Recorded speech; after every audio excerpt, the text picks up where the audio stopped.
In the land of fire, within the village of Konoha, at the end of December in the 51st year of Konoha's era, today marks the second day since the leader of the village of Kumogakure has come to forge a treaty of alliance with Konoha. It is also the day after Lady Hinata Hyuga, the heir of the esteemed Hyuga clan, has celebrated her third birthday. Within the spacious training hall of the Hyuga clan's ancestral residence, the sound of clashing echoed as a large figure and a small one engaged in rapid sparring.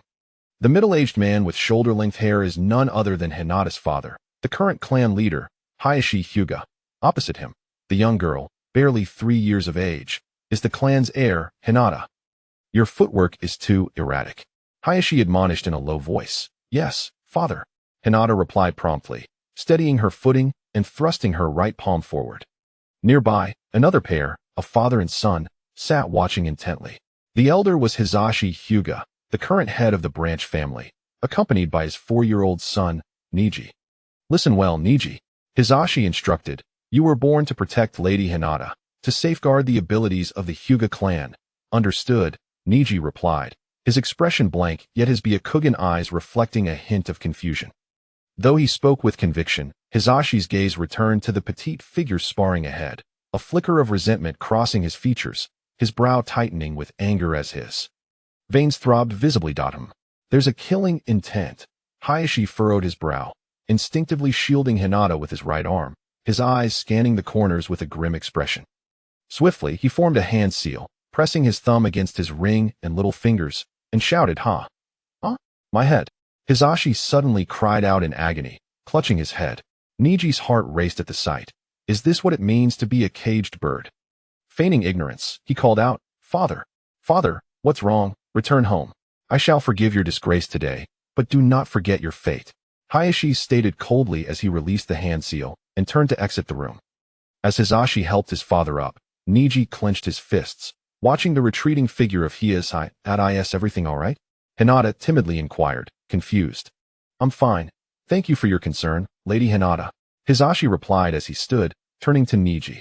Let's go, Neji. The weather had turned into deep winter, with the barren branches stretching weakly. Although it was still afternoon, the alleys of the Hyuga clan's territory were nearly devoid of pedestrians. Neji followed his father, deep in thought, when Hisashi abruptly halted, crouched down, and gently ruffled Neji's hair, a flicker of sadness in his eyes. What's the matter, father? Neji, you must live strongly.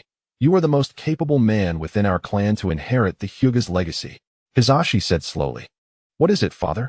Neji pressed. That I truly wish you had been born into the main family. Hisashi sighed internally, shaking his head helplessly. Never mind. Let's go. I'll prepare your favorite herring soba. Oh. Neji, though puzzled, hurried to keep up. As night fell, the village of Konoha illuminated with countless lights. Perhaps due to the recent treaty of peace, the townsfolk were immersed in this hard-earned tranquility.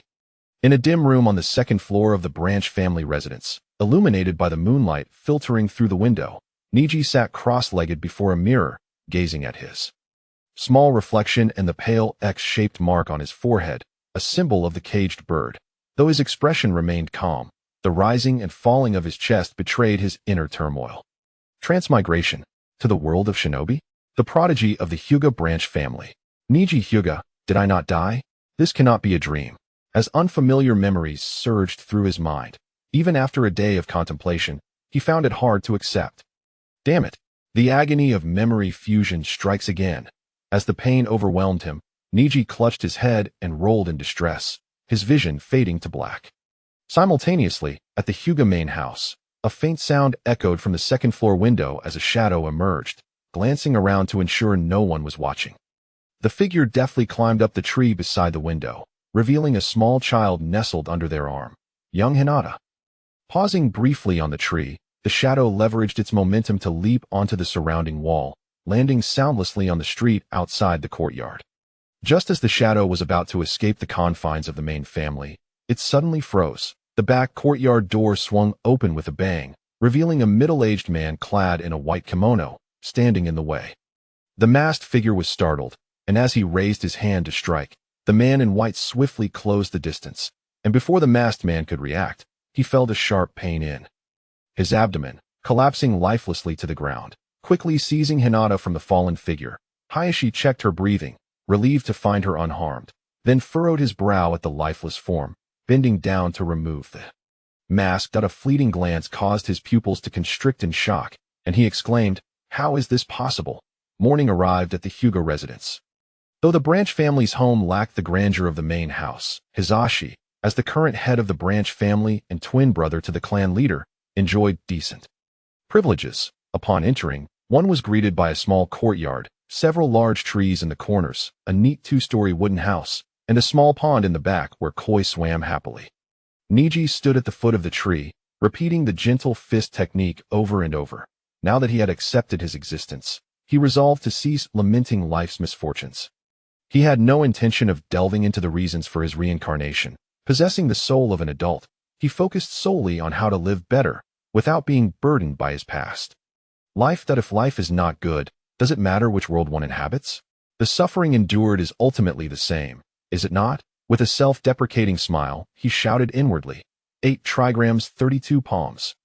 The sounds of muffled impacts echoed as the aging tree shook violently, its remaining leaves fluttering down. Neji's chest heaved with exertion, indeed. His body was still too small, and the chakra he could muster was limited. Maintaining the Byakugan while executing the gentle fist technique drained his chakra after only 32 strikes. No wonder in his previous life, the Hyuga clan focused primarily on foundational ninjutsu rather than diversifying into other techniques. It appeared that unlike the Senju and Uzumaki clans, who thrived on sheer volume of chakra, the Hyuga's chakra was merely slightly above average. Moreover, mastering their ancestral gentle fist technique, in conjunction with the unique bloodline limit of the Byakugan, would yield greater combat efficacy. The boy pondered, furrowing his brow as he contemplated the path ahead. Chapter 2. Ningsi, I am heading out. Breakfast is on the table, remember to eat. With a soft sound of the sliding door, Hinata Hizashi, donned in the traditional attire of a ninja and the distinctive green vest of Konoha, stepped out, fastening his cuffs as he spoke to Ningsi. Understood, Ningsi replied indifferently. The child cast a slightly startled glance at Ningsi. Hizashi sensed a subtle shift in Ningsi's demeanor over the past few days, though he could not quite articulate the reason. With a sigh, he concluded that it must be due to that cursed caged bird. As a father who struggled with words, he felt at a loss for how to counsel his son. He clenched his fist, then helplessly released it, shaking his head before departing. The weather was pleasant today. After finishing breakfast, Ningsi sat cross-legged on his bed, gazing at the morning sun filtering through the window. He practiced the unique hand seals of the Hyuga clan to refine his chakra while recalling the plot of the Naruto series he had watched in his previous life. Striving to remember as much as possible to better plan his future, he recalled that apart from Team Guy, all the members of the 12 ninja were born in the 48th year of Konoha, which meant Hinata had just turned 3 years old. Thus, it was now the end of Konoha's 51st year, and in just 2 days, it would be the 52nd year. This indicated that there were still over 4 years until the Uchiha Itachi massacre and 8 years until the demise of the 3rd Hokage, with 11 years remaining until the 4th Great Ninja War. Furrowing his brow, Ningsi pondered. Although he was not a hardcore fan of Naruto in his previous life, he had researched the timeline of the series, which was somewhat chaotic. One could not merely follow the timeline presented in the plot. Now that he found himself in the real world of Naruto, he needed to calculate based on reality. How could he rapidly enhance his strength? To have a chance at survival before the 4th Great Ninja War, he needed to attain at least the level of a Kage. Otherwise, following the original plot, even if he managed to avoid the fate of shielding Hinata during the 4th War, it was evident that even Jonin were often mere fodder in that scenario. Not to mention that even the weakest members of the Akatsuki were of Kage-level prowess. Merely relying on the Hyuga clan's gentle fist technique would only allow him to reach the elite Jonin level at best. What about the Tenseigan? However, the caged bird had sealed away some of the Byakugan's abilities. How could he lift that restriction? He could practice ninjutsu. He recalled that in the anime, Ningsi was proficient in water, fire, and earth elemental techniques. Yet, his limited chakra capacity posed a significant challenge. With a sigh, Ningsi ceased his chakra refinement. Talent was not an issue for him. Thus, his greatest challenge lay in lifting the caged bird seal and increasing his chakra capacity. He did not aspire to reach the level of a Jinchuriki, but he needed at least several times the chakra of an average person. Otherwise, achieving Kage-level strength before the 4th War would be impossible, and even casually using a few jutsu would leave him drained. During battles, he would be constantly at a disadvantage. Should he befriend the two protagonists? However, that would not suffice. Although Naruto and Sasuke were initially weak, they had only trained for 3 years after graduating from the Ninja Academy and had already become exceptionally powerful. Sasuke's Eternal Manjikyu Sharingan and Naruto's Nine-Tails transformation were undoubtedly Kage-level abilities. Not to mention, in later stages, when the Sage of Six Paths bestowed gifts upon them, they would dominate even Uchiha Madara in their Sage mode. The protagonists had a significant advantage, making their feats seem almost unfair. Ordinary individuals would not survive long in a world like this.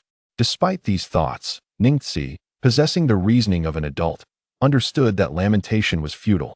He continued to strive to recall the plot and ninjutsu from his previous life, leaving no stone unturned, even analyzing the movies for additional methods to enhance his strength. Time passed unnoticed as Ningxi sat in his home, contemplating his training. He realized he had 2 years before he must enter the Ninja Academy. Thus, his first step was to master all the techniques of the Hyuga clan before enrolling. This included mastering the 8 trigrams empty palm, the 8 trigrams 64 palms, the 8 trigrams return to heaven, and the 8 trigrams mountain-breaking strike. The original Ningxi was indeed a genius. It was no wonder Hisashi referred to him as the most capable heir of the Hyuga clan. By the age of 4, he had already awakened the Byakugan, and now he possessed the most basic distant vision. It seemed imperative to hasten the development of his insight and X-ray vision. As for his time in the academy, he could then focus solely on ninjutsu training. For now, this was his plan. Glancing at the glaring sunlight outside, Ningxi felt that his chakra had fully recovered. He rose from his room and descended to the courtyard to continue practicing the gentle fist technique. Chapter 3. The Death of Hisashi Knock, Knock, Knock. The fragmented rays of the setting sun filtered through the scattered branches of the trees. After concluding his training in the gentle fist technique, Ningxi felt he still had some chakra left. He rummaged through his home and retrieved the ninja tool pouch his father Hisashi kept on hand, deciding to practice with shuriken and kunai. Observing the dozen shuriken and 5 or 6 kunai lodged in the tree, he noted that, despite their imperfect placement, they all struck the trunk within a distance of several meters, showcasing clear improvement. After all, he had never engaged with such tools in either life, and had only practiced for less than an hour. Indeed, this body was a genius, exhibiting an extraordinary adaptability. By simply following his instincts, he could sense the optimal force, accuracy, and timing. How delightful, Ningxi chuckled softly. All right, that will be all for today. Wiping the sweat from his forehead, he collected the ninja tools from the tree and returned inside. He quickly took a shower, changed into a cotton outfit, and grabbed some money from the living room cabinet before heading out to procure dinner. According to his memories, Ningxi's mother had passed away when he was just under a year old, and his father had raised him with great difficulty. Once he could manage a degree of independence, Hisashi, a jonin of Konoha, often left him to fend for himself, given the demanding nature of his duties. It was not unusual for him to be away for several days, so he often left some funds at home for Ningxi to purchase food. Thus, in his previous life, Ningxi had developed an independent and composed character due to these circumstances. Strolling leisurely through an alley, he arrived at the heart of the Hyuga clan's gathering place. As an ancient and prestigious clan in Konoha, the Hyuga had their own dedicated streets. Though not teeming with people, the 2 broad intersecting avenues were lively, with children playing, hunters returning from their expeditions, and exhausted ninjas coming home from missions, all creating a harmonious scene under the setting sun. Turning into a nearby noodle shop, Ningxi observed the few patrons enjoying their meals. A middle-aged woman, busy cleaning bowls, spotted Ningxi and called out, "Little Ningxi, back again? Please, have a seat." "Yes, auntie. I would like a serving of herring buckwheat noodles," Ningxi replied as he settled at a table. "Got it. The usual, coming right up." The woman responded cheerfully before disappearing into the kitchen. As he twirled his chopsticks, he glanced at the pedestrians outside. It was common knowledge that the Byakugan was easier to awaken than the Sharingan of the Uchiha clan. However, based on Ningxi's knowledge, the ratio was roughly 5 to 1 or 6 to 1 at best. While once awakened, attaining Jonin-level strength within a lifetime was relatively easy. The number of Hyuga ninjas rarely exceeded 100 due to generational transitions. Thus, most of those on the streets were ordinary villagers. Many among them had never even set foot outside of Konoha, and even for ninjas in the village, Leaving without a mission or the Hokage's consent was considered an act of betrayal, let alone ordinary individuals with no combat capabilities. Furthermore, other villages have long coveted the Byakugan. If ordinary villagers could easily leave their village, they would undoubtedly seize the opportunity to abduct them. It is essential to understand that even ordinary clan members possess the bloodline of the Hyuga clan, which does not guarantee that their descendants will remain ordinary. Their offspring, too, might inherit the Byakugan. In such a scenario, who would still require a pair of Byakugan when they could simply capture a few ordinary Hyuga clan members and breed them, eventually producing an individual capable of awakening the eyes. At that point, the protective seal that has safeguarded the Hyuga's bloodline for millennia would become a mere joke. A voice from the noodle shop called out, "Please enjoy your meal." The golden herring sauce paired with handmade buckwheat noodles offered a subtly sweet flavor that dispersed into an aromatic delight upon entering the mouth. The taste was delightful, yet since sitting down, a sense of unease had lingered within him.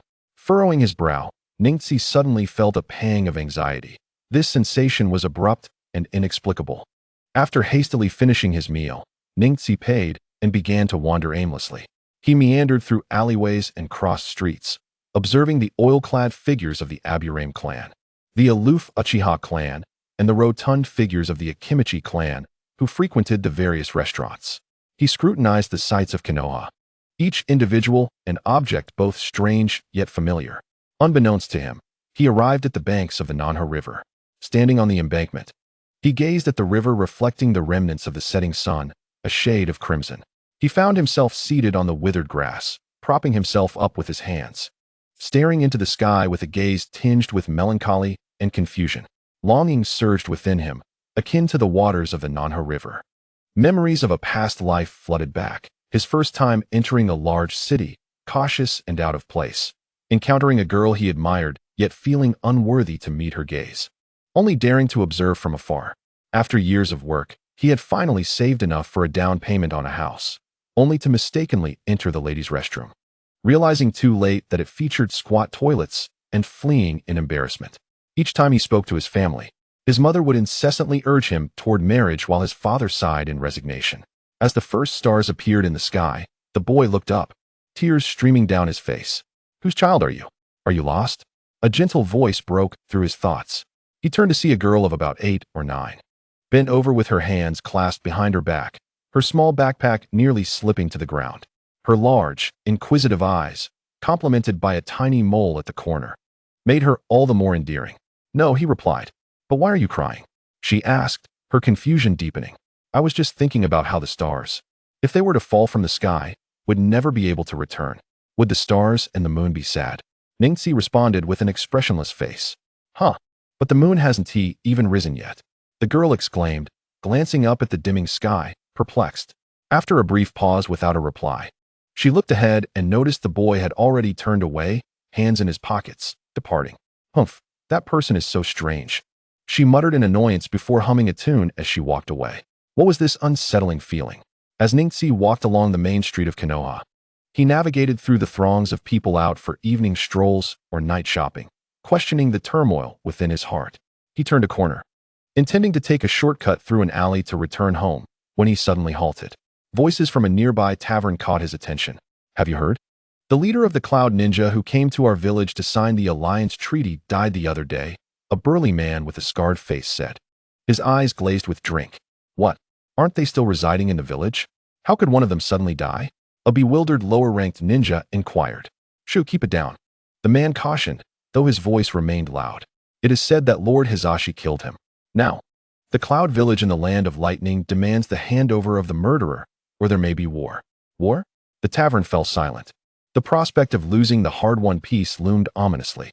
The death of the Cloud Ninja leader and the demand for the murderer felt hauntingly familiar. Ningxi's pupils dilated in realization. "Damn it," he cursed under his breath before sprinting away. At the Hyuga clan's estate, the spacious room was illuminated by flickering lanterns. The third Hokage, Sarutobi Hiruzen, the clan leader, Hyuga Hizashi, former head of the branch family, Hyuga Hayashi, the clan's elder, and several branch family members wore expressions of deep concern, enveloped in silence. "There is no other way. If my life can save the entire village, then I will do it," Hizashi said solemnly. "Wait, Hizashi," Do not make such a hasty decision. The elder interjected. But the Hyuga's bloodline limit is the village's trump card. It has always been our duty to protect it, the elder insisted in a low voice.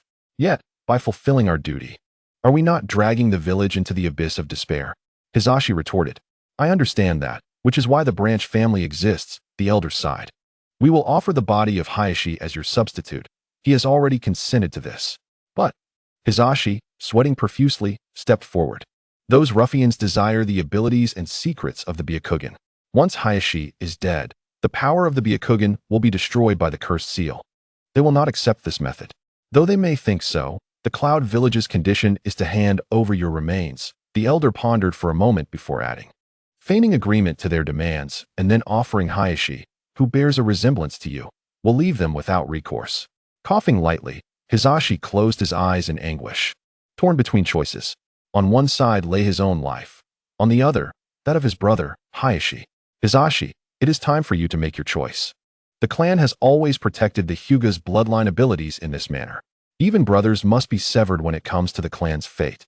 This is the destiny of those born into the Hyuga clan, the elder declared, a hint of nostalgia flickering in his aged eyes. Silence enveloped the room as the remaining Hyuga members fell into a contemplative hush. Hayashi, who had long prepared himself mentally, smiled gently. What has happened to the usually resolute Hisashi? Why so hesitant? Ignoring his brother's provocation, Hisashi shook his head. Today's matters are extraordinary and cannot be decided so simply. Before he could finish, he was suddenly struck in the abdomen by Hayashi and fell to the ground. Ah! Gasps of shock filled the onlookers. Hayashi, you're down. Hisashi exclaimed in disbelief. Please, let me go, Hayashi said without hesitation. Hisashi, coughing, questioned, why would you sacrifice yourself for the clan when you have Ningxi? Hayashi replied calmly. It is not like that. I harbor resentment toward the clan, and I still do. However, it is precisely for this reason that I do not consider you merely a member of the clan, but my brother, and I will protect you with my life. For me, this is a choice of freedom. Taking a few steps toward the inner room, a shadow of sorrow crossed Hayashi's eyes. Ningxi has always seen me as weak, and thus I understand my own will more clearly. Pausing momentarily, Hayashi turned his head and continued, So, I hope you can tell Ningxi that I was not killed to protect the clan, but by my own will, choosing to safeguard my brother, family, and village. Choosing death to fulfill freedom? Hisashi murmured to himself, struggling to prop himself up on his hands. As he prepared to enter, Rija softly spoke, Brother, even if it's just once, I wish to defy the fate of the Hinata family and choose my own destiny, that is all. With that, he swiftly pulled open the door to the inner room and stepped inside. I have overcome fate now, Ningxi, he declared. With a loud thud, Ningxi rushed through the main house's door, sprinting down the corridor towards the only lit room on the first floor. He flung open the door to find a figure lying on the tatami mat, covered with a blanket and a white cloth over its head, surrounded by several Hinata family servants. As he touched the lifeless body of his father, Hinata Rija, Ningxi's shoulders trembled violently, tears streaming down his face. The memories of his past life and this one collided tumultuously in his mind, and with a desperate cry of father, he fainted. Chapter 4. The loss of Byakugan. 3 months had passed since the last incident. Frankly, Ningxi had been quite despondent during that time. On the very first day of arriving in this world, he had been cursed with the caged bird seal, and the following day, his father had passed away. The only silver lining was that after the shock, the next stage of his Byakugan, the inside eye, had been developed, fully merging with Ningxi's memories, thus eliminating the awkwardness of fainting without warning. The spring breeze howled past. Perched on a sturdy branch of a great tree on the back mountains of Konoha, Ningxi sat cross-legged, activating his Byakugan to observe every movement within the village. He felt a sense of urgency. He had mastered the gentle fist technique for quite some time now, and had fully learned the 8 trigrams 64 palms. However, the true power of the 8 trigrams technique required the Byakugan's penetrating vision to directly channel the chakra needles created by the gentle fist into an opponent's chakra pathways, disrupting their chakra flow. Without the Byakugan, the 8 trigrams technique was merely a series of 64 standard palm strikes, though effective to some extent against powerful taijutsu users. Standing still and allowing them to attack was futile. Moreover, both the gentle fist and the 8 trigrams technique relied on unblocking the chakra pathways throughout the body. Only by activating the insight could one perceive their own chakra pathways. Otherwise, how could one release chakra from various parts of the body to achieve the desired effects?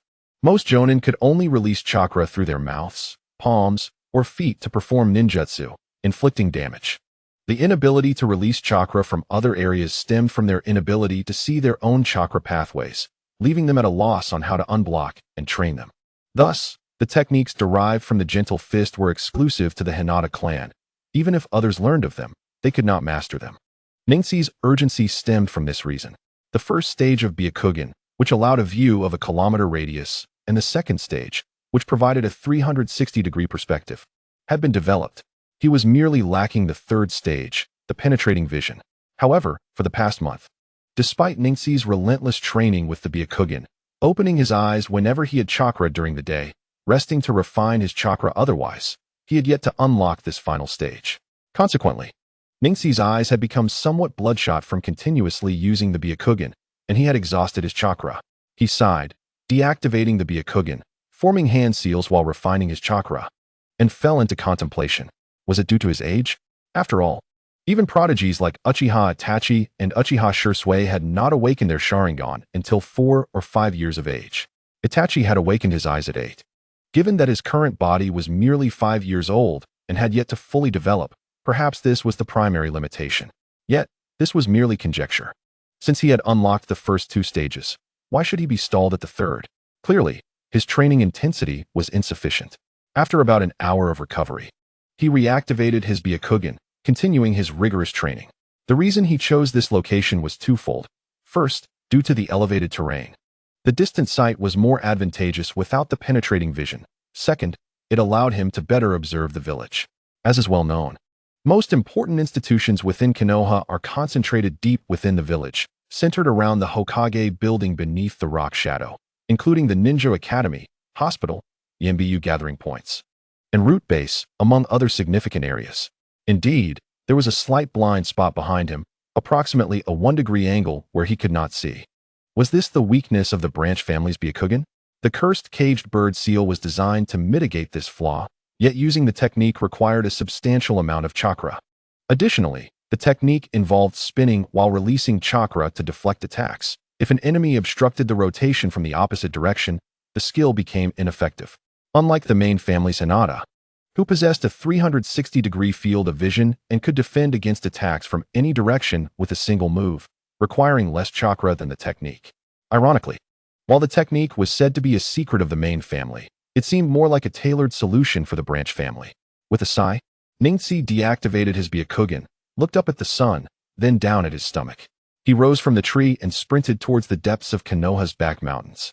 For one skilled in the precise control of chakra through the gentle fist, climbing trees was a trivial exercise he had mastered long ago. By releasing subtle chakra from the soles of his feet to adhere to the fissures in the bark, he could easily traverse the trees. After a few attempts, he had already perfected it. Swiftly moving through the dense forest, as he approached a clearing where light filtered through, Ningxi quickened his pace and leapt out. The dazzling sunlight caused him to squint, and as he landed, he was greeted by a shimmering lake, surrounded by blue skies, white clouds, and green trees. His restless heart instantly calmed. He walked slowly to a large tree by the lake, watching startled wild birds take flight. Ningxi sat down, leaning against the tree, dipping his feet into the cool water, tilting his head back to avoid a beam of sunlight breaking through the leaves, and indulged in the tranquility. He realized he had indeed been overtraining lately. A few minutes later, as he pondered this, he gradually drifted into sleep. A gentle breeze brushed against the youthful contours of his face, and the surroundings fell silent, as if frozen in a serene painting. As evening approached, he waved to shield his eyes from the setting sun and instinctively reached for his side, grasping at nothing. Chuckling at his empty palm, Ningxi lamented his enduring habit of reaching for his phone upon waking. He bent down to scoop some water to splash on his face. Gazing at the golden surface of the lake, feeling the emptiness in his stomach, he took a step onto the water's surface, slowly making his way toward the center of the lake. Walking on water was indeed far more challenging than climbing trees, as he had to adjust the amount of chakra released within his body according to the undulating surface, maintaining balance at all times.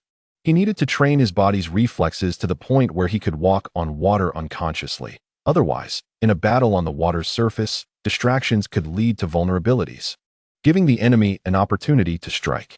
Even in this water-walking training method, Ningxi had been practicing for a week. Yet he still could not guarantee his proficiency in engaging in combat on the water's surface.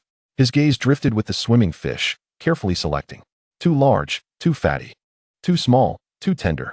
One that was slightly longer than his palm would be just right.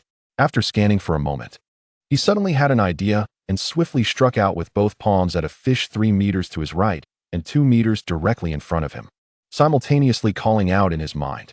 Chapter 5. Uchiha Izumi. 8 trigrams air palm. With a resounding thud, an invisible wave of chakra erupted from the palm, instantly splashing 2 half-meter-high jets of water beside him. Wiping away the moisture from his face, he quietly awaited the rippling surface of the water to settle. Moments later, 3 fish surfaced. 2 were about half a foot long, while one, significantly larger, had a noticeably concave abdomen, its insides nearly in tatters. The 3 fish, slightly misaligned by his left hand, grazed against another. The 8 trigrams air palm, a fundamental long-range technique of the Hyuga clan, also had advanced variants such as the 8 trigrams air wall and the most potent 8 trigrams mountain breaker. To maintain his own balance of abilities, Neji had begun to explore these techniques. Although his gentle fist was sufficient to contend with opponents of the same rank and age, he was often targeted by ninjas proficient in long-range attacks. Thus, he understood that merely excelling in close combat would not suffice. He needed to complement it with long-range capabilities for greater maneuverability. Rising with 3 fish in hand, he turned towards the shore and reached the stream's mouth as it flowed into the lake. From his shinobi tool pouch on his leg, he retrieved a kunai, crouched down, and swiftly began to scale the fish, his motions deft and practiced, revealing that he was no novice in this task. However, as he glanced at a half-moon-shaped stone the size of a grinding stone by the stream, Neji pondered thoughtfully. He quickly cleaned the fish and placed them in a small pit for soaking. Then, he embraced the half-moon stone and laid it flat, surface facing upward. "Let us give it a try," he declared, extending his hands to press against the stone's surface and activating the gentle fist technique. The pale blue chakra was vividly visible under his Byakugan, and gradually, Neji began to rotate around the stone, again and again. Soon, wisps of fine powder began to rise from the stone, and after a while, grooves of finger thickness appeared. Coughing slightly, a bit of powder irritating his throat, Neji felt a flicker of surprise cross his face. He turned to sprinkle some water into the grooves and continued to refine the stone. After a quarter of an hour, the outline of a stone pot was clearly visible. If any other members of the Hyuga clan were to witness this, they would undoubtedly be astounded that the proud gentle fist technique was being used to craft a mere stone pot, likely inciting them to reprimand Neji on the spot. After slightly refining the edges, he lifted his proud creation and placed it into the stream, allowing the water's current to cleanse it. He then ventured into the woods to gather some dry twigs, placing them beside the remnants of the fire pit from his previous outdoor fish roasting. He collected several elongated stones to form a makeshift stove. Approaching the stream, he cleaned the stone pot, filled it with some stream water, and carefully set it on the stone rack. He broke off nearby dry branches and stuffed them beneath the pot, bending down to quickly form hand seals in front of the pot. Fire release, small fireball technique. With a puff, Neji expelled a line of fire from his mouth, which coalesced at the bottom of the pot into a small fireball the size of a head. The sound of wood cracking echoed as the flames gradually intensified, with the dry twigs igniting vigorously. Turning back to rinse his face in the stream, Neji walked upstream for a few steps until he reached the base of a large tree. He bent down and retrieved a few small bamboo tubes wrapped in a roll of grass rope from the gnarled roots, then returned to the campfire to open them one by one, pouring their contents into the stone pot. From the overhead view, it was evident that the ingredients were seasonings such as salt and vinegar. Carefully sealing the bamboo tubes, Neji returned to the stream to grab 2 fish and a piece of the fish that had not been shattered by the air palm, tossing them into the pot. He then sat beside the fire, closed his eyes, and began to refine his chakra. After a quarter of an hour, a delightful aroma wafted through the air. Neji opened his eyes and stood, walking to the tree behind him. Gazing up at the tree canopy, he extracted 2 shuriken from his pouch and threw them vertically upward. The sound of them slicing through the air resonating twice. 2 straight branches fell down, and with a swift motion, he caught them with his right hand, stowing the shuriken back in his pouch. He picked up the branches and returned to the fire, whittling them down with deft strokes until a pair of simple chopsticks took shape. Putting away the kunai, he looked at the pristine fish soup and began to eat slowly. The sun had already vanished from sight. Standing atop Hokage Rock, the sound of wind stirring sand and stones greeted him as he gazed downwards. The fiery red clouds illuminated the skies above Konohagakure, while below, the Ninja Academy was abuzz with noise as students scattered in all directions upon dismissal. What a serene and peaceful scene it was. Sighing, Neji took out eye drops and administered a drop into his eyes, then leaped off the rock. The sharp wind rushed towards him as he descended 3 meters, executing the 8 trigrams air palm, which created 2 shallow craters upon impact. Harnessing the recoil, he alleviated his falling momentum, performing 2 graceful front flips before landing steadily. Just as he intended to leap to the side, he heard the sound of rushing water. What a calamity! How could there be the sound of a river? Had he been disoriented by those children? Curse it! There was only one river in the village, which meant he was now on the southern bank of the He River. After feeling as if he had traversed a gentle incline, Neji halted to catch his breath, the river's sound growing ever closer. If he continued, he might very well plunge into the river. Tilting his head back, his eyes still stung, and tears streamed down uncontrollably, leaving him feeling somewhat lost. The sound of footsteps approached, and Neji furrowed his brow slightly, instinctively reaching into his shinobi pouch. "It's you again," a youthful voice called out. "Who?" Neji inquired. "It's me. I told you. But you don't even know who I am," the girl's voice replied, her tone a mix of confusion and playfulness. "Look at these clouds. It seems like there might not be a moon tonight.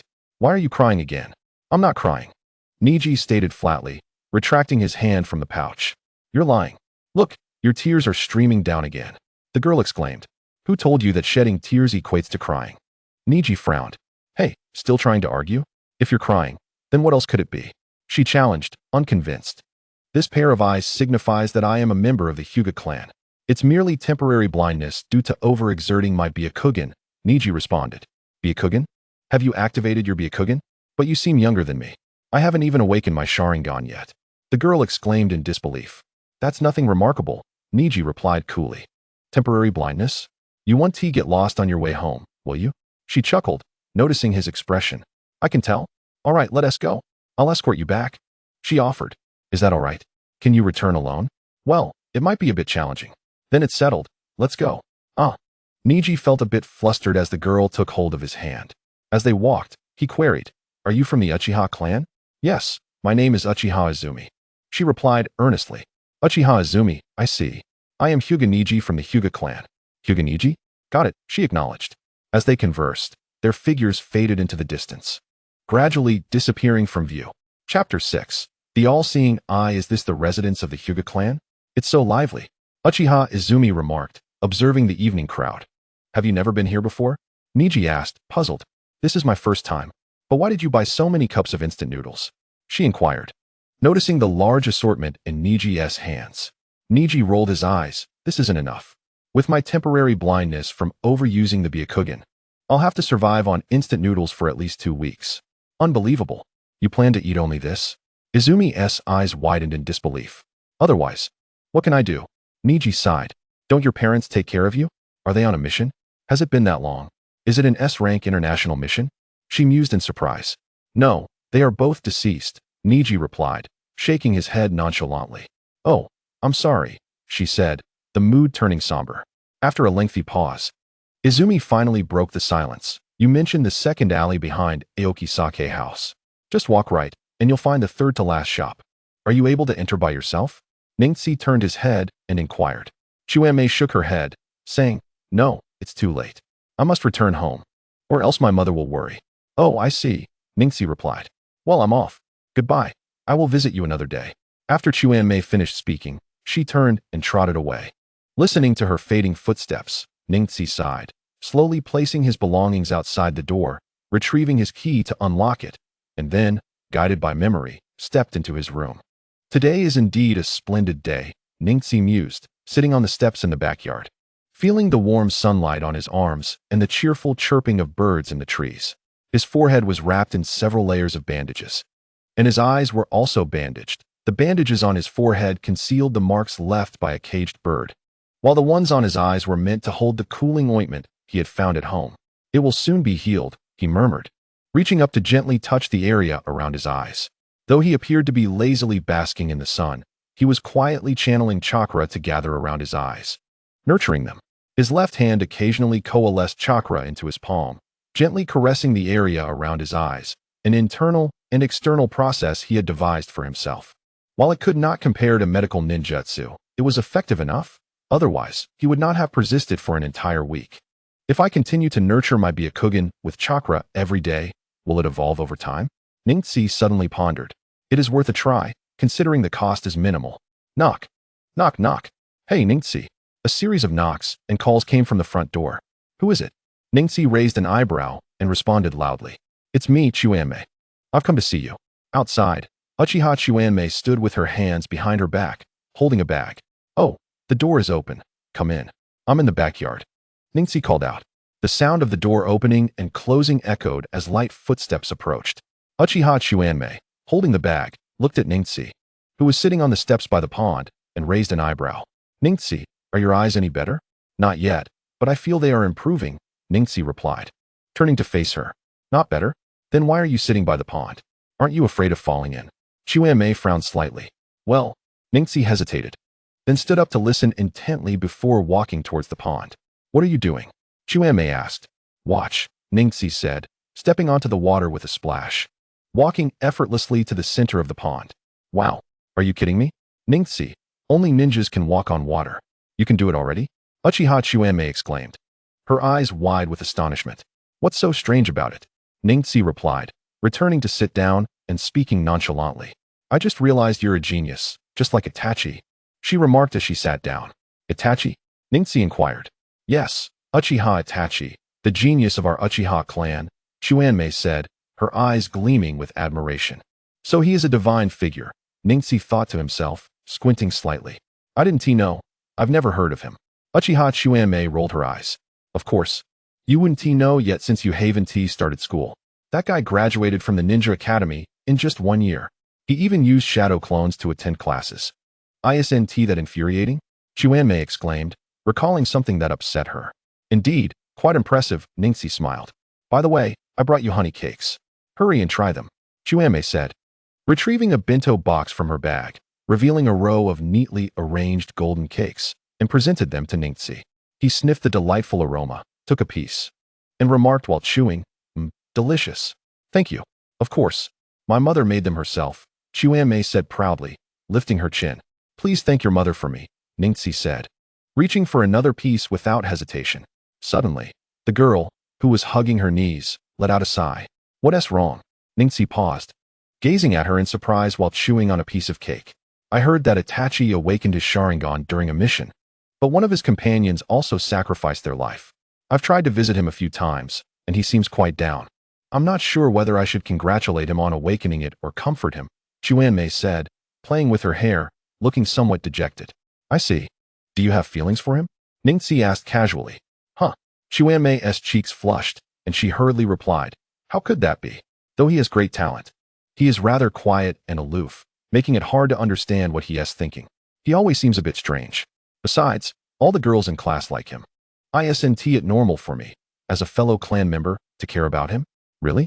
Ningxi smirked, his eyes still covered. Hey, I even brought you cakes. And you're making that face?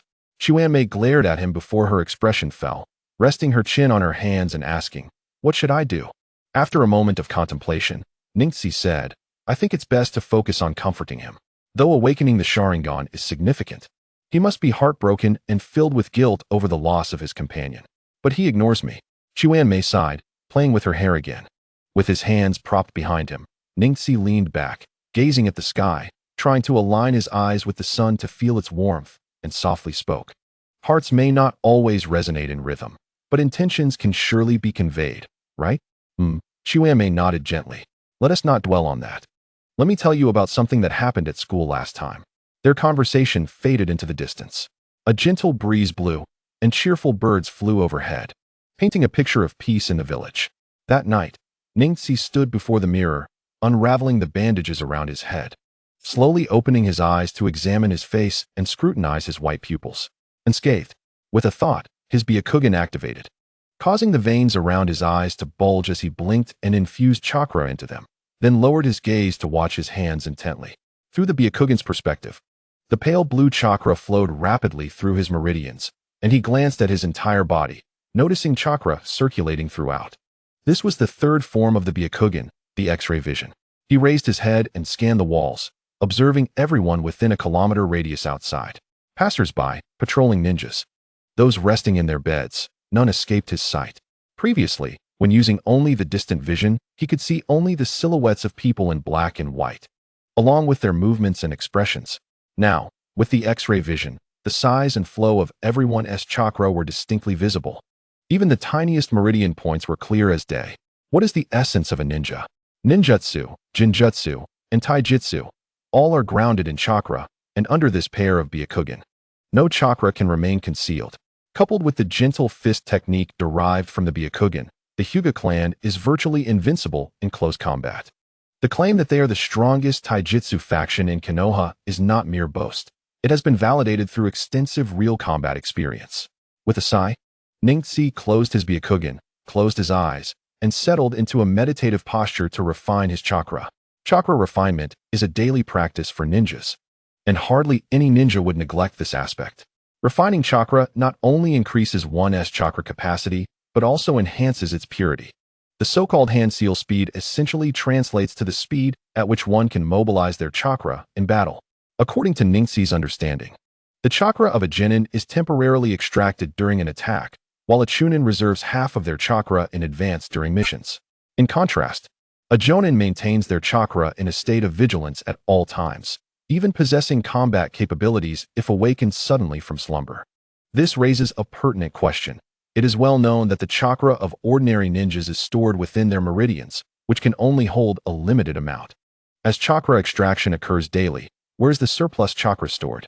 This world does not entertain the notion of chi sinking to the dantian. After much contemplation, Ningxi arrived at two conclusions.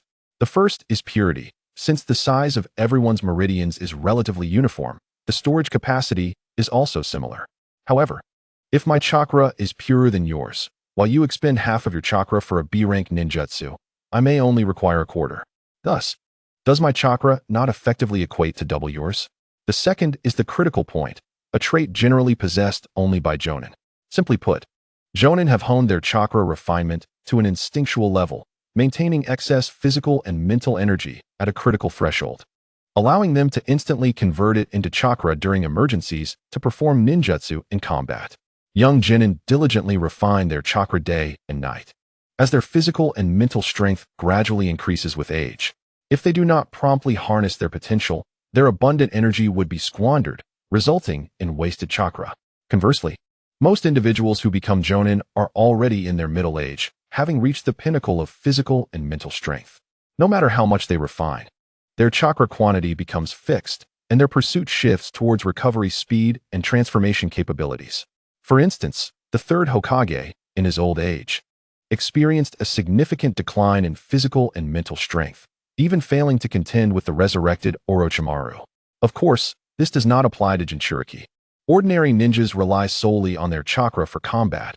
Once depleted, they are incapacitated. In battle, adversaries do not afford them the luxury of recovery. However, Jinchuriki are akin to carrying a mobile power supply. Even if one runs out, they still possess chakra, often in multiples of their opponents, capable of exhausting them. Thus, a fully matured Jinchuriki, even if inactive, is often superior to a jonin, for once their tailed beast goes berserk, it is not something anyone can easily subdue. As for those who can completely control their tailed beast's power, they are undeniably of the caliber of shadow-level strength. With a sigh, Ningxi remained undeterred, as he was aware of most of the plot and the true state of this world. Though he could not claim to know every detail, he was cognizant of significant events on the horizon. If he could not thrive under these circumstances, he would have no one to blame but himself. Feeling a slight heaviness in his eyelids, he turned off the light and rested. In the days that followed, Ningxi traversed between the back mountains of Konoha and his home, diligently training each day. The lakeside of the back mountains bore numerous circular depressions, remnants of his practice of the Bagua reversal. The surrounding trees stood bare, stripped of branches, a testament to the effects of his Bagua empty palm technique. As his strength gradually increased, he understood profoundly that in this world, only the strong possess a voice. Even Naruto's verbal prowess is contingent upon his ability to defeat or contend with adversaries to persuade others. He did not harbor lofty ambitions of becoming a savior or preventing any tragedies. Instead, he aspired to grasp his own destiny through effort and strength, possessing the right to say yes or no to anyone or anything. Life was monotonous yet orderly. Aside from occasional feelings of loneliness, his days passed swiftly and fulfillingly. Though no one oversaw him, Rinnegan maintained his discipline. Thus, days turned into weeks. Chapter 7. Hinata Hanabi. Time flows like water, and the passage of days is imperceptible. The once observed stream has long traveled countless miles. As the sun sets and weary birds return to their nests, Rinnegan, having concluded a day of training, hurried home. His urgency stemmed from the realization that today was the clan meeting of the Hyuga clan, as a month prior, the second heir of the main family. A girl named Hinata Hanabi was born, and today marked her full moon celebration. Indeed, it was now the 27th of April, Konoha year 53. Although Rinnegan typically showed little interest in clan matters, he had no choice. 3 days ago, the main family had sent word that all Hyuga clan members, except for those on missions, were required to attend, with the exception of ordinary clan members. Furthermore, Rinnegan could not refuse. For both Hinata and Hanabi were his only close cousins, making it difficult for him to decline. He swiftly leaped over 2 rooftops and landed in his courtyard, entering his home to don the standard Hyuga clan attire, before leisurely pushing open the door and making his way towards the main family residence. Before long, he arrived at the entrance of the main family manor, pausing to observe the steady stream of clan members entering. At the entrance stood 2 members of the branch family, each with a box for the customary gift money. With a quick glance, Rinnegan approached, passing through without stopping. The guards said nothing, as they viewed Rinnegan merely as a child, unaccustomed to children delivering money. The spacious front courtyard bustled with lively chatter, groups of children frolicking and playing. The corridor, shaped like a concave letter, had numerous doors wide open, with low tables neatly arranged against the walls, as clan members continued to take their seats. Rinnegan noticed a pattern. The closer one sat to the central, spacious reception room. The older the attendees were, with most in the front rooms being middle-aged individuals. It was evident that they were the jonin of the clan, the pillars of their community. In the center reception room sat the clan leader, Hinata Hizashi, flanked by 4 elderly figures, the current Hyuga elders. While wielding significant influence in the clan, they also managed various family enterprises. As is well known, only one main family member can exist per generation in the Hyuga clan, while all others are relegated to the branch family, marked by the curse seal. These elders were highly respected figures among the branch families, supporting the clan leader while earning the trust of the branch members. They were carefully chosen by the previous clan leader to assist Hinata Hizashi. Shaking his head, Rinnegan casually selected a side room to sit, leaning against the wall as he poured himself a cup of tea from the low table before him. Taking small sips, he aimlessly surveyed the surrounding individuals. The room contained 8 tatami mats and low tables, with 7 people, including Rinnegan, engaging in conversation about amusing incidents during missions and encounters with foreign countries. 2 boys, around 13 or 14, seemed somewhat shy. Rinnegan surmised they were newly graduated genin, while the remaining 4 were chunins. He recognized one of them, Hinata Iroha, still a chunin, who in the original narrative was responsible for preventing Naruto from escaping the Turtle Island barrier during the 4th Great Ninja War, already a jonin-level figure at that time. Rinnegan remained silently seated, listening to their conversation without underestimating or engaging in it. He was acutely aware that, apart from the clan head Hyuga Hizashi and the main family members Hyuga Hinata and Hyuga Hanabi, the rest of the Hyuga clan, including himself as a branch family member, were mere supporting characters in the original narrative. Throughout the unfolding of the plot, only the Uchiha clan, a prominent family in Konoha, truly captured the spotlight. Whether it was Uchiha Madara, who single-handedly instigated the 4th Great Ninja War, or Uchiha Obito, or even Uchiha Itachi, who eradicated his own clan at the tender age of 13, and Uchiha Sasuke, known as the secondary protagonist, all ultimately became renowned powerhouses that instilled fear within the ninja world. Naturally, such formidable beings seldom welcomed constraints, aside from the prematurely departed Shursui. The others ultimately devolved into S-rank rogue ninjas fleeing Konoha. In contrast, the Hyuga clan, despite possessing an ancient bloodline limit, lacked any remarkable traits. The classification of their ocular techniques was murky at best. While Byakugan was one of the 3 great ocular techniques within the ninja realm, it hardly merited such a title without its commendable scouting capabilities. The constraints imposed by the cursed seal, reminiscent of a caged bird, further exacerbated their limitations. Each generation, aside from the main family, was subjected to these seals, effectively suppressing their Byakugan. Given that the Hyuga clan had endured for so long, one would expect the emergence of prodigious talents. Indeed, they existed, yet their fates were sealed by the timing of their birth, such as Ningxi's father, Hyuga Hayashi, who, as a younger brother, was overshadowed by the elder, Hyuga Hizashi, resulting in one being elevated to clan leader while the other became a mere branch family member. Marked by the cursed seal, the disparity in treatment was stark. The descendants of the branch family would forever remain in that status. Despite the original owner of this body being a once-in-a-century prodigy of the Hyuga clan, it ultimately amounted to nothing. They died shielding the main family, ostensibly out of willingness. Yet it was an unavoidable fate. Had the original owner not taken the hit, he would have become another victim of public opinion, suffocated by the weight of expectations. While the evolution of Byakugan remained stunted, unlike the well-established pathways of Sharingan, which progressed from single tomo to double, triple, Manjikyu, eternal Manjikyu, and even to Rinnegan. Conversely, there were advantages to this perspective. At least the Hyuga clan had never produced a rogue ninja, thereby minimizing the potential for conflict with the village and external adversaries. Moreover, due to the nature of the cursed seal, the entire clan esteemed the clan head, fostering a spirit of unity within the branch families. In stark contrast, the Uchiha clan, despite their clan head Uchiha Fugaku having awakened the Manjikyu Sharingan, was driven by the collective will of the clan, ultimately leading to a schism with the village. The more powerful the bloodline limit, the more susceptible one became to arrogance and the trepidation of others. Clans such as Senju, Uzumaki, Kagaya, and Uchiha themselves faced near extinction. While the Hyuga clan, neither particularly strong nor weak, emerged relatively unscathed. The eldest daughter of the main family married the 7th Hokage, becoming the Hokage's wife. Following the 4th Great Ninja War, the entire clan not only became the largest in Konoha in terms of both population and strength, but also the most prominent bloodline clan in the entire ninja world. In this regard, the contributions of the caged bird curse seal were undeniably significant. Rubbing his forehead, Ningxi observed the servants clearing away the tea set, indicating the commencement of the banquet. He knew that his presence was merely a formality, as he was primarily there to partake in the meal. Before long, the servants presented the meticulously prepared dishes. Shortly after, the clan head Hyuga Hizashi's resonant voice, infused with chakra, expressed gratitude to the clan members for attending the celebration of his daughter's first month. The choice of evening for the gathering was due to the presence of esteemed clan members, all of whom had tasks or duties, and he sought their understanding. The clan head is too modest, came the collective murmurs of agreement. The 3rd Hokage has arrived, exclaimed the Chunin responsible for reception at the entrance. Instantly, everyone ceased their dining and rose to their feet, while Hyuga Hizashi, accompanied by several elders, swiftly moved to greet the guest.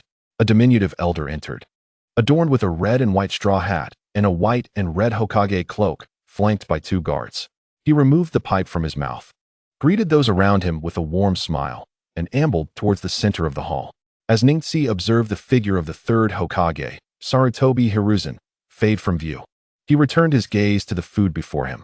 However, the atmosphere in the room turned peculiar, as everyone exchanged knowing glances directed at him, leading to an awkward silence. The clinking of chopsticks ceased, and Ningxi felt a twitch in his eyelid as he calmly surveyed the newly seated individuals, opting to remain silent while continuing to savor his meal. "Whose child is this? Such rudeness," whispered one voice. "I heard he is the orphan of Lord Hayashi," another replied. "Let it be. He is just a child," came the dismissive comment. Ningxi remained unfazed by the hushed murmurs.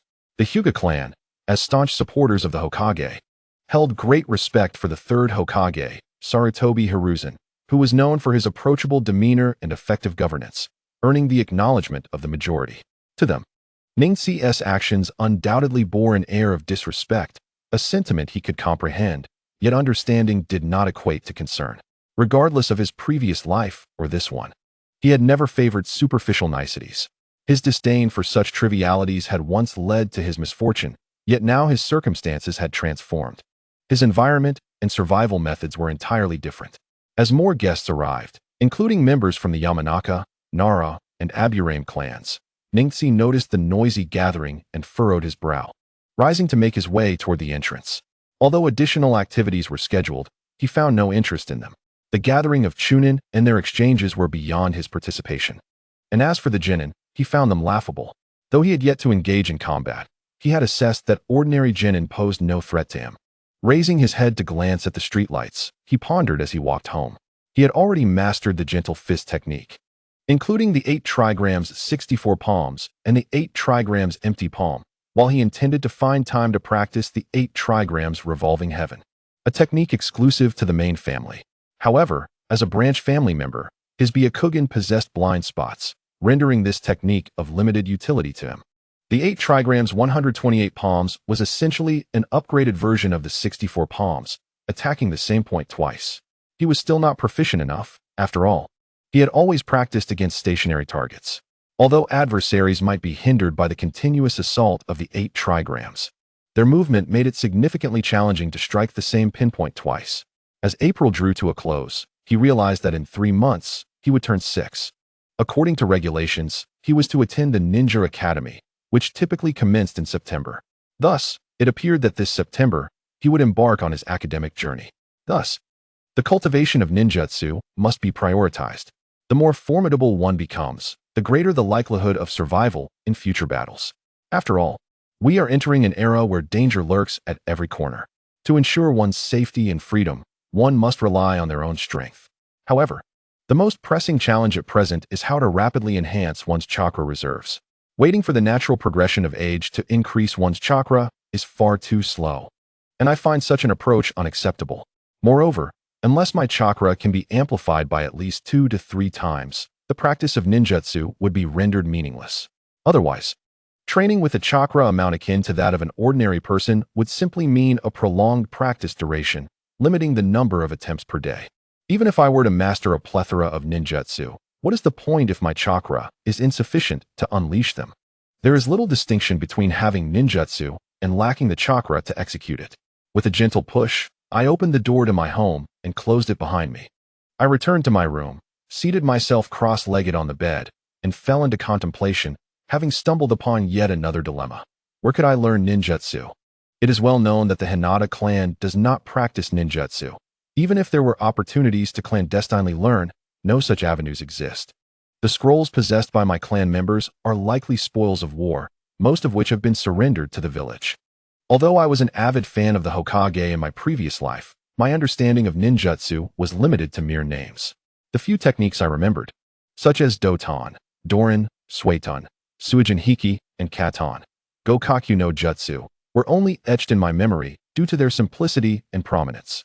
The Gokakyu no Jutsu, in particular, was so frequently presented that it had been ingrained in my mind. Though I was curious about mastering the Gokakyu no Jutsu, I primarily used it to kindle fires in the wilderness. These reflections were the culmination of my efforts since arriving in this world. The combination of chakra quantity and hand seals must also be explored through my own endeavors. Rubbing my temples lightly, I reclined against the bed, letting out a sigh as I murmured to myself, ninjutsu, chakra, before succumbing to slumber. The chapter concludes here. Chapter 8. The Art of Absorption. The rain fell in torrents, accompanied by the rumble of thunder. Gazing at the mist-laden sky, I leaned against the doorframe, cradling a cup of steaming tea, my expression darkening. Recently, a spate of thefts in the bustling marketplace had garnered the attention of the higher echelons of shinobi. It was said that the ringleader was a mischievous child with a painted face who would incite chaos by shoving people, allowing his accomplices to strike amidst the turmoil. The reported success rate of these thefts was alarmingly high, plunging the marketplace into disarray. The reason for my dark demeanor was that this troublemaker was none other than myself. However, I resolutely refused to take the blame for the thievery. To understand the circumstances that led to my antics in the marketplace, we must go back a month. During that time, I was diligently training in the Dorin technique. I had already mastered both its form and nature transformations. To me, form transformation merely involved shaping chakra into the desired configuration, whether rectangular or circular. If such transformations possessed offensive capabilities, they were typically classified as ninjutsu without hand seals, such as the A-rank technique, Rinnegan, which is a recurring motif throughout the series. Nature transformation, on the other hand, involved augmenting the form transformation with one's inherent elemental attributes. It is widely recognized that ninjas possess 7 fundamental attributes: water, fire, earth, wind, lightning, yin, and yang. For instance, my Doran technique integrated the earth attribute into its form transformation, which I released through hand seals. I was aware that I possessed chakra attributes of water, fire, and earth. My swift understanding was facilitated by my knowledge of the plot, which provided insight into the methods and origins of chakra. Ironically, the Doran is a B-rank technique, typically accessible only to Chunin, while Jonin can wield it with ease to unleash its full potential. Each time I attempted to execute it, I struggled due to insufficient chakra, causing the earth dragon to disintegrate. After each practice session, I required 1 to 2 hours to recuperate my chakra, extending the intervals between attempts and leading to mounting frustration. Compounding this was my recent obsession with enhancing my chakra reserves. My current predicament stemmed from my rapid growth outpacing my chakra capacity. This contemplation led me to envy Naruto, who possessed nearly limitless chakra, allowing him to practice ninjutsu for days on end. While an ordinary person could only train a few times a day, he could do so dozens of times, not to mention his shadow clones. Hence, the quantity of chakra is indeed crucial, extremely crucial. Subsequently, during a lackluster training session, I returned home and spent the afternoon reflecting on the storyline, which yielded several methods to augment my chakra reserves. The first was to become a Jinchuriki. Although the 9-tailed beasts are typically bound to their hosts, the 3-tailed beast, Sanbai, still had a wild period. Furthermore, there was the tailless beast, Zero, featured in the movies. Given my current rate of progress, I believed I would eventually possess the capability to capture one. However, the downside is that becoming a Jinchuriki would render me a target for the Akatsuki. The organization comprises over a dozen S-rank rogue ninjas, formidable adversaries indeed. Even if one were aware of their weaknesses, it is one thing to know and another to confront them. Standing alongside the 5 great nations, I would receive some protection. Yet I would ultimately remain under their control. The second option was the Yin Seal technique. In essence, this technique involves accumulating and used chakra, which can only be utilized once a certain threshold is reached. However, my current chakra capacity is insufficient for my own needs, let alone for accumulation.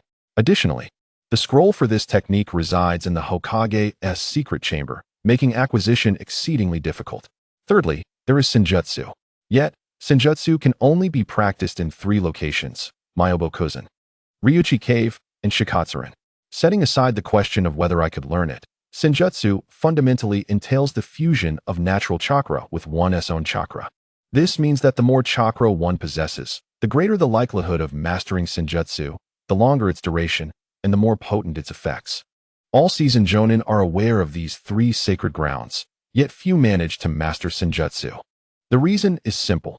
Attempting to cultivate Senjutsu without an extraordinary chakra reserve is an exercise in futility.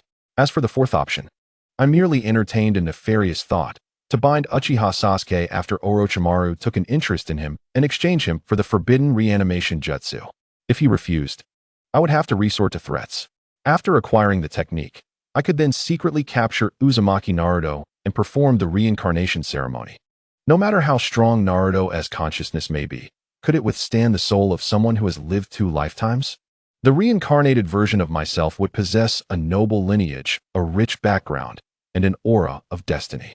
With limitless chakra, I would need do nothing but follow the original plot, gradually ascending to the pinnacle of life, ultimately becoming the 7th Hokage, marrying a prominent heiress, and befriending numerous allies across the 5 great nations. In terms of strength, I would emerge as the most powerful man in the ninja world. Suppressing the enticing thoughts swirling in my mind, I reminded myself that I am a man of action, and I feared that I might truly be unable to resist taking such measures. In due course, the shinobi world would indeed descend into chaos. On that day, Ningxi's thoughts drifted, and he could not help but reminisce about his past life, the dreams of martial arts in his youth and the aspirations for a home in adulthood, all of which had shattered one by one. In his childhood, the works of Jin Yong swept across the land, nurturing countless martial arts fantasies. Titles such as Jiu Yin Jin Jing, Jiuyang Shingong, and the 18 Dragon Subduing Palms, to name a few, were all etched in his memories of youthful skirmishes. Recalling the Jiu Yin Shingong stirred something within Ningxi.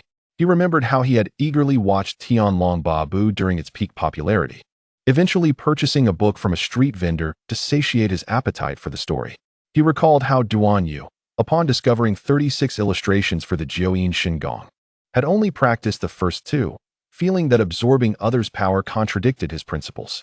Ningxi had scorned him then, calling him foolish. What struck him most was the assertion in the text that the Tai Yin Fei Jing and Ren Mai formed the foundation of the Jiu Yin Shingong, emphasizing the importance of the Shaoshang acupoint on the thumb and the Tangshu acupoint between the breasts. He remembered how, in his past life, he had been foolish enough to experiment with these concepts. However, this life was different. What if chakra could be treated as inner energy? Resolute, he set about to do just that. For someone like Ningxi, who had long mastered the art of returning to the heavens, all his acupoints were already open, allowing for the release of chakra. Coupled with his previous experiments, he was aware of the locations of the Tai Yin Fei Jing and Ren Mai. And with the aid of his Byakugan, he swiftly directed his chakra to the palm of his right hand, then infused it into the Shaoshang acupoint. Continuing along the meridians of his right hand, he traversed through Yujia, Taiyuan, Jingxiu, Laikei, Kongzue, Chai's, Xiabai, Tianfu, Yunmin, and finally reached the Zhongfu acupoint on his right shoulder. The body's meridians were interconnected. Upon completing the Tai Yin Fei Jing, he had to connect to the Ren Mai. The line of acupoints from the chin to the navel constituted the Ren Mai.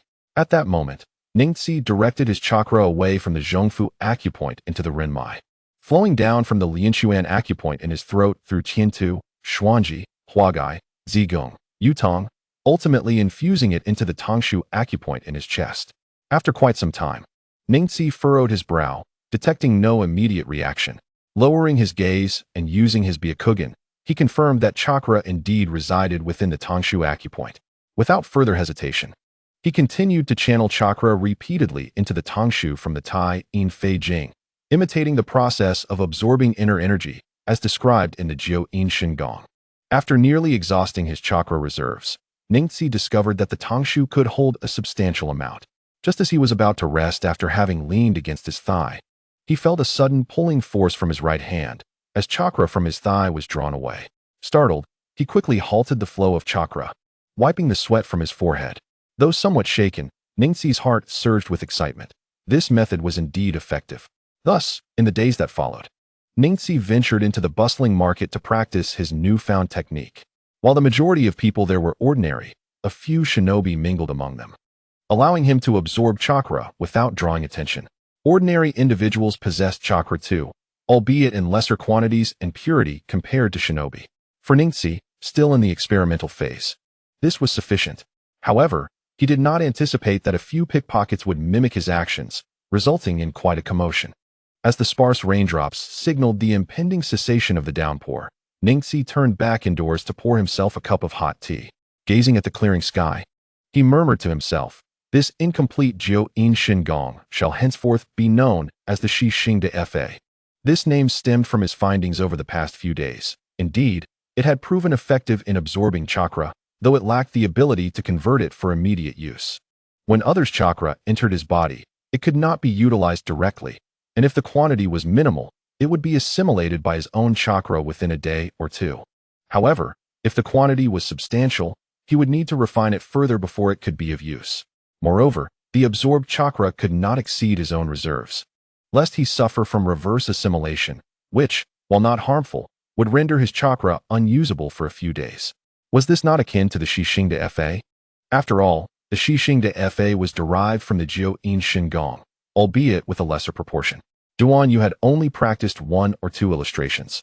Yet the Shi Xing de Fa merely lacked the method of integration. In the martial arts world of his previous life, this might have posed a challenge. But in this world, the art of chakra refinement existed. As for why Duan Yu experienced chaotic energy flow initially, but did not suffer backlash later, Ningxi could not ascertain. Perhaps it was due to the differing energy systems. After all, it was said that the Jiu Yin Shingong could not absorb energy greater than one's own. Otherwise, it would be akin to rivers flowing backward. Yet, He had tested this with Naruto the previous night without encountering any danger. Was this not the essence of the Shishinda Fa? Indeed, last night, Ningxi had stealthily entered Uzumaki Naruto's home, shaking his head in bemusement. Regardless, the issues surrounding chakra quantity seemed to be resolved, although immediate use required secondary refinement. The increase in his chakra reserves was undeniable. Even if his chakra was still limited, the more he absorbed, the exponentially greater his reserves would grow. Refining chakra from his own body might take an hour, yet refining the existing chakra took merely a few minutes, especially with the Hyuga clan's unique methods, which were far superior to those of ordinary shinobi. Once his chakra reached the level of a tailed beast, utilizing the Shishinda Fa on ordinary shinobi would enable him to assimilate their chakra instantaneously, allowing him to absorb and use it simultaneously. With this thought, even someone as composed as Ningxi could not help but smile, tears of joy streaming down his face. The future appeared bright. This newfound confidence in himself and his future was an experience Ningxi had never encountered before, in stark contrast to his previous life, where he had been burdened by loans and work. This feeling of certainty was magnified several times over. Clenching his fists, he placed the teacup down and cast a glance at the rainbow that followed the rain. With a leap towards the wall, he sprang into the air, executing several agile jumps as he raced towards the mountains behind Konoha. Arriving at his old training spot, he landed softly from a tree and slowly formed hand seals, invoking the Doryuden technique. Suddenly, the ground before him collapsed, creating a mud pit 3 meters in diameter. From within the pit emerged a massive dragon head, its mouth agape, unleashing hundreds of mud spheres, each the size of a human head, which shot forward in a fan-like spread. In an instant, the air was filled with the sounds of splashing as the mud balls struck the water, followed by the cracking of tree trunks. The lake's surface churned violently, waves rising. And a murky scene ensued as several large trees on the opposite bank suffered from bark splintering and branches snapping, with leaves scattering in every direction. Moments later, tranquility returned, and amidst the murky waters, traces of blood could be seen. Under such a rapid assault, even the fish were caught off guard, with many carcasses floating, while the intact ones were more than enough to spare Ningxi from further retrieval. Indeed, the inability to perform ninjutsu previously was due to insufficient chakra and slow hand seals. Yet, he realized he could train by mimicking the hand seals without consuming chakra. Furthermore, the technique's range had been too dispersed, lacking concentrated power. Reflecting on these shortcomings, Ningxi closed his eyes to sense his chakra reserves. He estimated that he had about half remaining. If he were to recover fully each time, he could practice the Doryuden technique roughly 3 more times before needing to absorb chakra from others, as external chakra was finite. After some contemplation, Ningxi sat on the ground and began refining his chakra once more. Chapter 9. Devouring Naruto in the stillness of midnight. A silvery glow enveloped the earth, leaving no refuge for darkness save for the corners of buildings and the edges of narrow alleyways.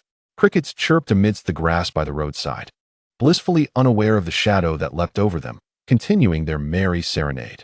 The shadow descended into the alley, melding seamlessly with the wall and shadows, appearing to vanish into thin air.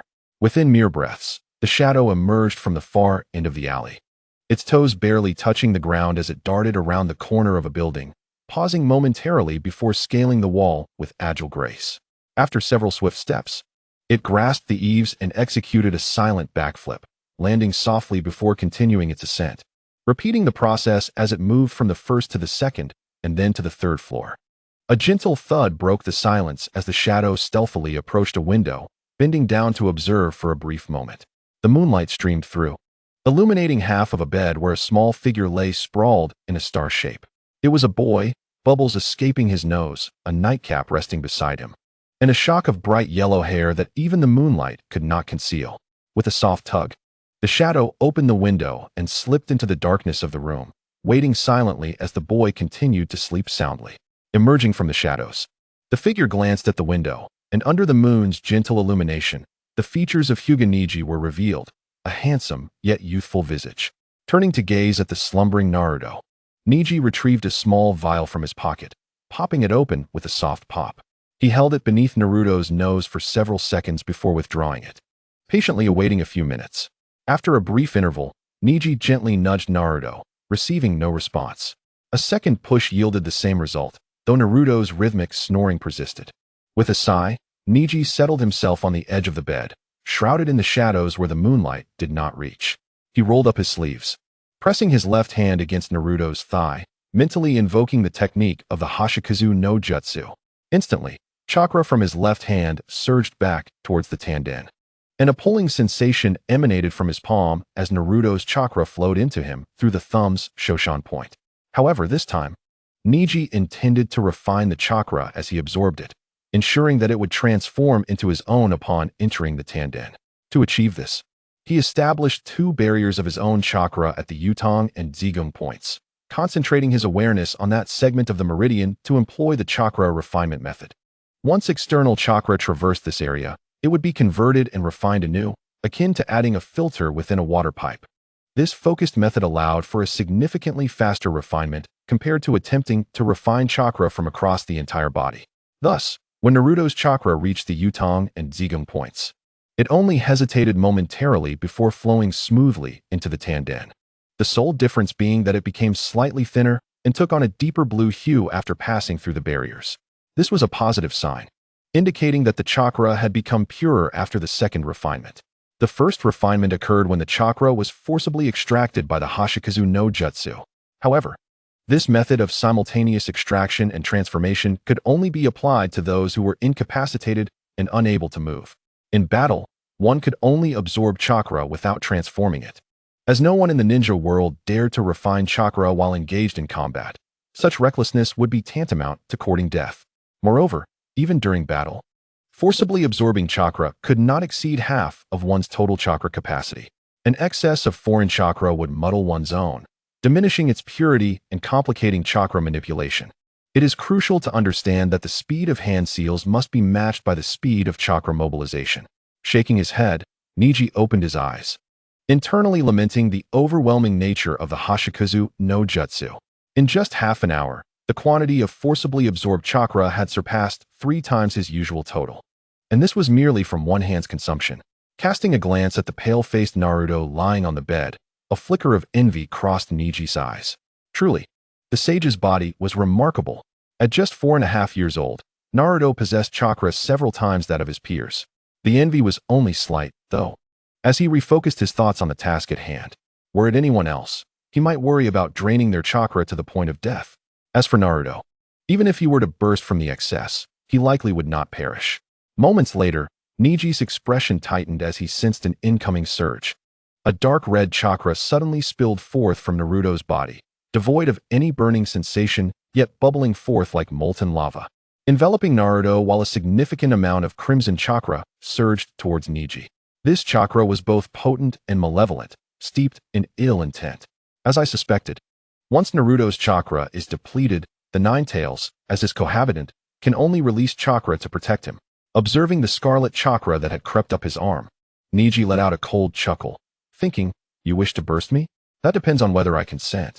With a fierce glare, Neji activated his Byakugan, focusing intently on Naruto's abdomen, piercing through the layers of the 8 trigrams sealing technique to gaze within. What lay before him was a dark, cavernous realm, with long corridors intersecting like a flooded landscape. Following the broadest corridor deeper, he soon found himself staring at a gigantic iron door, towering over 10 meters high. Beyond this door, only 2 massive crimson eyes glared down at him from the darkness, the rest swallowed by an abyssal blackness. Neji understood that his inability to see beyond the door was not due to the limitations of his Byakugan, but rather because the chakra behind it was so immense that it distorted his vision. The raging eyes seemed to deliberately suppress their fury, coldly fixated on Neji. Though he had mentally prepared himself, he still felt a chill of moisture creeping down his back. Yet, he remained undaunted, maintaining a steady gaze upon the entity. He was acutely aware that no matter how ferocious a beast may be, if it were confined within a cage, it could not bite. After a brief moment of mutual observation, the scarlet eyes slowly shut, plunging the space behind the door into darkness. Neji likewise withdrew his gaze, deactivating his Byakugan and taking a moment to rest, pondering, is this the legendary Kyuubi? Truly formidable. Wiping the cold sweat from his forehead, he glanced at the moon, now perched atop the mountain, and then back at Naruto, encircled by the red chakra. Neji once again focused on the absorption process, knowing that while the Nine-Tails chakra was purer than Naruto's, the refinement would also prove more challenging. Chapter 10. Sparring 2 hours later. Almost there. Neji's heart raced as he sealed the tiny phaging chakra point on his arm with his own chakra, causing the pulling sensation in his palm to dissipate. The red chakra of the Nine-Tails gradually retreated back into Naruto's body. Thanks to his robust physique, Naruto had fully replenished his chakra during these 2 hours, and his complexion returned to normal. With keen awareness, Ning Ci sensed the vast amounts of chakra flowing gently within his zhongshui, a sensation that filled him with a profound sense of fulfillment.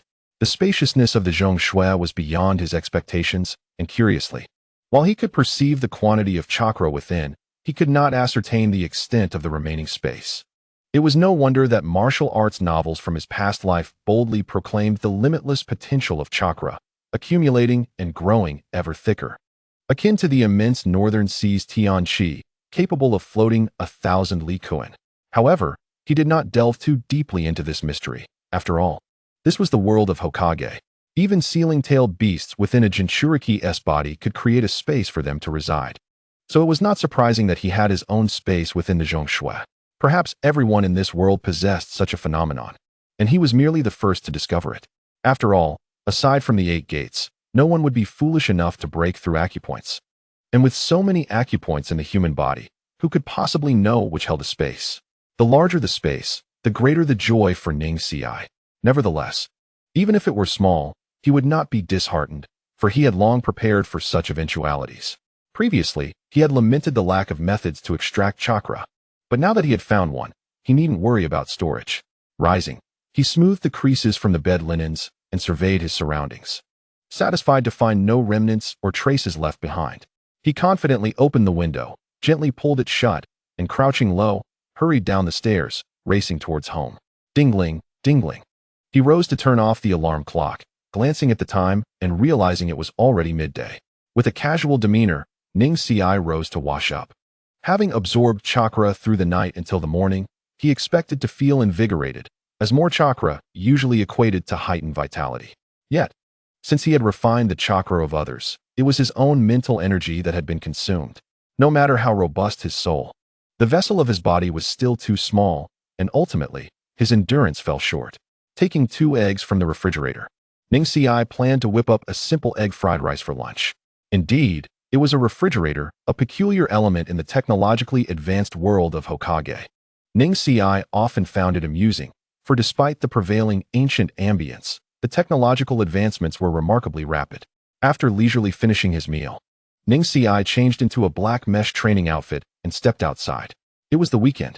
The day before yesterday, he had received a message from the Hyuga family, stating that starting this month, every Saturday afternoon, he was to act as a sparring partner for the esteemed heiress, Hinata. Reluctant to sacrifice his own time to enhance another's skills, Ning Ci felt a deep sense of unwillingness. However, given the might of the main family, he clenched his fists and begrudgingly complied. Navigating the familiar alleyways with ease, Ning Ci arrived at the main family's entrance. Glancing at the plaque on the grand door, he walked in slowly, crossed the courtyard, and turned right down the corridor, arriving at the training room commonly used by the main family, where others were already waiting.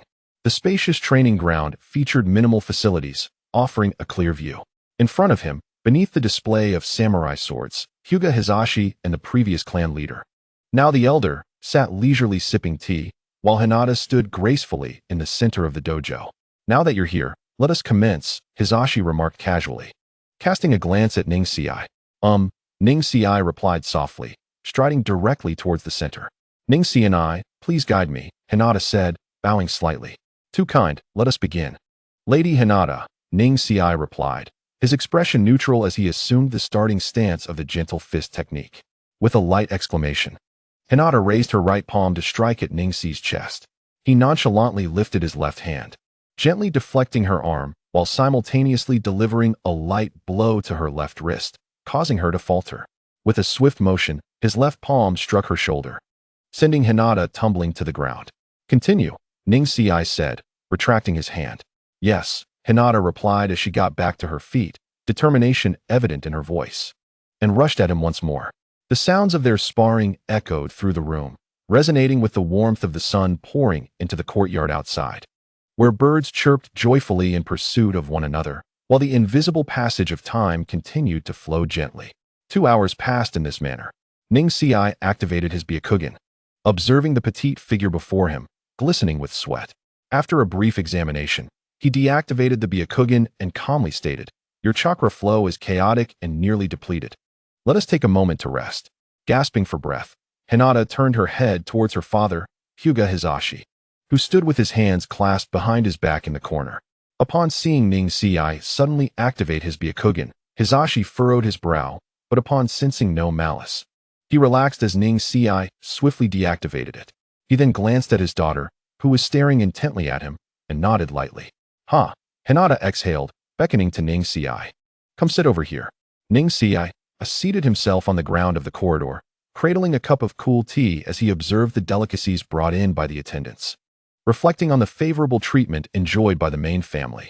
If only his father, Hyuga Neji, had been born a minute earlier, he too would have enjoyed such privileges. Sipping his tea leisurely, an elder beside him suddenly spoke. "Ning-Sei, to what extent have you developed your Byakugan?" "What extent?" Ning-Sei mused inwardly, pondering whether the old man was attempting to play mind games, assuming he was unaware of the 3 stages of Byakugan. Thus, he replied nonchalantly, "I possess all that is necessary." Upon hearing this, Hisashi's brow furrowed deeply, and he inquired, "What do you mean?"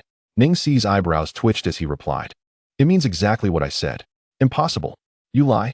A chorus of disbelief erupted simultaneously. With a cold laugh, Ning-Sei turned to Hinata. "It's getting late. Let us continue."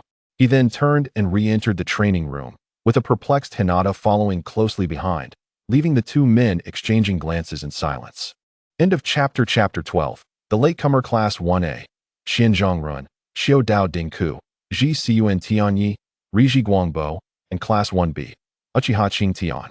Nara Yuan, Li Yi Tian Tian, Yamanaka Sui Air, Yunu Chiyi, Li Luo Ku, and Hyuga Ning-Sei.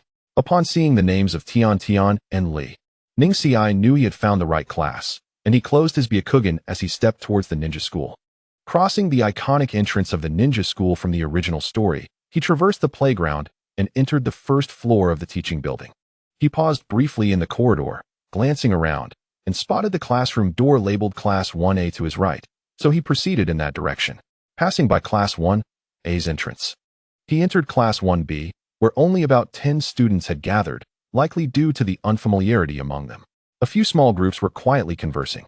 With keen eyes, Ning-Sei quickly noticed Li Luo Ku, still sporting long braids and dressed in traditional attire, and he couldn't help but take a few more glances, acknowledging him as one of the future Konoha's 12 guardians.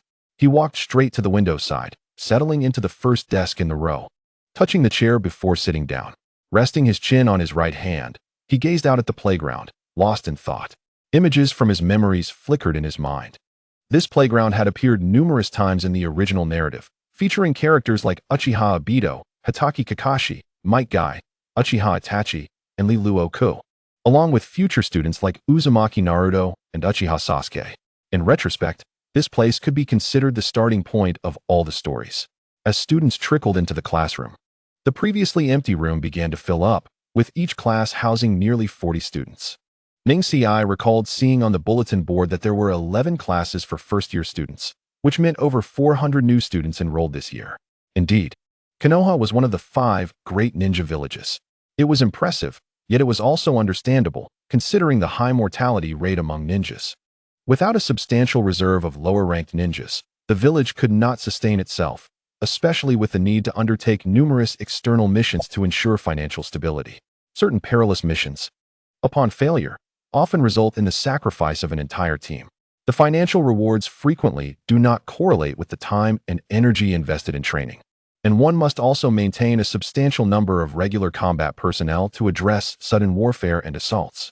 Therefore, when it comes to governing a village and nurturing talent, Sandai Yuanfei Rijan undoubtedly stands as the most capable among all Hokage throughout history.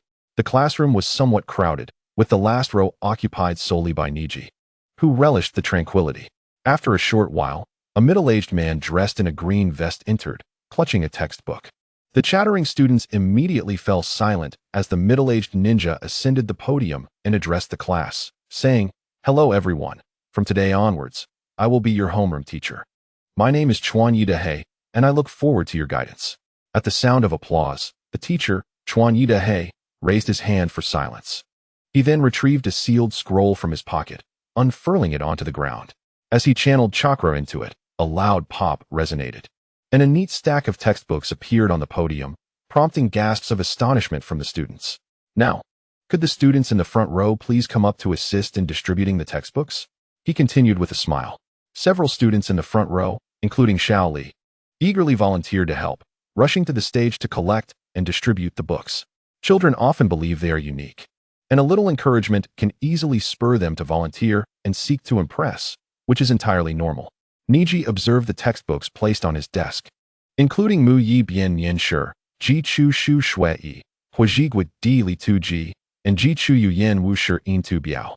He was particularly intrigued, as he had never encountered the language and teaching methods of another country in his previous life as a true Huaxia person. For instance, although he could speak the language of the ninja world, he struggled to write it. Thus, there was much for him to learn, and only the Ninja Academy would impart such knowledge without charge. He did not allow his experience from 2 lifetimes to breed arrogance. He understood that some principles and common knowledge are not universally applicable. In many respects, he was akin to these students, filled with wonder and curiosity about this world. Reaching for a copy of the 50 sound chart, he skimmed through it and realized it served a purpose similar to that of Hanyu Pinyin in his former life, as a foundational guide for learning to read and write. Consequently, he began to examine it closely. Suddenly, the sound of hurried footsteps approached from afar, and a girl appeared at the classroom door. She clutched her stomach with one hand and leaned against the doorframe, gasping for breath from running too hard. The students in the front half of the classroom stared at her with curiosity, while those in the back remained oblivious, engrossed in conversations or studying their geography atlases. After catching her breath, the girl looked up, slightly flushed, and whispered to the middle-aged teacher, Sorry teacher, I'm late. The homeroom teacher, Chuan Yidahei, smiled at her and replied, Come in quickly. You mustn't be late next time. Yes, I understand, she said, her expression softening as she entered the classroom, scanning the rows for an available seat. To her dismay, she found that the front rows were already filled.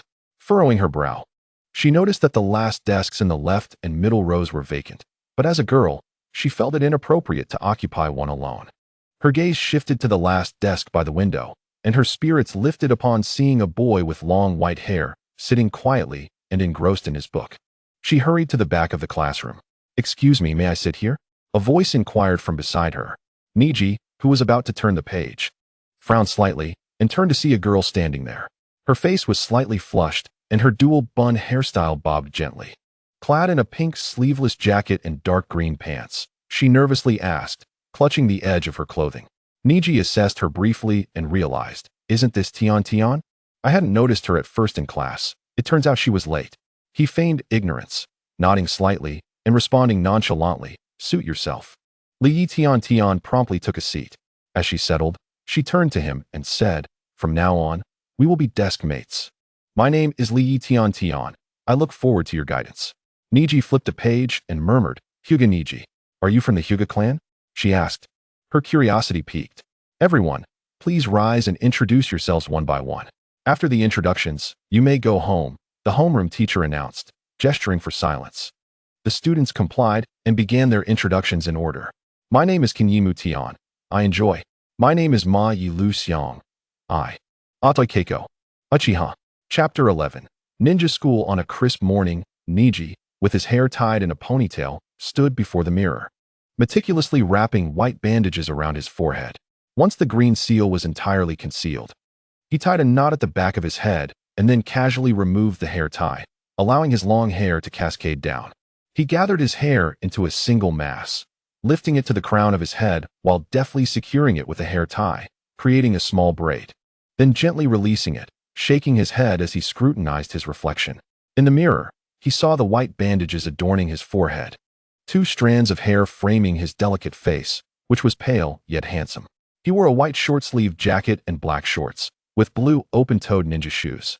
He had a gray-white ninja tool pouch tied at his waist and right thigh, the former containing 5 kunai and several explosive tags, along with a roll of wire for setting traps, while the latter held 10 shuriken. This was his usual gear. As he touched the ninja tool pouch, Neji hesitated, torn over whether to bring his tools and explosive tags to school. Bringing them would be against the rules, yet leaving them felt uncomfortable, as he was accustomed to carrying weapons. Without them, he felt a twinge of unease, lacking a sense of security. Never mind, I'll take them. Who knows what unforeseen events might occur that aren't mentioned in the original story. The teachers at school probably 1T search us, and as for the students, who could sneak up on me and rummage through my bag? Neji thought with a confident smile. Adjusting his collar, he descended the stairs with determination, picked up the enrollment notice from the table, and set off towards the Ninja Academy in the village center. From this day forward, he would be a student at the ninja school. He had received the enrollment notice a week prior, and he speculated that the early distribution was less about preparation for those receiving it and more about the assessment time for common children. Indeed, ordinary citizens wishing to enter the ninja school must pass an assessment. Only those with ninja potential are permitted entry.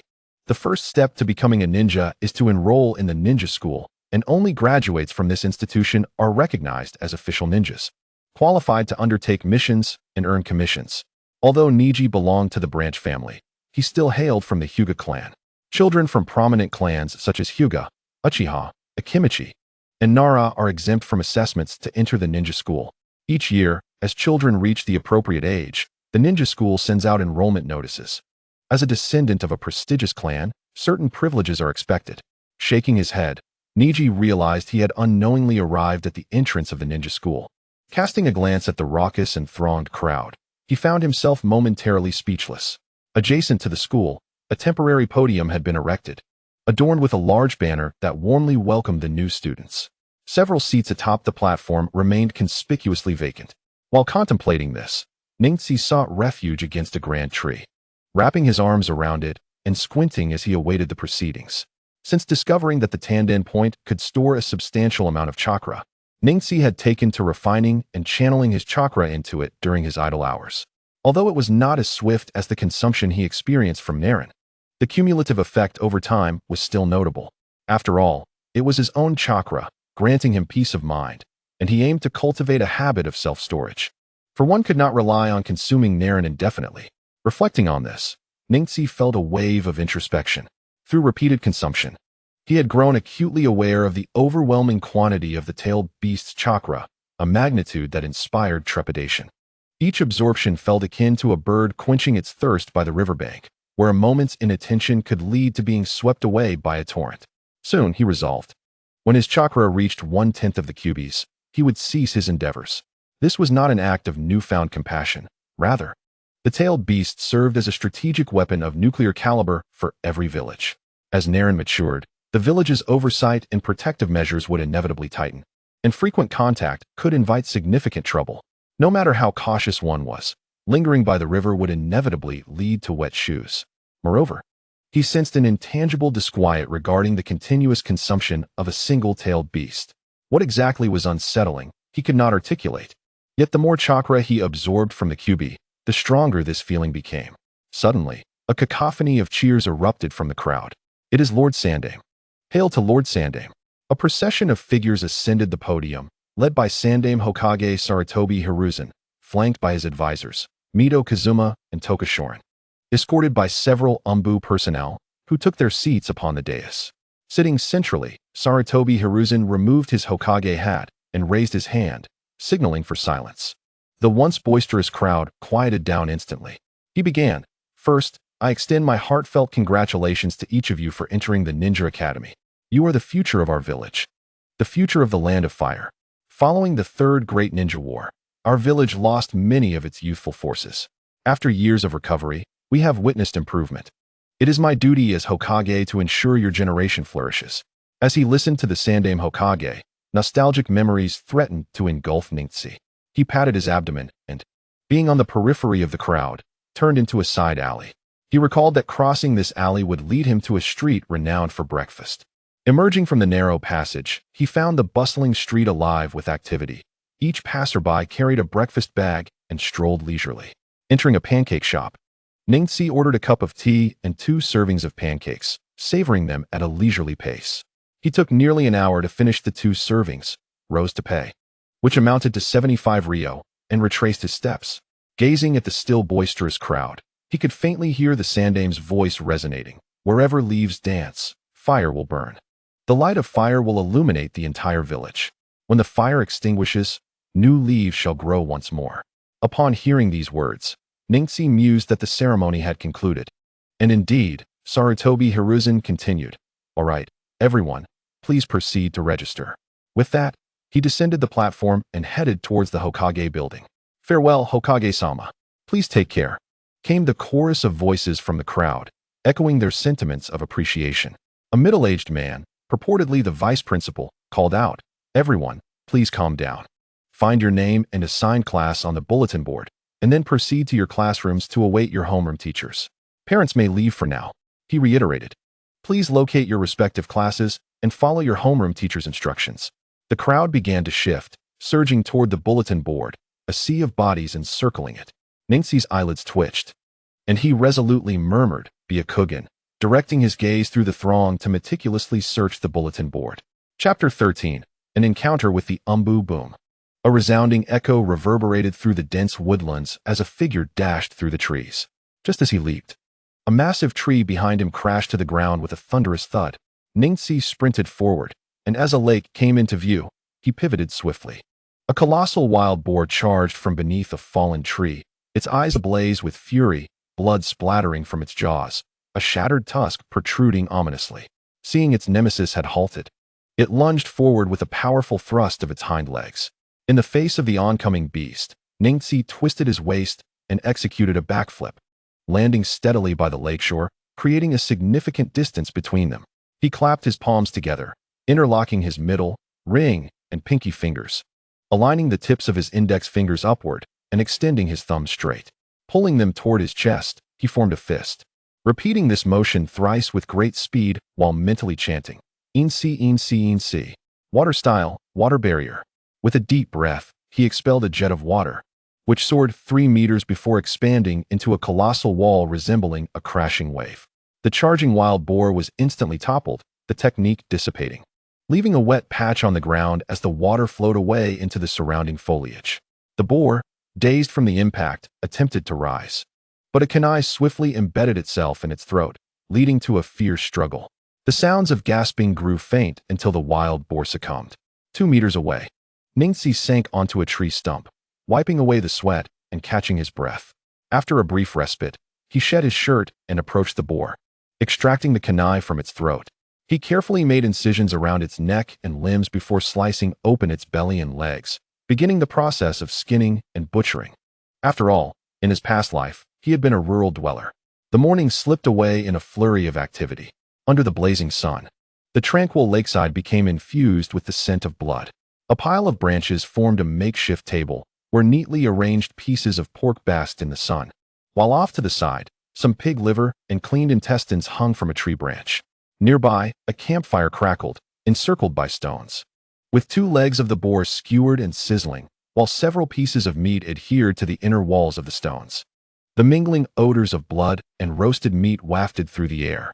With eyes closed, Ningxi practiced the Hinata gentle fist technique, his movements slow and precise. Suddenly, his brow furrowed as he called out toward the woods, "Who goes there? Step forward." A silence ensued, with no response from the trees. Ningxi's eyelids flickered, and he grasped 2 kunai from his waist, hurling them toward the densely leafed treetops. The sharp sound of the kunai embedding into the branches echoed back. In an instant, Ningxi's pupils dilated, and he executed a backward roll, landing lightly on the surface of the lake. The soft thuds of his kunai striking the ground revealed that they had been returned by an unseen assailant. Crouched low, Ningxi pressed one hand against the water's surface while the other retrieved a kunai equipped with an explosive tag, readying himself for confrontation. Swift rustling sounds emerged, and 3 tall figures appeared on the treetops bordering the shore. Before Ningxi could react, a 4th figure materialized behind him, a large hand pressing onto his shoulder. "Wait!" The 4th figure exclaimed in astonishment, as Ningxi's form twisted and began to dissipate into thin air. "Don't move," a youthful voice warned from behind. A kunai silently poised against the intruder's lower back. A figure, surprised, spoke with a hint of intrigue while being pressed against his back by a weapon. "What brings you? The Umbu here? I assure you, I have committed no unlawful acts." Upon recognizing the 3 silhouettes at the water's edge, Ningxi retracted his kunai and slowly approached the shore.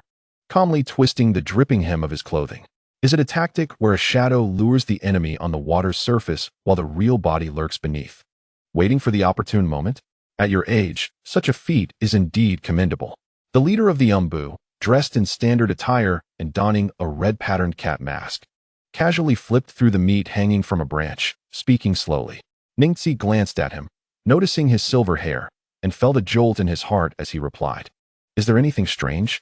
Were you not the same at my age? You have quite the audacity to speak to our captain like that, remarked another Umbu member. Emerging from the water with hands raised in surrender. A brat from the Hyuga clan, is it? Your tone suggests you know me, the captain said, casting a scrutinizing look at Ningxi, his eyes narrowing behind the mask. Ningxi stepped closer to the campfire, rummaging through the roasted leg bones, and picked a piece of slightly charred meat from the stone beside him. Wrapping it in a leaf, he began to eat while saying, "These eyes alone suffice to prove my lineage from the Hyuga clan. As for you, I naturally recognize you, the legendary prodigy of Konoha, renowned far and wide. I need not name you. Interesting. It seems I must teach you how to address your seniors." The masked man took a step forward, speaking in a low voice. "Captain, do not act rashly." "Indeed, Captain, he is merely a child," the other Umbu members interjected, stepping forward to intervene. "Do not be impulsive. Though you struggle to find a wife and your hair has turned gray, that is of no concern to me." Sensing the rising tension, Ningxi quickly leaped behind a nearby tree, nervously stating, "Cough, cough, kid, stop talking unless you wish to meet your end." One of the Umbu, choking slightly, shouted at Ningxi. With a wry smile, feeling the threat dissipate, Ningxi rubbed his hands together and returned to the conversation, swiftly changing the subject. "What brings the Umbu to seek me?" "Nothing of great importance. It is merely the mating season for wild boars, and several incidents have occurred around the village with these creatures rampaging. Villagers gathering herbs and hunting have sustained injuries, so we came to investigate the traces of destruction and the scent of blood," the Umbu member explained. "Let us proceed to examine the next location," the captain said, casting a deep glance at Ningxi before his body twisted and faded away, vanishing into thin air.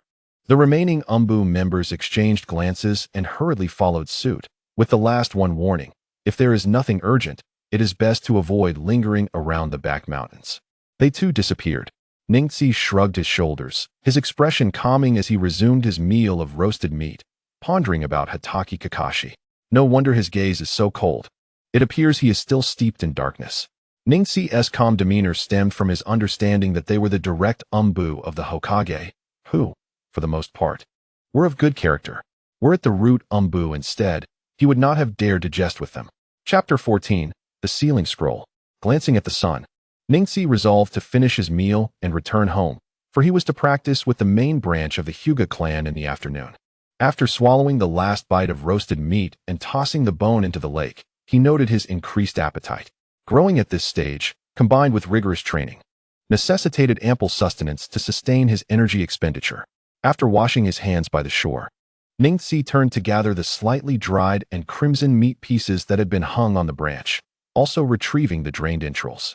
Wiping his hands, he took out a scroll from his ninja tool pouch, gently unfurling it on the ground. The 1-foot wide and nearly 1 meter long scroll bore a large character for seal in the center, surrounded by a circular array of intricate symbols. Pressing his fingertips together against the scroll, Ningxi felt a surge of energy. Release. With his chakra infused, the seal's character faded rapidly, and the surrounding symbols expanded outward, revealing a circular blue light in the center. Upon witnessing this, Ningxi quickly rose and tossed the pile of meat into the glowing circle. The meat pieces disappeared into the blue light, and within 10 seconds, the entire pile had vanished, the blue glow dissipating, and the seal's character reappeared as the symbols gradually retreated to confine it once more. As he slowly rolled up the scroll, a blend of curiosity and excitement filled Ningxi, for this was his first experience using such a sealing scroll. However, he felt a pang of regret, as this single-use sealing scroll had cost him over 1,800 ryo, more expensive even than the black market. At least he had procured it from the village, ensuring its authenticity and reliability. After his father, Hisashi, passed away, Ningxi had scoured through their family assets. The inheritance left behind was only a little over 100,000 ryo, a substantial amount. Yet in Konoha, a bowl of ramen cost between 70 to 90 ryo. and an old-style explosive tag was priced around 1,500 ryo. Considering daily expenses and the consumption of ninja tools, without prudence, it was insufficient for his needs from school until graduation. Although the main branch provided a monthly subsidy out of guilt, it was merely 1,000 ryo. With a resigned smile, Ningxi stowed away the scroll and dashed home. Upon landing steadily in the courtyard, Ningxi assessed that his speed had improved recently, as he had arrived several minutes faster than before. He retrieved a tablecloth and a length of rope from the house, tying the rope between two large trees at the corners of the yard, wrapping it 3 times from high to low. Spreading out the tablecloth, he opened the sealing scroll and placed it upside down on the cloth. Infusing chakra into his palm, the scroll emitted a blue glow, causing the meat pieces to tumble out. Moments later, he flipped the scroll over to find it blank, resembling mere scrap paper. One by one, he hung the wide meat pieces on the rope, while the entrails were stored in the refrigerator at home. After a quick wash, Ningxi changed into a black training outfit and prepared to head to the main branch. As he passed through the courtyard, he paused, frowning in thought. If he were to leave just like this, the hard-earned wild boar meat might fall prey to birds or stray cats, which would be a shame. Smacking his forehead, Ningxi swiftly formed hand seals, his fingertips dancing as he silently chanted, Wei Si-in, shadow clone technique. With a soft thud, a perfect clone appeared beside Ningxi. With a thought, the clone instantly understood and began moving about the courtyard. Ningxi nodded in approval, reflecting that it was a pity it was merely an illusion, as it would vanish with the slightest attack. He then pushed open the door and made his way to the main branch of the Hyuga clan. Upon arriving at the Hyuga main house, Ningxi found that the clan leader, Hyuga Hayashi, was absent, and the elder was overseeing matters. Ningxi often pondered why. If the main house feared that a member of the branch family might harm others or assassinate the heir, they did not simply replace him. You all practice. Why must a branch member serve as a sparring partner? As he absently practiced with Hinata, he contemplated that it seemed imperative to learn the shadow clone technique. This technique was essential, especially for someone like him who could absorb chakra and possessed an abundance of it. Dodging Hinata's attack, he observed her panting and continued to muse that such sparring could easily be delegated to shadow clones. Given his chakra reserves, even if he split it into 10 clones and sent one to spar with Hinata, she would not stand a chance. Using clones for practice would not be dismissive. It would indeed allow him more time to focus on his own training. Moreover, in Ningxi's view, the earlier one mastered this ninjutsu, the greater the advantage. The primary purpose of the shadow clone technique was not merely to engage in a sea of bodies to exhaust the enemy's chakra, but to accumulate experience and enhance learning capabilities. For training, this ability was almost otherworldly. Each additional clone effectively doubled the training experience. Tasks that might take a year to achieve through conventional means could be completed in just over a month by dispersing 10 clones to work concurrently. Merely contemplating the thoughts of Ningxi fills one with enthusiasm. What a marvelous world it is. In the blink of an eye, another hour has passed. Observing the exhausted Hinata, Ningxi raised his hand in a gesture of pause and spoke, "Let us conclude for today." After saying this, he turned and walked towards the entrance. Behind him, a breathless Hinata hurriedly implored, "Ningxi and I, please stay for dinner before you go." Without a moment's hesitation, Ningxi waved his hand dismissively, stepped through the door, turned around, and vanished from sight. Opening his own door leisurely, Ningxi glanced at the shadow clone still lingering in the yard. He picked up a small stone and scattered it, before returning indoors to wash rice and prepare a meal. After placing a pot on the stove, he returned to the yard to bring in the wild boar meat. One piece at a time. Once finished, he paused on the steps, gazing at the evening glow for a while. Upon re-entering the house, Ningxi prepared a stir-fried meat dish and a sautéed pig liver, setting them down neatly. He served himself a bowl of rice and began to eat slowly, knowing he would need to visit Naruto's house later that night. Chapter 15. School routine. Today, we shall assess the shadow clone technique I taught you last week. I wonder how your practice has fared over these days. The homeroom teacher, Funaya Dahe, placed his textbook down and leaned against the lectern, addressing the class. "Have you practiced?" "Nope," a student replied. "Did that even happen?" "I completely forgot." The classroom erupted in chatter, with many students appearing flustered, nervously inquiring amongst themselves. "I learned it. But my shadow clone can't even stand up," muttered a classmate, his cheeks turning red. Despite his quiet tone, he attracted the attention of those around him. "All right, everyone quiet down. I will call on you at random, and your performance will determine your final remarks from me, Funaya Dahe announced while flipping through the roll book. Scanning the names, he called out, Kaminoya Muta. Here. A boy with curly hair quickly stood up, approaching the front of the class. The teacher smiled at the nervous boy. Begin. Kaminoya Muta's palms were sweaty. Since the last class, he had practiced diligently, but had made little progress. As a true commoner ninja, his parents were not even ninjas themselves and could offer him no guidance. He was left to navigate this path alone, wiping his sweaty palms on his waist. He felt the weight of his classmates' gazes upon him. Resolute, he closed his eyes and swiftly formed the hand signs. Unsure in, he shouted.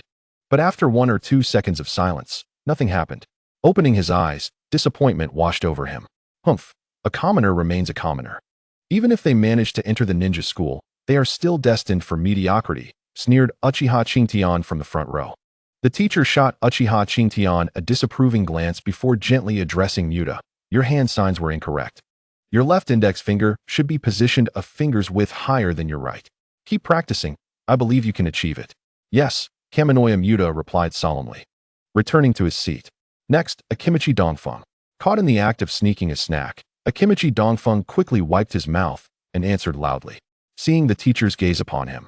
He grinned sheepishly and trudged from his seat. A chubby boy clad in red, his rotund figure revealed the good fortune of inheriting the Akimichi clan's lineage.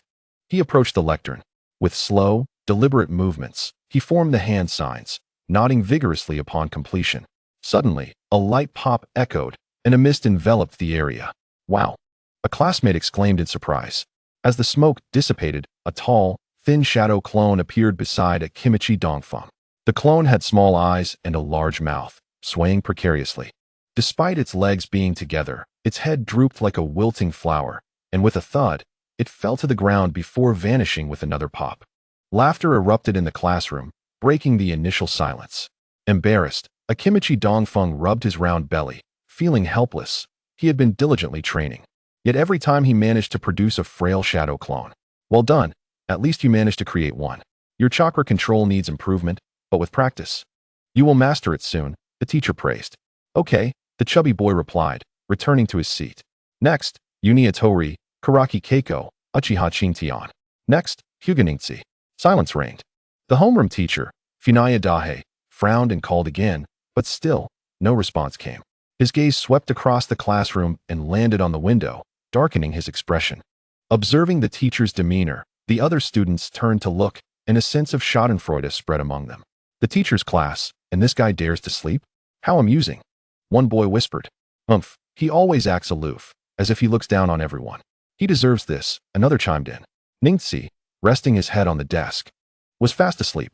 He had just returned from Naruto's house early that morning and had come directly to school, without even going home. As soon as he laid his head down, sleep overtook him. Hey, Ningxi, Ningxi. Noticing all eyes on him, Ayatian blushed slightly. She tugged at Ningxi's sleeve beneath the desk and whispered, Ningxi drowsily opened his eyes, gazing in confusion at Tian. Her face was flushed, and she gestured forward with her lips. Ningxi turned to see all his classmates staring at him, their eyes narrowing in unison, and upon noticing the teacher's stern expression, he felt bewildered and turned back to Tian. The shadow clone technique, she reminded him quietly, head lowered. Ningxi furrowed his brow, stood up, and raised his hand, swiftly forming the 3 hand signs of on, sure, in. Although there were 3 signs, he completed them almost instantaneously.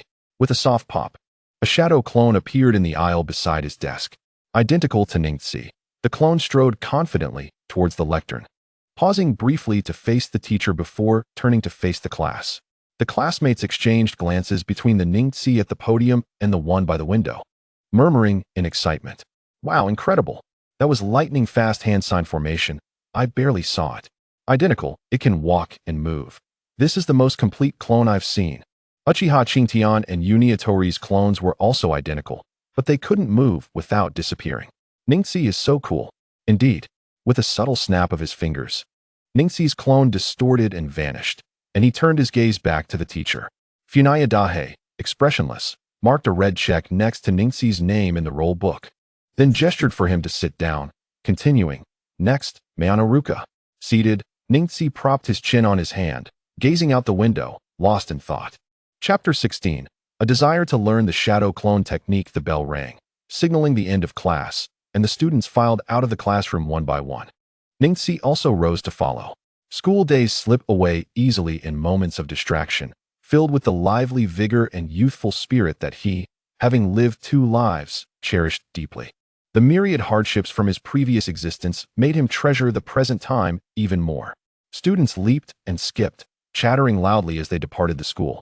After all, they were merely children. The youngest were merely 5 or 6 years old, while the oldest, even those in their final year, were only 12.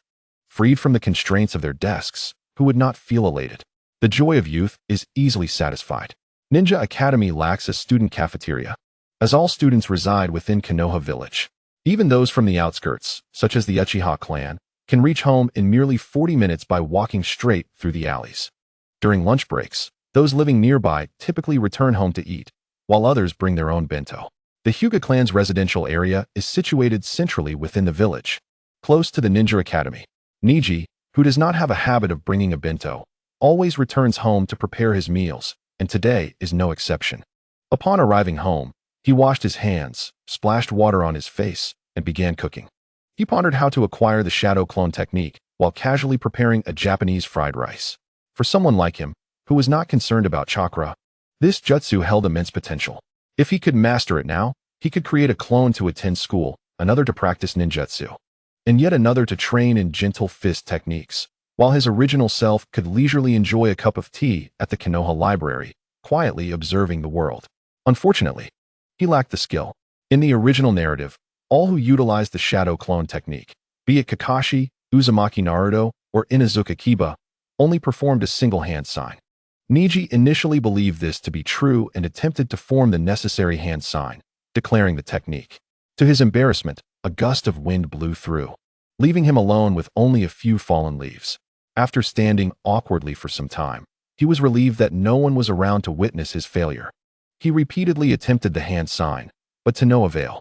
After much contemplation, he suspected that the issue did not lie with him, but rather with the hand sign itself. He had successfully learned the B-rank ninjutsu, Doran, so it seemed unreasonable that he could not master the shadow clone technique, even if it was challenging. The hand sign appeared correct, yet his chakra remained unresponsive. Suddenly, he recalled the concept of the Rinnegan. What is Rinnegan? It refers to hand signs formed freely and intuitively. Although the difficulty of ninjutsu is not necessarily determined by the number of hand signs, the shadow clone technique, being a B-rank ninjutsu, surely required more than just a single sign. Even the E-rank clone technique requires 3 hand signs. If it were truly that simple, merely forming one hand sign and evenly distributing chakra, then any ninja could learn it. Therefore, Neji concluded that the shadow clone technique indeed has a legitimate method of forming hand signs, requiring an additional Rinnegan at the end of the training process. Once mastered, the technique could be executed by simply forming a Rinnegan, creating a conditioned reflex that ensures success. This would shorten the hand sign formation process and accelerate the release of the ninjutsu. It is important to note that the shadow clone technique is not an attribute-based ninjutsu. Its essence lies in equally distributing chakra. The fewer clones created, the greater their strength. This insight stemmed from his previous life's observations of the original work, where the protagonist frequently utilized it. Naturally, all of this was merely his speculation. The simplest method to verify his theory would be to seek out someone proficient in the shadow clone technique for direct confirmation. But whom could he approach? Who would be willing to teach him this technique? Kakashi, Uchiha Shursui, Uchiha Itachi, or even the third Hokage? None of them had any familial ties to him. So why would they teach him? Even if he attempted to learn stealthily, he needed to witness it first to do so. In this peaceful era, who would use ninjutsu without reason in the village? Shaking his head, Neji tidied up his dishes, brewed himself a cup of tea, and closed his eyes to refine his chakra. While others refine their chakra to expand their capacity and enhance mixing speed, he simultaneously refines and stores his. If one were to compare a normal person's chakra capacity to a bucket, no matter how much one refines, they can only fill that bucket to its brim. Any excess spills over, wasted and dissipated into the world. Neji, however, is different. His dantian is akin to a reservoir hidden beneath the bucket, allowing him to draw all the chakra that overflows into that reservoir. Absorbing others' chakra simply saves time, even without it.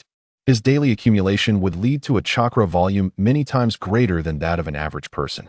Coupled with his innate talent, becoming a powerful figure of shadow-level strength is merely a matter of time. After sitting in meditation for about an hour and taking a brief rest, Neji stood and left his home, as he had classes to attend in the afternoon. The afternoon's physical education class was held outdoors. Apart from a few latecomers hastily entering the teaching building, the other classes had already settled in their classrooms, awaiting the bell to signal the start of the lesson. Students from Class 2 of the first year gathered in small groups on the playground, chatting among themselves. Some were racing each other around the track, while others, like Neji, leaned against the wire fence, idly surveying the surroundings as they awaited the arrival of their teacher. Hinata, one of the few physical training instructors at the Ninja Academy, approached briskly from the teaching building. He had been the physical training guidance teacher for 5 years. While he would not claim to have poured his heart and soul into the role, he felt he had taught effectively. Clapping his hands to gather the students, they quickly assembled upon hearing the sound, forming an orderly line in front of their instructor, who was known for his strictness. In the presence of this notoriously stern teacher, students from the first grade to the 6th quickly transformed into model pupils. Those who had previously misbehaved were swiftly brought to heel by his firm but fair hand. Form a line by height, 10 in a row. After a brief moment of disarray, the students quickly lined up in an orderly fashion. Observing their promptness, Hinata quietly nodded in approval. Class 2 was among the top-performing classes in the first year. While others might question the credibility of such a statement, few would dare to refute it when it came from him, as he was responsible for multiple classes across all grades. All right, everyone, turn to the right. As per usual, jog 20 laps, and the last 5 in the first place will each add 10 laps. A chorus of groans erupted as students expressed their discontent. Although students entering the Ninja Academy typically possessed above-average physical abilities, they were still only around 6 years old. Running 20 laps around the playground was exhausting, especially for those who fell behind and had to add 10 more. Old stickler. Absolute weirdo. Hinata shot them a disapproving glare, causing the students to shiver in silence, with the only ones remaining calm, perhaps even excited, being Neji and Rock Lee. With a cold smirk, Hinata announced, "Ready, set, go." The sound of synchronized footsteps echoed as they began running, and soon they were all drenched in sweat beneath the blazing sun. Chapter 17. Long-distance running as one of the physical education teachers at the Ninja Academy. Aside from the 2 scars on his face and his stern demeanor that instilled fear, most students had little impression of Hinata, and even fewer had any fondness towards him. However, Neji understood that this was merely a facade. Among the many teachers at the Ninja Academy, the older they were, the more respect they seemed to command, particularly from their fellow clansmen. Common individuals perceived him as just another ordinary Chunin teacher, while many students from prominent clans feigned respect, dismissing him as merely a teacher. Neji, however, had never entertained such thoughts. Before his father, Hyuga Neji, passed away, he had mentioned that this clan elder was once the strongest member of the previous generation of the Hyuga clan, even overshadowing the head of the main family, Hyuga Hisashi, in his youth. As one of the strongest elite jounin of the Hyuga clan, it was puzzling why he chose to teach at a neutral ninja academy rather than serving his clan. Neji surmised that the reason for Hinata's obscurity upon returning from the Third Great Ninja War was likely due to suppression from the main family. In the Third Great Ninja War, many notable figures emerged from Konoha, including the 4th Hokage, Bo Feng Shui-min, the Uchiha clan leader, Uchiha Fuyu, the Hyuga clan leader, Hyuga Neji, and the legendary trio of the previous generation, the Inuzuka, Nara, and Akimichi clans. Among the prominent young ninjas were Hyuga Neji, the prodigious Shunshin no Jutsu user, and Hatake Kakashi, the copy ninja. Although the Third Ninja War concluded with Konoha's victory, the village suffered heavy losses, particularly among its young ninjas, due to simultaneous battles against the Water, Earth, and Lightning countries. In a hurry to showcase the strength of the Fire country, the younger generation of ninjas was heavily promoted, leading to the rise of figures like the Yellow Flash, Bo Feng Shui-min, and the copy ninja, Hatake Kakashi, who became renowned throughout the ninja world. As Neji ran, he felt a light sweat on his forehead and gradually slowed his pace. The circular track was crowded with students from Class 2, forming a long line. In the early laps, it was difficult to distinguish who was leading, but after 20 laps, the disparities in physical strength and training were evident. The first to lead the disorganized running group was Neji. whose immense chakra and daily practice of the gentle fist had elevated him far beyond his peers. Bringing up the rear was Akimichi Dongfeng, a member of the Akimichi clan who relished food but despised exercise, consistently finishing last. He had grown accustomed to this, as had the others. Hyuga Neji, Aoi Keiko. Rock Lee, Akimichi Dongfeng. You 6, do not stop. Continue running for another 10 laps. The rest of you, come with me to practice shuriken throwing, instructed their teacher. I can't do it anymore. I'm too tired. Me too. Can we take a break, sensei? The complaints echoed among the exhausted students. Upon hearing the instruction to run another 10 laps, Dongfeng nearly fainted from despair. Humph, you don't understand. Only when utterly exhausted can one truly grasp their body's capabilities. This is the time when practicing shuriken throwing will yield the greatest progress, Hyuga Yuya scoffed, commanding. What are you looking at? You 6, keep running. The rest, follow me. The remaining students trudged along, weary. As they followed their teacher to the far corner of the training ground, where neatly arranged straw targets awaited their shuriken practice. Glancing at his fellow runners, Neji maintained a calm demeanor, though a hint of curiosity flickered in his eyes when he looked at Rock Lee. As the lone wolf of the class, Lee only paid attention when he deemed the lesson important. Otherwise, he would doze off or meditate to refine his chakra, attending only for class and leaving promptly afterward. He seldom interacted with his peers, perceiving such exchanges as a waste of time. Thus, it was for the first time that he felt Neji's gaze directed at him. Lee's heart sank, wondering why Neji was looking at him, suspecting that this so-called genius might be mocking him. Frustrated, he clenched his fists. 2 months had passed since the beginning of the school year, and the excitement Lee initially felt had dissipated entirely. He now felt lost, struggling with basic techniques like the transformation technique and the shadow clone technique, despite practicing tirelessly from dawn to dusk, achieving no progress. The transformation technique was a fundamental ninjutsu, while the shadow clone technique, which created an illusion to confuse an enemy, fundamentally belonged to genjutsu. Without any advancement in basic ninjutsu, his prospects of mastering advanced techniques seemed bleak.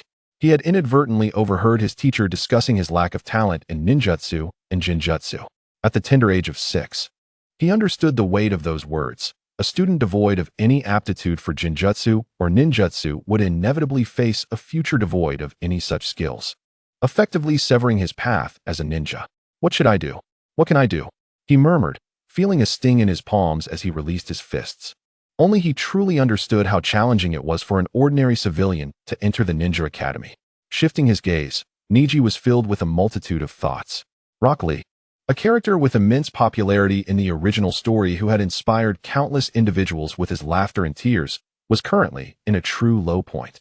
Daily, he faced ridicule and derision, with no encouragement, comfort, or advice. Yet, the more he faced this adversity, the more determined he became. And it was this very unwillingness to succumb that had allowed him to persevere thus far. Neji continued to run in silence, not intending to enlighten Lee, especially during such a challenging time. A slight word of encouragement could easily forge a strong friendship, but Neji had encountered such pivotal moments before. In the last encounter in the snow, when Naruto first met Hinata, Neji had happened to pass by the woods and observed the situation with cold detachment. Had he chosen to intervene, Naruto would not have left an impression in Hinata's heart, and their future would have been drastically altered. If Hinata had never developed feelings, Naruto would not have been moved, and their relationship would have remained merely platonic, akin to Naruto's bond with Ino, friends from the same village, same year, merely that. In the future, although Naruto would not end up alone, it was clear that Hinata would not be his wife, as the original narrative suggested. If not for Neji's direct admonition before his demise, urging Naruto not to take Hinata's feelings lightly, Naruto would have remained oblivious. Neji believed that a person's fate was determined from birth. As long as he did not significantly alter the storyline, the world would remain on its original path, where deeds and destinies would unfold as they were meant to be. Chapter 18. Practical training became evident to Neji, who was aware of the entire narrative. Their fates were already sealed. To wantonly alter the story would not benefit him. Countless seemingly insignificant but decisive events could reshape the entire world, clouding the future's clarity. As a transmigrator, he would lose considerable advantage if he attempted to control the uncontrollable, a sentiment that resonated with everyone, including Neji. Moreover, why interfere with Hinata's marriage to Naruto if that was the best outcome? Should Naruto end up with Sakura, he might frequently face domestic troubles. Lee's disappointment was fleeting. If he were to give up now, he might never attract Guy's attention. Perhaps it was the very ridicule and scorn that spurred Lee to work harder. This was not indifference. Neji believed that since the outcome was ultimately positive, there was no need for unnecessary interference. Good intentions often led to adverse outcomes. Having completed his 10 laps swiftly, Neji watched as the others struggled with their remaining laps and moved to the edge of the training ground to rest under the shade of a tree. Though the track was not large, entering the Ninja Academy required a certain level of physical fitness, and completing 30 laps was no easy feat. The bell rang to signal the end of the first afternoon class, and Akimichi Dongfeng seemed to have awaited this moment for an eternity. Collapsing onto the ground and gasping for breath, he had endured this way through every physical education class, which was an impressive feat in itself. Rising, he walked to a nearby convenience store adjacent to the classroom building to purchase a drink. Upon seeing the bottle, Neji couldn't help but smile. Recalling a scene from the original story where the third Hokage and Kakashi enjoyed a drink after leaving Sakura's home, pondering whether a ninja would perform better after consuming such an energy drink. Time had flown by, and many memories had blurred. Indeed, humans were forgetful creatures. With a casual toss, he discarded the bottle into the trash can and paused behind several classmates who were engaged in shuriken training. The second class was about to begin. If all went as expected, it would be shuriken training, followed by one-on-one sparring in the next session. For Ningxi, shuriken training posed no challenge. Although he could not yet manipulate them with the finesse of Uchiha Itachi, he could easily hit his targets. What he eagerly anticipated was the upcoming sparring session. The bell rang abruptly, and on the other side, Hinata Yuya clapped his hands, prompting the students to quickly assemble into 4 orderly rows, their movements swift and silent. Satisfied, Yuya nodded, a rare flicker of emotion crossing his typically stoic face. It seemed this group had made some progress after enduring a few punishments. He then instructed, "Train freely. If you encounter any difficulties, feel free to ask me, but be careful not to injure your classmates." Dismissed. The students paused for a moment before dispersing. The air soon filled with the sounds of shuriken and kunai whizzing through the air. Ningxi's eyelids fluttered, and he quickly sought refuge in a corner, wary of potential mishaps from the rowdy children. The crimson sunset cast a warm glow over the ground. The students of Class 2 formed a large circle, each maintaining silence and focus. Most boys wore expressions of excitement, eagerly anticipating this moment during their physical education class, while the girls nervously fidgeted with the corners of their clothing. In the center of the circle stood 2 opponents, one tall and one short, both adopting the stance of gentle fist, their veins visibly tensed at the corners of their eyes, each pair of Byakugan gazing intently at the other. With a soft shout, Ningxi advanced, his palms enveloped in a faint blue chakra, taking the initiative. Yuya deftly sidestepped Ningxi's heavy strike, yet a sense of unease gripped him as, within the expansive view of his Byakugan, he caught sight of another Ningxi, positioned at his lower left, chakra-laden fingertips poised towards his heart. Oh, a technique akin to the shadow clone technique? Approaching the level of formlessness. How intriguing, Yuya mused internally. In an instant, he transformed, creating a sound akin to cracking wood. Ningxi felt a sudden hardness at his fingertips, his heart sinking as he instinctively retaliated. A substitution technique?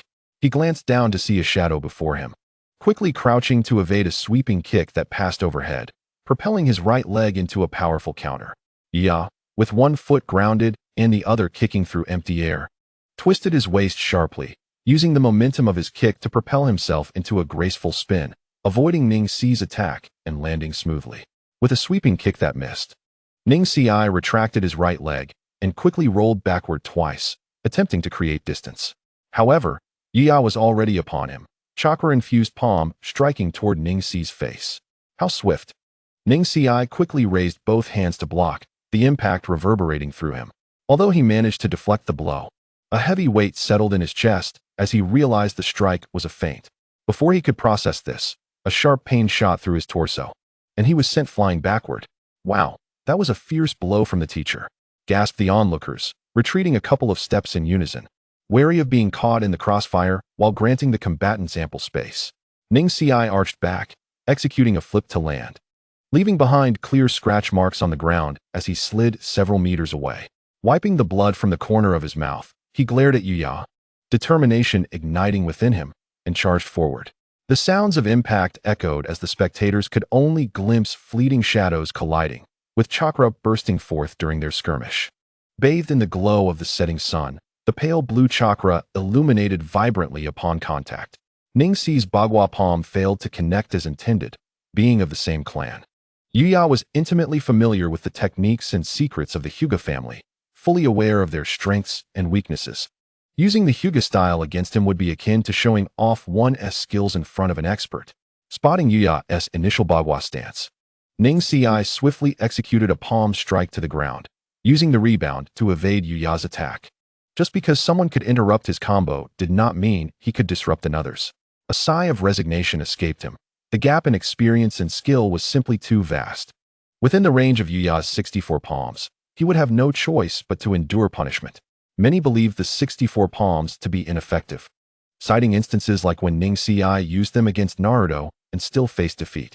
However, they overlooked a crucial point. The primary purpose of the 64 palms is to seal the opponent's chakra. By the time Naruto faced Ningxi, most of his chakra had already been sealed, yet he possessed the 9 tails as a loophole, allowing him to break free from the seal through sheer force. In contrast, anyone else would have found themselves at a complete disadvantage. What distinguishes a ninja from an ordinary person? Beyond the innate physicality of a ninja, it is chakra. Devoid of chakra or significantly restricted in its flow, one is but a hair's breadth stronger than a common individual. Though the human body contains 720 chakra points, the 64 palms can only seal 126 of them. Yet, targeting vital points can still impede and restrict the flow of chakra, rendering even formidable ninjas significantly weaker. Ninjutsu cannot be exposed. The significance of Kaiten is diminished when the Bagua palm is interrupted, and the power of an empty palm is too feeble. Hence, after enduring a barrage of blows, Ningxi found himself propelled backward. It seemed he was destined to receive a thrashing today. Though he felt a pang of frustration, he bit his lip and endured. Some things must remain concealed.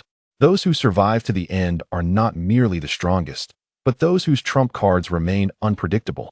Despite this, Yuya was continually impressed. This branch descendant was exceptionally gifted, excelling in physical prowess, courage, talent, and the qualities of a ninja, far surpassing his peers. Just last week, he had sparred with Ningxi and was acutely aware of Ningxi's visibly terrifying progress. At merely 6 years old, possessing and skillfully wielding the Byakugan was an impressive feat within the Hyuga clan. Little did he expect Ningxi to have already mastered the 64 palms. To an outsider, it may have appeared that Ningxi struggled under his guidance, but that was due to Yuya being a master of the Hyuga style, one of the elite jounin within the Konoha Hyuga clan. How remarkable it was that he had already begun employing the empty palm technique. His innate talent was on par with that of Uchiha Itachi, the prodigy who graduated a year early from school. As he watched Ningxi rise from the ground, Yuya's mind raced with thoughts, his admiration for Ningxi growing more evident. Regrettably, being born into the branch family, this young man might have the potential to lead the entire Hyuga clan to greater glory. Yet, the main house bore 2 daughters, and even if Ningxi were willing to assist wholeheartedly, it would merely be a matter of embellishment. The thought of the caged bird curse flashed through Yuya's mind, stirring a reluctant realization. Having been tempered through the trials of the second and third great ninja wars, he understood that those with exceptional talent and strength often resist various constraints, especially prodigies. A single misstep could lead to calamity. As Ningxi wiped the blood from his lips, he realized the disparity between them was significant. This conventional sparring was laden with limitations. In a life-and-death battle, under the full display of their skills, the situation would be vastly different. He dared to assert a 50% chance of victory. Of course, in a true life-or-death scenario, losing would mean death, while in a spar, even if pummeled, at least there was no threat to his life. With a swift motion, Ningxi retrieved a smoke bomb from his ninja tool pouch and hurled it to the ground, enveloping the area in a dense cloud of smoke. In this obscured environment, he deftly formed the hand seals for the shadow clone technique, summoning 6 clones that emerged in an orderly fashion from the swirling mist. Meanwhile, Ningxi's real body followed a zigzagging path behind the clones, advancing towards Hinata Yuyo. Both the ordinary clones and illusions are laid bare under the scrutiny of the Byakugan and Sharingan, a truth Ningxi was acutely aware of. However, As his real body trailed behind the clones, their overlapping presence from the perspective of an observer, particularly one endowed with the penetrating sight of the Byakugan, created a momentary confusion regarding which was the true body and which were mere clones. Although both parties understood this to be a trivial deception, a moment's misjudgment could lead to a potentially fatal consequence. This thought process is indeed unconventional. One cannot underestimate this young man, Hinata Yuyo mused, surprised by Ningxi's ingenuity. Before he could finish his contemplation, Ningxi and his clones had closed in on him. With a focused gaze, he activated his Byakugan, sweeping his vision to discern the incoming kunai aimed at his right eye. He instinctively tilted his head to evade the attack. Is the real body concealed behind the second clone? Just as he avoided the kunai, he caught sight of Ningxi's true form, his chakra radiating from his right palm as he struck forward with a powerful blow aimed at Ningxi. Though formidable, the impact was somewhat mitigated by the clone's presence, causing the force to diminish by half, serving as a minor lesson for the younger generation. Chapter 20. Treat me to dumplings with a resounding clap. Ningxi's clone shattered under the force of the palm, yet instead of feeling the solid contact, it was a mere empty strike that echoed behind him. Startled, Hinata Yuyo, driven by years of combat instinct, retaliated instinctively, sending Ningxi, who had appeared behind him without notice, hurtling away. Ningxi rose, wiping the blood from his mouth, a smile forming on his face. If this were a life-and-death battle, a kunai would have already pierced your heart. I see. Hinata Yuyo paused, glancing back with the Byakugan's 360-degree vision, noticing a cut in his green ninja armor. He quickly realized all the clones were merely a ruse. The kunai was aimed at my right eye to force me to tilt my head, while the true body swiftly moved behind me from the left. So, he sought to exchange injury for advantage. Truly promising. After a moment of reflection, Hinata Yuyo grasped Ningxi's tactical brilliance, his gaze filled with admiration for the young boy ahead, who was wiping his face. What astonished him further was that Ningxi had already identified the sole flaw within the branch family's technique and cleverly exploited it to attack his own kin. Within the entire Hyuga clan, only a handful of Chunin and Jonin were privy to the fact that the Byakugan's all-seeing vision existed solely within the main family. The branch families, constrained by the cursed seal, possessed a blind spot behind their heads. The further one was from the target, the larger this blind area became, and any tilt of the head would shift this range. Ningxi had ingeniously capitalized on this weakness. Ding ding ding. School is over. Let's go home. Queasy, shall we go flower picking by the river? The ringing of the bell dispersed the gathered students. At the tender age of 6 or 7, they yearned more for entertainment and play than the dry, incomprehensible battles. Hinata Yuyo cast a lingering glance at Ningxi before turning toward the teacher's office in the classroom building. Ningxi paid little mind. The entire ninja school was aware of the eccentric taijutsu teacher from the Hyuga clan, who relished in training the younger generation. As a prominent clan, the Hyuga welcomed new students from grades 1 to 6, resulting in daily training sessions. Students would often return home with bruises, complaining to their parents, who dared not voice their displeasure. After all, Hinata Yuyo was one of the few elite jonin within the clan. Had he chosen to remain with the main family instead of teaching at the ninja school, he would have undoubtedly risen to the ranks of the clan's core elders. Moreover, Hinata Yuyo was known for his measured approach. The children only suffered minor injuries, and over time, parents grew accustomed to the idea that future ninjas must endure a modicum of pain. The children of the Hyuga clan, who had come to report their grievances, were left in despair. Are you all right? Ningxi inquired softly, standing beside them. Yes, he replied, brushing off the dust from his clothes. Humph. What kind of elder treats their juniors so harshly? It's unfair. Tian, with a pout, expressed her dissatisfaction. Casting a surprised glance at Tian, Ningxi reflected. It seems this one has always had a penchant for sarcasm. A soft rumble echoed as Tian's face flushed with embarrassment, quickly averting her gaze. Her stomach had betrayed her with an audible growl. Seeing the flustered Tian, her hair styled in 2 buns, Ningxi struggled to suppress his laughter. Yet the corners of his mouth betrayed him. Humph, what's so amusing? Tian's annoyance flared upon noticing Ningxi's smirk. Hey Ningxi, whatever happened to that promise of treating me to dumplings in exchange for my help with your homework? It's been over a week. You aren't trying to back out, are you? Was there such a promise? Ningxi feigned ignorance, rolling his eyes. Tian, exasperated, delivered a playful punch to Ningxi, as his desk mate for so long. With her carefree demeanor, she was unafraid of Ningxi, unlike the other students who held him in awe. Dodging her playful strike, Ningxi grinned, still feeling the ache from Hinata Yuyo's earlier blow. Sure, let's go right now. That's more like it. Tian beamed, patting Ningxi's shoulder, causing his eyelid to twitch. Wait for me to grab my backpack from the classroom. You can't run off, she called as she dashed towards the classroom. All right, hurry up. After the time's passed. It won't count, Ningxi quipped, rolling his eyes in resignation. Don't you dare leave. Her voice echoed from afar. Sesame dumplings, my favorite. Tian gleefully exclaimed, sipping her hot tea before calling out, Boss, another order of sesame dumplings. Sure thing. Just a moment, the attendant responded promptly. Ningxi's attention drifted beyond Tian and the 3 empty plates before her, resting on a table to the right near the entrance, where a group leisurely enjoyed dumplings and tea. Among them were Might Guy, Nara Shikamu, Mitarashi Anko, Yamashiro Aoba, Yuhi Kurenai, and Asuma Saratobi, who was playfully flirting with Kurenai, alongside 2 Leaf Village ninjas not present in the original storyline.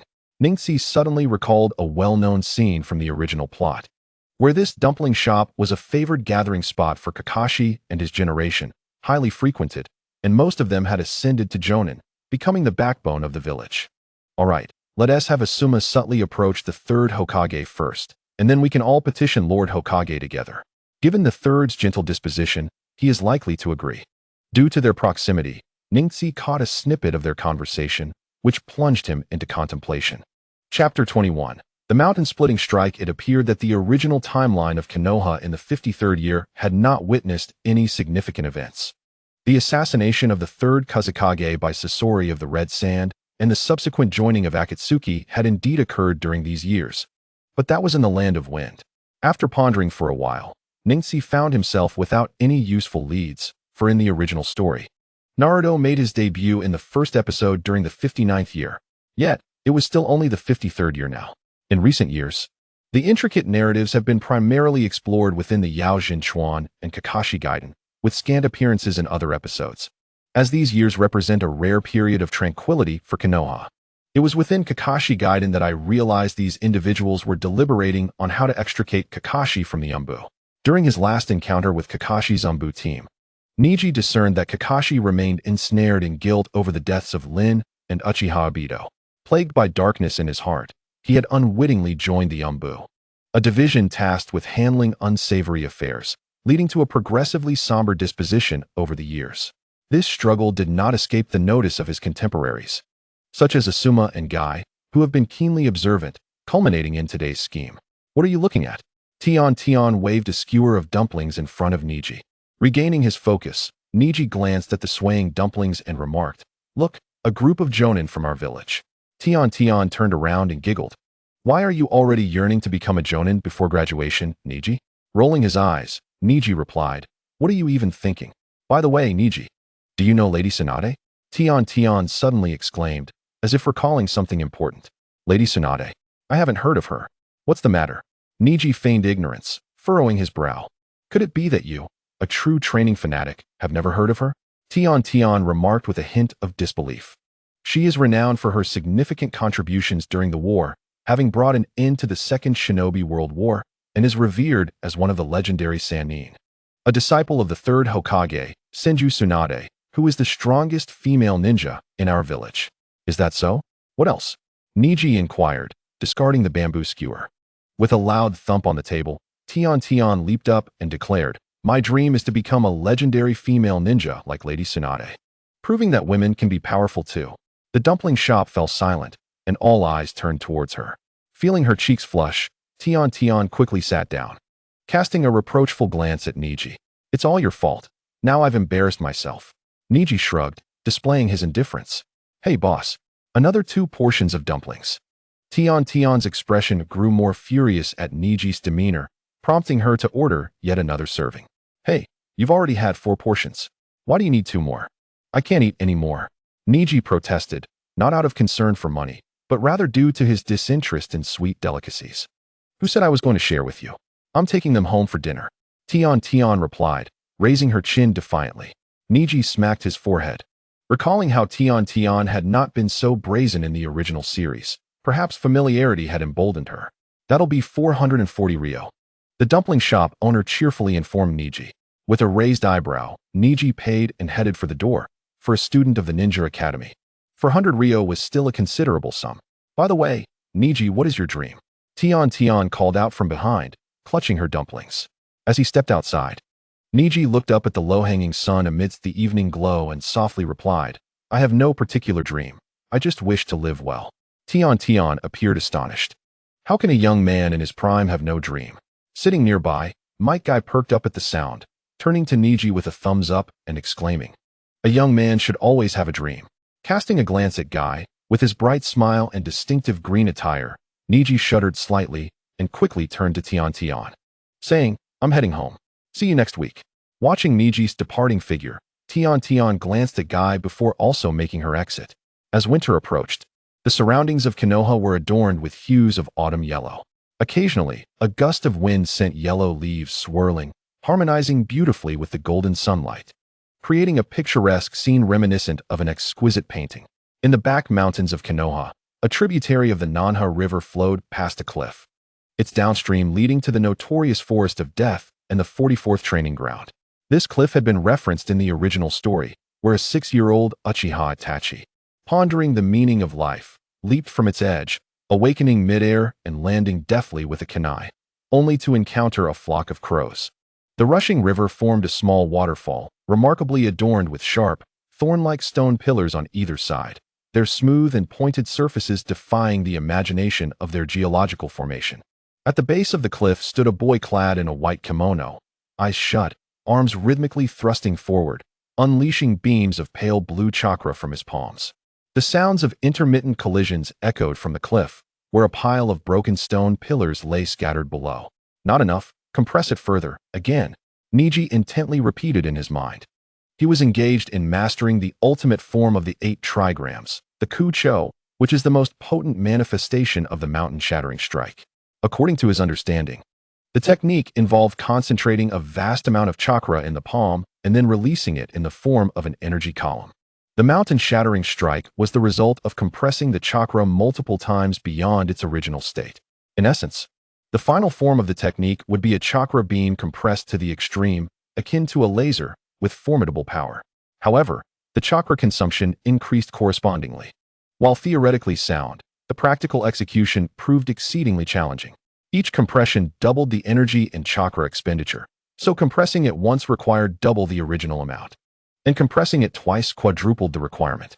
From a chakra column the size of a basin to one as narrow as a small bowl, Neji had nearly reached the limits of his compression capabilities. The cliff face was riddled with cracks and deep pits. Neji's palms were slightly swollen, beads of sweat cascading down his face as he gazed at the multitude of dark holes he had created with his chakra beam.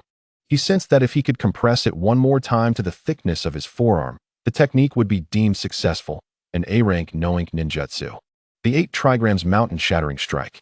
Muttering to himself, Neji wiped the sweat from his brow, picked up a water canister resting on a nearby rock, and took several gulps.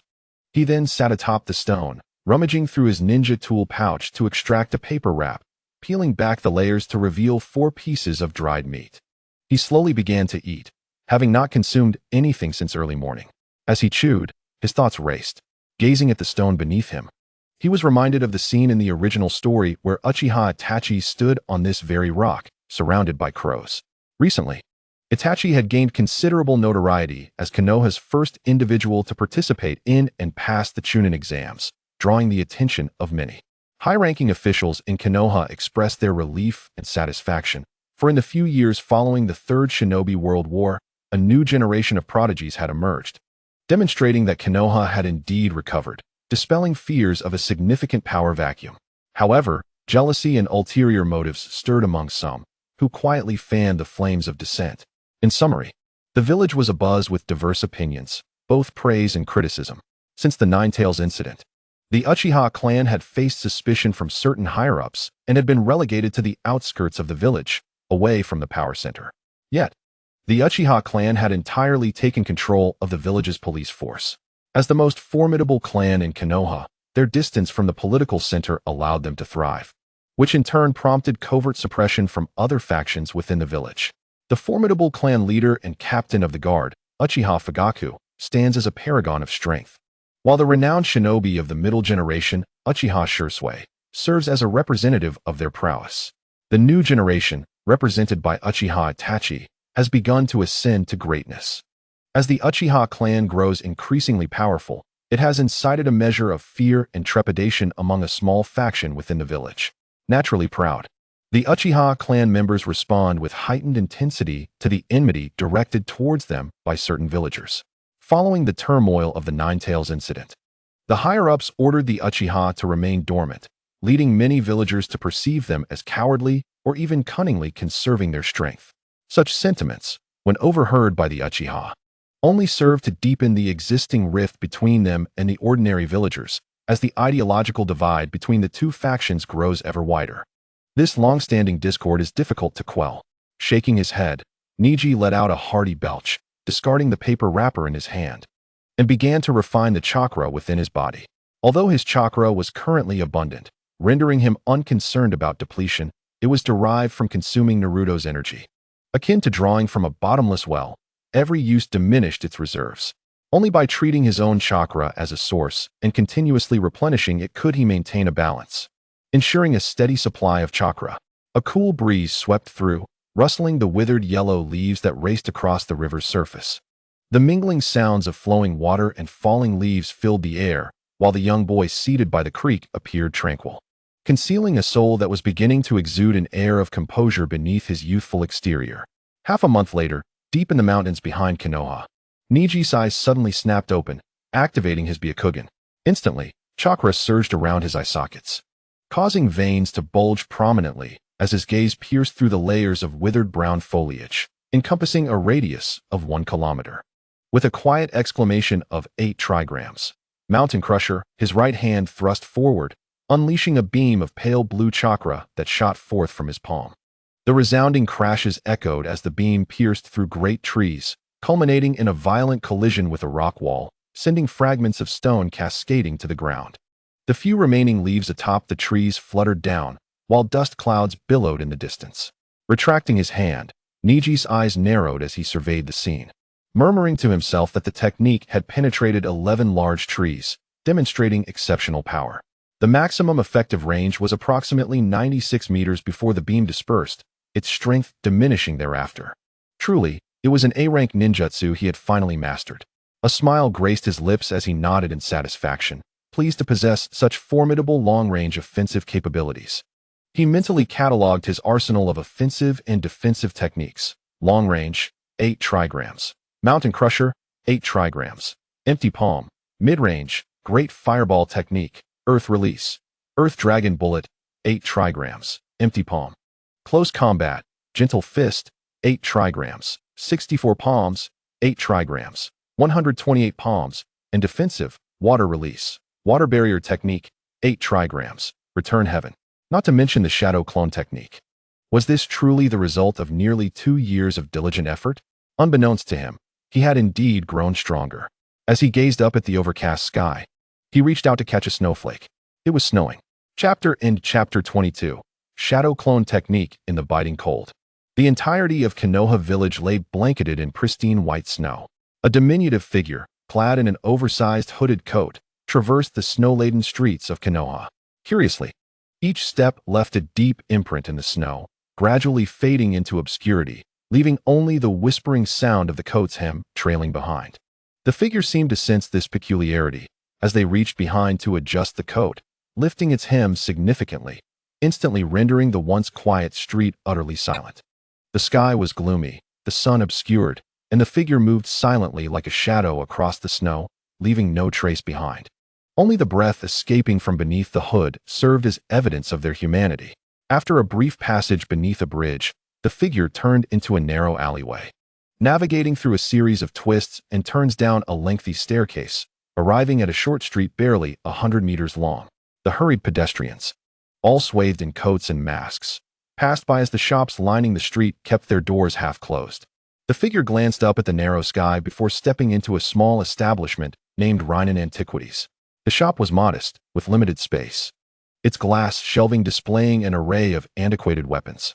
An elderly man sat beside a small hearth, smoking a pipe, eyes half closed.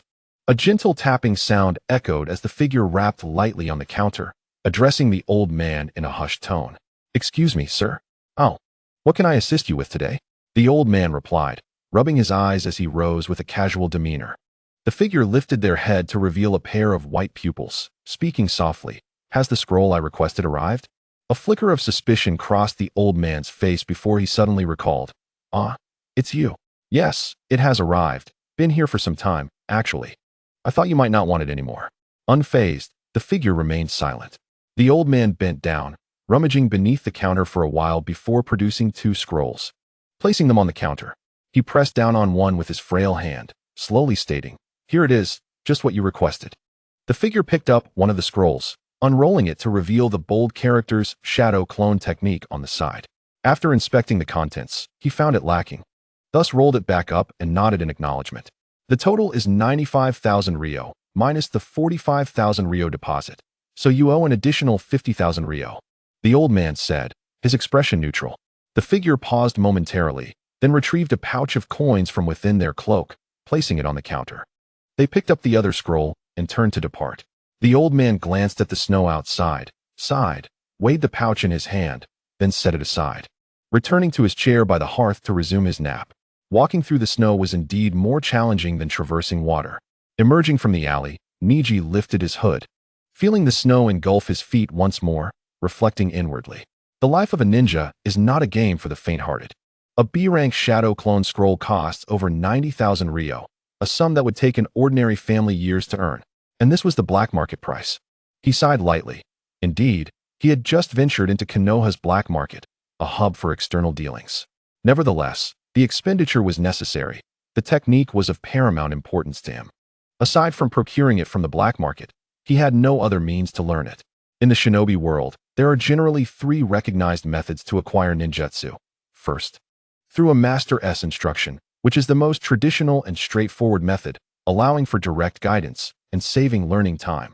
Second, obtaining it from the village or clan, where one can request techniques after achieving a certain level of merit.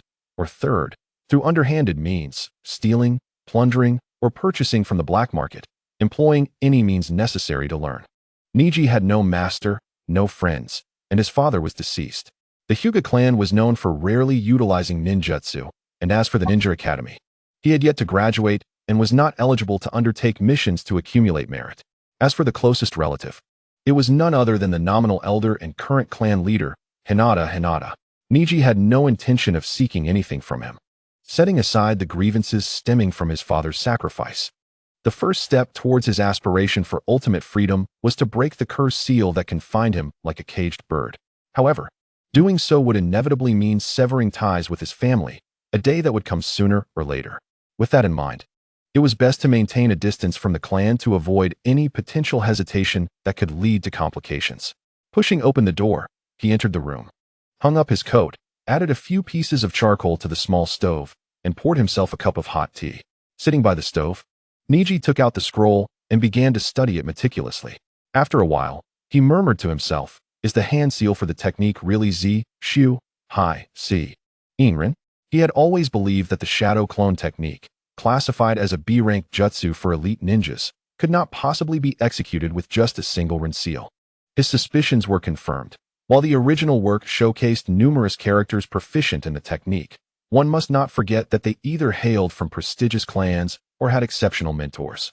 Ordinary ninjas typically had only 1 or 2 jutsu they could repeatedly utilize. After studying for a while and committing the seals and main chakra flow routes to memory, Neji tossed the scroll into the stove, burning away more than 90,000 Rio without a moment's hesitation. Knowing how to use it rendered it unnecessary to keep. Gazing into the flames, he began to move his hands slowly. The technique, combined with the Rin seal, required 6 seals to be completed within 4 seconds, necessitating some practice. He intended to press his thumb against his ring and little fingers while extending his index and middle fingers, a hand gesture similar to the Rin seal, with the sole distinction being the position of the index and middle fingers. After toiling for an entire morning, feeling that he had thoroughly memorized the hand seals, Neji focused his thoughts and swiftly waved his fingers, allowing the immense chakra to surge. Z, Shu, Hai, Si, In, Run, shadow clone technique. In the blink of an eye, the 6 seals were completed. Raising his left hand in the Rin seal gesture, he shouted, boom. The sound echoed continuously. White smoke billowed and quickly dissipated, revealing a crowded room where 10 clones of Neji appeared, each displaying a variety of emotions, some sitting, some lying down, some exulting, others lamenting. Hey, there's snow. Let's build a snowman. Clones, this world is truly wondrous. Wah, I want to go home. Kill them all. Haha, what should we do next? In this life, I shall not allow anyone to insult me. Observing the chaotic expressions of his clones, Neji's brow furrowed as he muttered to himself, is thought being materialized? Why is not a single one of them normal? It seems that the clones are merely reflections of my own thought processes and emotional fluctuations prior to the technique. Enough noise. Quiet. The original Neji, annoyed by the cacophony, shouted at the clones. Instantly, silence enveloped the room as the clones exchanged glances before erupting into a frenzy. What else with the hostility? Can't we be free? Wah. If I kill you, will I become the original? Why am I talking to myself? Neji, perplexed yet amused, exclaimed, hastily dismissing the technique. With a series of explosive sounds, the clones dissipated into nothingness, returning to the original. Wiping the sweat from his brow, he took a deep breath, gazing at the now spacious living room, and fell into a contemplative silence. Indeed, he still struggled to adapt to a noisy environment. With a self-deprecating smile, he glanced at the calendar on the wall, suddenly recalling something. December 27th. I almost forgot. Today is Hinata's birthday. The heir of the main family. As the closest relative by blood, Neji was certainly invited. He turned to change into a white kimono, retrieved a pre-prepared white gift box, donned the coat hanging by the door, and stepped outside, shielding himself from the biting wind and snow. Entering the clan's main gate, Neji noticed only a thin layer of snow in the courtyard, likely just cleared by the servants. However, the heavens seemed indifferent, as a heavier snowfall soon followed. After brushing off the snow from his shoes on the steps, he entered the corridor and removed his coat, hanging it on a hook. Rubbing his hands together, he hurried into the living room. Noticing the charcoal stoves placed in each corner of the hall, he thought to himself that the room was excessively warm. Come in and sit, Hinata said, glancing at Neji with a subdued tone, while the elder beside him remained expressionless, hands tucked within his sleeves.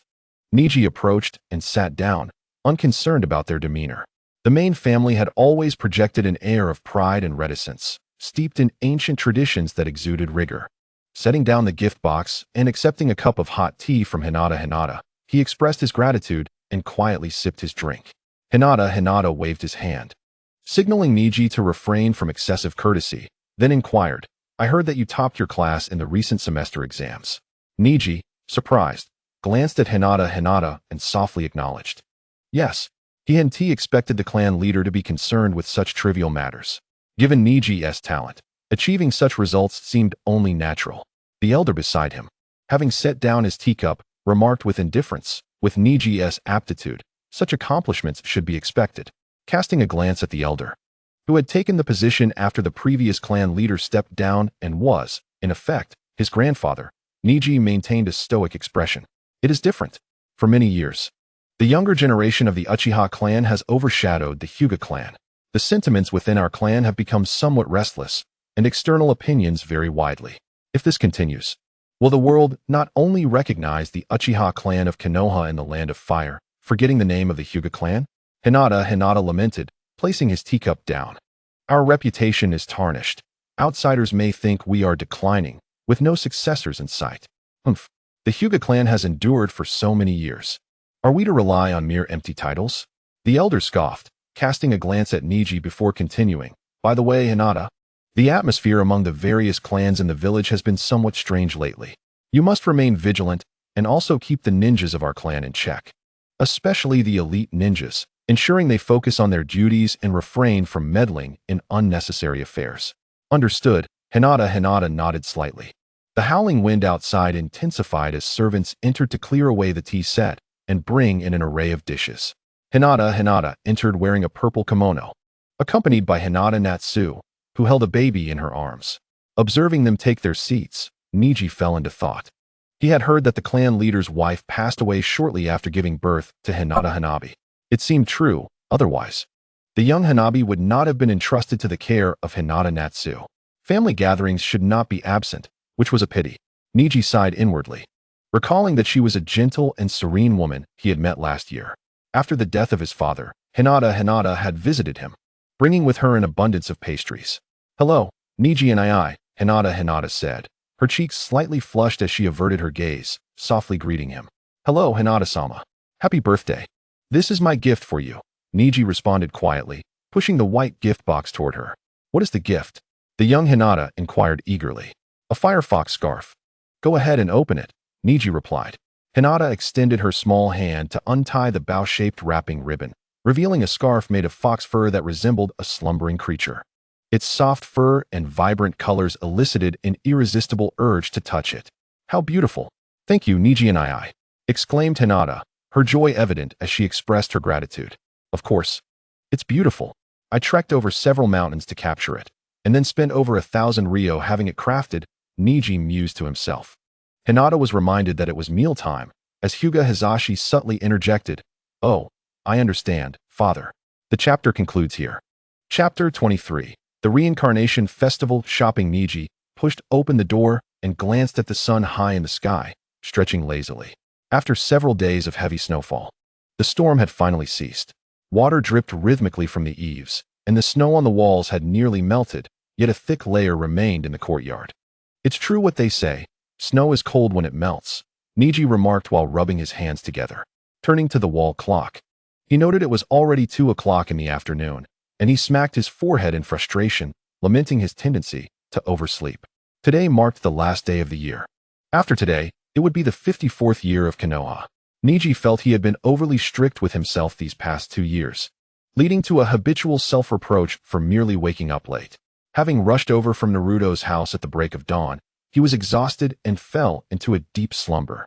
He had also resolved to officially cease absorbing Naruto's chakra from this moment forward.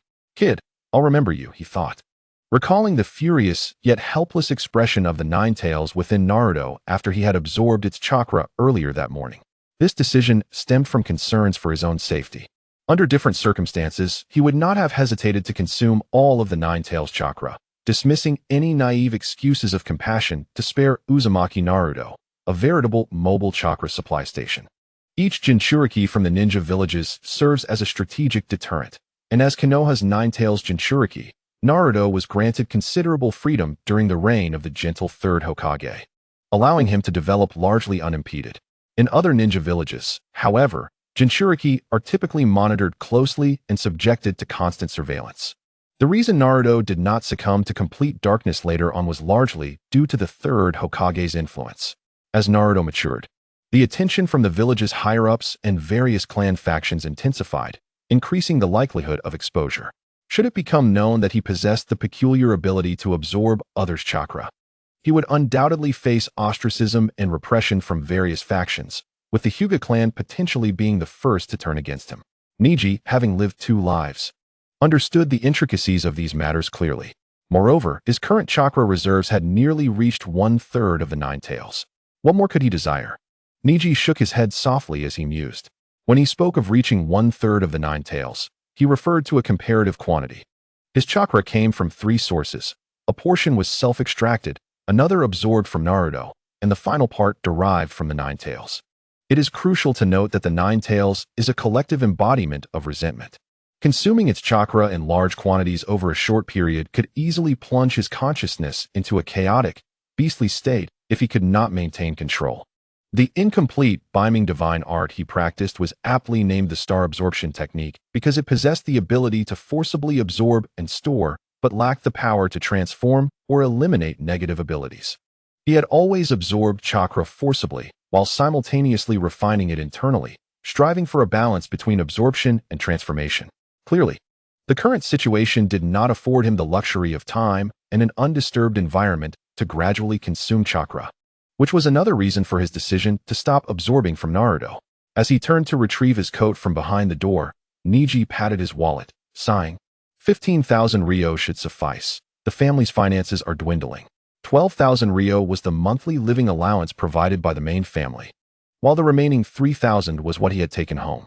Today was the annual Reincarnation Festival, a time when shops offered massive discounts, with prices slashed to 80 or even half off. For housewives, this day was the most anticipated of the year, allowing them to purchase long-desired household items in abundance. Neji had similar intentions, planning to take advantage of the sales to stock up on essentials for the coming year: food, clothing, accessories, and ninja gear. Having lived independently for some time, he understood the importance of considering all aspects of life. The consequences of indulgence and negligence ultimately only serve to complicate one's existence. Meat skewers are 20 off today only. 3 bags of rice half price. Hurry while supplies last. All clothing at 20 off. Wishing everyone a joyful reincarnation festival. The streets bustled with throngs of people, the sounds of bargaining echoing as housewives, flushed with excitement, rolled up their sleeves, refusing to yield.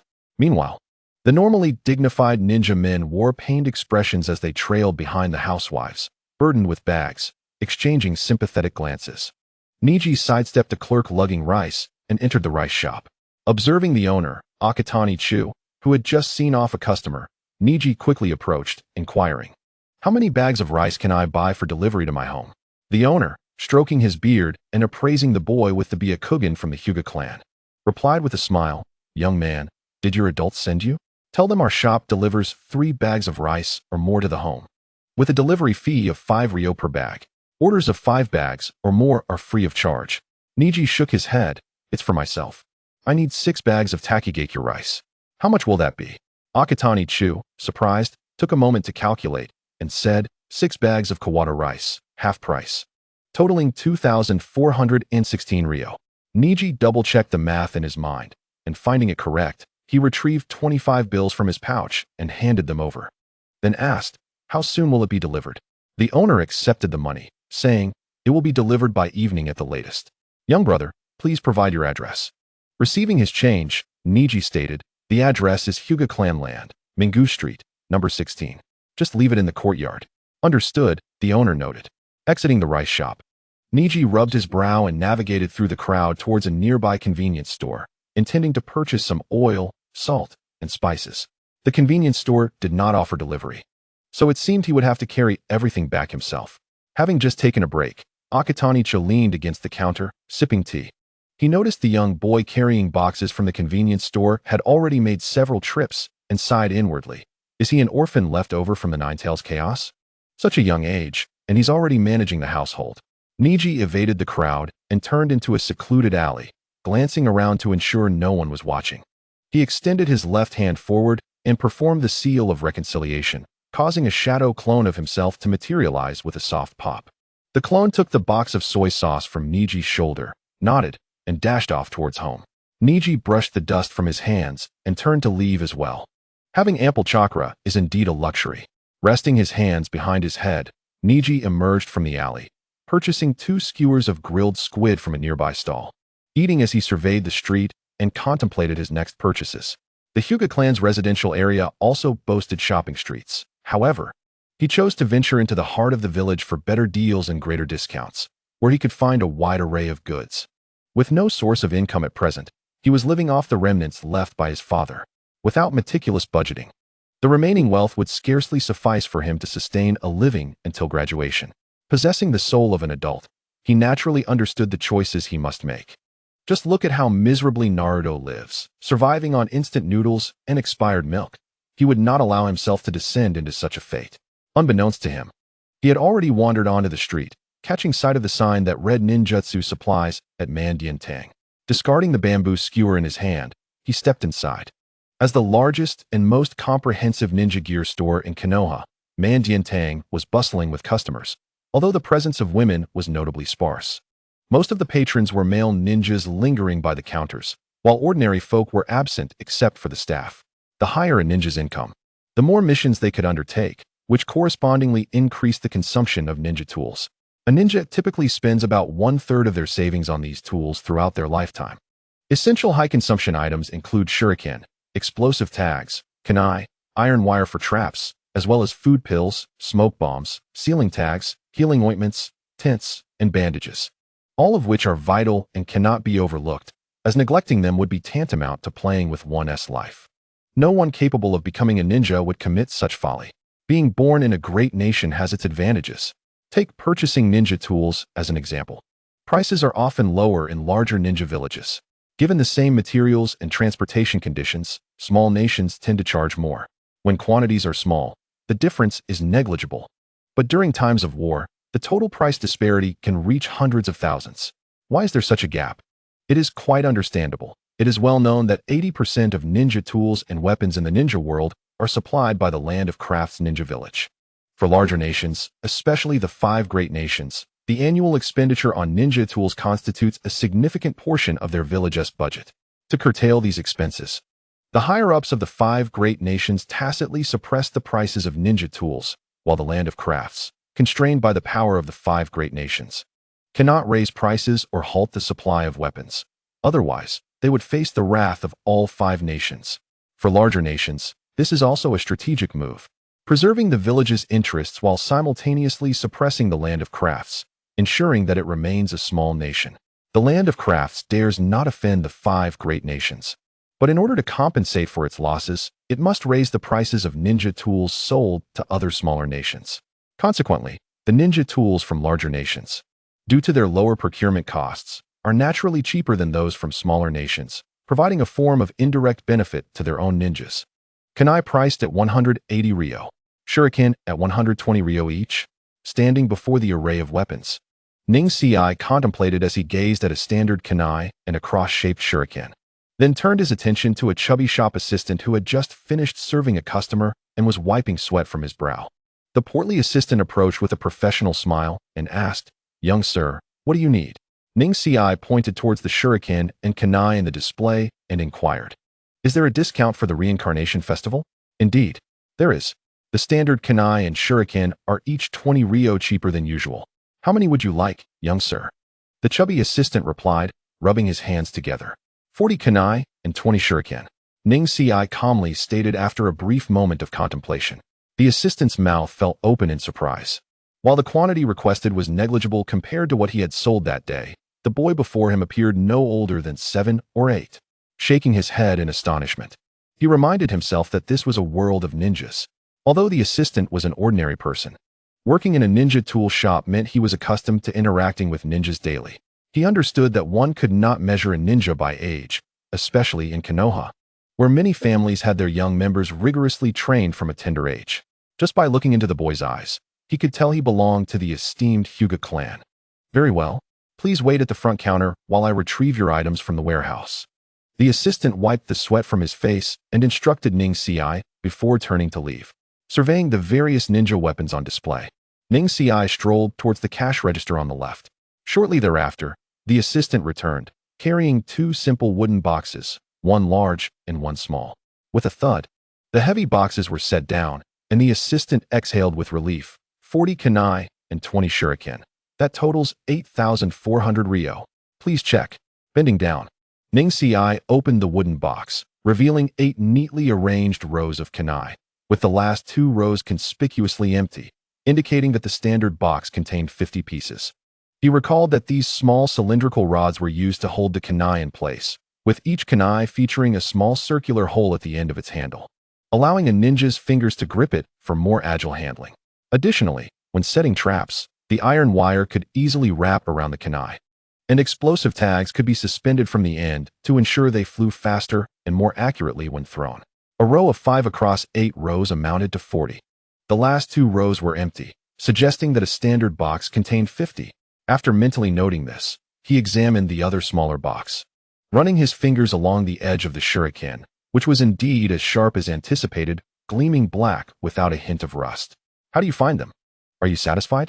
the assistant inquired with a smile. Ning-Ci nodded slightly, approached the counter, and promptly counted the money to settle the payment for the ninja gear. "Have a good day. We welcome you back anytime."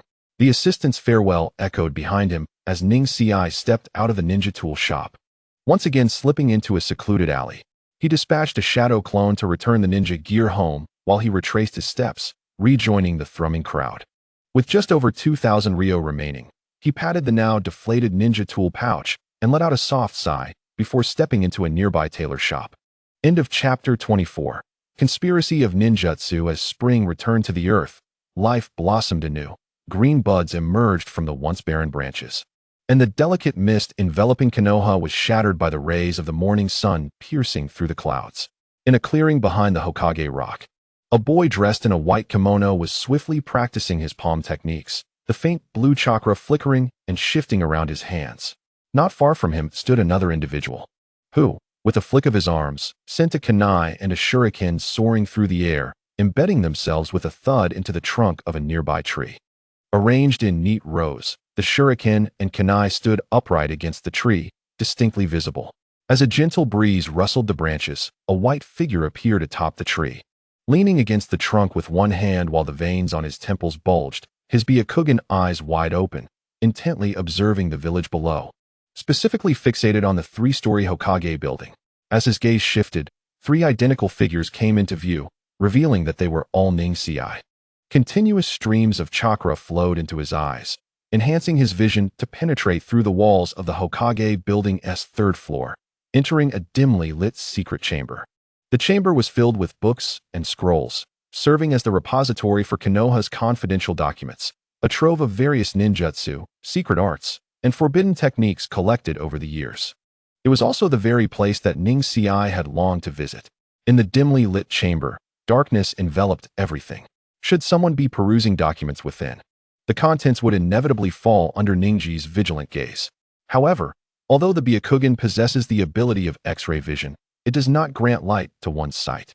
If the area beyond the door is shrouded in darkness, then even the Byakugan would reveal nothing but a void. Alas, no opportunity for advantage had yet presented itself. With a slight curl of his lips, he sighed inwardly. Through his Byakugan, he discerned two shadowy figures concealed in the corners outside the chamber. Their camouflage was remarkably sophisticated, nearly merging with the surrounding environment. They were members of the Umbu lurking within the Hokage building.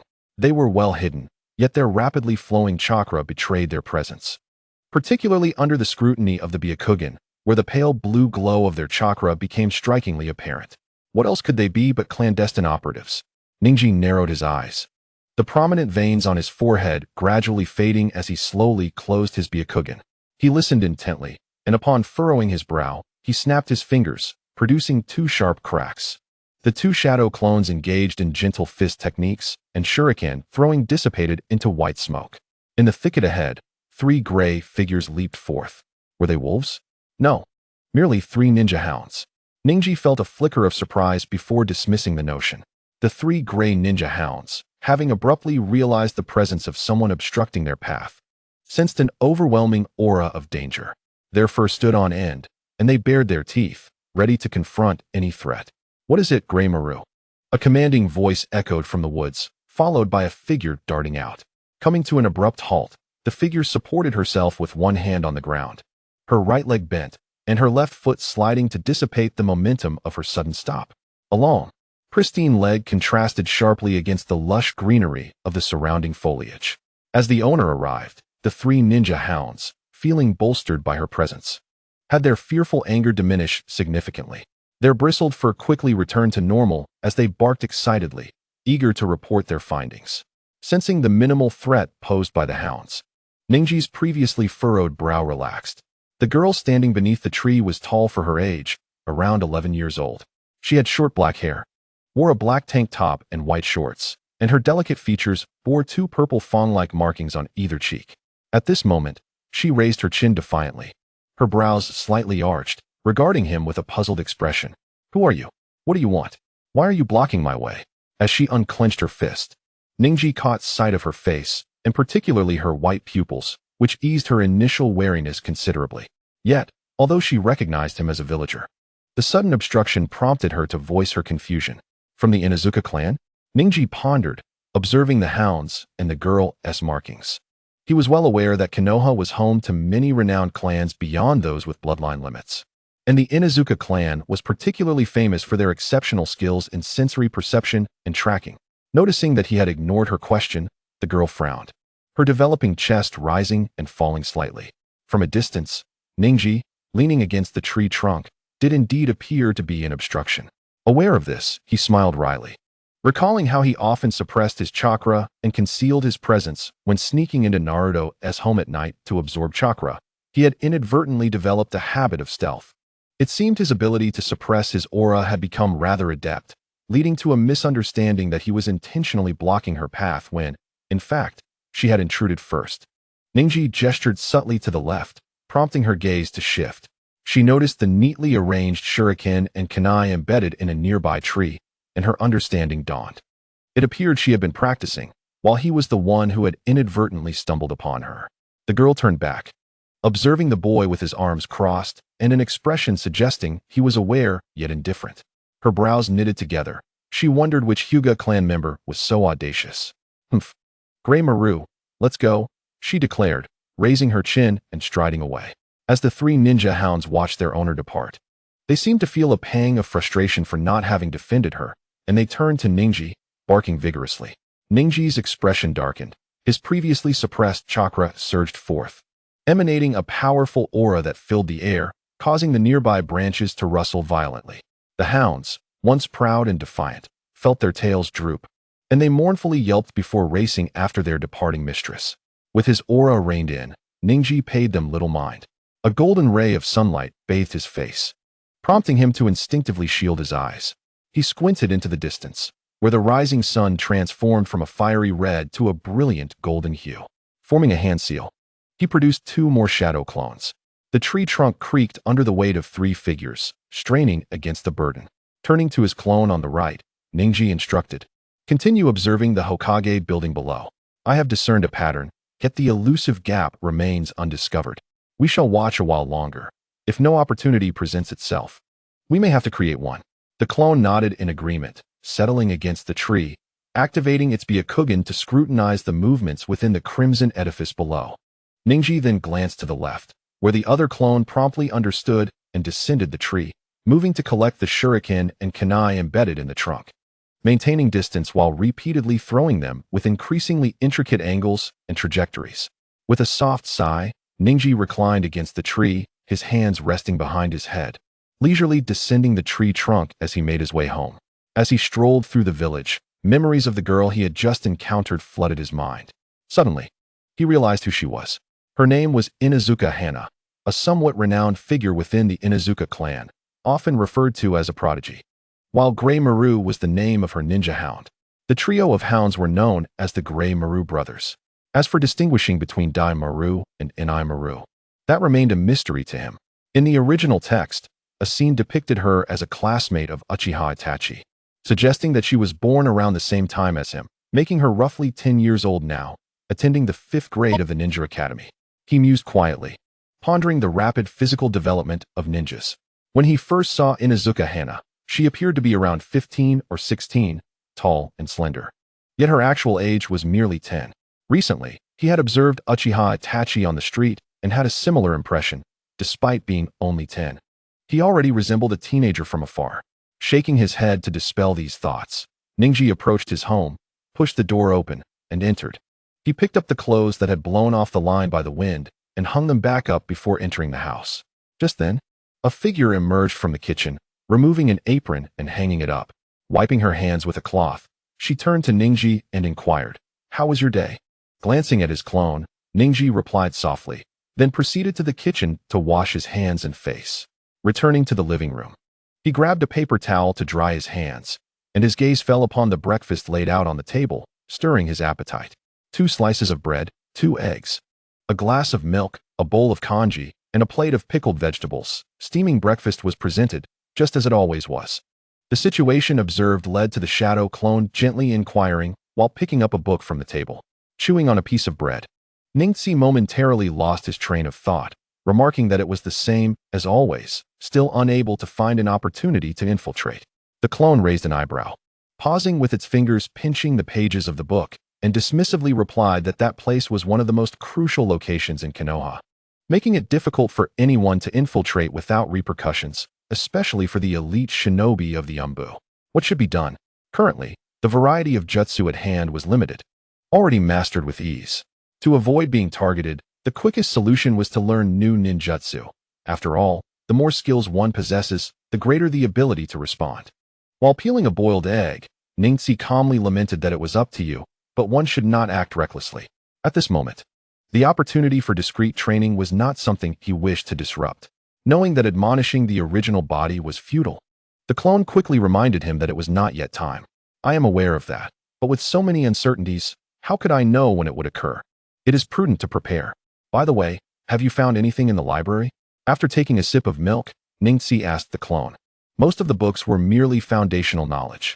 The best way to systematically and swiftly learn medical ninjutsu was to apprentice under a medical ninja for specific guidance. Otherwise, who would write the core healing techniques in books?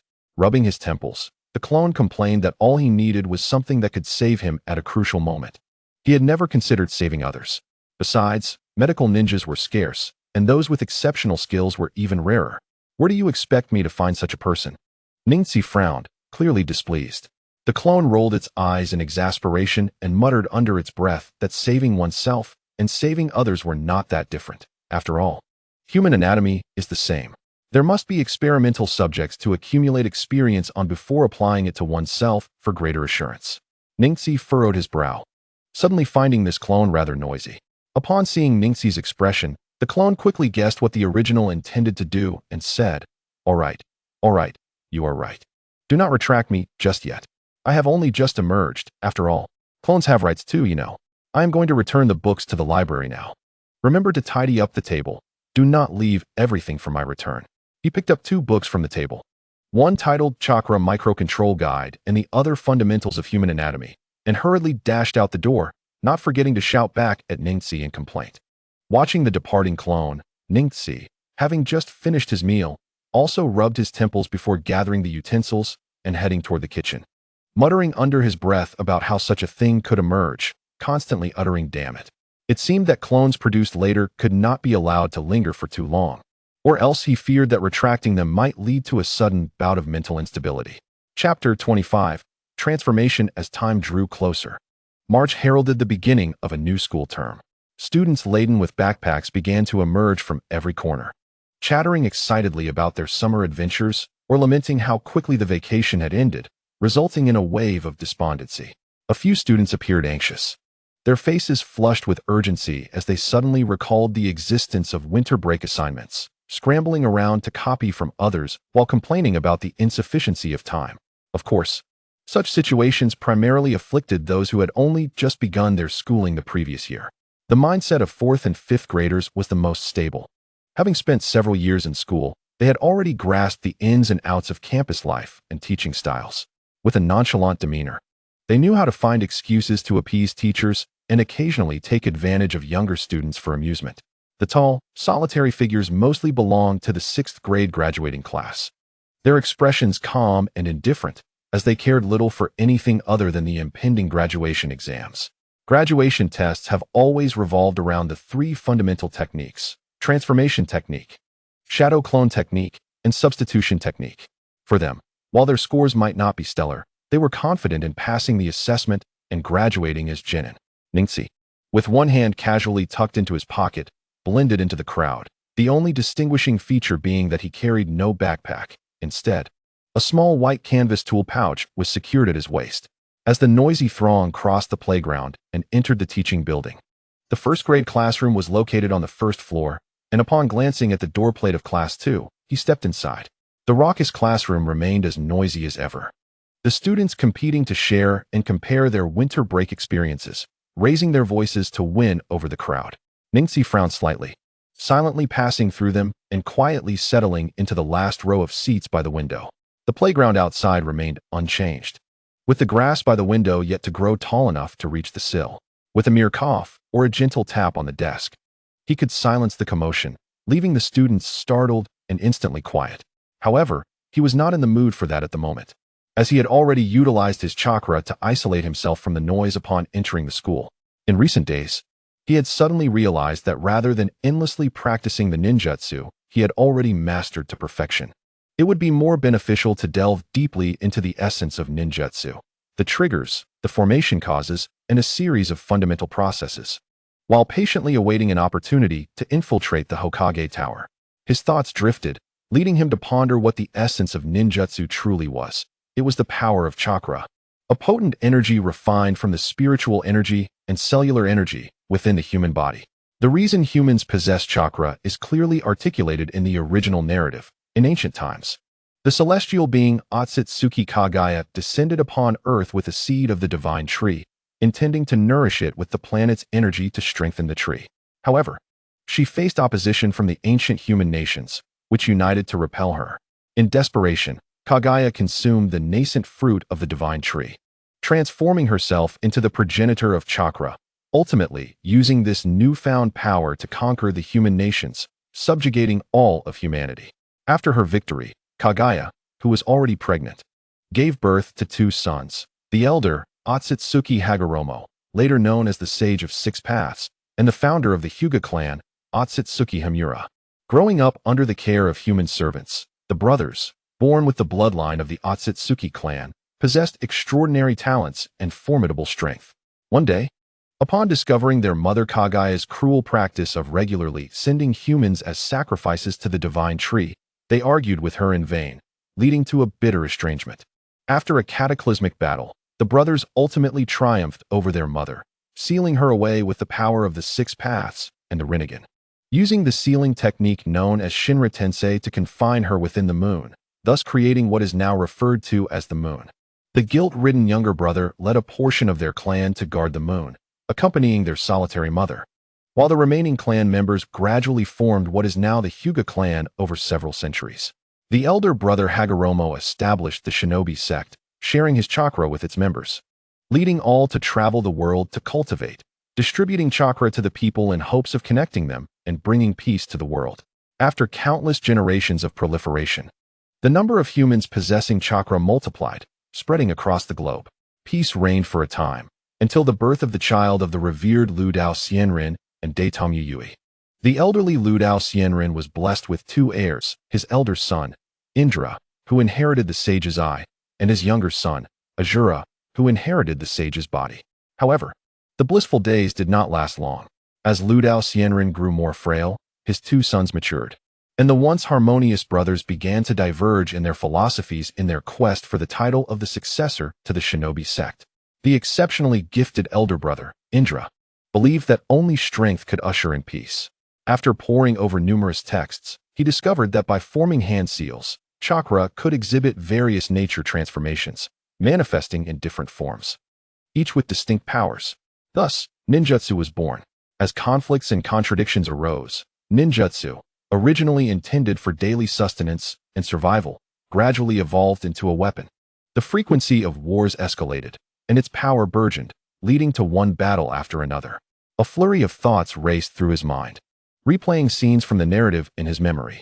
A soft pat on his shoulder jolted him from his reverie. Neji furrowed his brow and turned to see a familiar face, his expression softening. "Good morning, Neji. Though today is the first day of school, you have come rather early, unlike your usual last-minute rush into the classroom," remarked Tian. Her hair styled in a bun, clad in a white top and red capri pants, as she dropped her backpack and fanned her flushed face with her small hands. "Is that so? It has been a while since we last met, and I hurried here to see you," Neji replied calmly, sounding as if he truly meant it. The reason he had previously arrived late was that he returned from Naruto's home in the early hours and had to prepare his own breakfast. Now, having mastered the shadow clone technique, he delegated chores like cooking and cleaning to his clones, allowing his true self to focus solely on training. Tian's eyes widened in surprise as she exclaimed, "Hee, well done, Neji. You've made progress. The winter break was not wasted. You can even tell cold jokes now. Stop the banter. Hand them over," Neji said with a hint of exasperation. If not for the fact that his eyes were already Byakugan, he might have rolled his eyes. With her hands on her backpack, Tian, her big eyes fixed on Neji, feigned ignorance and asked, "When did I ever say I wouldn't take you to the dumpling shop 3 times? Hee, as long as you haven't forgotten," Tian grinned, retrieving 2 thin books from her bag and handing them to Neji. One was a beginner's arithmetic workbook and the other a foundational hiragana chart. Upon receiving the books, Neji flipped through them and noted the neat handwriting, nodding in satisfaction. The bell rang, signaling the start of class, and the previously noisy classroom fell silent. Tian, who had opened her mouth to speak, quickly closed it, placing her backpack under her desk. The footsteps of their homeroom teacher, Shippanai Dahe, echoed as he entered, clutching a stack of books just as the bell chimed. "Hello, students," Shippanai Dahe greeted, setting down his textbooks. "Good morning, teacher." It seems everyone had a good winter break. Now, could the students in the front row please rise and collect the winter assignments? Shippanai Dahe said with a smile, his eyes crinkling. The classroom was organized into 4 groups, and the students at the front table rose promptly to gather the assignments left on their desks. Neji pushed his own assignment slightly, contemplating how he should approach his studies. His quest to understand the fundamental nature of ninjutsu stemmed from a desire to comprehend its essence. In battle, he aimed to swiftly discern the strengths and weaknesses of the enemy's techniques, identifying vulnerabilities to exploit in order to achieve victory. At the core of his ambitions lay the aspiration to create his own ninjutsu. After all, no matter how fitting a technique might be, it was ultimately crafted by someone else. Even the most suitable techniques required him to sacrifice aspects of himself to align with what he had learned. In contrast, his own creations would seamlessly blend with his abilities and aspirations, wielding power that resonated with his essence, ensuring ease of use and natural instinct. Today marked the first day of the new semester, and with no formal classes, the teachers merely collected assignments and inquired about students' experiences during the winter break. They shared intriguing anecdotes from their past missions, captivating the students' rapt attention. Amidst the tales of bravery and sacrifice, Neji cast a glance at Tian, who was listening intently, her right hand forming a fist in excitement at thrilling moments. A faint smile crept onto Neji's lips as he shook his head slightly. As he mulled over shape transformation, Neji delved into contemplation. With his right hand supporting his chin, his left hand lay palm up beneath the desk, and as his thoughts guided him, chakra began to emanate from his palm. As he infused more chakra, his fingers curled slightly, resembling a hand grasping a balloon. The almost imperceptible chakra, confined within his small hand, began to emit a bluish glow as the amount increased.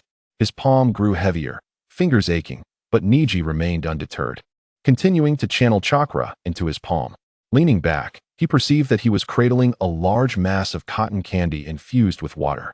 The bluish light intensified as he sensed the gaseous chakra gradually coalescing. Before long, an oval mass of swirling blue-purple chakra floated above his palm. Why is there purple? He pondered, a spark of realization igniting within him. The red hue he glimpsed from the corner of his eye belonged to Tian's pants. And a moment of clarity struck him. Ah, I see. Red and blue mixed to form purple. The chakra I absorbed from the Nine Tails is red, while my chakra is blue. Even after all this time and refinement, it seems I have not fully assimilated the essence of the foreign chakra. I suppose the chakra I usually wield is in a gaseous state, making it difficult to discern. Once compressed into liquid form, its true nature is revealed. He mused, unconcerned about this revelation. The ability to manipulate chakra effortlessly proved that it still belonged to him. A hint of purple was entirely normal. After all, he was still unaware of any methods to achieve complete energy conversion. His capacity to compress gaseous chakra into liquid form was likely due to his formidable mental strength. The more mental energy infused into his chakra, the easier it was for him to manipulate it. Shaking his head, he refocused on his palm, where the liquid chakra began to morph. Round, cylindrical, square, rectangular, slowly at first, then with increasing speed and finesse, causing Neji's eyes to gleam with excitement. Shape transformation. Does it simply involve molding chakra into any desired form? Liquid transformation seems easier, but what about gas? What a solid. To be continued in Chapter 26, the creation of original ninjutsu. The sky was a brilliant blue, with fluffy clouds drifting lazily by, a gentle breeze dancing through the air. The mountains rolled gracefully, adorned with a patchwork of vibrant greens enveloping the entire forest. By the lakeside, the water shimmered, while Neji sat at the shore, his feet splashing in the water, his hands propped behind him, gazing languidly at the vast expanse of sky. Meanwhile, in classroom 2 of the first-year ninja school, another Neji was diligently transcribing notes from the blackboard. Behind the towering cliffs of the Hokage building in Konoha, a relatively flat expanse lies beneath the iconic Rinnegan, where a few scattered trees stand. Among them, a young boy leans against one of the trees, his white pupils fixated intently on the Hokage building below. A similar scene unfolds in the Konoha library, where a youth clad in white is engrossed in a detailed study of human meridian diagrams. He often pauses to trace the intricate pathways on his own body, sometimes even resorting to activating his Byakugan to gain a clearer view of the subtle meridians. Given the even distribution of chakra, few suspect them to be mere clones. even when scrutinized through the lens of the Byakugan or Sharingan.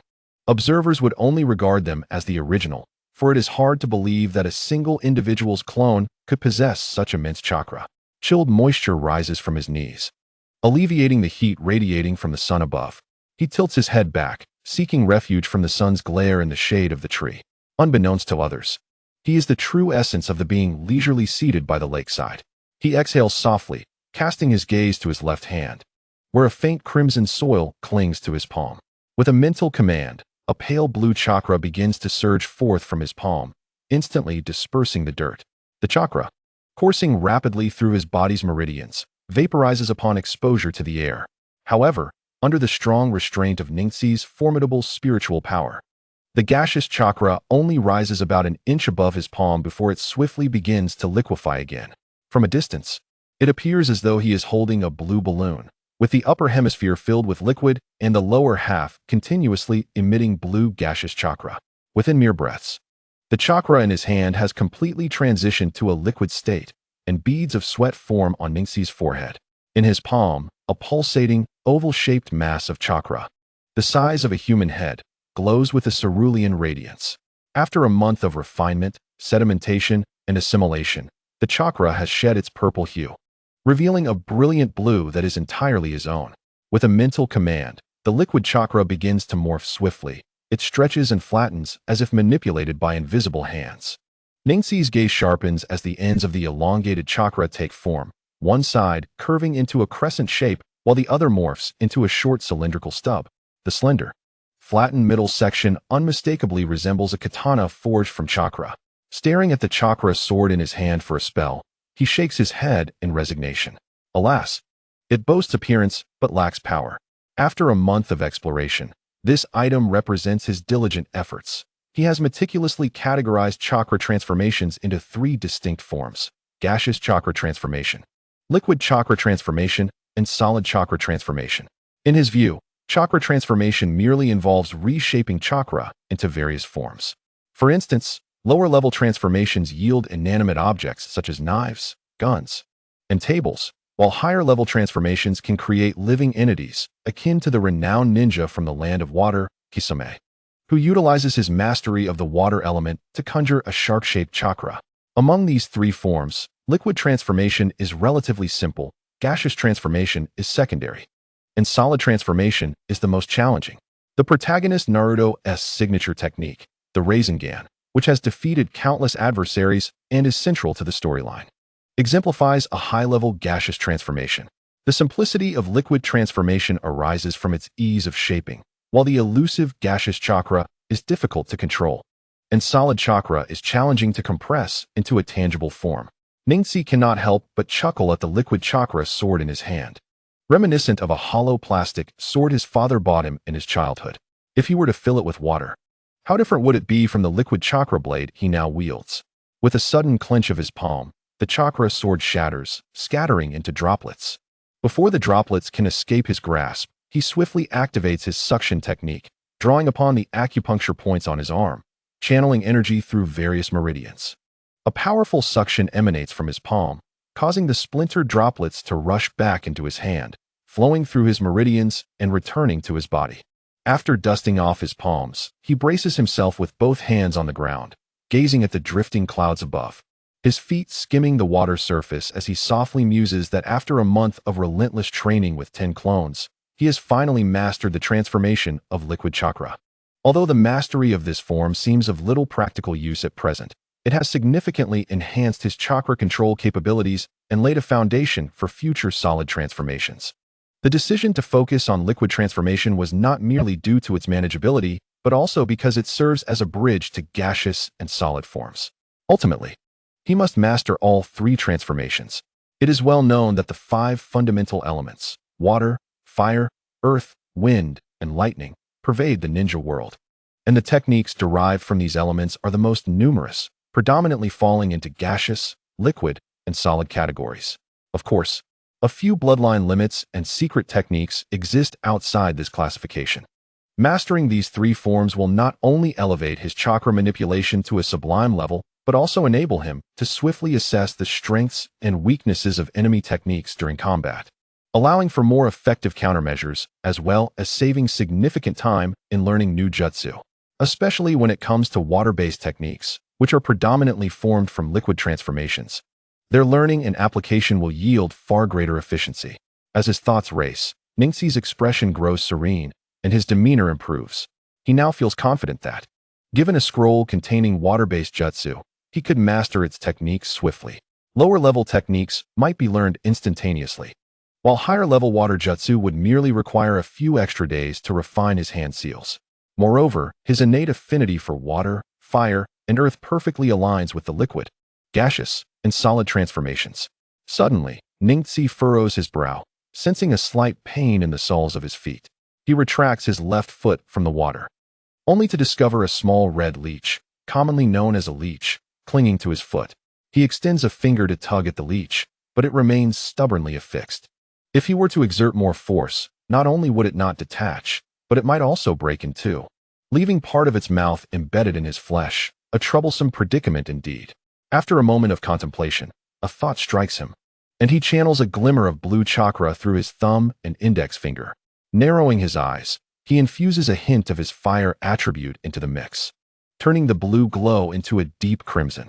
The leech, scorched by the red energy, immediately releases its grip, writhing in agony at his fingertips. With his right hand outstretched, he releases his thumb, sending the red leech tumbling into his palm, where it flails helplessly, oblivious to its lack of appendages. Regardless of his struggles and attempts to roll away, due to its diminutive size, Ningxi involuntarily opened his Byakugan to observe it closely. However, after only a brief examination, he found it utterly uninteresting. Under the gaze of his Byakugan, the elongated body of the leech was laid bare to his sight, revealing nothing more than its mouth, which was encircled by a ring of minute, suction cup-like serrations, while the rest was merely a straight body. Shaking his head, he raised his right hand, preparing to cast the leech into the lake. Yet, in that fleeting moment of motion, a sudden spark of inspiration flickered through his mind, causing his poised hand to halt midair, suspended in contemplation as his thoughts swirled. A gust of wind swept by, and the boy's long hair, tied simply with a red string, danced in the breeze. A glimmer of realization crossed his eyes, and he swiftly retracted his outstretched arm, palm open, and once again scrutinized the diminutive leech with his Byakugan. After a period of silence, he flipped his palm, letting the small creature plummet into the water, creating a ripple. Chakra began to manifest in his palm, swirling as it rapidly liquefied. With the influx of his mental energy, the pressure within his palm surged, causing the liquefied chakra to solidify once more. To cope with the immense pressure building up, his fingers instinctively curled into a claw-like formation. Now was the moment. Ningxi's eyebrows arched as he mentally commanded, his right palm suddenly forming into a fist. With a soft pop, a small portion of the chakra leaked from between his fingers, becoming sharp and fierce under the sudden increase in pressure, leaving faint red scratches between his fingertips, especially between the thumb and index finger, where droplets of crimson blood fell into the water. Ignoring the wounds that bled, he slowly opened his clenched fist, revealing a slender chakra thread that flickered like a wick, curiously observing its surroundings as if it had just broken through the soil. A glimmer of joy flashed in Ningxi's eyes, and under his mental command, the delicate tip of the chakra thread split into two smaller halves, resembling a snake that opened its maw. However, within its elongated mouth, instead of curved fangs like those of a serpent, lay rows of spiral serrations formed by solidified chakra.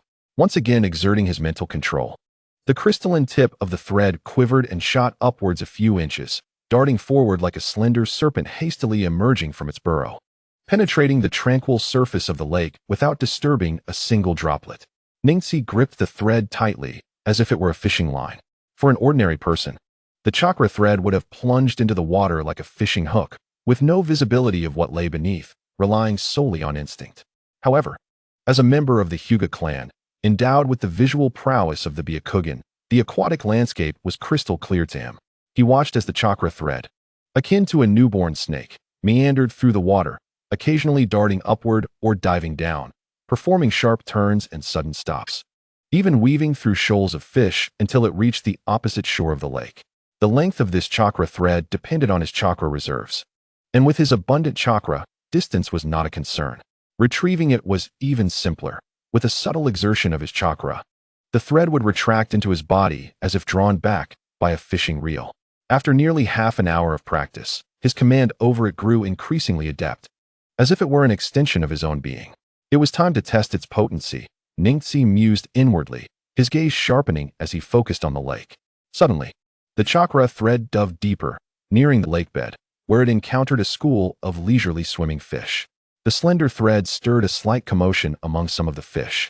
Yet as it merely swayed like aquatic vegetation, the fish soon relaxed their vigilance and resumed their slow swim. In Ningxi's eyes, as the chakra thread slipped through the school of fish, it finally caught up to the leader of the pack, a sizable fish, over a meter long, its stature indicating its dominance within the group. Its inquisitive, slightly agile eyes fixated on the chakra thread swimming alongside, and that moment of curiosity sealed its fate. The tranquil chakra thread suddenly surged, its sharp and solidified tip piercing through the fish's right eye. Startled by the pain, the fish thrashed violently from side to side in an attempt to shake off the agony. However, in that instant of turmoil, the chakra thread had already penetrated its eyeball, breaking through the thin layer of bone protecting its brain and delving into its mind. The limited contents of the fish's brain were quickly reduced to a pulp by the stirring chakra thread. The once swift fish abruptly stiffened, its body flipping over, causing the surrounding school to scatter in panic.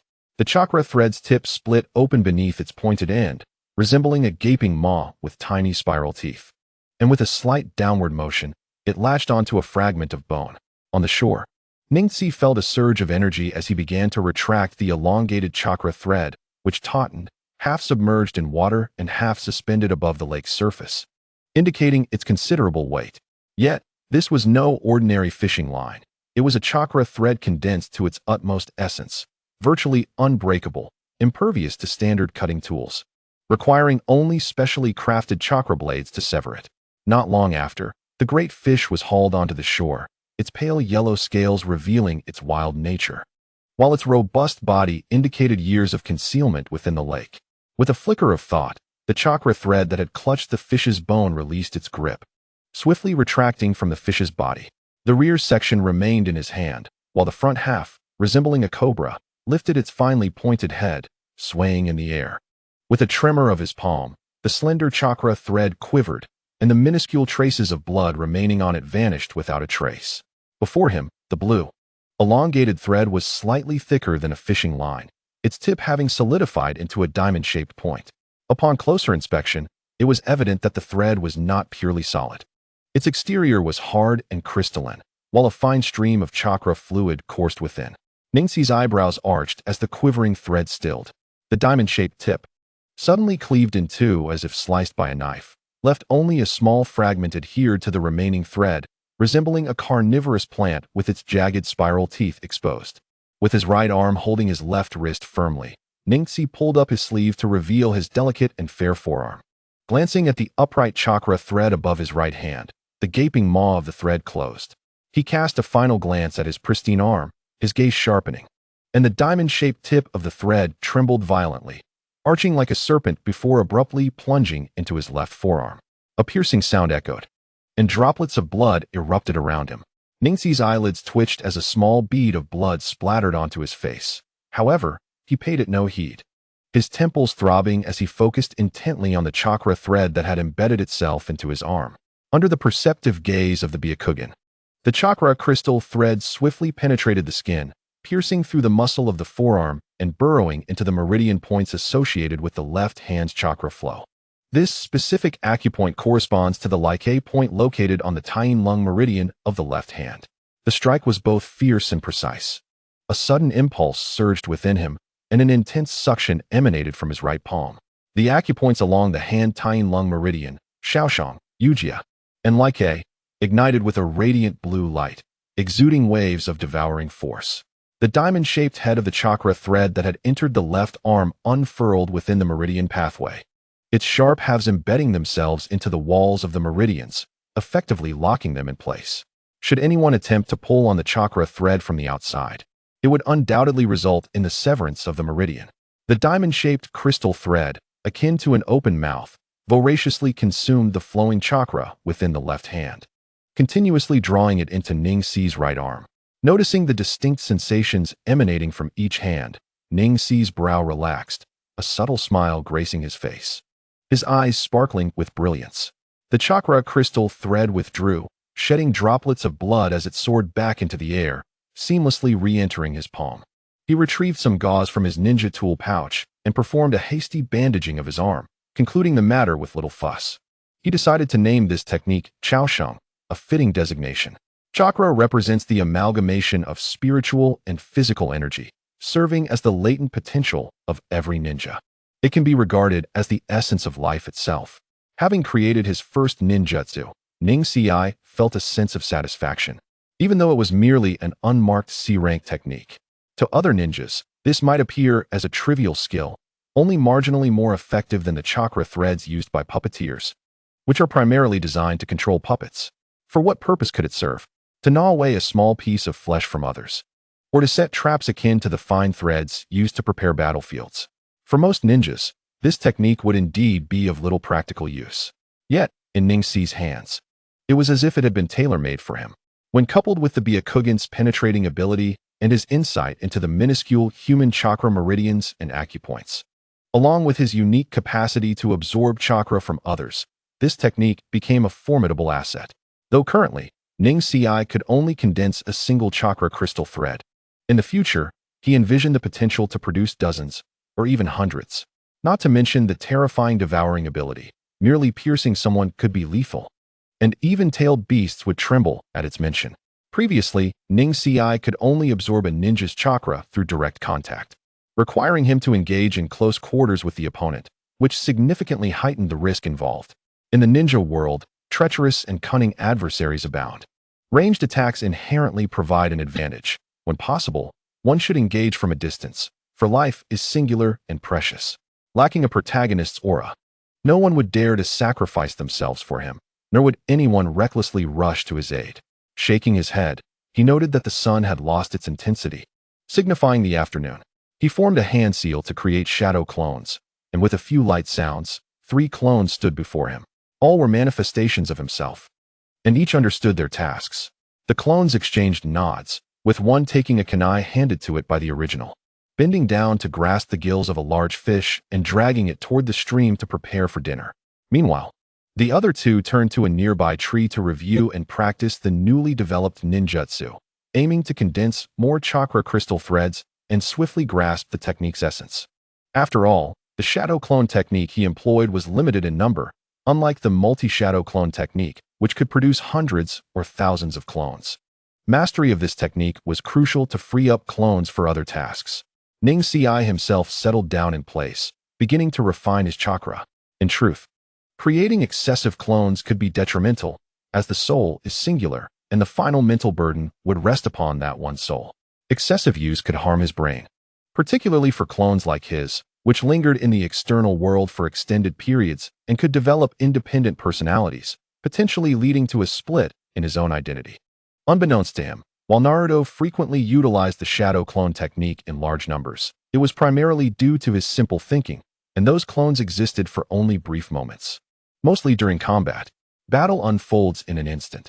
Either the enemy is defeated, or he emerges victorious, with little time to linger in the outside world.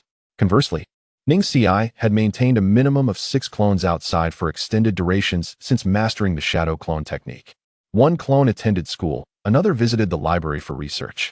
1 observed the Hokage building, and 2 practiced and honed his ninjutsu and Hyuga techniques. After all, even the sharpest sword would rust if not used and maintained regularly. The original Ning-Si's daily routine primarily involved consuming copious amounts of food while diligently refining his chakra, attempting to replenish the substantial chakra consumption of his clones. The energy expended by 6 or 7 clones was considerable, even if his chakra reserves were vast. If this pattern continued without replenishment, it would eventually dwindle to nothing. The only solution lay in his relentless effort to refine and restore his chakra, striving to maintain a balance between expenditure and intake. He could create numerous short-term clones, but those that remained in the external world for longer periods were limited to a maximum of 9. Exceeding this number would either cause the clones to dissipate or result in the original being overwhelmed by mental strain, plunging him into a state of extreme weakness akin to severe illness. Thus, unless necessary, he refrained from producing a large number of clones. During the day, he focused on refining his chakra, and at night, he absorbed the training progress and knowledge relayed by his clones, maintaining a regular lifestyle of early rising and early sleeping. He found fulfillment, aside from occasional bouts of solitude. Time flew by, and over an hour had passed. Catching a whiff of a delicious fish aroma, Ningxi opened his eyes, exhaled softly, stretched, and sensed the replenished chakra within his body. A smile appeared on his lips as he bent down to massage his slightly numb calves and headed toward the source of the enticing scent. The clone Ningxi was slowly turning the large fish, which, despite being over a meter long and having shrunk considerably from roasting, still weighed nearly 20 jin. Upon noticing the original approaching, the clone handed over a pair of already prepared wooden chopsticks and softly inquired, "Is it done?" "Yes, I have nearly recovered," Ningxi replied, accepting the chopsticks and placing a generous piece of fish into his mouth, responding in a somewhat muffled manner.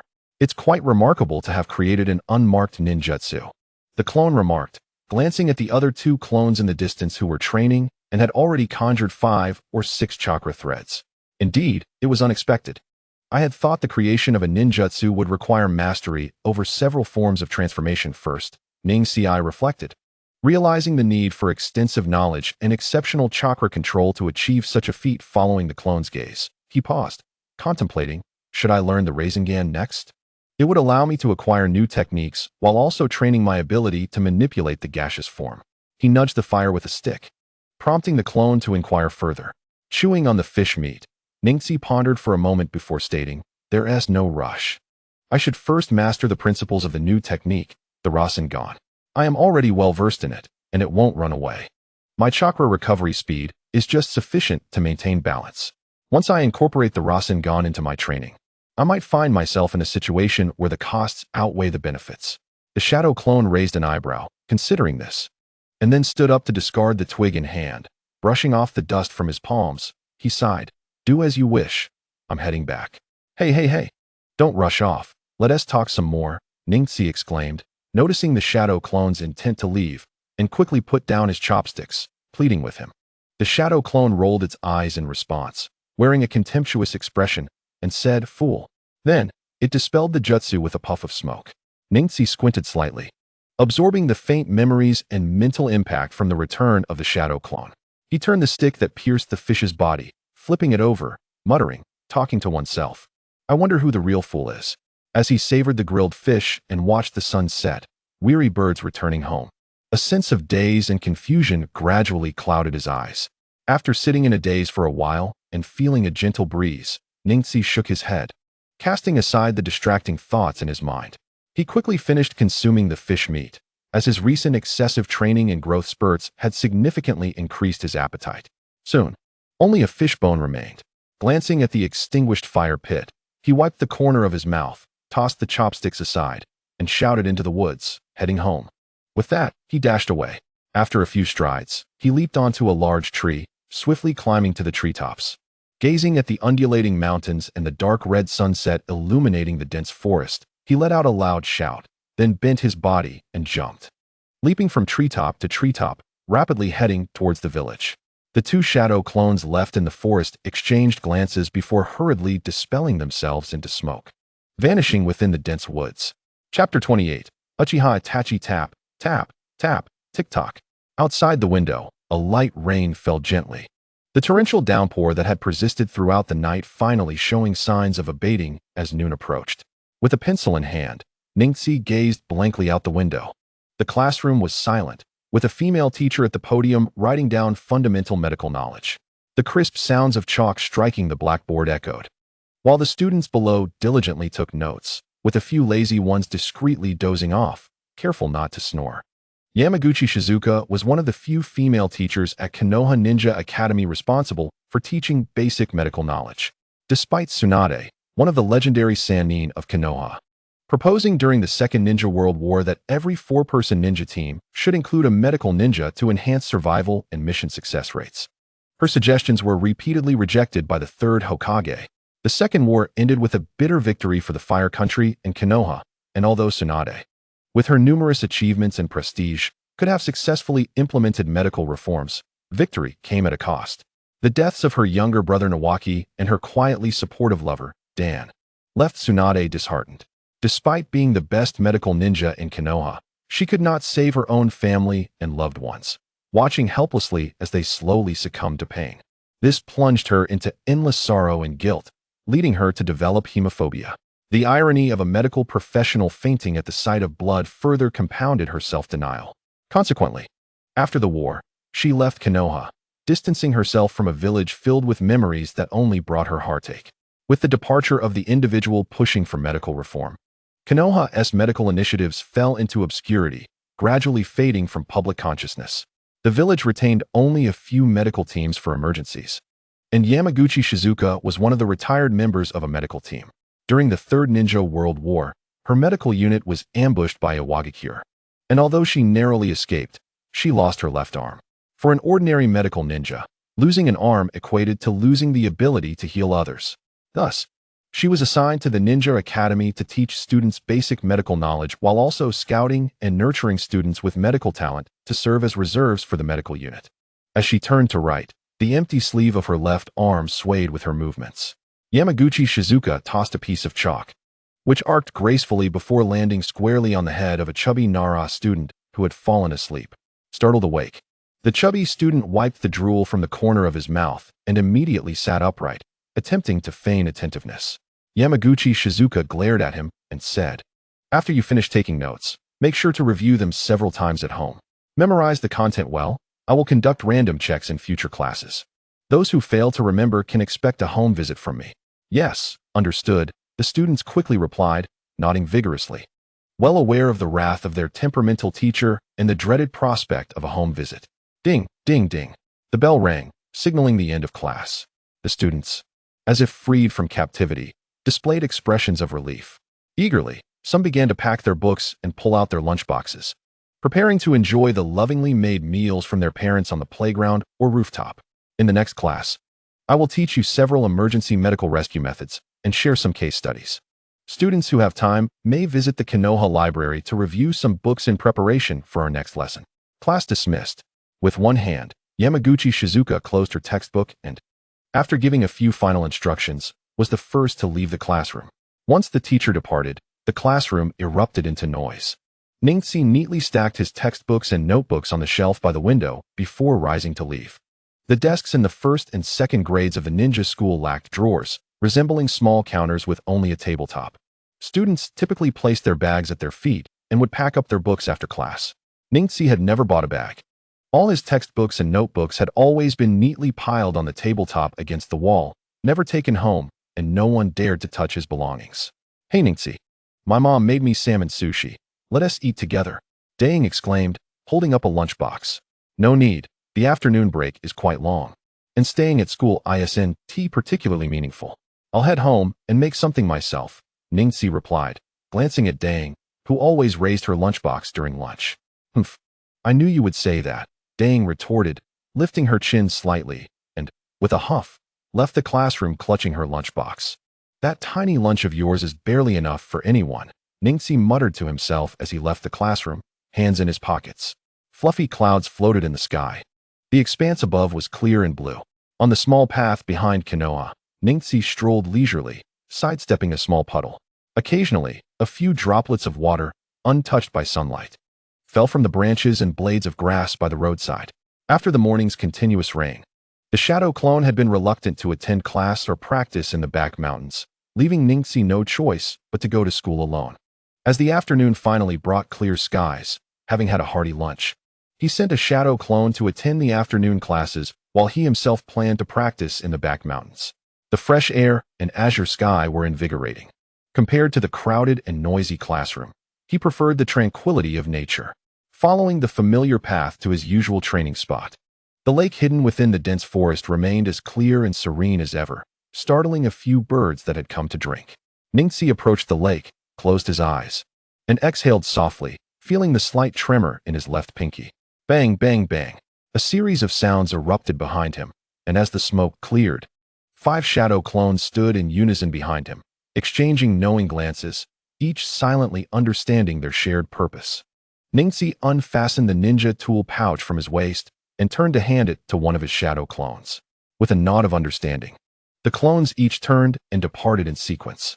One made its way to the thickest tree by the lakeside on the left, raising a hand in the form of the gentle fist technique, and struck the trunk with force.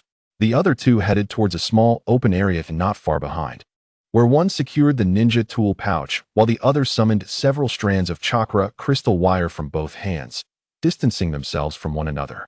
The clone produced 4 kunai and hurled them at its counterpart with precision and ferocity, effectively restricting its opponent's movement.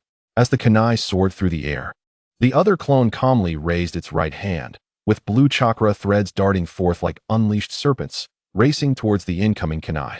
The sound of clashing echoed in the air. Ningxi glanced back at the remaining 2 clones, who shivered in unison and took a step back, exchanging glances that clearly conveyed their reluctance.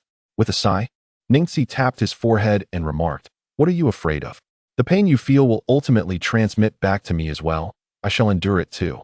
Taking a deep breath, the 2 clones steeled themselves and proceeded towards the right bank of the lake.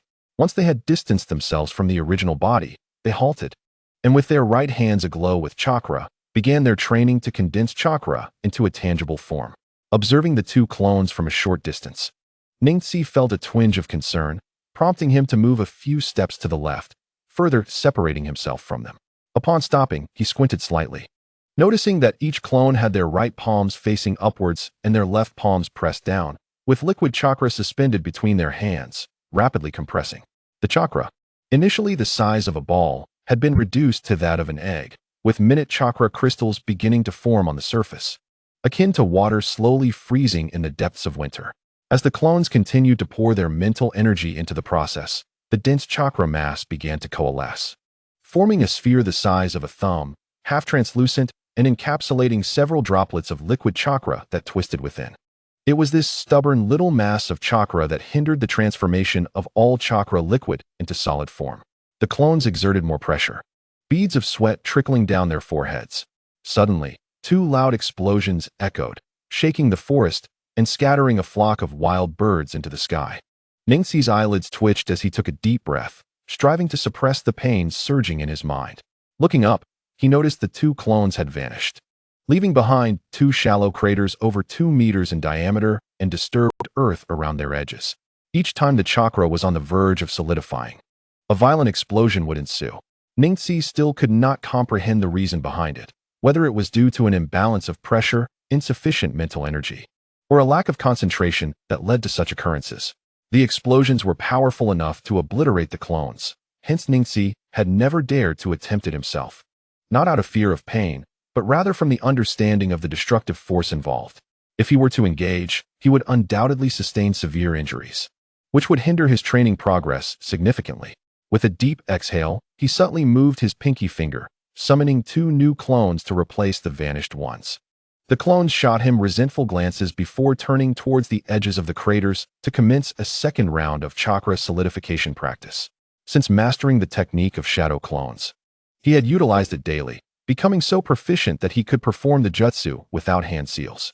However, a triggering action was still necessary to guide the body's reflexive response, and the movement of his pinky served as that mediator.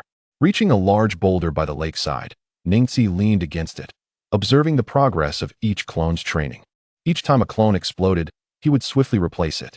The once tranquil riverside now echoed with the sounds of clashing metal and explosive roars, creating a cacophony. Meanwhile, on the edge of a distant mountain, 3 shadowy figures leaped gracefully over towering tree trunks. Their speed was remarkable. Each time they vanished, they reappeared over 20 meters away. Though their features remained obscured, their straight-line sprint made their destination unmistakable. Just beyond the mountains lay Konoha. In no time, the trio traversed several mountain ranges. The lead figure abruptly halted, raising an arm to signal for a pause. The 2 behind him swiftly landed, one on a branch and the other hanging upside down like a bat from a thick limb. Dappled sunlight filtered through the dense foliage, illuminating their forms. Clad in matching attire, each wore a white cat mask, black short-sleeve jackets with gray-white straps, and black trousers wrapped with white bandages, complemented by black ninja boots. Each carried a tanto on their backs, and any villager who happened to glimpse them would instantly recognize their origins: members of the Umbu, the clandestine assassination unit of Konoha. "What is it, Captain?" inquired the ninja positioned on the branch, gripping his tanto in a defensive stance, his voice barely above a whisper. The captain, tall and slender with flowing silver hair, crossed his arms and glanced left into the forest. Responding to his subordinate's inquiry, he replied, "Over 700 meters to the left, 2 faint explosions just occurred, suggesting a battle." "That can't be," the ninja on the branch retorted. "Though this is the edge of the back mountains, it is still within our territory, regularly patrolled by our ninjas. What enemy could penetrate through the multiple borders of the Land of Fire to invade so close to the village? There's no immediate danger." The Umbu ninja on the branch relaxed his grip on the blade's hilt and reassured, "The patrolling ninjas will handle it. We should return to the village and report our mission to Lord Hokage." After a moment of contemplation, the ninja hanging upside down spoke up, "There's no rush. Our mission is accomplished, so reporting to Lord Hokage a bit later is not an issue. Let us go investigate," the silver-haired captain calmly stated, and with that, he dissipated into thin air. The two behind him exchanged glances and swiftly transformed into shadows, following suit. For the Umbu members, 700 meters was merely a matter of a few breaths. They quickly arrived at their destination, where the captain materialized beneath the canopy of a grand tree, his ethereal form gradually solidifying as the two figures followed suit, taking positions on either side of him. They pushed aside the branches in front of them, lifting their gazes forward, and a glimmer of surprise flickered in their eyes behind their masks. Peering through the opening in the branches, they spotted a young boy leaning against a stone, his back turned to them. Though his face was obscured, his attire mirrored that of the figures engaged in battle within the thicket, 2 on the left, emanating blue chakra, and 2 on the right, engaged in a fierce exchange of kunai and chakra threads. "It's him," murmured the silver-haired masked man softly. "Practicing with shadow clones. This kid is impressive," remarked the Umbu ninja to the left of the captain, astonished. "His kunai skills are commendable, and his chakra manipulation is astonishingly powerful. However, the most remarkable is that unassuming clone striking the tree trunk. He struck the great tree with each palm, causing the bark to splinter and chakra to erupt in brilliant shards behind the trunk. The pattern of small holes on the tree's surface distinctly resembled a simplified diagram of human meridians. However, judging by his tone, the captain seemed to be aware of the opponent's identity. The ninja to the captain's right turned his head, swiftly scanning the surroundings. Beneath the white cap mask, his crimson pupils glowed, fixated on a white-haired youth. After observing for a moment, he turned to the silver-haired ninja, speaking with a hint of curiosity. The silver-haired ninja paused before responding. "The child from the Hyuga clan was here last year. I saw him once. He is apparently the current clan leader's nephew, a genius, albeit somewhat arrogant." The dark-clothed ninja on the left could not restrain himself from voicing his thoughts. It seems that genius holds no weight in front of the captain and Itachi. Disregarding his teammates' complaints, Uchiha Itachi remained contemplative for a moment before stating, "So, the head of the Kumogakure ninja was killed by the Hyuga clan leader a few years ago. To avoid war between the two nations, he committed suicide to atone and provide an explanation to the Land of Lightning. Is the Hyuga Jonin his father? Suicide to atone?" The captain fell silent for a moment before responding, "Indeed." Itachi cast a glance at the suddenly uneasy captain, then his gaze sharpened, and in an instant, he leapt aside, prompting the captain and another teammate to swiftly vacate their position. With a thunderous crack, a chakra beam as thick as a thumb pierced the very tree they had just occupied, snapping the trunk, which fell with a resounding crash into the underbrush below. Who dares to show themselves? Neji, having unleashed a powerful technique, abruptly turned and shouted towards the large tree on the opposite bank of the lake. Chapter Conclusion. Chapter 29. Solid Transformation. The shadow clones, engaged in their training, halted at the sound of their original's voice, swiftly disappearing from their locations and reappearing in a triangular formation around Neji to shield him from any attack. The captain is right. This kid certainly possesses a certain arrogance. The surface of the lake rippled as 3 figures gradually materialized, standing calmly upon the water. The dark-clothed ninja to the right raised his hands in a gesture of helplessness. Surrounded by 5 clones, Neji lifted his gaze to see 3 dark-clothed ninjas, his expression darkening. The previous attack had already revealed his strength, which was inconsistent with his age. His eyes flicked towards the leading ninja, whose striking silver hair was glaringly bright. Neji furrowed his brow, murmuring to himself, "Kakashi's team from the 6th Division of the Hokage's direct Umbu." Shifting his gaze to the dark-clothed ninja on his left, Their eyes met, and Neji's heart sank with foreboding. The crimson-eyed opponent bore the three black comma-shaped tomo of the Sharingan, which began to rotate slowly, as Neji felt as though he was being yanked by the collar. His body involuntarily leaned back, and in his view, he was suddenly pinned through the chest by a 2-meter-long dark golden spike, rendering him immobile. Kinbaku Jinjutsu. One of the clones surrounding him spoke darkly. In an instant, a soft sound echoed as Neji, caught in the attack, transformed into a puff of smoke. Fortunately, he had exchanged positions with one of the clones just before they surrounded him. After all, according to common logic, the original would be in the center, otherwise, he would have been caught off guard. As thoughts raced through his mind, Neji's expression hardened, the Byakugan activated, veins prominently visible on his forehead. And he coldly addressed his adversaries. What do you mean? Do you wish to fight? The opponent's Sharingan vanished, revealing ordinary black pupils, concealed beneath a mask. Neji could not discern their features, but could speculate on their identity. The leading Umbu captain spread his hands, stating, Hakake Beishinki, an A-ranked ninjutsu only mastered by the elite jonin of the Hyuga clan. For someone your age, to have grasped it so soon is remarkable. Were it not for your lineage as a native of the Leaf's Hyuga clan, I might suspect you were a spy from another nation. Is it wrong to grasp the techniques of one's own clan ahead of time? After all, it was bound to happen sooner or later. Why do you wish to attack me? Neji retorted, revealing his true strength and the interruption to his training. You were the one who attacked us first. The dark-clothed ninja on the right interjected, unable to contain himself. I thought you were merely a few wild birds hiding in the trees. And I couldn't help but strike to catch dinner. Neji feigned realization, his mood sour. With a splash, the dark-clothed ninja stepped forward, sending water spraying, but was halted by the captain's hand. The captain explained helplessly, Please do not harbor such animosity towards us. We just completed a mission, and while passing by, we heard an explosion and thought it might involve a ninja clash or villagers in danger, so we came to investigate.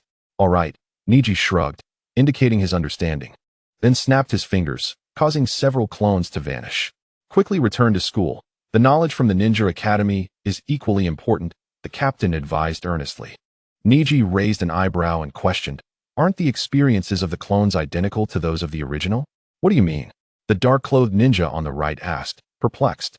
Ask that senior. He was the first to do it.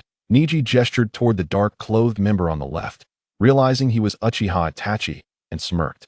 The dark-clothed ninja on the right turned to his companion in confusion.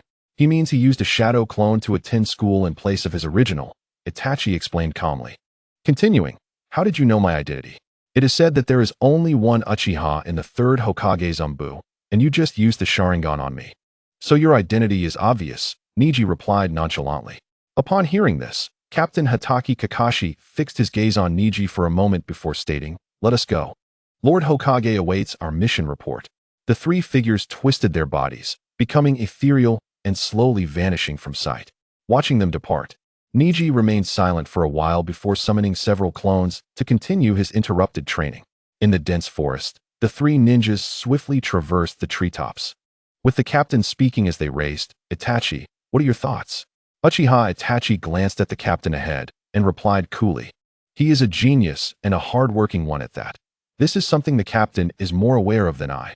Captain Kakashi fell silent, conceding with a non-committal With such talent and a willingness to work hard, his aspirations must be significant. Although he is young, he remains unfazed in our presence, even eager to retaliate against a Jinjutsu, indicating he is not one to adhere to rules, as long as he does not perish. His future as a strong ninja is assured, without a doubt. However, a strong individual who does not wish to abide by the rules may not bode well for the village. After a moment of contemplation, Uchiha Itachi continued. Upon hearing Itachi's perspective, Captain Kakashi seemed thoughtful, while another Umbu member occasionally glanced at the captain and then at Uchiha Itachi, his expression one of confusion. Silence enveloped the forest, broken only by the rustling leaves disturbed by their swift passage. In the third floor of the Hokage building, the third Hokage, Sarutobi Hiruzen, preferred to work in a different office than those traditionally used by his predecessors. This room, located on the left side, was significantly more spacious than the usual Hokage office. Inside the expansive room, there were no large pieces of furniture. The walls simply displayed a few scrolls with black characters on a white background. and in the center lay a large green carpet. Sarutobi Hiruzen sat cross-legged behind a brown, low table, diligently reading a scroll spread before him, occasionally taking puffs from the pipe in his hand. A series of knocks resonated through the air. Sarutobi Hiruzen exhaled a plume of smoke, his eyelids drooping slightly as he softly uttered, "Come in." The door swung open, revealing a silver-haired Umbu ninja who knelt on one knee. His right fist pressed firmly to the ground. "Is it Kakashi? Have you completed the mission ahead of schedule?" The third Hokage glanced at the kneeling figure, a gentle smile gracing his aged face. "Yes, Professor. I have come alone to report on the mission," Kakashi replied in a low voice. "What is the situation?" The third Hokage inquired further. "The target is proficient in Suten ninjutsu and is a rogue ninja from the Land of Water, led by an A-rank missing nin. After a failed assassination attempt on the Land of Water's daimyo, he fled across the sea, killing several of our Konoha patrol ninja at the border, and ultimately took refuge in a den of bandits, colluding with them to plunder nearby villages," Hatake Kakashi recounted. The intelligence from the border also indicated that the target was among several ninjas skilled in Suiton. Sarutobi Hiruzen replied with a slight nod, gesturing for him to continue. "We eliminated 3 of them and captured 2. However, while we were interrogating them, a unit from the Kirigakirumbu, tasked with hunting down rogue ninjas, arrived. To avoid escalating tensions between the 2 countries, they took the remaining individuals, necessitating an early termination of the mission, which cannot be considered a success." Kakashi's tone grew tinged with regret as he spoke. "The Kirigakure pursuit team? That nation has long been isolated, having refused diplomatic relations with others since the Third Great Ninja War. They are merciless towards rogue ninjas. Since they are from Kirigakure, it is best to leave their handling to the Land of Water," the third Hokage sighed, stating his conclusion. "But what about the fallen ninjas from our village? How can we provide their families with an explanation?" Kakashi's voice held a note of dissatisfaction. "The village will double the blood compensation, and the children will be raised by the village. Although it is unfortunate, the sacrifice of ninjas is a common occurrence. Every ninja should be prepared for this, as I would be as well. They are already renounced rogue ninjas, and resolving this through diplomatic means with the Land of Water is not feasible. After all, the hard-won peace cannot be jeopardized," Sarutobi Hiruzen solemnly articulated. Kakashi lifted his gaze, as if he wished to voice something, but ultimately fell silent. "Go and rest well. I will assign you a task when the time comes," the third Hokage said, picking up a scroll from his desk and turning his attention to it, signaling that Kakashi could leave. "By the way, upon returning from the mission, I encountered a young Hyuga clan member practicing in the back mountains," Kakashi decided to share, recounting his meeting with Neji and his conversation with Itachi to the third Hokage. "The child of the Hyuga clan, you say? I had no idea he had grown so much. It seems we have another prodigy emerging in the village after Uchiha Itachi, which is indeed a good thing." A fleeting sadness crossed the third Hokage's face before vanishing, replaced by a smile. "However, your speculation isn't unfounded. Hyuga Neji willingly chose to sacrifice himself for his brother, preventing a potential war and diplomatic discord for the clan and village. Yet, the young Neji may not fully grasp the implications of this, and there may be considerable resentment towards the Hyuga main family and the village. If this hatred is not addressed early on, it may become increasingly difficult to correct his mindset in the future." Sarutobi Hiruzen's expression grew grave. "Indeed, the emergence of strong individuals in the village is fortunate, but cultivating someone who may oppose the village could lead to calamity," Kakashi stated with a heavy tone. The third Hokage exhaled a cloud of smoke, holding his pipe with sorrowful reflection. "After all, Orochimaru serves as a cautionary tale. We must remain vigilant. I hope Neji does not become the next Orochimaru." Tapping his pipe, the third Hokage addressed Kakashi again. "You may leave. I will handle matters from here." In the back mountains of Konoha, Neji stared blankly at the tranquil lake surface. After multiple explosive attempts, he realized he had fallen into a misconception: the solidification of chakra liquid. He had been mimicking the process of water freezing into ice. Generally, water begins freezing from the outside and spreads inward. According to the physics principles of his previous life, his reasoning was sound. The most common method of turning a liquid into a solid is through cooling and pressurization. However, one must not forget that this is the world of Hokage, a realm where technological evolution has diverged and physical laws have crumbled. While there may be some overlap with his previous theories, they cannot be entirely applicable. Moreover, Water and chakra are entirely different substances, each possessing distinct critical pressures and temperatures. Suddenly, he recalled the melting process of ice, which begins to melt from the outside in. Why not try the reverse approach?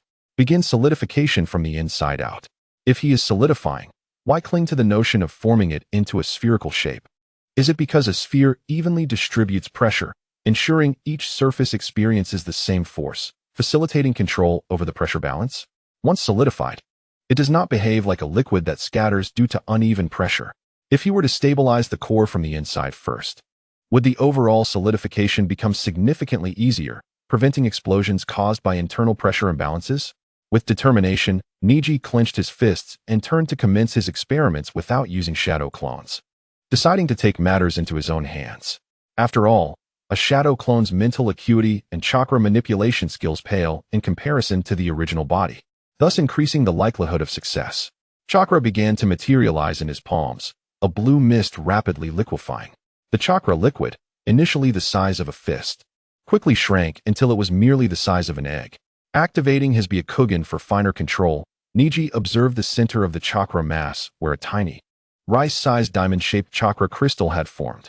Beads of sweat formed on his forehead as torrents of mental energy surged forth.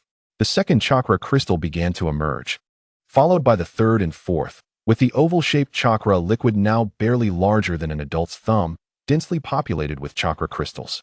Neji's heart raced, and sweat poured down his face. As he engaged directly, the risk of an explosion due to pressure imbalance could leave him gravely injured. His gaze remained fixed, and he continued to channel his mental energy inward. The minuscule chakra crystals began to interlock like puzzle pieces, forming from the inside out. The chakra mass suddenly deflated, contracting in size as the crystals were forcibly compacted under his will, encased in a thin layer of chakra liquid. Now, he mentally commanded, and with a swift grip, Neji's palm closed tightly. The outer layer of chakra liquid, akin to stones parched under the sun suddenly doused with water, was instantly absorbed. The liquid flowed into the gaps of the chakra crystals, causing the pressure in his palm to surge dramatically. A hum echoed, and as he opened his hand, he beheld a thumb-sized diamond-shaped chakra crystal resting peacefully in his palm. It appeared as if it had been formed over countless years buried deep within the earth. A pristine gem. He extended his left hand, pinching its two sharp edges between his thumb and index finger, lifting it to behold the sunset's fiery rays reflecting upon its surface, casting a warm glow into his eyes. With a laugh that erupted from the depths of his being, Neji found himself grinning at the sight of the crimson chakra crystal. His joyous laughter resonated through the forest, causing the four shadow clones, engaged in practice, to pause and exchange glances, their expressions shifting to one of shared relief. Chapter completed. Chapter 30. The Art of the Telescope. With his left hand grasping the chakra crystal, Ningxi took a moment to rest. Afterward, he beckoned to the shadow clone practicing shuriken techniques in the dense forest, signaling it to bring him another kunai. The clone nodded in understanding and, with a casual flick of its wrist, sent a kunai flying toward the lake where the original stood. Ningxi transferred the chakra crystal from his left hand to his right, throwing it with great force, resembling an arrow released from a bow. The kunai, propelled through the air, collided with the chakra crystal mid-flight, akin to the meeting of a needle and a blade of wheat. A spark flared in the air, visible even in daylight, accompanied by a crisp sound of metal striking metal. With a focused gaze, Ningxi approached to retrieve the fallen kunai and chakra crystal, inspecting them closely. Both remained intact, with only the faintest of scratches barely discernible to the naked eye, prompting a slight nod from him. The hardness was commendable, nearly rivaling that of ordinary refined iron, although he remained uncertain about its resilience. Licking his somewhat parched lips, he turned and walked to a large stone by the lake, placing the diamond-shaped chakra crystal into a small recess on the rock. Gripping the kunai's handle tightly, he plunged it forcefully into the crystal. The sounds of sharp, jarring collisions echoed repeatedly. After several strikes, he paused to observe the side of the chakra crystal that had been struck. Despite the presence of minor dents, the crystal remained wholly undamaged, with no visible cracks. Surprised, Ningxi realized the chakra crystal was undoubtedly hard, far exceeding his expectations. After all, it was an artificial crystal, not simply refined iron, and its hardness was nothing short of astonishing. Nevertheless, the greater its hardness, the better it was. There was no need to ponder further. As he toyed with the chakra crystal in his hand, he glanced at the setting sun on the horizon, waved his hand dismissively, and let out a sharp whistle. The 5 shadow clones, relieved from their training, promptly gathered the scattered kunai from the ground and placed them into a ninja tool pouch. One clone tossed a kunai back to Ningxi, who caught it and secured it at his waist, nodding to the clones. With a series of crisp sounds, the 5 clones dispersed, transforming into a cloud of smoke. Ningxi turned and activated his Byakugan, extending his left palm toward the lake. With a commanding voice, he declared, "Chakra release." 12 slender chakra threads erupted from his palm, the diamond-shaped tips resembling a swarm of venomous snakes as they plunged into the lake. As Ningxi twisted his hand, the chakra threads spread out, pursuing the fish drifting through the water. To an observer, it appeared as if he held a vast expanse of blue fishing lines. In the lake, the fastest chakra thread soon caught up with a small fish at the rear of the school. It coiled like a serpent and lunged forward, the sharp tip of the diamond-shaped chakra line piercing directly into the fish's eye. The small fish quivered momentarily before succumbing to lifelessness, the chakra line exiting through the opposite eye and darting toward another fish nearby. Similar fates befell the other chakra lines, their thread-like forms slithering through the water, mercilessly impaling the small fish. Before long, Ningxi's left hand whipped back and forth rapidly, causing the hunting threads to halt in the water. The chakra lines swiftly retracted, and within a few breaths, a series of splashes erupted from the lake's surface as the chakra threads, laden with a bounty of small fish, soared through the air, obscuring the setting sun's fiery glow. Each line yielded a catch, with some securing 2 or 3 fish, while the most successful line snagged as many as 7. It was essential to note that with each fish pierced, their swimming speed diminished, increasing the difficulty for Ningxi to control them from the shore, requiring greater mental focus to direct the threads. With a sharp flick of his hand, he released the tangled lines of small fish, the captured fish falling to the ground as he forcefully withdrew the lines, shaking off the droplets of blood from their bodies. The lines returned to his palm, coursing into his arm's veins, transforming into chakra fluid that flowed back to his chest storage point. Bending down, he gathered a handful of aquatic plants from the lake's edge and squatted to string the small fish together one by one. After a while, he weighed the catch in his hands, nodding slightly in satisfaction before turning back toward the dense forest. The sun had dipped behind the mountains, leaving only a few remnants of crimson twilight in the sky, as if bidding farewell to the day. The streets of Konoha were sparsely populated, with clusters of late-returning villagers engaging in quiet conversation. As Ningxi sidestepped a rushing crowd, he heard a commotion. "Make way! Police enforcement!" Though it was merely a fleeting glance, Ningxi recognized the individuals rushing past, clad in dark green vests. Their exposed gray sleeves bore the emblem of a shuriken adorned with a red and white fan at its center, the Uchiha clan's crest. The individuals, in their haste, knocked over 2 unsuspecting civilians, showing no regard as they vanished into the streets. The police force has become increasingly outrageous. "Shoo, do you want to get caught?" Nearby, a bystander could not help but murmur in discontent. But, aware of the Uchiha clan's formidable influence, they ultimately shook their heads and hastened away. Listening to the conversation, Ningxi fell into a contemplative silence, then turned into another alleyway, heading toward the Hyuga clan's territory. With the ever-growing power of the Uchiha clan, the conflict with Konoha village seemed irreconcilable. In the struggle for political power and interests, an internal conflict was inevitable. If predictions hold true, Uchiha Shursui, who has been patrolling the border, will return by year-end. Deeply aware of the intense conflicts between his clan and the village, he would appeal to the 3rd Hokage, seeking to use his strongest genjutsu, Kodo Amatsukami, to control Uchiha Fugaku, the clan leader, and thwart the impending coup that could lead to chaos in the village and possibly ignite a war among the 5 great nations. Regrettably, Uchiha Shursui's formidable genjutsu posed a threat to the higher-ups of Konoha, particularly Shimura Danzo, who, through cunning schemes, managed to seize one of Shursui's Mangekyo Sharingan. After narrowly escaping, Uchiha Shursui realized it was not that the village could not accommodate the Uchiha clan, but rather that certain high-ranking officials within Konoha could not tolerate their existence. In despair, he entrusted his remaining Mangekyo Sharingan and his will to his dear friend, Uchiha Itachi, before taking his own life by jumping into a river. Having witnessed the death of his friend, Uchiha Itachi activated his Mangekyo Sharingan, torn between the choices of clan, village, and the wishes of his fallen friend. In the following year, he ascended to the rank of captain in the Konoha ANBU at the tender age of 13, ultimately choosing to abandon his family and stand with the village. He allied with Uchiha Obito, who, though presumed dead in the Third Shinobi World War, was very much alive. And together they orchestrated the massacre of the entire Uchiha clan. Thus, the once revered Uchiha clan met its demise, with Uchiha Itachi eventually defecting to the Akatsuki organization, earning a place on the S-rank rogue ninja list of the 5 great nations. Reflecting on this, Ningxi shook his head, feeling a deep sense of melancholy. In his perspective, the annihilation of the Uchiha clan was driven by the inevitable tides of fate. Although the higher-ups of Konoha appeared united in purpose, their interests were ultimately aligned. Should conflict arise between the two factions, even the mightiest Uchiha would be no match for the village.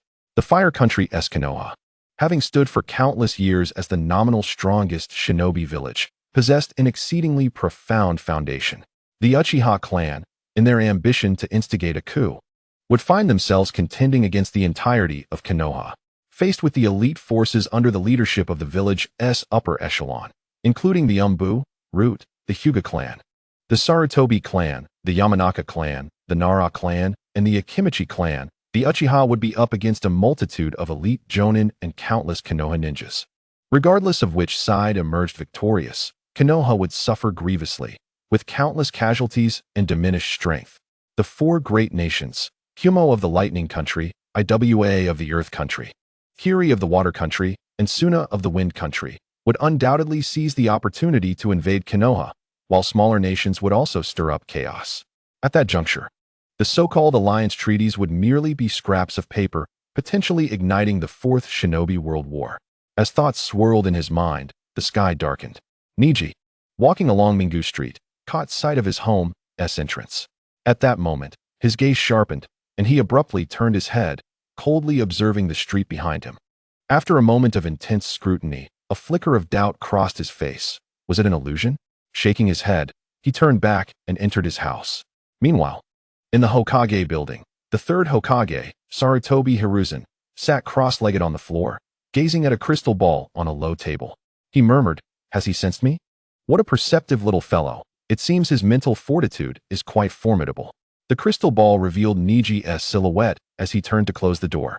With a wave of his hand, Sarutobi dismissed the image, and after a moment of contemplation, he rose, opened the door, and departed the room with deliberate steps. Outside, 2 shadowy figures flitted silently, discreetly following the 3rd Hokage, dutifully fulfilling their role as guardians. Upon closing the door, Neji noted the bright lights within his home, but thought little of it. Upon entering, he found 3 shadow clones seated around a table. One was poring over a scroll. Another was bent over the table writing, while the last appeared bored, idly tossing a teacup up and down with one foot resting on a chair. Pulling the door shut, Neji frowned and addressed the clone playing with the teacup. "Why are you back instead of monitoring the Hokage building? If you continue to observe, we will be exposed." The clone shrugged, expressing a sense of helplessness. "What do you mean?" Neji inquired, placing a fish in the kitchen sink. "Did you not feel a faint sensation of being watched today?" the clone asked, surprised. Neji furrowed his brow, recalling, "Not during the day. But I did sense something when I entered the village, as if someone was tailing me." "Exactly. It seems this technique has limitations. It cannot extend beyond the village's borders," the clone sighed in relief. Neji paused in his task of scaling a fish, abruptly turning to ask, "Are you suggesting someone used sensory ninjutsu to spy on us?" "Yes," the clone confirmed, setting the teacup down. "To be precise, it was a technique akin to a telescope." Another clone interjected, unfolding the scroll in its hands. "The 3rd Hokage is aware of our presence. The shadow clone technique has been exposed," Neji remarked, his expression darkening as he grasped another fish. He shot a discontented glance at the interrupting clone, withdrew his foot from the chair, and spun the cup in his hand. The clone continued, "The shadow clone technique has undoubtedly been revealed, but the others remain undetected. Today, while observing the Hokage building, I saw the 3rd Hokage fixated on the crystal ball. Out of curiosity, I activated my Byakugan to peer through his body and into the crystal ball. To my surprise, it displayed an image of this individual in class." The clone pointed at the one writing. Neji's expression shifted uneasily as the image transitioned to show the same individual searching for books in the Konoha library. So you were discovered while secretly monitoring the Hokage building? Neji's countenance darkened as he gazed at the clone with a hint of reproach. What do you mean by I was monitoring? It was you who was spying. If we weren't the same person, I wouldn't spend my days perched like a bird in a tree. Not to mention, birds can at least fly away. I couldn't even look away from the Hokage. The clone retorted angrily. Enough of that. Were we discovered or not? Neji crouched down, retrieving a large bowl to place the fish inside while inquiring. I doubt it. I know the next image will certainly be of me. But I couldn't carelessly dispel the clone. If that telescope technique locates us based on chakra fluctuations, it would inadvertently inform the third Hokage that I was just behind him on the mountain. So, I pretended to practice the 8 trigrams air palm. As expected, after pretending for a while, that faint feeling of being watched shifted to me. The clone replied, looking somewhat disgruntled. Alas, it seems my surveillance has been in vain for so many days. Neji sighed, reluctantly sprinkling salt on the fish to marinate it.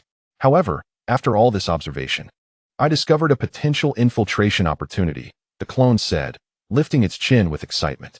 What opportunity? Speak quickly. Neji's eyes brightened. I can tell you, but I have a condition.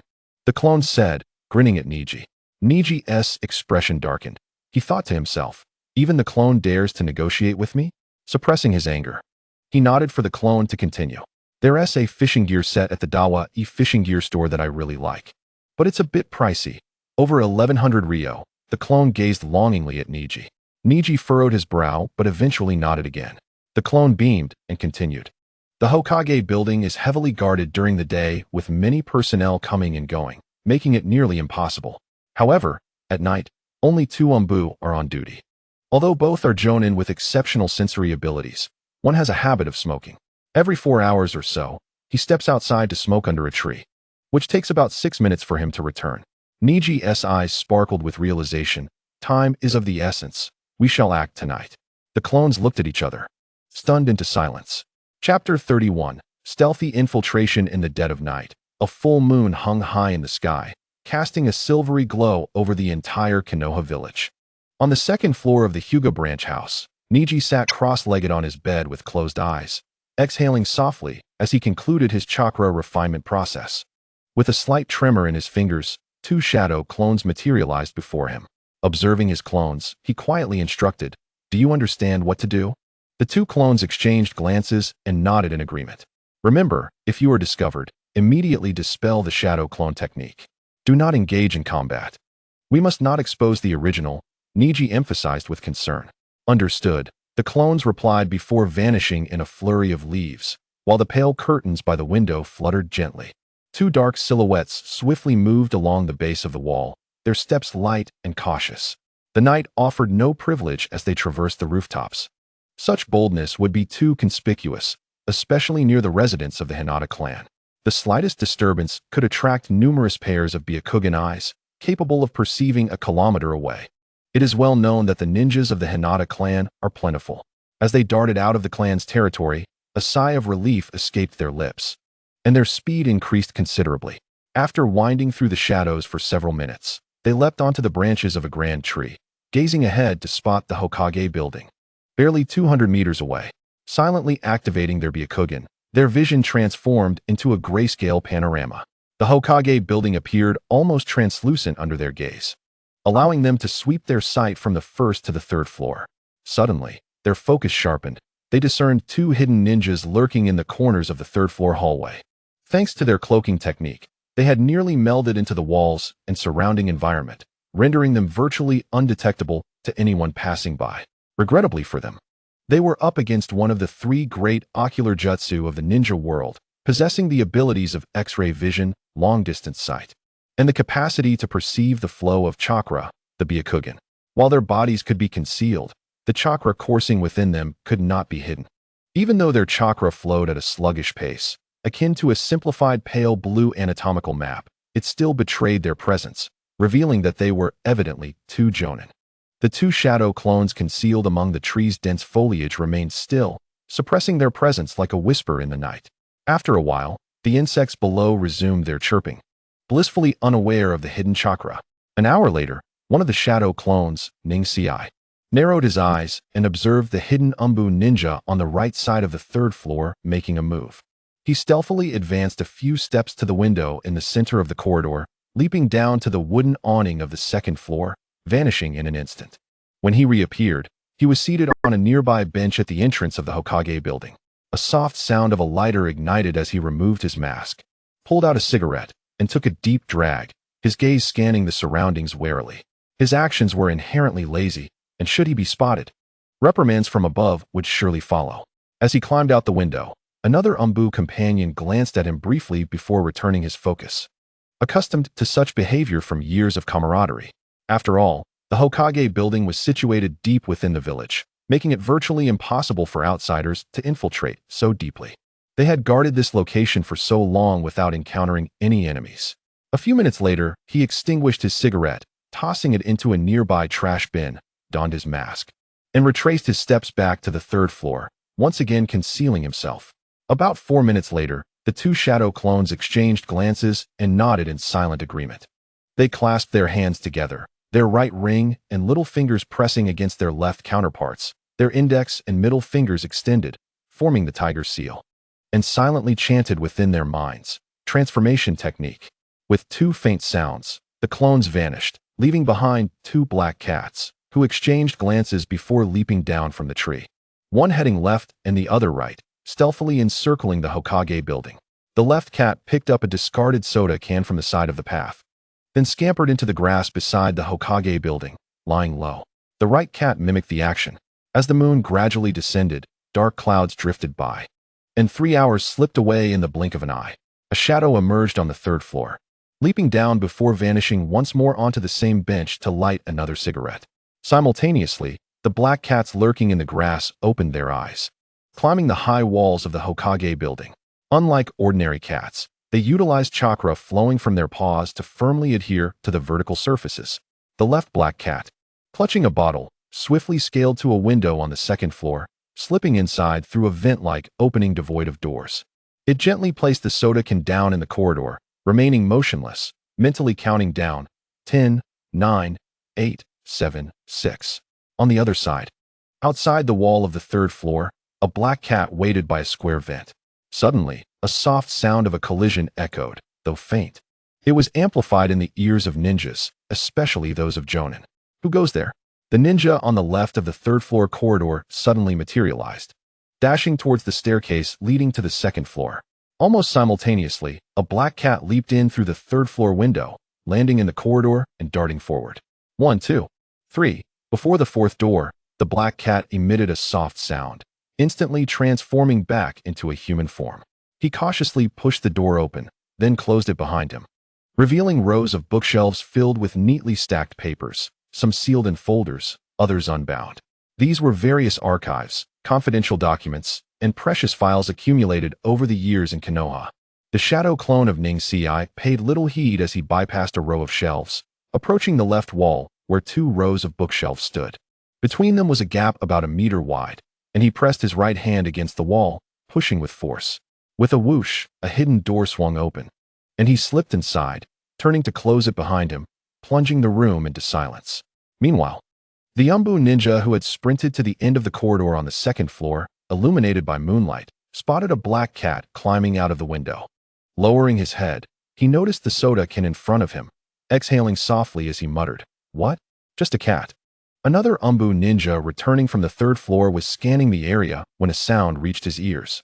He turned to see his companion morph from an illusion into reality. Unable to resist asking, "What happened?" "Nothing much. A cat just slipped into the second floor and scared it away." In the Hinata branch on the second floor, Ning-Sei, seated in a meditative pose, opened his eyes. He had just received the memories transmitted from the shadow clone that had dispelled itself. A smile graced his lips as he turned to pull the covers over himself and closed his eyes to drift into slumber. Meanwhile, in the Hokage's secret chamber, or more accurately, the Konoha Forbidden Book Library, Ning-Sei's shadow clone raised his left hand, conjuring a red fireball the size of an apple above his palm. The fireball blazed fiercely, serving merely as a simplified version of the great fireball technique. Lacking offensive power, it was solely for illumination. As the flames illuminated the secret chamber, dispelling the darkness, Ning-Si's gaze widened in astonishment, quickly replaced by a surge of joy. The chamber was modest in size, flanked by bookshelves on both walls, with another shelf against the back wall. In the corner lay a pile of scrolls, varying in size, with some larger scrolls exceeding a meter in length. Each shelf had 5 tiers, each sectioned into squares, containing small scrolls and hefty tomes. A cursory glance revealed titles etched along the spines, a detailed collection of fire techniques, the secret history of summoning, an explanation of sealing techniques, a brief guide to basic cell transplantation, the Nara secret techniques, and an overview of illusions. Reaching out, he retrieved a black scroll from the shelf and laid it on the ground, unfurling it as the firelight illuminated the words 4 symbols sealing technique. Orochimaru's assertion in the original text rang true. To master all the techniques here would take years. Gazing at the myriad of ninjutsu, forbidden techniques, and secret scrolls filling the room, Ning-Si murmured to himself. With a single hand, he rolled up the scroll and returned it to its place. He began to peruse its contents slowly. Time was limited. It was impossible for him to meticulously examine every scroll and book. He could only search for what he needed. And this time, his goal was to acquire ninjutsu that aligned with his attributes of water, fire, and earth, as well as several forbidden techniques. 3 days swiftly passed. During this time, Ning-Si's true self remained obediently in school, attending classes without venturing elsewhere. All shadow clones ceased their training, and not a single one was utilized. Despite this, he remained on high alert, having already attracted the attention of the 3rd Hokage, who was known for using the telescope technique to spy on the village's youth, observing their growth. Heaven knows when he might whimsically decide to take a look at Ning-Si. Meanwhile, the only shadow clone was hidden in the Hokage's forbidden library. To ensure he was not discovered immediately, his true self could only remain quietly in the village to draw attention away. If the telescope technique located him based on chakra fluctuations, it was certain that the first target detected would be his true self, whose chakra was the most abundant. This would allow him to forcibly dispel the shadow clone technique before the 3rd Hokage's gaze shifted to it. Should the clone in the forbidden library be exposed and discovered by the Hokage or others, the best outcome for him would be to be taken away by Konoha's Umbu or the interrogation department. Being apprehended by the Umbu was a minor concern. However, if handed over to the interrogation department, it would be truly disastrous. It wasn't just the inhumane methods of interrogation that posed a threat. The presence of the Yamanka clan members in the department allowed them to forcibly invade others' minds and freely view their memories. The thought of everything being laid bare before them sent a chill down Ning-Si's spine. Moreover, given his character, he would never surrender willingly. Thus, his only option would be to sever ties with the village and defect. He was confident he could escape the village, but he feared he would not be able to fend off the pursuit of Konoha's Umbu or root members. What he dreaded most was an order from the village's higher-ups for members of the Hyuga main house to take action personally. Any member of the Hyuga branch house, while bound by the cursed seal, would be powerless against those from the Hyuga main house, regardless of their strength. Fortunately, he had not sensed any feeling of being spied upon, indicating that the 3rd Hokage had not paid him any attention since their last encounter. While he felt a sense of relief, he also hoped that the Uchiha clan would create as much commotion as possible in the following days, diverting the 3rd Hokage's gaze away from him. The school bell rang, signaling the end of class. The teacher was the first to exit the classroom, and the students began to pack their books. Glancing at the empty seat beside him, Ning-Si shook his head. His deskmate, Tian, had not attended class for 2 days, supposedly due to a cold. Can ninjas catch colds? After all, students capable of refining chakra were already considered half-ninjas. With a self-deprecating smile, he closed his book and stood up. He pulled a diamond-shaped chakra crystal from his pocket, casually tossing it in his hand as he walked out of the classroom. The solidified chakra crystal was exceptionally hard and could be preserved almost indefinitely if not shattered. Unlike the crystalline formations produced by the crystal release ninjutsu, which appeared robust yet crumbled under soundwave attacks, this hardness posed a challenge for Ning-Si. Once solidified, it could not be recovered for reuse. Of course, nothing in the world was unbreakable. A few explosive tags could shatter it. However, the resulting fine chakra crystals would rapidly vaporize and be dispersed by the residual blast, making recovery impossible, a significant waste. It was known that a large volume of gaseous chakra could condense into a much smaller quantity of liquid chakra. and the transformation from liquid to solid required an even greater amount of chakra. In essence, 100 portions of gaseous chakra could yield only 10 portions of liquid chakra, while at least 10 portions of liquid chakra were necessary to form 1 portion of solid chakra. The conversion ratios were quite similar, though slightly more chakra was needed for the liquid to solid transformation. The reasons for this eluded him, but he had already piled up a substantial amount of solid chakra knives, shields, and staves formed during his training at home. Such items were useless in his home, yet he couldn't bear to discard them either. Destroying them would require numerous explosive tags, making it impractical and counterproductive. It was not feasible to carry them around, only to use them in moments of danger. Clearly, he needed to devise a solution to this problem, otherwise it would result in excessive chakra waste. He sought not disposable items, but rather a technique for chakra manipulation that could fluidly transform between solid and liquid states, capable of both offense and defense while allowing for recovery. As he strolled through the streets of Konoha in early April, the cherry blossoms were in full bloom, creating a pink vista on both sides of the road. A gust of wind swept through, scattering petals everywhere. Ning-Si's long hair danced with the breeze as he paused to admire the swirling cherry blossoms, momentarily lost in thought. Chapter 32. Ninjutsu acquired in the Hyuga main house. Ning-Si leaned against the doorframe, watching the cherry blossoms fall in the courtyard. It was Saturday afternoon, and he had come to the Hyuga clan for practice. He lifted a nearby teacup and drained it, then turned to enter the training area. Behind him, Hinata, clad in her tight-fitting attire, cast a lingering glance at the cherry blossom tree before following him. She saw the blossoms in the courtyard every day, so there was no reason for her to feel nostalgic. Rather, she cherished the brief moments of rest. The two distanced themselves and assumed their stances, swiftly engaging in combat. Facing Hinata's attacks, Ning-Si navigated with ease. It was not just his true self that had arrived. Even a mere shadow clone would have sufficed. Though Hinata was indeed improving, her progress paled in comparison to Ning-Si's rapid advancement. He split his focus, countering her moves while pondering how to solve the issue of unrecoverable solid chakra. Did it have to be solved through brute force? Or could he recover it the moment it was shattered by an enemy's attack? Such a method seemed perilously risky. Fire, ice, and electrical techniques had all proven futile.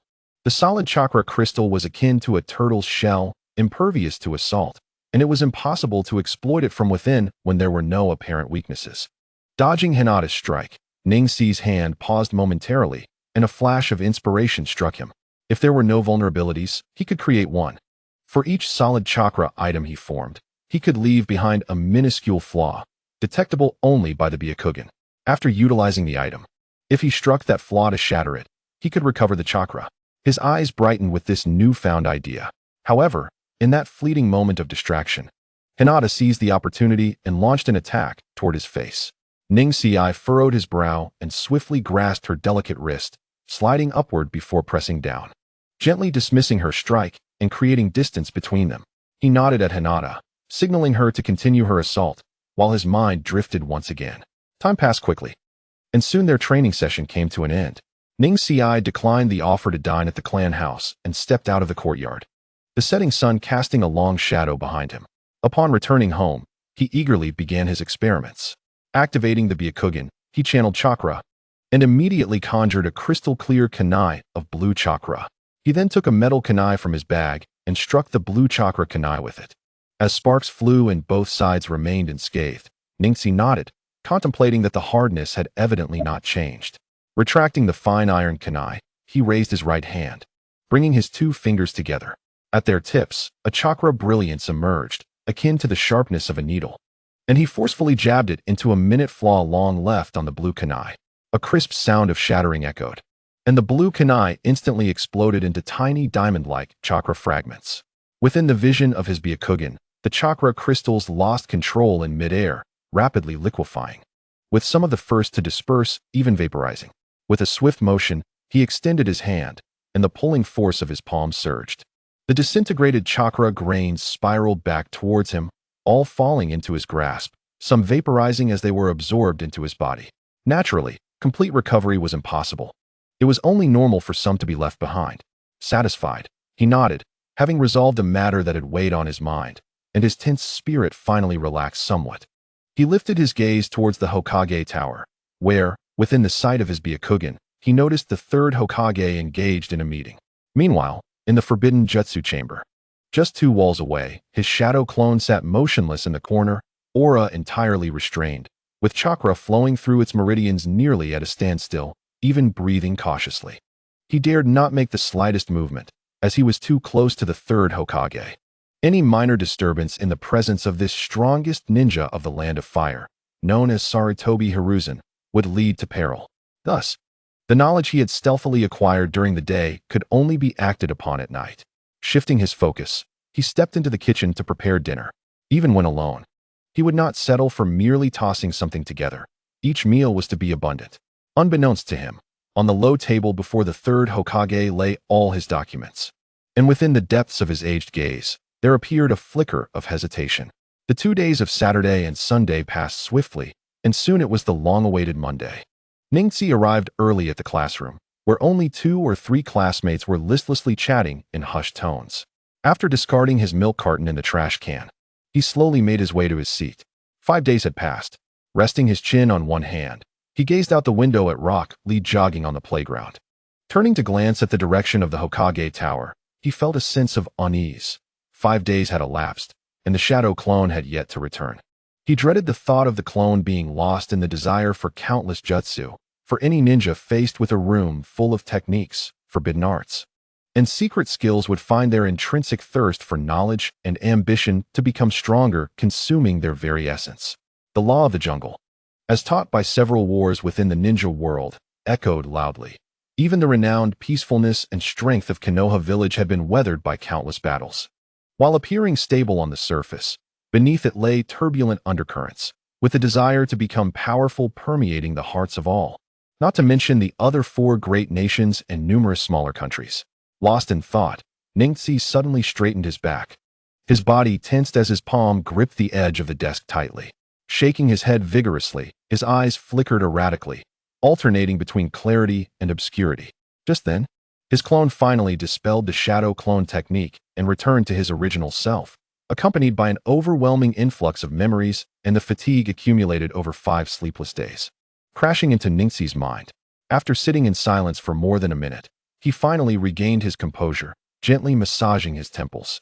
Then, from the neatly stacked books beside him, he pulled out a pristine exercise book, opened a page, and meticulously wrote the 2 characters for water release. Pausing slightly, he continued to inscribe beneath it water release, water dragon bullet technique, noting its difficulty as B rank, with the hand seals listed in detail. Ningxi's expression turned stern as he diligently transcribed the memories swirling in his mind into written form, wholly engrossed in his recollections. The time for the morning class was rapidly approaching, and the classroom gradually filled with students. With his white coat and red pants, Tian yawned while walking over to sit beside him, carrying her backpack. Setting down her bag, she turned to find Ningxi writing fervently in his exercise book. And she couldn't help but express her curiosity, exclaiming, "Hey, Ningxi, when did you become so diligent? Starting your homework so early in the morning?" In response to the veiled sarcasm, Ningxi furrowed his brow, only to relax it immediately, pretending not to hear. Observing that Ningxi ignored her, Tian pouted. Perplexedly leaning over to take a look, her eyes widening in surprise as she asked, "What on earth are you writing? What is this script? I've never seen it before." With a raised eyebrow, Ningxi silently mused that of course she had never seen it. This was Chinese, and who else in this world would recognize it besides him? However, he merely replied nonchalantly, "It's a very special and obscure method of writing secret codes that I found in the library yesterday. I was just doodling for fun."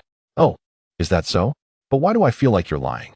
Tian remarked, half convinced. "Why would I lie to you?" Ningxi replied absent-mindedly as he wrote the characters for fire release. Continuing to focus, he noted, "Fire release, ash pile burning, difficulty B rank," with the hand seals detailed. He wrote about various fire techniques, pausing momentarily as he twirled his pen in his right hand, resting his chin in his left, staring blankly out at the sky. In his recollections, he remembered that among the 5 known fire techniques, 4 were exclusive to the Uchiha clan.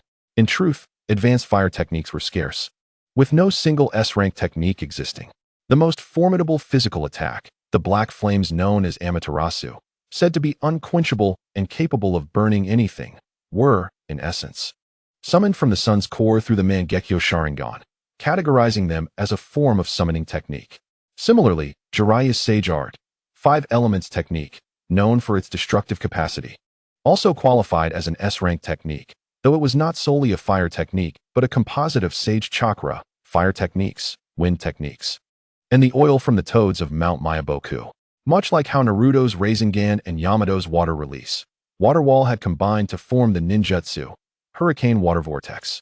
Moreover, in the later arcs of the original narrative, Uchiha Itachi once remarked that the effectiveness of fire techniques did not solely depend on their rank, but rather on the capabilities of the user.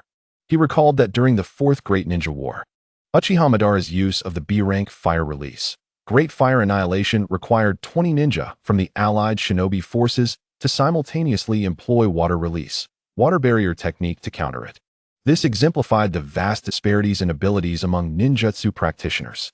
Shaking his head and casting aside the distractions in his mind, Ningxi continued to write with focus. The techniques he noted were as follows: Doton, IW, difficulty level C, hand sign sequence Inzasi, Doton, IWN, difficulty level C, hand sign sequence Shinin Mao, Doton, Delubi, difficulty level B, hand sign sequence Chinsui, Doton, Huangchuan Jiao, difficulty level B, hand sign sequence Wei Shinshin Doton, Ritu Zhuan, difficulty level B, hand sign sequence Wuashinshishinsu, Doton, Deluching B, difficulty level A, hand sign sequence Sihai Suchin Siwei. Pausing to examine his practice notebook with great care, particularly scrutinizing the chakra pathways and elemental ratios following each jutsu, he recognized the importance of these details. He was taking considerable risks for the sake of these elements. Otherwise, if merely knowing the hand signs sufficed to master ninjutsu, techniques like Haiseki Sho, which required only 3 hand signs, would be commonplace among the populace. Every ninja had memorized the foundational 12 hand signs to perfection. If mastery were as simple as observing the hand signs, then clans such as Hinata and Uchiha would have produced legions of copy ninjas. After ensuring accuracy, Ningxi nodded in satisfaction. Alongside the 2 S-rank techniques, sealing technique and mutual explosive tag technique, he had amassed a total of 22 jutsu. This collection was not insignificant, as these techniques were meticulously selected by his shadow clones over 5 days without sustenance, tailored to various situations he might encounter now and in the future. While some techniques lacked high ranks, their versatility and minimal reliance on environmental factors made them invaluable. Indeed, many foundational ninjutsu based on the 5 elemental properties were largely interchangeable, differing only in power and form, as they fundamentally represented variations of elemental attributes. There was little need to learn them all. Conversely, other techniques, such as sealing techniques, secret techniques, S-rank Hirashin no Jutsu, S-rank Kage Shotan no Jutsu, or other Doton, Yoton, and bloodline limit techniques, often demanded stringent conditions or extensive study.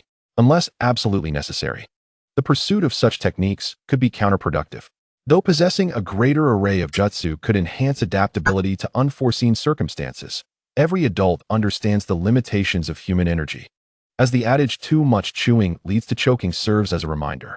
Furthermore, it is not the quantity of techniques that matters, but rather the degree of proficiency one attains. Consider the 3rd Hokage, Sarutobi Hiruzen, renowned as a ninja professor, with nearly 1,000 techniques at his disposal. However, during the Konoha collapse plan, the number of techniques he employed was less than 1/10, resulting in his demise alongside the S-rank sealing technique, Shiki Fujin, and the traitorous ninja, Orochimaru. The abundance of techniques does not guarantee opportunities for their application. It is not that the 3rd Hokage lacked strength, but rather that he faced formidable adversaries, such as Orochimaru, one of the legendary Sannin, and the initial and 2nd Hokages summoned by Orochimaru's S-rank forbidden technique, Edo Tensei, effectively pitting him against a shadow-level ninja and 2 super shadow-level masters simultaneously. It is only natural to find oneself outnumbered. Although Orochimaru's Edo Tensei was not perfected, resulting in somewhat flawed summoning, the identity of the summoned was paramount. The 1st Hokage, Senju Hashirama, needs no further introduction. As the leader of the Senju clan and the man who quelled chaos during the Warring States period, he was the creator of wood-released jutsu and the architect of the village system, founding Konoha, capturing 9-tailed beasts, redistributing them among various nations, and achieving a balance of power. He was recognized as the god of ninjas in the ninja world, adorned with countless titles. Even if his strength were diminished by a tear, he was not an opponent to be trifled with. The second Hokage, Senju Tobirama, was no less remarkable. Possessing mastery over 7 elemental attributes: water, fire, earth, wind, lightning, yin, and yang. He was renowned for his water release techniques, and his ability to innovate ninjutsu was unparalleled. A common saying in the land of fire persists: if one cannot trace the origins of a technique, it is undoubtedly the creation of the second Hokage. This is not mere hyperbole, but a widely accepted truth. Whether it be the fourth Hokage's famed technique, S-rank Hiraishin no Jutsu, or other S-rank techniques like Kage Shotan no Jutsu, Edo Tensei, or the S-rank mutual explosive tag technique, every one of these techniques is legendary in the ninja world, invoking fear and respect. Take the example of the fourth Hokage, Minato Namikaze, known as the Yellow Flash. Following the Third Great Ninja War, the other 4 great nations mandated that any task would be immediately terminated upon encountering the fourth Hokage, regardless of its level, prioritizing survival and ensuring that no reproach would follow from the village's higher-ups. Such power must be immense to instill such dread in other ninjas. This is without mentioning the S-rank techniques, while the A and B-rank techniques he developed are countless. Chapter 33. Accelerated Graduation Class. Ningxi estimated that mastering all the jutsu at hand would require at least a year, provided he dedicated himself to diligent study and practice daily. Of course, if he had a stable source of chakra, akin to what he had when absorbing from Naruto, he could distribute numerous clones for concurrent training, significantly reducing the time required to learn ninjutsu. Unfortunately, such a method was no longer viable. Relying solely on his physical form to painstakingly refine chakra was ultimately too slow, unable to support the simultaneous training of many clones, forcing him to learn gradually and methodically. Yet, Ningxi was unperturbed. He was merely in his first year and had ample time ahead. He believed that as long as he followed a systematic approach to his training, becoming a formidable ninja was merely a matter of time. However, the events that unfolded next cast a shadow on his countenance. The school bell rang, prompting the raucous students to swiftly quiet down and return to their seats, sitting up straight, as the first class on Monday morning was always conducted by the homeroom teacher. The classroom fell into a hush, and shortly after, the plump homeroom teacher, Funaya Dahe, entered with a stack of books. He placed the textbooks on the desk and fixed a complex gaze on Ningxi, who sat in the last row, a mixture of surprise and curiosity etched on his face, causing Ningxi to furrow his brow slightly. After a moment, the homeroom teacher spoke, "Hinata Ningxi." A flicker of confusion crossed Ningxi's eyes as he was entirely unaware of the reason for the summons. Nevertheless, he complied and stood up obediently.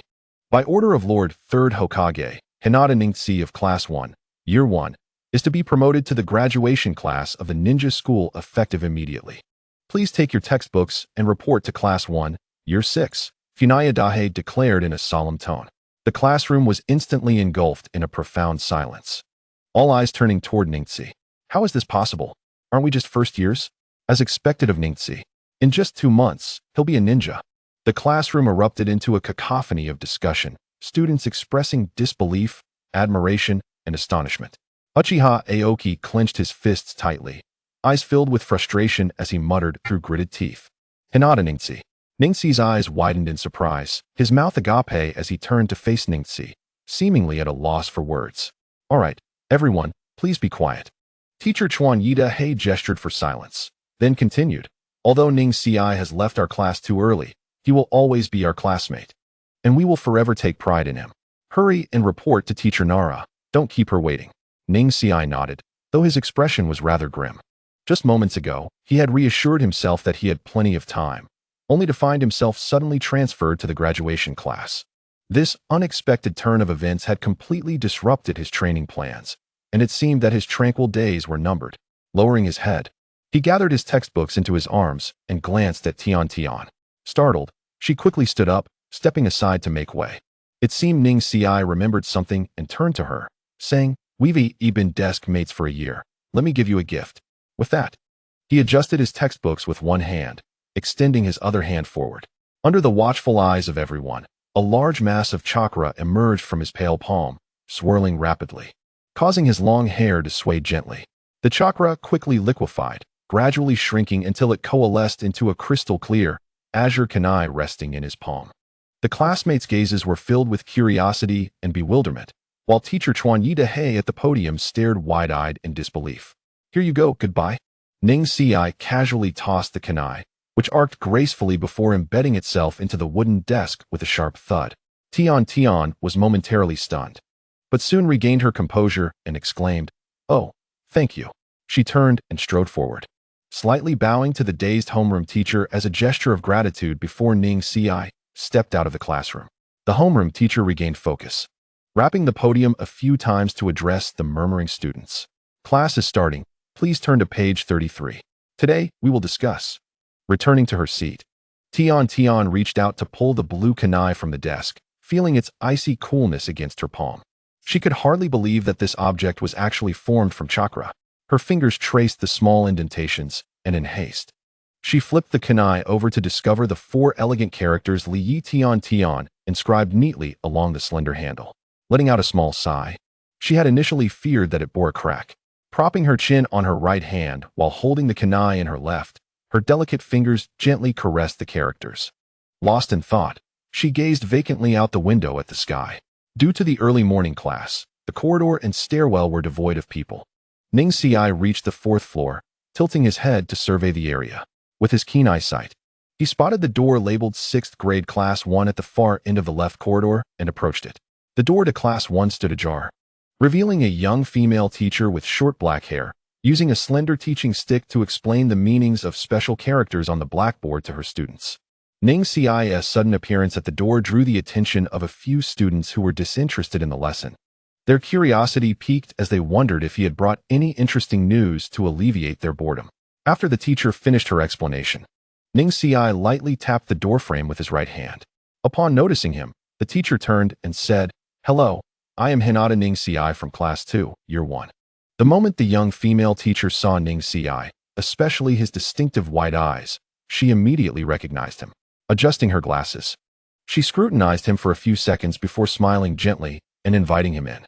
Ning Ci nodded and stepped into the classroom, where his classmates were filled with confusion, unsure of what this small boy's purpose was. They all turned their gazes toward the teacher, waiting for her to explain. "Everyone, I'd like to introduce a classmate who has skipped from Year 1, Class 2. His name is Hinata Ning Ci, from the Hinata clan." The teacher lowered her teaching stick and nodded at Ning Ci. Understanding her cue, he stepped up to the podium and calmly said, "Please take care of me." "What? This little brat skipped a grade?" Uchiha Izumi exclaimed from a seat to his left. "Is it really him?" Inuzuka Hana said in surprise from the window side. "The Hinata clan must be connected to the main family, right?" "Humph. Does a member of the Hinata clan need to attend school? Once they reach the right age and strength, they can become a chunin with just a nod from the clan leader. There's no need to come to this broken school. To think a little brat would skip a grade.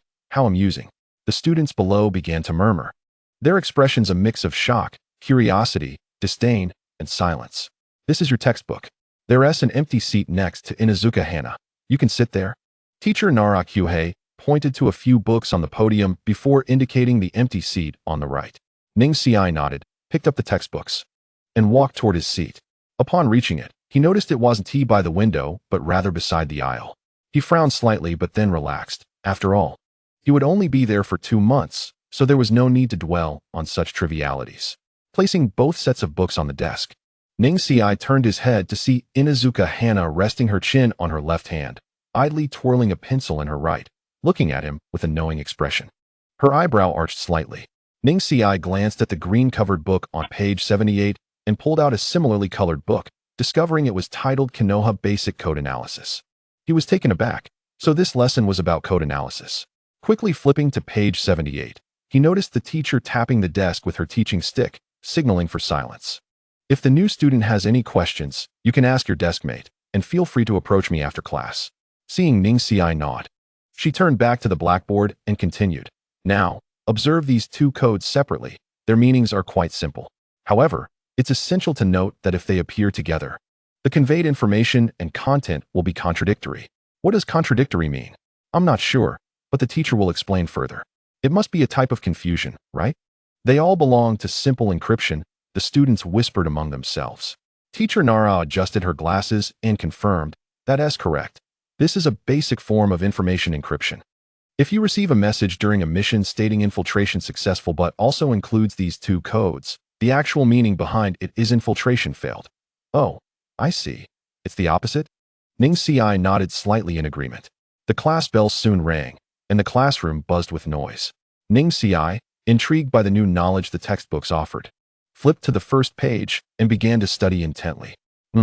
This seal should be a release seal, but what does it release? He furrowed his brow, deep in thought. Isnt this code analysis? Why is there a release seal? Ning Ci tilted his head, pondering for quite some time without clarity. Frustrated, he turned to Inuzuka Hana and asked, do you know? I don't. Inuzuka Hana replied absent-mindedly, raising her long eyebrows. Is that so? I guess I'll have to ask the teacher this afternoon, saying I consulted my desk mate, and she didn't know either. Ning Ci gazed intently at Inuzuka Hana, a smile creeping onto his lips. This seal is a release seal. Generally, important information scrolls require special seals that leave traces of one's chakra. If the correct release method isnt applied, the residual chakra will self-combust, automatically destroying the information.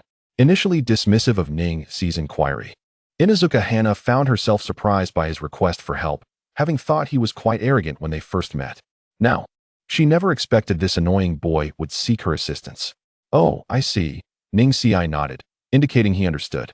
With a sudden clap, Ning Ci found himself unexpectedly promoted to their class, only to be startled when someone patted him on the back. Turning around, he was greeted by the sight of Uchiha Izumi, standing charmingly beside him. Upon seeing a familiar face, Ning Ci smiled knowingly and remarked, it seems I will have to rely on you more in the future. Uchiha Izumi blinked her large eyes and confidently raised her chin, saying, no problem, I've got your back. Really? I've heard that some people's academic performance isn't as stellar. Ning Ci replied, a hint of amusement playing at the corners of his mouth. Hey, that's unfair. I'm among the top 10 in our class. Izumi retorted, her cheeks flushing as she quickly defended herself. By the way, your desk mate is the top student in the grade, she whispered, leaning in close to Ning Ci's ear. The fragrance from her presence caught Ning Ci off guard, and for the first time since arriving in this world, he felt someone was close to him without any defenses in place. He glanced at Inuzuka Hana, who was quietly flipping through the pages of her book, and raised an eyebrow in mild curiosity, asking her. Izumi playfully blinked and nodded slightly. Time to go, class is starting. The break was brief, and soon a middle-aged man with a somewhat dark complexion entered the classroom. Following the teacher's instructions, Ning Ci pulled out a book titled Ninja World Geography and began to study, all the while observing his deskmate beside him. Inuzuka Hana belonged to the Inuzuka clan and was the elder sister of Inuzuka Kiba, one of the prominent figures among the Konoha 12. Ever since Uchiha Itachi graduated early, he had consistently ranked first in every exam, unlike his younger brother, who was known for his simple-mindedness and reckless behavior. Hana, in contrast, was calm and composed, renowned as a talented woman within the Inuzuka clan. Dressed in a white short-sleeved shirt, with a neat bob haircut and fair skin, her exquisite features were accentuated by the purple fong markings on either side of her cheeks. Though she had little presence in the original storyline, both her beauty and strength were impeccable, marking her as an exceptionally skilled kunoichi. Ning Ci fell into deep contemplation, his gaze fixed on his deskmate. Even though Hana was usually composed, she felt slightly uncomfortable under his intense scrutiny, causing her to wrinkle her nose. Pausing her note-taking, she glanced at him before returning her focus to the blackboard, thinking it was unbecoming for someone from a prominent clan to be so ill-mannered. Shaking his head, Ning Ci dismissed the distracting thoughts in his mind, took out his practice book for ninjutsu, and began to outline his upcoming training regimen. With just over 2 months until graduation, he needed to catch up on the classes he had missed due to his promotion, while also preparing to practice the vast array of ninjutsu he had just acquired. Shielding his eyes from the sunlight streaming through the window, he murmured to himself, it seems I will be quite busy over the next 2 months. Chapter 34. Fire released ninjutsu by the lake on the back mountain of Konoha. Ning Ci sat cross-legged beneath a large tree. After the second class of the morning, he had discreetly used a shadow clone to continue attending class, while his main body stealthily skipped out to the back mountain. Looking up at a clone standing atop the opposite tree, he received a slight nod in acknowledgement. Ning Ci remained silent, ever since he had been spotted by Kakashi's Umbu team. He had suddenly come under the scrutiny of the third Hokage. Previously, he had trained in the Hyuga clan's jutsu, which posed little risk even if seen by outsiders. However, the jutsu he intended to practice next were acquired through theft, making it difficult to explain their origins if discovered. To prevent complications, he had sent a clone to keep watch. By the lakeside stood 6 clones, their hands moving rhythmically as they practiced the hand seals for chakra manipulation. The seals were straightforward, with the clones repeatedly performing the snake, rat, and tiger hand seals for over half an hour. Although there were only 3 seals, mastering them for instantaneous execution required considerable time. After a while, one of the clones suddenly shouted, "Fire release! Ash pile burning!" Almost as soon as the words left its mouth, the clone had completed the hand seals and unleashed a large plume of light blue chakra mist, which dissipated swiftly in the gentle breeze. The other clones were momentarily taken aback before bursting into laughter. Ningxi, sitting beneath the tree, opened his eyes slightly and then closed them again, continuing to refine the chakra within his body, aiming to replenish the chakra expended by his clones. Feeling the chakra within him diminish significantly, his expression turned grim. The less chakra he possessed, the more insecure he felt. When his chakra was at its peak, he felt calm and confident, believing he could handle anything. However, the core principle of the shadow clone technique was the equal distribution of chakra, and the clones engaged in high-consumption jutsu training, meaning much of the chakra would be lost without return. It was worth noting that the jutsu he practiced were of B rank, typically associated with jonin-level ninjutsu. A regular jonin could exhaust their chakra after 5 or 6 consecutive uses. Although the clones possessed a significant amount of chakra, they could not sustain the repeated releases during training. Fortunately, the clone in the classroom had been created first, taking half of his chakra, while the clones before him were formed later, meaning even after division, they only possessed the remaining half of his chakra. He pondered how many jutsu these clones could successfully learn with the chakra they had. As the sun hung high in the sky, the clones by the lake began to show signs of fatigue, breathing heavily. Thankfully, being constructs of chakra, they did not bleed or sweat. Otherwise, they would have been drenched in perspiration. "Fire release! Ash pile burning!" One of the clones suddenly shouted, unleashing a torrent of gray mist that quickly enveloped the area around them. As the other 5 clones swiftly evaded the gray mist, they had just stabilized when they heard a voice from the last clone lingering at the mist's edge. "Ignite!" Suddenly, sparks of red light flickered within the gray mist, igniting it in a spectacular display. The flames erupted violently, engulfing the area in a blaze, illuminating the tranquil lake with a fiery glow. Fish scattered chaotically beneath the surface, sending ripples across the water. Moments later, the fire blazed fiercely before fading just as quickly, leaving behind a scorched ground. The clones exchanged glances, a shared thought crossing their minds. Truly, this was the power of B-rank fire ninjutsu. With the simultaneous release of the shadow clone technique, they returned to share their experiences with the main body. Ningxi, who had been seated in meditation, suddenly opened his eyes, carefully recalling all the memories transmitted back from his clone.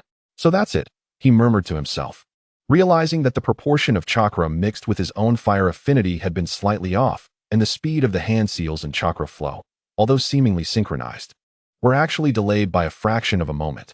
This brief delay, though seemingly insignificant, had prevented him from achieving true synchronization. With a subtle movement of his little finger, 6 clones re-emerged, dispersing to stand around the lake. They closed their eyes, reflecting for a moment, then opened them and nodded to one another.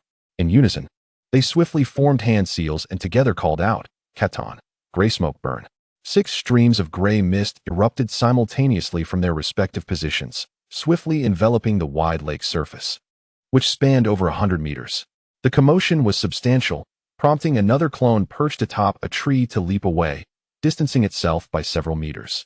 Sizzling and rumbling, sparks ignited from all 6 directions, and the lake's surface was instantly transformed into a sea of flames, with scorching waves of heat radiating outward continuously. Startled by the onslaught of heat waves, the sitting Neji quickly jumped behind a nearby tree as several waves of heat swept past. Peering from behind the tree, he observed the lush green leaves of the grass nearby rapidly turning yellow, a stark indication of the intense heat at the center of the inferno. The clones who had cast the technique also felt the urgency of the situation, hastily scattering in all directions. Moments later, the flames and smoke began to dissipate, revealing the clones emerging from behind the concealed tree and large stone. Coughing, they appeared disheveled, their hair slightly curled and their faces streaked with soot and ash. They exchanged glances, each reflecting a shared sense of apprehension. Although they were clones and could not perish, they still experienced the painful sensation of burning, which would be relayed back to the original body. Who would have anticipated that simultaneously casting a jutsu could unleash such formidable power? It seems the cumulative damage is indeed significant. The A-rank fire techniques might pale in comparison to this. It is difficult to assert, given that this is fixed damage. In actual combat, the enemy would not simply stand by, granting us the time to execute our techniques. The clones began to murmur among themselves, sharing their insights. To achieve such power requires a simple increase in chakra volume and the mixing ratio to sixfold. Bending down, Neji touched the charred soil at the lake's edge and spoke. Ah, indeed. It seems the original body must be the wiser one. However, it is not so simple to release such a vast amount of chakra instantaneously. Unless one uses hands, mouth, and feet in concert, it cannot be accomplished. You refer to ordinary ninjas, who can only release chakra through hands, mouth, and feet. Let us not forget that we are of the Hyuga clan, well-versed in the gentle fist technique, with all chakra points open, allowing any part of our body to release chakra. A clone interjected, continuing, moreover, even if we consider ordinary ninjas, increasing the purity of chakra means 1 unit of chakra could equal 2 of another's. Uchiha Madara's B-rank fire technique would require 20 jutsu of the same level in water release to counter it. This is likely the route he took. Humph. Uchiha Madara is no ordinary ninja, retorted the interrupted clone, unwilling to concede. True, he is not an ordinary ninja. But let us not forget that the Uchiha clan is inherently deficient in chakra. In terms of chakra volume alone, they are not significantly superior to ordinary ninjas. Enough, enough. Let us cease this bickering. One clone should remain to master Gray Smoke Burn, while the others focus on training the next jutsu. Observing the clones engage in heated debate, Neji quickly intervened. The clones dispersed, with one remaining to continue forming seals and releasing gray mist to practice the jutsu, while the other 5 began practicing the hand seals for Katon, Fire Dragon Flame Bullet. The fire technique consists of merely 7 seals: Ushi, Mitsu, Shur, Tatsu, Nainu, and Tora. The seals are neither numerous nor complex, but they must be completed within 4 seconds.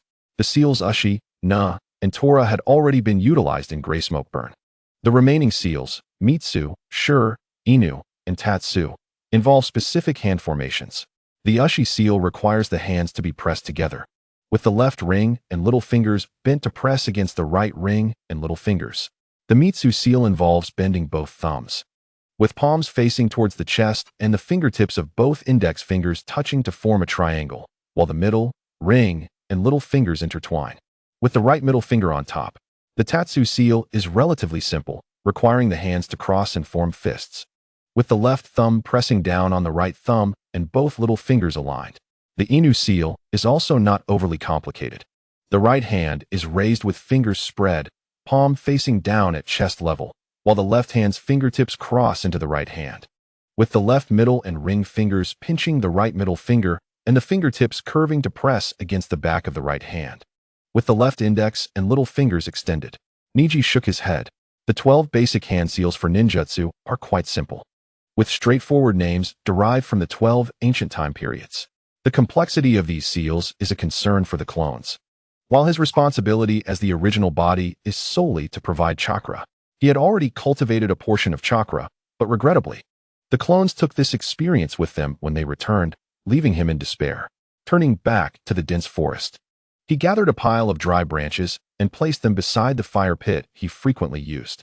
Activating his Byakugan, he raised his right hand, and 2 slender, crystalline chakra threads shot forth from his palm. They plunged into the lake, quickly locating 2 sizable fish under the watchful gaze of his Byakugan. The threads ensnared the fish, swiftly piercing them through. With a flick of his hand, the fish leapt from the water, reeling in the threads. Neji extracted a kunai and skillfully began scaling and gutting the fish, preparing them for cooking. A red glow emanated from his fingertips as he ignited the campfire and skewered the fish, each weighing around 7 to 8 pounds.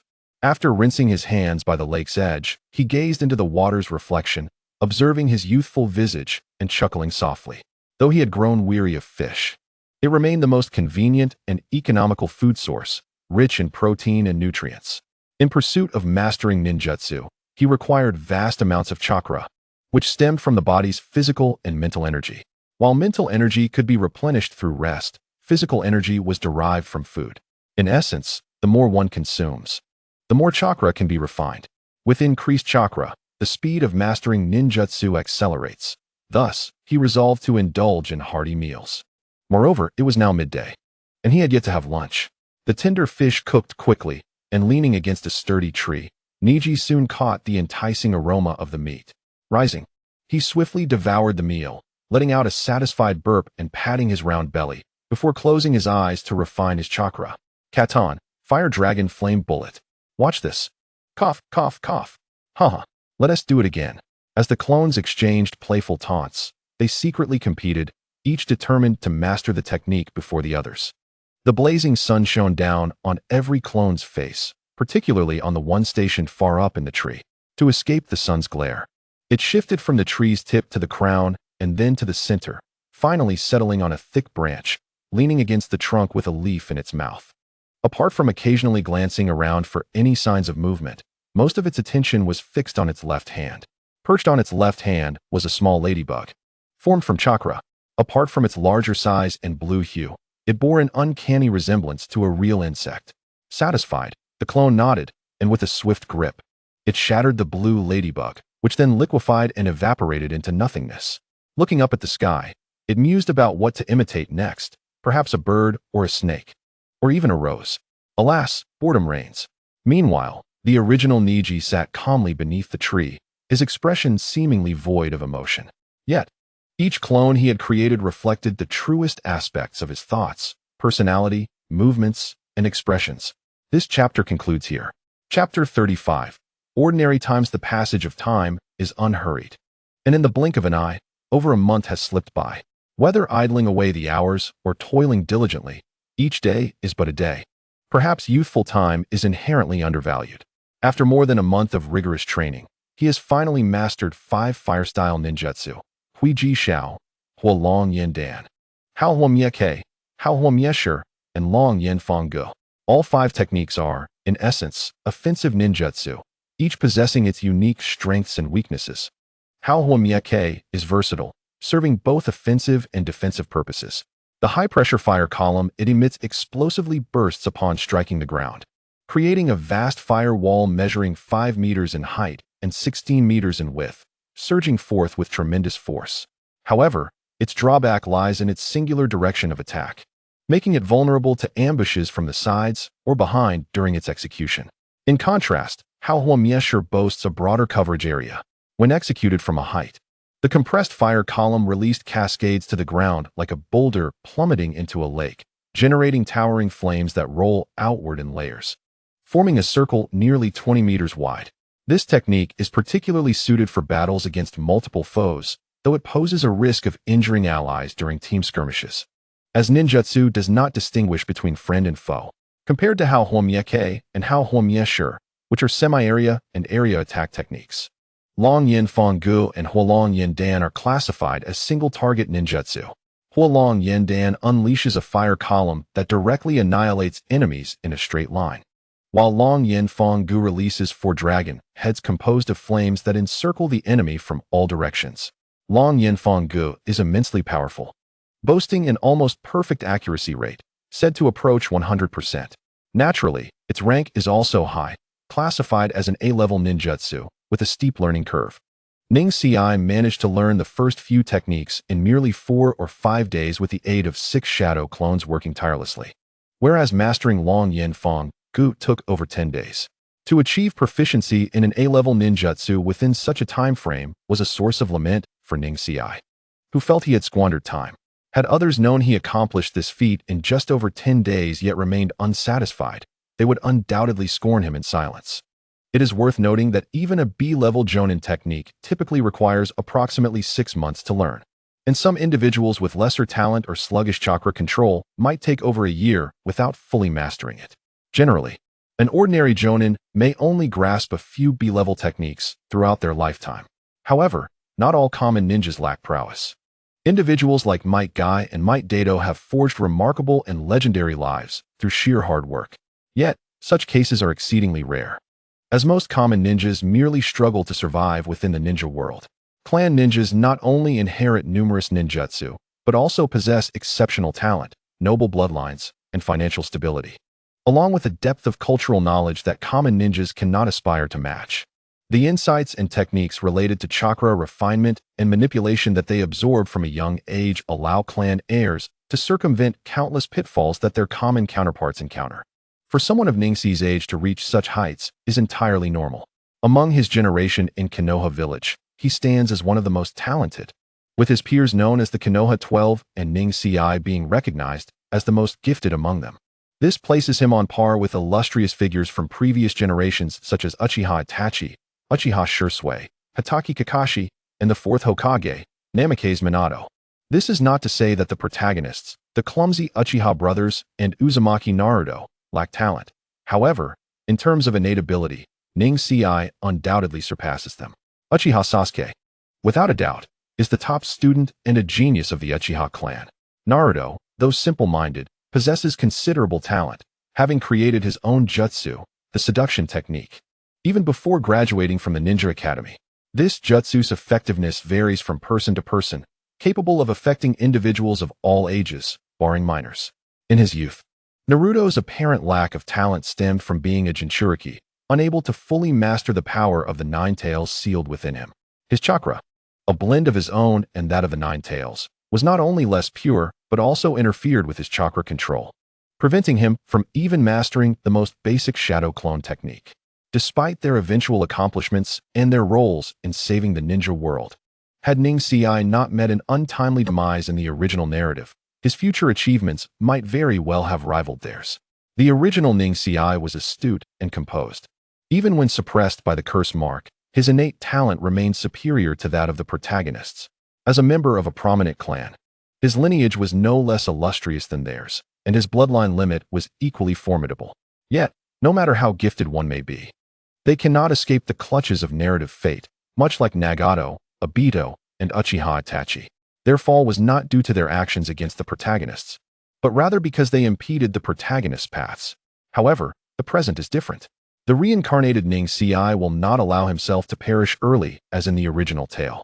The smallholder consciousness deep within his soul will never permit him to engage in self-sacrificing heroics for the sake of others. The classroom is enveloped in silence, broken only by the soft sounds of breathing. Ningxi rests his head on his desk, sound asleep. After learning several fire-style ninjutsu yesterday, he has decided to take a break. It is not that he lacks the desire to continue training in other techniques, but rather that his chakra is nearly exhausted. The rapid learning of ninjutsu has required a significant expenditure of chakra. Previously, his chakra was 100 times that of an ordinary ninja.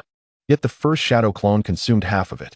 The remaining half utilized for training was still 50 times that of an average person, not including the chakra he constantly refined and replenished.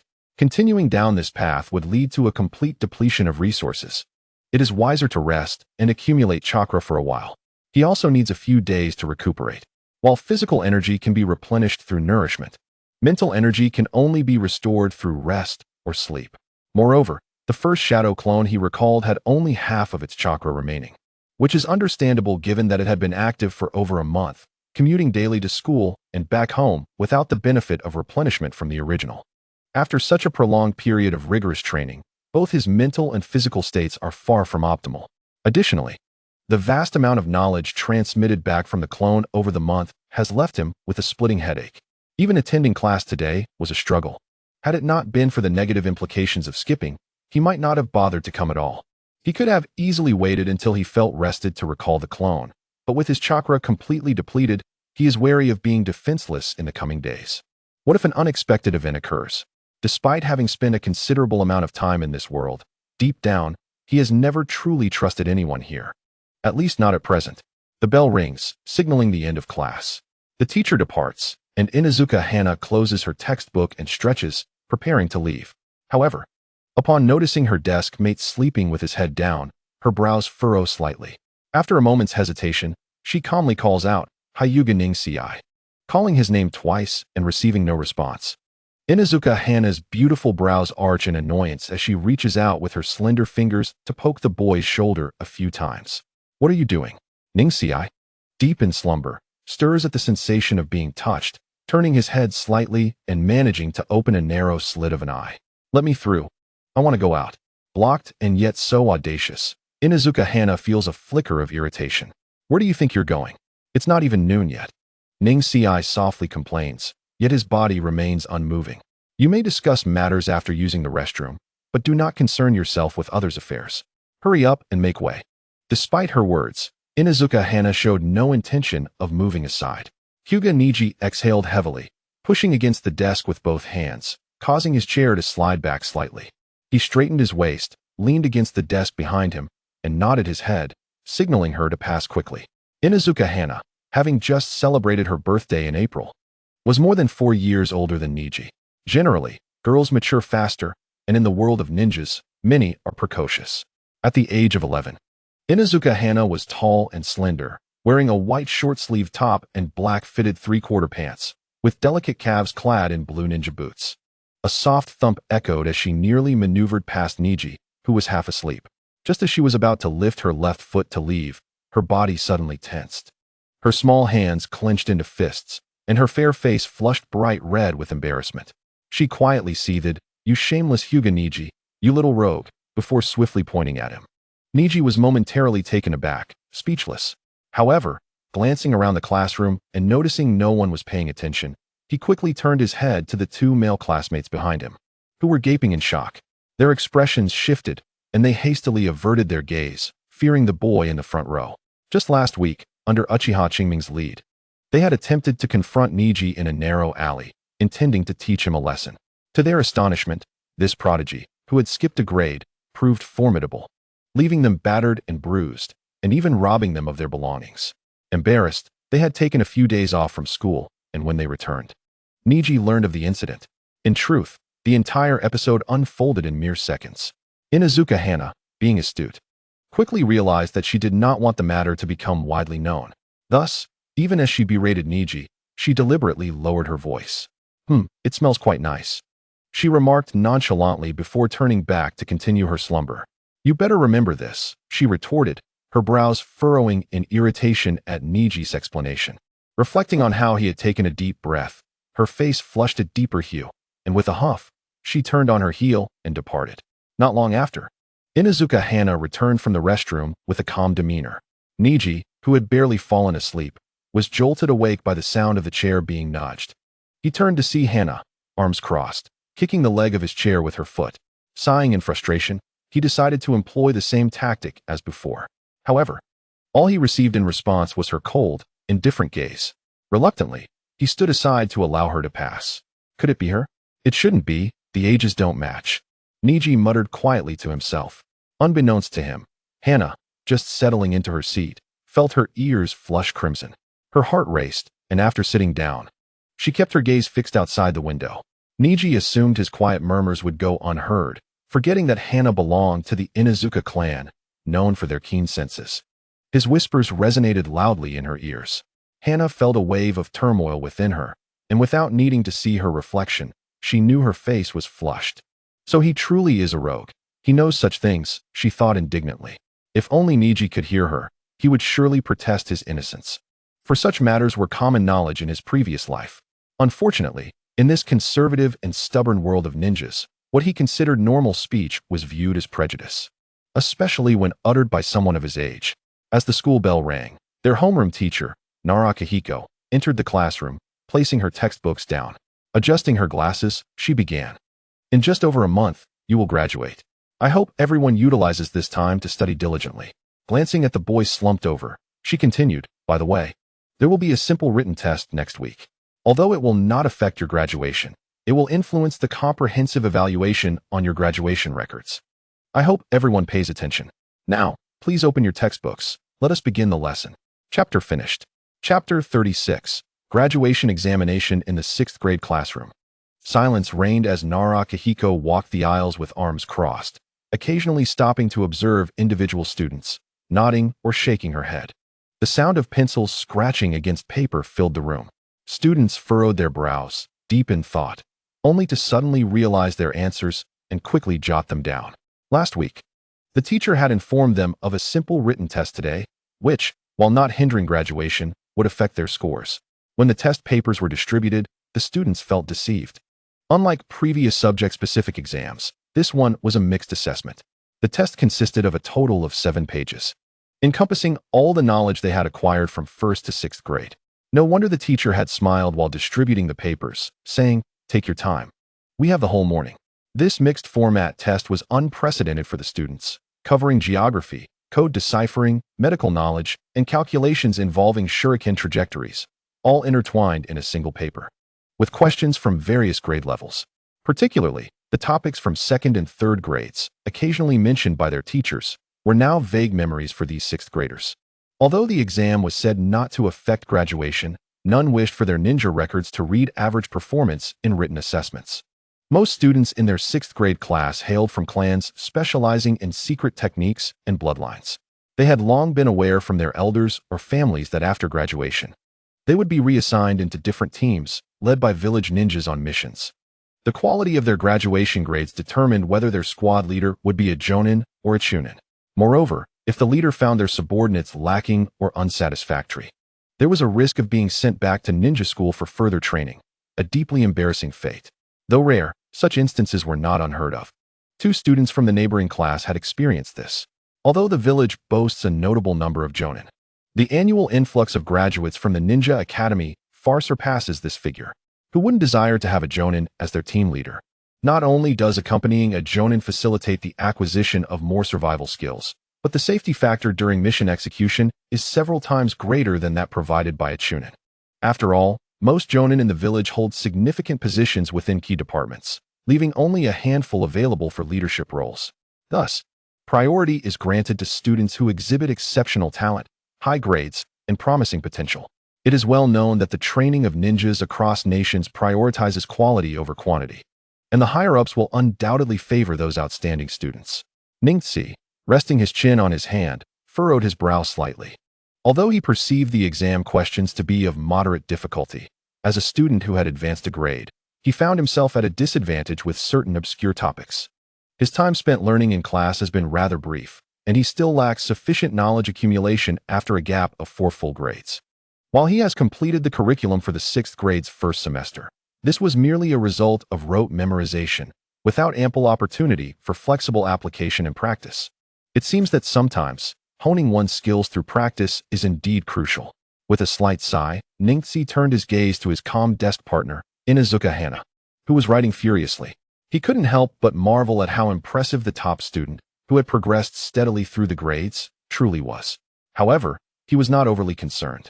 He could handle most of the questions, albeit struggling with a few obscure ones. If all else failed, he could resort to cheating. With the opening of his Byakugan, combined with his 360-degree perspective and the ability to see through objects, it would be effortless to copy the answers of anyone he desired. After all, this was not a Gaokao or Zhonkao from his previous life. This world does not harbor the notion that cheating is disgraceful. He recalled how, in the original story, Naruto and his peers faced a chunin exam where the second round was essentially about cheating, showcasing a myriad of methods employed by lower-ranking ninjas from various nations, which was quite eye-opening. The one with superior cheating skills, who could operate stealthily without detection, would emerge successful. After all, what is cheating but a test of one's information-gathering abilities? A smile crept upon his lips as he shook his head and returned to answering the questions. In the back mountains of Konoha, while Ningxi's shadow clone was taking the exam in the classroom, his original self was diligently engaged in rigorous training with other clones, accumulating practical combat experience. Breathing heavily, Ningxi's chest heaved as he gasped for air, wiping the sweat from his forehead. Pale in complexion, he mused internally about the resentment his clones must harbor toward him, as they showed no mercy in their attacks. It was unacceptable for him to possess only this level of strength. He could not allow himself to embarrass his original self. He huffed, contemplating whether his clones would dare speak to him with such an air of entitlement in the future. 6 clones surrounded Ningxi in a fan-shaped formation, exchanging taunts as they engaged him. Maintaining a distance of approximately 10 meters, they were acutely aware of their status as clones. Despite their bravado, they would dissipate upon receiving a strong attack, leaving their reemergence dependent on the original's mood. Ignoring the taunts from his clones, Ningxi replied in a deep voice. Humph. Fire release. Fire Dragon Flame Bullet. One of the clones in front coldly snorted, quickly performing hand seals and unleashing a massive fire pillar that charged toward Ningxi. Water release. Water barrier. With a mere thought, Ningxi swiftly formed hand seals with his left hand and slammed it down onto the ground, causing a wide water curtain to rise before him. The fire pillar collided with the water curtain, resulting in a thunderous explosion, followed by the hissing sound of water and fire mingling, enveloping him in a thick mist. Suddenly, 3 piercing sounds cut through the air from his right. With his left hand on the ground, Ningxi's ears twitched. There was no time to evade as he raised his right fist, which immediately erupted in a brilliant chakra glow, coalescing into a blue shield over a foot in length. He swung his right arm repeatedly, deflecting the cleverly angled shuriken that emerged from the mist. "Huh, I won," one of the clones behind him gleefully exclaimed, bracing himself with his hands on the ground. A slight tremor beneath his feet caught Ningxi's attention, although minor. His heightened focus allowed him to notice it. His heart raced as he pushed off the ground, leaping into the air. Indeed, as he soared, the ground below erupted with dust as several crystalline chakra threads broke through the surface, writhing like serpents to entwine his calves. Is this it? Ningxi thought as he found himself suspended midair, with the chakra threads wrapping around his ankles. He narrowed his eyes and emitted a cold snort, bringing his hands together to form a seal. The chakra threads swiftly climbed toward his knees, quickly binding Ningxi in an intricate manner. With a sudden tightening, a soft pop echoed as he transformed into a piece of wood, and as the threads constricted further, the wooden replica shattered into numerous fragments. "Substitution jutsu?" exclaimed a distant clone, pulling back the chakra threads in surprise. The original Ningxi, having executed the substitution, leaned back and performed several backflips before landing. The complete hand seal for the substitution method is the rat, boar, dog, snake. However, having mastered numerous B-rank jutsu, he had simplified the E-rank technique learned at the Ninja Academy to a single seal for immediate execution. Gotcha. The exchange of attacks transpired within mere breaths, as one clone, having leapt onto a nearby tree trunk while the others engaged in combat, finished forming his seals in anticipation of the original's landing. Upon seeing the original enter his attack range, he instinctively called out a warning. Ningxi cast a glance at the clone on the tree, who had just completed his final seal in the rat position. However, he did not believe that the clone was using the same substitution technique. Fire release, great fire annihilation. The clone on the tree mentally commanded, releasing a thick line of fire that detonated 2 meters in front of the original before rapidly expanding into waves of flames. 8 trigrams, heavenly spin. Even before the scorching waves reached him, Ningxi felt the heat radiating against his face. He swiftly adopted the initial stance of the Hyuga style, spreading his arms wide. Chakra surged from his chakra points, and with a powerful twist of his waist, he began to spin counterclockwise, generating a 2-meter-wide semicircular energy sphere around him, resembling an inverted giant bowl. As the flames rolled and the distance widened, several clones, believing the fire to be diminishing, rushed forward through the dusty haze. They did not suspect that a mere B-rank great fire annihilation would incapacitate the original, leaving him helpless. Amidst the swirling dust, Ningxi stood within the circular pit left by the heavenly spin. His eyes widened as he activated his Byakugan, scanning the surroundings. Through the layers of smoke, he saw 6 clones encircling him in a formation. Just in time. "You still have a long way to go," he muttered, and with a push off his toes, he began to unleash a series of 8 trigrams air palm blasts from his palms. The recoil propelled him upward over 3 meters, but he remained shrouded within the smoke. Fire release, ash pile burning. While suspended in midair, he rapidly formed the rat, snake, and tiger seals with his hands, exhaling a dense, gray mist that spread downward, quickly merging with the surrounding dust. Fire release, great fire annihilation. Before the gray mist had fully dissipated, Ningxi transitioned his hand seals, deftly forming the rat, boar, dog, snake, horse, monkey, and tiger seals in mere moments, and with a surge of chakra, unleashed a fierce column of flame aimed directly at the gray mist and dust-laden haze below. The fiery pillar erupted upon striking the ground, dispersing into waves of flames that swiftly swept away the gray mist and dust in all directions. What? How could this be possible? This heart-pounding sensation is dreadful. Everyone, scatter. A few clones, caught in the swirling dust, noticed the gray mist curling toward them, and their expressions shifted in alarm. They muttered to themselves that things did not bode well, and they turned to flee, but were soon engulfed by the gray mist and subsequently assaulted by the surging waves of fire. The cacophony of crackling flames and thunderous roars filled the air, with the area around Ningxi becoming a sea of fire within a 30-meter radius. Several clones within the fiery inferno suffered fatal burns and blasts, struggling for a brief moment before dissipating into wisps of white mist. A clone stationed atop a distant treetop gazed vacantly, mouth agape, his throat bobbing as he swallowed nervously, his face a mask of terror. He thought of the fate of the other clones and felt a chill run down his spine. I hope the main body is safe, he muttered to himself, a glimmer of urgency flickering in his gaze. After a considerable time, the thick smoke and dust gradually cleared. The clone looked down to see the battlefield by the lake, the ground scorched and overturned, littered with craters, while surrounding trees bore blackened trunks with flickering embers emitting wisps of smoke. The once lush green leaves atop the trees had vanished, leaving only bare branches behind. In one of the craters stood a towering blue crystal, 2 meters high, through which a slender figure could be seen encased within its translucent depths. Cracks appeared on the surface of the blue crystal, and it shattered, releasing a dense blue mist. Ningxi waved his hands as the mist, as if finding its rightful place, surged into his palms. Recovering the chakra, he stepped out of the crater, surveying the devastated landscape with a pale countenance, a wave of dread washing over him. The terror and pain of the clone's demise lingered in his mind.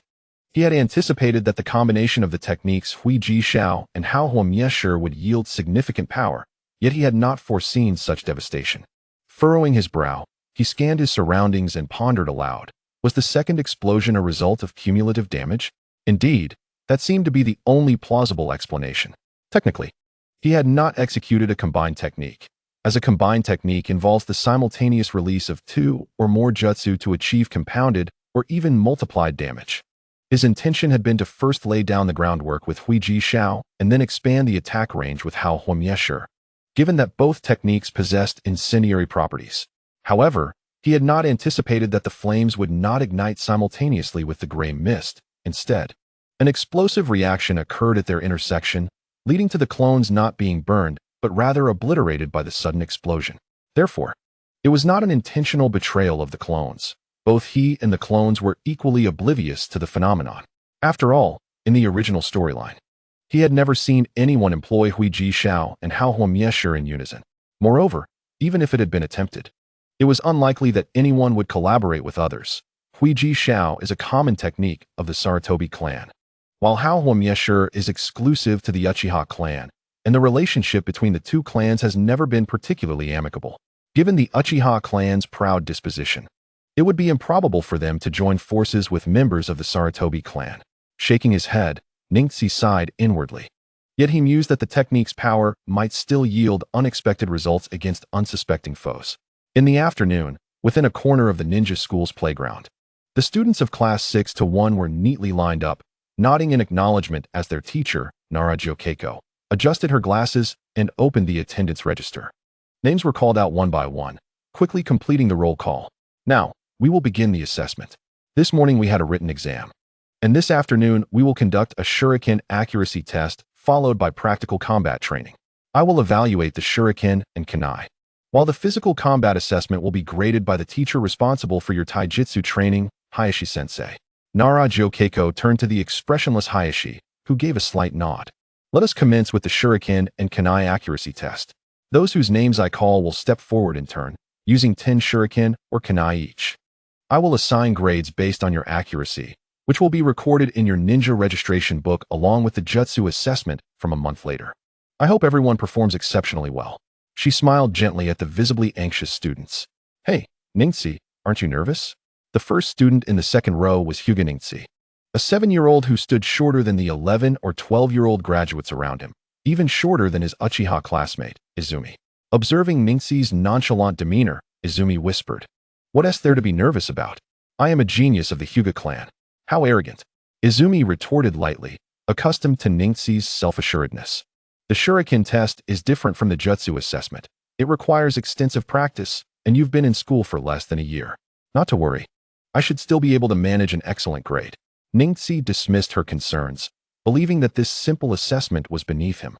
Having mastered the shadow clone technique, he had no doubt that his practice time with shuriken would not fall short compared to others. This test allows only 2 throws per person. The teacher's voice interrupted Izumi, and Ningxi raised his head to look. A boy wearing a black coat and a cap stepped out from the lineup. Despite the blazing sun, his winter attire appeared peculiar, yet he seemed unfazed by the heat, a common sight to others. The Yuno clan possesses the secret techniques of parasitic insects, and its members, known for their peculiar attire and taciturn nature, instilled fear in others, leading to few friendships with them. Let us begin. As Yuno Shizo adjusted his cap to improve his line of sight, he focused on the 10 circular wooden targets of varying heights hanging on the wall 20 meters ahead. Taking a deep breath, he retrieved a kunai from his equipment pouch and launched it. The sound of metal striking wood echoed as the teacher observed carefully, recording swiftly on her clipboard. 8 hits in the bullseye, 1 on the edge, and the last one fell short, hitting the wall. Yuno Shizo, kunai test. Good. A flicker of disappointment crossed Yuno Shizo's eyes. He had hoped for an excellent rating, but instead received a good score, which was a slight letdown from his expectations. Yet, he was unaware that, for students still in ninja school, a good rating was already considered commendable. Generally, teachers and parents advised students to first practice with one hand, attempting to hold 3 kunai simultaneously, as students' small hands struggled with the adult-sized kunai, which were quite heavy. Although the 5 fingers of the palm indicate that the thumb possesses the greatest strength, once the fingers pinched for kunai, the last one could only be held between the thumb and index finger, due to the thumb's short stature. The kunai being held not only struggled to align its angle with the other 3, but also dispersed the overall strength of the palm. As a result, students typically practiced by holding 3 kunai in one hand. With 3 kunai in one hand and 3 in the other, they had a total of 6. For them, dividing the throws meant they could only choose between 2 sequences, for first, then 6, or 6 first, then 4. Regardless of the choice, one must throw all 6 kunai simultaneously. Achieving a simultaneous landing of 6 kunai on a single target is not overly challenging. However, hitting 6 different targets, despite their proximity, demands a high degree of precision in the angle held between each kunai, the throwing technique, and the required force. A slight error could result in 1 or 2 kunai missing their mark, and such seemingly minor discrepancies are difficult to discern and master without countless repetitions of practice. As they advanced to retrieve their kunai, the clear voice of teacher Nara Kyoko rang out. She did not provide any reminders to the students, having already conveyed her guidance many times over the past 5 years. Now, it was solely dependent on the students' comprehension and dedication. Upon hearing her voice, Yuya Shiro quickly stepped forward to retrieve the kunai, returning to his position. Simultaneously, a rather unremarkable boy emerged from the group, gazing at the intricate circular wooden targets on the wall ahead. His fists were tightly clenched, and a slight tension was evident on his face. As he began to exhale softly, the teacher's urging instead calmed the somewhat anxious Sato Hiroki, as his diligent practice after school had not been in vain. The self-doubt that once plagued him now gave way to newfound confidence. With both hands, he reached into the worn blade pouch at his lower back, extracting 2 glossy, sharp kunai, which he hurled forward with vigor. The soft sound of wood being struck resonated as 4 kunai almost simultaneously hit the target center. Those with keen ears could discern from the sound of impact that the kunai were exceptionally sharp, indicating their owner meticulously polished and maintained them daily. A trace of joy flickered across Sato Hiroki's face as he did not pause, once again retrieving 3 kunai from his pouch and lifting both hands high. The angle between each kunai was somewhat wide, as if he had hastily pulled them from the pouch without securing them properly. However, Neji, who stood in the back observing this scene, subtly nodded in approval. With a determined throw, a swift whoosh filled the air as the 6 kunai landed successively on the wooden target. A smile broke upon Sato Hiroki's otherwise ordinary face, filled with delight. His shuriken test yielded a perfect score, with 1 kunai slightly off target, showcasing excellent performance. Teacher Nara Kyoko's eyes glimmered with surprise. After a brief pause, she exclaimed, "Ah, impressive. I did not expect Hiroki, who usually performs averagely, to demonstrate such proficiency with kunai." Beside her, Uchiha Izumi voiced her astonishment softly, marveling at his skill. Well, it's only natural to consider that, For a civilian student lacking other means of ninjutsu, shuriken and kunai are their sole reliance. Hearing these comments, Neji's gaze sharpened. And he continued, after all, unlike those from prominent clans with inherited ninjutsu, focusing solely on what one can do is the most prudent choice. Humph. As if you know Hiroki so well, Izumi retorted, rolling her eyes at Neji's condescending tone. Your ninja observation skills seem lacking. Considering you are from the Uchiha clan known for its keen insight. Look closely, those kunai in his worn pouch are not only shinier than ours, but also a size smaller. Upon hearing this, Uchiha Izumi widened her eyes in surprise, scrutinizing the kunai closely.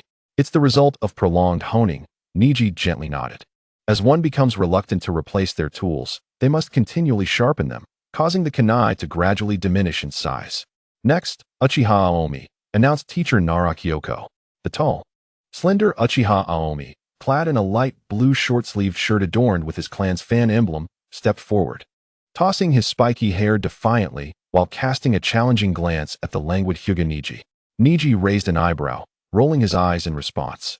Before the teacher could prompt him, Uchiha Aomi had already plunged his hands into his waist pouch, retrieving not kunai, but 8 cross-shaped shuriken. He held 4 in each hand, raising his arms high.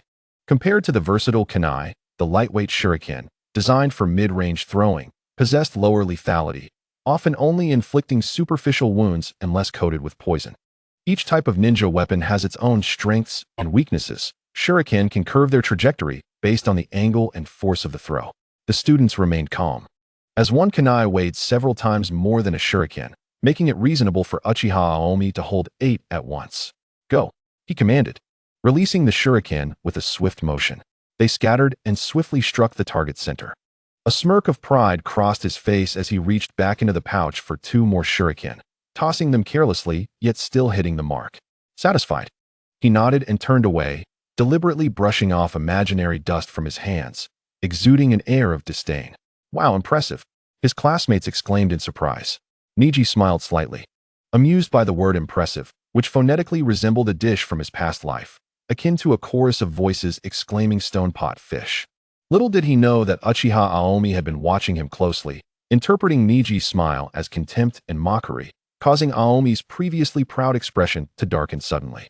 However, even if Neji were aware, he wouldn't care. Someone who could not manage their emotions was hardly worthy of his attention. Uchiha Aomi, shuriken test score, excellent, announced Nara Kyoko. Next, Hyuga Neji, she called. Humph, Neji responded slowly, stepping forward and brushing past Uchiha Aomi, who had just returned with his shuriken, hearing Aomi's disdainful snort. Neji remained unfazed, as he had no desire to engage in such childish rivalries. Rubbing his forehead and squinting at the piercing sunlight, he noticed the day's rays were indeed quite harsh. He reached into his pouch to retrieve kunai, holding 8 blades with their sharp edges facing downward between his fingers, letting them fall vertically. As he adjusted his thumbs, a slight misalignment occurred between the 2 kunai and the other 6. With a sudden upward thrust of both hands, he released the kunai with swift precision. Teacher Nara Kyoko, clutching her textbook, furrowed her brow. As an elite instructor, she could already predict the landing points of the kunai the moment they left Neji's hands. In her assessment, the 2 kunai in the center were thrown too high and would not reach the target at all. However, her opinion quickly shifted. Neji's speed was remarkable. Most of the onlookers barely had time to process the moment the 8 shuriken were released. In a flash, he swiftly reached back into his pouch, grasping 2 more kunai and launching them with even greater force. The sharp clang of metal reverberated through the air, accompanied by a dazzling shower of sparks that remained visible even under the brilliance of the afternoon sun, a testament to the tremendous force of the collision. Almost immediately, a resounding wooden thud followed as 10 shuriken struck the target with precision. Among them, 4 were embedded at angles, 2 skewering upward and 2 downward, while the remaining 6 were driven straight into their respective wooden stands, each penetrating deeply. Nearly 1/3 of the blade's surface disappearing into the wood. Observers who approached closely could discern fine cracks appearing, hinting at the immense power behind the throw. Ah, Nanny? How could this prodigy possibly advance a grade? The classmates behind Ningxi were left speechless, enveloped in a moment of silence before erupting into gasps of admiration. Initially, they had little faith in Ningxi, given that he was a grade-skipping student. Despite his talents, he had joined them nearly 5 years after their enrollment. Some skills cannot be compensated for merely by innate ability, implying that Ningxi had nearly 5 fewer years of shuriken practice than they did. Yet, he not only caught up but surpassed them, leaving them in awe. Nara Kyoko, the teacher, fixed her gaze on Ningxi for a moment, her eyes brimming with astonishment and admiration. Her perception far surpassed that of an ordinary student. When the shuriken struck the target, only a muffled sound was heard. While the students may not have noticed, her keen observational skills revealed that the 10 shuriken had simultaneously struck the target, their sounds merging into a singular echo. It was remarkable for a mere 7-year-old to achieve such a feat, reminding her of a certain Uchiha boy who was equally exceptional in their first grade. Both having advanced to the graduating class. Uchiha clan, Uchiha Itachi, Hyuga clan, Hyuga Ningxi. How intriguing, she mused silently. As she lost herself in thought, she sensed someone's gaze upon her. Raising her eyes, she met the calm expression of the Hyuga boy, and with a slight smile, she announced, Hyuga Ningxi, Shuriken test. Score, excellent.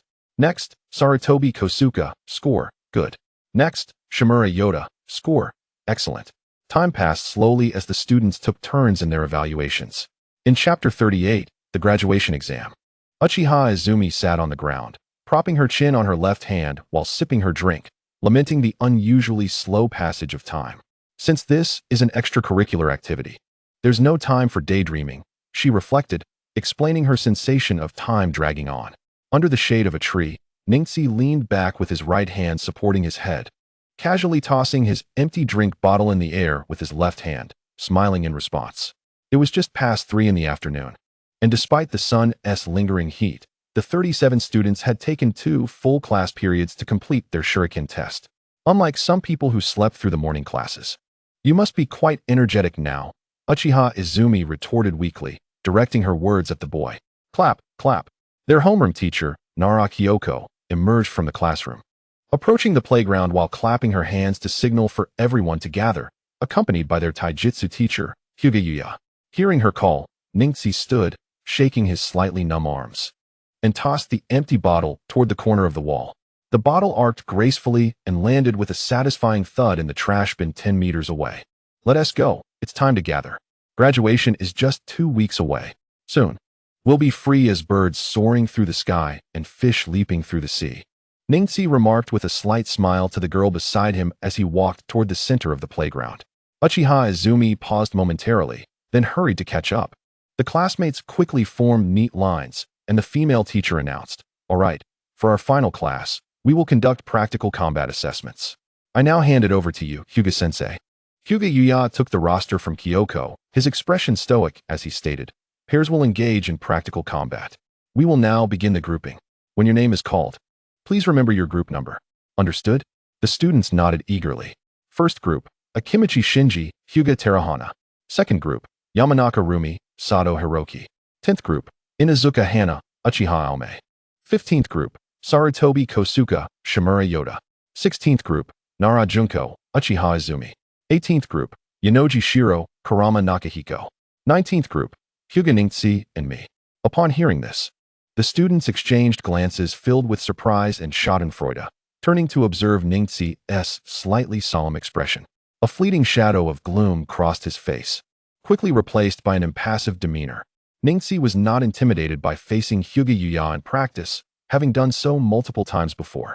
What troubled him was that he would be using a shadow clone for this assessment, as he had forgotten that with an odd number of students, one would be left without a partner. He had not anticipated that it would be himself. Facing an elite jonin from the Hyuga clan with a clone could prove challenging. Time is limited. The 2 groups will commence simultaneously. Do not worry, your abilities will be accurately assessed. Every action you take will be laid bare before my Byakugan, Yuya assured, casting a glance at the skeptical students. Groups 1 and 2, step forward. The rest may move to the corners of the walls to observe and escape the sun, Kyoko instructed. The students dispersed quickly, leaving only the 2 teachers alongside Hyuga Terahana, Akimichi Shinji, Yamanaka Rumi, and Sato Hiroki. Let us begin, Hyuga Yuya said calmly.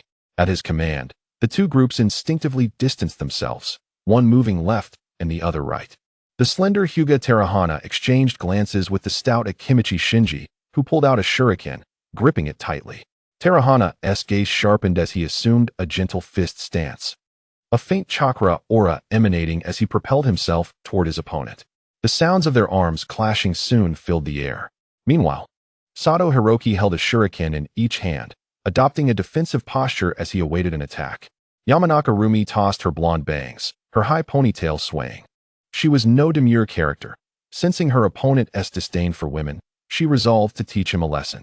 Drawing 2 shuriken, she spun them rapidly in her hands before launching herself toward Hiroki, her weapons aimed directly at his face.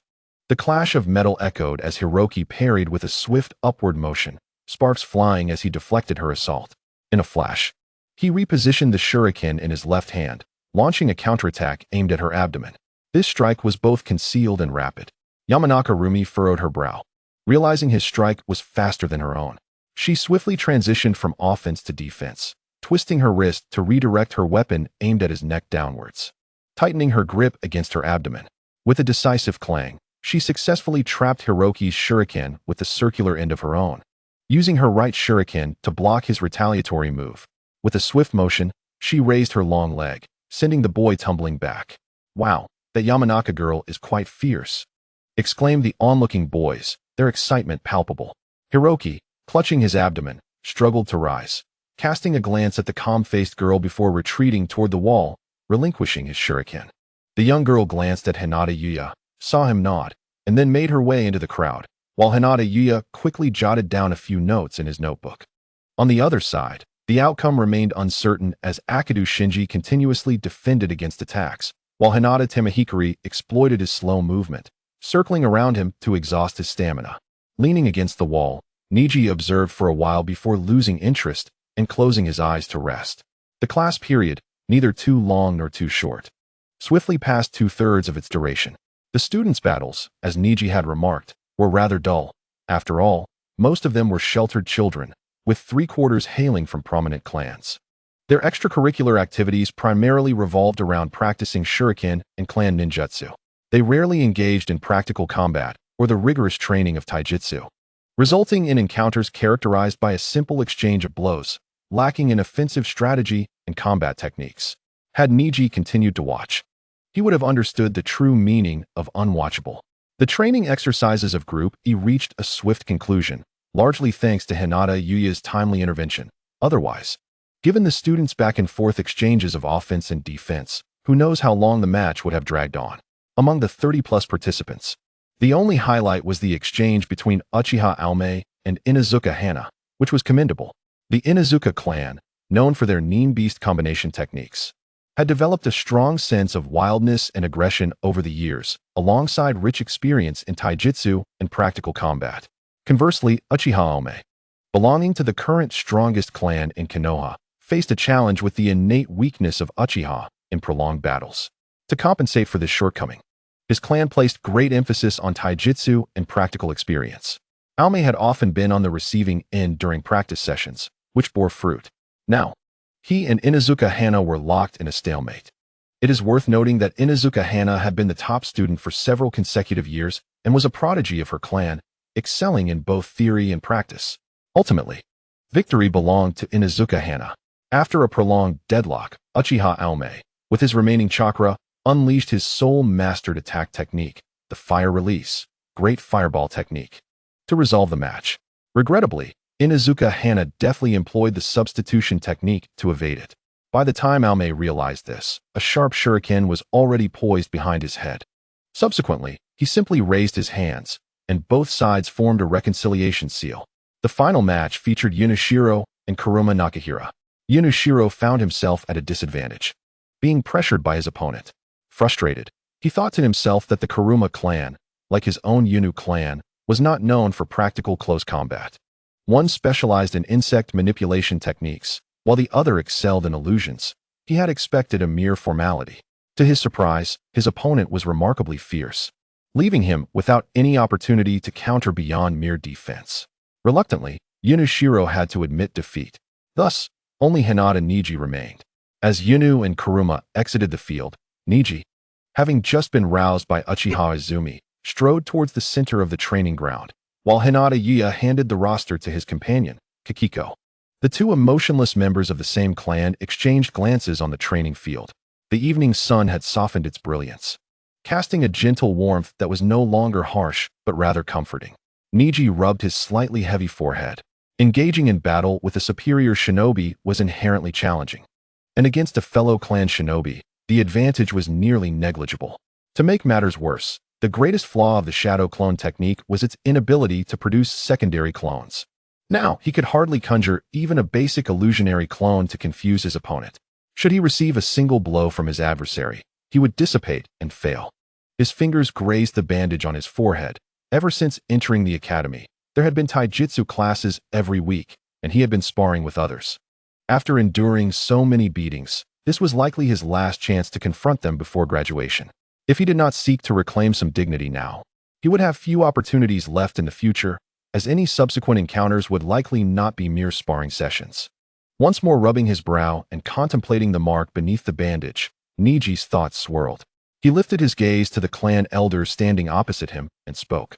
After being on the receiving end for so long, I intend to reclaim something this time.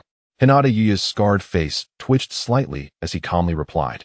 If you have the capability, then come at me. Neji's gaze sharpened. Currently, as a clone, his best course of action to avoid being dispelled was to focus on evasion and defense, delaying until the assessment concluded. Yet, upon reflection, he realized that merely enduring was not in his nature. Offense is the best defense.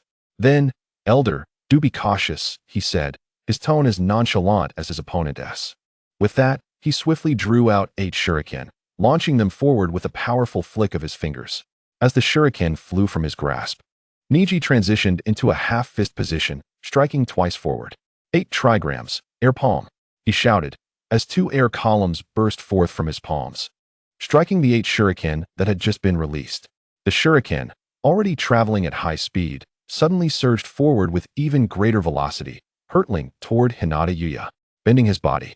Neji propelled himself backward with a powerful kick, another air column erupting from his feet, launching him like a cannonball in pursuit of the shuriken. This seamless series of actions consumed only an instant. The shuriken, now a blur, was nearly upon Hinata Yuya. A glimmer of surprise flickered in Hinata Yuya's eyes as he swiftly formed his hands into a knife shape. A pale blue chakra enveloping his palms as he executed a rapid series of 8 slashes. The sounds of clashing echoed as each shuriken was deflected away. As the projectiles were sent flying, Neji, who had leapt high into the air, aimed his right hand, also in a knife shape, forcefully bringing it down toward Hinata Yuya's face. With a thud, Hinata Yuya raised his left arm to block the heavy strike, stepping back with his right foot. Then, he transformed his right hand from palm to fist, striking down at Neji. As their fists collided, Neji's palm slid forward, gripping his opponent's wrist. He was not foolish enough to engage in a direct clash with a man in his 30s at the peak of his strength. With a swift tug of Hinata Yuya's wrist, Neji twisted at his waist and aimed a kick at his opponent's head. Unfortunately, Hinata Yuya was highly experienced in combat. He deftly countered by catching Neji's slender left hand, arching his chest backward to evade the incoming kick, and then he hurled Neji to the side in a powerful motion. The onlookers gasped as they saw Neji soar into the air, quickly retreating to give him more space. As he flipped in the air, he failed to notice his opponent closing in. The moment he landed, he immediately unleashed 3 8 trigrams, air palm strikes to prevent any follow-up attack. The 3 air columns, smaller yet more concentrated than before, were released in haste, resulting in inconsistent angles of attack. However, Hinata Yuya did not pursue. It would be foolish for him to attack a smaller target. The ground shook as Neji's 3 strikes created a deep crater, sending up a cloud of dust. Upon turning, they saw a large hole in the wall, and even the opposite wall bore a shallow dent. Nearby, a large tree suffered a similar fate, with its trunk indented and a large chunk shattered. As the air column erupted, Ningxi had already steadied himself. He did not pause, but rushed towards his opponent while swiftly bringing his left hand forward, fingers pinched together. In an instant, his Byakugan activated, and he launched 4 shuriken to scout the area. Returning his gaze, Hinata Yu also quickly extended his hands to deflect 2 of the shuriken. He observed his junior, who had already begun to rotate his body, arms wide open in a stance, halting 2 meters in front of him. With a narrowed gaze, he recognized the significance of that stance as a fellow member of the Hyuga clan. The gentle fist technique, 8 trigrams, 64 palms. The chakra pathways flowing within his opponent were vividly visible to Ningxi. He brought together the tips of his thumbs and index fingers, the sharp brilliance of chakra pulsating erratically, while the other fingers bent and were pressed down by his thumbs, rapidly thrusting towards Hinata's chest and abdomen. 2 palms, 4 palms, 8 palms, 16 palms. The two figures, one advancing and one retreating, intertwined in a relentless barrage of attacks unleashed by Ningxi. His expression bore no joy. Rather, it grew increasingly grave, his gaze darkening. Each fierce assault was evaded or blocked by his opponent, transforming what appeared to be formidable and splendid attacks into mere antics. 32 palms, 64 palms. As Ningxi neared the end of the 8 trigrams technique, his opponent remained unscathed. A wave of despair washed over Ningxi, and he clenched his teeth, calling out. 8 trigrams, 128 palms. Nearby, Naruto's eyes widened in disbelief. What? Impossible. Absolutely impossible. The initially relaxed Hinata's expression changed drastically, filled with incredulity, and he could not help but exclaim. Unfortunately, in an instant, a flurry of nearly indistinguishable palm shadows enveloped his vision, pulling him back to the harsh reality of the situation. The palm shadows densely populated the air, and even with his quick reflexes, Hinata was struck twice. Can't we return to heaven? A fleeting thought crossed Ningxi's mind as he unleashed 64 palms in quick succession. Hinata, realizing he had not interrupted his opponent's continuous assault from the start, felt a sense of resignation wash over him. Once more, he braced himself against Ningxi's 2 strikes. Mentally chanting, 8 trigrams returned to heaven. As Ningxi noticed his opponent's hands twitch slightly, he thought, here it comes. Indeed, a powerful surge of chakra erupted from Hinata, forming an invisible barrier that thwarted a multitude of palm shadows. His body spun, and a clockwise rotating sphere of blue chakra, 2 meters in diameter, suddenly materialized. Having completed his barrage, Ningxi was propelled backward. Anticipating this, he did not fly far, but merely stumbled a few steps back. As the sphere dissipated, the spinning middle-aged man momentarily steadied his footing, only to find 10 translucent chakra threads erupting from the shallow pit beneath him, swiftly binding him tightly. Hinata's eyes flickered with surprise as he looked down and realized these were chakra threads. No, they were even more solidified. Suddenly, he raised his head, only to see a strikingly handsome and calm young man, accompanied by a gust of wind, swinging a raised fist towards his chest. Despite his utmost efforts to evade, the blow struck his shoulder. With a soft thud, the youth's left hand quickly followed up, but it struck only a piece of wood. The body replacement technique. A surge of alarm coursed through Ningxi as he widened his Byakugan, failing to catch sight of any figure. This is bad, he thought, and immediately, a torrent of chakra erupted from his left hand, coalescing into a massive azure shield in a heartbeat. Clang. As expected, a powerful hand strike collided with the shield he had just formed. In that fleeting moment, Ningxi's right hand was not idle. Chakra flowed out and instantly transformed into a spear. Just as he prepared to thrust the spear forward, the sound of a school bell rang, abruptly halting him. It's over. Ningxi straightened his posture and addressed the middle-aged man behind the shield with a furrowed brow. Hinata, fixated on the shield in the young man's hand, paused for a moment but quickly nodded in agreement. The youth slightly bowed his head, and the spear and shield immediately transformed into blue mist, entering his hands as he strolled towards the other side, casually collecting the scattered 8 shuriken and 2 kunai to stow away in his ninja pouch. Are we not leaving yet? Ningxi murmured to himself as he glanced back at the crowd still standing in daze. He then proceeded towards the school gate. The astonished teachers and peers shifted their gazes, fixated on the slender, yet distant silhouette that had walked far beyond their comprehension. Chapter 39. Taking on the role of Jonin 2 weeks later, in the grand hall of the Konoha Ninja School, the small yet upright 3rd Hokage stood on the platform, his hands clasped behind him, smiling down at the dense crowd below. First and foremost, congratulations to all of you for successfully graduating. It brings me great joy to hold this graduation ceremony for you.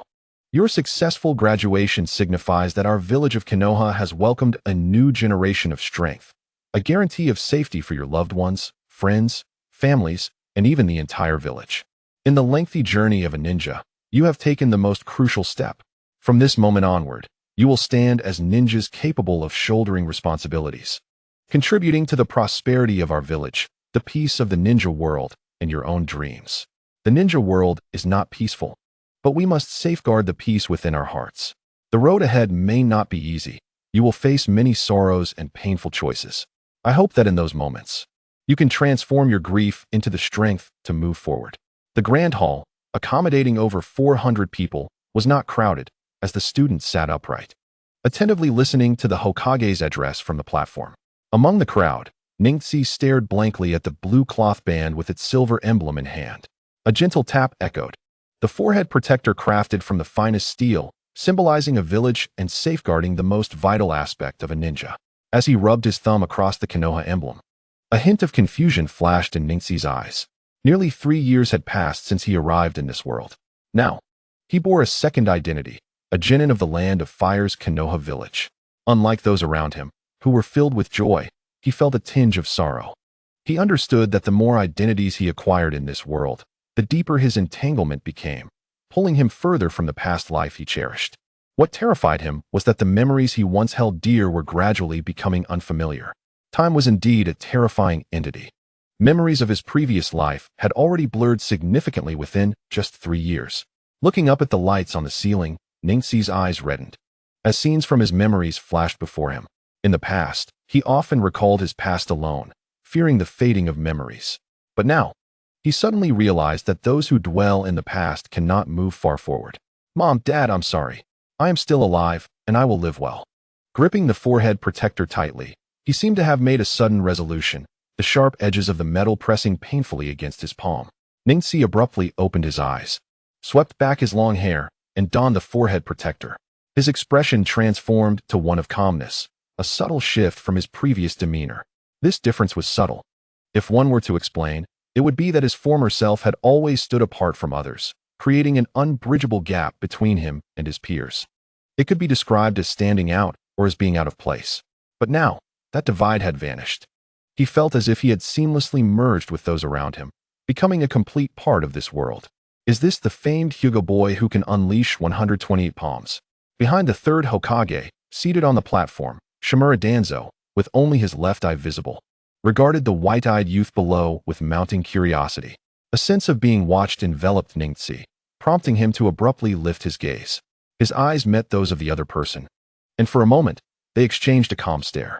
Internally, he mused that this old fellow possessed remarkable talent. It was a pity he hailed from the Hyuga branch family, for otherwise, he could have been nurtured into something extraordinary. Casting a dispassionate glance at the youth, Shimura Danzo closed his eyes and ceased to pay him any further attention. Despite living for so many years, it was the first time he had heard of the Bagwazang's 128 palms. Yet he lacked the interest to cultivate an uncontrollable individual. Images of the betrayal by the Mokutan ninja and Hatake Kakashi flashed through his mind. A branch family member, regardless of their exceptional talent, could never escape the shackles of their ancient destiny. With the last vestige of hope extinguished in his heart, Danzo envisioned the figure of an Uchiha youth and gradually began to devise a plan. Retracting his gaze, Ningxi felt an unusual tranquility within. The long-standing curse of the caged bird, designed to deter the covetousness of others, had persisted through generations in the Hyuga clan, yet had only resulted in the dissemination of a single eye. Currently, he had no desire to engage with the other party, though he was aware he could not prevail. He felt no fear. After all, Danzo had yet to seize Shursue's Mangekyo Sharingan, and the Uchiha clan had not been extinguished. He also lacked the means to resurrect his fallen comrades. In the place where leaves danced, the will of fire would be born, and those below represented the legacy and hope. The sound of thunderous applause erupted as the third Hokage, who had been droning on for an eternity, finally took a breath. He then nodded at a middle-aged man behind him, signifying that the next part was entrusted to him. With 2 bodyguards flanking him, the third Hokage exited the hall, while Shimura Danzo similarly departed with his 2 guards. "Everyone, please quiet down," the middle-aged head instructor began, and the crowd fell silent in an instant. A flicker of a smile crossed his face as he announced that each student should proceed to the indoor training grounds beneath the teaching building to take a photograph, which the school would use to create their ninja registration books. After the photographs were taken, they would be free to leave, with a reminder to gather in the original classroom on Monday morning, where a supervising teacher would lead them and provide further instructions. "Congratulations on your graduation. This meeting is adjourned." The announcement of graduation resonated like sweet music in everyone's ears, followed by whistles, laughter, and cheers as excitement surged through the crowd, who eagerly surged towards the exit.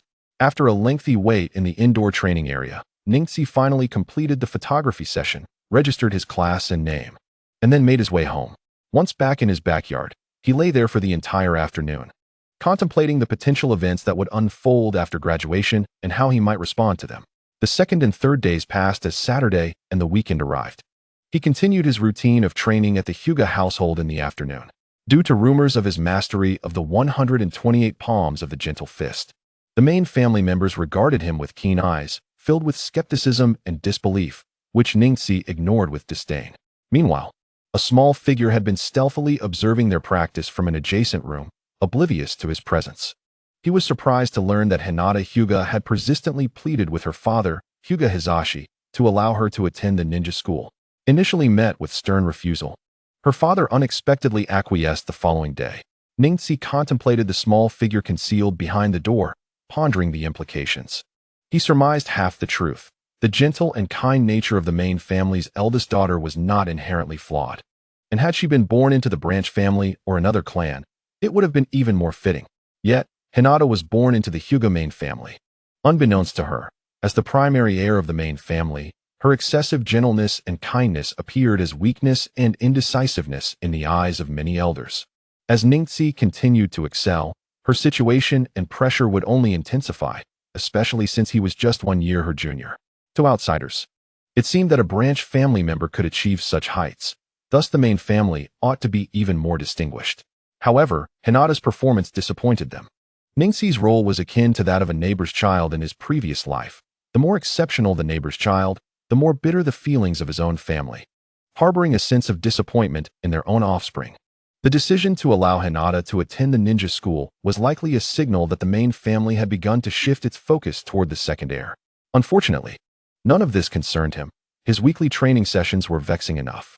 3 days swiftly passed, and an early rising Ningxi glanced at the calendar on the wall. June 8th, Monday. In the 54th year of Konoha, he would turn 7 in just a month. He sighed internally, wondering who his supervising jounin would be. After a quick breakfast and finishing his milk, he hastily gathered his belongings and left for the ninja school. At the ninja school, Class 6, unlike their usual laid-back demeanor, today the students arrived early, chattering excitedly among themselves. They discussed their dreams, lamented the impending separation, and hoped to be placed in the same group as friends, while comparing themselves to their admired ninjas, vowing to become as strong as them in the future. Inuzuka Hana, with a smile in her eyes, hummed a cheerful tune while meticulously cleaning her kunai with a pristine cloth.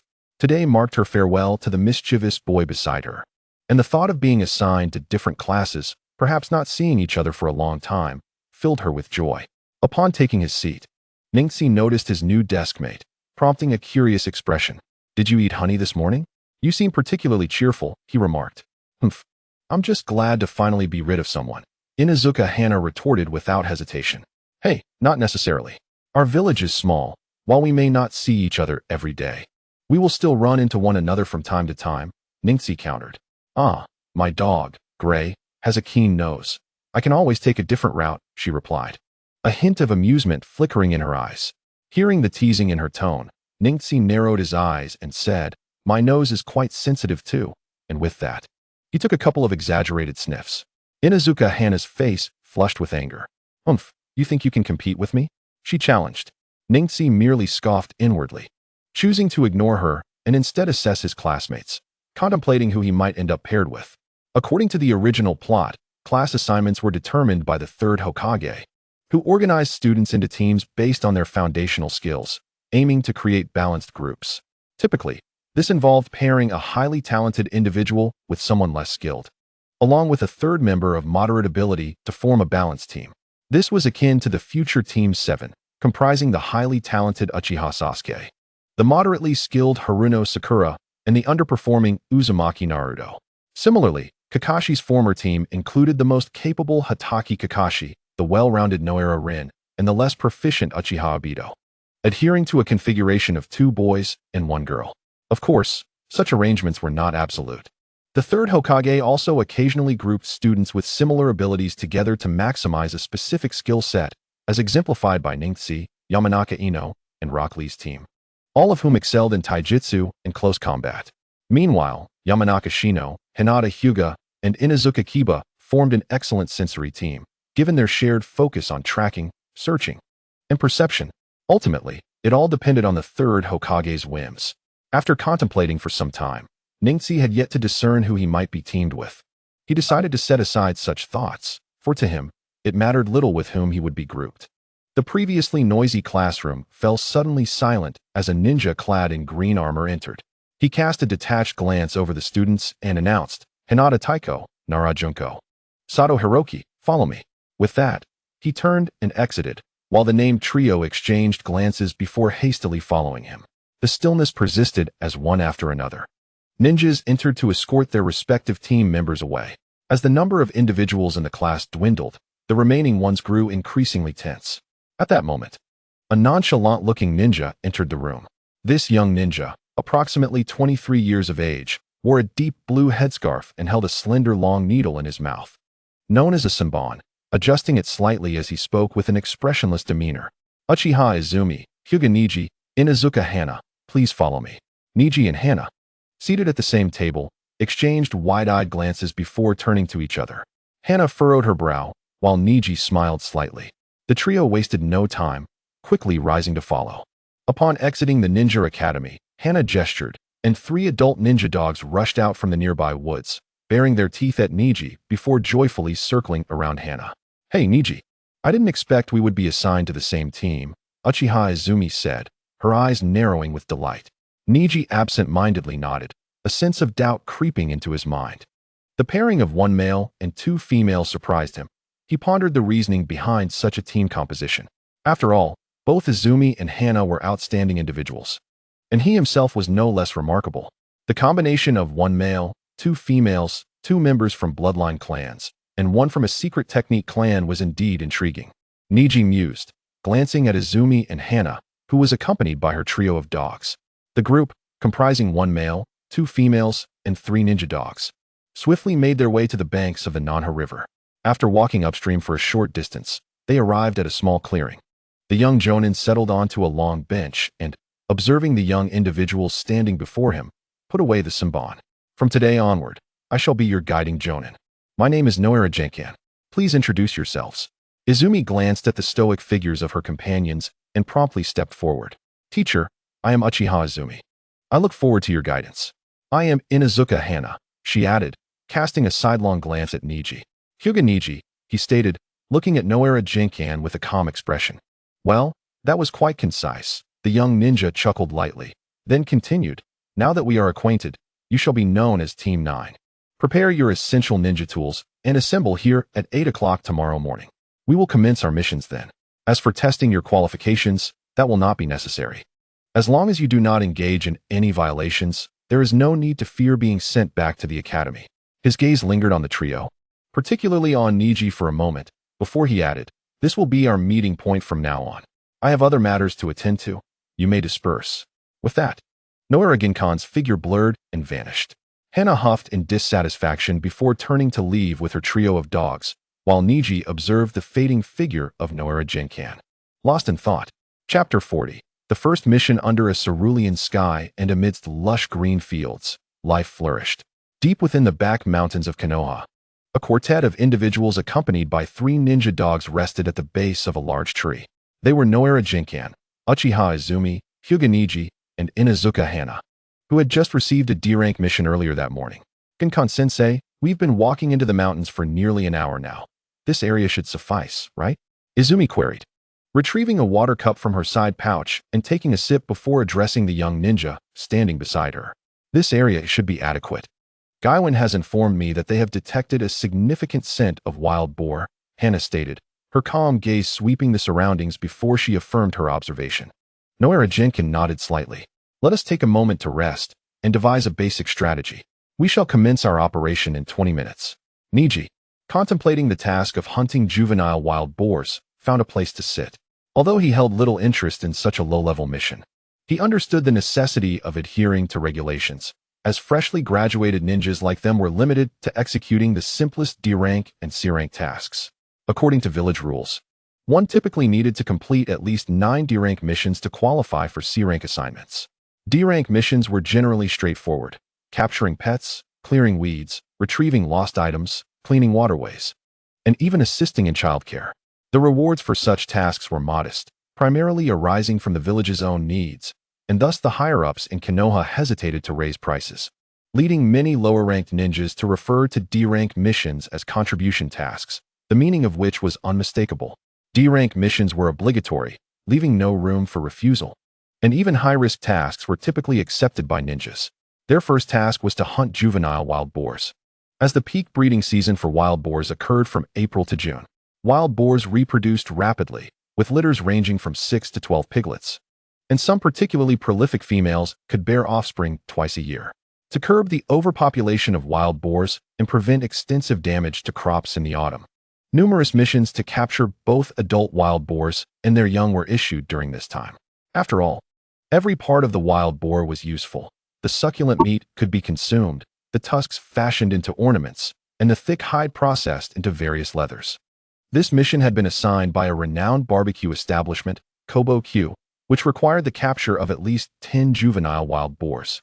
The reward was quite generous, at 1,800 ryo per boar, but the condition was that they must be unharmed. This added a layer of difficulty, as hunting and live capture were two distinct endeavors. Kobo Q was well known in Konoha, famous for being the favorite restaurant of Akimichi Choji in the original narrative. With several branches distributed throughout the village, it was said that the chain boasted dozens of locations across the Land of Fire, particularly in the capital city, where nearly 20 branches were concentrated. Large chain stores specializing in meat products often maintained their own breeding facilities to ensure adequate supplies for the peak winter barbecue season. The strategy is straightforward. Allow me to assign roles, Noera Jinkan instructed after a brief respite, signaling for everyone to gather closer. Neji, your Byakugan will be responsible for locating the boars. Once identified, Hana will lead Gaiwan and his brothers to scatter the herd. I will engage the adult sows while you seize the opportunity to capture the dispersed piglets. Remember, you may attack to restrain, but do not harm the young boars. The trio nodded in agreement. Let us begin, Jinkan declared, glancing at Neji. Neji swiftly leaped up the nearby tree, reaching the canopy in a few agile bounds. Narrowing his eyes, he activated his Byakugan, extending his vision to encompass a 359-degree perspective.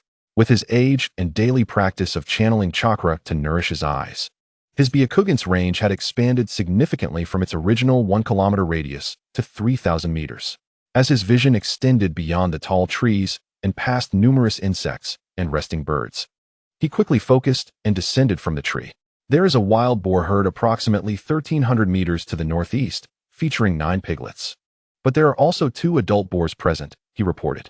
Noera Jenkins sighed, realizing he would need to contend with the 2 adult boars, and instructed, proceed according to plan. The trio nodded before penetrating the dense forest, forming a shallow arc as they swiftly advanced northeastward. The distance of over 1,000 meters was quickly traversed by a few individuals. As they parted the dense foliage before them and raised their eyes, they beheld 2 adult wild boars incessantly rooting around the base of a large tree. Their massive forms dwarfed that of ordinary domestic pigs, with the male estimated to weigh around 800 pounds and the female nearly 1,000. Surrounding them were a group of piglets, tiny creatures that seemed to have been born merely a month prior, with the largest among them weighing no more than 30 pounds. In a subtle motion, Bujihua Xianjian signaled, and Inuzuka Hana nodded slightly, caressing the 3 ninja hounds by her side. The trio of Inuzuka brothers bared their teeth and growled lowly before suddenly darting forward. The abrupt emergence of the 3 large dogs revealed their position behind the wild boars, causing the adults to whirl around in surprise, while the piglets squealed in fright and scattered, some seeking refuge behind their mother. The slightly smaller male boar, instead of fleeing, ignited with fury, pawing the ground as it charged toward the ninja dogs. The 3 hounds, taken aback, swiftly dispersed into the underbrush. The male boar let out a grunt, pursuing the eldest of the Inuzuka brothers. With 1 adult boar now far off, Ningxi and his companions leaped out of the thicket, startling the female boar, which screeched in alarm. The male boar, hearing its mate's frantic calls, hesitated in its pursuit, while the 3 ninja dogs halted and encircled it, barking provocatively. Bujihua Xianjian raised his hand and flung several shuriken, which struck the thick hide of the female boar, but her leathery skin rendered the wounds negligible. However, the nearby piglets were terrified and fled in all directions. Ningxi and his companions quickly scattered, each pursuing a different piglet. The frightened little ones dashed chaotically, and Ningxi leaped from a tree in pursuit. Suddenly, an open space appeared ahead, and he landed right in front of a piglet, blocking its path. The piglet skidded to a stop, attempting to dart left, but a shuriken embedded itself in the ground beside it. With a swift motion, Ningxi clapped his left hand on the ground, causing several crystalline blue threads to spring forth, ensnaring the piglet's small body tightly. The yellow-gray piglet emitted a feeble squeal as it rolled on the ground, writhing helplessly. Ningxi lifted his palm, and the taut threads burst forth from the earth. With his right hand, he retrieved a roll of tape from his side pouch, biting down to unroll it before striding forward to wrap several layers around the immobilized piglet's snout. After tearing off the tape and stowing it away, he produced a fine net, which he deftly spread over the piglet. Grasping the thicker edges of the net, he yanked sharply, transforming it into a snug pouch. With a flick of his left hand, the chakra threads dissipated into mist, and he tossed the piglet against the base of a tree. As he opened his Byakugan, he focused on a direction and dove back into the thicket. Meanwhile, Inuzuka Hana gracefully maneuvered between the towering trees, her elongated form lending her an air of wild elegance, accentuated by the two purple markings on her face. With a swift step to the left, she matched pace alongside a nearby piglet and quickly produced a shuriken, hurling it toward a tree root ahead. The shuriken embedded itself deeply, and as Hana yanked on the attached wire, the fleeing piglet stumbled and fell. Just as it attempted to rise, a net was cast over it by Inuzuka Hana, effectively restraining the creature as she dragged it away. On another front, Uchiha Izumi, drenched in sweat, chased the largest of the piglets, which proved to be both stronger and more cunning than the others, taxing her endurance. Fortunately, she encountered Ningxi ahead, who was dragging a second piglet. Without hesitation, she cast a net over the exhausted creature, which tumbled into the mesh and rolled away, thanks to its momentum. Seeing this, Izumi sighed in relief. Her cheeks flushed as she kicked at the elder piglet with vigor, prompting a smile from Ningxi. "Keep an eye on them," he instructed, and with a sweep of his Byakugan, he dashed further into the forest. Before long, Ningxi emerged from the thicket, holding a small wild boar weighing about 10 pounds, which he had effortlessly captured as it quivered beneath a gnarled tree root. "Let us move. There's another one over there, and then we can regroup," he said, dragging the slightly larger boar with his left hand toward the storage spot for their first catch. "Wait, you caught 3 all by yourself?" Izumi exclaimed, her eyes sparkling with admiration. "Yes, with the one Inuzuka Hana has, we've completed half of our task," he replied as they continued walking. For Ningxi, with his Byakugan, there was no such thing as getting lost, and he quickly located the piglet, still grunting in place. Noticing the slight strain on Izumi as she held the other piglet, he sighed and summoned a shadow clone, which appeared to assist her by carrying the captured wild boar. "Is this a physical clone?" Izumi gasped in surprise, her tension easing upon recognizing her companion. "Impressive, Ningxi. You must teach me sometime," she remarked, her tone warm and inviting. "Of course," he replied lightly. The two continued their conversation as they made their way to the rendezvous point, which lay beneath a massive boulder where Inuzuka Hana was boredly petting one of her hounds while the other two circled a bound wild boar, baring their teeth at it. Hana's gaze sharpened as she observed the rustling in the underbrush, from which emerged a boy and a girl. Her eyes lingered on Ningxi's clone for a moment before she resumed her play with the hounds. "Send a hound to notify the captain and drop the wild boar," Ningxi instructed his clone. "Humph, do you need to tell me?" Hana retorted lightly, her mood souring at the sight of Ningxi. "Demaru, go inform the captain that we can withdraw," she commanded her gray hound, which barked at Ningxi before racing into the woods. Deep within the forest, a young ninja was amusing himself with the 2 adult wild boars beneath a tree. Suddenly, a hound entered his line of sight, barking at him. The young man nodded, his body twisting before vanishing from sight. The boars erupted into a furious roar. A gentle breeze swept through as Ningxi squinted, focusing on the area where the wind swirled, and a ninja's silhouette gradually became discernible. Buji Huaxianjian surveyed the ground, satisfied as he remarked, "5 is quite commendable. The harvest exceeds my expectations." A glance at Ningxi's clone confirmed his suspicions. "Let us take a brief rest. We shall continue shortly," aiming to complete our task by noon," the young ninja announced as he settled into the shade beneath the boulder. Sensei, how many classes have we been under your guidance?" Izumi inquired curiously after taking a sip of water.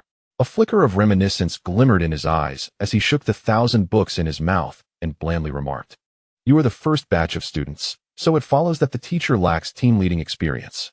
Izumi exclaimed in surprise. If you don't know, don't speak carelessly. Sensei Xianjian was once one of the personal bodyguards of the 4th Hokage, and being a jonin is more than sufficient," Inuzuka Hana retorted without hesitation. "Really? Is that true? How come I didn't know?"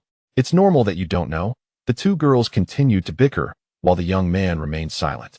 After a brief respite, Neji left a shadow clone to stand guard, and the rest of the group set off again, following the earlier capture method. The result was quite successful. They managed to catch 5 wild boars, and the 10 trapped piglets squirmed on the ground, creating an amusing scene. Inuzuka Hana and Izumi each lifted one, while Noara Shinjian carried one in each hand, and the trio fixed their gazes intently on Neji. 6 piglets remained on the ground. Neji exchanged glances with his clone, both reflecting a hint of helplessness. The original body moved his fingers and produced another shadow clone. Then, the original and the 2 clones each lifted 2 wild boars. "Go, Neji. Since you can use the shadow clone technique, more work falls on you," Izumi said with a hint of schadenfreude, smiling as she walked ahead. Shaking his head, Neji followed them. The Nanha River sparkled under the sunlight, where several genin were using long bamboo poles to scoop up debris from the water. Which inconsiderate person threw a bottle upstream? One genin, having just pulled back his pole to remove the trash from the net, watched helplessly as a plastic bottle floated past him, prompting him to curse loudly. On a small square by the riverbank, Neji and his companions sat on a bench, each holding a bottle of drink while watching several genin cleaning the river with bamboo baskets. They had delivered the wild boars to a farmer who raised them for barbecues, and the team leader, Noara Shinjian, went to hand over the task, asking them to wait in the meantime. A figure approached. Shinjian returned from his task handover. Holding a stack of money, he announced, "The reward for the 10 wild boars is 18,000 ryo. The village takes 20%, the team leader takes 30%, and the remainder is your reward." Inuzuka Hana and Uchiha Izumi quickly calculated in their minds, and a smile crept onto their faces. For them, who had only a few ryo as pocket money each day before graduation, 3,000 ryo was a substantial sum.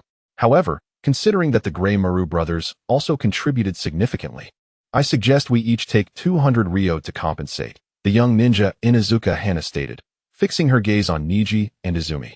After pondering for a moment and glancing at the 3 ninja dogs by her side, Izumi nodded in agreement, saying, "Yes, I agree.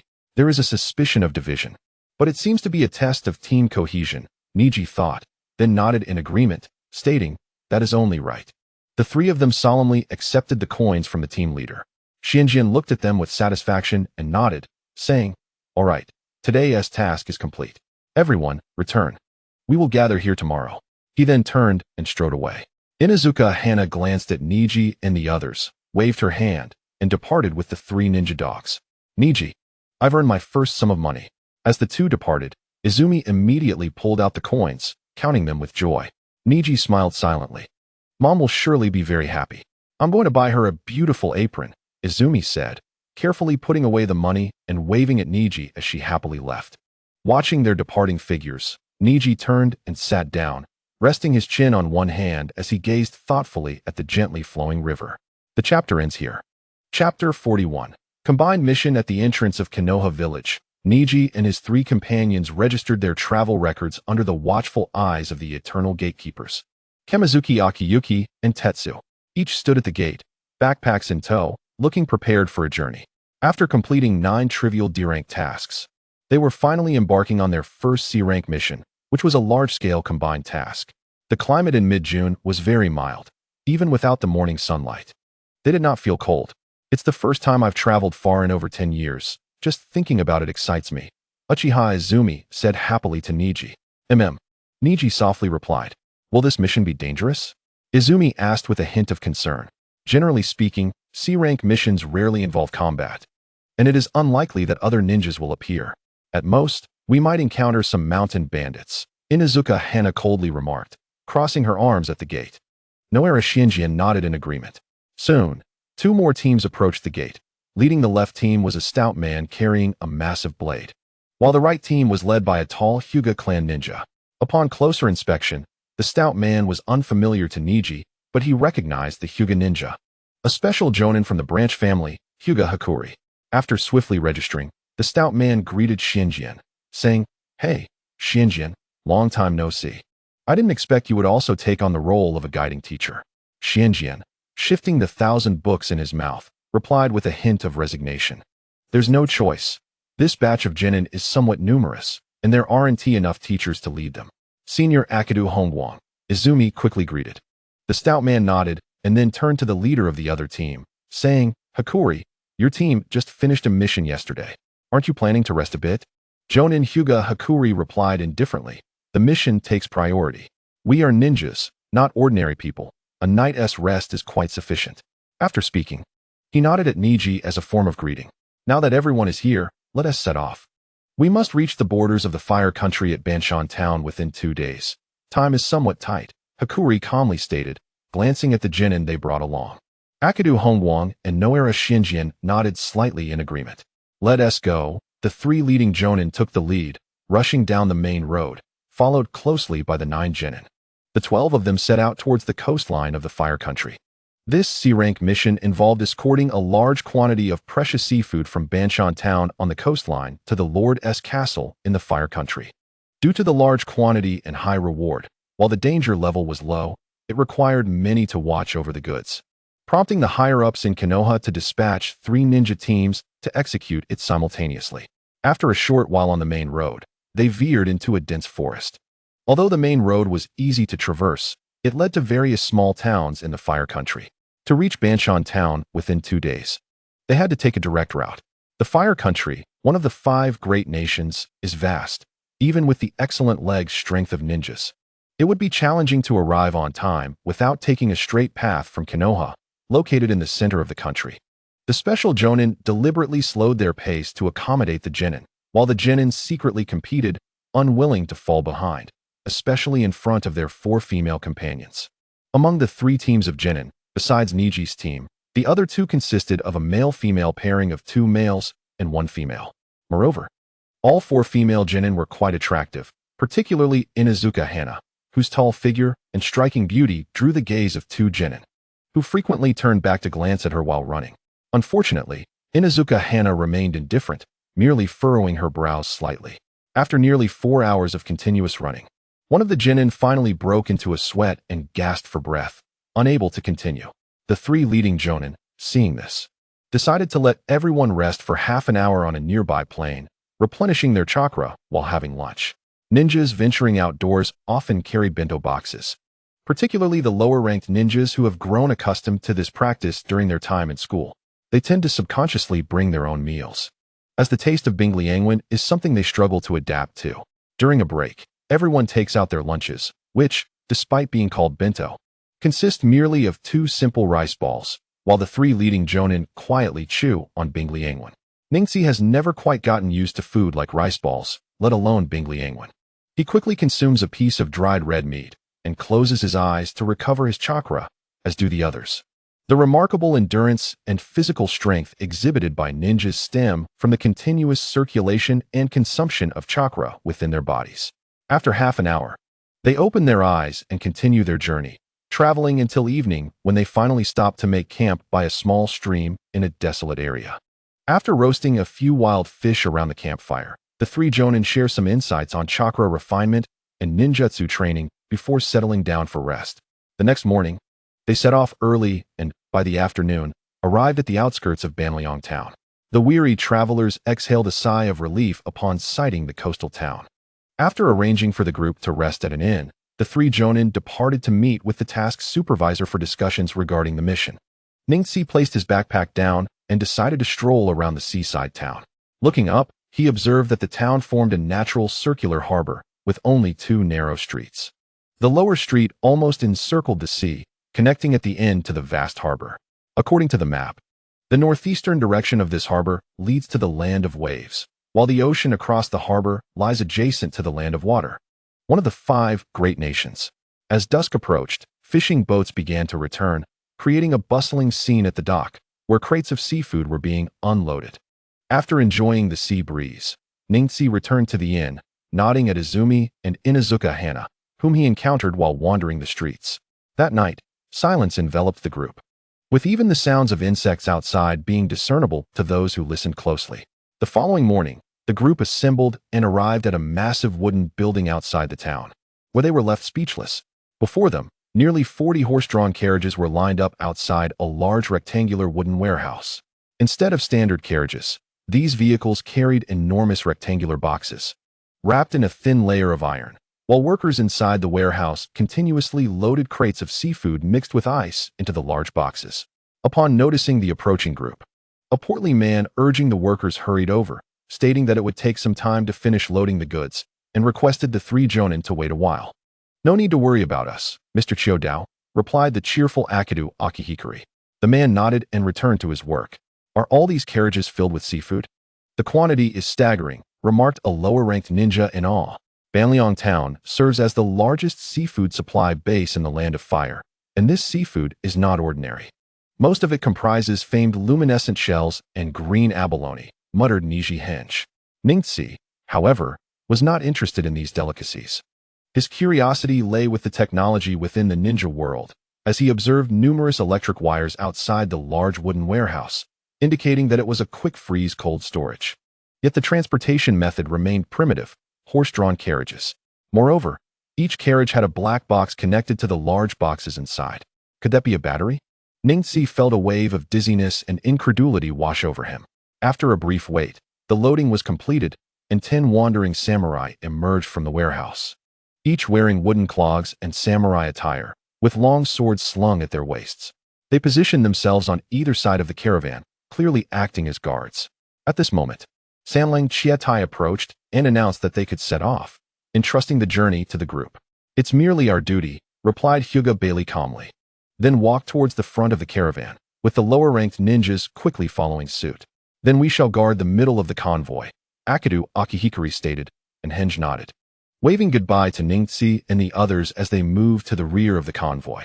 With a shout from the front, the long line of carriages began to move. The clouds floated lazily overhead, and greenery lined the road. The journey as guards proved to be quite dull, and the initial curiosity of the lower-ranked ninjas gradually waned as they walked, observing the scenery to pass the time. At the back of the convoy, Ningxi took a sip from a bamboo water container and casually focused his gaze on an ordinary man in the midst of the group. The convoy, though orderly, was distinctly categorized into 3 groups: the ninjas, the 10 wandering samurai guards, and the merchants led by Sanlang Chiatai, along with the drivers of each carriage and 10 laborers responsible for pushing the carts and watching over the goods. Ningxi's attention was drawn to a middle-aged laborer, who was not a member of the merchant group, but rather a local hired by Sanlang Chiatai. Ningxi became interested in this individual after witnessing him help push a cart through a bumpy road earlier. Observing the man's pale and slightly stiff posture, Ningxi discerned that he bore injuries. Out of curiosity, he activated his Byakugan and discovered that not only was the man physically wounded, but he also had internal injuries. Chakra flowed within him, coursing through his veins, albeit at a sluggish pace, indicating that he was not an ordinary individual, but rather a ninja. A wounded ninja silently infiltrating a common merchant convoy was suspicious enough, and the skill with which he had disguised himself was remarkable. Were it not for Ningxi's curiosity and the use of his Byakugan, he would have remained undetected. Had the man not been injured, Ningxi might have suspected him to be a hidden bodyguard deliberately placed within the group by Sanlang Chiatai. However, after observing for some time, he was certain that this individual was an outsider who had infiltrated the group long ago, though his intentions remained unclear. Ningxi discreetly slowed his pace, allowing himself to fall to the back of the line, walking alongside the leader responsible for the rear guard, Henge, with a shuriken in his mouth. Henge glanced inquiringly at Ningxi, who quietly spoke, "There is something suspicious about the middle-aged man beside the 9th carriage." Henge paused, his expression shifting as he focused intently on the man Ningxi pointed out. Due to the distance, Henge observed for a moment and quietly remarked, "He appears to be an ordinary laborer. Nothing seems out of the ordinary." Initially, that was my impression as well, but upon using my Byakugan, I discovered he is a wounded ninja, Ningxi replied, indicating his eyes calmly. A solemn expression crossed Hinge's face as he inquired further. Based on the chakra within him, he appears to be a jonin. Additionally, judging by the healing of his wounds, he must have sustained them 2 days ago. However, I am uncertain of his intentions, Ningxi stated with conviction. Hinge's heart filled with foreboding at the thought of a wounded jonin. Should we inform the 2 leaders ahead? Ningxi suggested. Hinge pondered for a moment before responding, not just yet. The convoy is in a linear formation. If we notify the ninjas ahead, we will have to pass by him. Given that he could be a jonin, it may arouse his suspicions. To avoid alarming him, it would be prudent to discuss our strategy with the other leaders during our evening camp. Ningxi nodded and returned to his position, acknowledging that it was his duty to report any suspicious findings, while the resolution of the matter was the concern of the jonin. Observing the calm and unperturbed youth ahead, Xianjian was filled with profound emotions, reminiscent of a talented peer from his own generation. At the seaside of Banliang town, in an obscure little harbor, a group of 7 ninjas disembarked, greeted by a common villager who hurriedly bowed his head in acknowledgement. Clad in dark attire typical of the Umbu, their faces concealed by white masks adorned with red patterns, the lower halves vividly colored while the upper portions remained pristine white, for red diagonal stripes marked the center of their foreheads. The leader of the ninjas inquired about the whereabouts of the upper ninja. The villager, bowing deeply, respectfully replied, "According to our intelligence, he is hiding within a merchant convoy that departed this morning from Banliang town towards the capital of the Land of Fire." Nodding in understanding, the leader gestured, and the group vanished like mist. Chapter 42. The Umbu of the Hidden Mist. Why has the fog suddenly descended? How peculiar, with such a bright sun above. The long procession abruptly halted as a faint mist began to envelop them from all directions, causing those in the caravan to look up in confusion. This is not good. We must remain vigilant. A sense of foreboding gripped Xiao Dao Hongwang, prompting his urgent shout. Around them, the Ronin warriors swiftly drew their long swords. Their gazes locked onto the thickening fog. Observing the intensifying mist, Ningxi felt a stirring in his heart. The sound of slicing air filled the atmosphere as several pale faces emerged from the fog along the roadside, accompanied by a ghostly voice. "Kazumoku Jichiro, let us see where you intend to flee. We are Konoha ninjas on a mission. Why do the hidden mist villagers encircle us? Hand over Kazumoku Jichiro, and I shall allow you to leave," came a voice from the mist. "We have no such person among us," Xiao Dao Hongwang retorted loudly. "Then we shall take matters into our own hands," the leader of the hidden mist Umbu thought, feeling relieved that the Konoha ninjas were unaware of the infiltrator among them. After all, Kazumoku Jichiro had been lurking in their midst for nearly 8 years without detection, his disguise skills exceptional. Before the hidden mist ninja could finish speaking, Xianjian had already taken action. He stepped forward and utilized the body flicker technique, appearing before the injured, disguised middle-aged man, thrusting a kunai toward him while proclaiming, "Whoever you are, leave our ranks immediately." The middle-aged man, momentarily stunned and terrified by the sharp kunai aimed at his forehead, realized he had been exposed upon hearing Xianjian's words. His expression shifted from fear to a faint smirk as he swiftly dodged to the left, narrowly evading the kunai. However, the kunai followed him relentlessly, forcing him to draw his own kunai to engage in combat. The clash of steel echoed as sparks flew, visible even through the dense mist. "Hongwang, assist me in driving this man out," Xianjian urged. The middle-aged infiltrator, having remained close to the center of the group, found himself drawn into a confrontation. Realizing that there was indeed a traitor among them, Xiao Dao Hongwang's anger flared as he swiftly maneuvered around 2 carts, rushing toward the source of Xianjian's voice. As he drew nearer, he discerned the 2 combatants were both Konoha ninjas, though the fog obscured their faces. He quickly identified his ally based on their silhouettes. He teleported behind the enemy, unsheathing his large blade and striking down fiercely at the hidden mist ninja engaged with Xianjian. This unexpected and powerful attack caught Kazumoku Jichiro off guard, causing him to lose his kunai in a desperate attempt to defend himself, pain shooting through his palm. Seizing the moment, Xianjian delivered a powerful kick, sending the already unstable Kazumoku Jichiro tumbling out of the caravan and into the mist. "Hidden mist ninjas, your target is now outside the caravan. The rest of this matter is none of our concern." From the edges of the mist, 2 piercing sounds cut through the air. The hidden mist techniques were of their own making, and they were aware of the situation within the fog. Soon, the sounds of battle erupted from the mist's periphery. Xian Jian exhaled softly.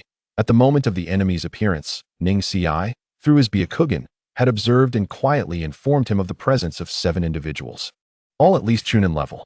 He wished to avoid conflict, for they were not only leading a group of genin, but also safeguarding a considerable amount of cargo. Engaging in battle would surely lead to complications, as one could not afford to be careless. Given that the enemy's objective was not them, the best course of action was to let the conflict unfold. Unfortunately, events did not unfold as he hoped. Kazimoku Jichiro, already injured, was sent flying by Xian Jian's powerful kick, spewing blood and quickly losing ground under the relentless assault from the 2 hidden mist umbu. Coughing up blood from his chest wound, Kazimoku Jichiro clenched his fingers, summoning a swirling gust of wind that coalesced into a disc-like projectile.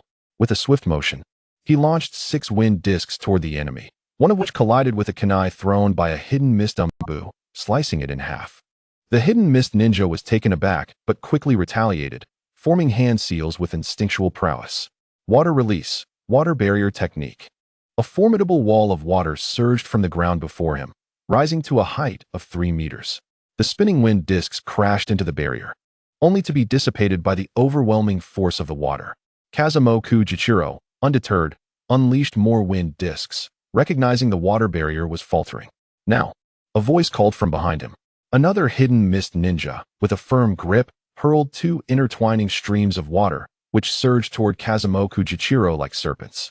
Kazimoku Jichiro hastily attempted to form hand seals, but the sudden movement aggravated his wound, causing a sharp pain that disrupted his concentration.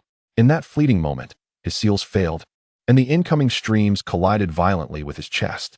The impact sent him reeling, blood pouring forth as he collapsed to the ground, his body convulsing like a drenched chicken.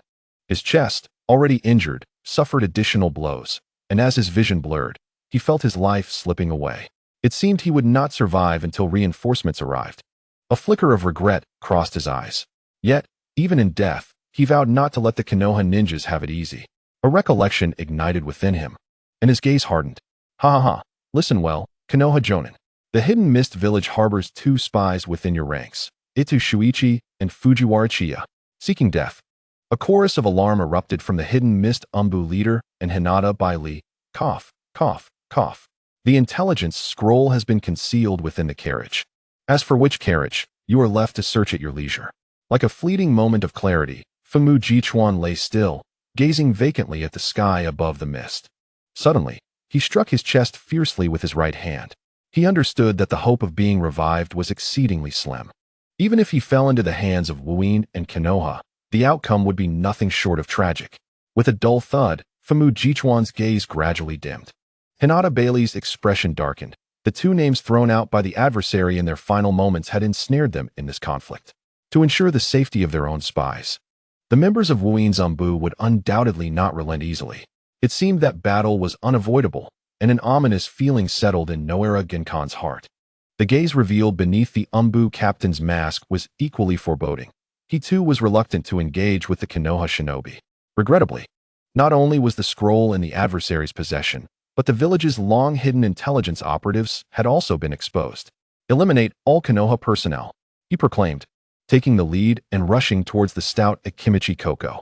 The 3 teams of genin formed into units, breaking through the mist and shifting the battlefield to the outskirts. They needed not to vie for superiority.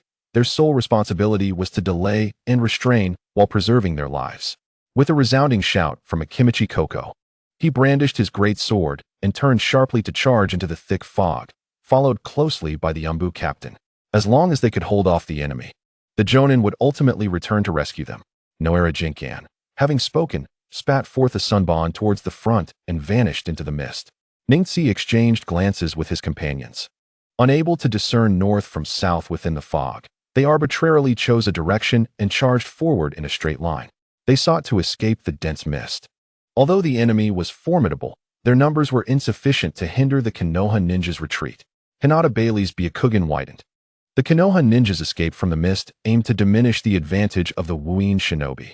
However, for him, possessing the Byakugan rendered the mist a negligible threat. With a mere sweep of his Byakugan, he discerned that there were 7 opponents, 2 Jonin and 5 Chunin. Akimichi Koko had engaged the enemy captain, leaving 1 Jonin battling Noera Jinkan. while the remaining 3 Chunin pursued the 3 teams of Genin. Now, only he and 2 Wuin Chunin remained within the mist. As fellow Jonin, it would be challenging to determine a victor, for both possessed ample combat experience and jutsu. He understood that Konoha's chances of victory hinged on his ability to swiftly eliminate these 2 Wuin Chunin. Should he succeed, he could redirect his strength to assist Koko or Jinkan, thereby augmenting their advantage in victory. Thoughts raced through his mind as he fixed his gaze. A cold detachment emerged within his pristine pupils as he drew a kunai. Simultaneously, he surged forward, targeting one of the hidden Chunin within the mist. His conviction was firm. He need not worry about the other, for the 2 Wuin shinobi would surely comprehend that their separation rendered them vulnerable to being picked off one by one. As anticipated, the other Wuin Chunin recognized that the mist posed no disruption to the opponent's sight and thus revealed himself, launching an attack from behind Hinata Bailey. Meanwhile, Ningxi and his companions were deftly evading within the fog. The combined technique of 7 Wuin shinobi, the hidden mist technique, covered a vast area. While the pursuing Chunin was particularly cunning, continuously shifting positions within the mist and hurling expertly aimed kunai and shuriken from various angles. Thankfully, with Ningxi leading, Izumi felt a flicker of relief. Though they were in a dire predicament, they had not suffered any injuries. Under Ningxi's guidance, they deftly dodged the kunai raining down from the mist. Regrettably, the other 2 teams of Konoha Genin were not as fortunate. Hinata Bailey's team, initially responsible for guarding the supplies, had been closest to the mist's edge and had already burst through, their expressions filled with terror. A female Genin bore a kunai deeply embedded in her right shoulder, her face pale and eyes brimming with fear. Beside her, a fellow Genin was bent over, gasping for breath, a long gash bleeding profusely across his back. The last Genin, clutching 2 kunai in a defensive stance before the 2, appeared terrified, his legs trembling uncontrollably. "Why aren't you running?" sneered the Wuin Chunin, stepping out from the mist, wiping the blood from his kunai with indifference. The last member of the Konoha team faced a graver fate. One Genin was sprinting desperately towards the mist's edge, while a teammate lay behind him, bleeding out. The final female ninja was being dragged by her long ponytail by the Wuin shinobi, her face contorted in agony, yet too weak to even scream. Her breath shallow and fleeting. The Wuin Chunin, eyes glinting with murderous intent, chuckled ominously as he seized the female ninja's arm and hurled her forward. The Genin who had just burst through the mist turned at the sound of a thud behind him, only to find himself collapsing to the ground in despair. The fallen female ninja's hair lay strewn about, her bloodied face looking up at him, a faint plea for help barely audible. "I will fight you," cried the distraught Genin, tears streaming down his face as memories of friendship and unspoken affection surged within him. He drew his kunai and charged forward. On the edge of the forest, an area once densely wooded had been trampled into a clearing, the ground strewn with devastation and broken tree limbs. Akimichi Koko's eyes burned with fury. Just moments ago, a familiar scream had echoed from the mist, one he recognized as belonging to the only girl in the Genin team he had recently led. As the captain, allowing his subordinates to face such mortal peril ignited an inferno of rage within him. Retracting part of his amplified right arm, he bellowed, super enlargement technique. His corpulent form swelled, transforming into a towering giant of 20 meters, his weapon expanding into a colossal 10-meter-long blade that he swung downwards with ferocity. With a thunderous crack, a massive tree was cleaved in 2, leaving a deep gash in the earth. Amidst the chaos of splintered wood and flying debris, a disheveled figure was ejected. His garments tattered, and his mask shattered to reveal a pale, middle-aged face. "Cough, cough," the man rasped. "The secret jutsu of Konoha is indeed formidable." As the sky darkened above him, he was met with the ominous silhouette of a colossal blade. Acting swiftly, he formed hand seals and called out, "Water release, water barrier." A 3-meter-high water curtain materialized just as the immense blade descended, momentarily halting its descent. However, the water curtain shattered almost instantly. Seizing the brief pause, the Wuin captain leaped sideways, evading the massive blade while rapidly forming hand seals. Water release, great waterfall technique. As expected of the Umbu captain, he completed 17 hand seals in mere moments. With a swift incantation, the cascading water from the shattered barrier transformed into a fierce vortex, rapidly expanding into a colossal water sphere that surged towards Akimichi Koko. The water sphere grew larger and larger until it erupted midway. morphing into a torrential river that crashed toward the giant. Akimichi Koko staggered back under the relentless waves, his complexion paling with each step he took. Once steady, he charged forward, water splashing around him, and raised his colossal blade once more to strike at his foe. The chapter concludes with the arduous battle ahead. As the three of them burst forth from the dense mist, the blinding sunlight struck their eyes, causing Ningxi to instinctively squint. Turning around, he swiftly drew four kunai, each wrapped with a pale detonating tag. A blue light flickered from his hands as chakra flowed through his fingers into the tags. With a flick of his wrist, the kunai shot directly into the mist. Boom, boom, boom. The resounding explosions erupted, sending the dense fog soaring before being swept back by the vortex created by the blasts. Coughing violently, a figure burst forth, hair disheveled and face obscured by a pitch-black mask. After a few coughs, he remarked, "I truly underestimated the three of you. However, it's time for you to perish." The shinobi from Kirigakure, shedding his contempt, drew the long blade from his back and formed a hand seal with his left hand before vanishing in an instant. The three onlookers, wary of his presence, were suddenly gripped by panic as he disappeared. Neji, with his Byakugan activated, quickly scanned the area and urgently warned his companions. As the adversary reappeared, Neji was already poised with two kunai, ready for confrontation. After alerting his teammates, he swiftly countered with his right hand, only to hear a thunderous clash as the attack met the Kirigakure shinobi's assault, pushing Neji back slightly. Struggling to regain his footing, he rolled on the ground to dissipate the force of the blow. Impressive reflexes, but she won't be so fortunate. The Kirigakure shinobi kicked fiercely, catching Izumi off guard as her back met with excruciating pain, resulting in a scream and a spray of blood that sent her sprawling 2 meters away. Glancing at the struggling Izumi, Niji's calm demeanor turned grave as he prepared to move, only to be outpaced by a quicker shadow. Beast mimicry technique. 2 teeth for a tooth. A clear voice rang out from Inuzuka Hana nearby, as her pristine right hand struck the back of her 3 nin dogs, channeling chakra into them. The dog, Omaru, let out a low growl, its eyes turning crimson as its body doubled in size, fur erecting like spikes. It leaped forward, spiraling through the air and transforming into a massive gray vortex aimed directly at the Kirigakure shinobi. This all transpired in the blink of an eye. Just as the Kirigakure shinobi retracted his leg from kicking Izumi, the enormous gray whirlwind was already hurtling towards him. Reacting with remarkable speed, he raised his long blade in a diagonal block. The violent collision sent him staggering back 2 steps, his veins bulging as he struggled to hold his ground against the spiraling force, sparks flying from the blade as it bent into a menacing arc. Startled, he swiftly dodged to the side, allowing the massive ball of energy to graze past him and crash into the ground nearby, creating a deep crater. The nin dog within shook its head and stood up. As Omaru's attack missed, Neji unleashed 2 columns of white energy forward with the 8 trigrams empty wall palm. The Kirigakure shinobi, having just evaded, performed 2 backflips, narrowly avoiding the energy blast that created 2 craters upon impact. His expression darkened beneath his mask as he swiftly formed hand seals, culminating in the water release, water shock wave technique. A swirling torrent of water materialized around him, escalating in size and height, transforming into a vast river that surged towards Inuzuka Hana. Seeing the impending deluge, Hana's brow furrowed. The area was too expansive to evade.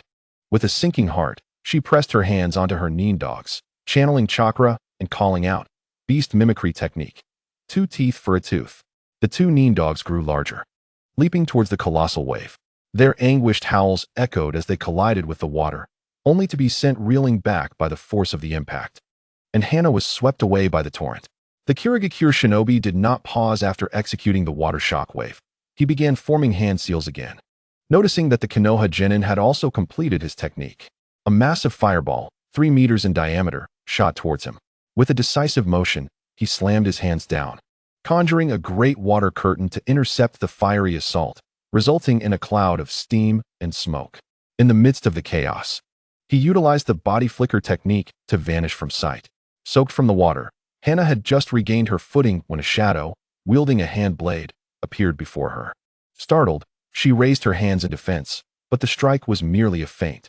A heavy punch struck her abdomen, sending her flying once more. Observing Hana's plight, Neji felt a sense of foreboding. He hurled several shuriken to hinder the approaching adversary, but the Kirigakure shinobi deftly evaded them, intent on eliminating Hana. A chilling glint appeared in the eyes of the Kirigakure shinobi. He deemed Neji and his companion no match for him. However, their combined efforts could pose a threat. So he resolved to eliminate the weakest link first. Struggling to rise, Hana's pallor intensified as the shinobi charged toward her. Her neem dog, Gray, barked anxiously, leaping forward to protect her, only to be sent flying by the shinobi's kick. Though the dog was thrown aside, it had momentarily delayed the attack. With a sudden burst, Neji propelled himself forward, launching 2 energy pillars from his feet, landing directly in front of Hana. He crossed his arms above to block the incoming strike. A resounding thud echoing as he held the shinobi's wrist, the kunai blade hovering perilously close to his forehead. Relieved that he had arrived just in time, Neji's moment of respite was abruptly shattered by a mocking voice behind him. Well, if it isn't Yada. 2 Konoha kids have you in such disarray?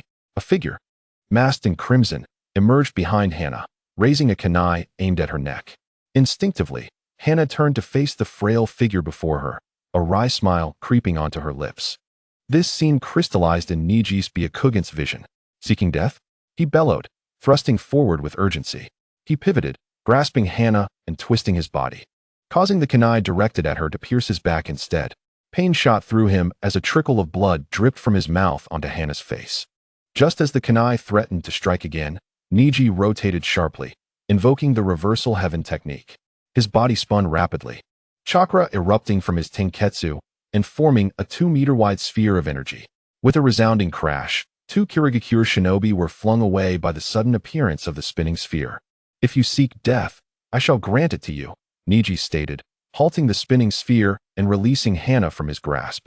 He drew his kunai and discarded it nonchalantly. How audacious! You must be daft. Unable to perceive the situation, scoffed the Kirigakure shinobi, one of whom was named Ron. Be cautious, he is not an ordinary genin. Humph. Yada, your caution has morphed into cowardice. He is merely a freshly graduated genin, remarked his companion dismissively. Undeterred by their taunts, Neji swiftly formed hand seals, completing the earth release, earth dragon bullet technique. He gently stomped his foot on the ground, causing the earth to ripple and rise, morphing into a colossal earthen dragon head. With a swift motion, the mighty Talon opened its colossal maw, unleashing a mass of mud the size of a human head, which cascaded in a fan-like formation towards 2 Chunin ahead. Startled, the 2 Chunin hastily maneuvered to evade the onslaught, but alas, the sheer volume of mud rendered their efforts futile. In a moment of desperation, they exchanged glances and swiftly closed the distance between them, forming the same hand sign for a powerful counterattack. Water release, water barrier. 2 sheets of water surged upwards before them, merging into a broader curtain of water. The mud balls crashed against the barrier, sending waves splashing in all directions. Sensing that the mud could not breach the barrier, the 2 from Kirigakure felt a wave of relief wash over them. However, a calm voice from behind the water barrier pierced their momentary tranquility, causing their hearts to race anew. Impossible! Exclaimed both in unison. Ningxi's little finger trembled as he swiftly performed the shadow clone technique, conjuring a clone beside him. The 2 were in perfect sync as the clone rapidly formed a series of hand signs, completing the sequence of 7 in mere moments. Fire release, great fire annihilation. The clone opened its mouth, unleashing a pillar of fire that erupted upon contact with the ground, transforming into a vast wave of flames that surged toward the water barrier. The barrier glowed ominously red as the 2 Chunin, who had just declared it impossible, immediately fell silent, pressing their hands firmly to the ground as their chakra surged toward the barrier in a frantic attempt to fortify it. Ningxi maintained a serene expression, gazing at the 2 Kirigakure ninjas as if they were already deceased. As the clone unleashed the fire, he simultaneously dispelled the Talon technique, summoning the clone to create confusion for the enemies. He crouched down, slamming his hands onto the ground. Under the onslaught of the flames, the water barrier began to distort, hissing and bubbling as steam billowed upward. The Kirigakure ninjas gasped for breath, their minds racing with determination, believing that if they could withstand this wave of fire, they would ensure the demise of that Konoha brat. Despite the apparent strain on the water barrier, they felt no concern, convinced that a mere genin would never match their chakra reserves. What is this? One of the Kirigakure ninjas, Rong, sensed a strange disturbance beneath his feet. He glanced down to see his ankle, and his pupils dilated in horror. A multitude of crystalline blue threads erupted from beneath them, binding them tightly. Though fear coursed through them, they dared not loosen their grip, aware that relinquishing their hold would shatter the barrier, allowing the raging flames to consume them. However, the ensuing scene would be etched in their memories forever. The chakra threads pierced into their bodies, inflicting excruciating pain as their chakra rapidly drained away. What is this? Get out of my body. The anguished screams echoed from behind the water barrier. A torrent of chakra flowed from the ground into Ningxi's body, replenishing the chakra he had expended in just a few moments. As the Kirigakure duo's chakra waned, they could no longer sustain the water barrier, which collapsed with a thunderous crash, engulfing them in a torrent of flames.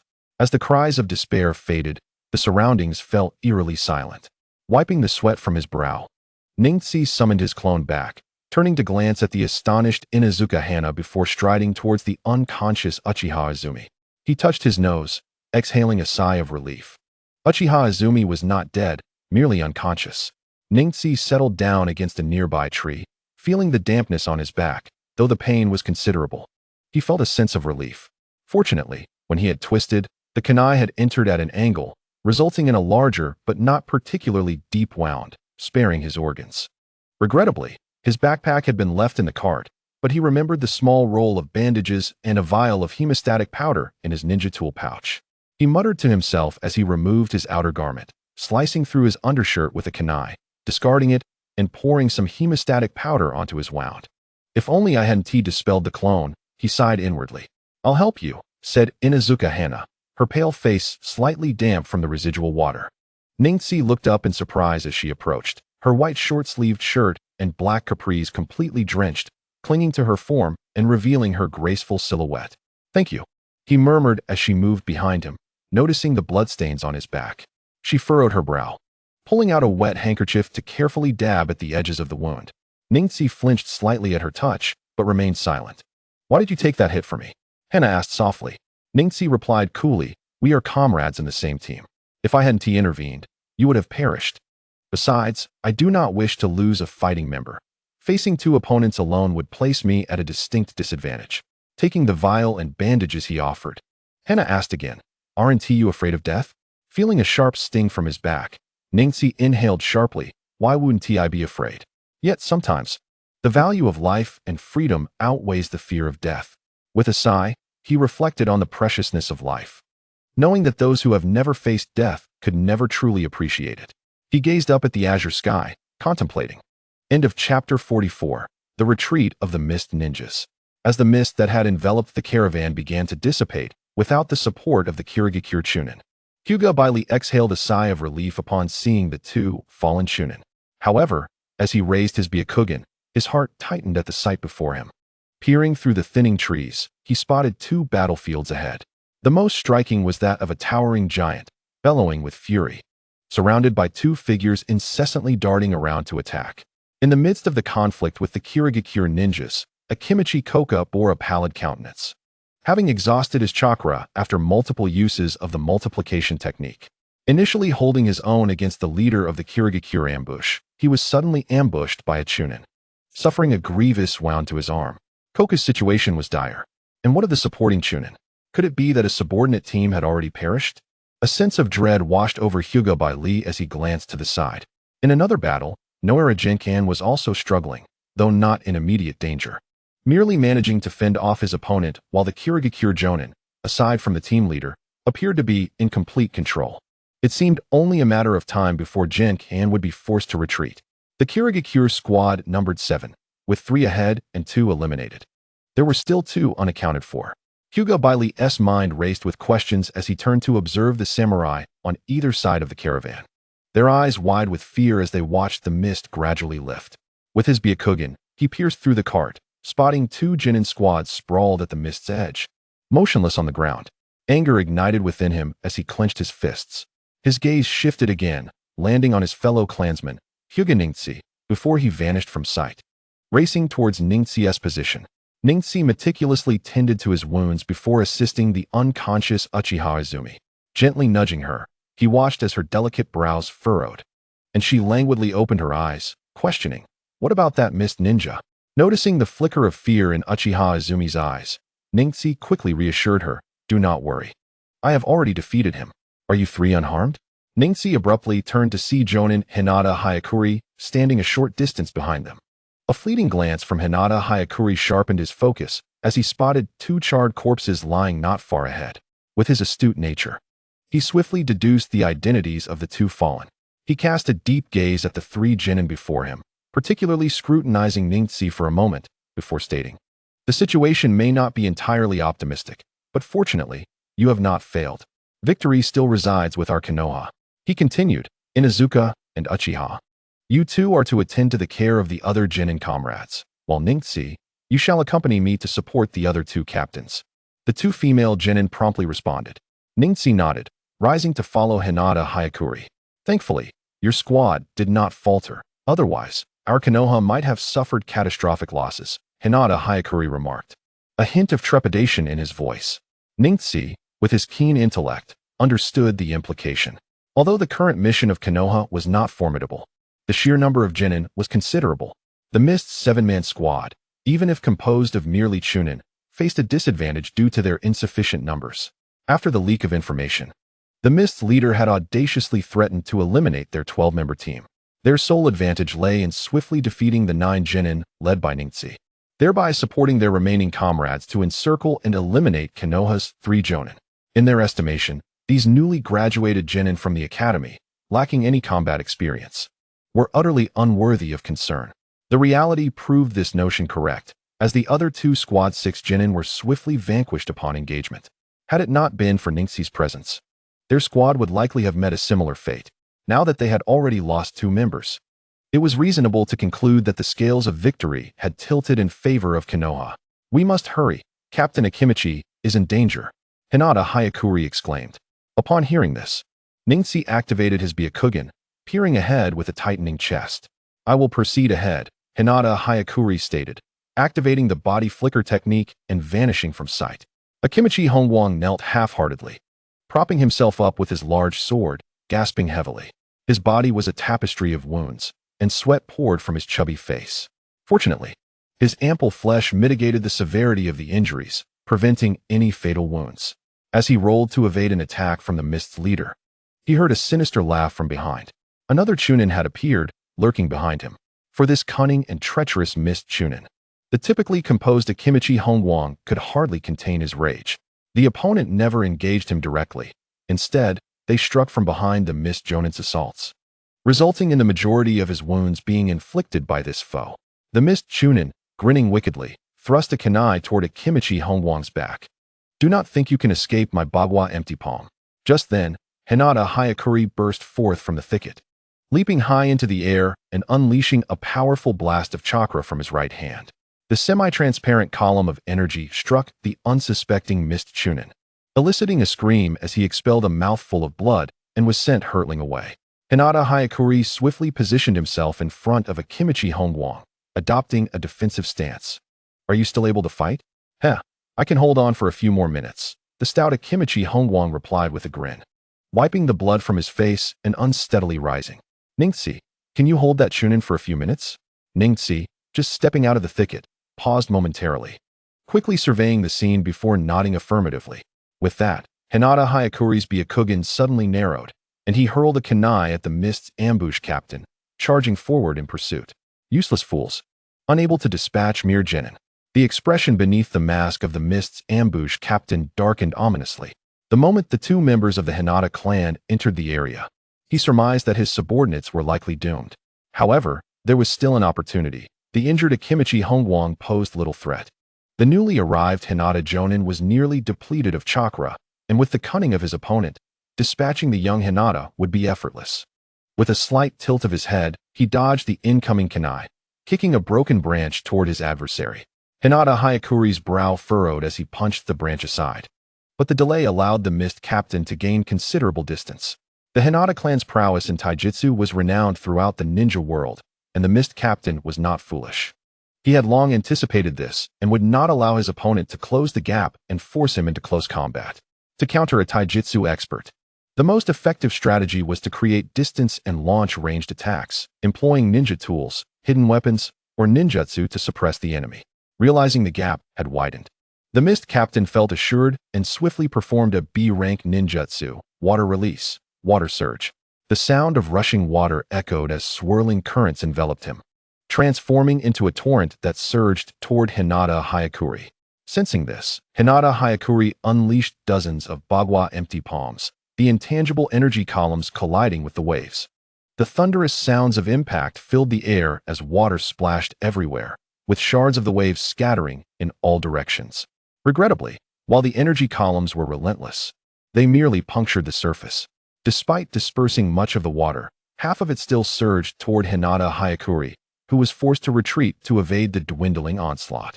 As the final Tiger Seal was completed, the Mist Chunin caught a glimpse of the injured Akimichi Hongguang, who wielded his large sword and aimed a diagonal slash at him. With a swift alteration of his seal from tiger to boar, he shouted, "Earth Release, Rock Arm." Though the actions unfolded swiftly, they transpired within mere breaths. The chakra enveloping his arms transformed into a brown hue, solidifying into rock-like appendages. Observing from afar, his arms appeared as massive stone limbs. Raising his left hand, he blocked the incoming strike with a resounding clash, causing debris to scatter as he staggered back. Feeling a painful jolt in his arm, while silently cursing the hefty Akimichi for still possessing such strength despite his injuries. Just as he regained his footing, his rock-laden right arm swiftly swung to deflect a surprise attack from Hinata Hyakuri's empty palm energy column, and the three resumed their fierce engagement. Ningxi and the observing Mist Chunin exchanged glances, their eyes locking momentarily. The Chunin named Zhiliang regarded the calm-faced Hinata Genin before him with a flicker of disdain, chuckling sinisterly. "Such a young age, yet you are about to meet your demise. How regrettable." "Humph, it seems that no matter the time or place, one can always encounter those who are full of themselves," Ningxi retorted coldly. The Mist Chunin shook his head, a freshly graduated Genin. "So brazen in the face of a Chunin. One must wonder what audacity fuels your arrogance. Enough with your prattle." Ningxi swiftly hurled two kunai, each adorned with an explosive tag, while his body twisted to advance. "Humph, Genin are merely Genin, resorting to such primitive feints," the Mist Chunin scoffed internally. Yet his arms remained steady. He reached into the pouch attached to his thigh, extracting two cross-shaped shuriken, and hurled them forward. The sound of clashing echoed as the incoming kunai were deflected, one veering off into the nearby thicket, while the other soared into the sky. The sound of two deafening explosions echoed through the air, and the kunai was sent flying. Ningxi remained unfazed, for he had anticipated his opponent's underestimation. Harnessing the explosive force from the ground, he propelled himself toward the Mist Nin like a cannonball. In the eyes of the astonished Mist Nin, he struck a pose for the gentle fist technique and shouted, "Bagua 128 palms." His palms, fingers bent like blades, with the index and middle fingers aligned and extended, glimmered with swirling blue chakra at their tips, condensing into sharp, needle-like projections. He thrust both hands fiercely into the chest of the Mist Nin. With each strike, 2 palms, 4 palms, 8 palms, 16 palms, the Mist Nin staggered backward, desperate to resist or evade. But Ningxi's onslaught was too rapid, leaving him no opportunity to counter. Waves of agonizing pain coursed through the Mist Nin's body, and terror gripped his heart as he realized the truth of the legendary Hyuga clan's gentle fist technique, the Bagua 64 palms, which employed the penetrating power of the Byakugan to deliver chakra into an opponent's chakra pathways at an astonishing speed, obstructing their chakra flow and sealing their abilities. Yet, the excruciating sensations and chaotic chakra within him revealed that his chakra pathways were not merely obstructed or sealed, but severed entirely. With a sudden thrust of 32 palms, Ningxi simultaneously jabbed his fingers into the Mist Nin's shoulders, cutting off the flow of chakra to his arms. In a swift motion, he unleashed another 64 palms to the Mist Nin's abdomen. The continuous barrage resulted in a spurt of blood from the Mist Nin's mouth. An unusual mixture of blue and red. Red from blood, blue from chakra leaking out due to the ruptured pathways. The Bagua 64 palms, a cherished technique of the Hyuga clan, was typically mastered only by elite jonin due to its complexity and the precision required, with the speed of attack being its essence. The initial 2 palms, followed by 4. Then 8, 16, 32, and finally 64. Each set needed to be executed in the same time frame as the first. The challenge of delivering 2 palms in a second compared to 60 palms was not merely multiplied, but exponentially increased. Which explains why Ningji's display of the Bagua 128 palms astonished the entire Hyuga clan. With a momentary pause, Ningji's gaze sharpened, and he calmly declared, 128 palms. This did not refer to a mere count, but indicated the continuation of strikes after the 64th. His hands moved in a blur, creating a flurry of afterimages due to their incredible speed. The air was filled with the sounds of dull thuds and the mist Nin's anguished cries as he was sent hurtling backward, his mask falling away to reveal a pale, gaunt face, blood staining his lips as he pointed a trembling finger at Ningji, exclaiming, "You! How ruthless!" Fear lingered in his eyes as he contemplated his severed chakra pathways and his imminent demise. The realization struck him: he was finished. Even if the Leaf Village did not kill him, he would be rendered useless, and his village would never accept a hostage exchange. As he watched the Byakugan-wielding youth approach, memories of his beloved flooded his mind, alongside thoughts of his ambition to compete for the position of captain within the Mist's dark faction. A bitter smile spread across his face as he muttered, "So this is my fate, kid. Grant me a swift end." Ningji remained silent, raising his hand to hurl a kunai that pierced the Mist Nin's throat. The Mist's dark faction captain, Zhiliang, gasped in shock, halting his movements. With this pause, Hyuga Bailey delivered a swift strike to his back. Stumbling, Zhiliang executed a body flicker technique, retreating a considerable distance, casting a dark, ominous glance at the Leaf Shinobi as he uttered, very well, very well. Since I became the captain of the dark faction, I've never faced such a dire situation.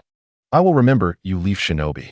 As laughter echoed from a Kimchi Hongguang. "Well done, Hyuga brat. That despicable Mist Nin is finally dead." Hyuga Bailey's expression remained stoic. Yet his admiring gaze betrayed a tumult of emotions as he turned to the remaining Mist captain, stating, "You are the last one. Prepare to meet your end." A flicker of unwillingness flashed in the Mist captain's eyes, but he understood that this was not the time for recklessness. Suppressing his fury, he cast one last lingering gaze at the group, as if etching their faces into his memory. With an eerie howl, he twisted his body and vanished into thin air, leaving behind a chilling promise: "Next time we meet, you shall not escape unscathed." In another part of the battlefield, the ground was damp as the exhausted Noera jinked and panted heavily, a sign of chakra overexertion. He lamented silently, realizing that without reinforcements, his defeat was inevitable. He glanced at the Mist Jonin across from him, who had not uttered a word since their engagement. Despite being an enemy, he could not help but feel respect for the Mist Nin's experience and straightforward combat style, never resorting to underhanded tactics. As the battle wore on, Jenkin noted the Mist Nin's calm demeanor, and he was astonished by the vast quantity of chakra he possessed. A glance at the pooling water beneath him led him to conclude that this Jonin belonged to the Kanahoshi clan of the Mist Village. His deduction was accurate. The Mist Jonin was named Kanahoshi Shimizu, a member of the Kanahoshi clan, known for their mastery of water techniques and exceptionally abundant chakra, far surpassing that of ordinary shinobi. Though merely the vice-captain of the dark faction, he commanded great respect even from the captain, who dared not question his authority. Suddenly, a peculiar sound, reminiscent of a bird's call, pierced the air. Shimizu paused, abruptly halting the intricate hand seals he was performing. He sheathed his long blade without a word, employing a body flicker technique to disappear. Jinkan, who had been on high alert, felt a wave of relief wash over him as he released a long-held breath. Though he was unaware of the reason for Shimizu's hasty retreat, he seized the moment to sit and rest, disregarding the damp ground beneath him. Moments later, a group emerged from the dense forest, and even before they drew near, he heard Hyuga Hongguang's voice calling out, "Hey, Jinkan, are you still alive?" Turning to see Ningji and the others approaching, Jinkan noted the injuries on Hongguang, who leaned on Hyuga Bailey for support. He replied dryly, "I was fortunate not to have perished, but it seems you may not be so lucky. Get up. We need to move. Most of our subordinates are injured, and we must discuss our next steps," Hyuga Bailey stated coldly. The group exchanged glances, nodding in agreement as they exited the woods. The convoy remained in position, 10 warriors vigilantly observing their surroundings, while Uchiha Izumi and Inuzuka Hana carefully tended to the wounds of their injured comrades. A female shinobi lay quietly on the ground, while a young boy nearby wept bitterly. The atmosphere was heavy with silence until the footsteps of Ningji and his companions broke it. The boy looked up at Hyuga Bailey, tears streaming down his face, and cried, "Teacher, Mina is dead. Mina is dead. It's all my fault. I couldn't protect her." Hyuga Bailey remained silent, a flicker of confusion crossing his features. His normally stoic demeanor faltered, for he did not know how to comfort the grieving boy. Years ago, he had been in a similar position, helplessly witnessing the death of the girl he cherished. Though he had avenged her loss, the anticipated joy eluded him, leaving an emptiness and sense of disorientation in its wake. He spoke, "Chuangu, from the moment you became a genin, you should have understood that one day you will face death. As ninjas, we must be prepared for the possibility of sacrifice at any moment during our missions. All you can do is strive to cultivate your skills and grow stronger. My hope for you is not to seek revenge, which is misguided, but to ensure that in the future, when faced with similar circumstances, you possess the ability to choose to protect your comrades and yourself, rather than remain powerless and weeping as you are now. The death of Mei Na was not in vain. I must kill the mist ninjas, and ultimately all from the hidden mist." The young Chuangu spoke with a heart-wrenching sorrow. Hinata Bailey knelt down and gently patted the boy's head, saying, "That Mist Chunin is already dead. Mei Na did not die in vain. She sacrificed herself to afford her comrades a chance at survival. Do not let hatred cloud your vision. You must carry forth Mei Na's will and live on." The boy continued to sob quietly, as the girl before him had perished in his presence, making it difficult for him to come to terms with it. After all, he was merely a boy, untested by the trials of time, lacking the resilience that comes with experience. Hinata Bailey sighed softly, understanding that no matter what he said to the boy now, he would not comprehend it, but one day he would come to understand it on his own. Observing the injured Akimichi Hongguang, Uchiha Izumi exclaimed in alarm, quickly gathering bandages and medical supplies to assist him. Nara Shikamaru waved his hand, prompting Hinata Bailey to approach Akimichi Hongguang and kneel beside him. Shikamaru nodded. "I never expected to encounter the Mist Umbu during a C-rank mission. What should we do now? Should we terminate the mission? We should first verify whether the intelligence scroll mentioned by Kazumuki Yashimaru before his death is indeed hidden in the card," Hinata Bailey said, his expression darkening as he felt the pain from his injuries. Akimichi Hongguang interjected, "There is no scroll. I scanned the area with my Byakugan when I eliminated those two Mist Chunin, and there were no extraneous items like a scroll." Hinata Bailey's gaze turned solemn. "Humph. It seems Kazumuki Yashimaru was afraid that naming two spies would not sufficiently provoke the mist into pursuing us. So he intentionally leaked information about a scroll being in our possession. Truly insidious," Nara Shikamaru grimaced, biting down on a sunbon. "We should search Yashimaru's corpse. Perhaps the intelligence scroll is hidden on him," Uchiha Izumi suggested quietly, standing behind Akimichi Hongguang, holding the bandages. The three special jonin exchanged glances, remaining silent. One could only imagine the significance of an intelligence scroll that could incite a team of 7 Mist Umbu to hunt them down. Who would be foolish enough to carry something so crucial with them? Noting the expressions of the three, Uchiha Izumi quickly stuck out her tongue. Meanwhile, leaning against the cart with her arms crossed, Inuzuka Hana playfully teased her ninja dog, raising her gaze as Neji approached her.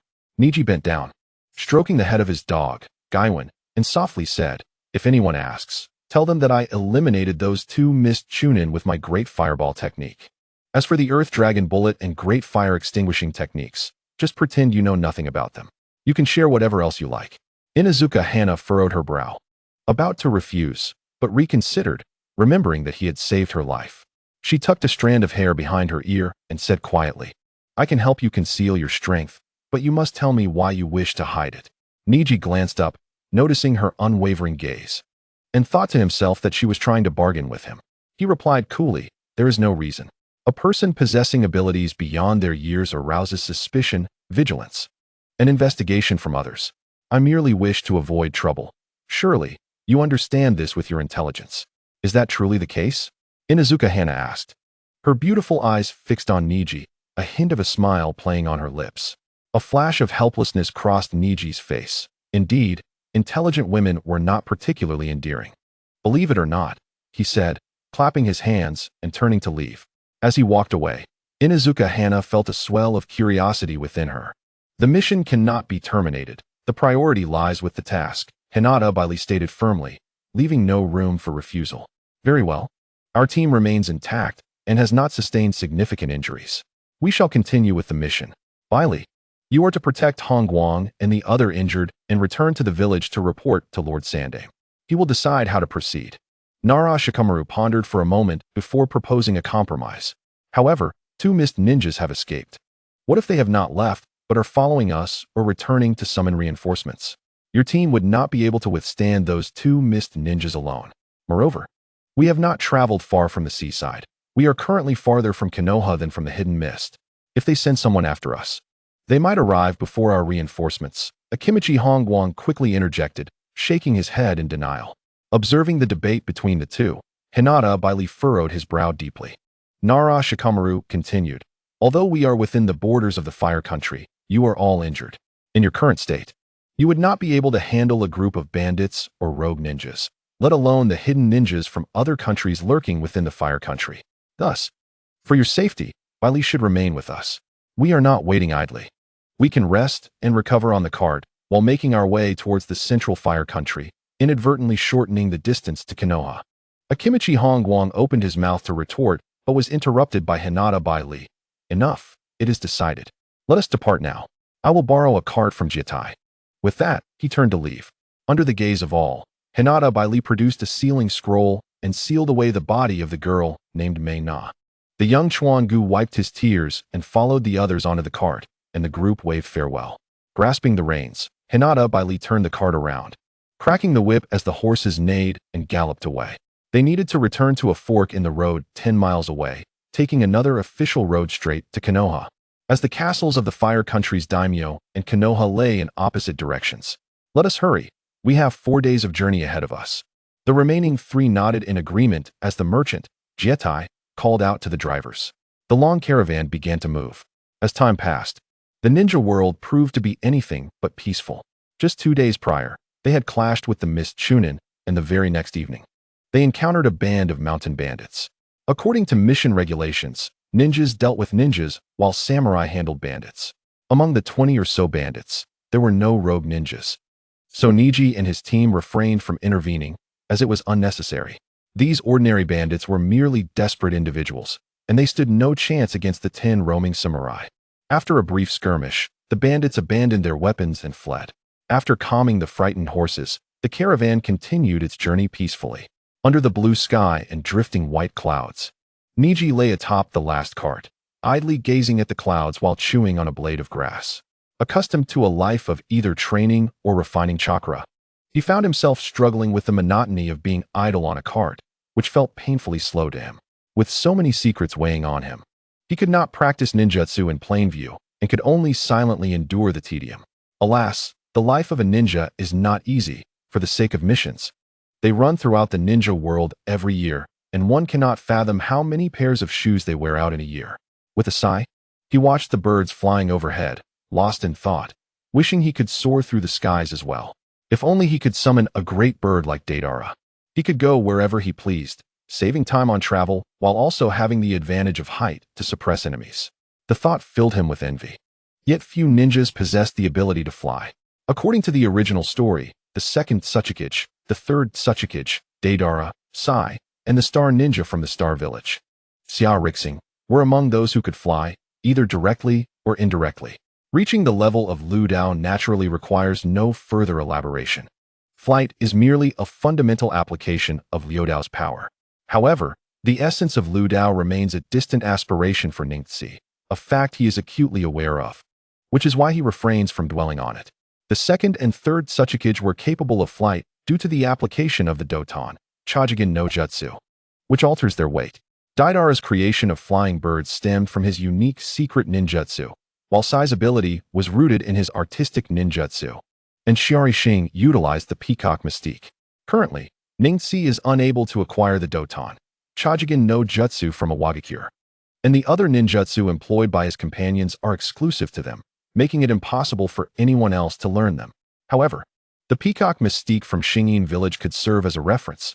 Perhaps if he could manifest a pair of wings from his chakra, he might achieve flight.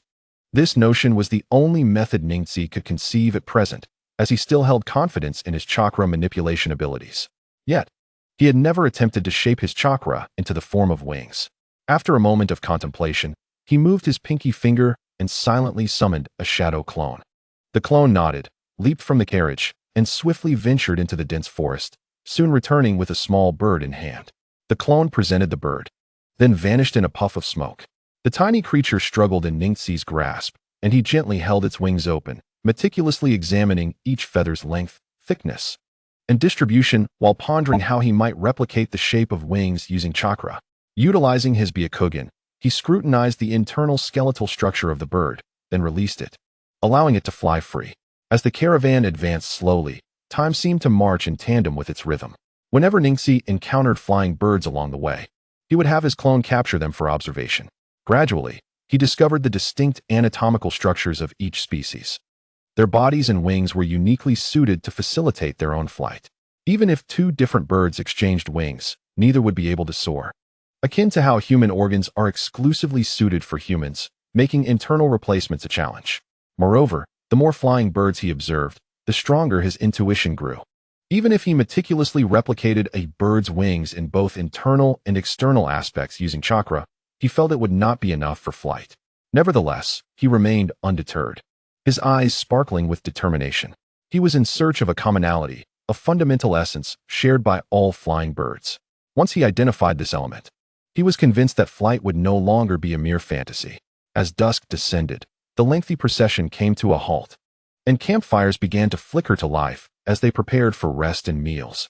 The morning arrived with the first light of dawn. Ningxi, seated beside the fire, idly poked at the embers, while ninjas and samurai took turns keeping watch during the night. Ningxi's watch was scheduled for the final 2 hours of the night. As the sky brightened, he discarded the stick he had been holding, turned, and ventured into the nearby woods towards a small stream. A crucial aspect of setting up camp is the availability of a water source, and the cool morning stream invigorated him as he cupped his hands to splash water on his face, shaking off the remnants of sleep. Stretching luxuriously, he inhaled deeply, then returned to his original spot, adding firewood to the flames. Glancing at the early rising carriage drivers preparing breakfast, he closed his eyes, forming hand seals to refine the chakra within him. After all, the day's plans begin with the morning. An hour passed swiftly, and the enticing aroma of rice wafted through the air. Uchiha Izumi approached Ningxi, balancing a wooden bowl in her hands. "Ohio, Ningxi," she greeted cheerfully. Ningxi opened his eyes, exhaling a plume of white vapor, and looked up at the lively Izumi. He nodded in acknowledgement. "Come dine with us. You have been practicing diligently this early." "It makes me feel rather lazy," she teased, sitting down and passing the wooden bowl to the boy beside her. Taking the warm bowl from her hands, Ningxi was immediately drawn to the rice porridge floating with morsels of meat. He picked up his chopsticks and took a bite, stating, "One should not choose comfort at an age meant for striving. I do not wish to squander my talent." Sipping the broth, Uchiha Izumi sighed. "You geniuses always speak in ways I cannot comprehend, doing things I do not understand. You are already so exceptional yet work so hard, leaving those of us with average talents feeling quite despondent." Pausing with his chopsticks, Ningxi asked, perplexed, "Why do you say that?" "Well, to me, you and Itachi are quite similar," she replied, rolling her eyes in exasperation. "Similar? In what way?" Ningxi retorted, equally bewildered. Pouting slightly, she continued, "Both of you are exceptionally gifted, young and handsome, cold on the outside yet warm within, and possess unconventional thoughts. Aren't those reasons enough to consider you alike?" "Hey, that second point isn't about me. It is surely directed at someone else," Ningxi jested. Izumi's cheeks flushed slightly, but she made no effort to hide it. Having known the boy for quite some time, her secrets were no longer concealed. "That Itachi fellow, ever since he joined the Umbu, I hardly see him anymore. The last time was a week ago." Her voice grew somber as she added, "I sense he carries a heavy burden, one he conceals well. But I can see right through it. I worry for him, yet he ignores me." Ningxi's eyes narrowed slightly, an amused smile forming within. Of course, he had burdens. As a double agent, he was torn between the peace of his village and his family ties, an arduous choice for anyone. Maintaining a calm demeanor, Ningxi offered, "Should I go and give him a good beating for you?" "You beat him? Haha. Although you are quite formidable, I do not believe you are a match for Itachi." Izumi replied with a playful smile. "Underrating me, are we?" "Humph. Go wash the dishes," Ningxi countered, rolling his eyes and extending his empty bowl toward her. With a mock glare, Izumi accepted the bowl and cheerfully exclaimed, "Rest assured, while you may not be Itachi's match, you are still quite impressive in my eyes." Watching the departing girl, Ningxi shook his head, pondering the beauty and stubbornness of youthful affection. The sun hung high as always, and time continued its unyielding march. As it slipped through their fingers, it felt as though they could only watch it elude them. Yet, there will always be those who believe that while we may not seize every moment, we can capture the time that belongs to us. On the last carriage roof, after a morning spent in relentless concentration and refinement, Ningxi gazed fondly at the vivid blue bird fluttering above his palm, responding to his thoughts. The bird, entirely azure and translucent, bore lifelike layers of feathers, its half-transparent form allowing a glimpse of its delicate blue skeletal structure. It resembled an ordinary sparrow, floating in his palm, while wisps of blue mist streamed from his hand into its body, replenishing the chakra as he controlled it. A flicker of regret crossed his gaze. Alas, the bird appeared vacant and could not operate independently. Currently, he could only guide it as one might control a kite. Should the line break, the kite would vanish into the vastness. However, he was relieved that he had largely achieved his goal. The initial intention behind manifesting the bird's wings was to enable his own flight. Now, he realized he need not pursue the creation of a pair of wings for himself. Should he enlarge the floating bird tenfold, he could envelop himself in chakra and soar. In retrospect, attempting to simulate bird wings for personal flight seemed superfluous. The ultimate manifestation of chakra may indeed be the emergence of self-awareness, the birth of life. As his mastery of chakra deepens, the notion solidifies in Ningxi's mind. For instance, the tail beasts are beings of chakra, possessing independent consciousness, and they are fully capable of manipulating their own chakra at will. In other words, could it not be said that the pinnacle of chakra manipulation lies in bestowing it with consciousness, allowing it to act independently and autonomously? Otherwise, regardless of the forms you transform chakra into or the strength of your control, there will always be a direct or indirect connection to the body. Much like the blood within a human body, which is subject to internal pressure and the pathways of blood vessels. A person can control its flow through their heartbeat or even reverse it by inverting their body. However, once blood leaves the body and falls to the ground, it falls beyond the realm of human control. Chakra, too, follows a similar principle. Without consciousness, human control can only extend to the degree of external manifestation. You can shape chakra into a blade, transform it into an animal, or even conjure a 100-meter-long hand. Yet whatever form it takes, it remains an inanimate object, incapable of being manipulated further. Suddenly, a voice broke through the contemplative atmosphere, commenting on Neji's remarkable chakra manipulation skills. Startled, Neji crushed the floating bird in his left hand and swiftly transitioned into a defensive stance. He executed 2 backflips, retreating onto the back of a horse that was struggling to walk. After creating some distance, he relaxed slightly and looked up, his gaze sharpening with suspicion. Uchiha Shursui, what brings you here? Ah, I didn't expect you to recognize me, replied Uchiha Shursui, donning a dark green vest, a glimmer of surprise in his eyes. With a wave of his hand, 3 adult ninjas emerged silently from the surrounding woods. They nodded and dispersed, observing the lengthy caravan ahead.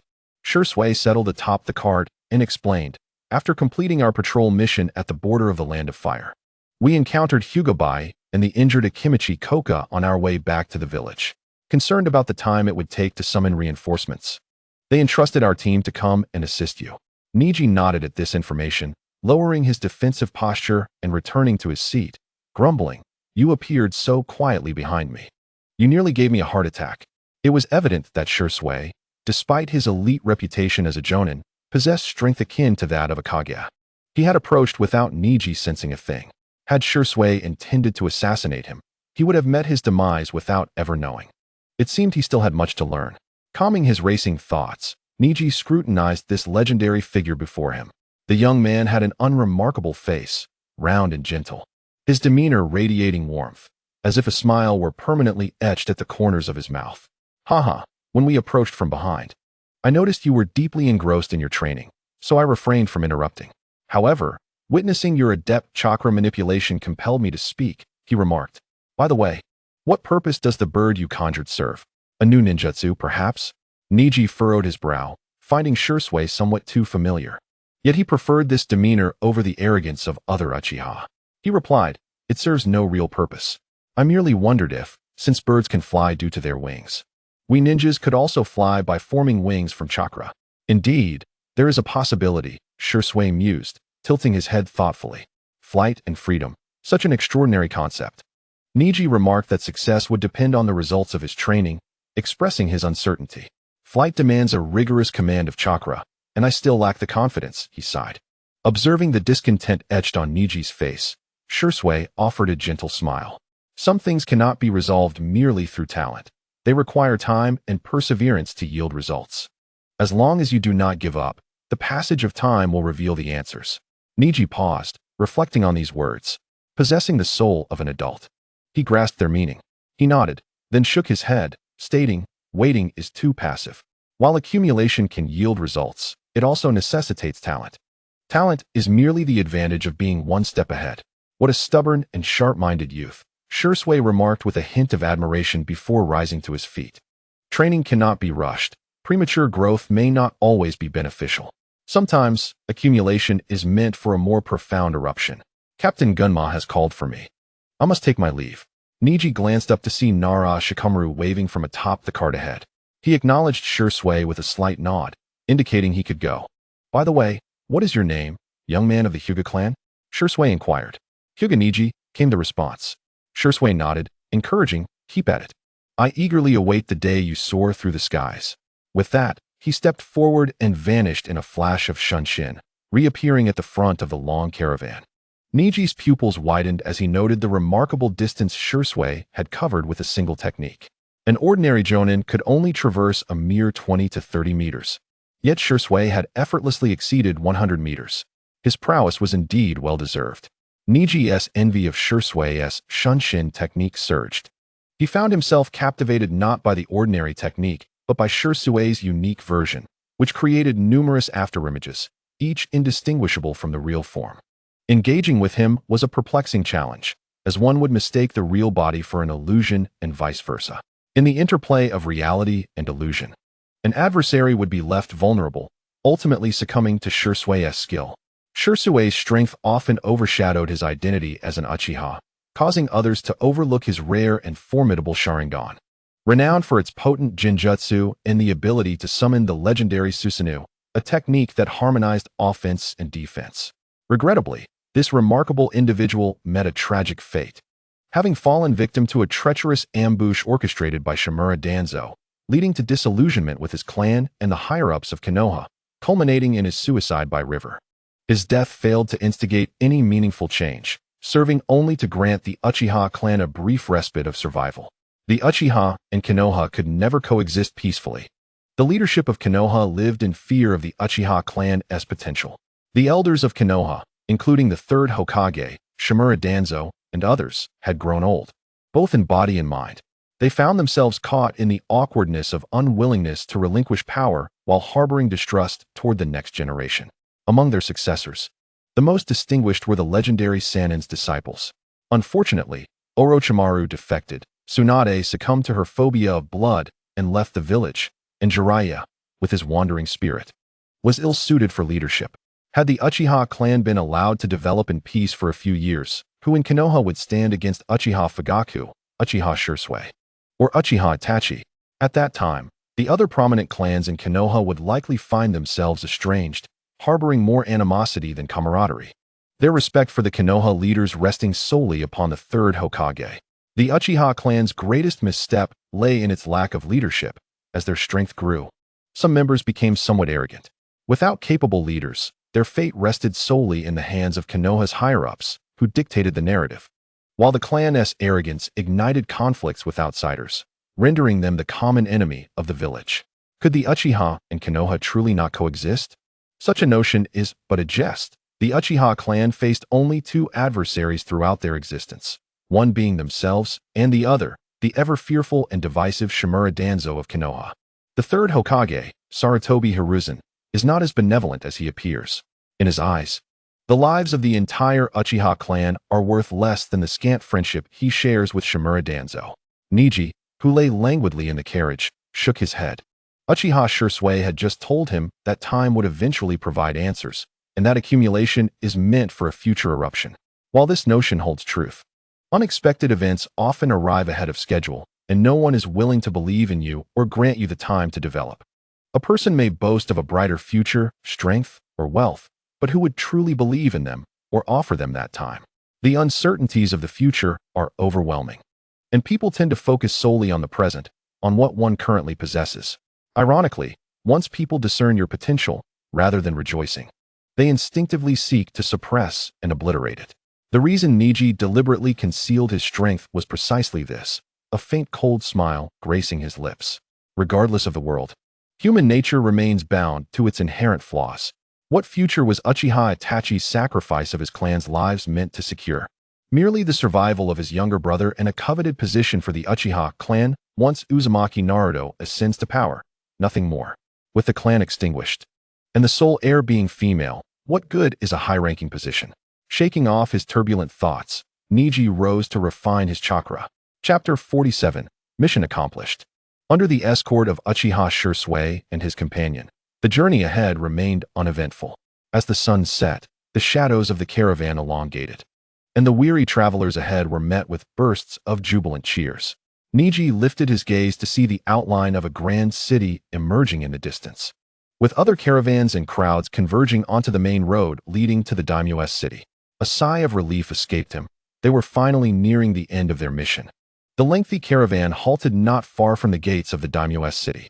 Neji approached the village's ninjas, and the merchant, Kai Tai, smiled as he pulled out a letter.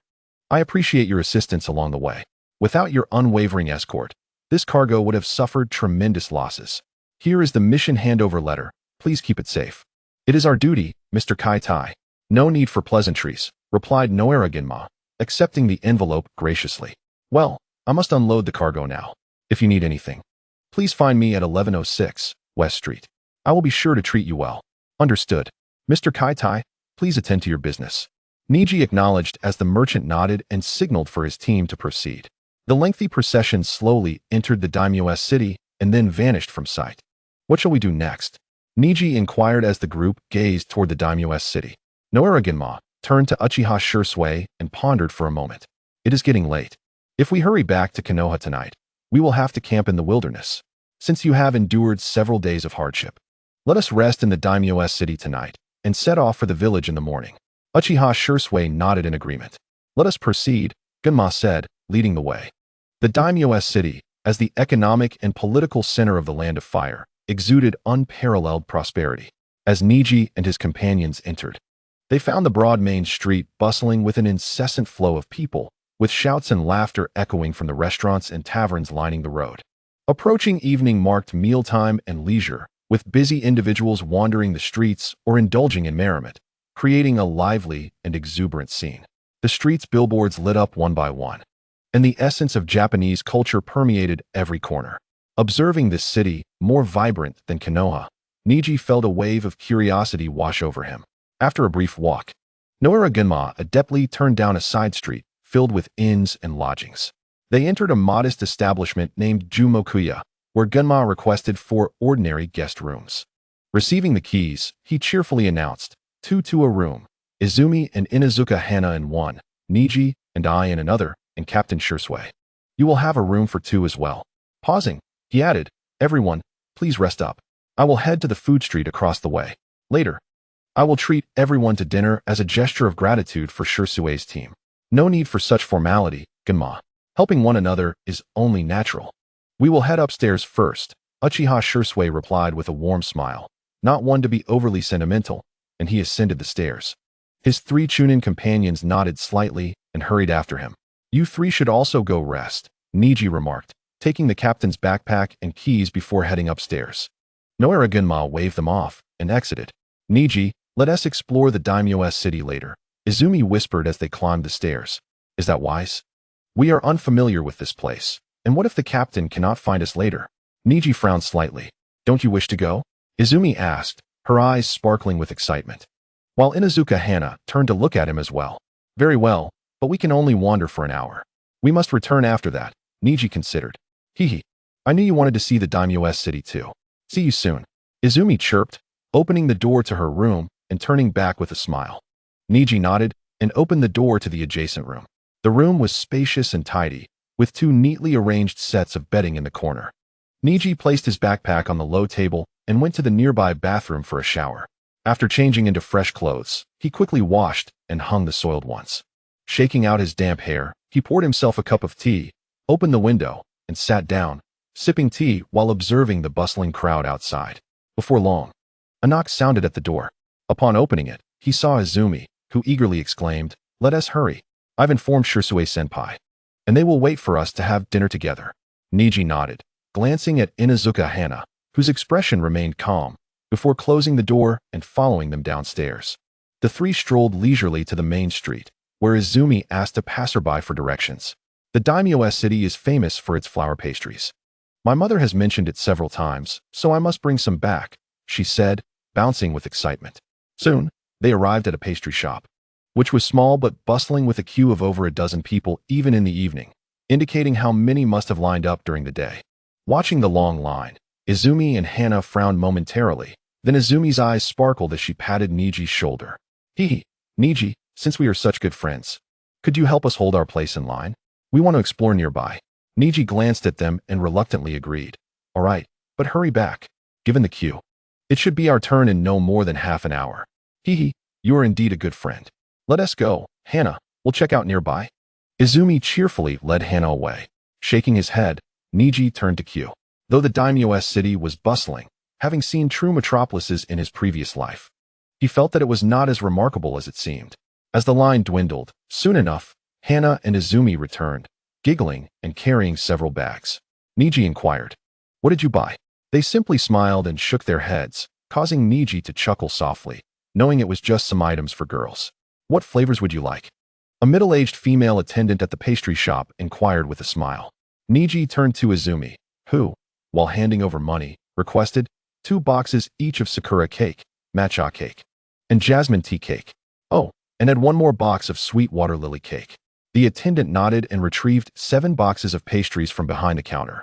The boxes were not large, and Neji estimated they contained only a few pieces each, yet the price was not insignificant, 199 ryo per box. Izumi handed over the pre-calculated amount and cheerfully accepted the boxes.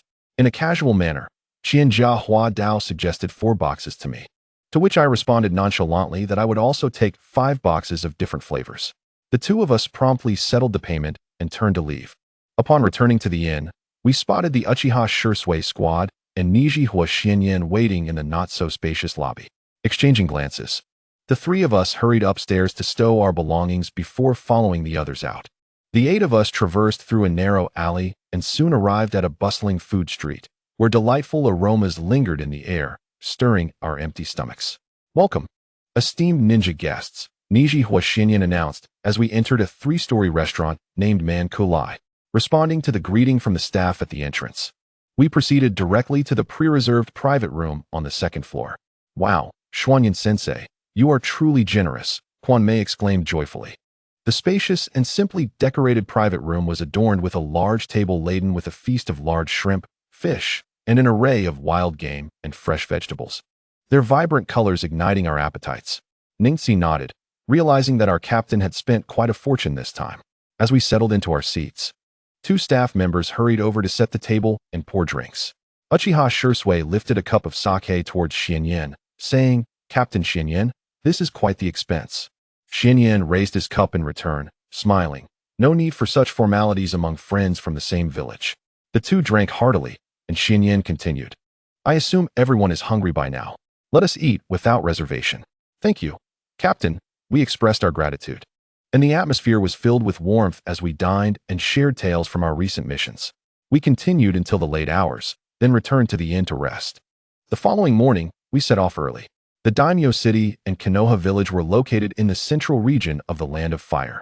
Although the distance was considerable, if one calculated the speed of a ninja sprinting at full capacity, it would only take a day's journey. Everyone remained silent, focused on our path, moving swiftly in the right direction, climbing mountains and crossing rivers. All were elite members. The weakest on the surface were Ningxi and 2 other genin, while the rest were Chunin and Jonin. Even though Ningxi was the least powerful in our group, he was among the most outstanding in his cohort. Skills such as climbing trees, wading through rivers, and scaling steep mountains were already second nature to them, tasks that newly graduated genin would struggle with. The geography of the Land of Fire was quite intricate, encompassing mountains, rivers, canyons, plains, and forests, featuring many unique terrains. However, under the nation's generally mild climate. It formed an exceptionally habitable land for humans. Compared to the singular landscapes of the other four great nations, which had perilous living conditions and a hardworking populace, the diverse and vibrant Land of Fire not only boasted abundant resources, but also a rich cultural environment, offering its citizens a significantly higher chance of survival. The vast land, favorable climate, and plentiful resources were among the key reasons for the three great ninja wars. To accommodate the two female genin, we paused for half an hour during our journey. As evening approached, we arrived at the gates of Konoha village. After registering at the entrance, the group entered the village with smiles. Neji Huashinyan instructed, "You three should head home and rest. We will regroup at the usual place tomorrow morning. I will report to Lord Hokage and complete the mission handover." The three of us nodded in agreement and dispersed toward our respective homes. Uchiha Shursui waved his hand, signaling his three subordinates to depart as well. He turned to Shinyan, suggesting they leave together. Shinyan nodded, and the two figures blurred before disappearing from sight. Walking along familiar streets, surrounded by the bustling activity of our clan members, Ningxi felt an unexpected sense of belonging stir within him. This feeling was both surprising and bittersweet. He was pleased to finally recognize and adapt to this world, which had begun to accept him, yet he felt a growing distance from the true world he yearned for. Pushing open the door and gazing at the empty courtyard, Ningxi fell into silence. Loneliness was something he had thought he understood in his past life, but it had merely been a superficial solitude, filled with self-pity. As the memories in his mind began to fade, he realized that after dying once and arriving in this otherworldly realm, without any kin or close friends, it was in those solitary dreams that he truly grasped the essence of loneliness. He also understood the true benefit of loneliness, the rediscovery of oneself. Having lived cautiously for several years, his relentless efforts had finally granted him a measure of peace through his burgeoning strength. At this age, still so sentimental, he mused with a hint of self-mockery, shaking his head as he entered his home. He retrieved fish food and went to the backyard to feed the koi in the pond. The red and white koi eagerly scrambled for the food, while Ningxi contemplated his next steps. The months of June, August, and September were significant for Konoha village. June marked the graduation season for the Ninja Academy. August was when the previous graduates underwent the Chunin exams to assess their growth over the past year, and September was the annual enrollment period for new students. Undoubtedly, these 3 months injected vitality and strength into the vast Konoha village. However, Ningxi hesitated over whether to participate in this year's Chunin exam. Generally, newly graduated genin were discouraged from participating, as most candidates were from previous years, some even having graduated several years prior. They had faced genuine life and death missions, and their combat experience and adaptability far surpassed that of someone who had just graduated. Compared to them, a freshly graduated genin, having only 2 months of experience, had little advantage and a slim chance of success. In the original storyline, Kai's team typically participated in the following year's exam. While those who entered the Chunin exam early were often individuals from distinguished backgrounds, either from secret or bloodline clans, or merely driven by the needs of the plot. For Ningxi, participating in the Chunin exam was not crucial given his current strength. Pursuing personal freedom, his estrangement from the Hyuga clan was merely a matter of time. In the grand scheme of the clan, Ningxi's individual significance was minimal. Once he severed ties with the Hyuga clan, it would mean a rupture with the entire Konoha village. At that point, being recognized as a Chunin by the village would hold little meaning. At present, he was quite busy. He had several earth and water release techniques yet to master, and he had not yet discovered the method to break free from the cursed seal that confined him. As a newly minted genin, he was always at risk of being assigned missions. Thankfully, with the assistance of numerous shadow clones, he managed to keep up with the demands. Mature in thought, he held no desire to prove anything to anyone, nor did he seek anyone's approval. Thus, he resolved to disregard the impending Chunin exam. End of chapter 48. Family mission. In the early morning, Ningxi prepared himself a sumptuous breakfast, consisting of fried bacon, boiled eggs, hot milk, and congee. Just as he removed his apron, a gentle knock at the door drew his attention. He glanced towards the courtyard gate, filled with curiosity. Given his reclusive nature and limited social interactions, it was unlikely he would receive visitors. His only friend was Kwanmei, who would never knock. She would either shout at the door or enter uninvited. Looks like an unwelcome guest, he mused, placing the apron down and walking towards the door. As he opened the door, an elderly man with a stern and aged face appeared before him. The old man had long hair cascading over his shoulders, donned a standard black kimono, and his gray-white hair was meticulously styled. His slightly murky white eyes revealed no emotion. Behind him stood two Hyuga clan guards, both jonin. Noticing the dark expression on the young boy's face, the elder calmly inquired, "Aren't you going to invite me in for a seat?" Ningxi's lips twitched slightly as he turned to enter the living room, with the three following closely behind. Upon entering, a young jonin quickly stepped forward to pull out a chair for the elder, who sat down slowly. Seated with an impassive expression, Ningxi took a sip of milk and savagely bit into the golden-brown lard-cured meat, his pleasant morning mood thoroughly shattered by the insensitivity of those around him, resulting in his naturally sour demeanor. "The breakfast looks delightful. I haven't eaten yet. Please serve me a portion," the elder spoke in a flat tone. Ningxi rolled his eyes at the old man, who was clearly trying to assert his age and experience. If it weren't for the elder's advanced years, he would have expelled these intruders from his home long ago. This elder, the former clan leader of the Hinata clan and the current patriarch Hinata Hisashi's father, held a remarkable status as a figure from the same era as the third Hokage. It is a rarity for a ninja to survive to such an age within the village of Konoha, as many succumb to hidden injuries from perilous missions in their youth, often leading to tragic ends in their later years. Even those who manage to survive may find themselves sacrificing their lives in the face of repeated crises to protect their descendants and homeland. Consequently, very few ninjas of such age remain alive. The elder's longevity speaks volumes of his strength, wisdom, and experience, which have been pivotal in maintaining the Hinata clan's stability and legacy over the years, ensuring it remains powerful yet unassuming, with deep roots that do not instill fear in other clans. With a resigned sigh, Ningxi rose to prepare a plate of fried meat, a bowl of congee, 2 eggs, and a cup of warm milk for the elder. Had it been the original Ningxi, filled with animosity towards his family, this elder would not have even crossed the threshold of his home, let alone share breakfast. However, the soul inhabiting this body is from another world and has grown beyond such childish grievances, having been raised under the red flag and steeped in years of exam-oriented education. The values of respecting the elderly and cherishing the young have become deeply ingrained, not easily altered by mere years. Each day, as he rigorously refines his chakra, Ningxi's appetite is substantial, and he prepares meals in quantities sufficient for several people. He expertly slices each piece of meat while cooking, allowing him to easily grasp small portions with his chopsticks. Ignoring the two jonin standing, Ningxi took a sip of his thick congee, awaiting the elder's words. The elder pinched a piece of meat, chewed thoughtfully, and remarked, "Delicious." The smoked, semi-dried wild boar tenderloin, seasoned with white pepper and slow-cooked to a golden hue, is easy even for an old man like me to enjoy. As he cracked the shell of an egg, Ningxi calmly replied, "There must be a reason for your visit. Young people are often too hasty."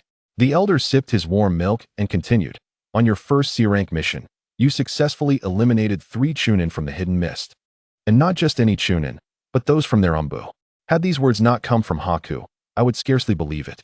Ningxi continued to eat, his expression placid, as if the elder's words bore no significance to him. Observing the indifferent boy before him, the elder felt a flicker of admiration.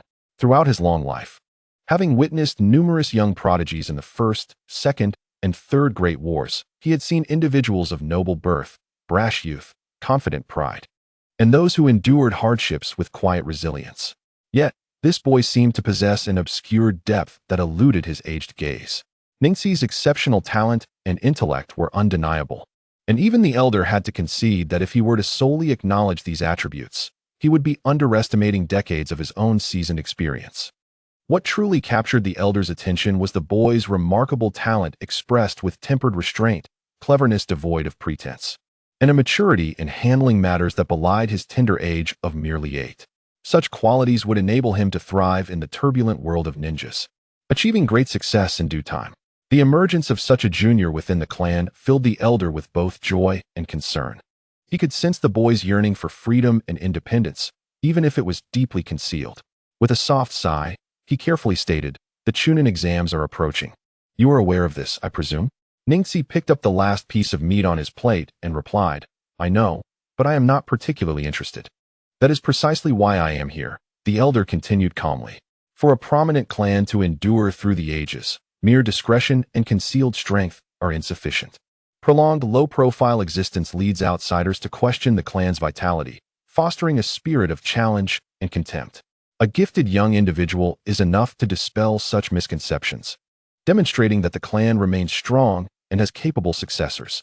After taking a sip of milk, Ningxi remarked, "Does the Hinata clan still need to prove itself to outsiders?" "Well said," the elder replied, a rare smile gracing his features. "Yet, there are times when proof is necessary. After all, appearances can hold significant weight. I trust you understand this. What benefits can I expect?" Ningxi leaned on his chin, having just internally dismissed the Chunin exams yesterday, only to find himself contradicting that sentiment today. "Do not be ungrateful, Ningxi," one of the elders accompanying Jonin interjected with a displeased countenance. Ningxi rolled his eyes, opting not to argue. The elder raised a hand to silence the Jonin, his eyes reflecting appreciation rather than displeasure. Acknowledging the need to advocate for one's own interests while in a position of power is essential for the benefit of the clan. He stated, "I will waive your obligations to train with the main family, increasing your monthly stipend by 2,000 ryo." Ningxi frowned. "Training with the main family is optional. I could send a shadow clone if necessary. As for finances, I am already eligible for missions, and as long as my strength is adequate, I will not lack for resources. Therefore, it is insufficient." The elder chuckled. "You should be aware that once a ninja becomes a Chunin squad leader, they must separate from their original team. Those with connections typically join the Umbu, Root, or other significant departments of Konoha to accumulate experience for future endeavors. Meanwhile, those without connections will lead lower-ranked ninjas, attend the ninja academy, or undertake perilous missions under the guidance of powerful jonin, often being assigned to guard duties at the borders.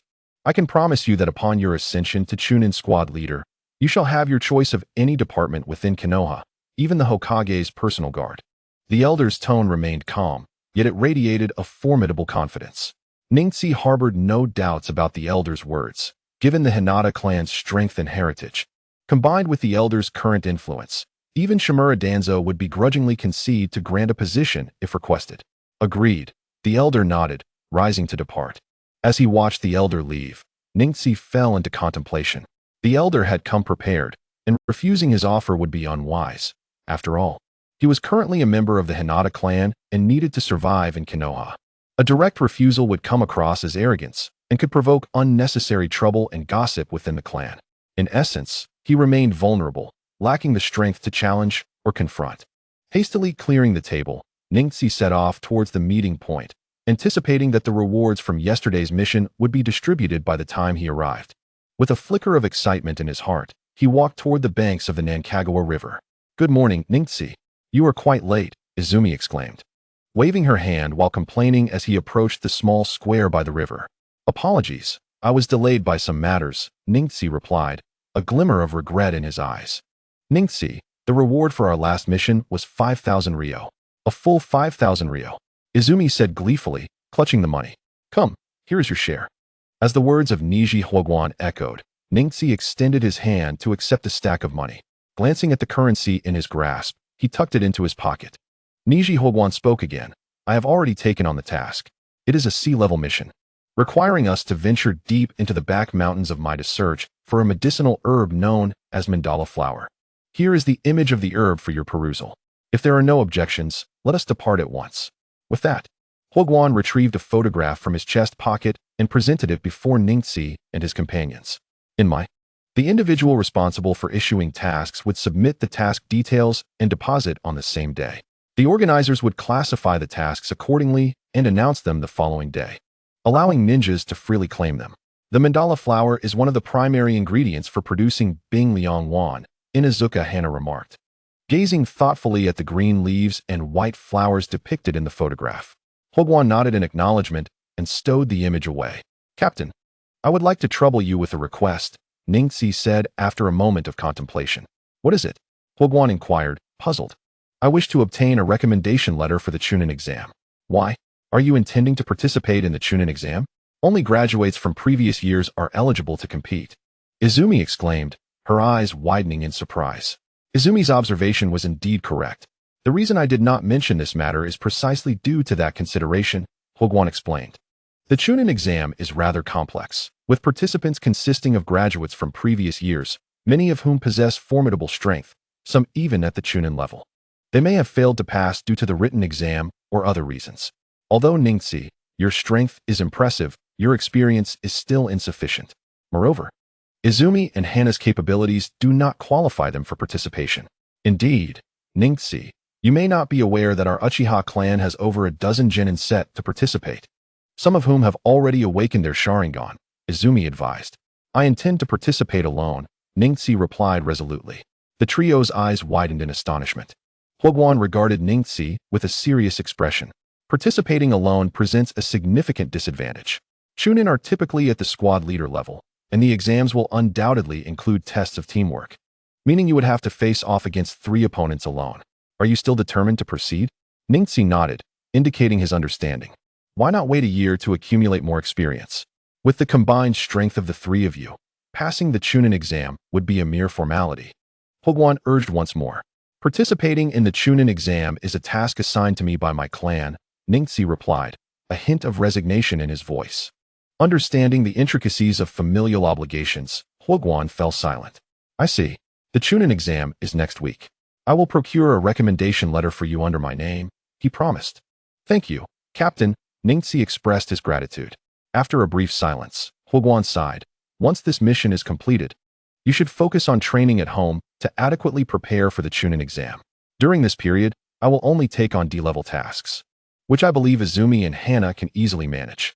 Should you have any queries during your training, feel free to consult me. Let us halt any missions until after the Chunin exam. After all, it lasts merely 3 days. As for my training and preparation, you need not worry. I have my own plans, Ningxi responded, fully aware of his own capabilities. Huoguan chose not to press further, recognizing that the Hinata clan would make appropriate arrangements for the young man given the familial context. Very well, let us go. Time is of the essence. We must complete today's task. The 3 of them nodded in agreement, exiting through the main gate and heading towards the depths of the back mountains of Mai. The atmosphere remained somewhat somber as Inuzuka Hana occasionally cast glances at the boy running ahead, her thoughts swirling in her mind. Chapter complete. Chapter 49. The Chakra Realm daily tasks continued to unfold, each passing day marked by the completion of what Ningxi considered trivial, low-level missions. Yet, the genin undertook them with unflagging enthusiasm. Most of the time, Ningxi's true self remained in deep meditation, replenishing the vast amounts of chakra expended by his shadow clones.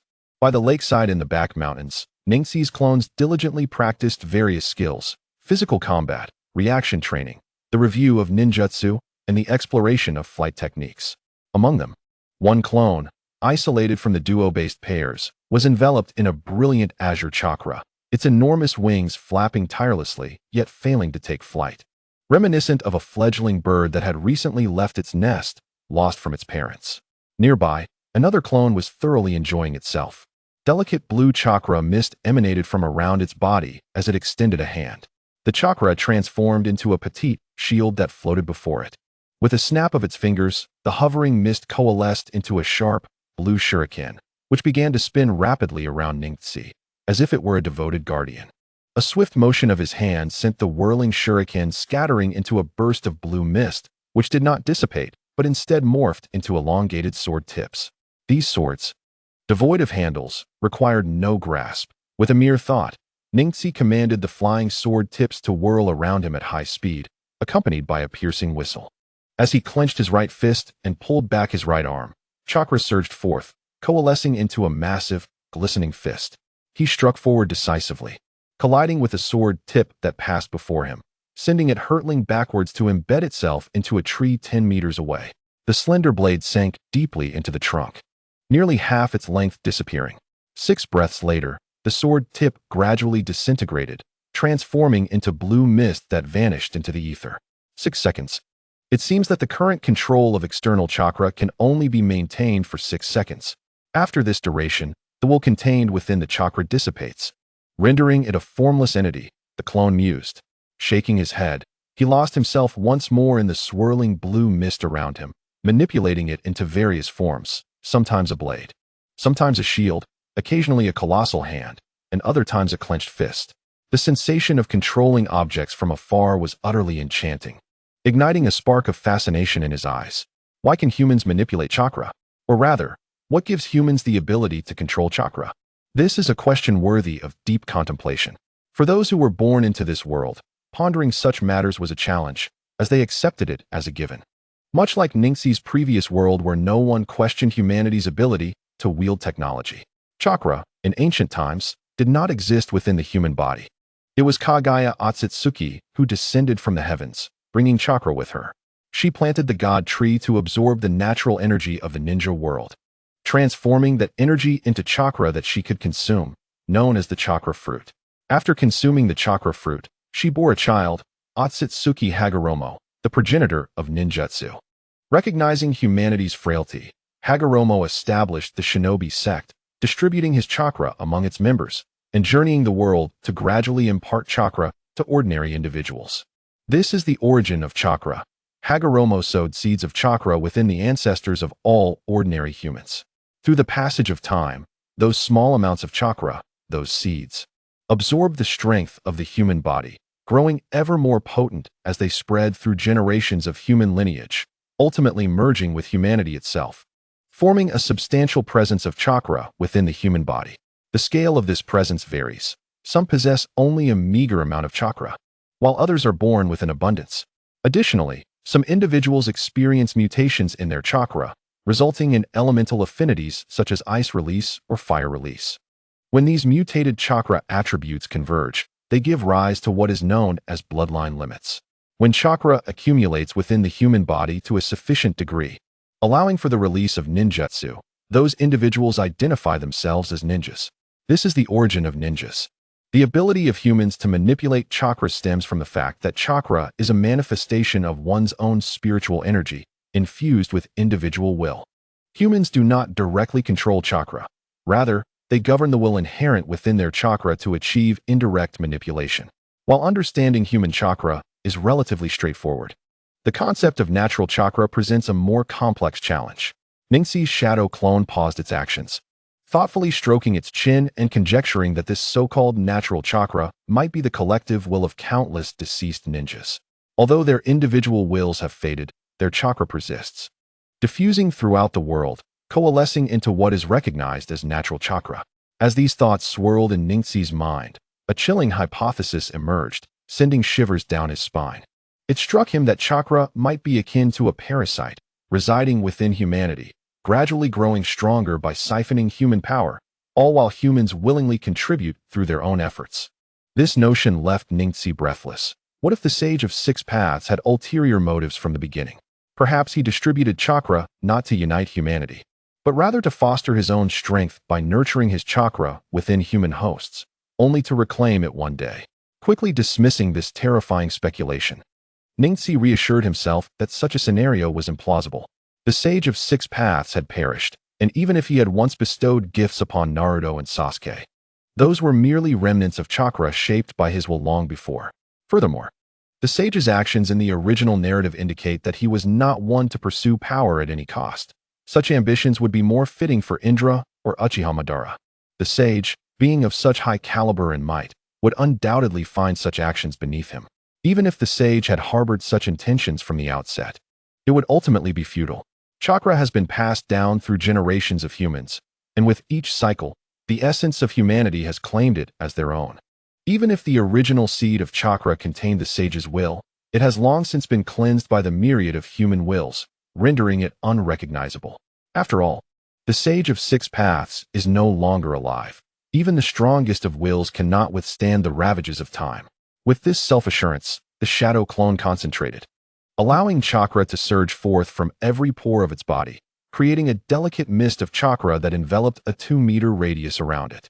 The surrounding chakra was thin, imperceptible to the naked eye, only detectable through the Byakugan or Sharingan. Within this 2-meter expanse, Ningxi could manipulate chakra as he pleased, shaping it into various forms for offense or defense. Although this manipulation seemed awkward at first, through repeated practice it began to flow more smoothly and effortlessly. He referred to this method of chakra manipulation as the chakra domain. In this state, Ningxi sensed that his control over chakra had progressed significantly, nearing a qualitative transformation, allowing for thought-based manipulation of chakra external to his body. He had begun to explore the fringes of controlling chakra outside of himself. While this external manipulation relied on an extension of the chakra within his body, it nonetheless represented a crucial advancement. Will governs chakra, and chakra serves as the vessel of will. Without will, chakra is but a lifeless entity. Without chakra, human will remains confined within the physical body. Some chakra is gentle, some malevolent, some ferocious, and some frigid, each reflecting individual intent. Chapter 50. Researching new ninjutsu. Observing his increasingly adept control techniques, Ningxi's shadow clone could not help but smile. Realizing he might have created a remarkable ninjutsu, one previously unheard of in the ninja world. Simply put, Ningxi had allowed the chakra within him to diffuse beyond his body, filling the 2-meter radius with his will and chakra. Within this area, his manipulation of chakra was as intuitive as it was within his body, allowing him to shape it into any form with a mere thought, all while receiving an unending supply of chakra from his own reserves, achieving an indirect or alternative form of external control. Human control over chakra resembles a puppeteer's manipulation of a puppet, requiring a thread to connect the two. Once that thread is severed, the puppet loses its control. What Ningxi accomplished was transforming that thread into a plane of connection. This seemingly simple act represented a breakthrough of qualitative significance, akin to how every puppeteer was still contemplating how to control more puppets with merely 10 fingers. While Akatsuki Sasori had already developed the secret technique of manipulating hundreds of puppets through will and core energy, while others were focused on refining their control over internal chakra, Ningxi had begun to delve into the manipulation of external chakra. He named this S-rank ninjutsu chakra domain, signifying his aspirations and determination. If executed by his main body, it could potentially cover nearly 10 meters. The essence of this technique lies in its coverage. The current area utilized by the shadow clone, while advantageous in close combat, was ultimately insufficient. Should an opponent unleash a large-scale ninjutsu, the mere 2-meter domain would be easily shattered.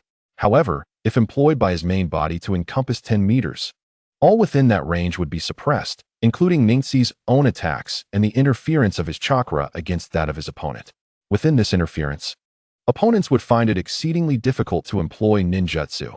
Utilizing such techniques requires focus and precise control over one's chakra, as it must be balanced perfectly, not too much, which would affect the technique's cohesion, and not too little, which would diminish its power. The timing must also be impeccable, with hand seals and chakra flow synchronized, unbroken to successfully execute a ninjutsu. Moreover, not only does the technique interfere, but within this range, an opponent's perception would be diminished while Ningxi's own would be enhanced several-fold, rendering all movements transparent. Most importantly, the power of his own ninjutsu would be augmented. The term domain is not arbitrary. It is derived from this interference, amplification, and suppression. However, like all techniques, this one has its vulnerabilities. Its primary weakness lies in the amount of chakra required. The greater the chakra, the more powerful the technique. But the consumption also escalates. For those unable to recover chakra, this depletion would be excruciating, yet for Ningxi, who can absorb chakra, this consumption is mitigated. This technique is inherently suited for those possessing abundant chakra and profound control. For those with limited chakra, using this technique would be akin to courting disaster, as their already meager reserves would dwindle further, leaving them vulnerable to impending attacks. For Ningxi, chakra quantity is not an issue. With the ability to absorb chakra, he can easily find numerous methods to enhance his chakra reserves, though these methods are far more cumbersome compared to the direct and rapid approach of his absorption technique. Currently, however, he finds himself constrained within Konoha.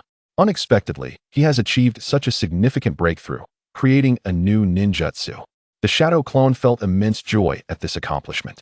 At the outset, the true body of Ningxi intended to continue honing his long-accumulated Suiton or Doton ninjutsu. The so-called Chunin exam was of no concern to him. This clone was merely intended to review the solid and liquid transformations of chakra. To his surprise, the clone discovered a limited ability to manipulate the scattered chakra around him. Consequently, the true body of Ningxi decisively halted the training of new ninjutsu and directed the clone to specialize in this newfound technique. The surface of the Nanka River glistened under the sun, its waters flowing gently. The banks were carpeted with lush green grass where a group of children engaged in a playful game of pretending to be ninjas, while little girls busily gathered beautiful flowers. On the other side of the grass, Ningxi and a few companions, having just completed a mission, were resting beneath a large tree, each savoring a popsicle. Noara Jinkan was imparting insights on the essence of being a ninja, sharing experiences from their missions, and elucidating the key points of ninjutsu and chakra manipulation. Uchiha Izumi and Inuzuka Hana listened intently, their focus unwavering. Leaning against the tree, Ningxi took a bite of his ice cream, gazing at the tranquil river while pondering the progress of the new technique discovered by his clone. Chapter 51. Chunin Exam 1. For some, today was of great significance. For others, it was just an ordinary day.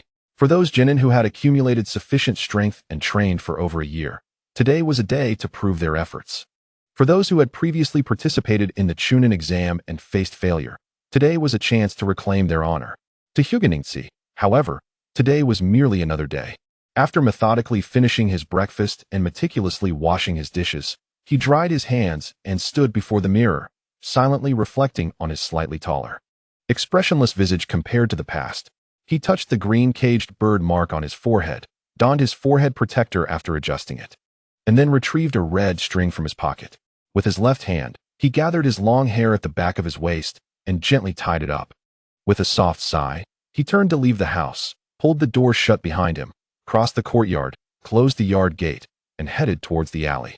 The morning sun caressed everyone's faces with its gentle warmth. The main road of Konoha bustled with activity as he walked to its end, turned left into a side street, and proceeded until he reached the imposing red gates of the Ninja Academy. A sparse group of boys and girls entered this familiar place where they had spent the past 6 years. The students of the Ninja Academy had already been on summer vacation for several days, returning only at the end of August for the new term. The timing of the Chunin exam in August was partly due to the need to utilize the classrooms of the Ninja Academy. As Ningxi traversed the familiar playground, he entered the comprehensive teaching building. The first floor housed a spacious indoor practice area. At first glance, the smooth and expansive practice ground was empty except for a stone pillar standing 1 meter tall in the center. Just as he intended to shift his gaze, Ningxi suddenly paused, a flicker of confusion crossing his features as he furrowed his brow in contemplation. Upon fixing his gaze on the stone pillar again, he mused, "Why does this pillar seem familiar?" It dawned on him. This was indeed the one. In the original narrative, there was an episode wherein Konoha faced a minor crisis. This crisis stemmed from an elderly figure from the now-defunct Yangyan village. Over 20 years ago, during the Second Shinobi World War, Yangyan village had signed a truce with Konoha while secretly dispatching ninjas to infiltrate Konoha, stealthily installing explosive tags throughout the village, plotting a gradual yet devastating attack. Unfortunately, this long-term plan was thwarted when Yangyan village was attacked and destroyed by the Hidden Rock village. Later, a surviving ninja from Yangyan village, Jeno, secretly infiltrated Konoha, intending to revive this plan. Although the scheme ultimately failed without incident, Jeno, having undergone a change of heart, merely intended to engage Naruto in a game, utilizing only a small number of explosive tags. Yet, this latent threat remained in the village, unaddressed. Could there be explosive tags hidden near my home? Ningxi pondered. Jeno can't be so foolish, can he? A sudden impulse surged within him as he quickly turned and approached the entrance of the building. His eyes widening as he activated his Byakugan. His gaze penetrated through trees, walls, high rises, and humans, extending 1 kilometer, then 2 kilometers, encompassing a radius of over 2,000 meters. Even with prior preparation, Ningxi found himself taken aback. His vision was flooded with one explosive tag after another, filling his field of view. Within 2,000 meters, inside walls, underground, atop rooftops, in hidden corners, within sewers, alongside major tree trunks, at the edges of the Yono clan, the Nara clan, and even in concealed corners of the Hokage building, various explosive tags lay hidden, some in groups of tens. This was merely what he could see within his current range, barely scratching the surface of Konoha's expanse. Realizing he needed to extend his vision, Ningxi swiftly formed 2 seals, channeling a significant amount of chakra into his eyes. His sight stretched further, 2,200 meters, 2,400 meters, 2,600 meters. Suddenly, his gaze froze, fixating on several familiar streets within the Hyuga clan's compound. After a thorough examination, he exhaled a sigh of relief, recognizing that indeed, only a few explosive tags were present at the periphery of the Hyuga clan. With a multitude of Byakugan users within the Hyuga clan, The difficulty of stealthily installing explosive tags under the watchful eyes of those with superior perceptive abilities was exceedingly high. The likelihood of being discovered here was several times greater than in other areas of Konoha. Were he in Genoa's position, Ningxi would avoid this location to prevent alarming the inhabitants. Moreover, Ningxi noted that many areas were not interconnected, raising his suspicions. There were two possibilities. Either Genoa had yet to infiltrate Konoha to execute his subsequent plans, or he had managed to enter, but, being alone and faced with the vast expanse of the village and its many eyes and ears, could only connect the tags when fewer people were around or during the dead of night, hence not yet having the opportunity to link all the explosive tags. This seemed reasonable, especially considering that there were still 6 or 7 years until the explosive tags were set to detonate, and Genoa would be discovered. Goodness! Thousands of explosive tags. Even the old ones must be worth over 1,000,000 ryo, he mused, stroking his chin. Deactivating his Byakugan, Ningxi turned and entered the square, ascending to the second floor via the left staircase, lost in thought. He still had an S-rank ninjutsu, the mutual explosive tag technique, yet to learn. Please present your Chunin exam recommendation. 2 Chunin clad in green vests interrupted his reverie at the staircase entrance on the second floor. Ningxi glanced at the two before retrieving a palm-sized piece of paper from his bag and handing it over. The Chunin on the right examined it closely, then returned it to Ningxi, instructing him to proceed to the second classroom on the left and to maintain silence and avoid causing disturbances. Otherwise, all qualifications for the Chunin exam would be revoked. Ningxi nodded in understanding and walked towards the second classroom in the corridor. Upon entering, he was immediately enveloped by the cacophony of conversation. The classroom was filled with genin, some standing, some sitting, and others leaning against desks, engaged in lively discussions. The arrival of a white-clad youth from the Hyuga clan elicited little attention. Many present were graduates from the previous year, each preoccupied with their training and missions, rarely crossing paths except during the occasional task assignment. With the Chunin exam finally bringing them together, it was a perfect opportunity to reconnect. Ningxi silently made his way to the back of the classroom, seeking an empty seat. As a recent graduate, he found no peers from his cohort here, nor any familiar faces or friends. Naturally, he did not require companionship. Aside from a few somewhat familiar members of the Hyuga clan he had seen occasionally, he was completely unacquainted with the rest. Ultimately, Ningxi was not of the same generation as those present. In terms of age, everyone seated was at least 5 years his senior. If one were to consider his academic standing, he should have been a second-year student at the Ninja Academy. And if one were to evaluate based on strength, he rested his chin on his crossed hands, keenly observing the conversations unfolding in the classroom. The atmosphere within the room was relatively harmonious, as this was the Chunin promotion exam held within their own ninja village. All participants hailed from the same village, frequently encountering each other, and even if there was some underlying animosity, it was merely the rivalry and jealousy typical among competing youths. Upon careful observation, Ningxi formed a rough judgment in his mind. He sensed that everyone in the classroom possessed considerable strength, all well-established genin, particularly judging by the fluctuations in their chakra, most of which had reached the level of Chunin. The most formidable among them was a boy leaning against the wall near the entrance, perhaps 13 or 14 years old, with a wild, spiky haircut and a somewhat austere countenance. Distinct purple markings resembling fangs adorned his forehead and both cheeks, signifying his affiliation with the Inuzuka clan of Konoha. Surrounding him were 7 or 8 genin, including 2 young women. The Inuzuka boy occasionally nodded in agreement to the discussions around him, presenting an aura that was both aloof and sociable. Ningxi also noted that when others in the classroom glanced at him, their gazes often darted away, with few daring to meet his eyes. The Inuzuka boy, whose chakra nearly reached the Jonin level, was quickly sensed by Ningxi, who caught his eye momentarily before the boy furrowed his brow and looked away. Turning his gaze to the window, Ningxi discerned the strength of those in the classroom. Apart from the Inuzuka boy, the others posed little threat. Of course, this assessment was limited to this classroom, as he was unaware of the strength of the participants in other rooms. Having lingered downstairs for a moment and arriving slightly late, Ningxi did not have to wait long before 3 Chunin examiners clad in gray and white entered, carrying papers. One of the examiners in the middle tapped the podium, prompting the classroom to fall silent.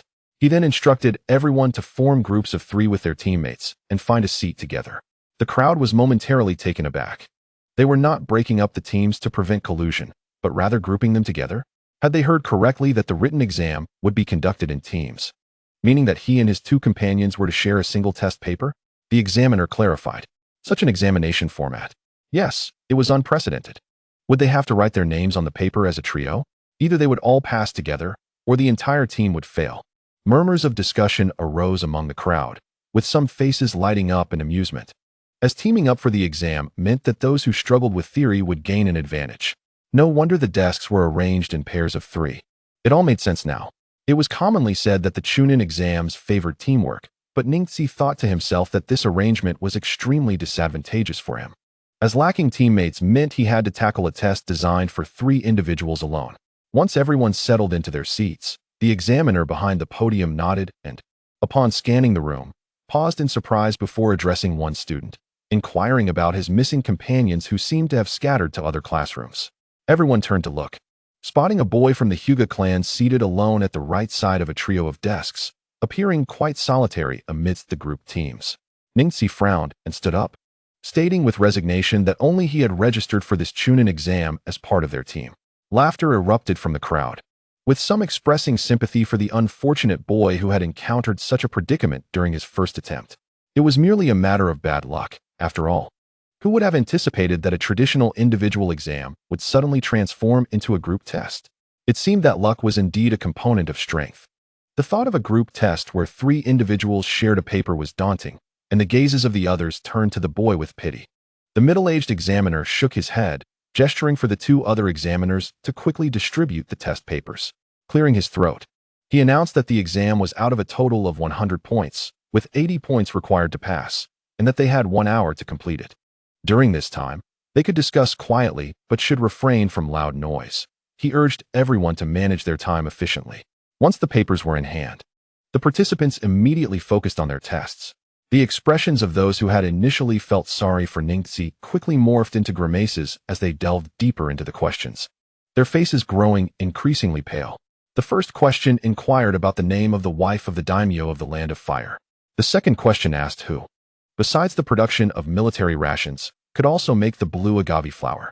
The third question noted that the water release, water dragon bullet technique was one of the most complex ninjutsu, comprising 44 hand seals, 7 of which were named. The fourth question queried the distance from the village to the small town of Duanshan. Surveying the test paper, Ningxi furrowed his brow slightly. The questions were numerous and wildly eclectic, covering names, ninjutsu, jinjutsu, medical knowledge, geography, distances, arithmetic, and basic medicinal herbs.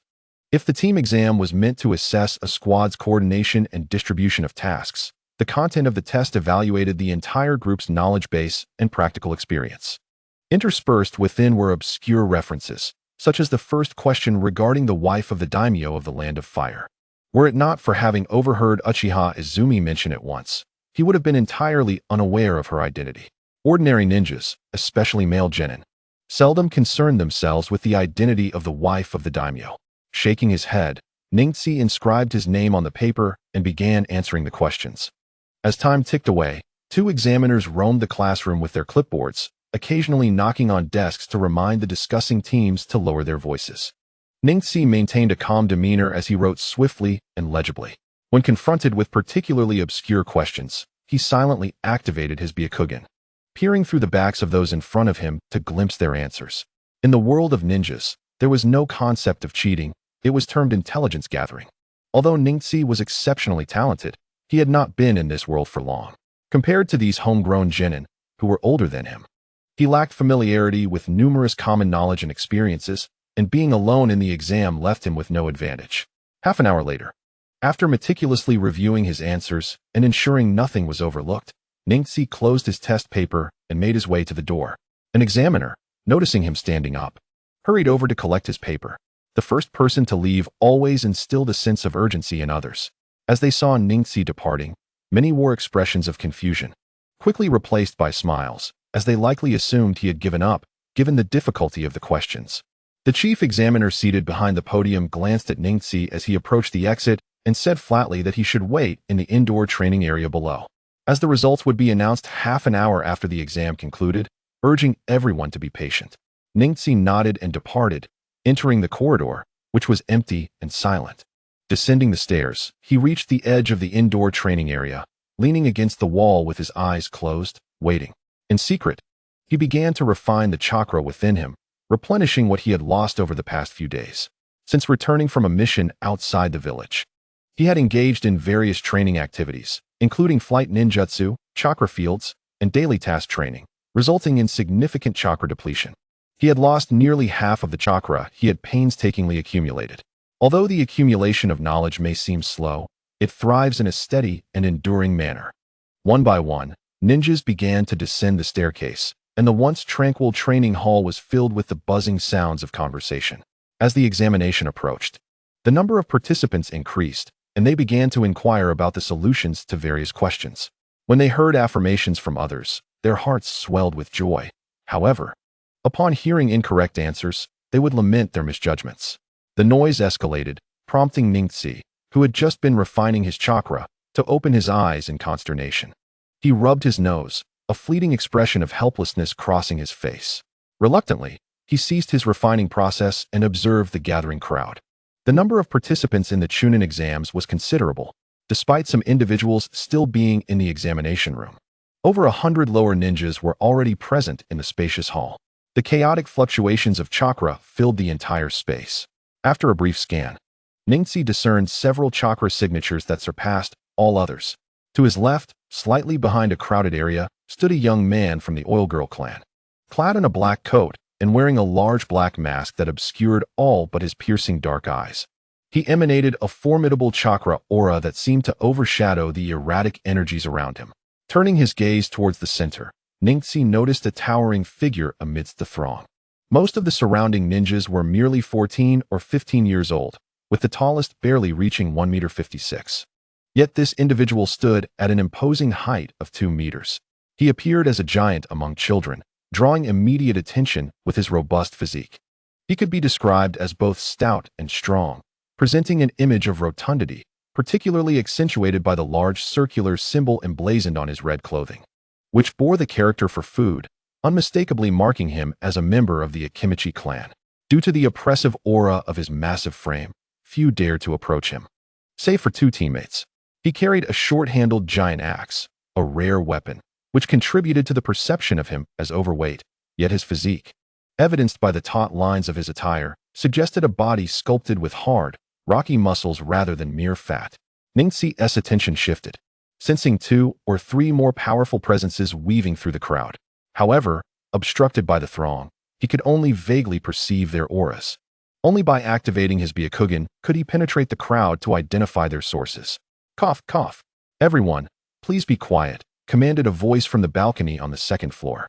The crowd looked up to see a middle-aged jonin clad in a dark green coat, his face marked by 2 scars. Behind him stood a row of examiners. I am Marino Ibiki, the chief examiner for this written test. I will now announce the names of those who have passed the first round of the Chunin examination.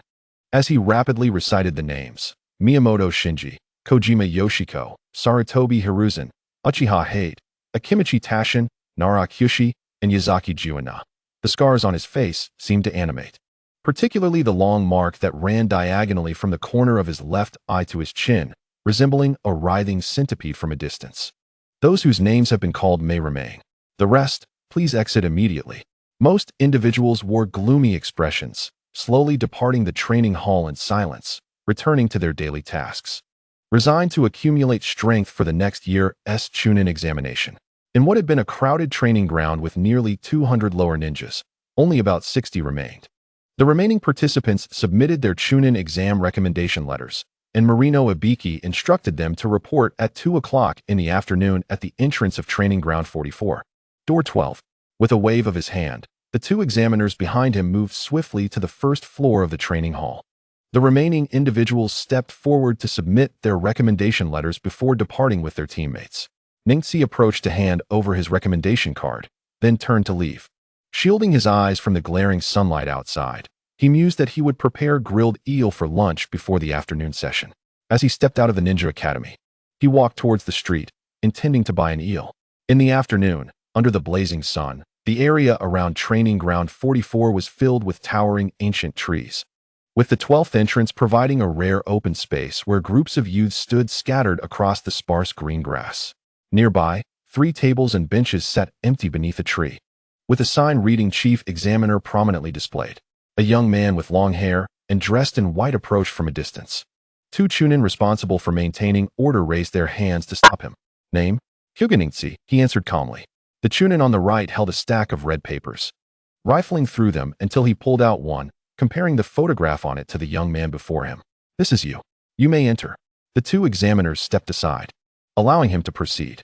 Neji glanced around at the crowd before sitting beneath a tree that was unoccupied, idly inspecting the pale red paper in his hand.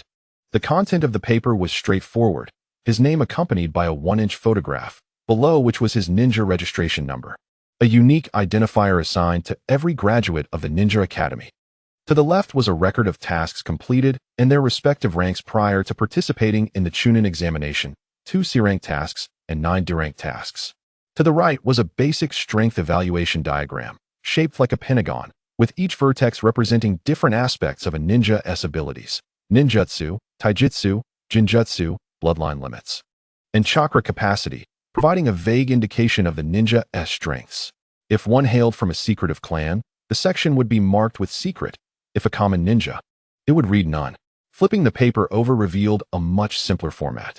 The upper half displayed a red circle prominently featuring the character for pass.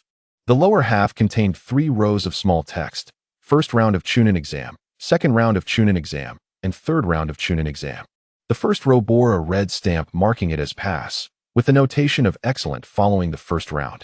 The remaining 2 rows were still in black, indicating that the assessment for the second round would be marked upon passing.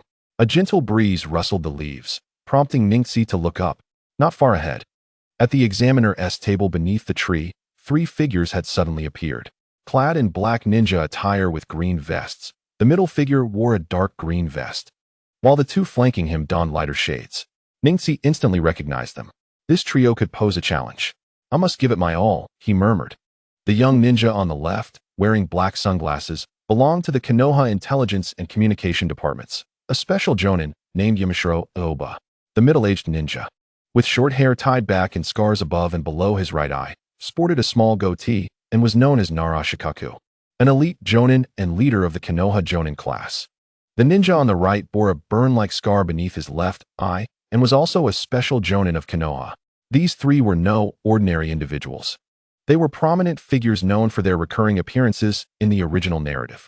Naruto took a seat at the examiner's table, while Yamashiro Aoba surveyed the surroundings, his gaze sweeping over the lower ninjas and the 10 Chunin responsible for maintaining order and providing assistance. He cleared his throat and addressed the crowd. Participants of the second Chunin exam, please gather. Upon hearing this, the lower ninjas hurriedly assembled, forming groups of 3 in front of the table. Seated, Naruto flipped through several documents in his hands and began to speak, introducing himself as the chief examiner for the second and third rounds of the Chunin exams. The rules for the second round, he explained, were straightforward. It would be a team combat competition. 58 candidates had successfully passed the first round, forming exactly 20 teams. Naruto reached for a box placed on the table and continued, stating that half of the teams would be eliminated in this examination.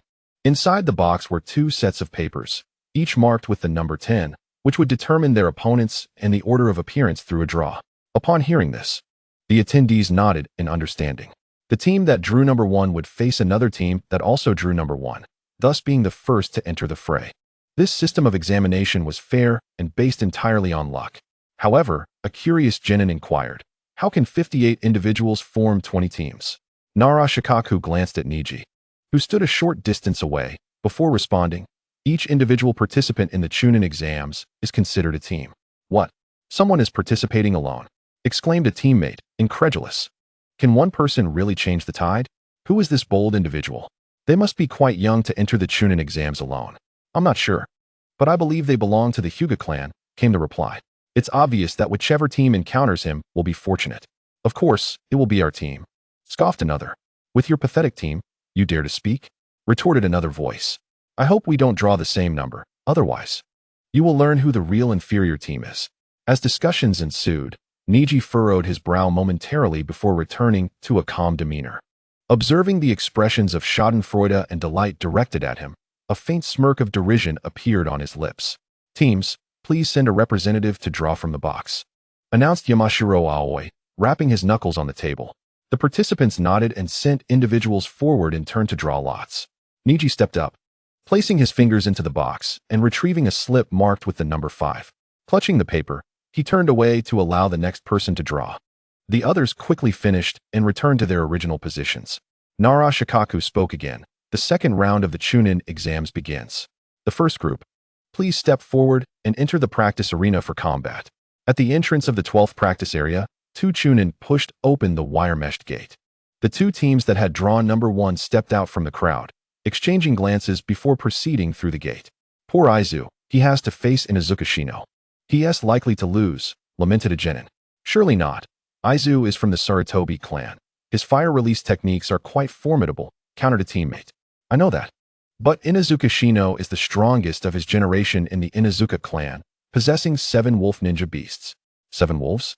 Aren't the Inuzuka's ninja beasts all nin dogs? Why aren't any of them here? You don't know? It's said that Inuzuka Shino encountered an injured she-wolf in the depths of Konoha's mountains during his childhood. Somehow, he formed a summoning contract with the 7 cubs born from her. He has raised them in the mountains, and they are not only powerful but also ferocious. I witnessed him summon them once during a mission, and several Sunagakure genin were brutally killed. Let the battle commence. Remember, no fatalities among fellow villagers, Nara Shikaku commanded, raising his hand.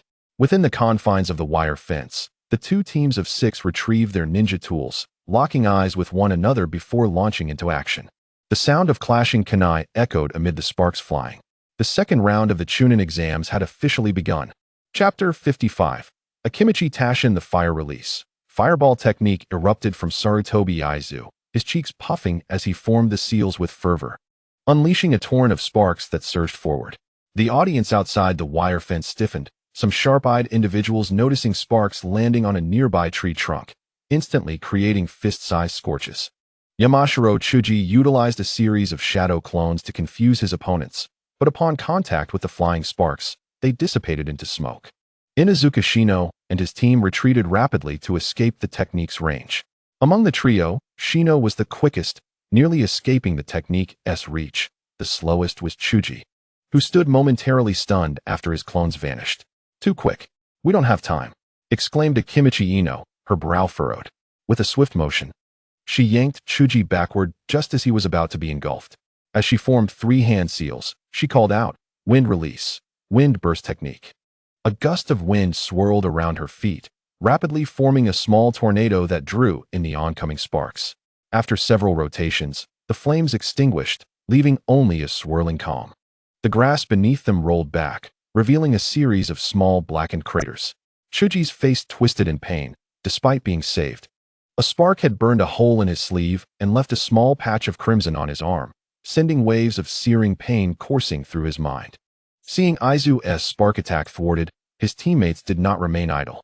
Miyata Masashi flung 8 shuriken forward, while Yoshida Hanako manifested a water whip in her hand, extending it toward Ino with a swift motion. Inuzuka Shino frowned slightly, waving his right hand to send a kunai wrapped with an explosive tag flying toward Ino. "Explode," he commanded.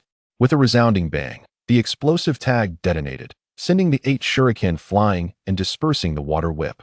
Both teams retreated to avoid the shrapnel of the shattered kunai.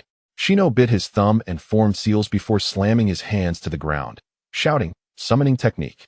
With a resounding crash, 7 large gray wolves appeared, each twice the size of an ordinary dog, resembling small calves, with the lead wolf appearing akin to a massive bull. The pack spread out, encircling Aizu and his team, while Shino and his companions followed closely behind, ready to strike. With the wolves and 3 ninjas, their numbers swelled to 10. Aizu's team was now outnumbered, and defeat was merely a matter of time. As the backbone of his team, Sarutobi, Aizu's expression darkened. Gritting his teeth, he hastily formed hand seals. Just as he contemplated unleashing his fire release technique, a wolf lunged toward his arm, forcing him to abandon his jutsu and evade. After a brief struggle, he felt his chakra depleting rapidly. Turning to look at his teammates, he noticed multiple injuries adorning their bodies. Reluctantly, he called out, "I concede." Shino raised his hand, signaling the wolves to cease their attack. Aizu assisted his two teammates, who were barely able to stand, casting a final glance at Shino before leading them toward the 12th gate. Yamashiro Aoi announced, "The victors of Group 1 are Inuzuka Shino, Akimichi Ino, and Yamashiro Tsuji." With a wave of his hand, the 7 summoned beasts vanished. The trio exited the arena and found a quiet spot to rest. "Teams that drew number 2, please proceed to the arena," Aoi instructed. As his words faded, the 2 teams entered the arena, and with a signal to begin, the 6 engaged in combat. These 6 were all commoners turned ninjas, possessing little more than the basic techniques taught in ninja school, lacking any noteworthy ninjutsu to showcase. After both sides had utilized several detonating charms in their team battle, the 6 participants dispersed, each selecting their targets to engage in one-on-one combat. Aspiring to eliminate opponents one by one, they harbored the mindset that as long as one of their own emerged victorious, the advantage could be expanded. Though this method proved time-consuming, it was deemed the best strategy for both parties, leading to a tedious exchange of attacks that caught the attention of the spectators outside. Ningxi shook his head, feeling drowsy from the spectacle. Glancing up at the somewhat sweltering weather, a hint of irritation arose within him. After half an hour of renewed skirmishes, one individual finally exhausted their chakra and, unable to withstand the strain, was seized upon by the opposing team, leading to their defeat. In the wake of this failure, another teammate was swiftly overwhelmed and fell as well. As the remaining 3 opponents fixed their cold gazes upon him, the last teammate could only manage a wry smile, raising his hands in surrender. With this declaration from Shan Chengqingya, Team 3 rapidly took to the field. Among the left side team, one individual was the very person who had previously boasted about the inadequacy of their opponents. Now, he had lost all semblance of bravado as he beheld the towering figure on the opposing side, his countenance darkening with dismay. Chiao Dao Tashin had gained a modest reputation in my village, particularly within the ranks of the lower ninjas. An orphan, he had lost his parents during the chaos of the Nine Tails incident. His mother was merely a peripheral member of the Chiao Dao clan, while his father was an ordinary villager. After the tragic loss of his parents, the young Tashin was left to fend for himself, often going hungry and bullied by other children due to his mother's meager ties to the clan. One winter, after barely surviving a brutal beating in a narrow alley, Tashin underwent a transformation. Upon entering the ninja academy, he dedicated himself to rigorous training, seeking revenge against those who had tormented him. His ruthless approach quickly earned him respect, and with his remarkable talent, he soon distinguished himself, graduating with commendable results and even completing a B-rank mission. Unknown to others, the young Chiao Dao Tashin harbored a dream, to become so powerful that no one would dare to provoke him, to make the Chiao Dao clan regret their past decisions to abandon him. As the signal was given, Chiao Dao Tashin raised his finger, prompting his 2 teammates to exchange glances and abruptly cease their actions. Their fear of Tashin had become deeply ingrained over the past year. The towering figure before them clearly signaled their need to refrain from intervening. Tashin coldly regarded the 3 opponents, rolling his shoulders as he retrieved a short axe from behind. Gripping it tightly, with a swift motion, he transformed the short axe into a long axe, his voice booming, "Do you concede, or shall I force you to submit?" Upon hearing this, the expressions of the 3 youths soured considerably. They dared to participate in the Chunin exams due to their considerable strength, confident in their abilities. Although Tashin appeared formidable, underestimating them might prove to be a grave mistake. The leading youth's gaze hardened, sensing Tashin's arrogance. He signaled his companions to unite in their assault. With a swift motion, he charged forward, covering 3 meters in an instant, hands forming seals as he shouted, "Doton, Awakuken." A grayish-white aura enveloped his right fist, coalescing into a massive stone block adorned with sharp, protruding spikes. With a fierce expression, he hurled his fist towards the towering figure of Tashin. Unfazed, Tashin raised his right arm, muscles bulging beneath his sleeve as he swung the massive axe forward with a powerful whoosh, cleaving through the stone fist with a resounding crash. The youth's face paled as he witnessed the stone shatter, agony coursing through his arm. Reacting instinctively, he released much of his force and rolled to the side, narrowly evading the axe's trajectory. The ground beneath him was left with a shallow crater from the axe's impact. At that moment, his teammates arrived, flanking Tashin and launching a coordinated attack with their kunai aimed at his vulnerable spots. Tashin remained unperturbed, releasing his grip on the axe and striking sideways with his elbow.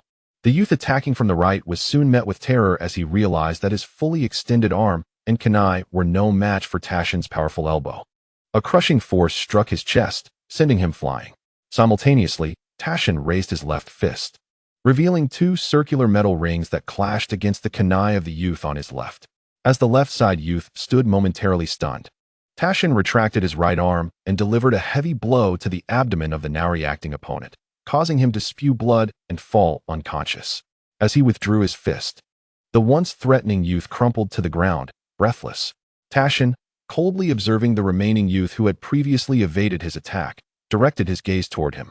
Trembling, the youth stammered, we concede.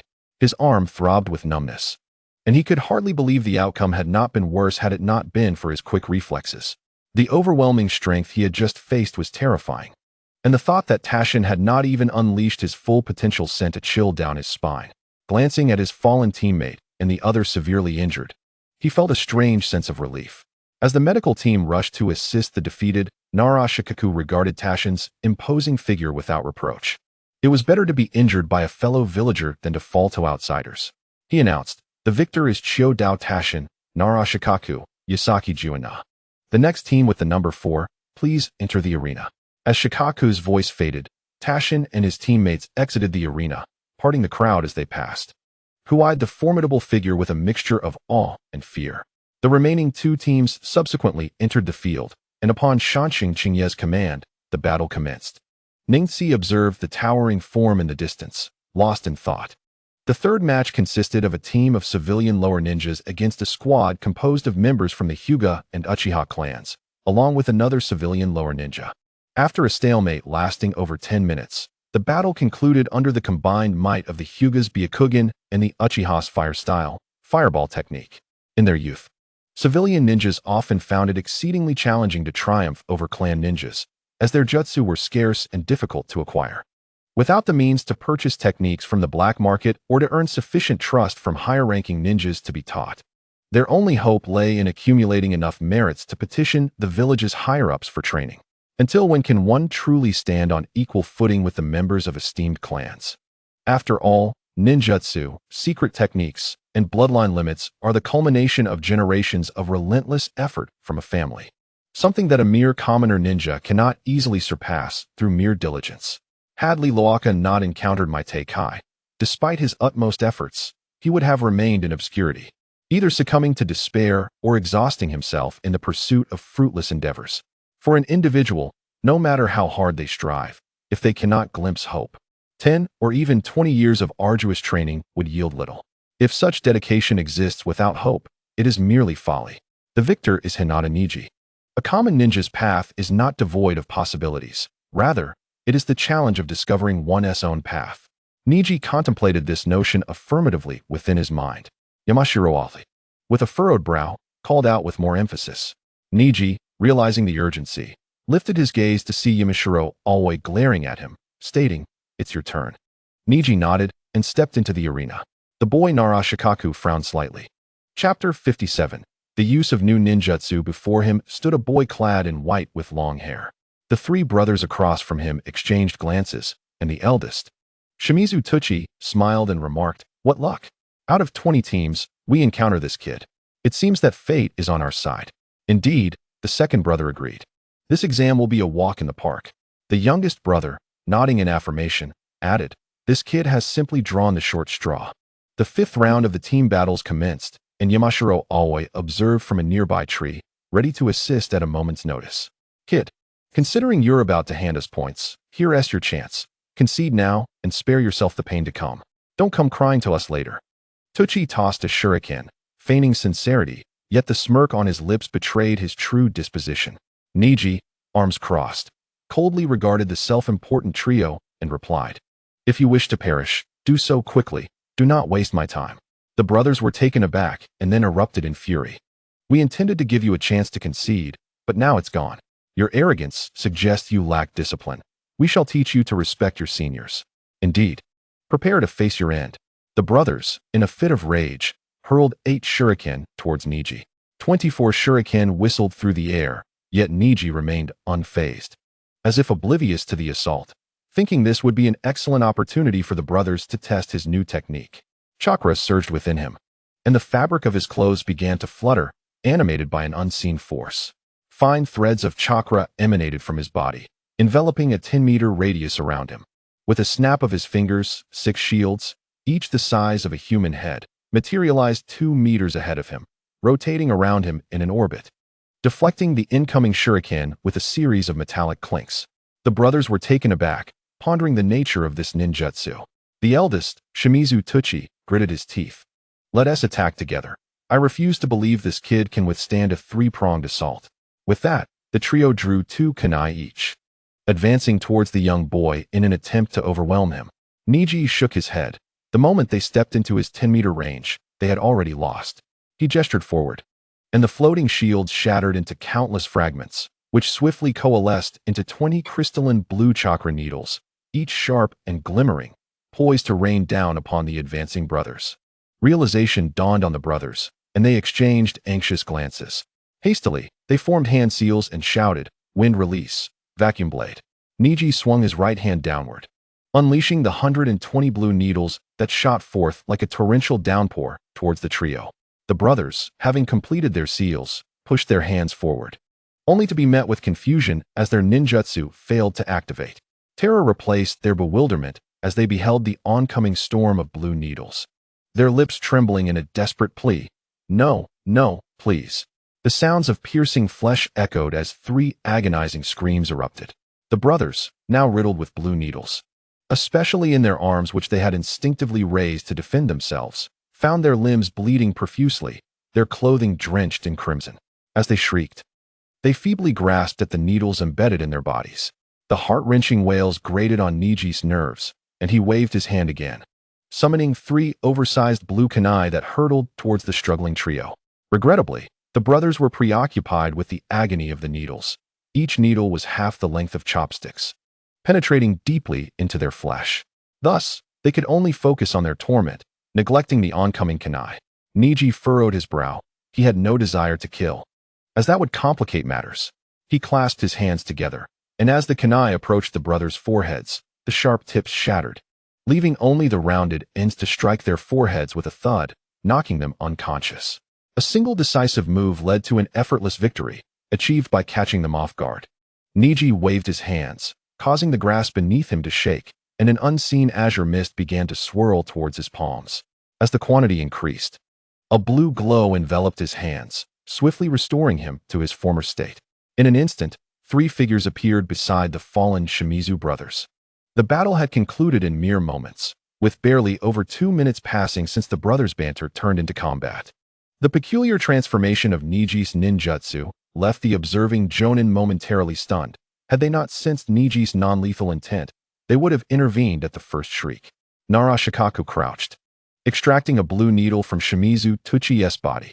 Upon closer inspection, his pupils constricted. This is an extraordinarily condensed chakra crystal. With a snap, the chakra crystal needle shattered into specks of blue light, vanishing into nothingness, leaving Nara Shikaku momentarily dazed. Neji cast a sidelong glance, remaining silent, fully aware that the dissipating blue needles were manifestations of his will, which could not maintain their form without reinforcement. The 3 jonin examined the Shimizu brothers, noting their unconscious state.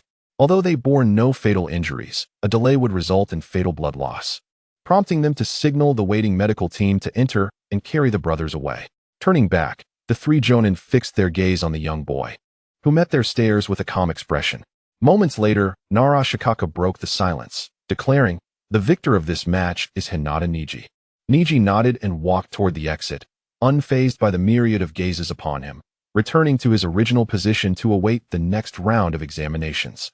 What kind of ninjutsu was that? I did not even see him perform the hand seals. After that peculiar ninjutsu was unleashed, he could still manipulate it to undergo secondary or even tertiary transformations. A Uchiha youth was intently staring at a Hyuga boy in the distance. Just as the Sarutobi brothers were about to employ their ninjutsu, a sudden fluctuation of chakra within him caused their technique to fail, which the boy witnessed. Intriguingly, I did not expect such a formidable individual to be concealed within the Hyuga clan. Upon sensing the gaze directed at him from afar, the crimson hue in his eyes instantly vanished. Chapter 58. Caged bird. Ningxi glanced at his opponent before looking away. Half an hour later, the sixth match concluded, and unsurprisingly, the victors were again a team composed of clan ninjas. Nara Shikako looked at the sky and announced that the victorious team, along with those who did not participate, should gather here again tomorrow morning at 8 o'clock to continue the unfinished second and third rounds of the exam. Everyone returned home to rest, while Yamashiro Aoi organized the documents in hand and spoke. The crowd nodded in agreement and dispersed in succession. As evening fell, Ningxi returned home, lit a fire to cook, and after a simple meal, brewed a cup of hot tea. He moved a tatami mat into the corridor, seated himself cross-legged, and began refining his chakra.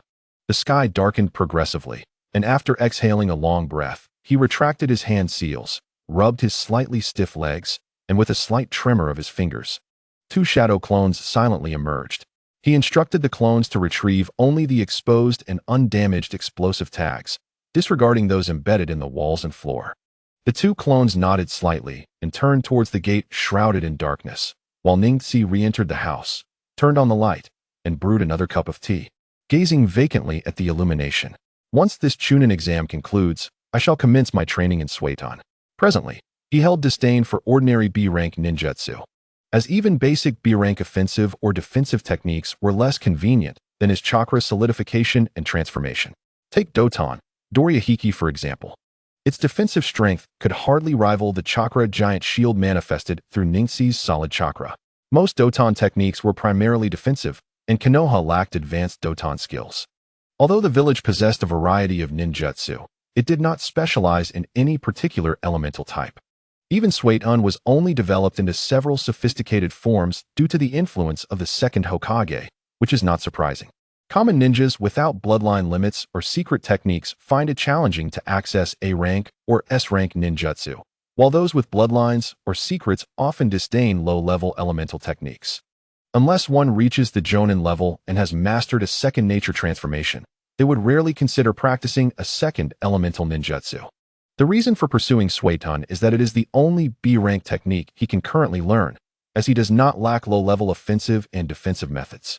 What he lacks is an attack capable of threatening Jonin-level opponents or higher. Currently, the highest damage technique he possesses is the B-rank hack Rokujion Sho, which, although Jonin level, is still quite challenging to use against genuine Jonin, as he refers to real Jonin rather than special Jonin. His focus has now shifted towards Jonin, elite Jonin, and Quasi-Kage levels. In engagements beyond the Jonin level, group battles are rare, and confrontations are typically one-on-one. B-rank single-target attack techniques struggle to inflict significant damage, while area of effect group battle ninjutsu, although expansive, lacks concentrated offensive power and consumes considerable chakra. Therefore, he requires high-damage single-target attack ninjutsu, and currently, the 3 S-rank Suiton techniques he has mastered are all high-damage single-target attacks. It is not to say that low-level ninjutsu is without merit. Its greatest advantage is its speed of execution and minimal chakra requirement. However, he believes that rather than wasting time on low-level techniques, it would be more prudent to specialize in a high-level ninjutsu. As for low-level techniques, once his plans are fulfilled and his chakra reserves ample, if he still requires them, he can simply create numerous shadow clones for training. Reflecting on his future plans, Ningxi reached for his brow, regardless of how his plans unfold. The first step must be to remove the cursed seal on his forehead. Otherwise, no matter how strong he becomes, encountering members of the main family or those who can activate the caged bird seal would force him to tread cautiously, which is quite stifling. Of course, there is another method, eliminating all those who possess the means to activate the caged bird seal. However, achieving this alone is exceedingly difficult, arguably more so than Uchiha Itachi's massacre of his clan. The branch family of the Hyuga clan is numerous, and those who can activate the caged bird seal include not just the main family, but also certain senior elders. To attempt to eradicate those who possess the caged bird seal is tantamount to binding oneself and delivering oneself to the enemy. The main body cannot act, and sending clones would result in their demise, making it impossible to contend with the entirety of the Hyuga clan. Thus, this presents a formidable dilemma. If the caged bird merely restricted the branch family, he could accept that. At worst, he would have to avoid the main family members, as he possesses Byakugan. He could easily circumvent any main family member within a few miles. Regrettably, as he nurtured his Byakugan with chakra daily, He found that while the power within his Byakugan deepened, the pain in his forehead and head intensified. This realization cast a shadow over his heart, indicating that the caged bird seal not only restricted his physical form, but also stunted the potential of his Byakugan. The evolution of Byakugan is a crucial aspect of his future plans. This seal indirectly hampers his future. Regardless, for now, he must focus on enhancing his strength. Taking a deep breath, he suppressed the anger within him, turned off the lights in his room, and ascended the stairs to his chamber. Under the shroud of night, the entire Konoha was illuminated, with two youths clad in white roaming through the village. From above, one could see that the two boys, originating from the Hyuga clan, split off in different directions, occasionally pausing at the corners of walls, in the cracks of old alleys, or on the edges of long stone benches. Delicate lines of chakra emerged from their fingertips, which, under their manipulation, slipped into cracks and gaps within the walls, retrieving several slightly yellowed explosive tags. One of the clones brushed off the dust from the paper in hand, tucked it away, and proceeded towards another location, eventually standing before the refrigerator, slowly opening it to take out a drink, quenching his thirst. After finishing the beverage, the clone reclined on the sofa, rubbing his belly and murmuring, "Caged bird, caged bird. How can I possibly lift this damned curse?" Chapter 59. Contest of Speed. The victor was Uchiha's son, followed by Nakaku and Ko. While the others were free to depart, Yamashiro Aoi let out a breath, as after a long morning of competition, the remaining 10 teams had finally determined their outcomes. Nara Shikaku stood up, surveyed the 30 remaining individuals, all of whom were victors from the team combat, and upon noting their numbers, he frowned slightly. First, let me congratulate everyone on their victory. The second round of the Chunin exam is finally halfway done. Halfway? What does that mean? We worked hard for this victory. And the second round of the Chunin exam isn't considered passed yet? I had to use my most secret ninjutsu just to barely secure a win. Nara Shikaku raised his hand to signal for silence. Among the skills a ninja must possess, speed and footwork are of paramount importance. This skill is crucial for both support and escape, constituting a significant aspect of a ninja's capabilities. The latter half of the second round of the Chunin exam will test your speed. In the center of the 44th training ground stood a tower. The first 20 individuals to arrive would officially pass the second round of the Chunin exam. As Nara Shikaku finished speaking, the lower-ranked ninjas began to murmur. Only the top 20? That means 8 will be eliminated. A contest of speed? It seems I am certain to pass the second round. How can this be? Lamented a chubby member of the Akimichi clan. In the distance, the team that had failed in the morning's competition emitted a sinister laughter. Let the competition begin. We shall await you at the central tower's entrance. With a wave of his hand, Nara Shikaku and the 2 individuals behind him vanished in an instant. The remaining participants exchanged hostile glances before hastily making their way toward entrance number 12, quickly disappearing into the dense forest of the number 44 training ground. Within the verdant thicket, Ningji leaped high into the air, wielding a long sword of blue chakra, which he swung down fiercely, cleaving a venomous snake that had lunged at him in two, its purplish-red blood splattering everywhere. As he landed on a tree branch, he swept his Byakugan backward, a smirk playing on his lips. Tapping the sword's body with a finger, the blade shattered into fragments, and he gathered the dissipating chakra with a wave of his hand, propelling himself deeper into the forest. The penetrating gaze of his Byakugan began to provide him with a significant advantage in this woodland realm, allowing him to evade various dangers such as snakes, wild boars, and traps. When faced with unavoidable threats, he resorted to decisive extermination. The so-called Forest of Death, the No. 44 training ground of Konoha, was the largest training arena in the village, sprawling over an extensive area, with a diameter of 10 kilometers. The training ground retained its most primitive topography, teeming with venomous insects, poisonous plants, and wild beasts, not to mention a myriad of traps left by previous generations of Konoha. Covering a straight-line distance of 10 kilometers, even a robust ordinary person would require nearly an hour without rest, while an adult ninja would take about half that time.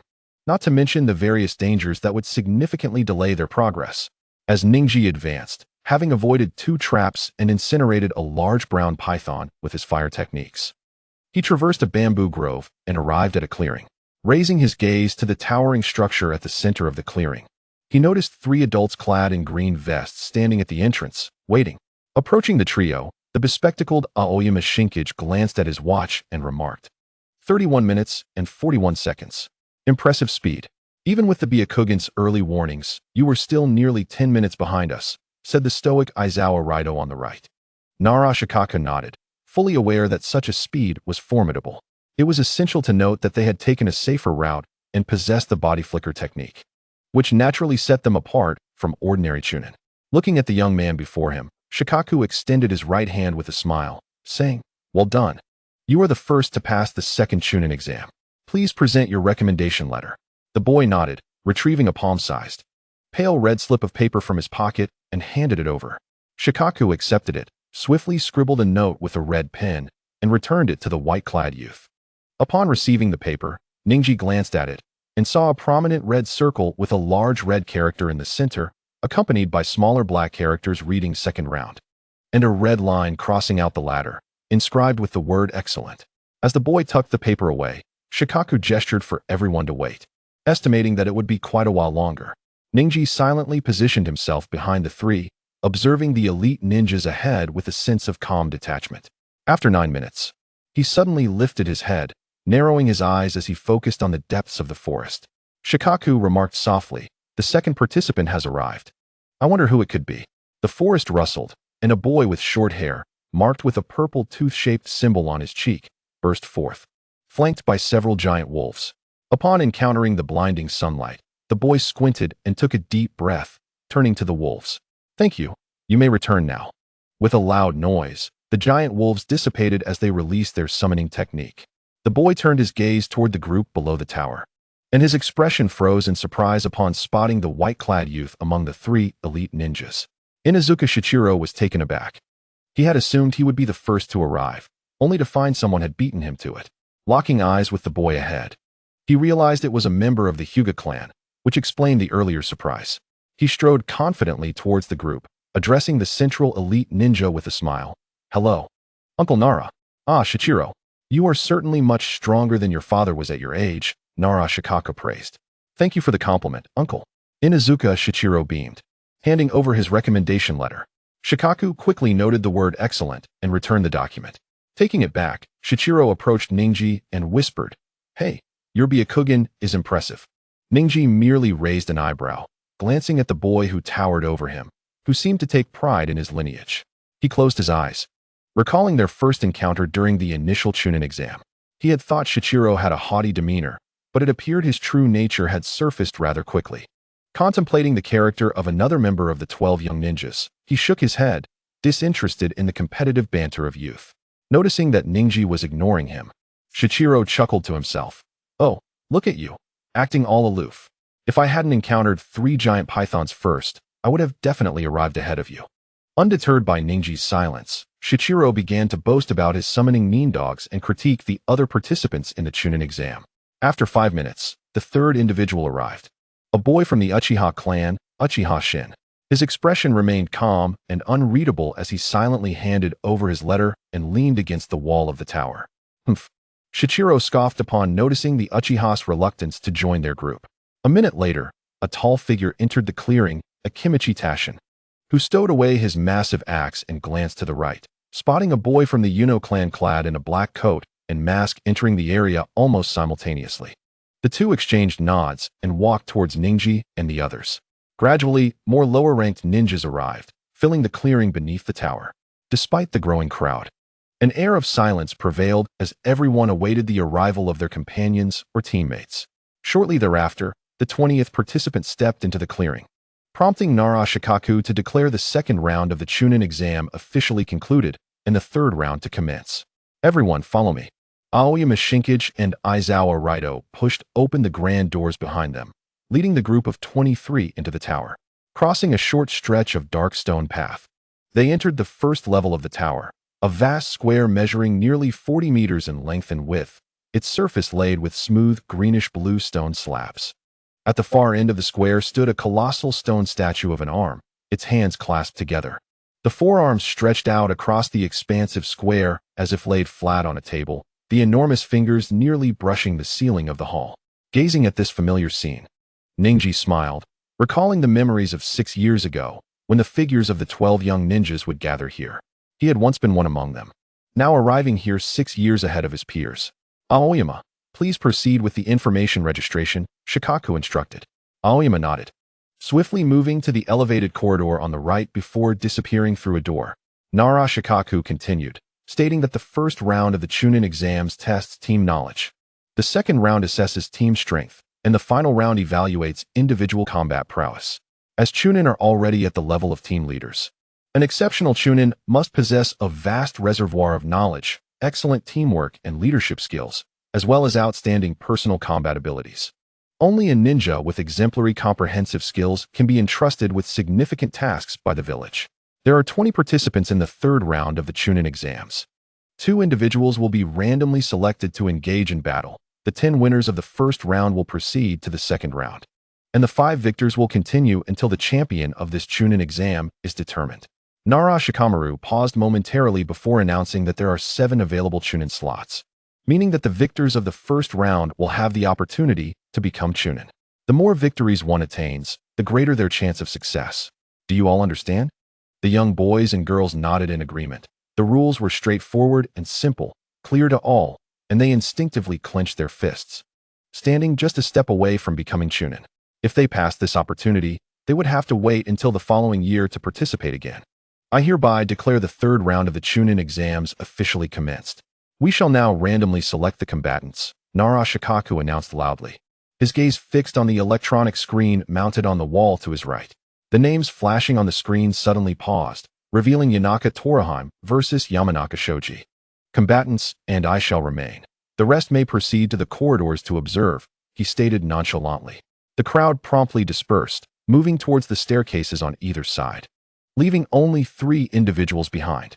Casting a glance at the youths from the Yanaka and Yamanaka clans, the referee, Inuzuka Toru, raised his right hand and declared, "The first personal combat of the third round of the Chunin exams begins." With that, he stepped back, granting the 2 combatants space to engage.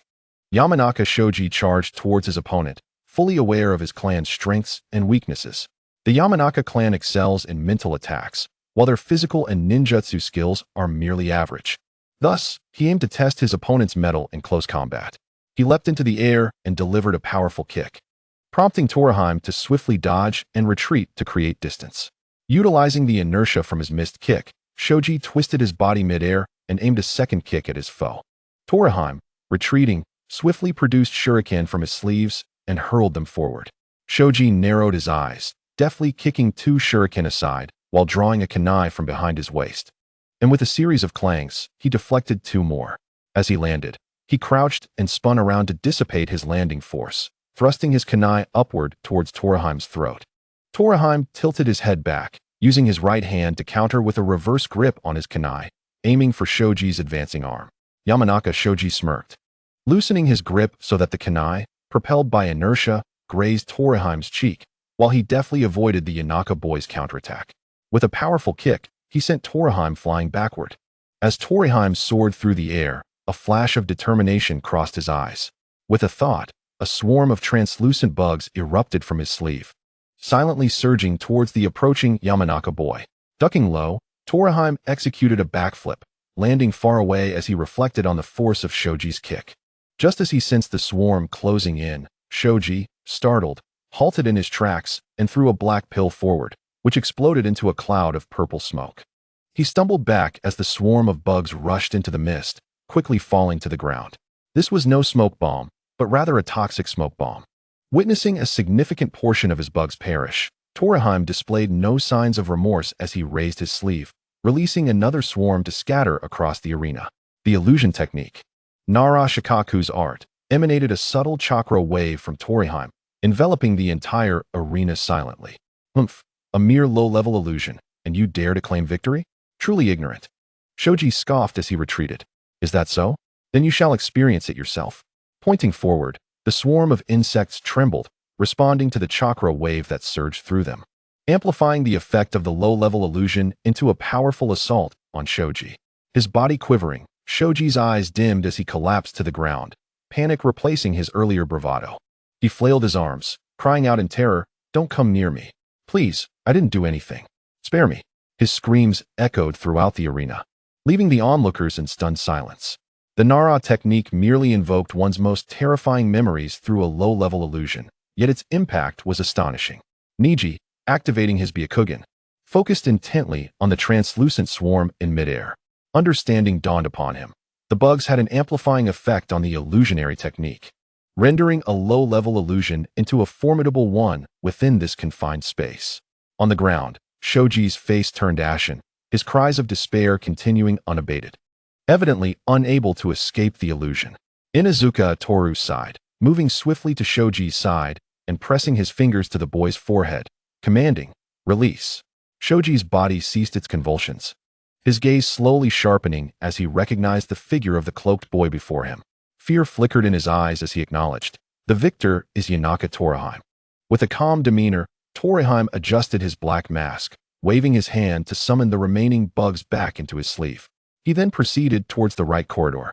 Shoji, struggling to rise, also exited the arena, glancing up at the camera mounted on the overhead panel before shifting his gaze to the electronic screen displaying the next match. The screen flickered, and the names began to scroll randomly before abruptly halting, revealing Nara Jusher versus Uchiha Sun. In the second match, Nara Jusher faced Uchiha Sun. Two youths leapt down from the elevated corridors to stand before the referee.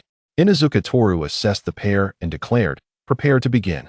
At the signal, Jusher retreated a step and dashed towards the corner of the wall, while the Uchiha boy crossed his arms, watching coldly.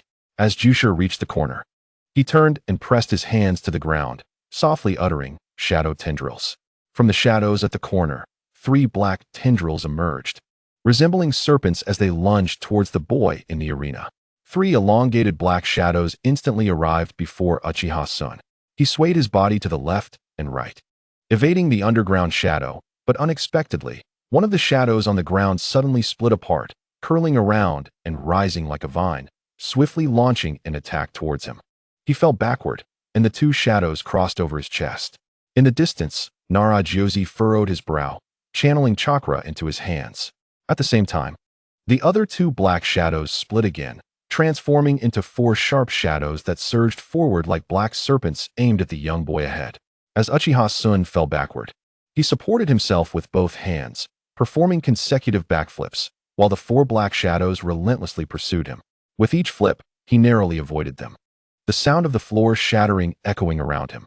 As he rolled towards the corner of the wall, Uchiha Sun abruptly flipped again, his feet pressing against the wall behind him.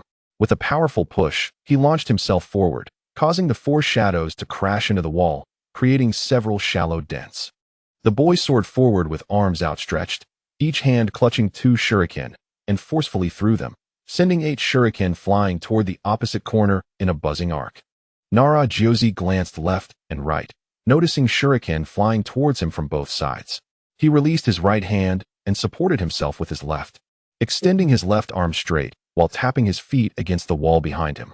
His body instantly flipped upright, narrowly avoiding the 4 kunai from the left. And as he turned partially, he brushed past the kunai coming from the right. The 8 kunai landed firmly on the wall behind him, demonstrating their considerable power. Despite multitasking, at the moment he released his right hand, 3 of the 6 black shadows that had been pursuing Uchiha Sun vanished. With a swift point of his toes, Uchiha Sun leaped high again, and a loud crash announced the shattering of the floor as 3 shadows emerged from the debris and continued their pursuit. Nara Joshi's right hand touched the ground, his inverted body crouching like a frog, channeling chakra once more. From the shadows on the ground, 3 shadows, as thick as arms, emerged, with their tails connected to the wall, launching themselves towards the soaring Uchiha Sun. From a distance, it appeared that Uchiha Sun was being flanked by 3 black shadows. Unfazed, Uchiha Sun quickly formed 6 hand seals, Si, Wei, Shun, Hai, Wu, and In, and simultaneously exhaled a column of fire that coalesced into a massive fireball with a 3-meter diameter, hurtling towards the 3 black shadows. Upon contact, the shadows dissipated into black smoke, while the enormous fireball continued its onslaught towards the wall. Nara Joshi's mind raced as he recognized the speed of the fire release, great fireball technique. He quickly jumped to the right as the massive fireball grazed past his back, crashing into the wall and creating a deep dent, with cracks spreading out from the scorched surface. With the release of his hand, the remaining 3 black shadows naturally dispersed, As he landed, he flicked his sleeve, catching a kunai that appeared in his grasp, and charged towards the beleaguered figure on the left. Despite feeling a sense of urgency, Narajosi swiftly brandished his kunai to defend himself, the clashing sounds of kunai resonating in the air. As they engaged, he felt increasingly disheartened. His opponent's close-range combat prowess was overwhelmingly superior, leaving him at a disadvantage. Uchiha Sun smirked coldly, his long bangs veiling his left face, while his exposed right eye narrowed and then widened in an instant, revealing two blood-red commas that spun within his pupils. Narajosi's eyes glazed over, and his body momentarily froze in confusion.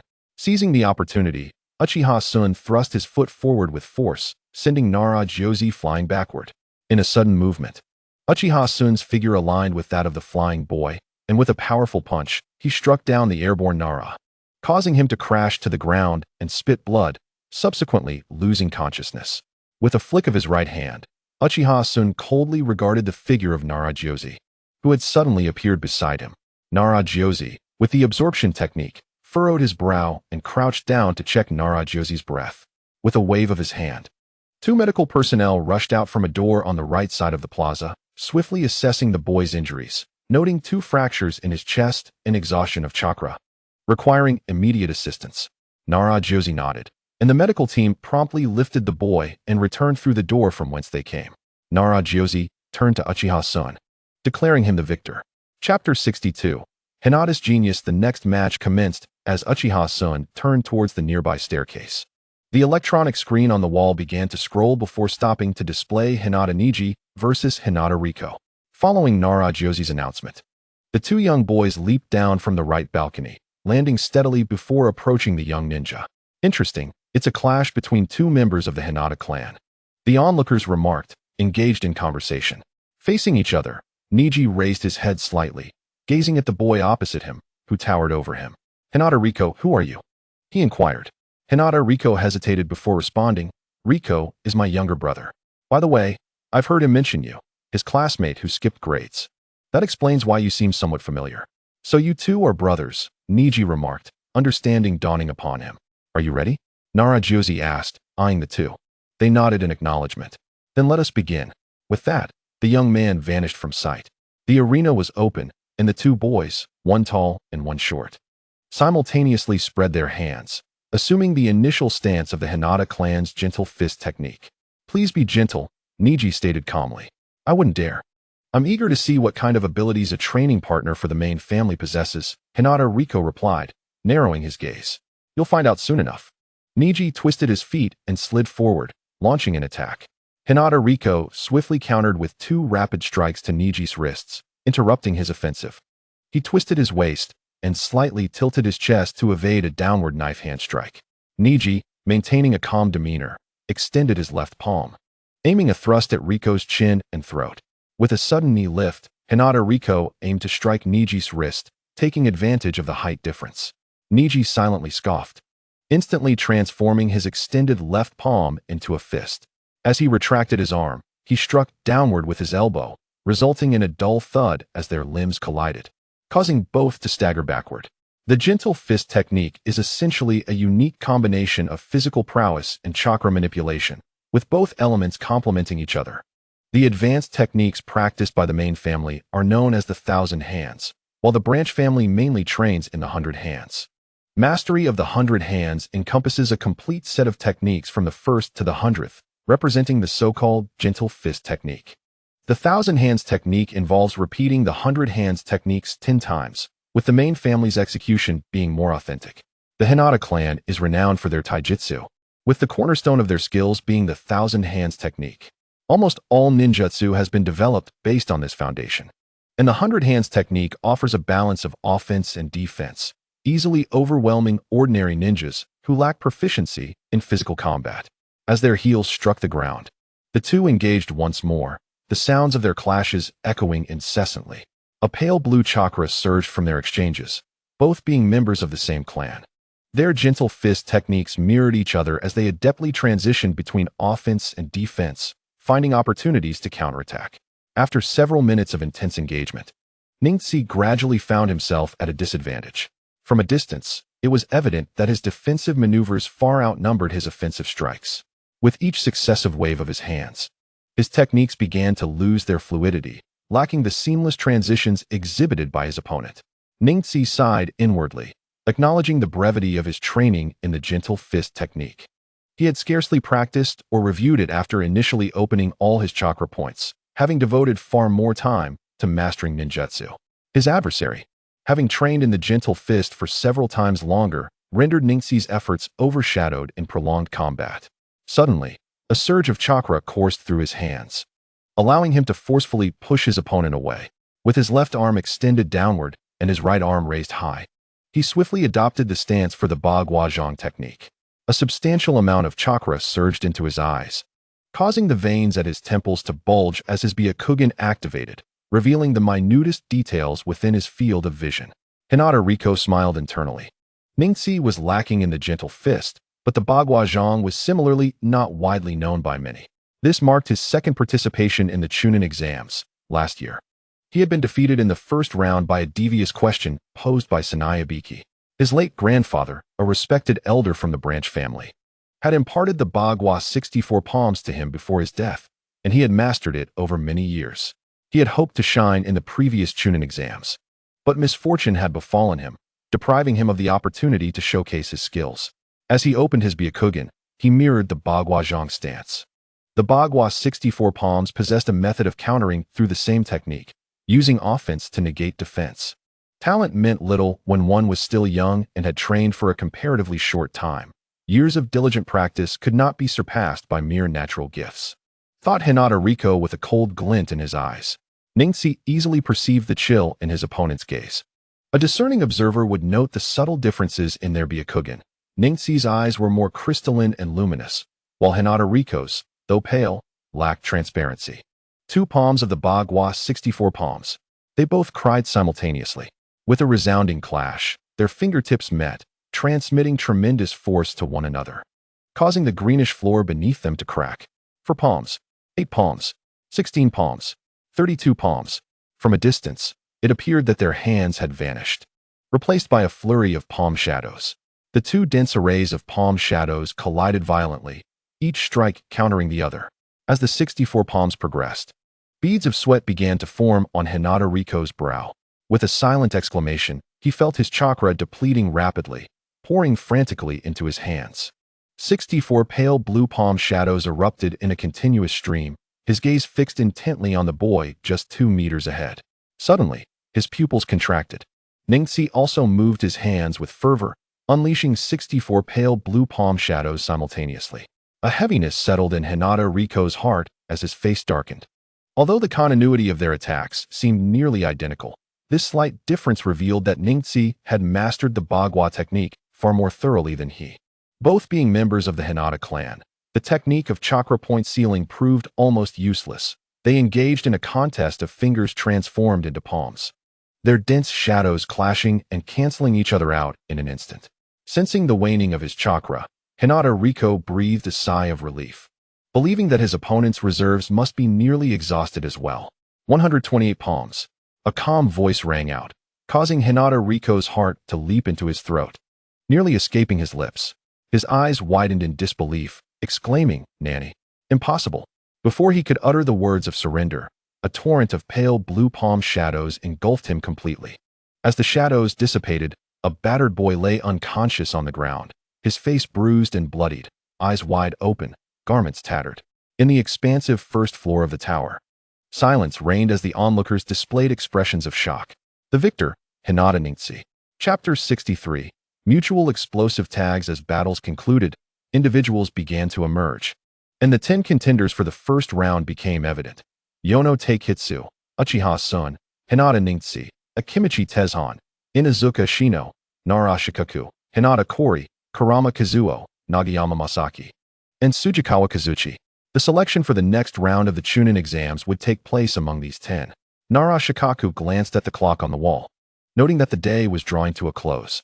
He announced that today's matches would conclude here, with tomorrow marking the final day of the Chunin exams and the decisive battle to determine the top 5 and the ultimate champion. Moreover, the Hokage would be in attendance to observe the proceedings. Everyone was urged to return and rest. with a reminder to gather promptly at 8 in the morning to maintain their best condition for the Hokage's arrival. After Narashikaku departed toward the entrance, the others hastily followed, eager to avoid another venture into the deadly forest. 20 minutes later, the group exited the 44th training ground and dispersed. Ningxi returned home to prepare a sumptuous dinner, indulging in his meal before brewing a cup of tea. He opened a drawer and began sorting through several stacks of somewhat tattered papers. These were the explosive tags his shadow clones had gathered while traversing much of Konoha the previous night. Since their inception, explosive tags had varied in design, yet their destructive power remained largely consistent. 716 tags brought a smile to his lips. He selected 10 from a stack of exceedingly worn-out explosive tags. Pushing the remaining stacks to the left, laid out neatly on the table, he closed his eyes for a moment, then began forming hand seals rapidly, his movements slow as if he were acclimatizing himself. After nearly 3 minutes, he had completed 21 hand seals, repeating the process until his speed increased. An hour later, he rested briefly, suddenly opening his eyes wide. His fingertips danced as he completed 20 hand seals in a mere 4 seconds. With a momentary pause, he withdrew his left hand, biting down hard on his thumb, and circled the 10 tattered explosive tags on the table, allowing his blood to drip swiftly onto them. He then crossed his hands to finalize the last seal, declaring, "Explosive tag formation." A barely perceptible hum resonated as the droplets of blood emitted a crimson glow, transforming into a blue hue, the color of chakra, before vanishing within the tags, returning them to their original state as if nothing had transpired. Picking up one of the explosive tags, Ningxi scrutinized it carefully, noting no apparent changes. Activating his Byakugan, he focused intently, discovering that within it lay a sealed, stagnant blue chakra, with only a hint of red, indistinguishable from other explosive tags. Furrowing his brow, he glanced at the dark night outside, then waved his hand, causing 3 shadow clones to appear. 2 of the clones nodded at him before heading towards the door, intending to complete the unfinished task from the previous night. Ningxi extracted one of the old explosive tags and handed it to a clone. The clone curiously examined it, expressing doubt. "Is this the receiving tag for the mutual explosive tag? It doesn't appear to be anything special." "Indeed, I can't deduce anything either, but we shall find out." "Head to the back mountain," the original body instructed. The clone cast a glance at Ningxi, who was leisurely seated, before turning and departing. Once the clone had left, Ningxi lifted his teacup, taking a sip while resting his chin on his hand, gazing thoughtfully at the explosive tags on the table. The clone exited the Hinata compound, making its way toward the back mountain. Upon reaching the base of the cliff, it sprinted swiftly along the eastern face of the rock, arriving at a secluded corner. Ascending the cliff wall with rapidity, it reached the summit and began to run with all its might into the depths of the back mountain. 10 minutes later, within the pitch-dark jungle, he mused to himself, "This must be the place." The sound should not reach Konoha. His gaze fixed upon a massive boulder. Towering at 4 meters high, he approached it, withdrew an explosive tag, spat on the ground, and affixed the tag to the stone. He then swiftly retreated 20 meters away. The spit was not mere saliva, it was chakra. He pressed his thumb against his ring and little fingers, extended his index and middle fingers, brought them to his nose, and shouted, "Explode." Simultaneously, at the Hyuga encampment, Neji, at home, abruptly released his chin from his hand, his body recoiling from the chair as he watched the 9 aged explosive tags on the table vanish in an instant. Boom, boom, boom, boom, boom. After a brief delay, 10 thunderous explosions erupted in succession as the clone deftly dodged the flying debris. Clouds of dust enveloped the night, yet they could not obstruct the penetrating gaze of the Byakugan. The side of the boulder was left with a shallow crater, and not far behind it lay a heap of shattered rocks. All the explosive tags detonated in the same direction and at a single point, propelling the boulder backward by several meters until it could withstand the force no longer and shattered. The clone stroked his chin, reflecting, "Such power." The feral beasts and birds of the forest scattered in terror from the violent explosions, fleeing in haste. Is this the might of combined explosive tags? What would it be like with 100, 1,000, or even 10,000? He shivered at the thought of such a relentless array of explosive tags.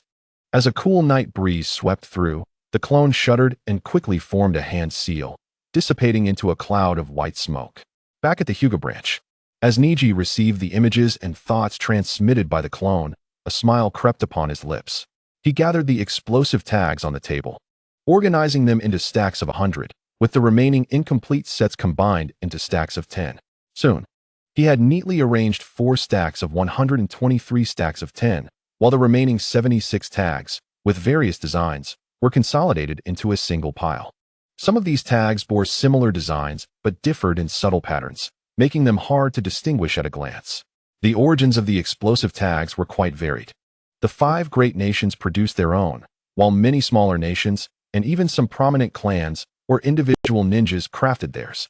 The explosive tags from larger nations or slightly bigger ninja villages were easily identifiable. For instance, the authentic explosive tags from the Land of Fire bore a small flame character in the lower right corner.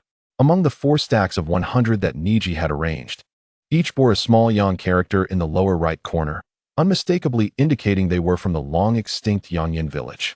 Explosive tags from larger nations were known for their potency and stability, with the chakra sealed within scarcely dissipating. If preserved well, they could remain effective for a century. In contrast, those crafted by smaller nations or individuals were often less powerful and prone to malfunction, potentially resulting in duds or delayed detonations. While the differences in power might be negligible for a single tag, for someone like Neji, who intended to use them in a combined explosive formation, the discrepancies were significant. Though weaker tags were tolerable, the most concerning were those that detonated prematurely. An inferior explosive tag exploding in one's hand before being thrown would be a disastrous spectacle, injuring the user and providing ample amusement to the enemy ninjas. Consequently, both in markets and the underground black market, explosive tags from the 5 great nations commanded higher prices, ranging from 10 to 100 ryo per tag, yet demand still exceeded supply. Only wandering ninjas or those in dire straits would resort to using cheap, inferior explosive tags. Shaking his head to dispel these thoughts, Neji retrieved a pen from his drawer and inscribed the characters for 10 and 100 on the surfaces of the stacks of explosive tags. Pulling out a chair, he spread a stack of 100 tags neatly on the ground, pricked his finger to draw blood, and after savoring the taste for a moment, he swiftly formed the hand seals for the explosive tag formation. He then exhaled, releasing a mist of blood mixed with blue chakra onto the tags below. As the last seal was completed, a blend of blue and red light shimmered, forming a set of 100 explosive tags.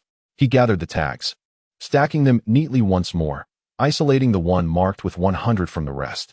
He then retrieved another stack of explosive tags and began the process anew to create a combined explosive formation. An hour later, Neji stretched lazily, satisfied with his work. After sipping some cold tea, he secured the newly crafted explosive tags in his drawer, planning to find a hiding spot in the back mountain in a few days. Carrying such a large number of explosive tags on his person was impractical, and leaving them at home was unsafe. A sudden fire could lead to a catastrophic explosion. After all, this was worth a considerable sum. Removing the ninja tool pouch from his waist, he carefully separated and stored the 27 tags marked with 10 and 100. He then took off another pouch from his right thigh, placing the 76 assorted explosive tags neatly inside.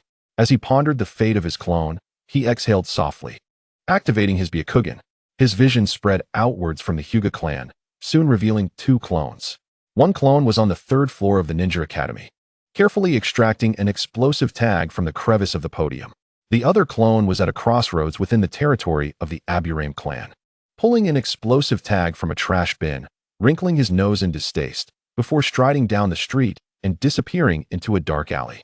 Deactivating his Byakugan, Neji glanced at the wall clock. It was already 10 o'clock. Rising, he stepped into the adjacent bathroom for a quick shower, donned a bathrobe, turned off the lights, and ascended the stairs to sleep, enjoying a dreamless night. In the morning, the cheerful chirping of birds at the window roused Neji from his slumber. Sleepily, he crawled out of bed, washed up, and prepared porridge for breakfast. After carefully storing the explosive tags that his clone had retrieved the previous night, he savored his breakfast at a leisurely pace. Glancing at the clock on the wall, he noted it was 7:20. He cleared the dishes, secured the door, and made his way toward the 44th training ground deep within Konoha. Upon arriving at the base of the central tower, he noted the open gates, where 2 Chunin stood guard. He strode inside, his gaze narrowing as he observed the large number of people lining the corridors. It dawned on him that today marked the final day of the Chunin exams, and many friends and family members had come to support the participants. Retrieving his gaze, he ascended the stairs on the right, finding an unoccupied spot along the corridor to lean against the wall as he patiently awaited the commencement of the matches. Suddenly, a familiar gaze fell upon him. Turning, he saw a jonin from the Hyuga clan across the way nodding gently at him. He reciprocated the gesture, thinking to himself, so, Hinata and Hanabi are brothers. The atmosphere in the arena shifted to silence as several figures entered through the main entrance. Leading the procession was the third Hokage, Sarutobi Hiruzen. Clad in a Hokage cloak, accompanied by Nara Shikaku, with Yamanaka Inoichi and Yamashiro Aoi following closely. Behind them trailed two Umbu operatives directly under the Hokage's command. The group of 6 advanced toward the central area of the indoor plaza, beneath the statue of the arm forming hand seals. Nara Shikaku turned to the 2 sides of the corridor and solemnly announced, "All 10 participants, please assemble." Instantly, 10 young figures leaped down from the railings on either side, forming a neat line. Neji, with no choice, found himself standing at the very end of the line.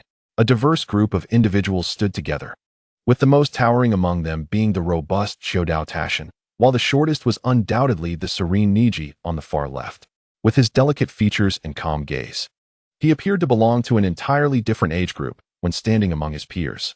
The third Hokage cleared his throat and addressed the assembly, stating that they were the select few who had navigated the trials of the Chunin exam, showcasing resilience to reach this pivotal moment. He proclaimed them as the new generation of Konoha, embodying the village's pride. There were 7 slots available for the Chunin exam, and those who placed in the top 5 would secure a Chunin title along with a B-rank ninjutsu as a reward. Those who ranked in the top 3 would have the opportunity to leave their original teams and join the Hokage's elite Umbu, with the same reward of a B-rank ninjutsu. Observing the eager expressions on the youthful faces before him, the third Hokage continued with a smile, revealing that the first-place winner would receive an additional B-rank ninjutsu, the chance to join the Hokage's guard, and a monetary reward of 10,000 ryo. The prospect of such an accolade sparked a fervor among the young competitors, as they recognized the significance of joining the Hokage's guard, which represented a path to greatness, including the possibility of receiving personal guidance from the Hokage himself. With time being of the essence, the competition commenced. 2 Umbu members brought forth a chair for the third Hokage, who settled beneath a grand statue of a massive arm. Nara Shikaku gestured for the proceedings to begin, and Yamanaka Aoi vanished momentarily, only to return shortly with the electronic screen flickering to life. The match between Uchiha Sun and Nagakawa Masaki was announced. Back on the elevated platform, the arena was left with only the 2 combatants as Nara Shikaku called for the start. As the word was uttered, the 2 youths locked eyes and, with a twist of their heels, charged toward one another with fists clenched. The sound of their clashes echoed as they engaged in a fierce exchange. After a series of probing attacks, both displayed an air of gravity in their expressions. Nagakawa Masaki's eyes glinted fiercely as he shouted, "Lightning release, lightning whip." He clasped his hands together, pulling them apart to reveal a long, electric arc that materialized between his palms. With a swift motion, he flicked his right hand downward, wielding a crackling blue whip that writhed in his grasp as he aimed it fiercely at the Uchiha boy. Uchiha Sun, with a stoic demeanor, furrowed his brow as he sidestepped the vicious strike, catching a whiff of singed air. He brushed aside a few errant strands of hair from his forehead and glanced down at the charred mark left on the ground, his expression growing cold. However, Nagakawa Masaki was relentless, launching a second whip toward him. Noticing the kunai in his hand, Uchiha Sun's right eye flickered red as the 2 tomo of his Sharingan activated.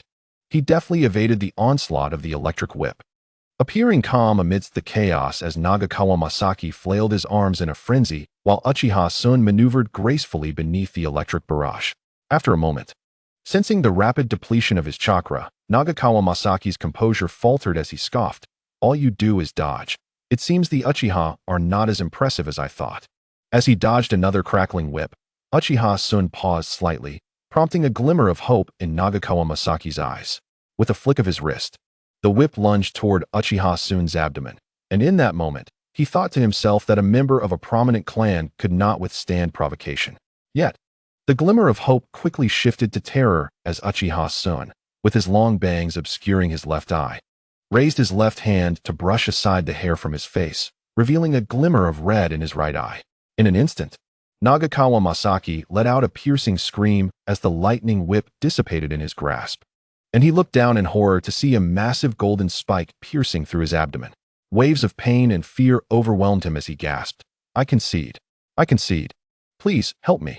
Upon hearing this, Uchiha Sun relaxed his grip, allowing his hair to fall back over his left eye, the red light fading to reveal his normal black pupils. As his vision cleared, Nagakawa Masaki noticed the spike vanish as if nothing had transpired, and he turned away with a hint of melancholy in his eyes. The victor was declared as Uchiha Sun. As the two boys exited the arena, the competition continued. The combatants were the finest among the current Chunin, each possessing remarkable strength, skill, and combat awareness. The speed of the matches contrasted sharply with the drawn-out battles of the previous day. In the duel between Inuzuka Shichiro and Tsujikawa Kinzuya, the fight concluded in under 10 minutes, despite Tsujikawa's fierce family techniques. Ultimately, he succumbed to exhaustion under the relentless assault of Inuzuka Shichiro and his formidable wolves. Next, the match between Aburame Torihane and Kurama Ichifu unfolded in an especially peculiar manner.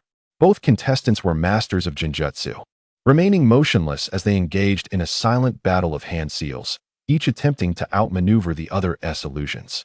The audience marveled at the revelation that Genjutsu could indeed counteract other Genjutsu. The ultimate victor was Aburame Torihane, who, unbeknownst to Kurama Ichifu, had stealthily released swarms of parasitic insects, manipulating them to form a disc in midair while simultaneously stalling for time. When Kurama Ichifu unleashed his strongest Genjutsu, it was reflected back upon him, ensnaring him in his own illusion. In the fourth match, Neji entered the arena to face the beautiful long-haired girl, Yamanaka Cheyenne, the only female genin to reach the top 10 in this Chunin exam. Upon the signal to begin, she swiftly retreated, creating distance from the close combat expert of the Hyuga clan.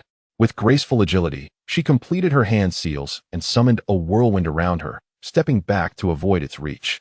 She repeated the process, conjuring another whirlwind with remarkable speed. Observing the white-clad boy remaining unfazed, she bit her lip in determination and, with a flourish of her fingers, exclaimed, "Wind release, wind blade technique. Combined ninjutsu, great cyclone blade technique." As she clasped her hands together, the two whirlwinds began to spin violently, producing crescent-shaped wind blades that surged towards Neji. Just before they reached him, she clapped her hands together, uniting the two whirlwinds into one colossal vortex that threatened to engulf a quarter of the arena. Neji narrowed his eyes, retreating rapidly and unleashing several invisible 8 trigrams air blasts. However, they were swiftly consumed by the cyclone. "It's futile, concede. From the moment you allowed me to execute my technique, you were already defeated. The power of my combined ninjutsu has reached the level of a B-rank jonin, and in this confined space, its force is magnified." The girl's calm voice resonated through the arena. Upon hearing those words, Ningxi's body came to a halt, and he calmly remarked, "It is merely a B-rank ninjutsu to be dispelled." The young maiden raised her delicate brows, utterly perplexed as to what other means the youth might possess. The swirling vortex was rife with sharp wind blades. He had witnessed the boy's most formidable attack, the Bagua 128 palms. However, Bagua techniques were close combat arts, and attempting to intercept wind blades with bare hands was akin to courting death. The tangible yet intangible forces would be resolved by employing the same kind of tangible yet intangible forces. After several failed attempts to strike, Ningxi's furrowed brow finally relaxed as he faced the oncoming colossal tornado. He calmly declared, "Bagua 64 empty palms, 2 palms, 4 palms, 8 palms, 16 palms, 32 palms, 64 palms." His hands moved with remarkable swiftness, and within 3 breaths, he unleashed the 64 empty palms, generating 126 formless massive air columns that began with 2, then 4, and ultimately surged relentlessly towards the immense tornado, colliding violently. Chapter 66. Shocked. The term Bagua 60 palms is merely a name. The actual number of palms executed totaled 126. The tremendous tornado was struck apart by over 100 air columns, scattering the rapidly rotating wind blades, which left numerous scratches on the surrounding walls. The chaotic winds ravaged the entire square, causing the spectators on both sides to grip the railings tightly, squinting against the onslaught. With the air columns erupting beneath his feet, Ningxi charged into the tempest, aiming directly for his target behind the wind. Xiaomushi's hands crossed tightly in front of her face, her long hair swept back by the fierce winds. The razor-sharp wind blades shredded her sleeves, leaving her delicate arms marked with faint red lines. Suddenly, she felt a chilling grip around her neck, prompting a startled gasp. A slender, pale hand had ensnared her throat, and as she glanced down, she beheld a white-clad youth, his long hair billowing, extending his right hand to gently clasp her neck. His handsome, yet tranquil visage bore a pair of indifferent white eyes fixated on her, as if conveying that a single word of defiance could lead to her demise. A flicker of grievance crossed the maiden's eyes as she bit her lip and murmured, "I concede." The youth released his grip and turned to walk towards the elevated corridor on his right, while she stomped her foot in frustration, following suit as they exited the arena. After Nara Shikaku announced the victory, the fifth match commenced. A robust figure and a young man from the Hyuga clan entered the arena, Akimichi Tashin versus Hyuga Senri. The two quickly engaged in combat. From the elevated corridor, Ningxi crossed his arms, observing the exchange below. The battle had raged for over 20 minutes, and Hyuga Senri was gradually showing signs of being outmatched. Regardless of whether it was the gentle fist, Bagua empty palms, Bagua empty wall palms, or the Bagua 64 palms, he had utilized each technique twice in succession. The opponent's technique had enlarged his hands, making it exceedingly difficult for Hyuga Senri to close the distance. After a hard-fought opportunity gained at the cost of injury, the opponent unexpectedly executed an earth release, earth armor technique. The once invincible Bagua 64 palms seemed ineffective against the opponent, as if merely scratching the surface. Ningxi glanced at the nearby Jonin, Hyuga Hakuro, before discreetly withdrawing his gaze. Given Hyuga Senri's young age and mastery of numerous Hyuga clan techniques, it was likely due to his teachings. Who do you think will win? A delicate voice chimed in beside him. Ningxi cast a sidelong glance at the maiden, particularly noting the lingering red mark on her graceful neck. He responded calmly, "Regardless of who prevails, the title of champion in this Chunin exam shall belong to me." The maiden's beautiful, dark eyes widened in astonishment as she huffed. "How arrogant." She then remarked, "It will soon be revealed that the victor is undoubtedly the larger opponent. After all, such a size is not without merit, ensuring he possesses more chakra." Stroking his chin, Ningxi added, "Indeed. Is there any need for such flattery?" The maiden shot him an exasperated glance, stifling a laugh. Ningxi paid her no mind, his focus unwaveringly fixed on the arena. As anticipated, mere moments later, Hyuga Senri's kunai was sent flying by Akimichi Tashin's massive axe. Realizing his chakra was utterly depleted, Hyuga Senri helplessly raised his hands in surrender. The victor is Akimichi Tashin. The top 5 had been determined: Akimichi Tashin, Uchiha Sun, Yamanaka Torihiryu, Inazuka Shikaru, and Hyuga Ningxi. Turning to survey the two elevated corridors, Nara Shikaku noticed the third Hokage, who was smiling and leisurely puffing on his pipe. Upon receiving a nod from the third Hokage, he continued, "Everyone shall rest for 20 minutes to recover chakra. The competitions will resume, leading to the determination of the top 3 and eventually the champion of this Chunin exam." Subtle murmurs quickly filled the arena as Akimichi Tashin sought a secluded spot to recuperate. Ningxi closed his eyes in contemplation, envisioning the remaining 4 participants, their ninjutsu, physical techniques, and specialties, pondering strategies for the upcoming battles. Although he possessed the strength to conquer 10 foes, the presence of the third Hokage meant he could not reveal too much of his capabilities, opting instead to utilize techniques that would persuade the crowd without arousing suspicion. 20 minutes passed silently. Nara Shikaku announced, "As everyone understands, luck is also a part of strength. The next 5 will draw lots and engage in combat 2 by 2. Should one be fortunate, they may advance directly into the top 3. He turned to observe the distant screen. All present fixed their gazes intently on the screen. The arena enveloped in silence. The names of 5 individuals swiftly scrolled across the display before suddenly stopping, revealing the name Yamanaka Torihiryu. With a mask obscuring his expression, Yamanaka Torihiryu shook his head, revealing his inner thoughts. The screen resumed its rotation before halting once more, this time revealing Hyuga Ningxi's name. Instantly, all eyes shifted to the white-clad youth on the platform, followed by a chorus of discussions. "This member of the Hyuga clan, why have I never seen him before?" Upon closer inspection, he appears exceedingly youthful. Indeed, he is remarkably young. All the other participants tower over him, and judging by his appearance, he may not even be 10 years old. 10 years. Rumor has it he just turned 8. My family resides next to the Hyuga compound, and just a few days ago, I overheard the owner of a noodle shop discussing this child, suggesting he has faced considerable adversity. You can ask Hyuga Hakuro. Hyuga Hakuro nodded, stating, he is the child of Hinata's family. As you are aware, Hinata's situation is well known. He entered the Ninja Academy last September and, due to his outstanding performance, graduated early this semester. In terms of age, he is technically 8, yet he is only 7. Gasp. 7 years old, entering school at 6, graduating at 7, and becoming a Chunin in the same year. It is almost a certainty that he will secure a spot in the top 5. What is so surprising? Hatake Kakashi graduated at 5 and became a Chunin at 6, Hyuga Hakuro remarked nonchalantly. That is entirely different. It was a time of war, under extraordinary circumstances. Another Jonin interjected. Chapter 67, 100 Swords. Ningxi descended from the elevated corridor, arriving at the center of the arena, where two youths stood facing each other, one tall and the other short. In stark contrast to the calm demeanor of the Hyuga youth, Yamanaka Torihiryu's eyes, visible through his mask, were filled with gravity and vigilance. The boy before him initially went unnoticed, as many assumed his participation in the Chunin exam was merely for experience, adopting a trial-and-error attitude.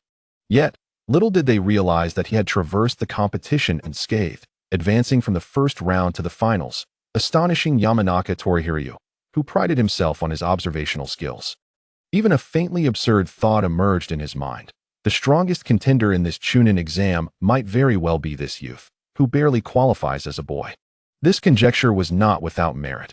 It stemmed from the inexplicable sense of danger he had developed over time while interacting with insects. Let us commence, Narashikaku, standing next to the statue in the distance and beside the third Hokage, reminded. Upon hearing this, Yono Shiho raised his hand, launching a few kunai towards Neji. At the same time, he swiftly retreated, acutely aware of the formidable and overwhelming techniques the youth before him wielded. He had no desire to be on the receiving end of a brutal beating. As he created enough distance, Yono Shiho unleashed a simple genjutsu. Neji furrowed his brow as he gazed ahead. A sudden sight caught his attention, a jonin lying on the ground, clad in a green vest adorned with a green the 10th mark on his forehead. Bloodied and gasping, he cried out, Neji, my dear child, come save me. With an air of indifference, Neji coolly retracted his gaze, pressing his left thumb against his pinky and ring fingers while extending his index and middle fingers to form a hand seal. He drew it towards his forehead, activating his Byakugan, and calmly uttered, Dispel. The illusion vanished before him, his garments swirling as if caught in an unseen breeze, chakra surging from his body to envelop the surroundings. He added, If you possess any other genjutsu, now is the time to use them, for soon you shall have no chance left. Yono Shiho's gaze sharpened, comprehending the weight of Neji's words. Low-level genjutsu were utterly ineffective in the face of the Byakugan.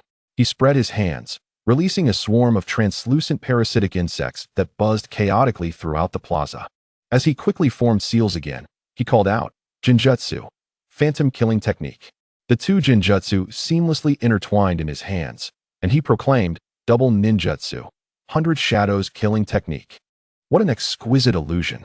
The spectators on the platform were momentarily transfixed, witnessing nearly 100 shadowy figures manifesting in the arena. Unlike ordinary illusions that targeted only the victim, this technique was uniquely crafted to affect all witnesses, blurring the lines of reality and deception. Armed with long swords, the hundreds of dark figures surged toward him from all directions. Even though Neji understood this was mere illusion, his heart tightened at the sight of so many approaching shadows. Anyone else would have succumbed to panic.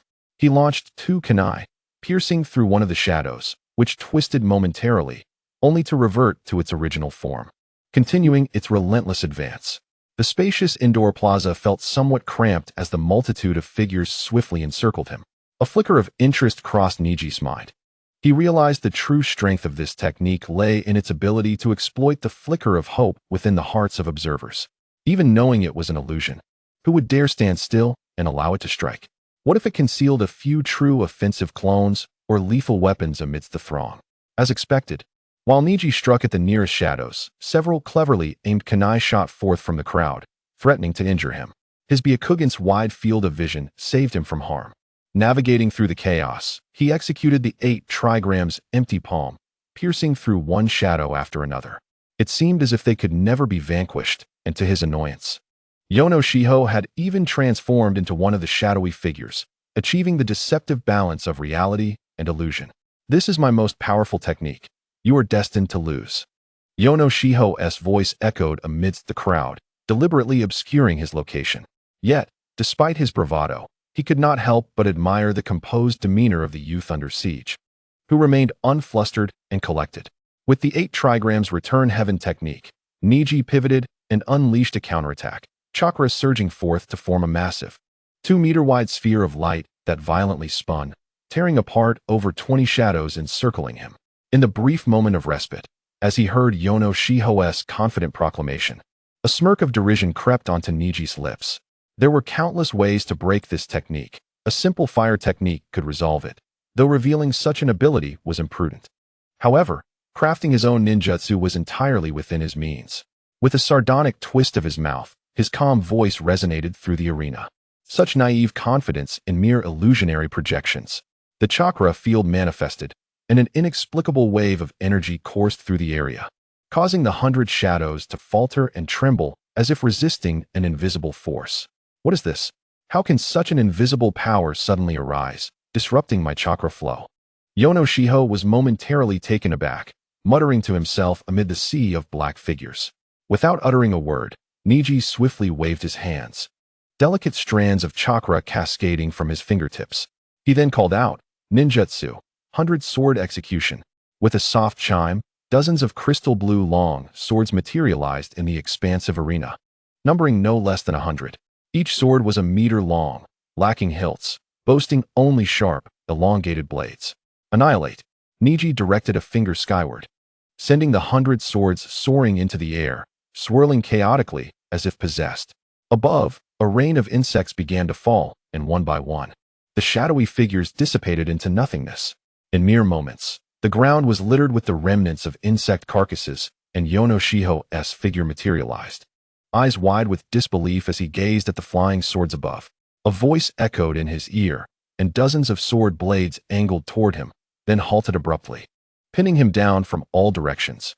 Swallowing hard, he trembled, raising his hands in fear, unable to utter the words of surrender.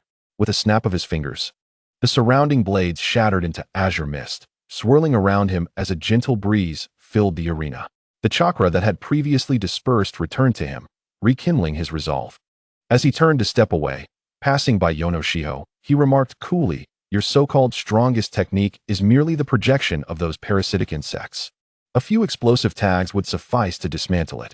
Ascending the steps, he walked to the raised platform, the gazes of all spectators following his figure. After a moment of realization, Nara Shikaku announced aloud, "The victor is Hyuga Neji." Returning to his original position, he caught a glimpse of the incredulous expression on Yamanaka Ino's face. Neji closed his eyes, beginning to refine the chakra within him. Chapter 68. Annihilation. The chakra he had just retracted contained some impurities, remnants of chakra from others that had dissipated during their earlier battles, not yet fully assimilated into the earth and sky. The subsequent matches commenced swiftly, with only 3 names remaining on the screen. The first name to pause was Inuzuka Kiba, followed by Uchiha Shun, who, without a doubt, had been fortunate enough to receive a bye. As the two entered the arena, the crowd's attention shifted away from Neji. Inuzuka Kiba summoned 7 giant wolves that howled as they surrounded him, charging toward Uchiha Shun. Uchiha Shun unleashed a great fireball technique to counter the encirclement, brushing aside the hair that covered the left side of his face and tucking it behind his ear. He drew 2 kunai from behind, spinning them in his hands before gripping them tightly, his eyes glowing red. The Sharingan, featuring 3 tomo in his left eye and 2 in his right, materialized. With a powerful push, he lunged into the midst of the wolves, determined that if he could defeat Inuzuka Kiba, the 7 giant wolves would falter without their master. Regrettably, Inuzuka Shiro understood both his strengths and weaknesses, promptly directing his pack of wolves to attack the oncoming figure while he himself retreated hastily. Uchiha Shun, left with no choice, had to thrust his kunai towards the 2 nearest wolves. As time passed, the commotion in the arena persisted. 5 of the 7 wolves had vanished, while Uchiha Shun, in tattered clothing, was relentlessly pursued and bitten by the remaining 2 massive wolves, twisting and turning throughout the battleground. A substitution jutsu was executed. only to be instantly shattered by a wolf's jaws, granting Uchiha Shun a fleeting moment to catch his breath. Seizing this opportunity, he pivoted, his left eye suddenly focusing with intensity, the three red tomo within spinning rapidly. Inuzuka Shiro's advance faltered, his body leaning forward before collapsing to the ground, causing the two giant wolves, who had intended to lunge forward, to hesitate and retreat defensively. Uchiha Shun exhaled deeply, drawing forth his kunai and circling the two wolves and the boy, striking with precision whenever the moment arose. The wolves soon bore numerous wounds, and after several minutes, two mournful howls echoed as the last two wolves transformed into smoke, dissipating back to their summoning realm. Inuzuka Shiro remained ensnared within the Genjutsu, unable to extricate himself. Uchiha Shun glanced towards the location of the third Hokage, where Nara Shikaku nodded in acknowledgement, declaring Uchiha Shun as the victor, along with the top three contenders, Hyuga Neji, Uchiha Shun, and Akimichi Taka. They would rest for half an hour before commencing the final match. Following Nara Shikaku's announcement, he retreated behind the third Hokage. For those diligently refining their chakra, half an hour could feel like a fleeting instant. Nara Shikaku cast a glance at the clock on the wall and proclaimed the commencement of the final battle in the Chunin exam, summoning Uchiha Shun, Akimichi Taka, and Hyuga Neji to the arena. Uchiha Shun, already nearby recuperating his chakra, rose at the call. Neji, observing across the high corridor, noted Akimichi Taka's gaze fixed upon him. The three descended into the arena, forming a triangular formation, their eyes darting among one another incessantly. This battle would be a free-for-all, with the last one standing declared the victor. Except for the prohibition against explosive tags, no other rules were imposed, leaving only one survivor at the end. Neji, intrigued, observed the two, aware that their pride would prevent them from uniting against him. They would each fight alone. The first to strike would likely become the target of a counterattack from the other, leading to a 2-on-1 scenario. Conversely, if one were to attack the weakest among them, they risked allowing the other to seize the opportunity. Silence enveloped the arena. All three possessed remarkable talent and intellect. Uchiha Shun and Akimichi Taka exchanged glances and nodded, casting a sympathetic look towards the boy in white. In their eyes, no matter how powerful Neji was, his youth rendered him the weakest due to his lesser chakra and combat experience. Neji, sensing their condescension, responded with a wry smile. "Have you made your decision?" The two exchanged a brief glance, devoid of words. It was inconceivable for them to gang up on someone younger than themselves. They hesitated to strike first, fearing chakra depletion would leave them at a disadvantage in their duel later. "Then allow me to make the decision for you," Neji declared, shaking his head. With a flick of his right hand, a crystal blue chakra blade materialized in his grasp. He pivoted and charged towards them, unabashedly challenging both foes. The collective voice of the spectators echoed in unison. Impulsiveness, indeed, is the folly of youth. As Neji sprinted forward with his blade drawn in his right hand, his left hand swiftly formed hand seals, executing the fire release, great fireball technique. A colossal fireball erupted from his mouth, hurtling directly towards Uchiha Shun. In a swift maneuver, Shun leaped high, aiming his long blade downwards at Akimichi Taka. Uchiha Shun's expression darkened. He anticipated an attack utilizing his clan's signature technique.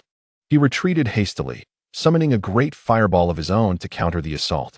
Taka, with deftness, retrieved a short axe from his back, elongating it with a pull, and blocked Neji's crystal blade with a swift motion. Neji, seizing the opportunity, attempted to kick Taka in the chest. However, Taka recoiled, extending his arms as Neji's kick fell short. The hefty figure chuckled, yanking the axe handle towards his abdomen, propelling the boy forward. Neji's right wrist twisted, aiming the blade towards Taka's knee, resulting in a thunderous collision as their limbs met. Taka's dark visage twitched as he swung his axe, sending Neji flying away. All of this transpired in the blink of an eye. Chapter 69. No Seal Ninjutsu, Fire Release. Wind God Fire Technique. As Neji was propelled backward, he executed several backflips before landing in a crouch. Suddenly, several fireballs, each the size of a human head, descended from his left front. A swift glance allowed him to form seals with his left hand, producing the water release, water barrier technique. In an instant, he slammed his left hand onto the ground, and a massive wall of water surged forth to intercept the fireballs, extinguishing them upon contact, none able to breach the barrier. Hearing the incantation, Neji turned his head slightly, only to freeze in shock as an enormous arm wielding a nearly 5-meter-long axe swung down towards him. His chakra was continuously flowing into the ground, sustaining the water barrier. Relinquishing his grip would cause it to collapse, allowing the fireballs to strike him. Yet, should he maintain his hold, the massive axe was already descending. His expression remained calm. He crouched lower, bracing himself against the ground. Internally, he scoffed, invoking the no-seal ninjutsu, crystal armor shield. He extended his right hand slowly forward. Chakra erupting from his right arm, coalescing into a handle. The handle rapidly solidified, and a 2-meter-tall crystal blue shield emerged before him. With a great push, the shield met the axe with a resounding crash. A white mark appeared on the shield, gradually dissipating. Neji's right hand tingled from the impact. He released much of the backlash force, then pointed towards the center of the shield, causing it to shatter as if cleaved by the axe. Drawing back, the remnants of blue light surged back toward him as he slapped his left hand against the ground, flipping backward as the axe crashed down, shattering several tiles beneath it. As he retreated, both Taka and Uchiha advanced from either side. With a flick of his fingers, 2 shadow clones appeared behind Neji, each swiftly retrieving a kunai from the pouch at his back, then crossing in front of him to engage the two. Uchiha and Taka paused, engaging in combat with the clones. Neji, now cornered against the wall, extended his left hand, chakra materializing in his palm. A crystal blue longbow formed in his grasp as he pulled back the string, a 1-meter-long crystal blue arrow materializing. Releasing it, the arrow soared forth with a piercing sound. Aimed at Uchiha Shun. Just as Shun repelled a clone, he swiftly sidestepped, feeling the arrow graze his right shoulder, drawing blood as it embedded itself into the wall behind him. Let us see how many arrows you can evade, he thought. A cold smirk forming as the clones charged forward once more while Neji readied his bow again. The shadow clone on the right side, wielding a kunai, was sent flying by a massive axe. As he retreated, a long arrow interrupted Chodao Tashin's offensive. The clone quickly stepped back, slamming his right hand onto the ground and shouted Doton. Doryuden. Suddenly, a mud pit over 3 meters wide emerged from the earth. As chakra surged from within the clone, a colossal earthen dragon head rose from the pit. The dragon opened its mouth, expelling mud balls the size of human heads in rapid succession, like bullets, relentlessly shooting towards the towering figure of Chodao Tashin. From a distance, Ningxi furrowed his brow, pondering how the clone had revealed the Doryuden technique. He soon recalled that the two were of one essence, and could only shake his head in resignation. Drawing his bow once more, he seized the opportunity to release another arrow, leaving both combatants in a state of disarray. The spectators gasped in astonishment. One Chunin exclaimed, "Is this still a Genin? That Hinata boy is extraordinary." In just a few minutes, he has already executed 3 B-rank techniques: the Shadow Clone technique, the Water Wall technique, and the Doryuden. Is he truly a member of the Hinata clan? His hand seals for the Water Wall technique are more fluid than mine. The critical point is that chakra-based giant shield, long sword, and the bow and arrow he conjured. Who among you has ever witnessed such techniques, and without hand seals no less? Could this be a form of ninjutsu that requires no hand seals? At this remark, images of the 4th Hokage, Bluffing Shuemen, wielding the Rinnegan flashed in the minds of the crowd. Nearby, Hinata Bailey, hearing the conversations, was utterly speechless. During their last mission, he had seen 2 Kirigakure Chunin perish in flames, mistakenly attributing it to Uchiha Kwanma's fire release. Now, he realized that it was likely the work of this young prodigy. When did my Hinata clan become so proficient in ninjutsu? Had he not met Ningxi a few times since childhood, he would have doubted that the boy was even from the Hinata clan. Beside him, Hinata chinly gripped the railing tightly, staring at the young combatant in the arena with immense shock, realizing just how formidable his unassuming cousin had become. Not far away, Xiangmu Shinzi's eyes widened in disbelief. Her lips parted slightly, as a calm and confident voice resonated in her mind, stating that regardless of who won, the first place in this Chunin exam would be hers. Suddenly, an arrow whizzed past, embedding itself in Uchiha Sun's cheek, leaving a deep gash from which blood flowed profusely. His expression darkened as he roared, "Jinfu Jinjutsu." The clone before him froze, pain etched across its face before it vanished with a pop. Gritting his teeth, Uchiha Sun allowed an arrow to pierce his right leg, his hands trembling as he struggled to form the seals. Inhaiwuzichin. Ningxi, poised to draw his bow from afar, narrowed his gaze. Uchiha Sun's countenance darkened. He realized that he was likely the first to fall in this confrontation. Yet, even in defeat, he refused to allow the remaining two to escape unscathed. A flicker of anger surged within him, recalling that this B-rank fire release technique was one he had pilfered from a scroll in his father's chamber. Originally intended for the clan's genius, Uchiha Itachi, he had not anticipated using it here. A hint of regret crossed his mind as he completed the final hand seal, pouring his chakra into his hands without restraint. With a sinister grin, he declared, "Die, fire release, great fire annihilation." As he spoke, he unleashed a dark red pillar of flame from his mouth, which detonated upon contact with the ground, transforming into a towering wave of fire that surged across the entire arena. The overwhelming inferno roared towards the clone, which was sent hurtling through the air by the force of Chodao Tashin's powerful strike, with nowhere to land amidst the raging flames. Just as onlookers braced for his descent into the fiery abyss, the clone abruptly flung his hands outward, releasing 5 shimmering blue chakra threads that wrapped securely around the railings on either side of the elevated platform. With swift movements, he entwined the threads several times, pulling his knees together, narrowly avoiding the scorching wave that brushed past him. Embarrassment flushed his face as he silently berated himself for his foolishness. Had he simply released the shadow clone technique in midair, his main body could have evaded the flames. Doton, Doro no Jutsu. Meanwhile, Chodao Tashin, witnessing the approaching wall of fire that threatened to engulf him, loosened his grip on the axe, which slanted into the ground as he swiftly moved his fingers. Instantly, a mud pit formed beneath him, layers of yellow mud quickly enveloping his entire body. The wave of flames surged over him, consuming him entirely. From a distance, Ningxi, positioned at the edge of the platform, remained unperturbed. As the flames approached, he stepped back into a corner, flicking his fingers to summon a clone. The clone retreated a step, clapping its hands against the ground, causing a wall of water to rise, shielding both sides of the corner. Waves of fire crashed against the water barrier, causing it to tremble as vapor billowed into the air. With his Byakugan activated, Ningxi observed the flames diminishing. He swiftly pulled back the bowstring, creating a taut arc, in a section of the arena untouched by the flames. As his chakra finally waned, Uchiha Sun loosened his grip, wiping the blood from his injured lips. His gaze fixated on the receding flames, but before fear could take hold, a crystalline blue arrow shot forth from the inferno, piercing through his right shoulder's collarbone. The force propelled him backward, as if an unseen hand had seized his neck and yanked him away, crashing him against a nearby wall. He coughed up blood, and as he leaned against the wall, exhaustion overtook him. Just as he was about to collapse, a sharp pain in his right shoulder revealed he was pinned to the wall by the arrow. Spitting out another mouthful of blood, he called out, "Ningxi," before succumbing to unconsciousness. As the fire release erupted, the third Hokage and Nara Shikahisa had already used the body flicker technique to relocate to the high corridor. Witnessing Uchiha Sun's dire state, Nara Shikahisa waved his hand, and several medical ninjas who had been on standby rushed forward to carry him away. As the dissipating mist of water and smoke cleared, the clone released the chakra threads, falling to the ground. In the distance, a massive mound of black earth stood, cracked and barren. Just as Ningxi prepared to draw his bow again, the mound suddenly erupted, and a towering figure wielding a colossal axe burst forth.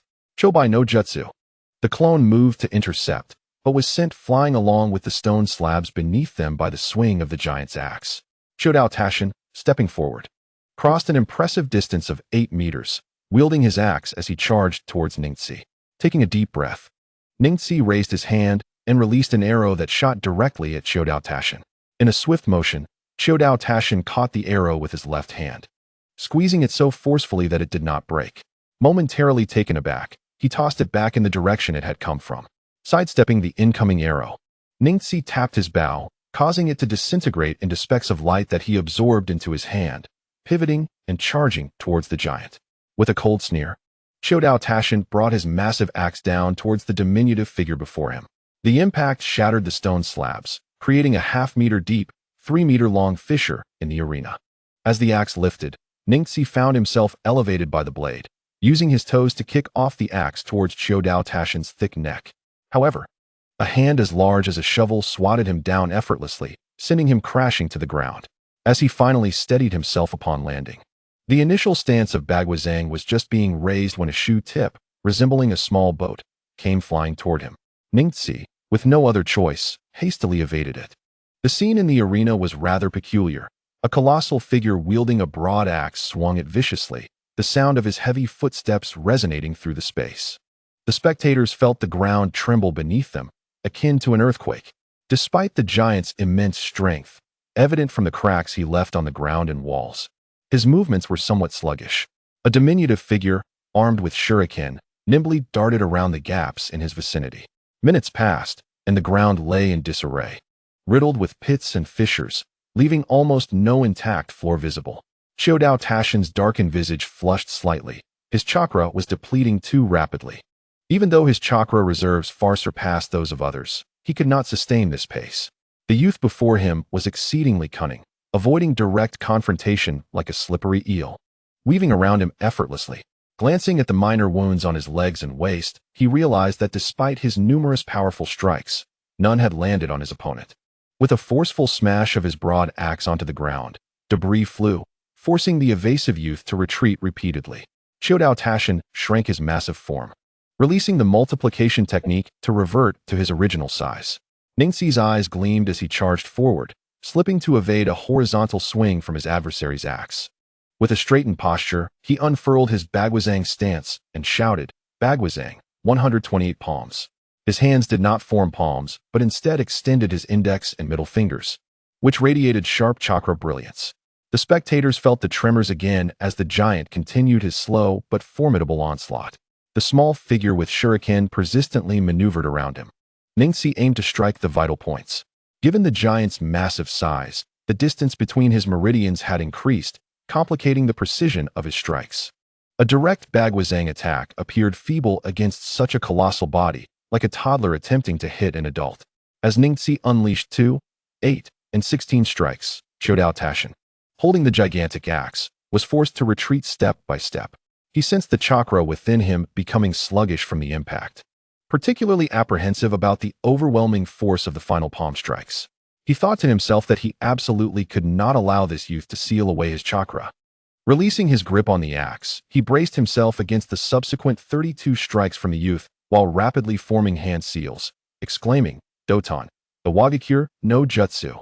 Upon completion, a grayish-white substance began to envelop him, quickly solidifying into a thick armor. 64 palms, Ningxi shouted, but alas, before he could complete his strikes, the armor had fully materialized. Standing at 2 meters tall, Chodao Tashin was now clad in an exceptionally heavy rock armor, complete with a gray-white stone helmet that left only his cold, dark eyes visible. Fixed intently on the youth, the sound of flesh colliding transformed into the dull thumps of hard objects. Pain surged through Ningxi's fingertips, and a hint of despair flickered in his eyes. It seemed his attempt to strike vital points had failed, transforming his hands back into palms. He executed 128 strikes, the barrage of palm shadows crashing against the stone armor until the massive figure, cornered against the wall, finally halted. "Now it's my turn," he said with a sinister grin, as Chodao Tashin swung his right arm back, his elbow crashing against the wall, creating a deep dent. However, shielded by the stone armor, he felt no pain. His massive fist, encased in the gray-white material, swung ferociously toward Ningxi's face. Ningxi quickly raised his arms to block, the dull sound of impact ringing out as he felt a slight pallor wash over his face. He was sent flying backward, his feet dragging 3 meters on the ground, as the towering figure pursued him with heavy steps. Executing the great fireball technique, the sliding youth formed a single-handed seal and unleashed a blazing pillar of fire, which erupted into a fireball 3 meters in diameter, hurtling toward his opponent. As he passed the giant axe, Chodao Tashin grasped it firmly, his expression unfazed as he swung the axe forward with tremendous force, cleaving the fireball in two, causing it to explode and scatter to the sides. Gasps filled the air from the onlookers, astonished at the ability to split a ninjutsu attack. Ningxi's eyes narrowed in seriousness as he altered his hand seals, murmuring, "Fire release, fire dragon flame bullet," and expelled an immense fiery pillar toward the robust figure. Chodao Tashin shook his head, twisting his wrist as he positioned the broad axe before him to shield his eyes. The fire pillar collided with him, dispersing around him as he advanced, impervious to the flames. Ningxi's eyes widened in disbelief. The defensive capabilities of this earth-based ninjutsu were unexpectedly formidable. This self-created Awagakure no Jutsu is invulnerable among B-rank ninjutsu. You cannot break through it, especially not you. Do not entertain the thought of exhausting my chakra to bring about my downfall. This technique requires minimal chakra, and my reserves are naturally several times greater than a normal person's. Moments later, as the fire technique subsided, Ningxi prepared to form another seal when Shodao Tashin's booming voice, infused with confidence, interrupted him. Ha! Ningxi paused, his finger halting midair before bursting into laughter, a sound he had not made in a long time. You claim invincibility among your peers, but you know not that my Bagwazang can lead to your demise. My chakra reserves are far beyond those of an ordinary ninja. Have I shown concern for my chakra expenditure since this battle commenced? Do I appear to you as someone lacking in chakra? The spectators exchanged glances, bewildered by the sight of Ningxi's exuberant laughter, while the third Hokage furrowed his brow in contemplation. Very well. I shall demonstrate to you the true meaning of there are people beyond people, and heavens beyond heavens. With a composed demeanor, Ningxi extended his fingers forward, and the sound of rapid clapping echoed behind him as 9 shadow clones emerged. So you intend to win through sheer numbers? Shodao Tashin sneered, slamming his gigantic axe into the ground. Super multiplication technique. The vanished giant reappeared, now clad in gray-white heavy armor and wielding a nearly 5-meter-long axe, an embodiment of both offense and defense. He needed not step forward. With a single swing of his axe, he covered 8 meters in an instant toward Ningxi and his clones. As the giant materialized once more, Ningxi quickly recalibrated his strategy, gesturing for his clones to scatter.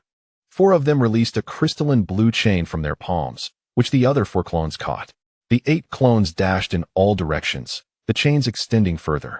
Standing firm, Ningxi summoned a blue shield in his hand, raising it with force, resulting in a thunderous crash as the ground beneath him shattered, his lower leg sinking into the earth.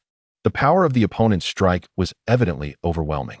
The 8 clones, brandishing blue chains, circled around the giant, who swung his axe wildly. But his strikes failed to connect as the clones moved with uncanny agility. Soon, both of his legs were ensnared by the chains, and as he struggled, the clones pulled him backward several meters. With a mighty swing of his massive axe, Shodao Tashin aimed for the iron chain, causing his pupils to constrict upon hearing the clanging sound that echoed as deep pits formed in the ground, yet the chain remained unbroken. The 4 clones exchanged glances, and with a flick of the left hand, another blue chain was launched from their palms, soaring high before piercing through Shodao Tashin's shoulder, caught by the other 4 clones. The 2 chains intertwined in their grasp, and 2 clones swiftly circled the area, further ensnaring the armored giant. 1 clone wrapped its right hand around the 2 chains while summoning a slender long sword with the left, thrusting the chains into the ground with a fierce stab. And with a powerful palm strike against the sword's hilt, the blade sank deep into the earth, securing Shodao Tashin in 8 directions. This entire sequence transpired in mere seconds. As Ningxi stepped forward to face Shodao Tashin, gazing up at the tightly bound figure and calmly stating, "You have lost." A flicker of struggle flashed in Shodao Tashin's eyes as he retorted angrily, "With so many clones and chains, you must have exhausted your chakra. How long can you keep me restrained? Have you broken my rock armor?" Shaking his head, Ningxi responded placidly, "If you are unaware of your impending fate, then you may as well rest in a hospital." He turned and walked toward the steps, leaving the onlookers with a hint of confusion. Was the youth conceding? Victory in battle is determined by one side conceding or losing the ability to fight. With a wave of his hand, the 9 clones dispersed, leaping to either side. 5 ascending the left balcony while 4 took to the right, crouching and forming hand seals in unison, their voices echoing, "Fire release, ash pile burning." 9 plumes of gray mist erupted from the clones, rapidly engulfing the arena in a dense fog that obscured Shodao Tashin's towering form. "This is dire," Hayashi Ningxi urged. "Cease at once." However, it was too late. The clones altered their hand seals and shouted, "Fire release, fire dragon flame bullet." 9 colossal fire pillars surged toward the center of the arena. Everyone hastily retreated into the adjacent rooms. Nara Shikaku waved his hand, dragging 2 dazed genin toward a doorway in the balcony, while the other jounin mirrored his actions. The 9 clones vanished without a trace. Ningxi's main body stepped out the door, taking a few strides to the left outside the tower, shielding his eyes from the glaring sunlight, silently reflecting, "At last. It is over." A series of thunderous explosions erupted behind him, and a burst of flames erupted from the doorway beside him. Moments later, voices from the medical team echoed from within the tower, revealing that the first level had already collapsed, with the electronic screens and lights shattered. In the center lay a deep crater, housing an unknown, charred figure. Chapter 72. The scroll. The following morning, in the Hokage's office, the third Hokage sat in his chair, pipe in mouth, perusing through documents. Narashikaku was crouched on the floor, adjusting his attire.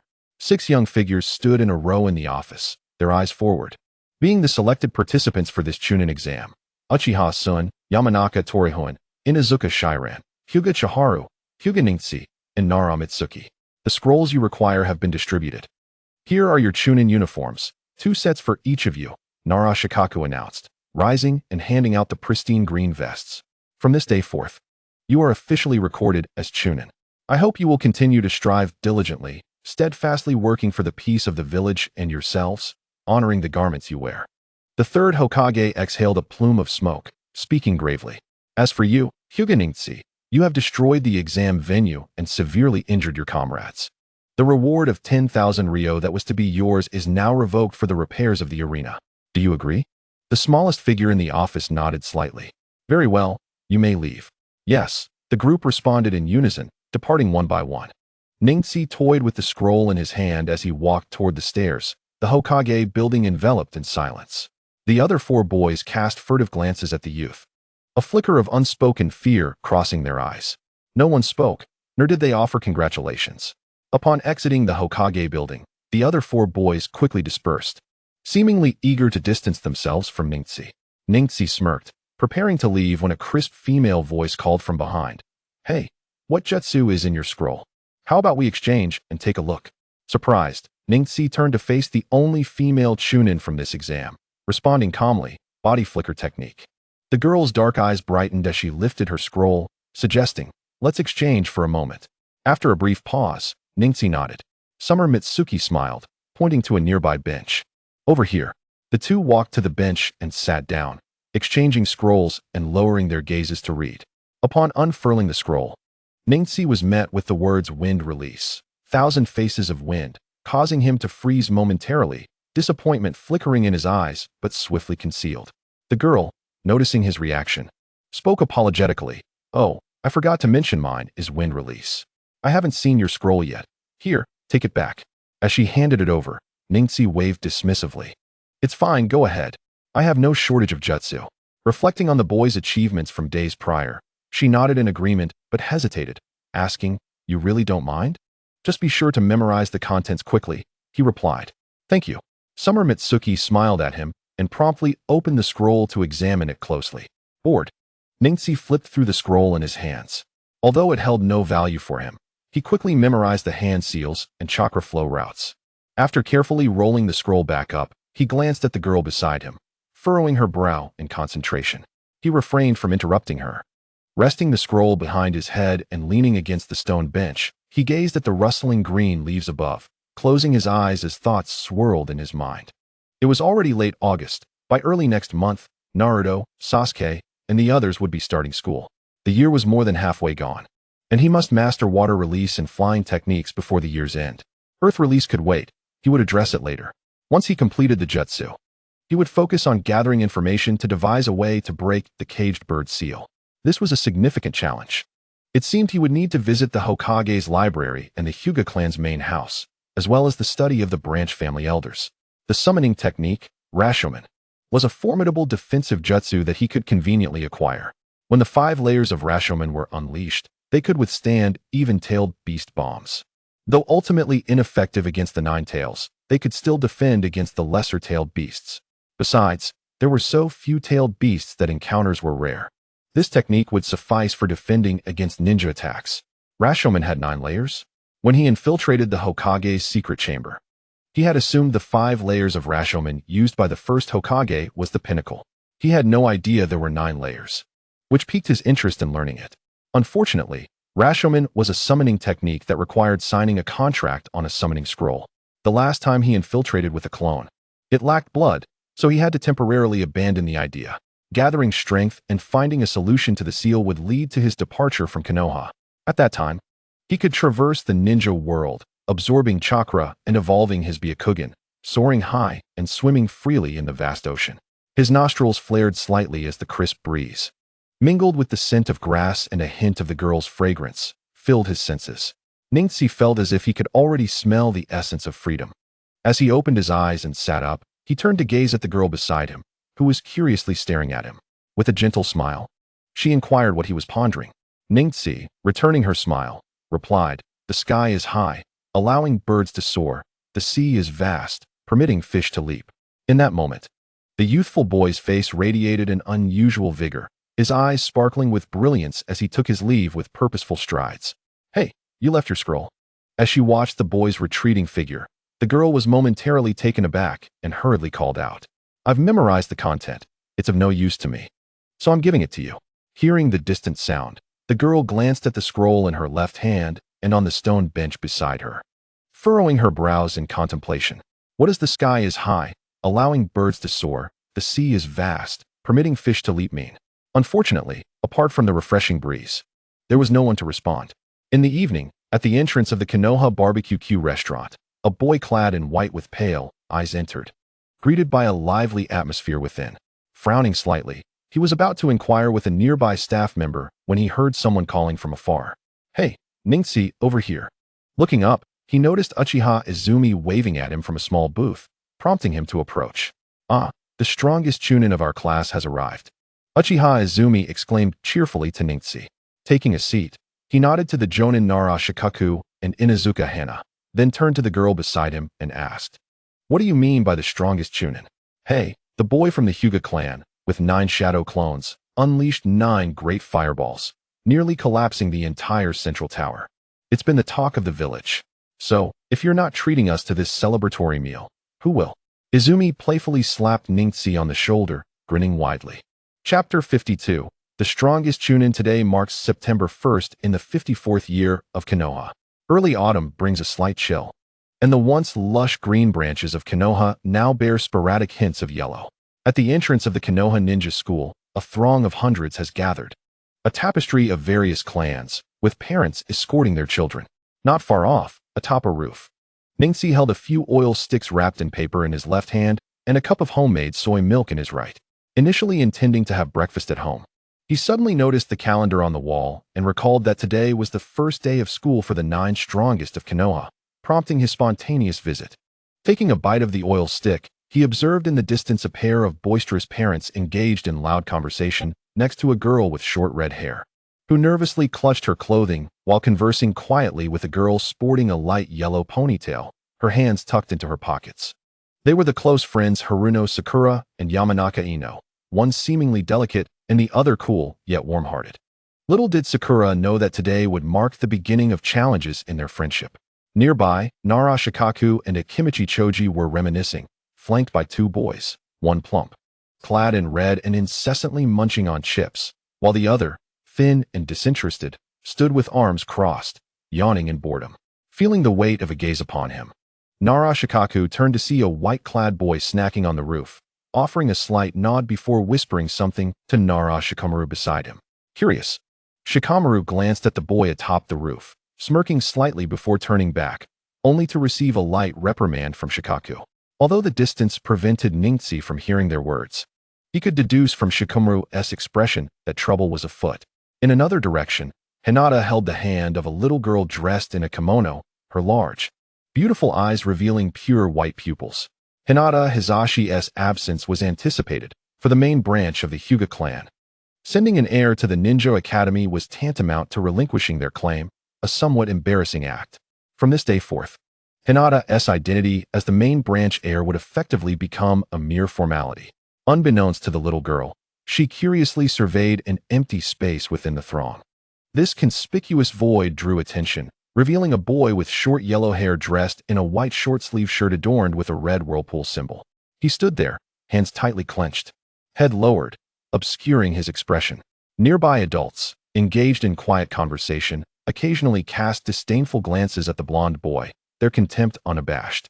Sensing the cold stares, the boy trembled with fury and charged through the crowd toward a hastily assembled platform.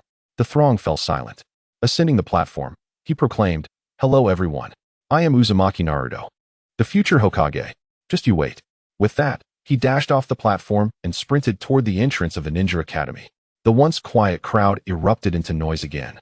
And despite the distance, Ningxi could faintly hear mocking remarks about the boy's aspirations to become Hokage. Taking another bite of his oil stick, he sighed inwardly, reflecting on the absurdity of the situation.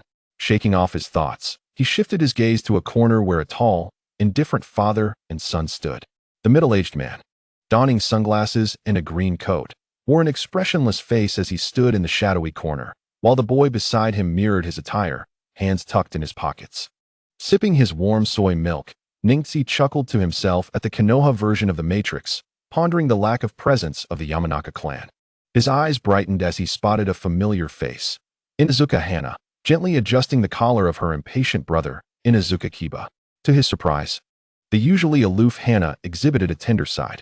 Not far from the Inuzuka siblings stood a middle-aged man dressed in the black garb of the Uchiha clan, complemented by a deep green vest, alongside a cool young boy with a spiky hairstyle, who disdainfully surveyed the surroundings, only breaking into a smile when glancing toward a nearby thicket. Following his gaze, Ningxi noticed a boy leaning against a small tree, arms crossed. Wearing a forehead protector and clad in black attire with silver armor, a small blade strapped to his back, an unmistakable Umbu outfit. He gazed affectionately at the Uchiha boy not far off. Sensing the scrutiny, the tall boy slightly raised his head, revealing faint lines of tears beside his nose. His calm yet profound gaze met the boy on the roof. After a brief moment of silent exchange, Ningxi smirked, thinking, what kind of gaze is that? Are you hoping to spark a romantic connection? At this thought, he shivered and tossed aside the empty wrapper in his hand, his form twisting and gradually vanishing from sight, repulsed by his own musings. Meanwhile, Uchiha Itachi frowned deeply. At a small square by the Nankawa River, a figure in white suddenly materialized, gradually solidifying. The boy mused. Had I known the body flicker technique was so useful, I should have learned it sooner. Casting his gaze around, he approached Nara Shikaku and Uchiha Izumi, who were seated on a nearby bench, engrossed in discussing their mission while consulting a map. Have you arrived? Nara Shikaku inquired. Ningxi nodded, setting down his light-colored backpack. He produced coins to retrieve 3 cans of drinks from a vending machine, handing one to each of them before sitting down to sip from his drink as he examined the map. This mission is classified as a B-level escort task, issued by the village of Mailiang in the land of Chuan. Our primary objective is to fend off bandits and ensure the safety of both the crops and the farmers, explained Jihua Xuanjian as he took a sip of his drink. Ningxi nodded in acknowledgement. September is the harvest season, making such a task unsurprising. However, his curiosity was piqued as he inquired how the mission could be rated as B-level. Typically, escorting farmers and defending against bandits would only qualify for a C-level rating, and a B-level task signifies engagement with ninjas. Chapter 74, Bandits. Mailiang village is situated at the edge of the land of Chuan, bordering the land of Yu to the north and the land of Feng to the west. Although the land of Yu has been relatively stable in recent years, its fringes remain chaotic. The land of Feng, despite being a major nation, suffers from arid soil, with only Sunagakure being self-sufficient. Other regions within the country face severe food shortages, leading to an abundance of bandits and wandering ninjas. The likelihood of encountering ninjas is high, which is why this task was designated as B-level, Jihua Xuanjian elucidated while folding up the map. Ningxi nodded, realizing why Xuanjian had indicated that this mission would keep them away from the village for more than half a month. What a strange occurrence. Inuzuka Hana has always been punctual, yet this time she is significantly delayed, Uchiha Izumi muttered curiously. Today is the enrollment ceremony at the Ninja Academy, Ningxi explained. Oh, how could I forget? Hana mentioned she has a younger brother entering the academy. It seems she went to see him off, Izumi suddenly remarked. Since this mission will take quite some time, let us wait for her, Xuanjian calmly suggested as he took another sip of his drink. Half an hour later, Inuzuka Hana arrived, slightly apologetic. The group proceeded to the village entrance, where they registered before departing towards the western border of the Land of Fire. 2 days later, the group of 4, accompanied by 3 dogs, entered the land of Chuan. After resting overnight in a small town, they set off the following morning to traverse the land of Chuan towards Maji village on the western border. As they journeyed, Ningxi contemplated the local customs and the vast, golden rice fields. The land of Chuan is not small, ranking just behind the 4 great ninja nations. Even slightly larger than the overseas land of Shui. From a map, the country resembles an elongated loaf of bread standing upright. With its northern edge connecting to the land of Yu, the northwest and southwest sides bordering the land of Foam, the southeast and northeast touching the land of Fire, and the southern edge featuring a sprawling coastline. Neighboring only 3 nations, its geographical situation appears far more favorable than that of the land of Yu, which is encircled by 6 nations. The landscape is characterized by numerous mountains, interspersed with expansive plains enveloped by mountain ranges. The continuous rainfall from the land of Yu nourishes many rivers in Chuan, combined with the high temperatures from the land of Foam, resulting in a tropical climate. This warm climate, abundant water resources, and numerous small plains create ideal conditions for rice cultivation. Thus, the land of Chuan is a major grain-producing nation, arguably the granary of the entire ninja world. Naturally, the land of Foam, with its barren soil, covets this fertile land, but has repeatedly failed in its attempts due to the intervention of the land of Fire. Positioned as a buffer zone, the land of Chuan is not keen to fall into the hands of either the land of Foam or Fire, and neither do the other major nations wish for it to do so. Consequently, under the manipulation of these great nations, the political landscape within Chuan is severely fragmented. With various factions clashing and vying against each other, the establishment of an independent ninja village representing the nation's armed forces remains impossible. Although the land is vast, the absence of a ninja village relegates Chuan to the status of a medium-sized nation. The inhabitants, while somewhat prosperous from their hard-earned agricultural produce, find themselves compelled to hire ninjas from other nations to assist in times of peril or insurmountable challenges, often turning to the 5 great nations, which are superior in both strength and mission success rates. This highlights the insidious nature of the upper echelons of the 5 great nations. Nonetheless, such matters do not concern them. Great nations have their advantages, and small nations their own merits. A world with only one nation would be exceedingly monotonous, and the diversity of ninja techniques would not flourish as it does today. As the sun cast its slanted rays, Ningxi estimated it to be around 3 o'clock in the afternoon. They traversed a large sloping grassy area, and a vibrant yellow plain came into view. A gentle breeze swept through, causing the golden waves of wheat to sway and the tattered garments of several scarecrows to flutter. In the distance, small wooden houses dotted the hillside, emitting wisps of white smoke, framed by the backdrop of verdant mountains, creating a picturesque scene reminiscent of a painting. "How beautiful!" exclaimed Izumi, stretching her arms wide and taking a deep breath of the cool air. Indeed, Hannah nodded in agreement. Ningxi, with a smile, remarked, "It won't be as beautiful once the wheat is harvested." The group immediately envisioned the bare earth left behind. What a damper! Izumi shot a glance at the boy beside her. "Let us proceed into the village," Ji Huashuanjian initiated as he descended the grassy slope. As they crossed the wheat fields and reached the foot of the hill, they noticed a group of children playing with stick horses. Upon spotting the strangers, they quickly clutched their toys and dashed towards their homes. Soon after, a few villagers emerged from wooden houses, wielding sticks and casting suspicious glances at the newcomers. Ji Huashuanjian raised his hand, signaling his companions to remain calm, and declared, "We are ninjas from Konoha, sent by the land of Fire to execute an escort mission for your village. Please summon your village chief to meet with us." The crowd parted, revealing an elderly man dressed in slightly more ornate clothing, leaning on a cane. He scrutinized the group with cloudy eyes, particularly lingering on Ji Huashuanjian's green vest and forehead protector. Having confirmed their identity, he smiled warmly and said, "They are not foes. Everyone, disperse. Honorable ninjas of Konoha, please follow me." He gestured as he led them into a large wooden house. After his grandson served them cups of tea, the elder sighed. "In just 2 days, it will be the ideal time for harvest. If you had not arrived, the bandits would have struck. Apologies for the delay. The journey was somewhat long, and we encountered some setbacks." Ji Huashuanjian expressed regret. "No matter, you ninjas from Konoha are known for your reliability. Otherwise, we would not travel so far to issue tasks in your land." The elder waved his hand dismissively. "Now that you are here, we will commence the harvest in 2 days. Your mission is to ensure our safety and that our crops are not destroyed." The elder's expression darkened with anger as he recounted, "Those bandits are truly despicable. Unable to steal our grain, they resort to arson. Such incidents have occurred in the past. Once the harvest is complete and we depart, will the bandits not come to plunder? Hannah inquired, somewhat puzzled. Did you not read the mission details? The elder responded, equally perplexed. I understand the mission. I merely have yet to explain it to my subordinates, Xuanjian clarified, setting down his teacup. The elder nodded, elaborating. Every year during the harvest, the daimyo sends a team to purchase grain at a lower market price. Our village also sends some individuals to the daimyo's city to procure supplies for the following year. Your task is to protect us until the guards from the daimyo's city arrive.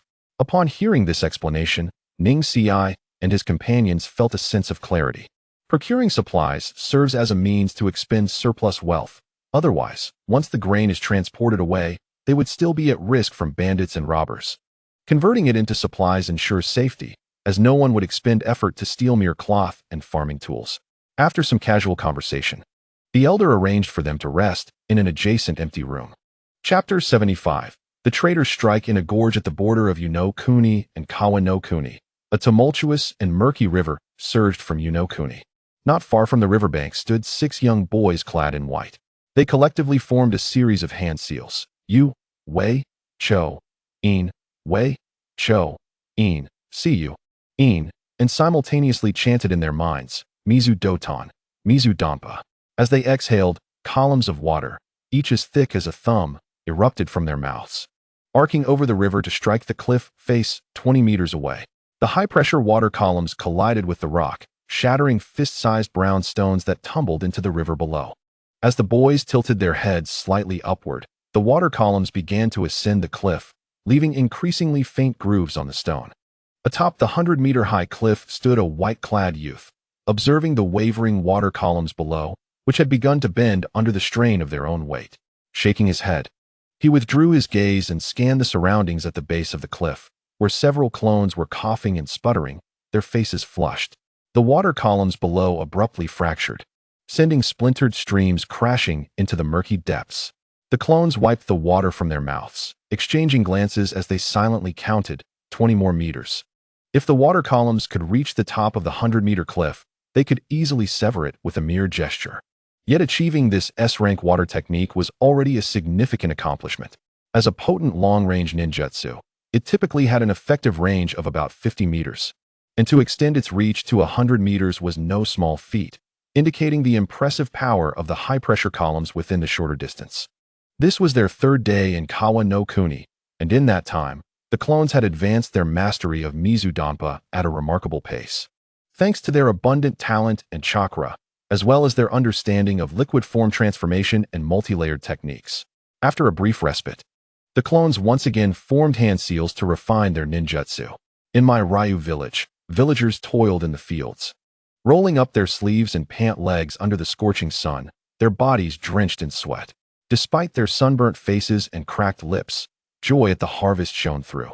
Children abandoned their play to help the adults gather fallen wheat. After 2 days of harvesting, less than 1/6 of the vast plain had been collected. On the sloping edges of the fields stood 4 figures, positioned at the cardinal directions. In the west stood the youth ninja Nara Genin. To the south was Uchiha Izumi. In the east was Inuzuka Hana with her 3 ninja dogs, and to the north stood a white-clad youth. Suddenly, an irritating chirping sound pierced the air near the white-clad youth. He quickly pulled the black object away from his ear and heard a female voice from within. This is Izumi. The south is secure. Replacing the object back to his ear, Neji lifted his chin towards the radio, reporting, the north is safe, no issues. They exchanged updates, and Neji, feeling bored, sat on the grass, chewing on a piece of grass while contemplating the inadequacies of modern technology. He glanced at a small tree on the slope below where his true self was meditating, diligently refining chakra, before rising to gaze into the distance. The team's captain was stationed to the west, the area closest to the land of wind, and where enemies were most likely to appear.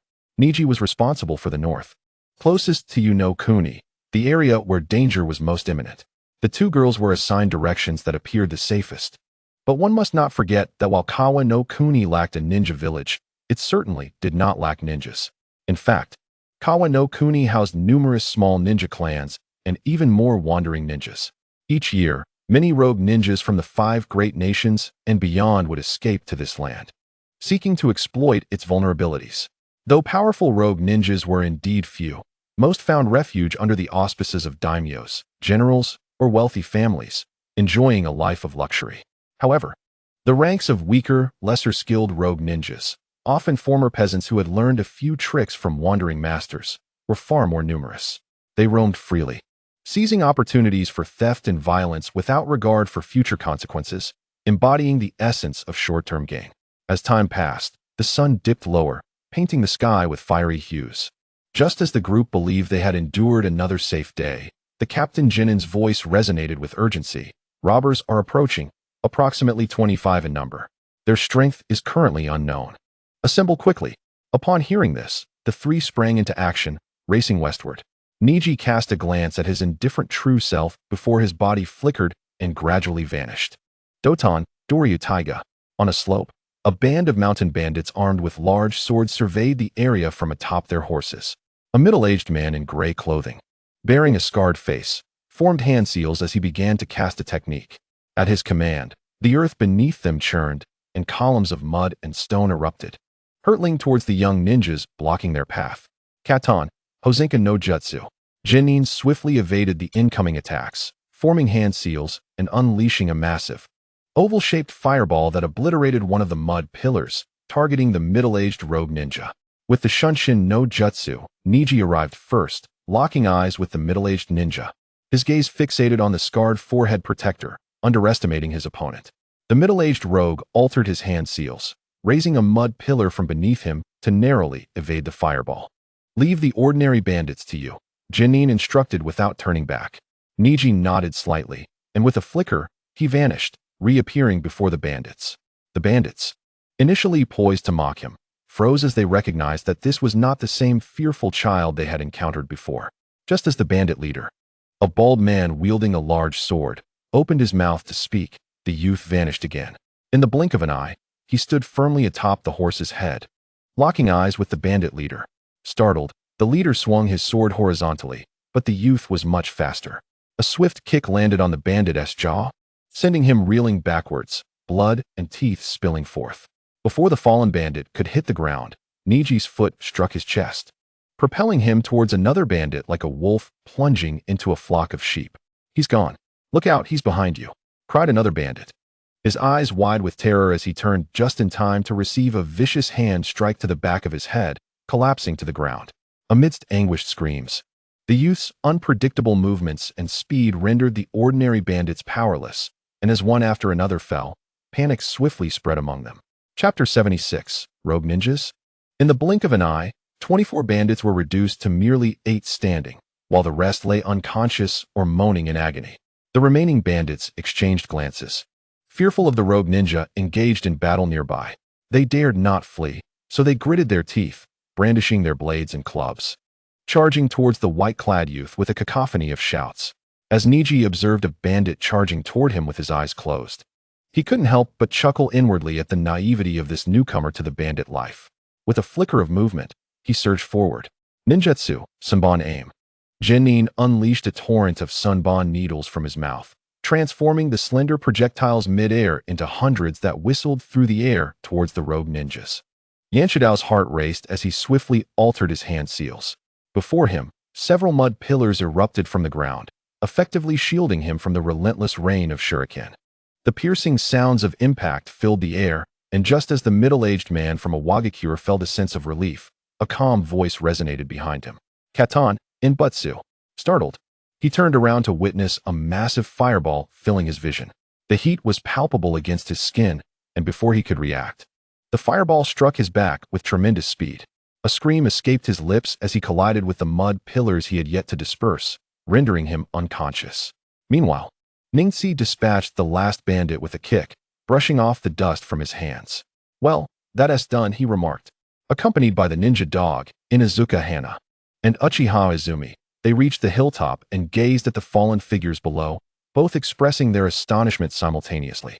"What should we do with these individuals?" Ningxi inquired as he approached Noera Genkan. Rubbing his chin thoughtfully, the young jonin replied, "Their crimes do not warrant death. We cannot kill them. It would be wasteful to leave them as mere fodder when they could be utilized for our mission.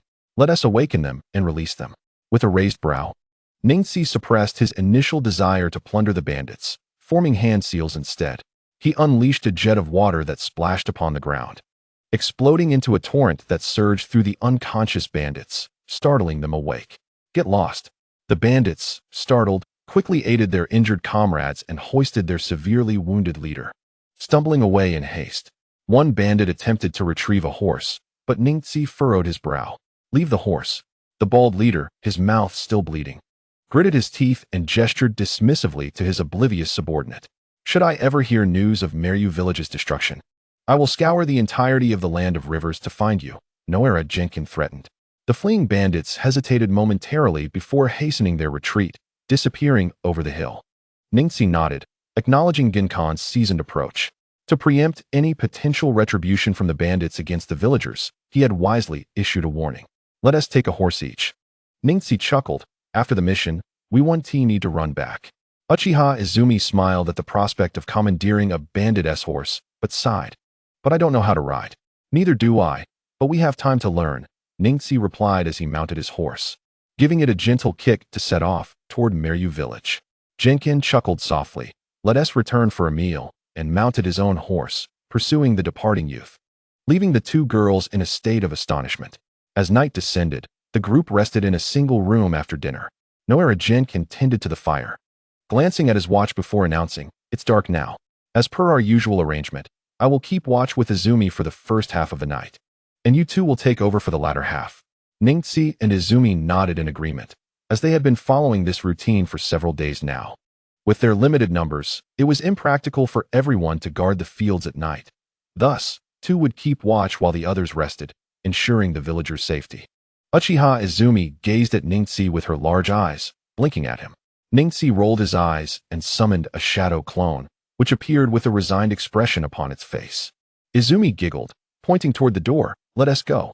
The trio pushed open the door, with Ningxi and Jenkin unperturbed by the darkness, while Inuzuka Hana was comforted by the presence of her canine companions. Only Izumi felt a tinge of fear while on watch alone, prompting her to request Ningxi's clone as company. Shaking his head, Ningxi exchanged a glance with the girl across from him, both expressing their shared exasperation. Inuzuka Hana turned to retrieve a book from her backpack, leaning back against the wooden wall, and began to read with great interest, casting a glance at the girl, who was comfortably seated against the wall with her legs crossed, her left hand gently stroking the head of her ninja dog while her right hand turned the pages. Ningxi closed his eyes and began to gather chakra, forming hand seals. The room was enveloped in silence, and time drifted by slowly.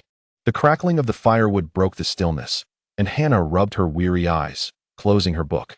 With her head tilted against the wall, she observed the flames, her gaze drifting to the tranquil boy seated in meditation. Memories of their encounters flashed through her mind, and the disdain she once harbored toward him vanished after he had shielded her from a lethal attack during their last mission. Recalling the moments they shared as desk partners in school, Hana felt a blush rise to her cheeks, softly exhaling.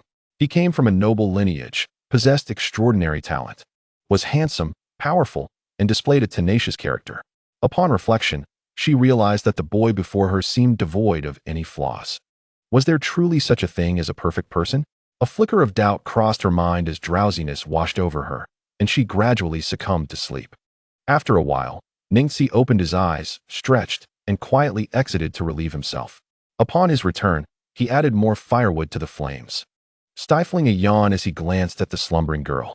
Frowning, he retrieved a small blanket from his backpack and gently draped it over her. He shot a fierce glare at the trio of dogs staring at him with curiosity before settling in a corner, crossing his arms, and drifting into slumber against the wall. As a member of the Inuzuka clan, Hana possessed exceptional vigilance and hearing. The moment Ningxi approached her, she awoke, her eyes fluttering open to see the white blanket covering her. Tilting her head, she observed the boy across from her, who was now peacefully asleep. It seemed the news of the failed bandit raid had spread, as the days that followed were free from disturbances. 10 days later, the group watched as a contingent of soldiers from the land of rivers loaded sacks of grain onto ox carts, a collective sigh of relief escaping them. The anxiety of being targeted by thieves had lingered, but now, it dissipated. Noera Jenkin received a mission transfer letter from the village chief, declaring the successful completion of their task. If you have tasks to assign next year, I hope you will prioritize our Konoha village, Jenkins stated. The village chief, leaning on his cane, replied with a warm smile, of course. The prowess of Konoha village is well recognized, and your consistent success in completing tasks has greatly benefited us, ensuring bountiful harvests and alleviating the villagers' concerns over sustenance. Noera Jenkins smiled in response. Then we must hurry to report the completion of our mission to the village. The chief nodded. Well then, farewell to you all. As Ningxi and his companions mounted their horses and waved goodbye to the villagers, they rode away toward the land of fire. Uchiha Itachi turned his head in confusion to look at his friend. Uchiha Shursui met his gaze and solemnly stated, a coup. Uchiha Itachi then glanced at the Nanha Chuanha waterfall across the way and remarked, the dissatisfaction of the Uchiha clan towards the village is steadily escalating. If the village maintains its current state, it is likely to surpass the Uchiha's threshold of patience. If the village changes, will the Uchiha change as well? Following Itachi's gaze, Shursui inquired, but if the Uchiha do not change, the village will not transform either.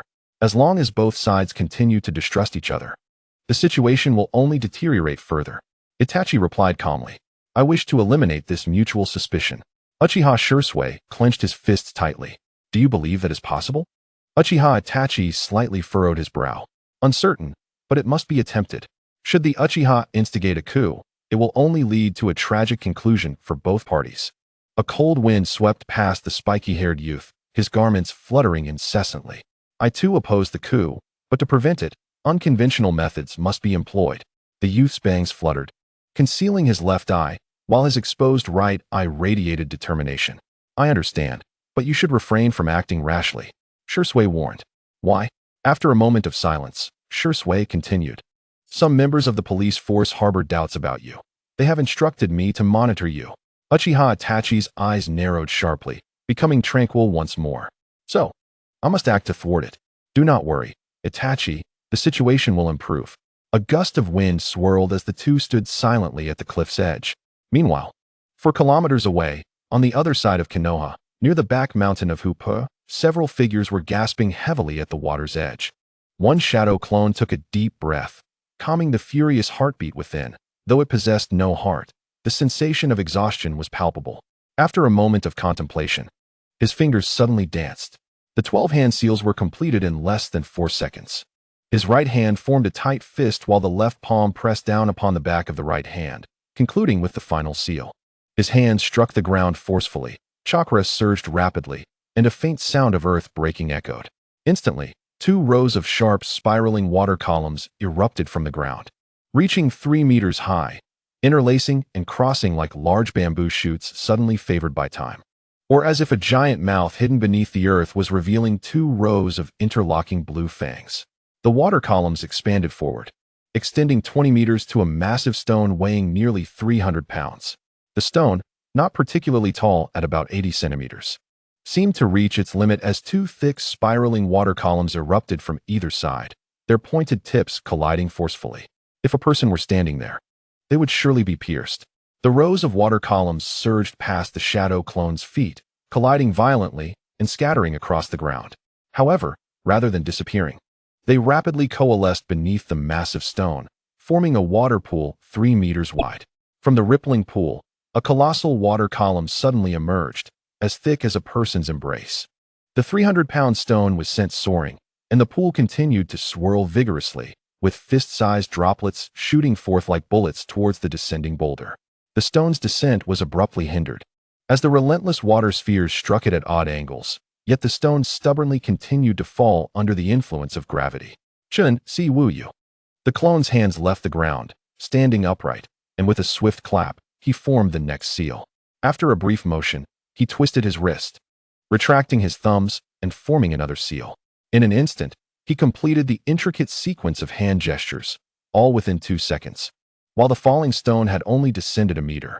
Releasing the seal, he pulled his hands to his chest, fingers aligned and palms facing downward, then shouted, Water style, water dragon bomb. Half of the droplets shot upwards, soaring past the stone, while the others were drawn to the sky as if magnetized, coalescing into an enormous water sphere 8 meters in diameter. As the blue dragon emerged from the water, the massive stone had just landed. The events unfolded in an instant. The blue water dragon, having just revealed its head, opened its mouth wide and dove downwards, its 15-meter-long body crashing into the ground. The water sphere rapidly diminished as the dragon's tail emerged, vanishing from sight. A tremendous roar echoed, and the stone that had barely touched the ground was obliterated. Not only that, but a large pit appeared, with thumb-sized fragments scattering in all directions, instantly vanquishing the 3 unprepared shadow clones.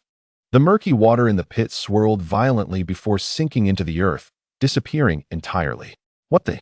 The remaining clones were left speechless, while the shadow clone that executed the water dragon bomb could not help but exclaim in astonishment.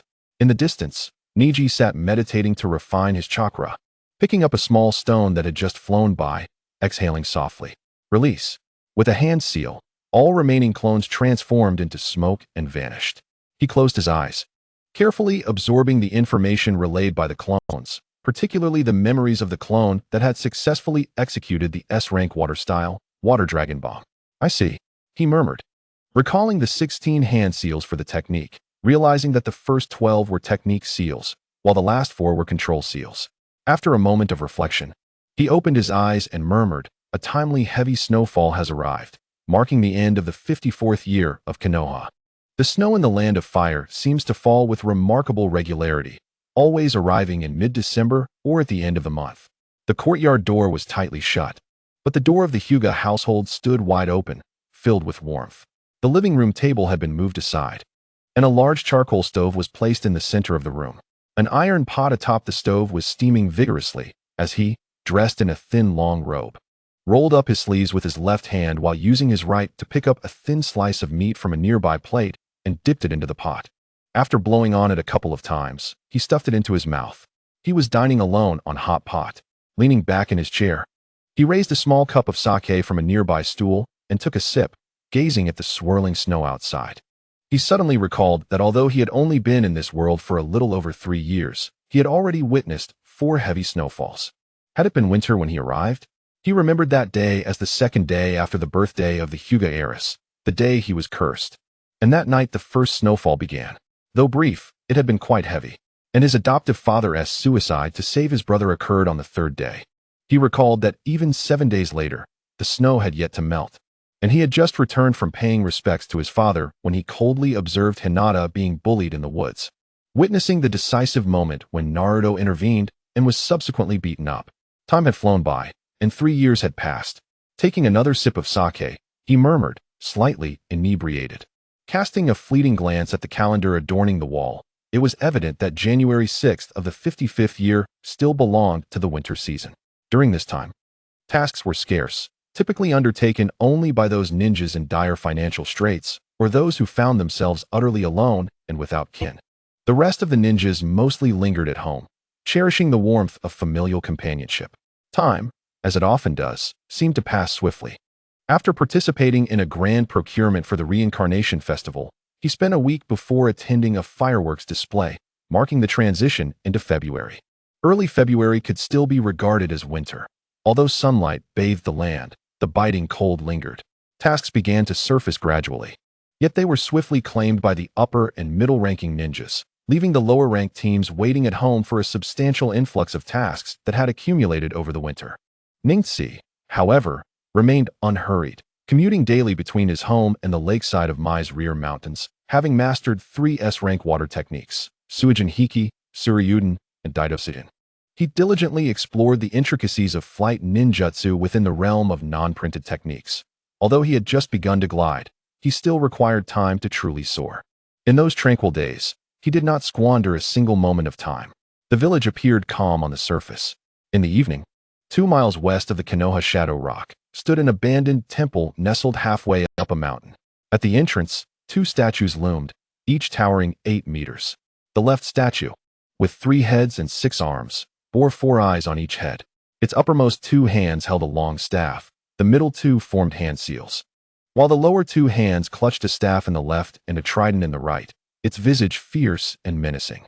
The right statue, with a single head and 6 arms, had a halo floating above it. Its upper hands were clasped together in prayer, the middle pair hung down, cradling a black ceramic jar, while the lower hands were positioned with the right hand held aloft and the left palm flat, exuding a benevolent countenance. a prominent character.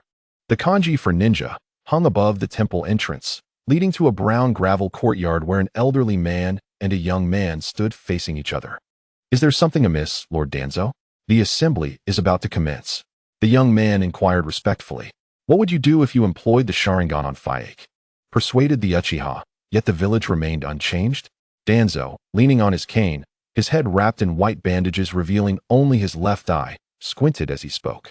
The Hokage has promised me that change will come, the youth asserted, his tone resolute. Even with the third's persuasion, the villagers' suspicions towards you will not dissipate easily, Danzo continued. I understand, but if we take more time, the young man began, only to be interrupted by the elder. Moreover, a person as distrustful as I will not easily alter my views. What will you do then? Danzo pressed. But Lord Danzo, the youth attempted to interject, only to be cut off once more.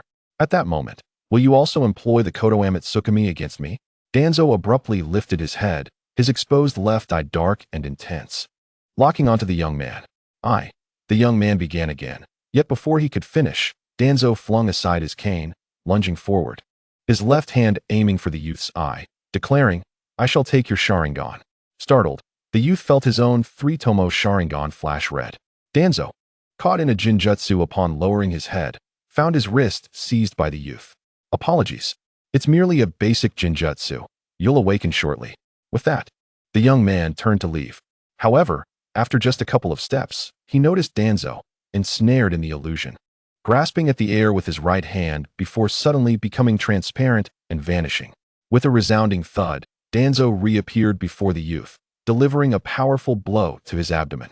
The unprepared youth doubled over in pain, expelling a torrent of water.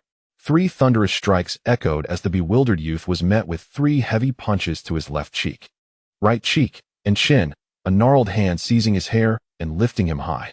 As that aged hand loosened, it savagely clawed at the youth's right cheek, brutally extracting one of his eyes, now held firmly in Danzo's grasp. Finally regaining his senses, the youth stumbled back, clutching his bleeding right eye, his remaining left eye widening in shock as he beheld Danzo's unveiled right eye, which revealed a 3-tomo Sharingan. However, it had recently employed a forbidden technique of the Uchiha clan, and upon exposure to light, it faded from crimson to ash gray, rendered useless. This will serve as a replacement for my eye. Now hand over your other eye. Danzo's sinister voice echoed as he clutched the Sharingan. In an instant, 10 root members materialized beside him. Katan, Gokakyu no Jutsu. The sudden appearance of the root ninjas caused the young man's expression to shift, narrowing his right eye. He quickly formed hand seals and unleashed a colossal fireball towards them.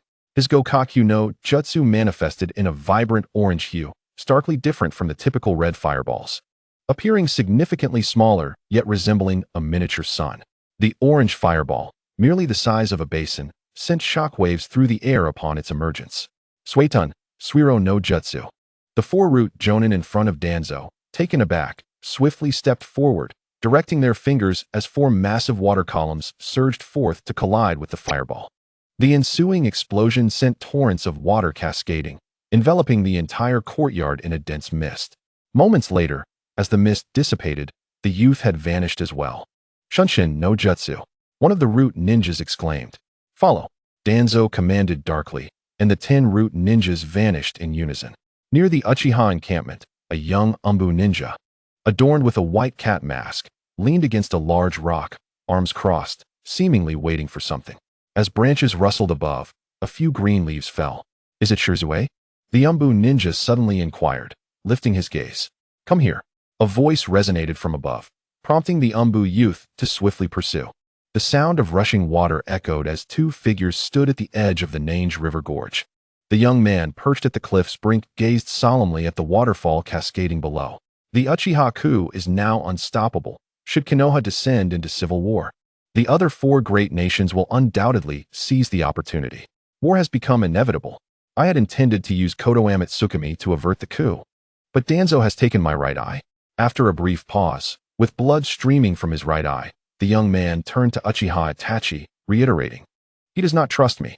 He stubbornly believes he can protect the village in his own way. I fear he will not spare my left eye either. Before that happens, I entrust this eye to you. With those words, the youth pressed his left hand against his eye, a sickening sound echoing as blood seeped through his fingers. His remaining left eye now firmly in his grasp. "Shizue," Itachi exclaimed, his face pale as he clenched his fists. "I can only rely on you, my dear friend. Safeguard the village in the name of the Uchiha." Extending his left hand, the youth, now devoid of sight, smiled, a smile that blurred the lines between despair and liberation. A chilling breeze swept through, and Itachi closed his eyes. His long hair billowed as a black crow, silhouetted against the orange moon, descended, landing on the young man's hand. It delicately clutched the bloodied eye before erupting into a flurry of black feathers that scattered into the night. "I accept it. What do you intend to do now?" Itachi's dark pupils flickered, revealing the vivid three-tomo Sharingan as he solemnly inquired. As the youth retreated, he replied, "If I perish, the situation should undergo some transformation. I have left behind a farewell note." "Wait, Shizue." Itachi's expression shifted dramatically, and he reached out to stop him. "Do not hinder me, Itachi." The youth offered a slight smile, leaning back, silently wishing, "If you still consider me your friend." "Shizue." Uchiha Itachi reached forward, but his hand grasped only air. Watching his friend plummet down the cliff, he sorrowfully closed his eyes. "Shizue." Tears of blood streamed from the corners of the young man's eyes atop the cliff. Moments later, his eyes snapped open, a flash of crimson light igniting within. The blood-red pupils, adorned with three kama-like tomo, began to swirl and instantaneously coalesced into a spiraling formation of three dark blades. Uchiha Itachi activated his Mangekyo Sharingan. Chapter 78. Technique of the Spirit Bird. In the mountains behind Konoha, atop a peak, a young man clad in white stood at the cliff's edge. Gazing at the recently risen sun, he inhaled deeply, savoring the fresh air before exhaling slowly. Without hand seals. Technique of the 100 Spirits Birds. As the soft incantation echoed, the boy's white robes fluttered continuously. Countless chakra streams erupted from his body, rapidly coalescing around him until a shadowy bird, 6 meters tall and a pale blue hue, enveloped him. Unperturbed, the boy continued to release chakra, causing the surrounding bird shadow to fill like a vessel. The exterior of the bird shadow began to solidify, while the chakra within, confined by its sturdy shell, began to liquefy rapidly. Crystal blue bones started to materialize within the body of the azure bird. Once a robust skeletal structure formed, the remaining chakra continued to semi-crystallize, producing thick azure threads that swiftly spiraled around the main framework. As the primary skeleton became enveloped in robust crystalline lines, they did not halt. Instead, they split at the ends, sending delicate threads towards the bird's outer edges. Inside the bird, the boy's eyes widened as he gripped a thick chakra thread in his left hand. Scanning the bird's body for any gaps, he commanded, "Consolidate." A surge of chakra erupted from his palm, swiftly forming a diamond-shaped chakra crystal the size of a human head. The chakra thread was trapped within the crystal's hard shell, leaving it hollow except for the crystalline thread. With a thought, more chakra poured forth from his palm, quickly filling the crystal's interior with a blue mist. As the mist filled, it began to liquefy, and soon the diamond crystal brimmed with azure liquid. He pressed his right hand against the crystal, withdrawing his left just as he rapidly manipulated the chakra to solidify the gaps. With a triumphant breath, the boy vanished from the cliff, replaced by a crystalline blue giant bird, its expression vacant. The colossal bird crouched, towering 5 meters high, with a long neck and trailing 2 elongated feathers. "Rise," he commanded, placing his palm on the diamond crystal. The chakra within erupted, vaporizing and rushing through the thick crystalline tubes to envelop the giant bird. The crouching giant bird stood upright, its slender azure legs extending, and its wings, nearly 7 meters wide, unfurled dramatically. With a powerful thrust of its legs and a vigorous flap of its wings, the giant bird leapt off the cliff, soaring higher than the mountains in mere seconds. The magnificent azure bird ascended, reaching 700 meters, then 900 meters, 1,000 meters, 1,500 meters, and finally 2,000 meters. At this altitude, the giant bird ceased its ascent, its wings slowing to a steady glide, resembling a kite in the sky. Suddenly, a small hand emerged from the bird's back, pushing itself up, followed by a head. The sight was extraordinary. A rush of wind greeted the boy as he shook his long hair free. With one hand extending outward, he appeared to grasp something, while his elbow pressed against the bird's back as he clambered out. Soon, except for his left hand, he lay fully on the bird's back. As he emerged, the void left behind was quickly sealed by chakra crystals. With a swift tug, a diamond chakra crystal, now protruding from the bird's back, was revealed. "Seal!" he exclaimed, causing the small opening on the bird's back to be swiftly covered with blue crystals, effectively locking the diamond chakra crystal in place. Seated cross-legged atop the bird's back, the boy pressed his left hand against the diamond crystal. The bird tilted and turned, soaring higher into the sky once more. The diamond chakra crystal served as the giant bird's artificial heart and control center, with the crystalline threads acting as its veins. In the eastern border of the Land of Fire, at an altitude of over 2,000 meters, the blue giant bird burst forth from a massive white cloud. The boy atop it shivered, cursing, "This low cloud is filled with water, it's freezing. Lower, lower." Stepping onto the diamond crystal, the giant bird tilted forward, rapidly descending. He removed the red hair tie from his head, allowing his long hair to billow wildly as the droplets of water were swept away by the wind. After plunging to 1,000 meters above the ground, he twisted his feet, and the giant bird spread its wings, gliding forward.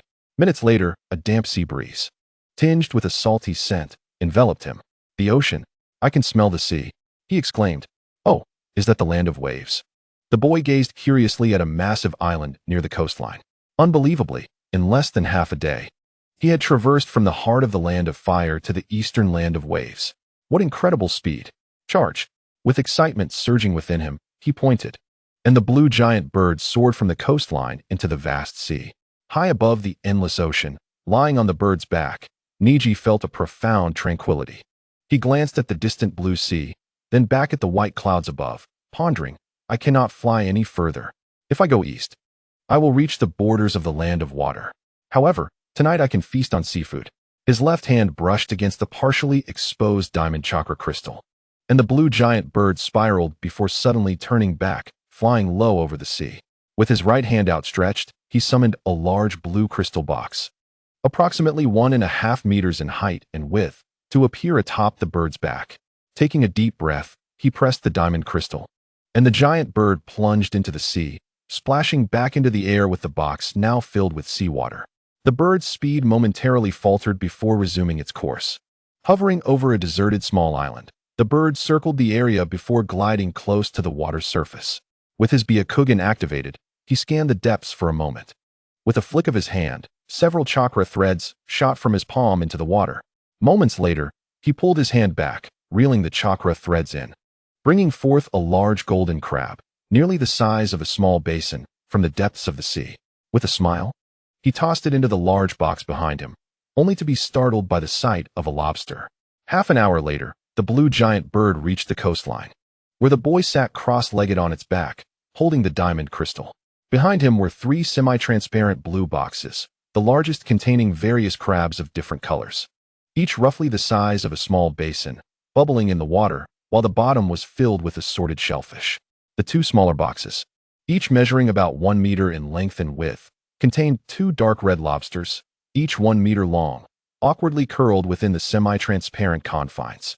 In the box on the right, there lie various colorful sea fish, among which a particularly conspicuous silver ribbon fish stands out. The giant bird did not linger, soaring over the country of waves towards the heart of the fire country. At 3 in the afternoon, a colossal bird circled above a river, situated over 20 miles from Konoha village. On the bird's back, a youth rested his chin on his left hand while his right hand supported a diamond-shaped crystal. Glancing down occasionally, his brow furrowed in deep contemplation. Below, by the riverbank, lay a young man in a state of near death. A quick sweep of the boy's white eyes revealed that the chakra within the youth had nearly dissipated, leaving only a faint breath, perilously close to the brink of death. Minutes later, several wolves emerged from the forest, cautiously approaching the youth by the riverbank. Cursing under his breath at the youth's luck, the boy slapped his forehead with his left hand, pressed a button with his right, and the giant bird immediately dove downward. As it neared the riverbank, its wings flared, sending the first of the wolves tumbling far away. 2 massive claws extended, grasping the youth and lifting him into the air, flying towards the distant town of Duanshan Street. Upon landing on a mountain peak near Duanshan Street, the blue giant bird gently released the youth from its grasp. The boy's fingers twitched as a shadow clone appeared beside him. He kicked the clone off the bird's back and, reaching into his bag, tossed a wad of money down before riding the giant bird away without a backward glance. Uchiha Shursui is entrusted to you. A voice echoed in midair.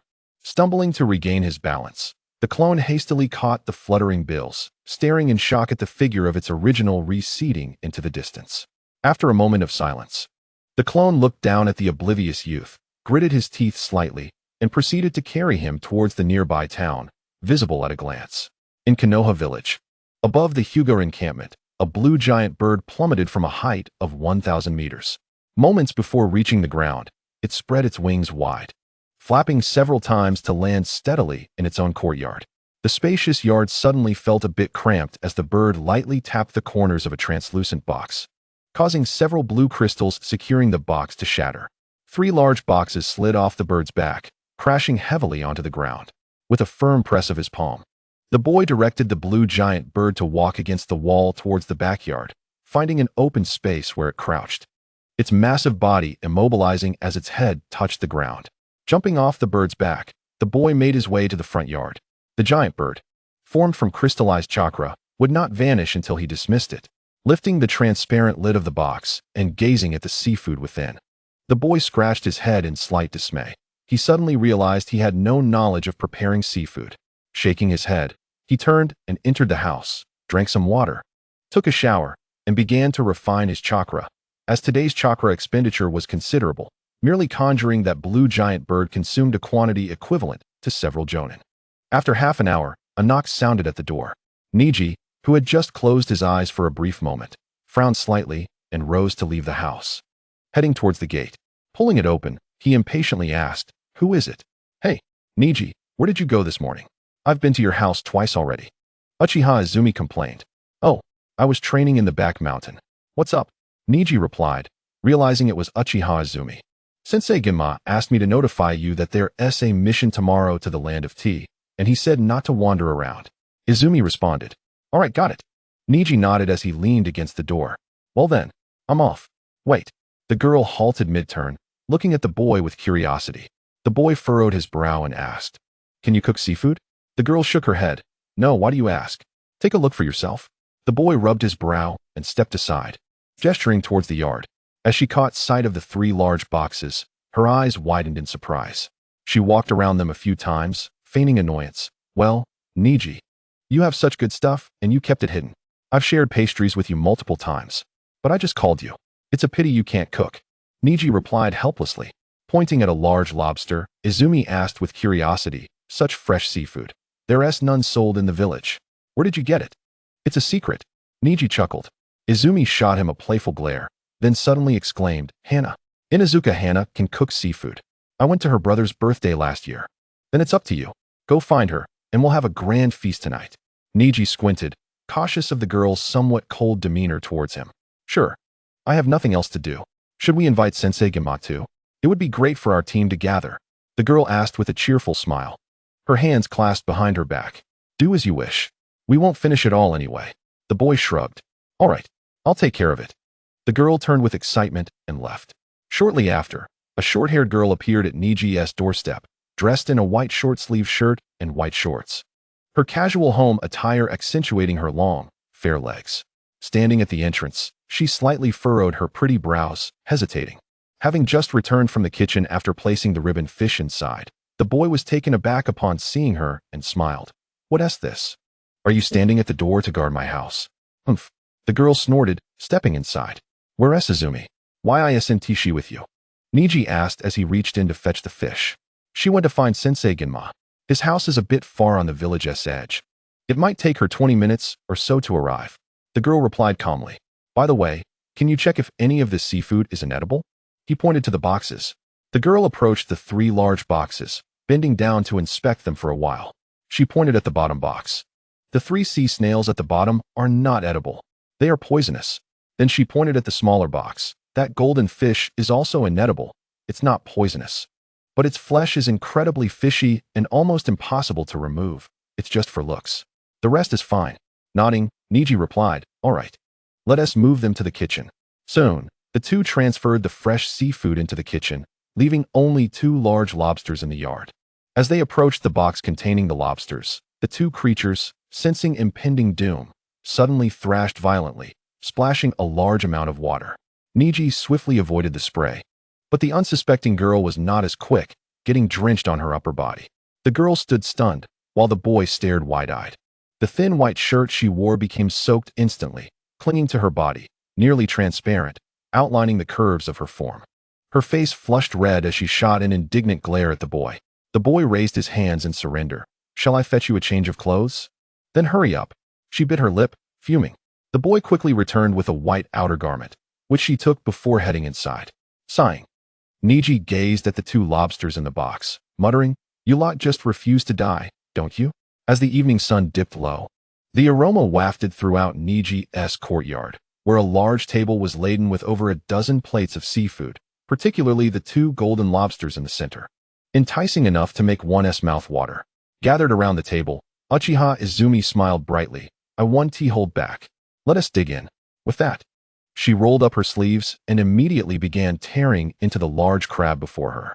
Nara Shikamaru, using his chopsticks, picked up a piece of juicy fish meat and, with a pleased expression, remarked, "I didn't expect Hana's culinary skills to be this impressive." Inuzuka Hana chuckled lightly in response. "By the way, Hana, why are you wearing Neji's clothes?" Izumi asked, her mouth full of crab leg. The girl's face turned slightly red as she cast a glance at the boy beside her. Coughing lightly, the boy quickly diverted the topic. "It's all the lobster's fault.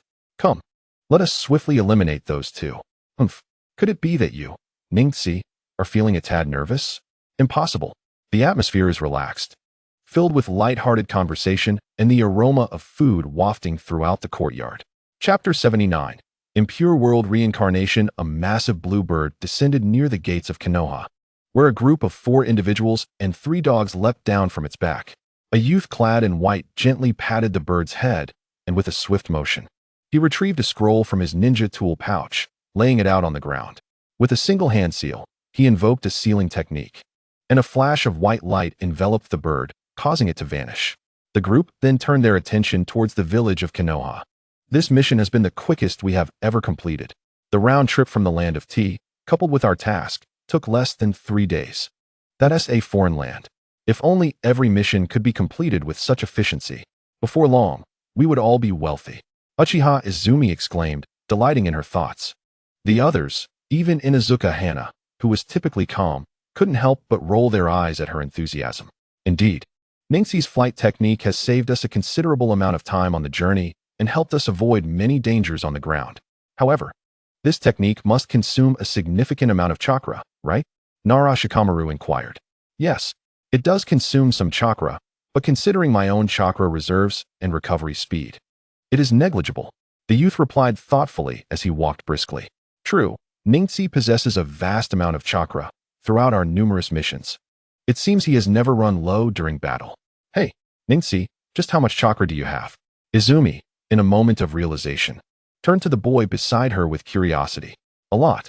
How much is a lot?" Perhaps enough to equal 100 Izumis combined." The girl's mouth fell open in astonishment. She stopped, counting on her fingers, and suddenly realized she might have been tricked. With wide eyes, she shouted at the boy who had already walked a distance away. "Ningxi, stop right there. How dare you deceive me?" The boy slapped his forehead, quickened his pace toward the gates of Konoha, and quickly registered in front of the 2 gatekeepers. He waved at the distant girl, nodded at the 2 young adults, and then headed toward the Hyuga compound. Ningxi had indeed spoken the truth. His chakra truly was equivalent to that of 100 Uchiha Izumis combined. The girl, currently a mere genin, had naturally inherited the Uchiha clan's tendency for lower chakra reserves, so the boy's claims were all factual, yet unfortunately, the truth has seldom been believed. After a peaceful night of rest at home, the following day brought a return to the bustle of missions. Konoha is a prominent village within the Land of Fire, and due to its strength and reputation, there are more people coming to issue tasks in the Land of Fire than in any other country. Thus, Konoha never lacks for missions, but rather faces a shortage of personnel to undertake them. Time flew by, and soon it was May. During these days, the youth accumulated experience and knowledge while taking on missions. His shadow clone was equally busy, spending days immersed in the library and nights visiting the various elders of the Hyuga clan's study rooms. With nearly all ninjutsu mastered, he began to contemplate dispelling the caged bird seal on his forehead. Unfortunately, his findings were scant, The fragmented notes gleaned from those materials were hardly worth mentioning. It seemed that his last hope lay within the Hokage's secret chamber and the Hyuga clan's main house. With a sigh, the youth took control of the giant bird beneath him as he flew toward Konoha.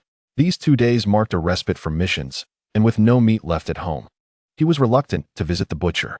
Although he had earned a considerable amount during the past 3 months, the expensive sealing scroll he had purchased last time had cost him several thousand ryo. Moreover, considering his appetite, frequent trips to the market to buy meat would be quite the expense. Therefore, while his clone was busy, his main body ventured into the back mountains to hunt for fresh meat, not only saving money, but also providing a delightful meal. Under the giant bird's claws, he gripped a wild boar, which had been skinned and cleaned, ready for slicing. Sitting cross-legged on the bird's back, the youth fixed his gaze ahead. Behind him lay a large white fox, its breath absent, yet curiously, it bore no wounds. Beside the reclining fox rested a long blue stick, adorned with 7 or 8 colorful wild chickens. Ningxi glanced back at the white fox. Initially, there was no connection between them, yet the fox, enticed by greed, dared to steal his chickens. The boy, charmed by its beauty, hesitated to harm it, but the creature continued to intrude upon his possessions. After losing several chickens, the boy finally set his sights on the fox's pelt. It would undoubtedly be the first white fox in this world to be run to exhaustion.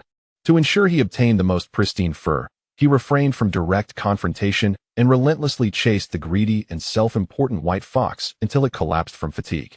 The pursuit led them far, the blue bird soaring over a mountain range until the back hills of Konoha finally came into view. Just as he intended to hasten his return, the boy's attention was caught by a peculiar sight. What is that? Not far off, a small patch of white appeared amidst the dense forest, and to his astonishment, snow began to fall from the sky. How could it possibly snow at this time of year? With a gentle press of his finger, the giant bird slowed its speed as the boy looked up at the bright sunlit sky, puzzled. Could it be ninjutsu? Otherwise, how could it be snowing in that area? He furrowed his brow. Byakugan. Closing his eyes and reopening them with force, he focused on that location. His vision pierced through the dense foliage, revealing 7 children playing beneath a large tree, engaging in a snowball fight. As he scanned the group, his gaze landed on one child, and suddenly he realized, this is. With a swift motion, he pressed his palm down, urging the giant bird to accelerate toward the peculiar snowy area. Beneath the distant tree, Inuzuka Ino, having just thrown a snowball, felt a sudden pain on her forehead as snowflakes clung to her hair. Oh, I hit Ino. Humph. It's all Naruto's fault. Rubbing her head, Ino complained. Why is it my fault? You were the one who dodged too slowly. Naruto retorted, bewildered. You. The short-haired girl was about to counter. But a sudden gust of wind swept through, causing snowflakes to whirl around, obscuring the vision of the group of children. What is this? As the wind subsided, a blue bird with long feathers descended gracefully, flapping its wings above the crowd. Ningxi rose from its back, his gaze fixated on a boy beneath the tree. The boy appeared peculiar. Through the Byakugan, he stood out from the others, emanating a dark aura, as if he sought to devour everything around him. Who are you? Both Uzumaki Naruto and Inuzuka Kiba asked in unison.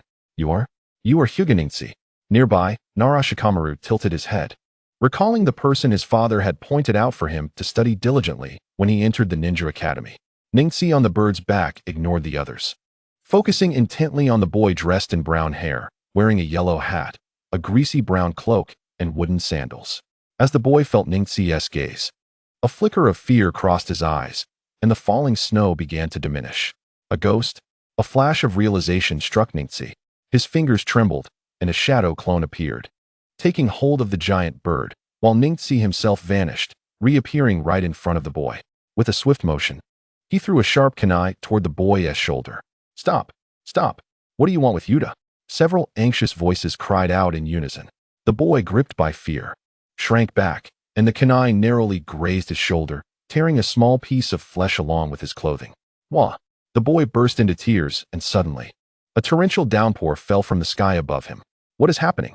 The youth raised his left hand, and a colossal shield materialized instantaneously, shielding him from the torrential downpour above. His pupils constricted sharply as he fixated intently on the injured shoulder of the boy. The severed flesh from the shoulder shattered, only to curl back into place, restoring itself in the blink of an eye. Had it not been for the boy's cries, the youth might have thought it an illusion. After swaying slightly, Ningxi dodged to the side, evading a sneak attack from several boys wielding shuriken, murmuring to himself, "Is this the Edo Tensei technique? Do not harm Yutei. Is he not a villain? Yutei, do not fear. We shall protect you." A few boys and a small ninja dog stood beside Yutei, glaring fiercely at the boy in white. Ningxi paid them no heed, tilting his head in realization. Yutei? Edo Tensei? So that is it. He turned to his shadow clone nearby, instructing, "Ascend to the heavens and discern the nature of this rain." The clone nodded, pressed a hand down, and a gigantic bird soared into the sky. Moments later, it returned, perplexed, stating, "It is unclear. The rain seems unrelated to the clouds, as if it appeared from thin air. Is it a Kekei Genkai?" The youth raised his hand, and 10 translucent chakra threads shot forth from his palm, darting directly toward Yutei. The boys beside him barely reacted in time to prevent themselves from being ensnared by the chakra threads. The remaining 6 threads penetrated Yutei's limbs and chest. "No!" Haruno Sakura and Yamanaka Ino shouted in alarm, rushing to grasp the threads, yet no matter how hard they pulled, they could not sever them. "Ah, it hurts," Yutei cried out, the tugging of the threads causing him great pain. "Do not harm Shikamaru, Choji Naruto," Yutei retorted angrily toward Ningxi. Thunder rumbled ominously as a purple lightning bolt manifested above the youth's head. The shield trembled, blocking the lightning, and Ningxi inhaled sharply as several strands of chakra surged from Yutei into his palm. Frowning, he flicked his wrist, retracting the chakra threads. "Is this the chakra of the deceased? How malevolent and chilling." A flicker of disdain crossed his face as he expelled a purplish-black energy column from his palm, banishing the absorbed chakra into the ether. Snow falls in joy, rain falls in sorrow, thunder strikes in fury. This Kekei Genkai, which manipulates emotions, is indeed fascinating. Alas, it is a mere tool of the dead. Ningxi shook his head. Suddenly, he recalled who Yutei was, a member of a clan capable of manipulating the weather, a family that roamed in search of profit from their abilities. Yutei was the most gifted among them, yet frail by nature. He succumbed to death at a tender age. He was encountered by Orochimaru and Kabuto, who found his abilities intriguing and subsequently employed him to experiment with the recently modified Edo Tensei technique. After his resurrection, Orochimaru, dissatisfied, abandoned him within the confines of Konoha, leaving him to fend for himself. It was fortuitous that he was discovered by the young trio, Inuzuka Kiba, Narashikamu, and Akimichi Choji, who befriended him. Considering the timeline, it had indeed been several months since then. The youth shook his head, choosing not to trouble the boys, and turned to leave. "Stop. Do you think you can walk away after harming Yutei?" Naruto exclaimed in anger. "Naruto." Shikamaru pulled the impulsive boy back, addressing Ningxi. "Are you planning to report this to the village?" The youth turned to glance at the tense group of aspiring shinobi, calmly stating, "Not interested." He then vanished, appearing atop the bird, which flapped its wings and took to the skies. "Yutei, are you all right?" Sakura asked with concern. "Shikamaru, why did you stop me? He doesn't seem much older than us. There is no need to fear him. He might not even be able to best us." Naruto protested.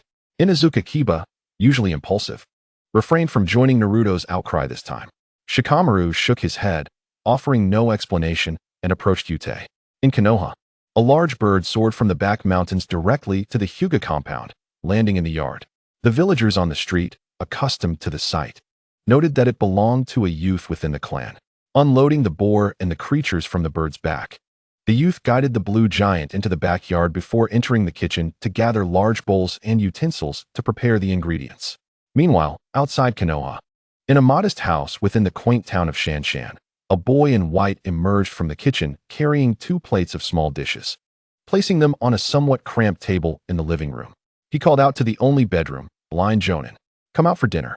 Removing his apron, the boy leaned against a chair, one foot carelessly propped up on the table, sighing heavily.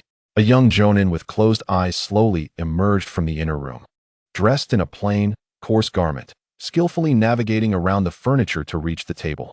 Although the young man was blind, his acute sense of perception remained intact. He picked up some rice and deftly grabbed a piece of vegetable, savoring it before remarking, "Not bad. Your culinary skills have improved." The boy, bored, glanced at the ceiling, exclaiming in frustration, "Why must I be assigned to such a dull role as a caregiver?" The young man calmly inquired, "How has the village been faring lately?" "Same as always, calm and peaceful. It seems your death was not in vain." The Uchiha and the village have been relatively quiet for some months. The boy replied with a hint of disdain. Haha. The young man chuckled lightly, seemingly unfazed by the boy's jibe. By the way, have you thought of a solution for the caged bird curse mark I mentioned last time? The boy inquired, absent-mindedly rubbing his forehead. I have no leads for now. After all, it is a curse mark that has been passed down through the Hyuga clan for hundreds of years. Many have coveted the Byakugan over the years. Yet none have been reported to have broken the curse.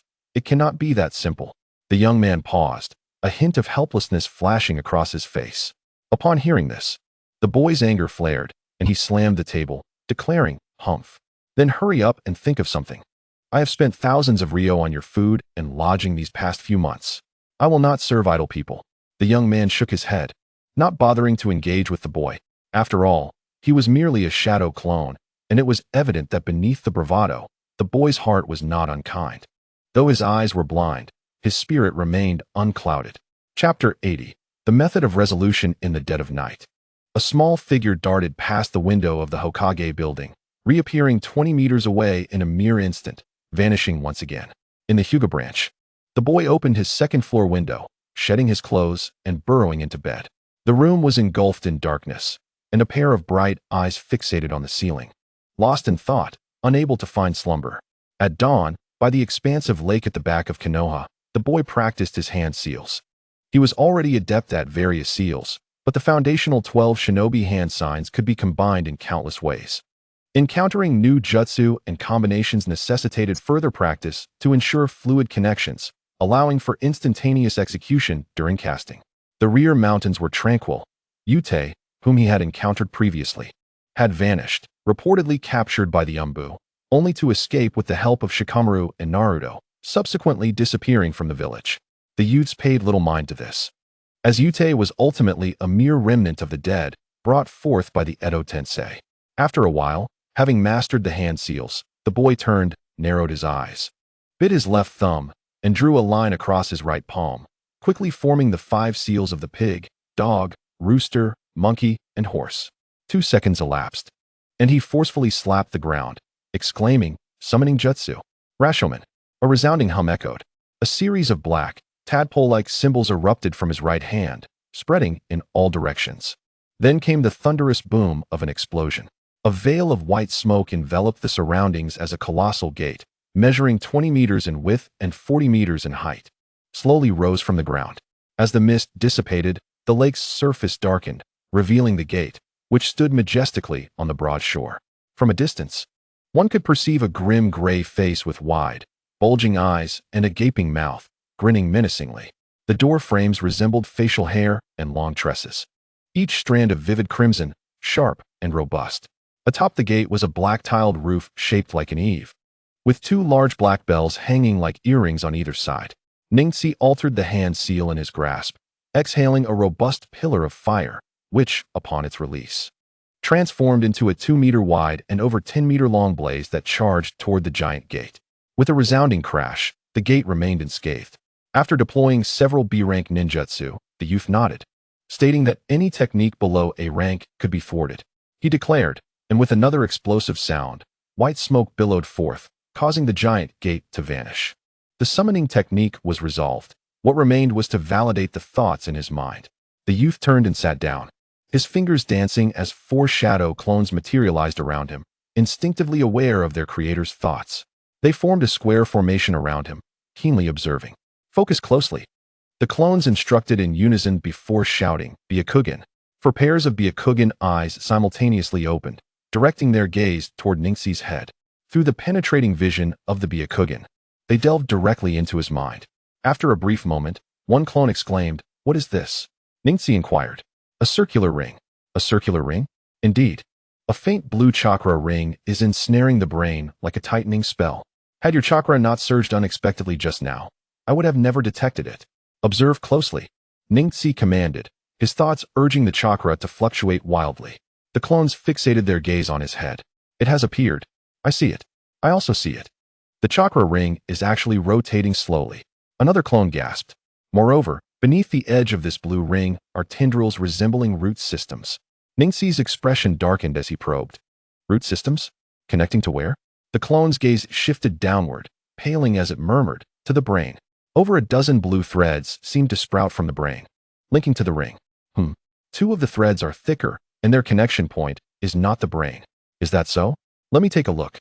Are these the Byakugan? Ningxi's heart raced as he realized that the thickest threads were connected to the Byakugan within his eye sockets. With a surge of emotions, Ningxi, seated in meditation, struggled to suppress his growing fury. These root systems? Such a sinister curse of the caged bird. While these roots absorb my chakra to sustain the ring's operation, they simultaneously suppress me. One clone stepped back, clenching its fists in anger. No wonder sealing techniques can function autonomously decades after the caster's departure. And even if the caster perishes, the seal remains intact. It employs a parasitic method. Another clone mused. It's no surprise that the Hyuga clan's branch family has never produced a rogue ninja, with the curse so deeply embedded in the brain. How could one resist or dare to rebel? Whispered a left-side clone. As the clones exchanged thoughts, the youth could no longer contain his fury. An invisible wind surged forth, his long hair swirling as chakra erupted violently from his body. A blue tempest encircled him, tearing through the grass and stripping away a layer of earth within a 10-meter radius.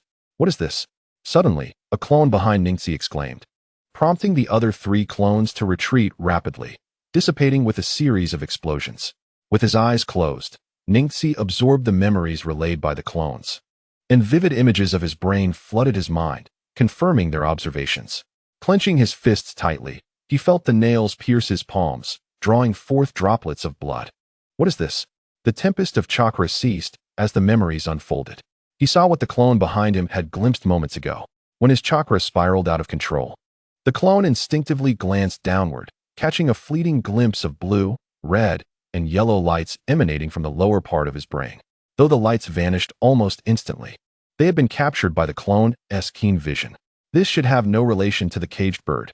The specifics require further observation.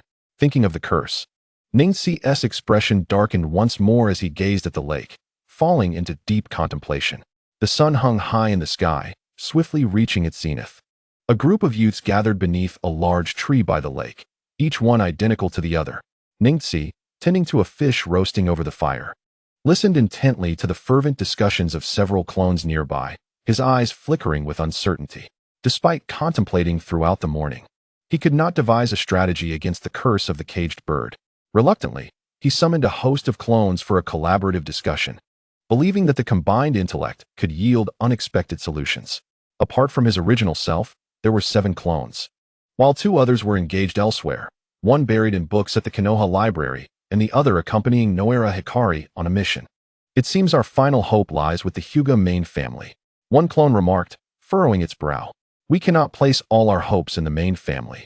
Although there is always a method to counter ninjutsu, who knows if the means to dispel the caged bird curse has been passed down, or whether the progenitors of the Hyuga clan devised a method for its release. Another clone countered. What if there is no solution?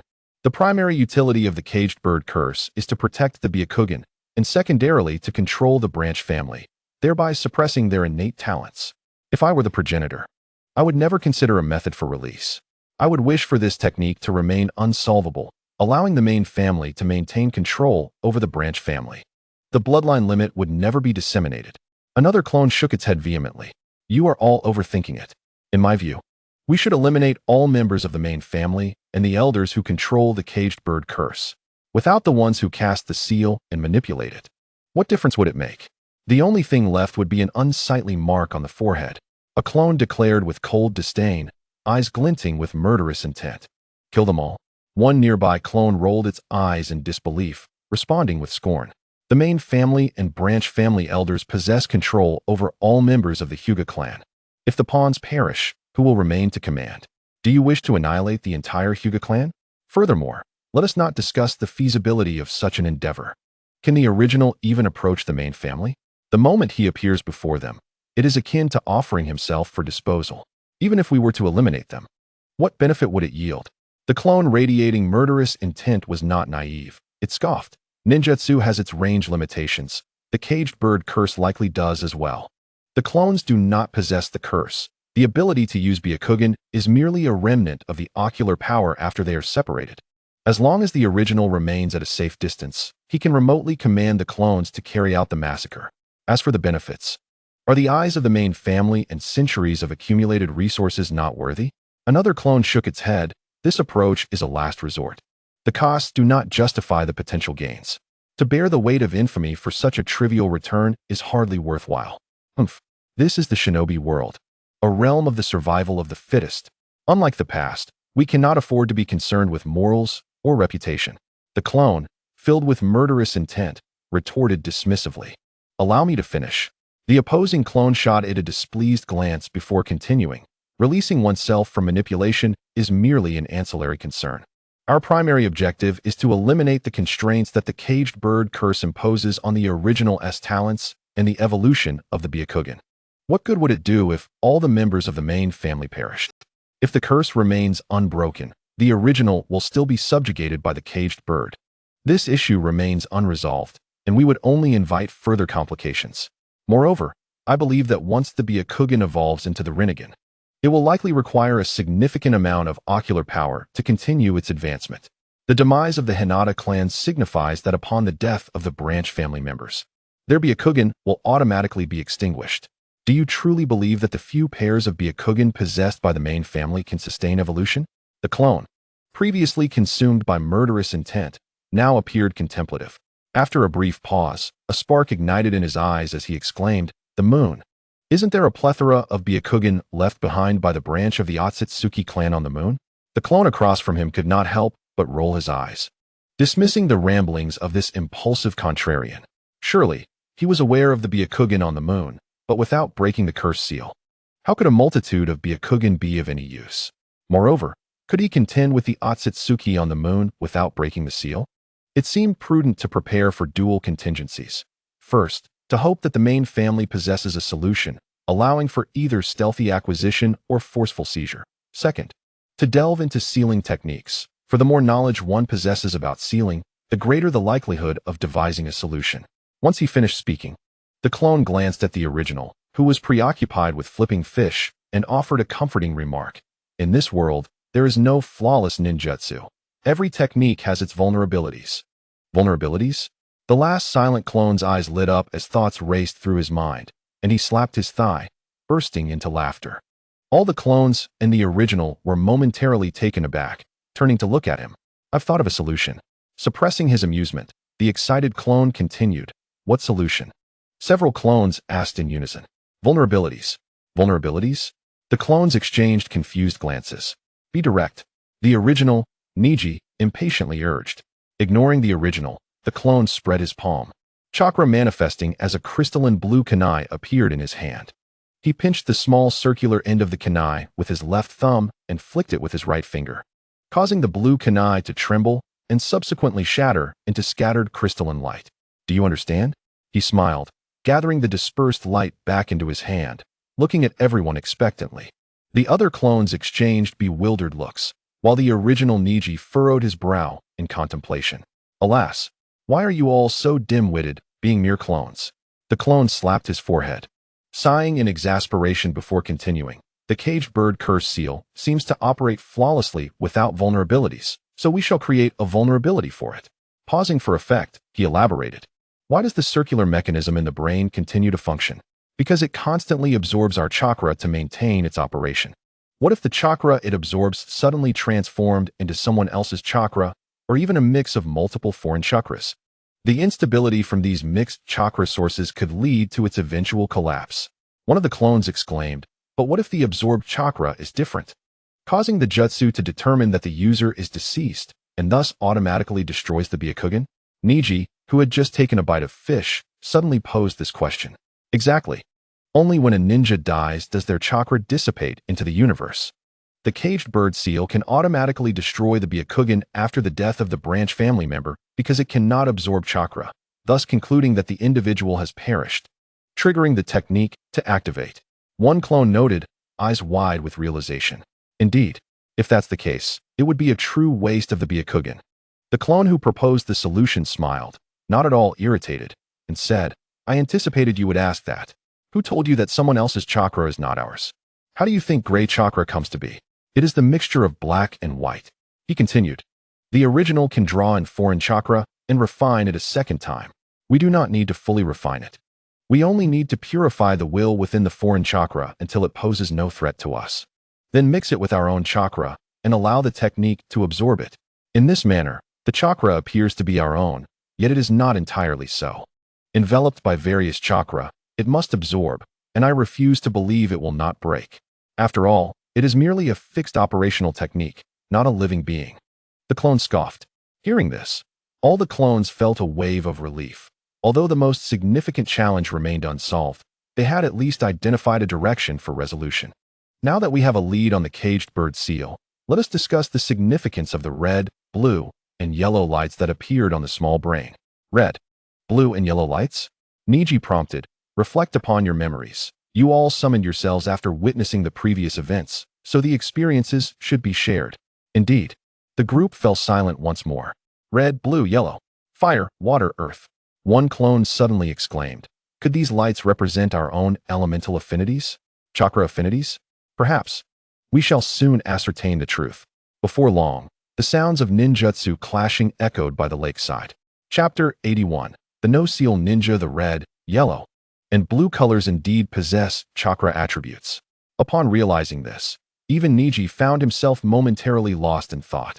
After conducting several experiments that day, he discovered that the lights only manifested during the execution of techniques, vanishing from consciousness otherwise. Over a week had passed since the last occurrence, and the time had officially entered the summer vacation period of the Ninja Academy in June. The fewer clones he divided, the more chakra each possessed, thus becoming stronger. The clones in the library had long been recalled, leaving him with only one clone, the strongest one accompanying Uchiha Izumi and others on their mission. While this clone appeared to diligently complete tasks, he secretly amassed various foreign chakra. Once the collection was complete, Neji would begin unraveling the caged bird curse seal. At the rear mountains of Konoha, Neji's original self arrived at the lakeside as usual, with a singular objective in mind: to eliminate the need for hand seals and ninjutsu. Why must a ninja perform hand seals to utilize ninjutsu? It is because individuals are only aware of their own affinities, often oblivious to how to control them, or even where their affinities reside. Hand seals serve as a triggering mechanism, a method to indirectly activate one's elemental powers. Upon discovering that chakra affinities lay hidden within the small brain, Neji comprehended its true purpose. It not only conceals the elemental powers of individuals, but also regulates the balance of the body's limbs. Though ninjas cannot directly manipulate their own affinities, they can reverse engineer their abilities through changes in hand seals, thereby guiding their elemental powers and chakra to merge, ultimately forming techniques. This is the essence of ninjutsu, or the complete process of bringing a technique from nothingness into existence. Why is it called no-seal ninjutsu? Because it does not require elemental incorporation, allowing attacks to occur directly in the form of chakra. As it lacks elemental attributes, there is no need for hand seals. However, apart from a few ultimate forms with substantial power, such as the Rinnegan or the 8 trigrams mountain break, other no-seal techniques tend to possess lesser power compared to standard ninjutsu of the same level. After all, without the infusion of elemental force, it is merely a straightforward chakra attack. The greatest advantage of no-seal ninjutsu lies in its speed of execution, swift to initiate and conclude, bypassing the hand seal process. After all, typical ninjutsu requires approximately 4 seconds for hand seals, and for someone adept in body flicker techniques, 4 seconds is ample time to eliminate an opponent. What if elemental ninjutsu could also be executed without seals? That would be terrifying. In the ninja world, the speed of hand seals is also a measure of one's strength. The quicker the seals, the greater the advantage. A ninja who requires no seals renders ordinary ninjas defenseless, akin to a single-shot handgun facing an automatic rifle. If they encounter someone like Neji, who lacks chakra and ninjutsu limitations, augmented with the Byakugan, it would be like a single-shot handgun facing a Gatling gun with thermal targeting systems. Imagine if others take 4 seconds to unleash a B-rank ninjutsu, while Neji has already thrown 4 B-rank techniques at them. What expression would they wear? After more than a week of relentless control and guidance, he has now managed to harness the power of attributes through his mental strength. The only thing left to perfect is precision. The ninjutsu obtained from the secret chamber of Huang contains detailed records of chakra mixing ratios. As long as he adjusts his chakra and attribute ninjutsu according to these ratios, success is assured. The process of performing ninjutsu without hand signs is relatively simple. It merely requires practice. However, techniques such as Sui Zhunbai, Tu Long Dan, and Hua Hua Chiu were painstakingly mastered through hand seals and extensive training, leaving him unaware of the mixing ratios. He had relied solely on intuition, akin to a driver who can navigate the roads but cannot explain the workings of the engine. Nevertheless, this challenge posed no difficulty for Ning Xiai. With a slight movement of his fingers, a shadow clone materialized. He murmured, "Let us start with Hua Hua Chiu." The clone nodded, its Byakugan eyes wide open, intently observing the original, urging, "Slow down the hand seals." Standing by the lake, Ning Xiai executed the hand seals at a deliberate pace, which was merely slower compared to his usual rapid speed. In truth, he was still quite swift. But the technique's stipulation required him to complete the seals within 4 seconds to channel his attributes. Siwei Shenhai Wu Yin. In the clone's wide-eyed gaze, a crimson light emanated rapidly from the original's cerebellum as the chakra began to intertwine with the attributes. Huadun, Hua Hua Chiu. As the 4-second mark approached, the youth opened his mouth and expelled a colossal fireball towards the lake's surface. As the fireball dissipated, he turned to the clone, which remarked, "Still too fast." "I couldn't see it." The youth pivoted, continued forming hand seals, and unleashed another grand fireball. "Keep going. Keep going," the clone urged, unfazed by the repetition. Half an hour passed in this manner, and the youth rubbed his stiff jaw, turning to the clone, which after a moment of contemplation declared, "The mixing ratio of chakra and attributes is 10-2. Are you certain?" "Absolutely." The youth closed his eyes, beginning to channel the chakra attribute power within his mind, continuously sensing the weight of the attribute through his mental strength. In the clone's Byakugan vision, the crimson light flickered within the original's cerebellum.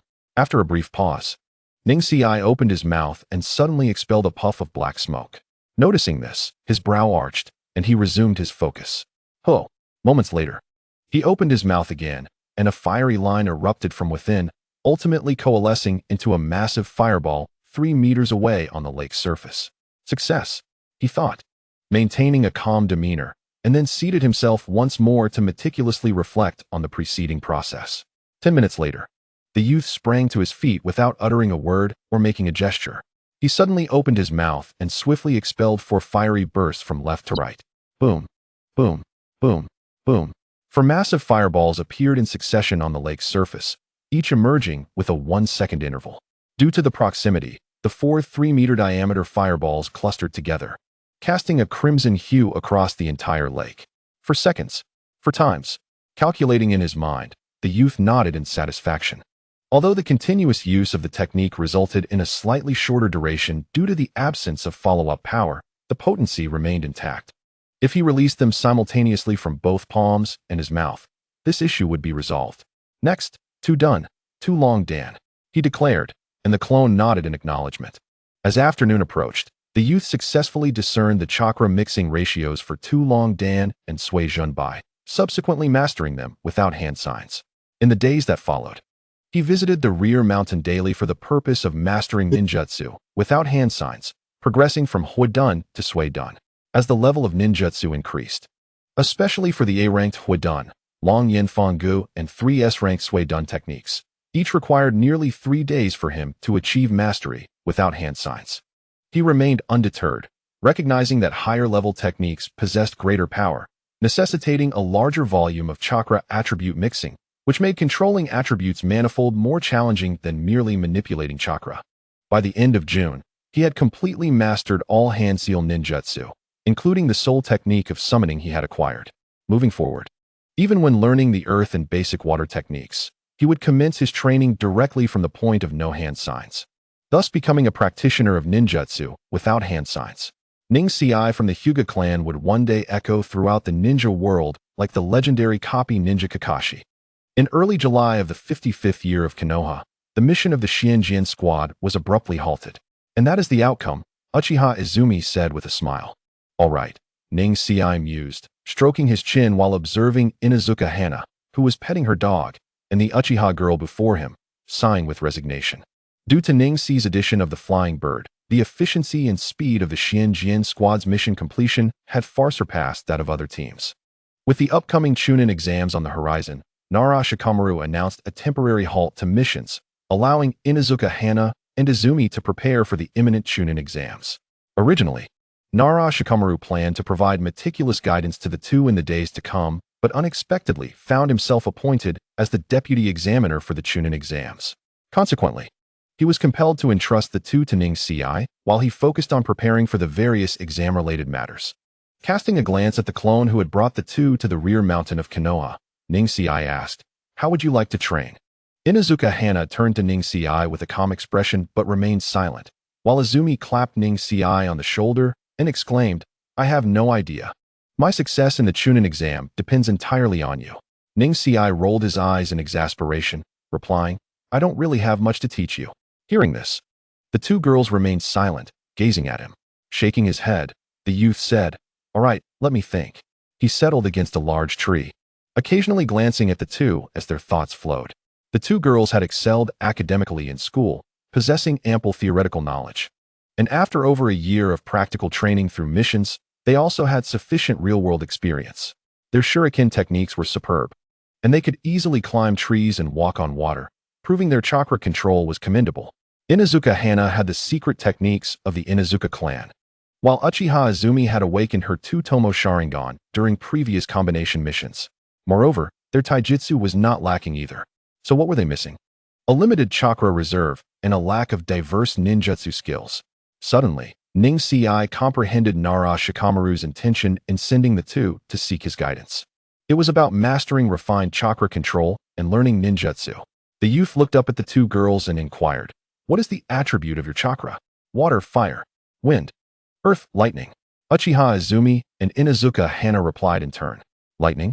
The youth remarked in surprise, casting a glance at the composed girl. "Well then, starting tomorrow, I will first teach you how to control chakra with greater precision. Afterward, I will instruct you in the body flicker technique, shadow clone technique, and the three elemental ninjutsu of water, fire, and earth." The two girls nodded in agreement before turning to leave, intending to visit the Konoha library to borrow books and supplement their theoretical knowledge. After introducing them to several titles, the youth resumed his training. The following morning, the three gathered punctually by the lakeside in Konoha. The youth tossed each of them a small plastic bag. The two girls paused momentarily upon receiving them, and Uchiha Izumi inquired, "Ning Ci, what are these needles for?" Inuzuka Hana also looked at him with curiosity. "For training." The youth replied calmly. "How do we train with needles? Are we supposed to do embroidery?" The girls asked in bewilderment. "Threading a needle is my method for training your refined chakra control," Ning Ci clarified. "Using chakra to thread a needle?" Inuzuka Hana questioned. "Yes. Each bag contains 10 needles of varying sizes, from thick to thin, with corresponding holes that also range from large to small. Once you can thread the finest needle with precise chakra, your chakra training will be complete," the youth stated solemnly. Izumi extracted a fine needle from her bag, staring at it for a long while before exclaiming, "How can chakra possibly pass through the needle's eye? The subtle intricacies of chakra remain invisible to us, do they not? If they cannot be seen, how can one traverse them?" The youth chuckled and replied, "While you may not see them, you can certainly sense them." Taking the needle from the young lady's hand, he pinched its tip with his left hand. With his right index finger, he pointed into the air, and a slender strand of chakra emanated from his fingertip, effortlessly passing through the needle's eye. The two young women widened their eyes in astonishment, and the youth continued, "You need not achieve my level. The reason you can see this chakra thread is due to my heightened concentration. You are not required to reach such a level. All you need to do is control the free-flowing chakra emanating from within yourselves to pass through the needle." Inuzuka Hana tilted her head in contemplation and remarked, "It seems this may not hold much significance after all. While anyone can manage basic chakra control, the delicate manipulation of chakra is not a skill possessed by all. Your chakra reserves are too scant, so you must learn to utilize every strand of chakra within you effectively, allocating it according to your will, ensuring that you use neither more nor less than necessary. Many ninjutsu techniques waste superfluous chakra. Although these amounts may seem minimal when compounded, they could potentially allow for the execution of another ninjutsu. If one possesses a vast reservoir of chakra, such considerations may be negligible. However, given your limited chakra supply, every fraction saved increases your chances of victory in battle. This method of training not only sharpens your perception, but also enhances the purity of your chakra." The youth expounded in one breath. "Purity? What does that mean?" Izumi inquired with curiosity.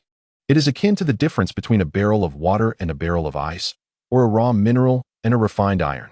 The youth elucidated. The higher the purity of your chakra, the more manageable it becomes, and it even indirectly expands your chakra capacity. Neither of the young women were dim-witted. After a moment of thought, they nodded in understanding. Let us commence with our training. I shall create a shadow clone to guide you through some techniques and insights on chakra manipulation.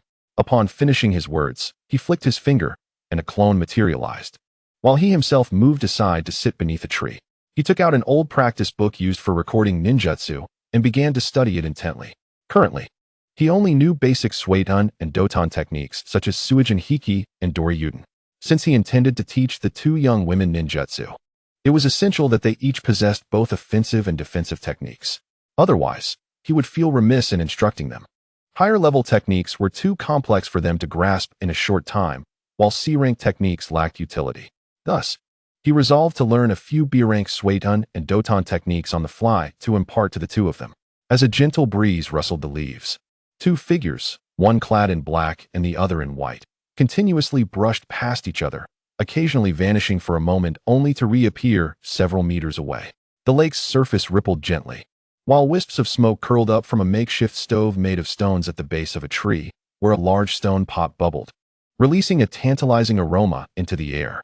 A youth leaned against a great tree, perusing a book with his left hand while gently stirring the contents of the pot with a wooden spoon in his right. After a while, he closed the book and called out towards the lakeshore. "Let us break for lunch before continuing our training." "Coming," echoed a bright voice from the lakeside. As the two figures abruptly halted, the black-clad figure was Uchiha Izumi, and the white-clad figure was Inuzuka Hana. As they walked across the lake's surface toward the shore, the youth retrieved a wooden bowl, ladled a generous portion from the pot, and offered it forward. Izumi brushed a stray hair behind her ear, accepted the bowl, and exclaimed, "Oh, is today's lunch wild chicken stew with mushrooms? Is it safe to eat?" Neji rolled his eyes and handed her a pair of wooden chopsticks, saying dryly, "You want to die from it? Try it first. If it's not poisonous, we'll eat." With a playful laugh, the young lady blew on the steaming dish before taking a bite. "Here." The youth ladled another bowl and offered it to Hana, who was wiping the beads of sweat from her forehead after an intense practice session. "Thank you. By the way, where did the gray balls go?" she inquired after expressing her gratitude. "I have no idea. They're probably off chasing rabbits or birds in the back mountains," he replied while serving himself another bowl. "What? Is taking care of your meals not enough? Do you want me to look after your dog as well?" he teased. The white-clad girl took a bite of the meat on her chopsticks, while the white-clad youth was too apathetic to retort. Both young women were exceptionally gifted, having mastered the chakra threading technique in just 4 days. Following that, Neji taught them the Shunshin technique, and after 3 days, they had nearly grasped it as well. "I've already mastered the Shunshin technique. What shall we learn next?" Uchiha Izumi asked curiously, spitting out a bone. "The shadow clone technique. Soon, I will share with you the hand seals and the primary chakra flow paths for this technique. Given your talents and chakra manipulation proficiency, you should be able to learn it in 3 to 4 days at most," the youth stated, serving himself yet another bowl. "The shadow clone technique. Hehe. This is an essential skill for Jonin," Izumi exclaimed with delight. However, the shadow clone technique is not particularly suited for those with limited chakra reserves. Its primary utility lies not in summoning assistants to confront adversaries. I considered that during the Chunin exams, teams compete collectively, and with only the two of you, you would inevitably face a disadvantage in numbers. Thus, I have included this technique to help bridge that gap." The youth sighed. "Isn't the primary purpose of the shadow clone technique to summon help for a numerical advantage?" Izumi questioned incredulously. The youth shook his head. "Its greatest strength lies in aiding training." "Aiding training?" "Indeed. Experience accumulation and information sharing, perhaps?" Inuzuka Hana ventured hesitantly. "Astute." The youth praised her. "Ah, now I see." Izumi feigned comprehension with a quick roll of her eyes. Lunchtime passed with casual conversation among the three. After a brief respite, the youth declared, "The sequence for the hand seals of the shadow clone technique is rat, dog, boar, tiger, and the chakra flow must circulate throughout the body." Observing the two young women attentively listening, he paused momentarily and continued, "The meaning of circulating throughout the body is that once you form the rat seal, your chakra must begin flowing from your lower abdomen outward in all directions, and upon completing the last seal, The chakra must instantly envelop your entire body. You cannot afford to be delayed by even a fraction of a second. Both must synchronize perfectly. Only then can the technique succeed, allowing you to create the desired number of clones according to your will. The two young women nodded in understanding. Let us begin. First, practice the smooth connection between the seals. Once you can flawlessly connect all the hand seals within 4 seconds, we will proceed to the next phase of training. Upon hearing this, the two of them sat at the lakeside, their slender fingers beginning to move gracefully as they familiarized themselves with the hand seals. Casting a glance at them, the youth turned and unfurled a scroll. Placing his palm atop it, a puff of white smoke erupted, and a massive blue bird appeared beside the lake. He rolled up the scroll, and with a flick of his finger, a clone appeared. He leaped onto the back of the bird and nodded at the clone left behind to guard the two young women. He directed the giant bird to soar into the sky. Releasing the seal from the caged bird was a battle of endurance, requiring a substantial amount of foreign chakra to sustain the depletion. As he could not draw upon his village companions, and with recent missions halted, the chakra he had gathered was insufficient. To ensure a successful release in one go, he needed to prepare ample chakra as a precaution. For this matter was of utmost importance, and he would not tolerate any unforeseen contingencies. Thus, he had no choice but to take action against the bandits or wandering ninjas around the country of fire. Before long, half a month had slipped by, and time had entered mid-July, with only 2 weeks remaining until the Chunin exam. By the lakeside, a boy and 2 girls were engaged in conversation. Unbeknownst to them, the boy had grown significantly taller, reaching just over 1.60 meters, nearly matching the height of the 2 girls. The boy was 8 years old, while the girls were 12. However, their rates of development were not proportional to their ages. The boy spoke. You have mastered the techniques of body flicker, shadow clone, and chakra manipulation. All that remains are offensive and defensive ninjutsu. In the coming days, I will teach each of you one offensive and one defensive technique. As long as you can learn them with your abilities, you will have no trouble in the Chunin exam. What level are they? Izumi eagerly inquired. B rank. Anything lower is beneath me, and anything higher you won't be able to master in such a short time. Hence, I can only teach you this level. The boy replied with a hint of resignation. Only, B rank is already at the level of a Jonin. Are you telling me that Neji can perform A rank or even S rank forbidden techniques? The girl shot a glance at the boy and murmured, with a smile. The boy chose not to respond and continued. I can only utilize water, fire, and earth elemental ninjutsu, which coincidentally corresponds to the attributes you both possess. Therefore, the defensive techniques I will teach you are Doton, Doria Hiki, and Suidon, Suijin Hiki. What about the offensive techniques? Izumi quickly asked. Doton, Naruto, and Katon, Hoka no Jutsu. The boy answered. Uchiha Izumi playfully patted the boy's shoulder, saying You are indeed a good friend for teaching us 4B rank ninjutsu. Shaking off the girl's hand from his shoulder, Neji replied, First, let me show you their power. With that, he slammed his palms down onto the ground. Suddenly, a water curtain 3 meters wide and 4 meters high appeared on the ground 3 meters away, alongside a mud wall 2 meters wide and 4 meters high. This is the B-rank defensive ninjutsu, Suiton, Suijin Hiki, and Doton, Doria Hiki. Rising to his feet, he stomped forward and unleashed a fierce fire column from his mouth. Simultaneously, a massive mud pit emerged on the ground, from which a colossal dragon head surged forth, spewing forth countless mud balls. A fire column over 1 meter thick and a multitude of mud balls, each the size of a watermelon, hurtled towards the rapidly dissipating water curtain and mud wall. Boom.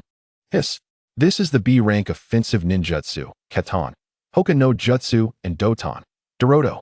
Moments later, as the techniques concluded, the boy brushed off the dirt from his hands and said casually. The 2 girls stared wide-eyed, with Inuzuka Hana gazing at the boy with awe. Let's start with the defensive ninjutsu. The hand seals for Suijin Hiki are quite simple. Before the boy could finish, Uchiha Izumi interrupted. Why don't you need to form hand seals? Izumi was taken aback, her eyes filled with uncertainty as she stared at the boy, while Inuzuka Hana furrowed her brow. Awaiting an answer, the boy appeared momentarily stunned. Why should I form hand seals? He countered. Izumi instinctively replied, Isn't it true that ninjutsu requires hand seals? The boy calmly responded, That applies to others, but I do not require them. Inuzuka Hana, arms crossed and chin resting on her hand, pondered. I remember when we first teamed up for missions, you also needed to form hand seals for your ninjutsu. Now you don't need to. Is there some secret behind this? Indeed, Neji. What secret allows you to perform ninjutsu without hand seals? She asked playfully. The boy sighed, explaining it is rather complicated. Moreover, you wouldn't be able to learn it anyway. Are you looking down on us? Quickly explain. Izumi laughed in exasperation. Noticing their determined expressions, the boy inquired. What do you think ninjutsu is? Isn't ninjutsu just the techniques used by ninjas? Uchiha Izumi answered without hesitation. The boy couldn't help but chuckle. According to the textbooks, it is a form of attack or defense created through the transformation of chakra's form or nature. Inuzuka Hana contemplated for a moment before saying, Can you use Doton? The boy asked Uchiha Izumi. Upon seeing her shake her head, he queried, Why not? The girl replied, Isn't it obvious? Because I lack the earth attribute. Then what do you think ninjutsu is? Inuzuka Hana asked curiously. The boy remained silent as he took 2 steps towards the lakeside, bent down, and scooped up a small handful of water with his fingers. He stated, My understanding is not much different from yours. What shape is this water? The 2 girls tilted their heads to look, and Izumi exclaimed, It's conical. Neji nodded. What ninjutsu truly is, I am not entirely sure. But I do understand the method of how ninjutsu is generated from nothing. This is the transformation of chakra. He lifted the water in his hand, then picked up a few grains of soil with his left hand and placed them into the water in his right palm. This is the power of the earth attribute. He then clenched his right hand and flicked it towards the 2 girls. This is ninjutsu. Izumi tilted her head to avoid the water droplets, while Inuzuka Hana furrowed her brow as she felt the water on her face. Why do we need to form hand seals? That is because we cannot manipulate our elemental powers as freely as we can control chakra. Therefore, we must guide it through hand seals. I do not need to form hand seals because I have already mastered my elemental powers and can completely omit that step. The boy sighed. Then how can we control elemental power? Inuzuka Hana asked calmly. For you, it is exceedingly difficult, nearly impossible, as it requires not only nearly perfect control over chakra, but also a vast amount of mental energy. Moreover, your chakra is too limited. After a battle, you can hardly utilize many ninjutsu. So for you, performing without hand seals does not provide much benefit. Just diligently practice forming hand seals. The boy remarked with resignation. I indeed have little mental power, but to what extent must chakra be controlled to be considered nearly perfect? Izumi asked somewhat begrudgingly. The boy remained silent, instead opening his left palm, and in an instant, a large mass of liquid chakra appeared. The liquid chakra continuously transformed, taking on various shapes, circular, cylindrical, triangular, and square. After a moment, with a thought, the chakra suddenly condensed into a blue rose, and with a slight tremor of his palm, the rose shattered and gradually reformed into a tangible shuriken, which he then hurled with great force, embedding it into a tree 20 meters away. You must at least reach this level. The 2 girls immediately felt disheartened. Following this, the boy continued explaining the sequence of hand seals and precautions for Suijin Hiki and Doria Hiki. 12 days later at noon, the lakeside was marked by long, charred traces, with the ground riddled with shallow cracks, clearly indicating the remnants of ninjutsu. After an intense training session, the 2 girls finally exhausted their chakra and, dragging their weary bodies, plopped down beneath a large tree, leaning against it as they panted heavily. 2 meters away, under another large tree, the boy who had been meditating opened his eyes and glanced at the 2 girls, glistening with sweat. He extended his palm towards the lake, and 2 transparent threads shot forth, plunging into the water. With a flick of his wrist, he drew out 2 bottles of cool water from the lake's depths, giving them a slight shake before tossing them beside the 2 girls. Inuzuka Hana reached for one bottle and handed it to her companion before opening her own and taking a big gulp. After a brief rest, the girls straightened their slender waists, forming distinctive hand seals as they began to refine their chakra. Observing this, the boy averted his gaze and closed his eyes once more. An hour later, the 2 girls stood before the boy, who opened his eyes with a puzzled expression. Neji, the Chunin exam is the day after tomorrow. We have learned nearly all the ninjutsu and plan to return to rest and prepare. Izumi said with some difficulty. Thank you for taking care of us these past days. Inuzuka Hana said calmly. The young man nodded slightly, and upon witnessing this, Chuanmei's mood brightened considerably. She asked, Will you come to watch us during the Chunin exam? The boy pondered for a moment and then gently shook his head. The girl widened her large eyes and exclaimed, Why not? He replied, I have other matters to attend to. Besides, With your current strength, passing the Chunin exam is undoubtedly within your grasp. Oh, very well then. We shall take our leave. Inuzuka Hana whistled lightly towards the forest, and soon 3 ninja dogs dashed out, barking wildly around the girl. The boy felt a surge of inspiration. He spread his hands, and chakra surged forth, quickly condensing into a shimmering blue kunai. With a flicker of red light from his left hand, the kunai transformed into a brilliant crimson hue, resembling a ruby. A flash of blue light from his right hand turned the kunai into a deep sapphire shade. As the 2 girls prepared to turn away, the boy casually tossed, "This is a gift, a preemptive congratulations on your promotion to Chunin." Uchiha Kwanmei caught the blue kunai while Inuzuka Hana grasped the fire-red one, each receiving a weapon of a color they did not possess, their eyes sparkling with delight as they noticed their names elegantly inscribed on the kunai. "Hee. I adore this gift. Farewell, Neji." Kwanmei playfully toyed with the kunai before turning to leave. Inuzuka Hana, beaming with joy, nodded at the boy, carefully stowing away her kunai before departing as well. The 3 ninja dogs whimpered a few words and hurriedly followed. Watching the 2 girls depart, the boy closed his eyes, adjusting his inner state. Chapter 83. Breaking the curse seal in the year 55 of Konoha, August. The Chunin exam commenced with the chief examiner's booming announcement, finally beginning amidst palpable tension. Concurrently, off the eastern coast of the Land of Fire, a colossal blue bird pierced through the clouds, soaring towards the depths of the sea. An hour later, on an unnamed deserted island in the deep sea, the giant bird gently descended. The island was roughly a mile in circumference, and a young man jumped down from the bird's back, surveying his surroundings with satisfaction. With a flick of his pinky, 9 shadow clones emerged simultaneously. Among them was the clone that had been left behind on Duanshan Street to care for others. Neji summoned him as he was the first clone created. Carrying half of the original's chakra, the task at hand was of utmost importance. He needed to consolidate every ounce of power to ensure his protection. Thoroughly search every inch of this island, eliminating or driving away any creature with even the slightest capacity for attack, commanded the original, who bore a light green backpack. The 9 clones swiftly scattered in different directions. The original set down his backpack, chose a relatively flat area, and half-squatted, pressing one hand to the ground. Chakra rapidly flowed out of him, and soon a 2-meter-wide blue circular ring emerged.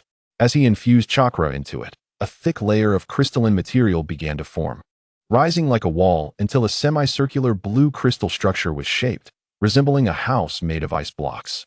The small island was quickly surveyed by the 9 clones, who returned to report their findings. Neji stated, "I do not know how long this training will last. Each of you will take to the skies, while the others will guard from all directions. Should any danger approach, it must be eradicated at any cost." The clones nodded solemnly. One leaped onto the giant bird, maneuvering it to circle above the deserted island, while the remaining clones dispersed to the 8 cardinal points. There be a Kugan activated, scanning the sea surface. The original youth lifted his backpack and leaped inside the unfinished semicircular crystal structure, raising a hand to seal the roof, leaving only 4 small ventilation holes. The interior was not shrouded in darkness, but illuminated by a soft blue glow. Opening the backpack, he tilted it, and a crisp clattering sound echoed as a multitude of crystals tumbled to the ground. Each crystal was diamond-shaped, roughly the size of a walnut. Curiously, the hard exterior encased a liquid. It appeared that each diamond crystal had a partition, with the upper triangular section filled with blue liquid, while the lower section contained various colors, including light blue, pale red, dark yellow, purple-black, and even a translucent hue like water. Taking a deep breath, the boy closed his eyes and entered a meditative state, calming his racing heart. "Let us begin," he murmured, his voice resonating within the confines of the makeshift chamber. He extended his sensory power outward, only to retract it swiftly, and under the immense force of his mental energy. The chakra coursing through his veins began to flow back towards his chest's Tenjong point, as if a vast river had suddenly encountered a bottomless pit, causing the waters to surge back. Within a few breaths, apart from the residual blue glow remaining in his brain and the Taiyin lung acupuncture points in both hands, there was no trace of chakra left in his body. His keen sense and focus were intensely directed at his brain, where he sensed the lingering chakra gradually dissipating, as if being devoured by an unseen force. With a cold smirk, Neji vaguely perceived a blue chakra ring stealthily absorbing the remaining chakra in his brain. rotating slowly around it. After a few seconds, as the chakra in his mind dwindled, the boy calmly grasped a diamond crystal in his right hand and crushed it. A flash of blue light surged from the acupuncture points in his arm, and a blend of familiar and foreign chakra surged into his veins. The familiar blue chakra belonged to him, while the strange pale yellow chakra was that of another, refined and now devoid of a master. This mixture appeared to merge, yet in essence, it resembled oil and water, seemingly together, but distinctly separated. The combined chakra entered through his palm and traveled through the tying lung meridian, reaching his right shoulder before branching off to the Rin meridian's Xuanji point below the throat. Driven by his mental force, it surged upward, passing through the Xuanji and Tianta points, reaching the throat's Lianquan point, and then suddenly flooding into the center of his brow before expanding throughout his brain.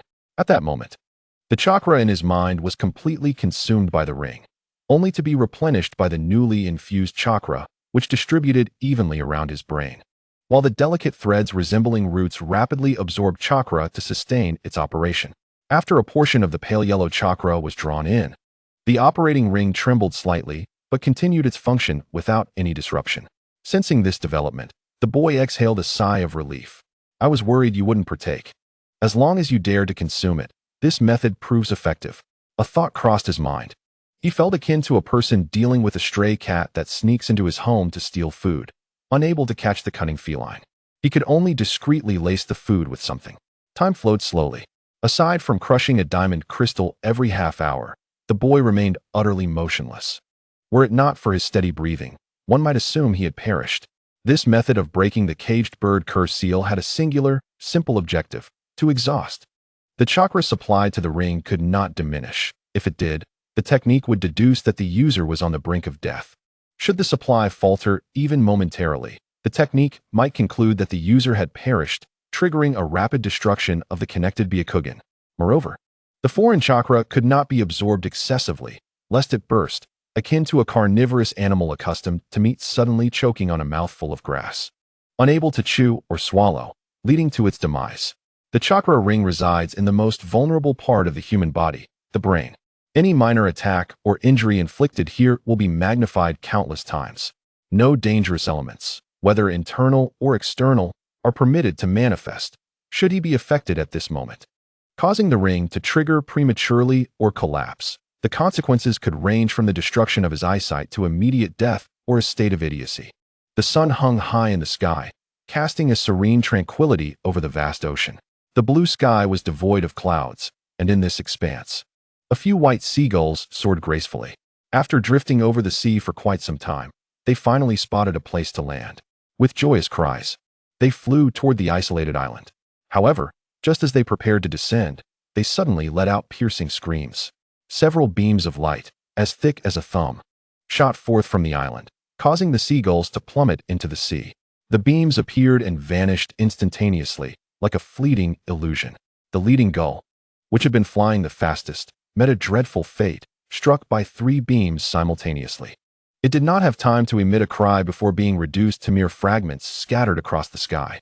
In the aftermath, a cloud of blood-stained white feathers danced in the air, carried away by the sea breeze, with no chance of even touching the water below. The clone, retracting its hand, remained expressionless, meticulously observing its designated direction and the seabed. Any trace of movement or disturbance would be imperceptible to their keen eyes. In the land of fire, Konoha, a large group of candidates exited the Ninja Academy, marking the end of the first round of the Chunin exams. This year's written test had a higher pass rate than previous years, with over 260 successful candidates. After hastily returning home to replenish their energy and rest, they prepared to face the upcoming second round of examinations. The once tranquil village was now infused with the excitement and hope carried by these individuals. Patrons in taverns and tea houses animatedly discussed the candidates who seemed particularly promising for achieving the rank of Chunin. As evening approached, the scene shifted back to the deserted island. Within the crystalline dome, the boy remained unmoved, the blue circle in his mind now tainted with specks of various colors, its rotation slowing ever so slightly. The sun descended towards the ocean, leaving behind a fleeting afterglow in the sky. Yet, the proud expressions on their flushed faces did not last long.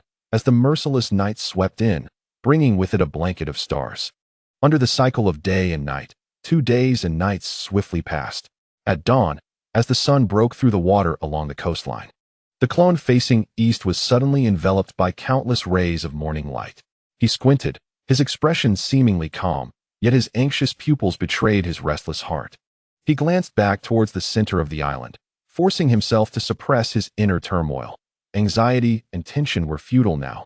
He had no choice but to believe in himself. The original body, shrouded in blue light, appeared pale after 2 days and nights without sustenance. His hunger was nearly unbearable, but more critically, his prolonged focus had severely drained his mental energy. The diamond-shaped crystals on the ground had dwindled, yet fortunately, he had prepared more than anticipated. Otherwise, he would be caught in a most awkward predicament. Furrowing his brow, he concentrated on his mind, noting that the ring surrounding his brain was no longer blue. It displayed a variety of colors, yellow, red, interspersed with a hint of purple, and connected to a grayish-white edge. Though it had ceased to spin, it trembled slightly. Spin, spin. Faster, the boy urged anxiously in his heart. As if responding to his plea, the trembling ring gradually began to rotate, reminiscent of a heart that, after a long stillness, suddenly resumed its rhythm. Minutes later, as the ring turned slowly, a layer of multicolored light spots began to fall away from it. As the spots multiplied, the ring appeared to shed its shackles, its spinning gaining momentum. A faint sound, akin to the delicate tearing of thin paper, echoed in his mind. Though nearly imperceptible, it struck the boy's heart with the force of thunder. His heart tightened, and all his attention was riveted upon the ring. The rotating ring finally disintegrated silently, transforming into a myriad of colorful chakra mist that floated around his brain. As it shattered, the delicate connections beneath began to fray and dissipate. Time seemed to stretch. The boy felt as though it had slowed considerably. The 2 threads connecting to his pupils disintegrated the slowest, as if unwilling to succumb to destruction. Each segment crumbling before finally detaching, merging into the primordial chakra gas above. Seeing this, the boy's clenched hands trembled slightly. He bit his lip, and the mental energy that had been lurking around his brain received an immediate command, fervently driving away the errant chakra swirling in his mind. The colorful chakra, akin to defeated captives, was swiftly herded into the meridian pathways in his brain, then instantly distributed throughout his body. The boy's heart stirred, all his acupoints opening, and the colorful chakra gas surged from him, rushing toward the vents in the crystalline walls. Neji's lips curled into a smile. His mind felt suddenly light, as if a certain restraint had been shattered. He finally understood the feeling of liberation that the Monkey King must have experienced when the tightening spell was lifted. The 8 clones seated outside suddenly felt a lightness in their minds. Originally focused on the sea, they were momentarily stunned. In that instant, as they opened their Byakugan, they realized they could see much further. Previously, they could only perceive a 5-kilometer radius. Now, it seemed as though the previously obscured boundaries had been wiped away, allowing their vision to extend to 10 miles. Haha, I am completely free. From now on, my destiny will be in my own hands. Before they could contemplate further, a wave of manic laughter erupted from the center of the island. A surge of chakra, which had been confined for 2 days and nights, rushed forth like a fierce dragon unleashed, flooding throughout his body. Boom! The semicircular crystalline structure, 2 meters wide and 1 foot thick, could not withstand the violent waves of chakra and shattered into pieces. Before it could dissipate into mist, the boy's hands grasped the large blue shards, which rapidly vaporized, continuously flowing into his palms. With a powerful push from his feet, columns of air burst forth, propelling his body skyward like a cannonball, before crashing into the nearby sea. Was this an overflow of excitement or a descent into madness? All the clones were momentarily dumbfounded. End of this chapter. Chapter 84. Entering the Umbu in the deep night. Under the full moon, 5 ninjas clad in yellow attire were anxiously setting traps in a dense forest on the northwestern border of the Land of Fire. The middle-aged leader remained vigilant, scanning the surroundings while a young man beside him quickly dug a shallow pit in the path, carefully placing an explosive tag within. He glanced around, the moonlight glinting off his silver forehead protector, revealing the insignia of 3 simplified grass blades, symbolizing their origin. The yellow attire, the grass motif, belonged to the people of the Land of Grass, from Kusagakyur. Not far away, in a tree, A figure in a black cloak and white fox mask extended 5 fingers, signaling to the 4 similarly clad individuals behind him, who nodded in understanding. A tall, slender figure in the center waved his hand, and the 5 vanished in an instant. Swish, swish, swish, swish. Ugh. 2 young ninjas from Chao-in were meticulously winding a steel wire on the ground when suddenly, they heard a piercing shriek. As one of them raised his head, 2 shurikens embedded themselves into his chest with a soft thud. The other, feeling the wire slacken in his grasp, was about to glance sideways when 2 kunai shot forth from the dense foliage, striking him in the abdomen. He barely managed a gasp before collapsing to the ground. Who was it? The remaining 2 ninjas from Chao-in trembled, gripping their kunai tightly as they scanned the dense treetops above. A rush of wind accompanied 2 swift sounds. As their heads moved downward, their pupils were engulfed by 2 bright silver flashes. In an instant, they realized that the glimmer was not moonlight, but the flash of blades. 2 agonizing screams echoed throughout the forest, all occurring within a matter of breaths. The middle-aged leader of the Chao-in ninjas stood frozen for a moment before turning to flee. However, as he did so, his body quivered when he caught sight of a figure ahead, their right hand crackling with electricity, coldly fixated on him. In terror, he exclaimed, "Is that right, Kiri? You are a copy ninja from my..." The leader of Chao-in's words were not yet finished when the figure executed a body flicker technique, appearing directly before him. A loud piercing sound rang out, and he coughed blood, his gaze becoming vacant as he murmured, "Kakashi, your reputation precedes you." Kakashi withdrew his right hand from the ninja's chest while supporting him by the shoulder, the praises of his subordinates ringing in his ears. 2 additional subordinates materialized beside him. One chuckling, "The captain has been around for so many years, naturally, he has gained fame. Secure the scene, leave no trace related to my..." The silver-haired, white-masked captain commanded coldly before turning to depart. "Understood." The subordinate replied helplessly, shrugging, and then they began to deal with the bodies. A short while later, beneath a tree at the forest's edge, the group rested. Kakashi, leaning against the tree, scrutinized a map by the moonlight. A hesitant youth beside him spoke in a low voice. "The captain said your Sharingan was entrusted to you by a friend, along with their wishes." The young man sighed as he set down the map. "Isn't it necessary to respond to a friend's wishes?" Kakashi, with one Sharingan activated, darkened his gaze and replied, "In my opinion, yes." Upon hearing this, the youth tightened his arms around his chest and closed his eyes. The white-haired ninja beside them suddenly remarked, "I have heard of Uchiha Shursui. Does this relate to it?" "No, it's nothing." The youth replied dismissively. "Is that so? Although I may not be of much assistance. Feel free to reach out if you encounter any issues." The young man calmly closed the map and stated, "All right, let us head back to report." Days later, at the southern Huchuan Grand Canyon near Mai, a young boy in black clothing gazed into the abyss below, murmuring to himself, "Shursui, since then, the situation has grown increasingly dire. I can no longer protect the village or the Uchiha." The cold wind whistled past as the boy painfully closed his eyes. At the end of November, with the cold wind howling, the sky appeared dim, casting a somber hue over the evening. Pedestrians hurried along the street, tightening their coats as they rushed home. Inside a barbecue shop, several individuals sat by the window, silently observing the desolate street. The eldest among them spoke. "The 2-month observation period has concluded. What are your plans moving forward?" Under a Jonin's command, once all members attain the rank of Chunin, a 2-month observation period is initiated.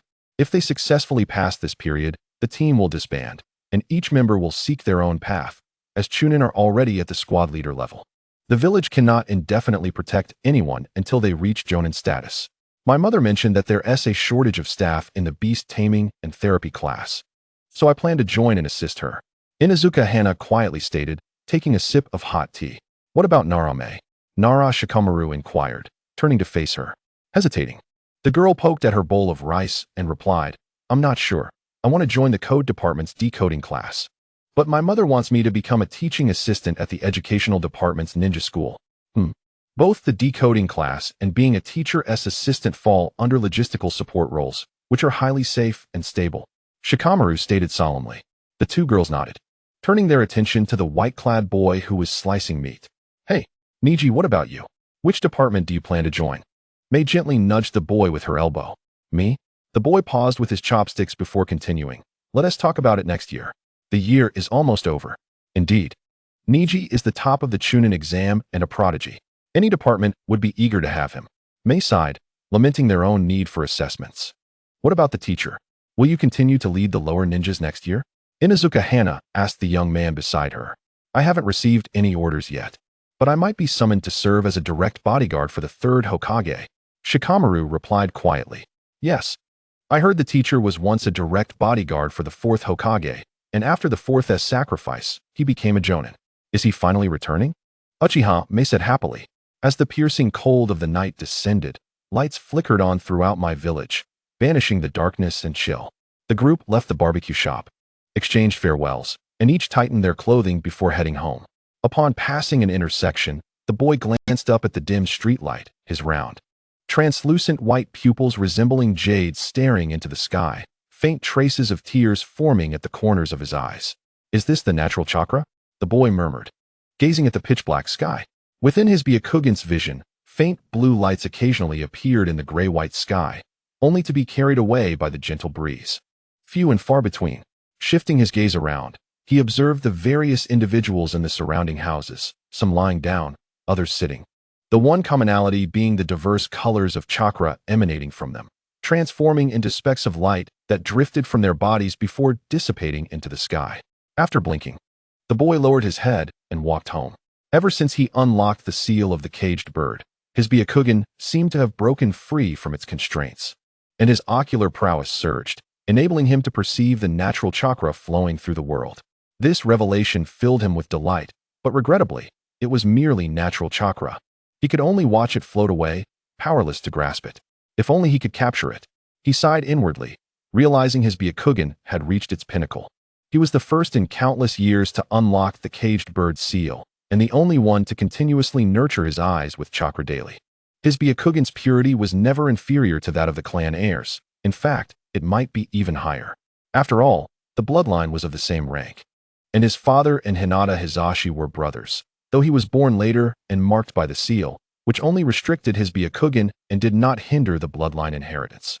With the seal lifted, along with years of continuous chakra nurturing, his already high-purity Byakugan finally reached its zenith. He could even assert that Hinata Hizashi's Byakugan had not attained the level needed to perceive natural chakra. Moving forward, any further advancement of his Byakugan would require evolution.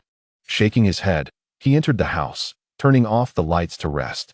In the year 56 of February, in the advisory room of the Hokage building, 3 elderly men and 1 elderly woman sat at the top, while a young man and a boy knelt on one knee below, awaiting orders.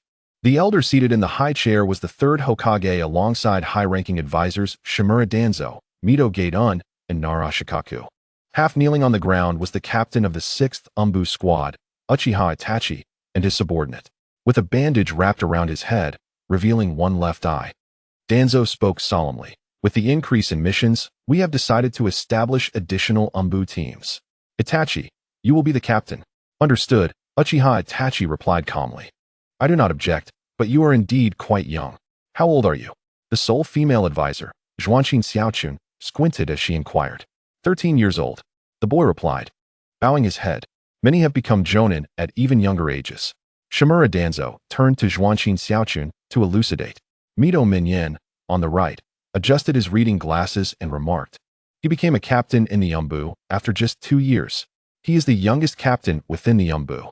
Zhuanqin Xiaochun noted. The group fell silent, and Shimura Danzo spoke. The new team members will emerge from my Umbu. Hokage Sarutobi Hiruzen remained silent, while the other 2 nodded in agreement. You may leave, Shimura Danzo instructed. Yes, yes.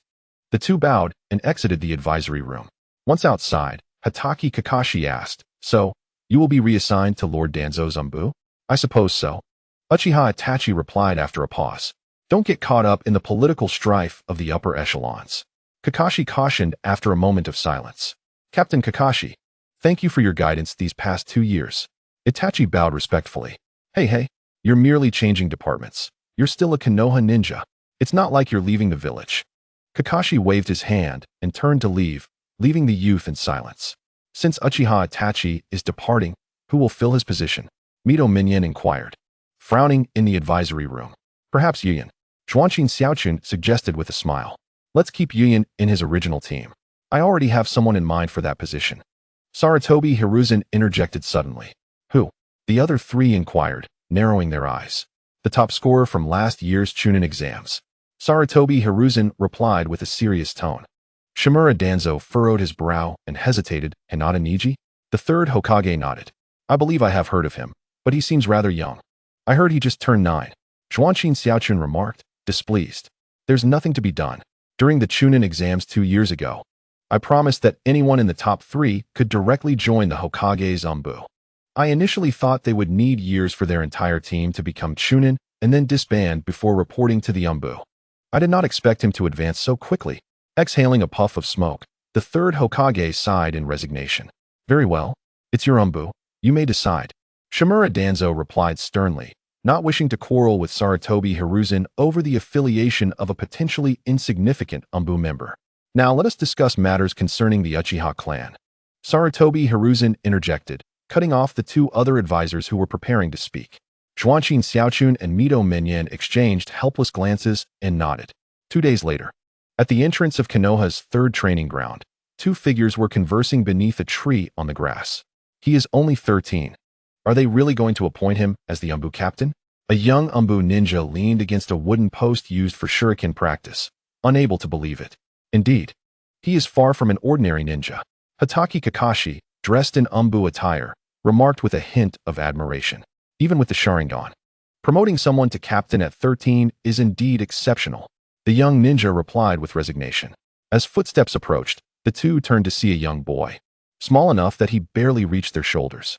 The boy disdainfully tugged at the grayish-white armor resembling suspenders on his upper body and remarked, "Is this what your Anbu attire looks like? Not only is it ugly, but it also looks uncomfortable." The 2 young men exchanged incredulous glances, and Kakashi asked in disbelief, "You are the replacement? What? Am I not allowed to join the Anbu?" The boy replied, annoyed, shaking the Anbu attire he wore. "Do you not have smaller sizes? I can't believe a younger one has come after the previous young one." Tenzu, Konoha's sole Mokuton user, crossed his arms and circled the boy in disbelief. Kakashi, astonished, nodded and said, "Tenzu, please explain the rules and circumstances of the Anbu to him. I will inquire with the Hokage about this matter." The silver-haired youth twisted his body and vanished in an instant. Oh, Tenzu exclaimed, snapping back to reality as he watched his captain disappear, left with wide eyes. The 2 stared at each other. After a moment, the youth spoke. "Do you know our captain?" The boy rolled his eyes and replied, "I suppose so." "Is there a grudge?" The young man tilted his head in question. The boy shook his head. "No." "Then why did the captain react so strongly?" The youth inquired in confusion. Neji shrugged and said, "I'm not sure. Perhaps he is getting older and is experiencing an early midlife crisis." The young man looked at the boy with skepticism, as he seemed to grasp the underlying reasons for the captain's exaggerated reaction. The chapter concludes here. Chapter 85. The night of the annihilation in March, at the border between the land of fire and the land of soup. A group of 4 emerged from the dense forest and stepped onto the grass. After 4 days of tracking, the mission is finally complete. That Kumogakure Jonin was quite cunning. One ninja wearing a cat-faced mask exclaimed, "Fortunately, we intercepted him at the border. If he had escaped into the land of soup, it would have been troublesome."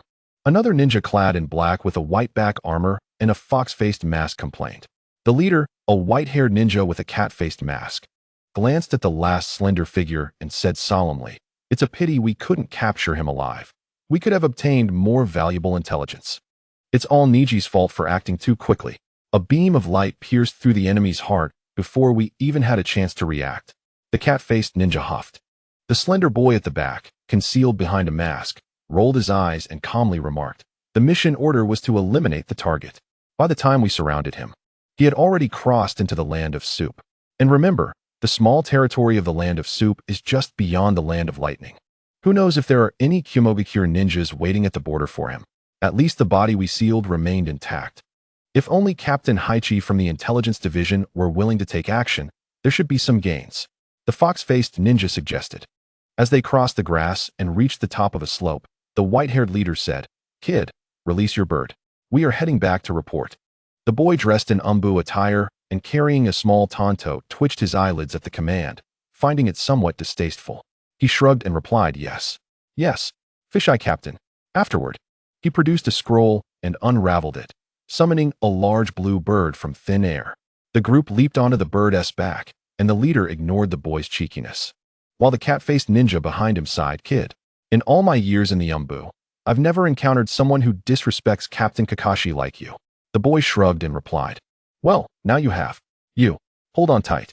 The boy yanked on the reins that pierced the bird's neck, and the great bird flapped its wings vigorously, soaring into the sky. This blue bird was no longer the same as before. It had been reformed by the boy, and now its wings spanned 12 meters when it took flight. The core crystal control device had been relocated to the bird's slender neck, with two thick blue crystal lines running through the neck for more agile control. The boy sat atop the bird's neck, with the reins not far above, and beneath the back of the bird's head was a palm-sized hexagonal blue crystal face, the pivotal component of the recent modification that granted the bird offensive capabilities. With a mere press of his palm, the boy could activate the techniques of ninjutsu, allowing the bird to unleash attacks directly from its beak upon the target. Time flew by as the boy continued with the lengthy routine tasks, simultaneously enhancing his strength and combat experience. In June, at the root base of Konoha, in a dimly lit room, Shimura Danzo sat cross-legged behind a wooden table, his expression dark and cold as he spoke. "I have received reports indicating that the police force is strengthening its armaments. What does this mean?" Uchiha Itachi, kneeling at the door, raised his head and replied gravely. "The dissatisfaction of the Uchiha clan towards the village is escalating again. This cannot continue." Shimura Danzo's expression turned frigid. "Yes," replied the boy at the door, looking down. "Isn't this the territory of the Uchiha clan?" With his hands tucked into his pockets, clad in a green tight-fitting shirt and a dark green vest, the bewildered Meikei inquired. "The streets here possess a unique charm." Beside him, the ever-casual Hatake Kakashi, now donned in the standard attire of a Konoha jonin after shedding his Umbu garb, stepped forward into the gates of the Uchiha clan residence. "This is my first time here," Meikei exclaimed, surveying his surroundings. "I have visited a few times." Kakashi replied with a sigh. "Indeed, this pancake shop exudes character." The watermelon-headed man dashed into the pancake shop, while the silver-haired youth took a few steps toward a house. Gazing intently, staring at the familiar structure, he was engulfed in sorrowful memories. "What happened to this house?" Meikei returned from the pancake shop and asked. "Nothing," the young man replied calmly. "By the way, these pancakes are truly delicious. It was worth the trip," Meikei exclaimed, taking large bites of the yellow pancake. Casting a glance at the Uchiha ninja lurking in the shadows, Kakashi placed a hand on Meikei's shoulder and whispered, "Some specialties can only be found here." "Is that so? Where?" Meikei's brows perked up with excitement. "Follow me."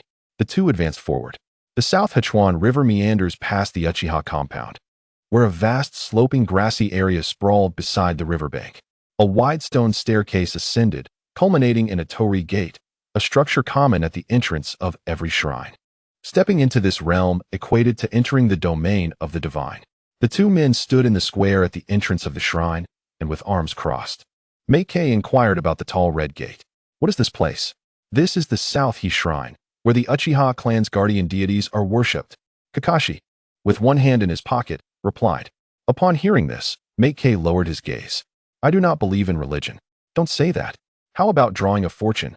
It is said to be very auspicious," Kakashi urged with a smile. I will take a look." After a moment's thought, Meikei walked toward the shrine. "Kakashi, Captain?" "Itachi." Just as Kakashi was about to enter, he turned upon hearing a voice, surprised. Uchiha Itachi ascended the steps, curious. "What brings you here?" Suddenly reminded of the past. Itachi responded, "And you?" The young man, his left eye covered by a mask, shrugged. "I am one of them, frequently visiting here." Itachi, appearing youthful yet mature, replied as he walked. Kakashi sidestepped to let him pass and asked, "Are you adjusting well since becoming captain?" "Not much has changed. I still execute missions as usual." The youth responded, "Is that so?" "Hey, Kakashi, it's great luck, it's great luck." Meikei rushed over, clutching a piece of paper, joyfully embracing Kakashi's shoulder. Upon hearing this, Itachi, who had just arrived at the shrine's entrance, abruptly turned, his gaze fixated on the characters for great luck written on the paper, lost in thought. July. In the evening, Neji escorted Inuzuka Hana and Uchiha Izumi, who had come to celebrate his birthday, out of his home. After today, he would be 9 years old. Has it already been 4 years? He lamented while gazing at the crimson sky. Assassination and guard duties continued to unfold seamlessly. Apart from sending a shadow clone to the black market in Konoha to gather some items, the youth remained calm, counting the days. Inside a dedicated lounge in the Hokage building, a fierce argument erupted. Beneath the portraits of past Hokages, Shimura Danzo spoke coldly. This is an excellent opportunity to establish a new patrol team under the guise of strengthening the village's defenses, thereby disbanding the Uchiha police force and diminishing their combat capabilities. No, that would only provoke Uchiha resistance. The police force should be tasked with forming the patrol team, thereby increasing their responsibilities and reducing their hostility toward the village. The third Hokage, Sarutobi Hiruzen, replied gravely. We must nip the seeds of a coup in the bud. How can we increase the Uchiha's combat strength? Danzo's grip on his cane tightened as anger surged within him. Sarutobi Hiruzen coldly fixed his gaze upon Danzo. I will not allow the Uchiha to instigate a coup. Of course, they will not succeed. Danzo's left eye glinted ominously as he met the third Hokage's stare without hesitation. Nearby, the kunoichi, Tsunade, quickly interjected, urging, you both need to calm down. Whether or not they will instigate a coup is still uncertain. It would be wiser to observe the situation for now. Besides, isn't Itachi assisting us for this very reason? Yes. Mito gaped and nodded in agreement. A tense and oppressive atmosphere began to envelop the village, as if time itself were being hastily squeezed away. Under the setting sun, at the Uchiha compound, shadows began to emerge by the South-Hi River. As Uchiha clan members arrived to attend the gathering, more clan members were making their way from all directions, especially those from the police force, who marched uniformly toward their ancestral grounds. In a tea house by the roadside, Danzo observed the passing police force with a cold demeanor, a cup of hot tea in hand. Beneath the long pathway leading to the shrine, an Umbu ninja fixated on the sporadic crowd entering the shrine through the gaps in the leaves, revealing his identity through his crimson eyes. August. Back at the Uchiha compound, Uchiha Itachi returned from a mission, weary, and brushed past his father, Uchiha Fugaku. You should be aware that there is a clan meeting in 3 days, right? Fugaku said coldly, arms crossed. Itachi paused, responding softly, I did not know. After the meeting, go to the South-Hi Shrine alone, without your Umbu subordinates. I have something to discuss with you. Fugaku narrowed his eyes. I will be leaving the village to undertake a mission starting tomorrow.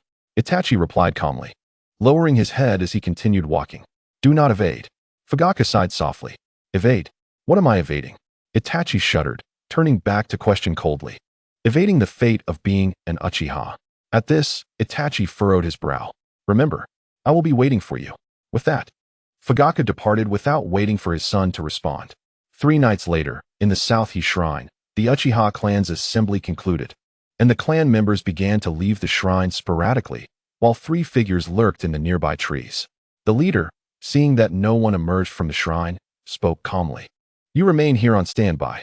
But Captain, the 2 behind him exchanged glances, their expressions tense. Report back to Lord Danzo. The one addressed as Captain's eyes flickered, his gaze brightening with crimson light, vanishing with a shunshin. In the underground chamber of the South-Hi Shrine, 2 torches blazed fiercely, illuminating the somewhat cramped space. A figure stared silently at a stone tablet in the center of the chamber, the shadows behind him undulating with the flickering flames. Hearing footsteps behind him, he spoke. Only those within the clan with Sharingan can read this tablet, but they can only comprehend a portion. You, possessing the Mangekyo Sharingan, should be able to understand more. Do you wish for me to reveal its contents? Uchiha Itachi, holding his mask, addressed his father. That will not be necessary. Uchiha Fugaku glanced backward, his pupils flashing crimson. As a Mangekyo Sharingan, formed by 3 tomo in a spiral pattern, suddenly manifested. Mangekyo, father, you too possess it. Itachi exclaimed in astonishment. During the 3rd Shinobi World War, a friend saved my life at the cost of his own, awakening my Mangekyo Sharingan amidst blood and tears. Fugaku explained in a deep tone. Shaking his head, Fugaku continued. This tablet records the path of redemption for the Uchiha clan. However, even with the Mangekyo Sharingan, I cannot decipher the latter part of the text. It seems we still have a long way to go. Yet, even if we can only understand a portion, once read, it reveals the dire situation the Uchiha clan currently faces. Fugaku lamented. It is not appropriate to attempt to overthrow through force. Uchiha Itachi clenched his fists and questioned. The higher-ups of the village fear us. That is why they persecute us. They fear the power of the Sharingan. Uchiha Fugaku's gaze sharpened as he spoke coldly. Indeed, there are even rumors that the Uchiha can control the Nine Tails with the Sharingan. The youth sighed. Fugaku closed his eyes and helplessly remarked, "That is a legend of Uchiha Madara. Since him, no one has accomplished such feats. And it is uncertain if it can even be done. Yet, despite this, the higher-ups remain filled with dread of the once dead. They isolate us out of fear." Fugaku's voice grew increasingly somber. Suddenly opening his eyes, Uchiha Fugaku murmured, "If they are afraid, then we must seize power. Father, do you intend to become Hokage through force?" Uchiha Itachi inquired loudly. "This is the wish of our clan. I cannot stop everyone. However, to avoid the use of force, I have concealed the fact that I possess the Mangekyo Sharingan." Gazing at his father's back, Uchiha Itachi asked, "Why?" "The Mangekyo Sharingan can control the Nine Tails. If the clansmen learn of it, they may commit even more dreadful acts. Look." Upon finishing his words, Fugaku turned back, his Mangekyo Sharingan spinning instantly, pulling Uchiha Itachi into a premonition Jinjutsu. This is Uchiha Itachi, supporting himself on the ground, drenched in sweat, exclaiming in shock as he witnessed his clansmen capturing the Jinchuriki Naruto and forcing his father to use the Mangekyo Sharingan, ultimately unleashing the Nine Tails to wreak havoc upon the entirety of Konoha. Many within the clan harbor resentment towards the village. If pushed to the edge, they would undoubtedly act. It is likely both sides would suffer heavy casualties. But Itachi, as long as you are present, you can take advantage of their unpreparedness to control the higher-ups. Though small-scale conflict is unavoidable, with your assistance as a member of the Umbu, a bloodless revolution can succeed. Uchiha Fugaku stated resolutely. A bloodless revolution? Itachi's crimson Sharingan widened in astonishment, his expression filled with confusion. "Itachi, you are my son. I implore you, please assist the clan." Uchiha Fugaku spoke softly, looking at the dazed youth before him.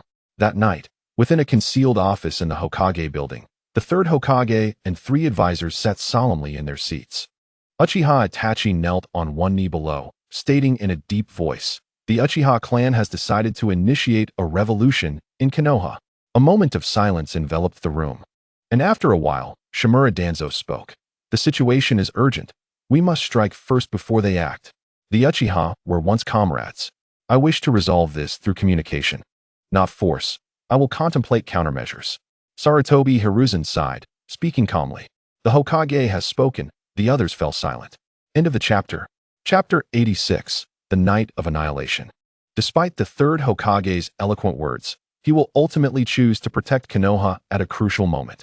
I hope you choose whether to side with the Uchiha and partake in the rebellion, leading to your family's downfall, or to stand with us in Konoha, sparing only your brother and assisting in the extermination of the Uchiha clan.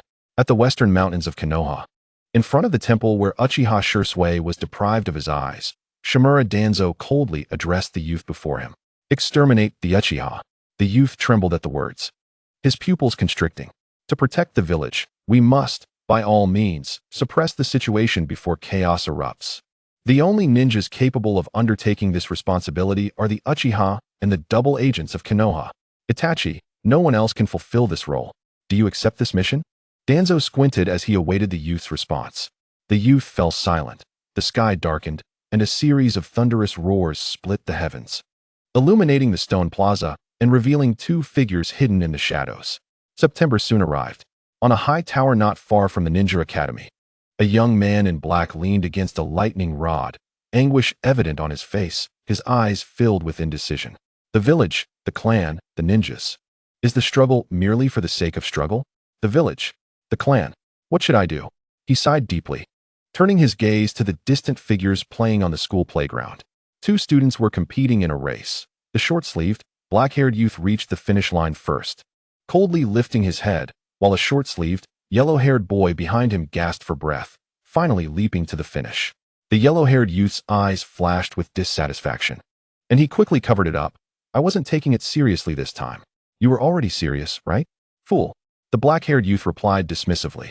The exposed yellow-haired youth's face flushed with anger, and he shouted, "If I were serious, you wouldn't have kept up? Next up, let us have a high jump." The yellow-haired youth provocatively added, "Humph, you can't even compare to me." The black-haired youth scoffed. "What did you say?" From the distant tower, The young man in black observed this scene, a faint smile gracing his lips as he brushed aside his hair fluttered by the autumn breeze. He closed his eyes, his face serene, as if he had made a certain resolution. In the Hokage's exclusive lounge, the third Hokage and Shimura Danzo sat across from each other. After a moment of silence, Danzo spoke. "We cannot allow the Uchiha clan to instigate a coup. We should have reached a consensus on this point, correct?" "Yes." Sarutobi Hiruzen nodded. Upon hearing this, Shimura Danzo rose to leave, but the third Hokage quickly stood and said, "Wait. We have not reached a conclusion yet. Since the Uchiha clan is prepared, we must also be ready." Danzo turned back, coldly stating, "Remember, it must only be preparation, Danzo." "Humph." Danzo snorted and turned to leave. In another location in the mountains of Konoha, Uchiha Itachi suddenly appeared. A man in black attire and a mask, preparing to enter the forest, turned sharply, staring at the youth who had appeared out of nowhere. "I would like to ask for your assistance." Uchiha Itachi spoke calmly. "What assistance? Why should I help you?" "Tonight's operation." 3 days later, in the mountains of Konoha, Uchiha Itachi encountered the masked man once again, speaking coldly. "Very well. As per our agreement, I will assist you." The masked man replied coolly. "Then let us proceed as planned." The youth was about to leave when the masked man's voice called out from behind. "The reason I am helping you eliminate the Uchiha is not solely for revenge. I have other motives, which you should pretend you have not seen." Uchiha Itachi frowned slightly and replied indifferently. "You want me to refrain from using the Sharingan to record your actions?" "Yes. This is also proof that I spared your brother's life. I have no use for a child without the Sharingan." Uchiha Itachi glared intently at the masked man before vanishing in a flash. As evening fell, the setting sun cast a fiery glow. In Konoha, a young Hyuga, just returned from the Umbu, was about to push open his family's door when he suddenly looked up, spotting several eagles circling ominously above the village, their sharp cries echoing incessantly. An Umbu assembly order? A route mobilization order? A Jonin assembly order? Level 1 alert status? The youth gazed at the eagles above, momentarily stunned, murmuring to himself, "The Uchiha, huh?" The youth was taken aback, his fingers trembling as 2 shadow clones instantly appeared. He rummaged through his waist and tossed a small vial to the clones. "You two hurry to the Uchiha compound." The clones focused their eyes, their bodies swaying before vanishing. What is destined to happen will inevitably occur. The youth sighed softly and turned, rushing towards the Umbu base. As night deepened, the moon rose slowly. At the entrance of the Konoha Police Department, a black vortex appeared out of thin air. The vortex twisted as a masked man, wielding a long sword, emerged, striding toward the brightly lit building. "Who goes there?" "Ah!" A shout rang out from within the building, quickly turning into a scream. "Ah!" Terrified screams echoed from the building as blood splattered against the windows, then slowly trickled down. At the Uchiha compound, a young man clad in Umbu attire walked slowly through the entrance, drawing the long sword from his back, then donning the mask in his hand. The moonlight illuminating the youthful face of Uchiha Itachi. His figure swayed and vanished, only to reappear in the center of the street. With a swift kick, he forced open the door of a nearby house and strode inside. "Who is it? A thief?" "Ah, you are Uchiha." In response, a fierce glimmer of a blade met him. The sound of slicing flesh and terrified screams echoed continuously as the youth effortlessly slaughtered these ordinary members of the Uchiha clan. Are you Itachi? Why are you doing this?" A plump woman, witnessing her husband's murder, cried out in despair. Blood dripped from his mask as he gazed at this kind-hearted vendor of pancakes, his expression devoid of emotion. With a mere flick of his hand, he struck down with his blade. Removing the mask from his face, the woman's intuition proved correct. He raised his knife and relentlessly swung it at the silhouettes emerging from the street, drawn by the commotion. One by one, figures fell to the ground. And soon the street was enveloped in silence, littered with scattered corpses. The youth's form flickered as he slipped into an alley, continuing his silent assassination. Half an hour later, at the end of a street, Uchiha Itachi halted, gazing towards the street's terminus. A middle-aged man appeared, his eyes flashing crimson, and his pair of Sharingan fixated on the blood-soaked youth as he spoke in a somber tone. "Itachi, what lies at the end of this slaughter? I once showed you the future of our clan. Do you wish for me to see a different outcome?" Hearing the man's deep, tortured voice, the youth, his eyes ablaze with crimson, replied impassively, "Look." Instantly, his 3 tomo converged into a kaleidoscope, slowly rotating towards the middle-aged man. Moments later, the crimson light dissipated, reverting to ordinary Sharingan. Uchiha Itachi then declared, "This is the future of the village that I have witnessed. The future of our clan. Is it Sasuke?" The middle-aged man closed his eyes and suddenly transformed into smoke. Shadow clone technique. A realization struck Itachi, and he wiped the blood from his face. Contemplating, "My father is my greatest enemy. This will be a clash between two kaleidoscope Sharingan wielders." With a leap, he perched atop a telephone pole, the bright and large moon hovering behind him. His body trembled, and he vanished. Swish, swish, swish. The masked man emerged from the entrance of the police headquarters. Several shuriken narrowly missing his masked face, embedding themselves into the column beside him. Turning to look, he saw a 13-year-old girl with long black hair, her hands tightly gripping kunai, gazing at him in terror. "Oh, your eyes are impressive," the masked man remarked with admiration. The girl forcefully flung her kunai, but the masked man skillfully parried them with a sweep of his blade. "How is this possible?" Startled, the girl turned to flee, but an iron chain suddenly shot forward, ensnaring her and slowly dragging her backward. "Help! Itachi! Save me!" Sensing the murderous intent behind her and catching a glimpse of the long blade raised in the enemy's hand, tears welled in the girl's eyes as she trembled in fear. With a leap, he appeared atop a telephone pole, the bright and large moon behind him, his body quivering as he vanished. In the police building, a loud crash of shattering glass resonated as a figure was pinned high against the interior window of the building. The lights within flickered and dimmed, plunging the interior into a profound silence. The masked man's expression turned cold as he gazed at the suddenly appearing ninja. "Neji, how did you get here?" Uchiha Izumi, released, looked at the young man protecting her in surprise. "The Umbu are mobilizing urgently. I command everyone to proceed." The Uchiha youth, with a grave expression, fixed his gaze on the masked man not far away while explaining aloud to the two. Hearing this, the masked man paused his advance. He noticed the overwhelming chakra emanating from the youth, sharp chakra threads rising and encircling him. Calculating the situation, the masked man thought, "This ability is troublesome. I have gathered enough Sharingan." With a twist of his body, he transformed into a whirlpool and vanished. The youth exhaled deeply, fully aware of who the other was. He understood that as a clone, neither would gain an advantage in battle.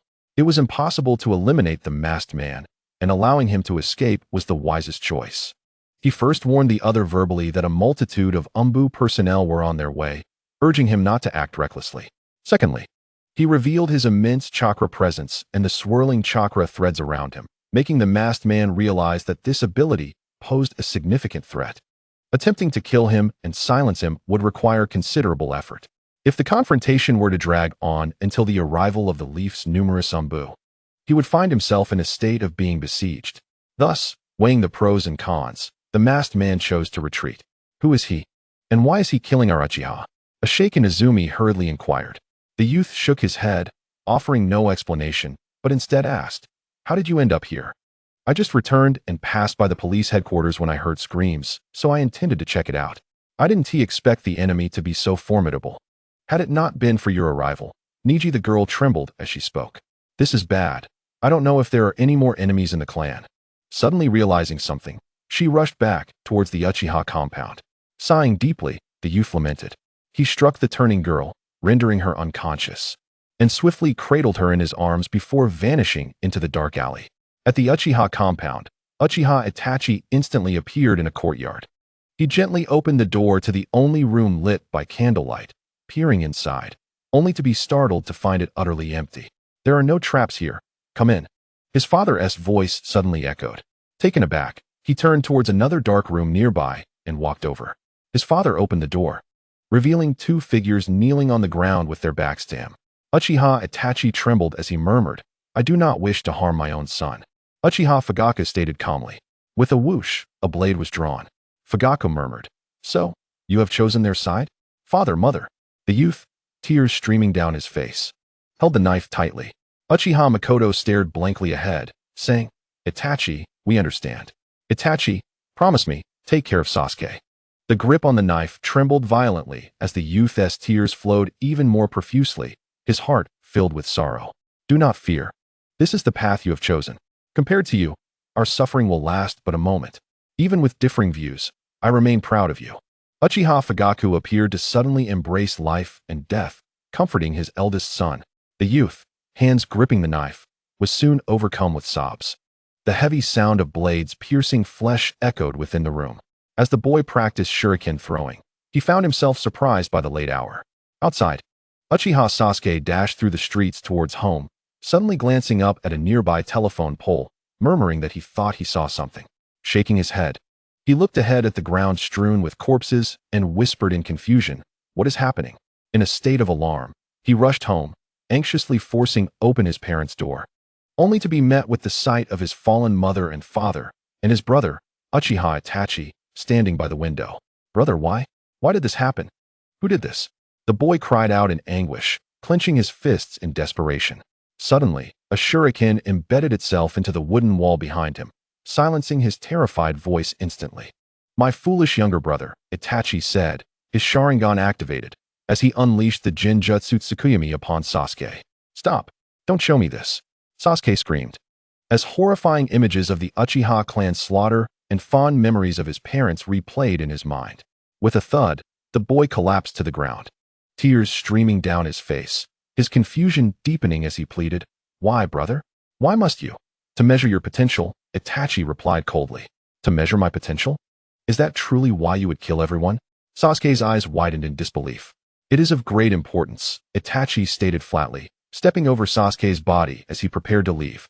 On the street, a young man abruptly turned, noticing Sasuke barefoot, pursuing him in terror, exclaiming, "You're lying. This isn't something you would do, brother." Hearing this, Itachi's expression hardened. "I have played the role of the brother you idealized to measure your worth." Sasuke stood frozen, tears flowing as Itachi continued, "You will become my rival, for you harbor that potential within you. You should view me as a loathsome memory, and your desire to surpass me should become your lifelong ambition. Therefore, I have spared your life, for my own sake. You, like me, possess the potential to awaken the Mangekyo Sharingan. But it comes with a condition. You must kill your closest friend, just as I did." A chilling wind blew, the moon obscured by dark clouds, and Sasuke's pupils constricted, his sobs ceasing. "It was you, brother. You killed Shisui. It is how I obtained these eyes," Itachi confirmed, continuing, "at the Nanga Shrine. Beneath the 7th tatami mat on the right side, there lies our clan's secret gathering place, where the true purpose of the Uchiha's ocular jutsu is recorded. Should you awaken your eyes, there will be 3 of us capable of wielding the Mangekyo Sharingan.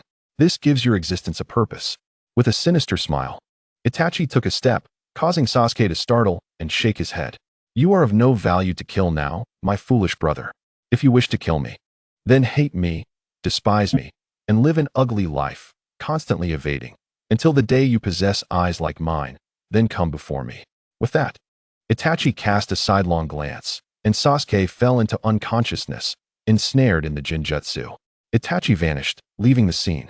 In the moonlit night, atop a lookout at the Konoha village wall, a man clad in black with a long sword at his waist and a mask covering his face stared blankly at the luminous moon. As he sensed movement behind him, he inquired, "Is it over?" "Just go ahead. I'll speak with the higher-ups in Konoha shortly." "I'll find you later," a young man replied. Upon hearing this, the masked man turned to glance at him, and after a moment, a swirling vortex appeared in his eyes, engulfing him and causing him to disappear.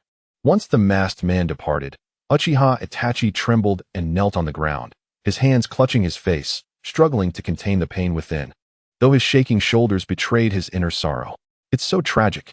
What on earth happened?" When the members of the Hokage's Umbu arrived at the Uchiha compound, they were struck by the sight of corpses littering the street.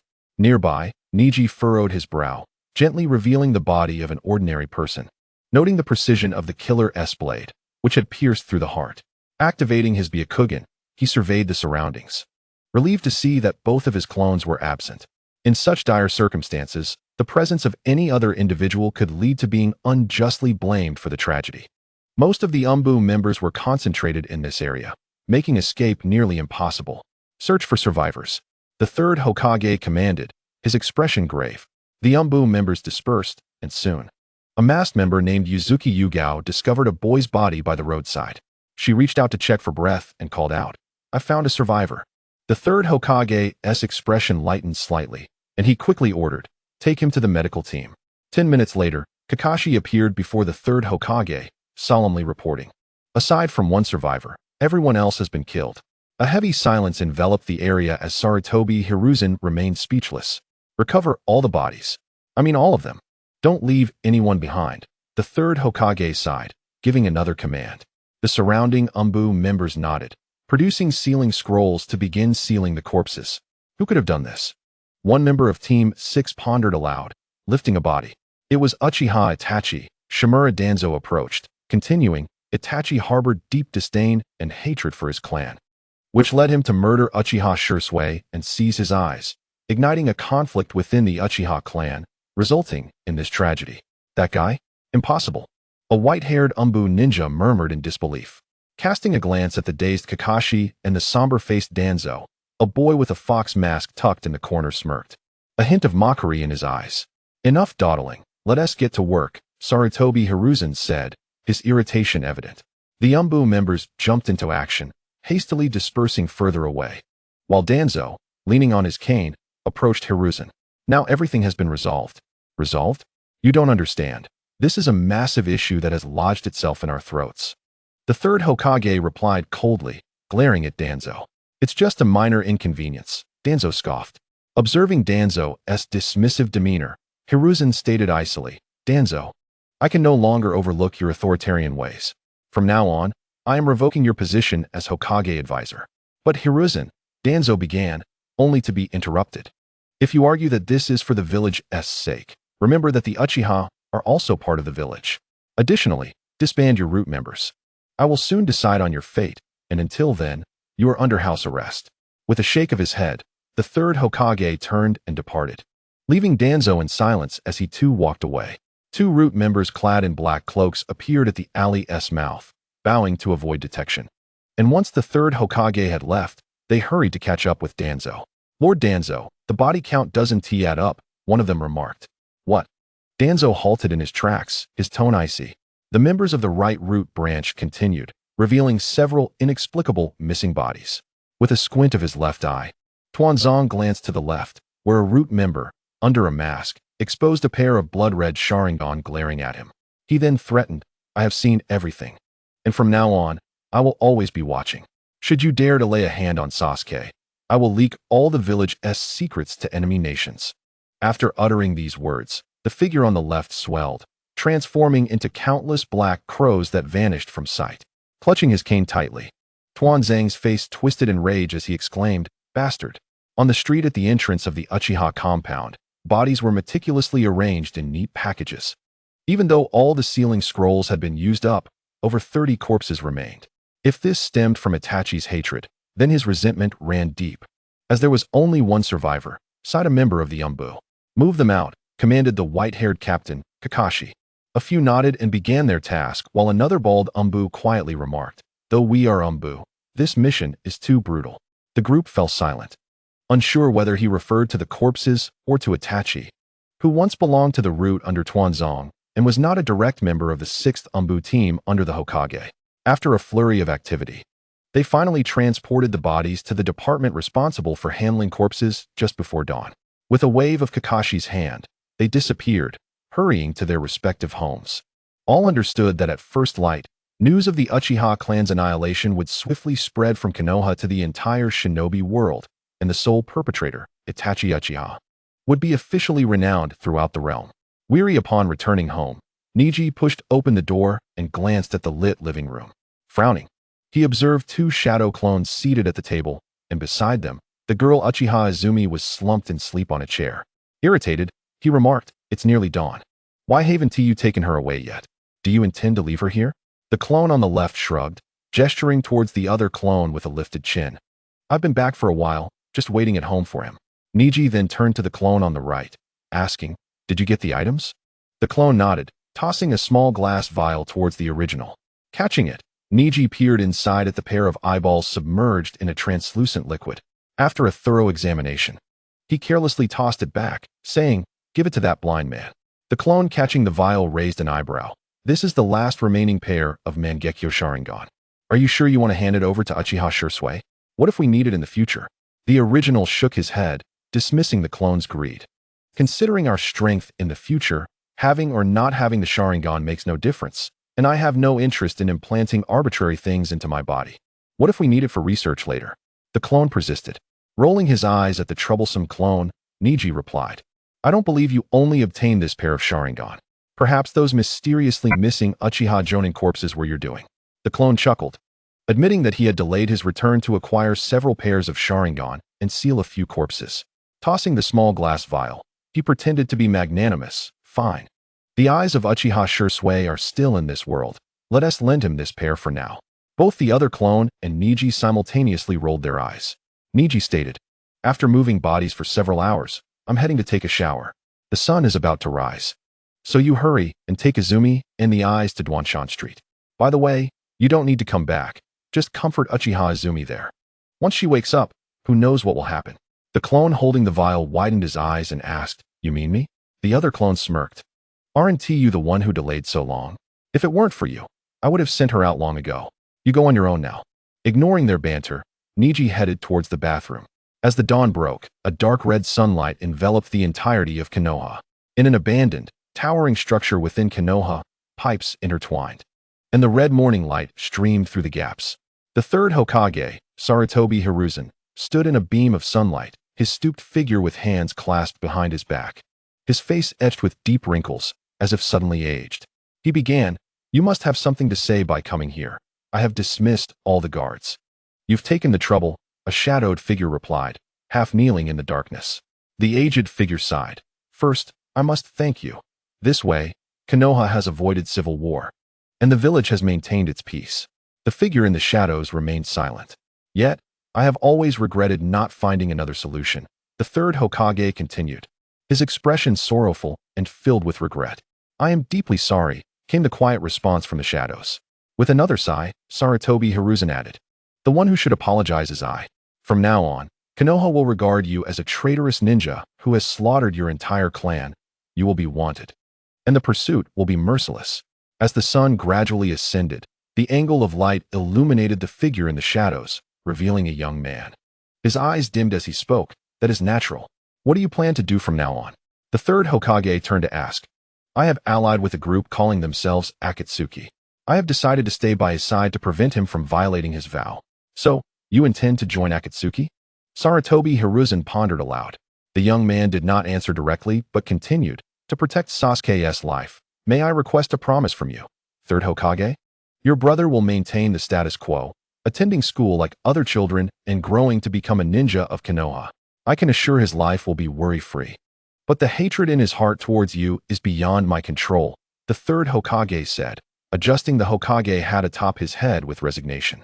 I am prepared to bear this hatred, the young man replied, his left hand clenched tightly, his face expressionless.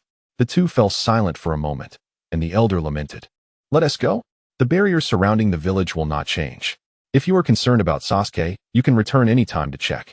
At these words, the young man trembled slightly, then bowed his head, saying, It is regrettable that the Uchiha could not understand your good intentions. It was my naivety that led to this tragedy. The young man reflected silently, then bowed to the retreating figure, his body swaying before vanishing without a trace. In the early morning, Neji entered the Umbu's main gate, arriving at the storage cabinet of Team 6. He glimpsed Kakashi, changing clothes on a bench, and Tenzo, leaning against the locker. He called out, Hey, Tenzo, you're blocking my cabinet. Move aside, I need my clothes. Tenzo shrugged, rising to step aside while exclaiming, How many times have I told you to call me senior? TCH, the youth snorted, removing his outer coat, and asked, What are you looking at? I want to notice. I never expected there would come a day when Uchiha Itachi would be listed as a wanted criminal, and it's an S rank right off the bat, Tenzo replied, glancing at the small booklet in his hand. TCH, an S rank rogue ninja. The bounty on the black market must be in the millions, the youth remarked, fastening his straps. After all, he has killed so many of his own kin. This time, the shinobi world should know of it. Upon hearing this, Tenzo, who had been quiet, asked Kakashi, who sat nearby, So, in the end, I still know nothing about him. Kakashi mused, gazing at Itachi's image on the wanted list. With the Umbu's specialized short blade now strapped to his back, Neji sighed, pondering how one is often swept along by circumstances and unexpected events. And who can truly control everything? The group fell silent until Tenzo spoke up. I heard the Uchiha district is about to be dismantled. Dismantled? Kakashi echoed. Yes. Considering so many lives have been lost, who would dare approach that place once it is rebuilt? Tenzo shook his head with a wry smile. Kakashi quickly donned his coat, saying, let us go. We have a mission to execute. Outside Konoha, in the town of Duanshan, carrying the doppelganger of a young girl, he finally arrived at the door of a quaint cottage. With a swift kick, he forced the wooden door open and caught a glimpse of Uchiha Shursui, who appeared at the entrance upon hearing the commotion. Step aside, I bring a clansman with me, he announced. Curiously, Shursui inquired, who is this Uchiha clansman? Ha ha, from now on, you need not inquire about the affairs of your Uchiha clan, he remarked, placing the girl gently onto a chair, his tone tinged with resignation. The blind youth, pouring tea from a kettle on the table, paused at his words, a sense of foreboding flickering in his mind. He quickly interjected. Something has happened to the Uchiha clan. Indeed, the Uchiha clan was annihilated last night. Aside from Uchiha Sasuke and the fortunate Uchiha Izumi whom I rescued, the remaining hundreds perished without a trace, he stated solemnly. Who could be responsible? Shursui asked, his voice low as he crushed the cup in his hand. It is said to be Uchiha Itachi, the youth replied, narrowing his eyes as he regarded the young man. The latter slumped into the chair behind him, murmuring. So Itachi has ultimately arrived at this point, hasn't he? The complexities of right and wrong may not be so simple. There was another participant in the massacre, after all. It would be impossible for one person to eradicate the entire Uchiha clan. But that is no longer my concern. He produced a small vial and placed it upon the table, glancing at the motionless youth. With a sigh, he continued, for now, I shall lend you a pair of Sharingan. When the time comes for you to reclaim your own eyes, do return them to me. Izumi is now in your care.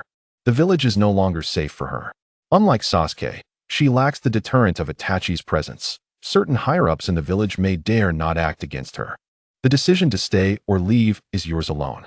My ability to assist ends here. I shall not return to this place again. With a resigned sigh, the young man dispelled his doppelganger, vanishing from sight. He was not adept at comforting others. Such endeavors could easily inflict further harm if not handled delicately. He could provide temporary salvation, yet not eternal solace. In any world, the power to save oneself ultimately lies within oneself. The chapter concludes here. In the ensuing week, the atmosphere was exceptionally tense. The annihilation of the Uchiha clan not only created an abundance of vacant residences, but also resulted in a significant power vacuum. As all clans focused their attention on the lucrative police force, a more explosive revelation emerged. The root of Konoha was disbanded and would soon be integrated into the directly governed Anbu of the Hokage. Senior advisor Shimura Danzo was dismissed from his position and placed under confinement for a year. Upon hearing this news, many clans breathed a sigh of relief. Under Danzo's leadership, the root was a brutal organization, requiring each prominent clan to annually send forth an exceptional clansman. Once admitted, these individuals were beholden solely to the leader of the root, disregarding their familial ties. The rigorous assessments and high elimination rates of the root were oppressive, compelling clan heads to submit a candidate each year. Despite their reluctance to part with their prodigies, common clansmen were not accepted into the root, and failure to pass the assessments merely resulted in their demise. Consequently, those with talent but lacking core familial support often became the chosen candidates. Now, with the root disbanded, families no longer needed to sacrifice their talented youth to others. It is worth noting that losing a gifted clansman annually could be devastating, even for large clans. After all, these talented youths, once matured, would become the backbone of their families. The prosperity of a clan relies not only on its heritage and exceptional leaders, but also on a considerable number of formidable members. The merger of the root and Anbu was progressing vigorously, and the demolition in the Uchiha region had commenced. Clan heads from Konoha were bustling to and fro to the Hokage building, all vying for the crucial position of chief of the police force. In the past couple of days, Anbu missions had been halted. Apart from the captains remaining to maintain routine assignments, all Anbu members received orders to await reassignment.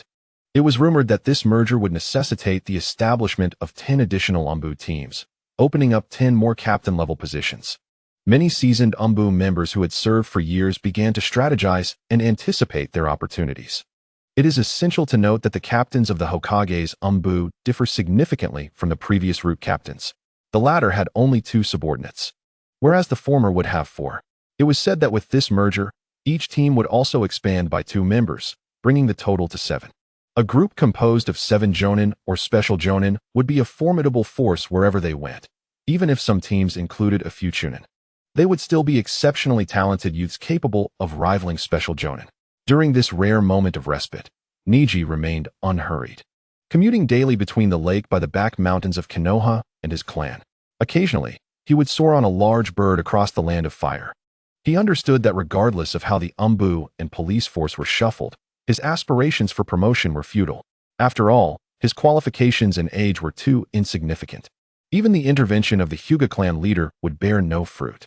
A week later, the personnel for the Umbu teams were finalized. The new Umbu consisted of 36 teams. Team 6 captain, Hatake Kakashi, was reassigned, reportedly for another purpose, while Tenzo was promoted to Team 6 captain. The existing teams were extensively restructured, with many positions vacated for the former root members, some of whom were elevated to captains in other teams, while others remained behind, supposedly to serve in the newly established police force. Neji, among those retained, scoffed at the notion, displaying indifference. At present, he was engrossed in the development of new techniques for the basic ninjutsu, dismissing these trivial matters. In his view, strength was paramount. Status and position were mere byproducts of power. With formidable strength, everything else would be within reach. Executing a set of 8 trigrams, 64 palms, he created a flurry of afterimages. Yet, a frown creased his brow as his chakra surged. Amidst the flurry of palm shadows, one began to coalesce slowly. A flicker of joy ignited in his eyes as he prepared to continue, but alas, that particular palm shadow suddenly shattered, dispersing into a cloud of blue mist. It appeared that he had swung his hand too swiftly, and the chakra's condensation could not keep pace. Wiping the sweat from his brow, he assumed the starting stance of the gentle fist technique, gradually moving his palms. With each thrust, blue light began to coalesce in his palms, enveloping them. As he thrust forth, the blue light instantaneously burst from his palm, morphing into a crystal blue handprint. Seeing this, the youth's heart raced. At the moment the blue handprint departed, an invisible column of air erupted from his palm, propelling the blue handprint towards a nearby tree. Upon striking the trunk, the liquid within the handprint, forcibly compressed, became unbalanced under pressure, resulting in an explosive detonation. With a resounding boom, the thick tree trunk was shattered in half, and the air rippled outward like waves. The upper half of the tree crown lifted and tossed aside, leaving a 2-meter-deep crater behind, with only fragmented roots remaining at the bottom. Though all of this occurred in mere seconds, the youth was still dissatisfied, for such condensation speed could not match the pace of the 8 trigrams palm. He desired to unleash 64, or even 128 of these handprints simultaneously. Each handprint equated to the power of 2 exploding tags. The explosive force generated by 64 of them could only be imagined. What if he incorporated elemental attributes, such as fire-style ninjutsu, to enhance the damage? Neji had already tasted the sweetness of such power. Thus this technique intrigued him greatly. The youth continued to practice, showing signs of becoming a training fanatic. The force of habit is formidable. Once a person becomes accustomed to something, their resolve to persevere strengthens. Whether that habit is training, solitude, or darkness, the power it yields is undeniable. Patience, it seems, extends infinitely after one becomes accustomed to something. As dusk descended, the youth returned home. And just as he was about to enter, a fleeting glance caught his eye.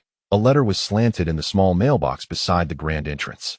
He reached for the pale yellow envelope, and while walking into the courtyard, he gradually opened it to reveal a message addressed to Hyuga Neji, a chunin of Konoha, instructing him to report to the Hokage's dispatch room at the 6th Division of the police force at 8 o'clock the following morning. The 6th Division of the police force was situated between the Inuzuka clan and the Kurama clan. It appeared that he was being reassigned from the Umbu. With a quiet sigh, the youth tossed the envelope and letter into the trash bin beneath the table and turned to enter the kitchen. To claim indifference would be disingenuous. Although he did not care for such superficial titles, the Umbu directly under the Hokage offered a far brighter future compared to the police force concerned with maintaining public order. Merely the salary alone was several hundred ryo more. The following morning, Neji rose promptly, leisurely finished his breakfast, and departed for his destination. The 6th Division of the police force lay southeast of Konoha, with the Inuzuka and Kurama clans being the largest families within its jurisdiction, while ordinary civilian households were scattered between them. The Kurama clan, once renowned for their proficiency in Jinjutsu, had significantly declined in recent years, especially in comparison to the neighboring Inuzuka clan, nearing the brink of obscurity. Within the clan, the older generation wielded no power in Konoha, and the younger members were rather ordinary, lacking any exceptional talents to take charge. Had it not been for the numerous commoners within the Kurama clan, they might have faded entirely from the villager's sight. As he walked along the streets of the Kurama clan, the youth could not help but observe his surroundings. Although the architectural styles of Konoha's prominent clans were generally similar, a closer inspection revealed distinct familial construction methods that made them relatively easy to distinguish. This was the emblem of the Kurama clan. Neji gazed at the ubiquitous repeated symbol, pondering its significance. On a nearby wall, he noticed a peculiar white design, featuring 2 white diagonal lines with a third line curving from right to left, forming a hook.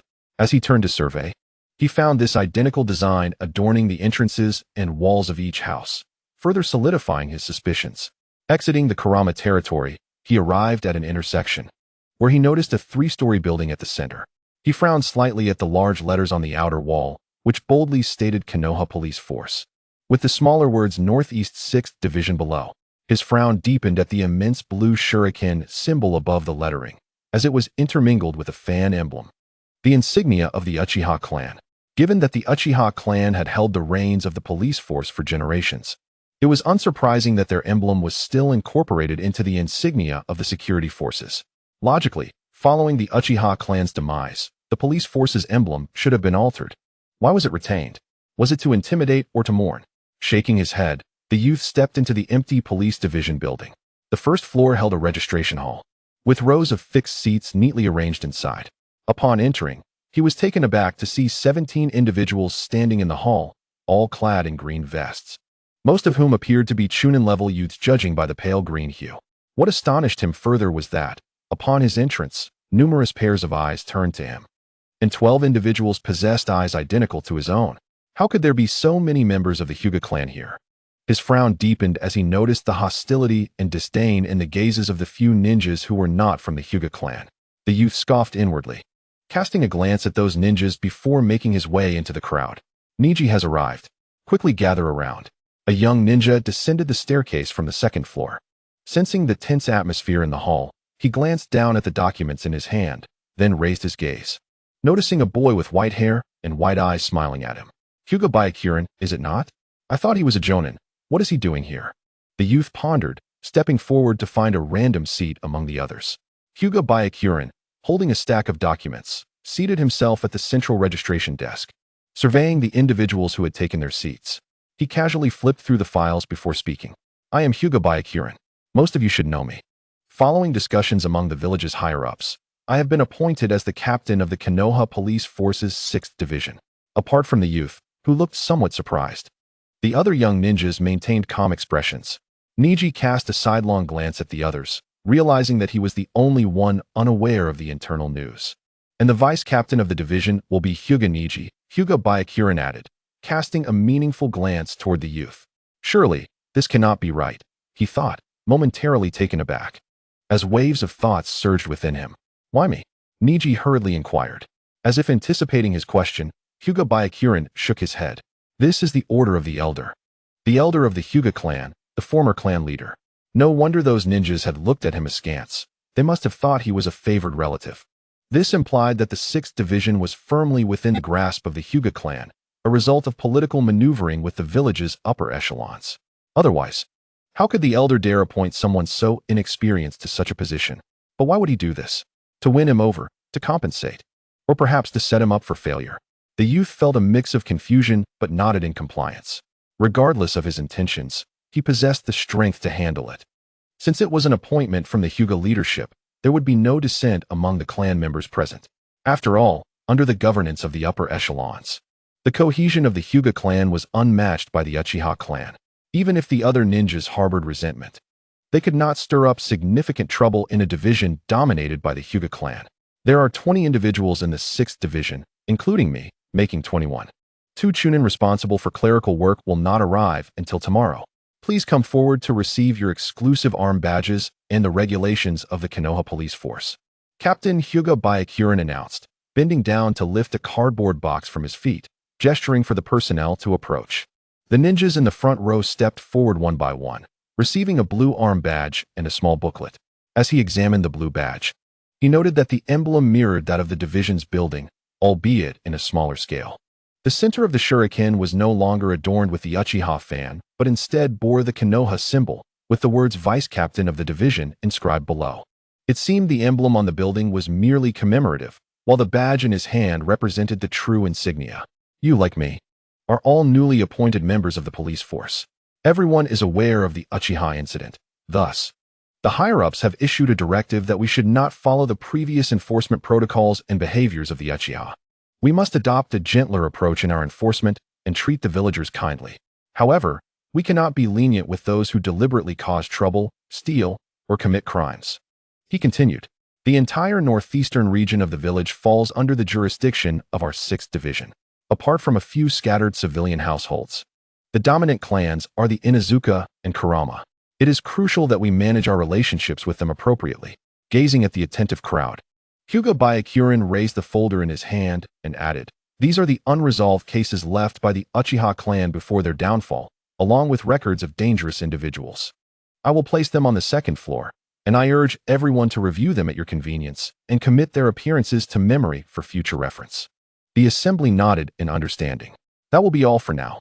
Please take this time to read the regulations and familiarize yourselves with our area of responsibility. We commence official duties tomorrow. Understood, Captain, everyone replied, standing to bow before departing in succession. Neji, come upstairs with me, Hyuga Neji instructed, clutching the documents as he ascended to the 2nd floor. The youth, momentarily startled, followed suit. This will be your office, Hyuga Neji said, pointing to a wooden desk by the window. The youth nodded, and he continued to explain that the captain was responsible for the main affairs of the division and stationed there, while the external security patrols were managed by the vice captain. Ningxi, you must swiftly familiarize yourself with the regulations and adapt your mindset. Given the lessons learned from the Uchiha clan, our clan requires us to not only perform our duties diligently, but also to uphold the image of the Hyuga clan. The youth nodded in understanding, acknowledging the importance of discretion in one's actions. However, he couldn't comprehend why he was appointed as vice captain, considering his limited experience in youth. Nonetheless, since this is the elder's decision, it must be accepted. You need not overthink it. Inwardly, Ningxi scoffed at the old fox's manipulative tactics. Although that elder was supposedly his grandfather, it was well known that he could be ruthlessly cold in his endeavors to protect the main family, even to the point of sacrificing his own son. This is a case left behind by the former police force. I have organized it for you. Take it back and review it thoroughly. Familiarize yourself with the workflow. Should you have any questions, feel free to seek me out, he said as he handed a stack of documents to the youth. Thank you, Ningxi replied sincerely upon receiving the papers. There's no need for formalities among kin. Your official duties commence tomorrow. You may return home and review the materials, the youth smiled. Ningxi nodded, clutching the documents, insignia, and regulations as he descended the stairs and made his way home. Chapter Conclusion Chapter 66 Promotion to Vice Captain Chapter 89 Defection from Konoha. The weather was clear and sunny in the northeastern area of Konoha, bustling with activity in a marketplace. A young man with a face covered in acne forced his way through the crowd, running ahead. Spotting an alleyway ahead, he smiled and hurried forward. Suddenly, he stumbled and fell, rolling on the ground in a disheveled manner. Narrowing his small eyes, he spat out the dust from his mouth. And as he looked up to curse, he found a boy grinning at him, resting his chin on his hand. The acne-faced youth quickly adopted a sycophantic demeanor, saying, Captain, you're out patrolling so early, truly diligent. Unmoved by the young man's insincere flattery, the boy retorted with a cold laugh, Donier, how can you have the gall to steal from the old lady who relies on her meager savings for sustenance? That's not the case. The old lady dropped her wallet, and I merely found it. I was going to return it, the acne-faced youth replied, rising and rubbing his hands together. Oh, then why are you heading this way? Your direction seems off, the boy squinted. The young man slapped his forehead, grinning sheepishly. Ah, I see. I had a bit too much to drink last night. I'm still feeling the effects and got turned around. Then hurry and return it. If you delay, the old lady will have left the market, the boy said, crossing his arms and nodding towards the direction ahead. I'm going right now. The youth pulled the wallet from his pocket, casting a reluctant glance before running towards the street. Sensing the piercing gaze behind him, he abandoned any thoughts of fleeing and caught up with the old lady, briefly explaining himself before sheepishly accepting a token of appreciation. He turned to see the boy give him a nod before disappearing into the crowd. The boy continued on his way, accompanied by two young chunin clad in green vests and bearing insignia. One of them, possessing Byakugan, spoke up, "Captain, releasing Donier so easily, despite him being a habitual thief? Thieves are a persistent problem. Capturing one like Donier merely leads to the emergence of another. Besides, he is but a petty thief. Even if apprehended, he would only serve a few days before returning to his old ways. Rather than that, a verbal warning should suffice to prevent his theft during our patrols." Minimizing the losses for the victims, the boy explained as he walked. I was hoping to catch him and allocate the fines for our activities," the other youth lamented. "The harsher the punishment, the more determined he will become. Ultimately, it is the ordinary villagers who will suffer," the boy replied, rolling his eyes. "Let us move on. We should patrol another street." The trio turned to another street to continue their patrol. In a dimly lit room, Shimura Danzo, having just returned from the Hokage Tower, surveyed the open scroll before him, a cold glint flickering in his eyes. With a wave of his hand, two figures appeared before him, kneeling in readiness. "Phone, Chu, go and bring Hyuga Neji to me," he commanded. The two figures nodded, about to vanish to fulfill their task, when Danzo added, "No. You both come with me to the Hyuga clan. I want the Hyuga clan to deliver him willingly." The two subordinates lowered their heads in acknowledgement. Noticing that he only had two personal guards left, Danzo's expression darkened. He set aside his previous unilateral approach, rolled up the scroll, and grasped his cane as he headed for the door. In the Konoha police division, Ningxi finished his lunch, cleaned his lunchbox, and sat at his desk, idly flipping through the documents when Hinata Hakuri approached him with a young servant in tow. "Ningxi, the clan leader has summoned you to the main house," Hakuri informed him. Upon hearing this, the youth frowned. "What is it about?" "I'm not sure. I was told they were looking for you," Hakuri replied, casting a glance at the servant beside him. Ningxi recognized the youth, a servant of the main house, and a flicker of doubt crossed his mind. "All right, I'll head over now. By the way, if I'm delayed, could you arrange the patrol personnel for the evening?" Hakuri nodded in understanding. With a glance at the servant boy, Ningxi left the second floor of the police division, making his way to the Hyuga residence. In the spacious living room of the Hyuga main house, Shimura Danzo, Hinata Hizashi, and the elder sat at a table drinking tea. The elder glanced at the contemplative Danzo and remarked, "Danzo, if there is something you wish to discuss, please do so directly." Danzo opened his eyes slightly, casting a cold look at the elder, who was of his generation, and replied icily, "You will find out shortly." The elder, displeased by Danzo's indifference, sipped his tea to mask his irritation. "Clan leader, elder, Hyuga Neji has arrived," the servant announced as he entered the room, bowing respectfully. "Let him in," Hizashi instructed with a wave of his hand. "Yes." With a sense of apprehension, Ningxi entered the room and, upon seeing the three seated figures, felt a sense of foreboding wash over him. He opened his mouth to greet them, but was interrupted by Danzo. "Hyuga Neji, do you plead guilty?" "Plead guilty?" The youth glanced at Danzo, who leaned on his cane, furrowing his brow. "I do not understand what Lord Danzo is implying. What do you mean by this?" The elder's expression darkened, demanding an explanation. Danzo sneered, then coldly questioned the youth. "Was it an order from the Hyuga higher-ups? Or are you indeed a spy from another nation?" "A spy?" Hizashi's brow furrowed. "Lord Danzo, please refrain from making baseless accusations against the Hyuga clan. Evidence of infiltration has been found in the Hokage's archives. Although no confidential information has been lost, there are signs of tampering, and the duration of this activity suggests that it may have been disclosed to enemy nations. Such a threat to the village's security, possibly colluding with foreign powers. I will not let this matter slide, regardless of who it concerns," Danzo declared darkly. "Danzo, are you accusing the Hyuga clan?" The elder retorted coldly. "That will depend on the outcome of this interrogation," Danzo replied meaningfully, then coldly commanded, "Hizashi, apprehend Hyuga Neji immediately." Hizashi glanced at the elder, visibly uncertain. Compared to the hesitant Hinata Hizashi, the elder displayed remarkable composure. He squinted his eyes and spoke, "Shinomiya Danzo, Do you truly believe you can apprehend a member of the Hinata clan based merely on your word, without a shred of evidence? Do you think I am merely an old fool?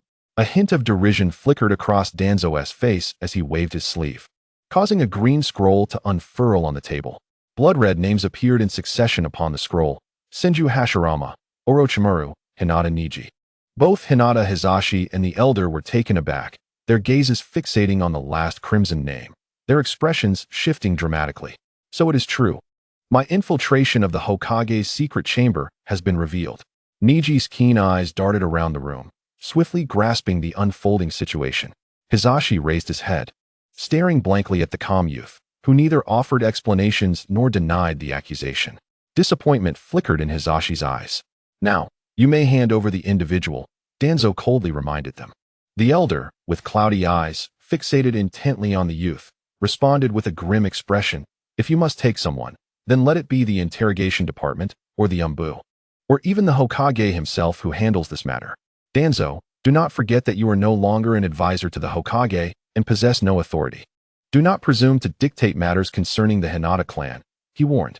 Fury ignited within Danzo, his eyes glimmering dangerously as he gestured for his subordinates. Two figures surged forward to seize the young man. Stop, Danzo! What are you doing? The elder exclaimed, rising to his feet. With the sound of rushing wind, Neji, prepared for the encounter, swiftly produced two shuriken to block the impending attack. As sparks flew from the clash, he leveraged the force to push himself backward, soaring out of the hall and into the courtyard. Do not let him escape, Danzo commanded, moving towards the exit. The remaining Hinata members, disregarding further conversation, hurried after him. Once in the expansive courtyard, the youth twisted his body, slamming his palm against the ground, propelling himself towards the surrounding wall. However, before he could regain his footing, a cloud of purple mist rose from beyond the wall, enveloping him. Raising his hand, the boy unleashed an invisible force that pierced through the violet haze. But the mist quickly closed in, forcing him to retreat back into the courtyard. As he descended, he twisted his body, pressing a kunai against the back of a long blade aimed at him. Executing a front flip, he kicked off the back of the orange-clad figure, landing securely in the center of the courtyard. A low hum resonated, and the boy turned sharply, exhaling a fiery jet that transformed into a massive fireball, hurtling towards the swarm of insects resembling a thick fog. The insects, being living creatures, scattered at the command of Yono Take, evading the fireball and charging towards the youth once more. Neji's expression remained unchanged. He understood the lethal potency of these nano-sized insects and had no desire to be contaminated. Closing his lips, he inhaled deeply before exhaling a torrent of flames skyward, which erupted into a towering wave of fire, reaching 3 meters in height and 10 meters in length. As dark ash cascaded down, the boy's figure flickered, vanishing from sight, leaving only an afterimage behind. Almost instantaneously, a silver blade pierced through the remnant. Indeed, the one who infiltrated the secret chamber was you, Danzo sneered from the corridor entrance. Hizashi and Hizashi's expression fluctuated as they weighed their options, realizing the truth of Neji's infiltration was now nearly undeniable. The boy's figure reemerged beneath a distant cherry blossom tree, where a purple hand shot towards his chest with astonishing speed, demonstrating keen perceptive abilities. Neji marveled inwardly, hastily retreating. Sakakaze, from a distance, thrust his long blade into the ground, crossing his fingers to cast a technique aimed at the boy. As Neji recoiled, he felt an invisible force swiftly invading his body, attempting to take control of him. The lethal gust from the approaching purple hand swept perilously close to his neck and chest. Rigid with tension, Neji felt his chakra stagnate, realizing he could not summon a jutsu in time. The repulsive image of the nano-sized insects entering his body filled him with revulsion. A tremendous surge of chakra erupted from Neji, sending a powerful gust that distorted Yono Take's expression and forced him to stagger back. The nearby cherry blossom tree shook violently, its leaves torn asunder. With a grunt, Sakakaze spat blood, his intrusion into Neji's body repelled with force, clutching his head in agony. Yono Take, quick to react, hurled several kunai towards the source of the chakra, but Neji vanished with a shunshin, leaving the projectiles to embed in the ground. Sakakaze, sensing danger from behind, rolled away to evade the impending attack. The boy, now appearing behind him, raised his arm high to strike at the nape of his neck. Danzo, stop, the elder urged, but it was too late to intervene. In that fleeting moment, Hisashi observed Sakakaze maintaining his forward momentum while the white-clad boy poised to strike, with Danzo looming behind, ready to attack. Has the old man finally made his move? Neji thought, keenly aware that Danzo would not hesitate to exploit his numerical advantage. He was prepared for this. With a slight tremor in his fingers, a clone materialized behind him, back-to-back with Neji. The clone grasped the staff, shifting it to the left, and, utilizing Danzo's momentum, slid forward to seize his left wrist. Brilliant light began to flicker dangerously in the palm of Neji's hand, aimed at Danzo's chest. Danzo's exposed left eye flickered as he realized there was no time to cast a jutsu or block the attack. Even if he managed to retaliate, it would be futile against a clone. He twisted his body at an improbable angle, narrowly evading the radiant beam that shot past his shoulder, creating a small hole in the wall of the Hinata estate, with the Byakugan providing a comprehensive view of the situation behind him. Neji's fingers trembled once more as another clone appeared behind Danzo, wielding a blue kunai aimed at his back. Danzo relinquished his staff, attempting to shake off the grip on his wrist, but he was unaware that numerous fine blue threads had already emerged from the clone, binding their wrists together tightly. Tuanzang's pupils constricted sharply, disregarding any attempts to conceal his intentions. His right hand, emerging forcefully from his pocket, was abruptly ensnared by a series of golden locks. As he struck back with great ferocity, his kunai colliding precisely with the formidable iron gauntlet. In an instant, this clone's left hand darted through the gap of the kunai, seizing Tuanzang's right wrist with an iron grip. This entire sequence transpired in mere breaths, as he feigned an assault on the true body of Yamanaka Fu from behind. His form quivered and vanished in the blink of an eye, while the clone tethered to Tuanzang's left hand pressed down forcefully, causing a multitude of blue threads to spring forth from beneath his feet, ensnaring his legs.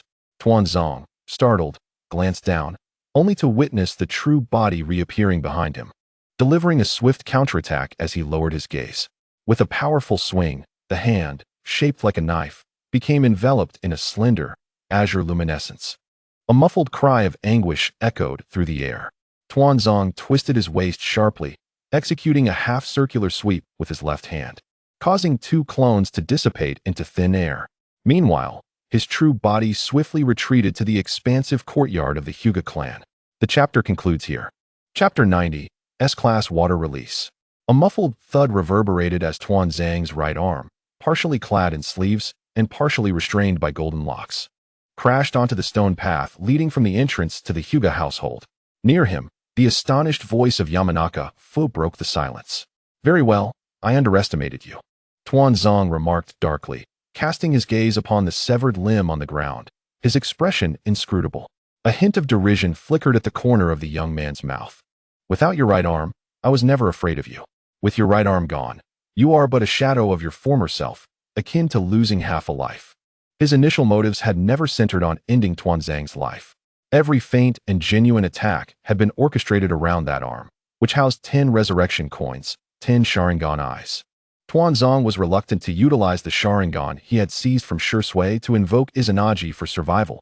For that, I was a Mangekyo Sharingan, irreplaceable and precious. Moreover, the venerable elder of the Hyuga clan stood just behind him, his keen perception likely to unveil the truth. Indeed, the elder's insights aligned perfectly with Neji's anticipations. The advantages of his formless ninjutsu had been maximized, coupled with his understanding of Tuanzang's temperament, exploiting his overconfidence, negligence, and the limitations imposed by his reluctance to employ the Uchiha's forbidden techniques.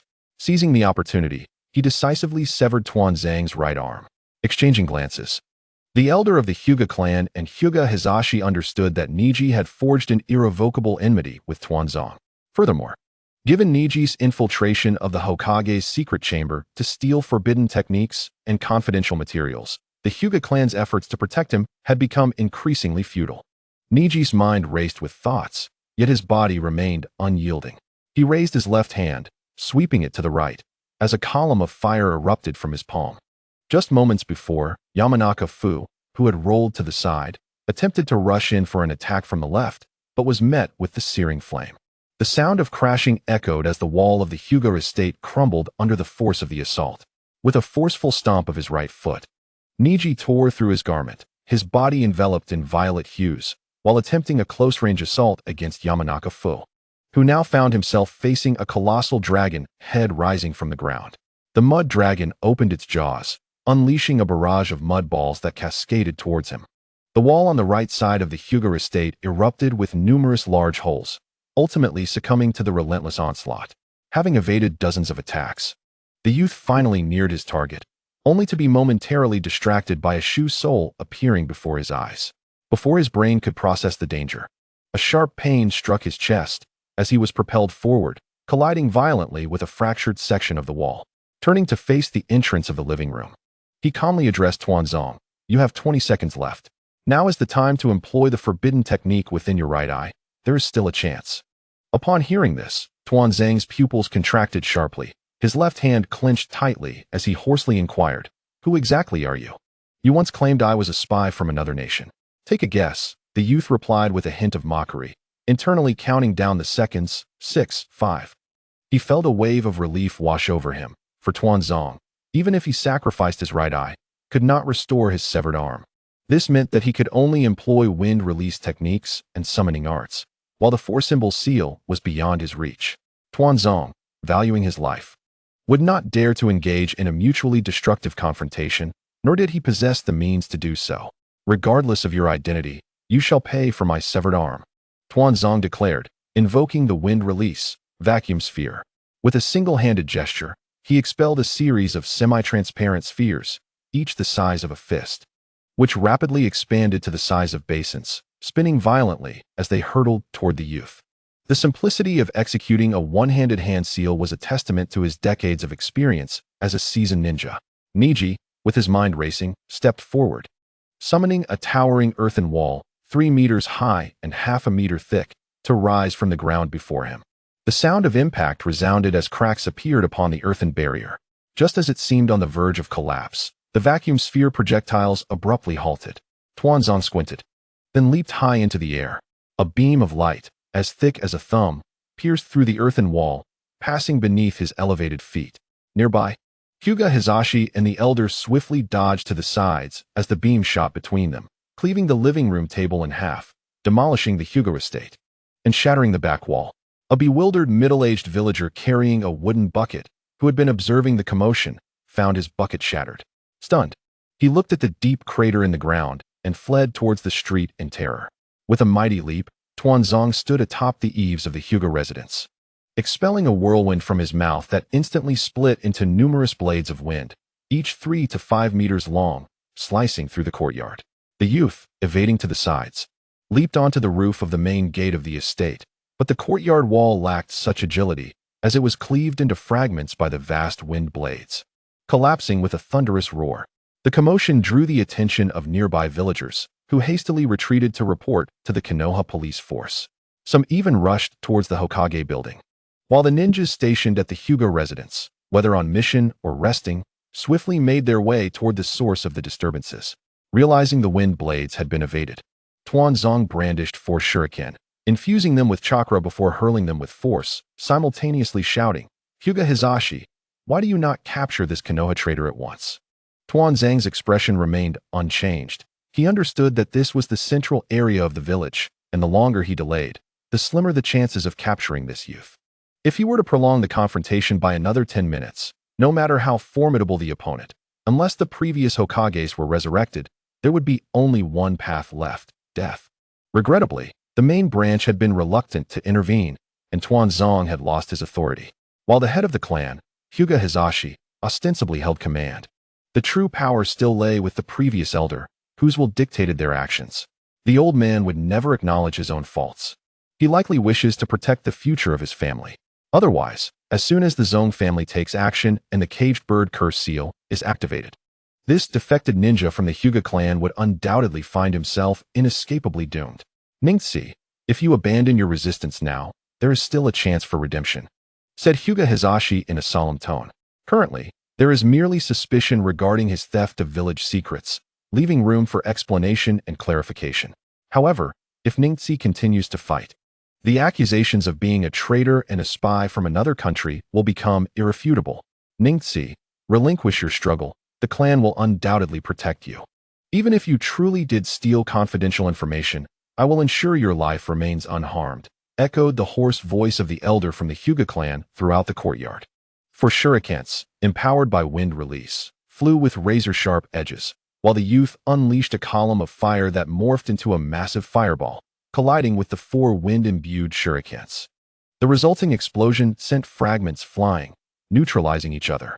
The boy looked down at the two figures standing in the courtyard, disdainfully stating, "You cannot even protect my father, your own brother and son, yet you dare to claim you will safeguard my life. How utterly laughable." The two fell silent at his words.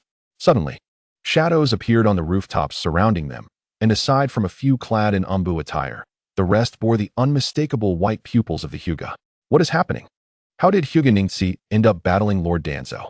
Where is Lord Danzo's other hand? Upon noticing the arrival of umbu personnel, Shimura Danzo commanded in a low voice. Hyuga Neji is suspected of stealing Konoha's secrets and forbidden techniques. After being discovered, he attempted to defect. Umbu, follow orders and take action immediately. Neji is a spy? Could there be a mistake? Something feels off, murmured the nearby Hyuga ninjas, noting that Hizashi and the elder had not refuted the claims. The four umbu exchanged glances. They had once been part of the route under Danzo's command, but now they belonged to the Hokage's direct umbu, and Danzo had been removed from his position, currently confined. "Do not hesitate," Danzo growled, his expression darkening. The three umbu turned to their captain, who, after a moment of contemplation, stated, "During peacetime, the use of ninjutsu within the village is prohibited. Regardless of whether Hyuga Neji is a spy, we will apprehend him first. Engage." The four black figures moved swiftly, vanishing as they hurled shurikens from all directions towards the boy.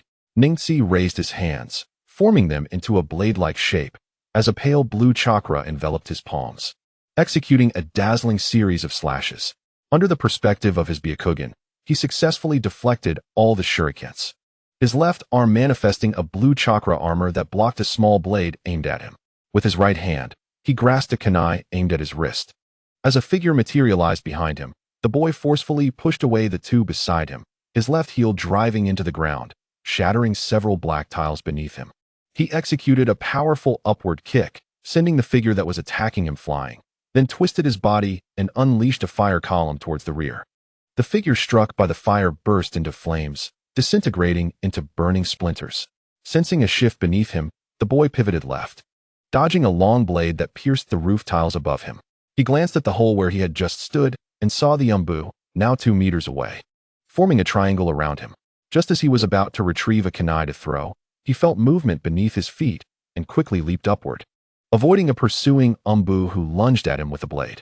The boy spat out a cloud of gray mist as he soared into the air, but the pursuing ninja swiftly adjusted his grip on his blade to cut through the mist. The boy's leap utilized the 8 trigrams empty palm technique, propelling him several meters high, and the mist trailed behind him. As he expelled the gray mist, another figure shot forth from it, aiming for his ankle, while 3 others leaped into the air from the mist below. Observing the incoming figures and blades, the boy smirked and unleashed a fire column downward, without forming any seals. The pursuing ninja's pupils constricted as he retracted his blade, attempting to block the fire with a diagonal stance. Unfortunately, he could not evade in midair, and the fire collided with him, hurling him toward the ground. The fireball exploded 6 meters above ground, enveloping the area in flames. The 3 figures soaring through the mist looked up to see a sea of fire descending upon them. They found themselves suspended in the air, with a 20-meter-wide inferno above and a spreading gray mist below, unable to shift their positions. With barely a moment's hesitation, they were struck down by the flames. The fiery chaos ignited the mist, producing a series of violent explosions as the 4 dark figures were violently thrown about, coughing and severely injured. As the boy descended, he found himself without leverage, and Danzo seized the opportunity from the rooftop, unleashing a torrent of sharp, intangible wind blades toward him. In midair, the boy spread his hands and twisted his waist, rapidly spinning at a height of 6 or 7 meters. A brilliant blue light enveloped him, forming a massive blue sphere that spun violently, deflecting several wind blades before plummeting to the ground. He had actually employed the A-rank defensive technique, 8 trigrams return. Upon crashing into the earth, a deep crater formed, and as he stood in the shallow pit, he addressed Danzo atop the distant rooftop, "You treacherous old dog." With a flick of his right hand, chakra surged through his arm, manifesting swirling streams of water. He pressed his left hand against the ground, and the air burst forth with a powerful column of energy. Once again, he soared high into the air, and the swirling waters coalesced into a spear, 3 meters long and as thick as his arm, gripped tightly in his hand. Chakra rapidly depleted, the spear became enveloped in high-pressure water streams that spun at high speed. Water release, hard vortex water blade, he cried, hurling the spear like a javelin toward the rooftop where the one-armed elder stood. This is an S-rank water technique of the second Hokage, exclaimed the elder from the Hyuga clan in alarm. The water spear expanded dramatically mid-flight, transforming into a massive 9-meter-long and 1-meter-wide projectile, entwined with sharp streams of water, crashing towards the left roof of the Zong family mansion. This is bad, Danzo, well-versed in such techniques, realized the impending danger and attempted to use the body flicker technique to evade. The colossal blue water spear struck the roof of the Zong family mansion, erupting violently and generating a towering water vortex, over 20 meters high, with razor-sharp water blades manifesting along its edges. Figures were thrown out as the immense structure of the Zong family was obliterated. Moments later, the water vortex collapsed, sending a torrent of debris and water cascading into the now-ruined courtyard of the once mighty Zong family. The boy retreated, landing on an isolated wall that remained standing. He gazed at the remnants of the Zong family mansion, where Danzo, bloodied and bandaged, struggled to rise, his body battered but still alive. That old dog has quite the resilience, the boy thought, incredulous. Hyuga clan, have you decided to protect this traitorous ninja who endangers the village? Danzo's ominous voice resonated from above. Hinata surveyed his surroundings, witnessing the dilapidated houses and the chaos of the Zongjiao estate. Upon observing the tragic state of Shimura Danzo, he closed his eyes and solemnly commanded, "All ninjas of the Hinata clan, heed my orders. Capture the rogue ninja Hyuga Neji." A synchronized shout of yes erupted from the assembled ninjas, over 20 of them clad in Hinata attire with blue vests and Byakugan eyes, leaping from rooftops towards the boy. The youth, standing on the remnants of a wall, lifted his gaze to survey the area, and as his Byakugan activated, he was met with a barrage of shuriken and kunai hurtling towards him. With a narrowed gaze, he muttered, "Very well, let us conclude this decisively." Chapter 91, A Rank Rogue Ninja. Within the remaining half of the Zongjiao mansion's second floor, Hinata Natsu, dressed in a maid's outfit, clutched a small girl as they crouched in a corner by the window. The girl, peering through the partially opened window, widened her Byakugan eyes, her mouth agape as she focused on the youth standing on the crumbling wall, surrounded by countless shuriken and kunai. A gentle breeze swept through, tousling the boy's long hair as he stood calmly, arms crossed, gazing at the incoming projectiles and the ninjas lurking behind them. With a tremor in his fingers, 9 shadow clones appeared beneath him, forming a protective circle around the boy on the wall. As the clones materialized, their Byakugan activated simultaneously, and they shouted, 8 trigrams, 64 palms. From the center of the boy, the clones unleashed countless invisible chakra columns, each as thick as a thigh, radiating outward. Thanks to the exceptional insight of the Byakugan, none of the columns missed their mark. In just 2 breaths, the 9 clones executed the 8 trigrams 64 palms, which in total amounted to an astonishing 1,320 strikes. The relentless columns of chakra surged forth, crashing into and deflecting all incoming kunai and shuriken. Earth release, Earth Dragon Bullet Technique. All clones stepped forward in unison, causing 9 mud pits, each 3 meters wide, to emerge from the ground. From these pits, 9 dragon heads rose, opening wide to expel massive mud balls that shot forth like a machine gun. Countless mud balls flew towards the surrounding ninjas, who hastily employed the empty palm or activated their Byakugan to shatter the incoming projectiles, struggling to move toward the boy at the center. Some of the younger Hinata ninjas, recently promoted to Chunin, were unable to withstand the onslaught and were sent flying with terrified cries. This scene rendered Hinata Hayashi and the elder of the Hinata clan, who had moved to the rooftop near Danzo, speechless. From a distance, Neji stood atop the crumbling wall, arms crossed, surrounded by his 9 clones. With 9 mud pits encircling them, each dragon head spewing mud balls in all directions. What power is this? How much chakra does he possess? Pondered the Hinata ninjas, unable to approach. Fire release, Fire Dragon Flame Bullet. The relentless mud balls continued to erupt, and all clones expelled 9 fire pillars from the mud balls, accurately striking 4 Hinata Jonin and 5 special Jonin who were swiftly dodging within the mud. They were sent reeling back, and even if they evaded the fire, they could not escape the mud balls, crashing to the ground. 8 trigrams, empty wall palm. With a closed mouth, the fire pillars dissipated. And as the Earth Dragon bullet technique neared its end, all clones unleashed 2 more solid and powerful chakra columns towards the remaining Chunin. One after another, the Hinata Chunin were sent flying, crashing against walls, trees, or the distant streets, clutching their chests or struggling to rise, gazing at the boy who looked like a monster. Hinata Hayashi sighed at this sight and stepped forward, extending his left hand towards his forehead, fingers aligned, thumb pressing down on the ring and little fingers, then exhaled sharply. Huh! A low murmur and cries of anguish echoed from the distance and nearby. Neji and all the clones turned to see one clone rolling on the ground, clutching its head and wailing. Realizing something was amiss, the clone looked up to find all the others staring at him disdainfully. He cleared his throat awkwardly, chuckling. I just wanted to amuse them. I didn't expect you all to be so uncooperative. What's going on? Hinata Hayashi scrutinized the summoning seal in his hand, then glanced at the unfazed boy and his clones, astonishment etched on his face. The summoning seal has no effect. Could it be that the clan leader has shown mercy? Several Hinata Chunin wondered, while others, including Jonin and Special Jonin, reflected on Hayashi's astonished expression. The 3rd Hokage will arrive in half a minute, a vigilant clone, with its Byakugan activated, warned while monitoring the Hokage building. Numerous Umbu and police forces are also en route. If we don't leave now, we may miss our chance. Another clone added. Neji surveyed the surroundings and then struck the rooftop with his palm, sending a beam of light towards Shimura Danzo. But it was intercepted by another beam from the elder of the Hinata clan. Exchanging a deep gaze with the elder while sensing several powerful presences approaching rapidly from afar, the boy retrieved a scroll from his waist pouch, unfurling it with a flick, summoning a colossal blue bird enveloped in white light. Neji leaped onto the giant bird, grasping the reins as its wings, spanning 12 meters, unfurled, lifting him 5 meters into the air. With the safety of his main body assured, all clones promptly dispelled themselves. On the back of the bird, as he turned, he saw 2 figures on a nearby rooftop, Might Guy and the now Jonin Kakashi Hitaki. Further back, numerous figures raced towards them.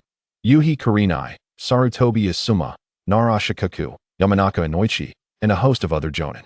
What has occurred? Might Guy inquired, but received no response. As Shimura Danzo prepared to command his subordinates to prevent the boy's escape, he witnessed the youth on the bird turn and unleash an empty palm towards a spot on the ground. With a resounding crash, a wooden board was shattered, revealing a severed arm encased in thick golden gauntlets. Danzo immediately fell silent, his eyes darkening as he glared at the boy on the bird. The youth smiled ominously at him, swiftly drawing a diagonal line with his palm, causing a beam to flash forth and shatter the golden gauntlet encasing the severed arm, which, adorned with 10 massive Sharingan, plummeted into view before everyone. Curse you! Danzo seethed from the rooftop. While I cannot kill you, I won't let you have it easy. The boy thought, his gaze suddenly sharpening as he looked toward the opposite rooftop. In an instant, the 3rd Hokage appeared beside Hinata Hayashi, followed closely by 4 towering Umbu guards. Under the setting sun, the giant bird flapped its wings gently. The boy, clad in white, with long hair flowing elegantly, held the reins in his left hand and surveyed every individual around him, sighing, from now on, let the skies be vast enough for birds to soar and the seas deep enough for fish to leap. Farewell, everyone. With a sharp tug on the reins, the giant bird lifted its head, and though it did not call out, its wings beat powerfully as it soared into the distance. A colossal bird soared instantaneously to an altitude of 100 meters, with the fiery sun setting in the distance and the densely built Konoha village beneath. The young boy, with his right hand forming a series of intricate hand seals, adeptly traversed the aerial barrier of Konoha and flew beyond the village, heading towards the horizon. In late September of the 56th year of Konoha, Hinata Neji defected. Within the Hinata clan, some turned to gaze at the 3rd Hokage, awaiting his commands, while the 3rd Hokage fixed his intense gaze upon Shimura Danzo. After a moment of palpable tension, the 3rd Hokage turned and hoarsely instructed all present Jonin to convene in the Hokage office. Upon finishing his words, he swayed slightly and appeared on the street below. making his way towards the Hokage building, accompanied by 4 shadowy figures acting as his protectors. The Jonin vanished in an instant, while the Chunin and Genin dispersed. With the remaining matters to be addressed, the aged Hinata elder also vanished. Hinata Hizashi stared blankly at the ravaged Hinata clan compound, his expression void of emotion.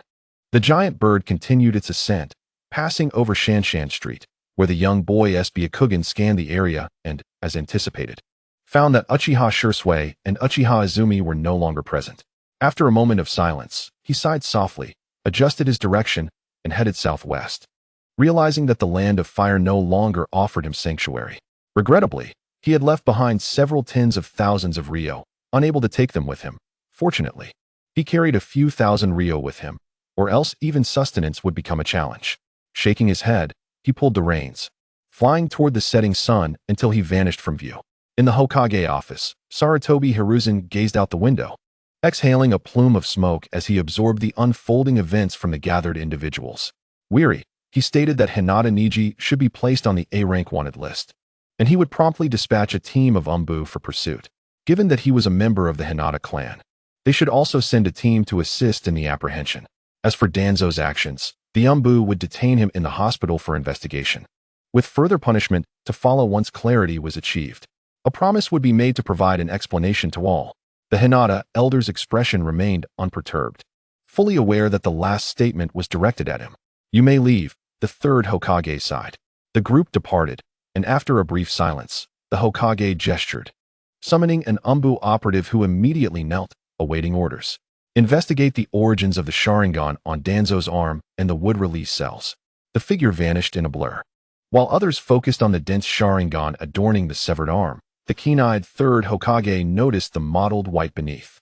The ancestral ground of the Hinata clan served as a mere facade. The true significance lay in the ancestral land located at the very heart of the Hinata compound. The main residence had been partially destroyed and was still under reconstruction, necessitating the clan members to temporarily relocate to their ancestral land. The Hinata elder entered the ancient architectural complex, nodding to the 2 Hinata guards at the entrance. He traversed a garden and arrived at the doorway of a house, where Hinata Hayashi stood lost in thought in the courtyard. He spoke, suggesting that a team of ninjas be dispatched to assist the Umbu in capturing the defected Hinata Neji. Hinata Hayashi was taken aback and inquired, "Assist?" The elder scoffed lightly. "Do you wish for the Hinata clan to become the next Uchiha?" "I understand," Hinata Hayashi replied, turning to depart after a moment of contemplation. Sarutobi Hiruzen had been too lenient with Shimura Danzo, and he hoped this situation would yield a satisfactory resolution. The sudden annihilation of the Uchiha clan was indeed suspicious, and Danzo must be at the center of it. The arm embedded with Sharingan was not merely composed of 3 Tomo Sharingan.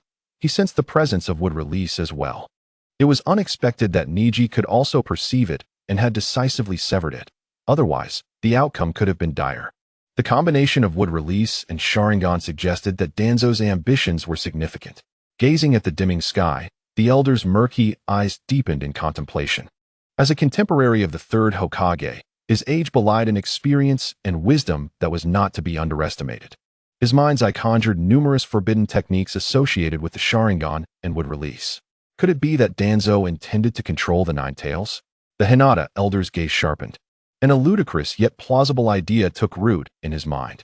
Although the Sharingan and wood release appeared unrelated, they shared a commonality. Both could control and suppress the Nine Tails, with historical precedents to support this. With the Uchiha clan extinguished, the remaining largest bloodline clan in the village was indeed the Hinata. Any misstep could lead them down the same path as the Uchiha. Thus, Neji's defection might not be inherently detrimental.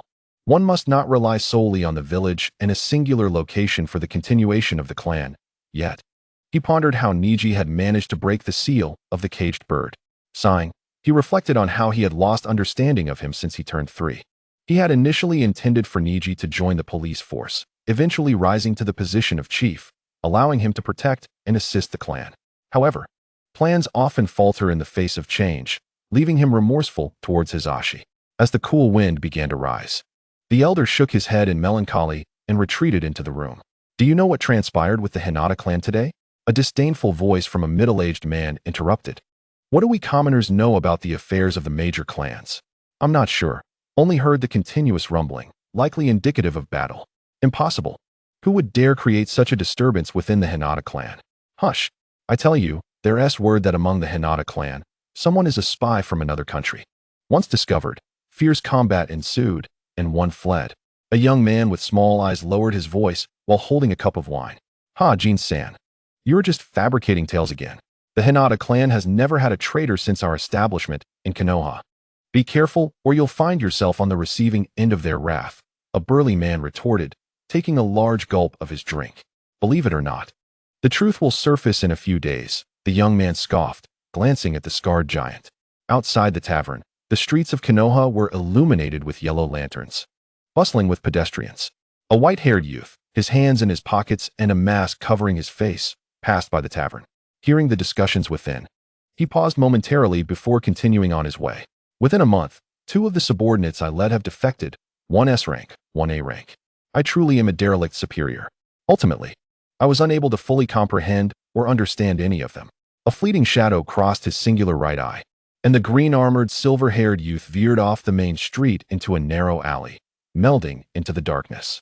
Chapter 92. The illusory underground ruins. A gust of fierce wind howled, sweeping across the distant land where yellow sand occasionally swirled. Further out, golden dunes shimmered with heat. Suddenly, the sky darkened, and a shadow of a bird swiftly glided overhead, vanishing over the dunes in an instant. The inhabitants of the Land of Wind have remarkably thrived in such a scorching environment for centuries. On the back of the lofty bird, a boy adorned with a self-fashioned green straw hat licked his parched lips, cursing under his breath. He retrieved a water-filled bamboo tube from the array hanging behind him and took a hearty gulp, pouring the remaining water on his hands. He patted his dry face and tossed the bamboo tube into a basket on the bird's back. He exhaled and tightened the reins, continuing his journey into the distance.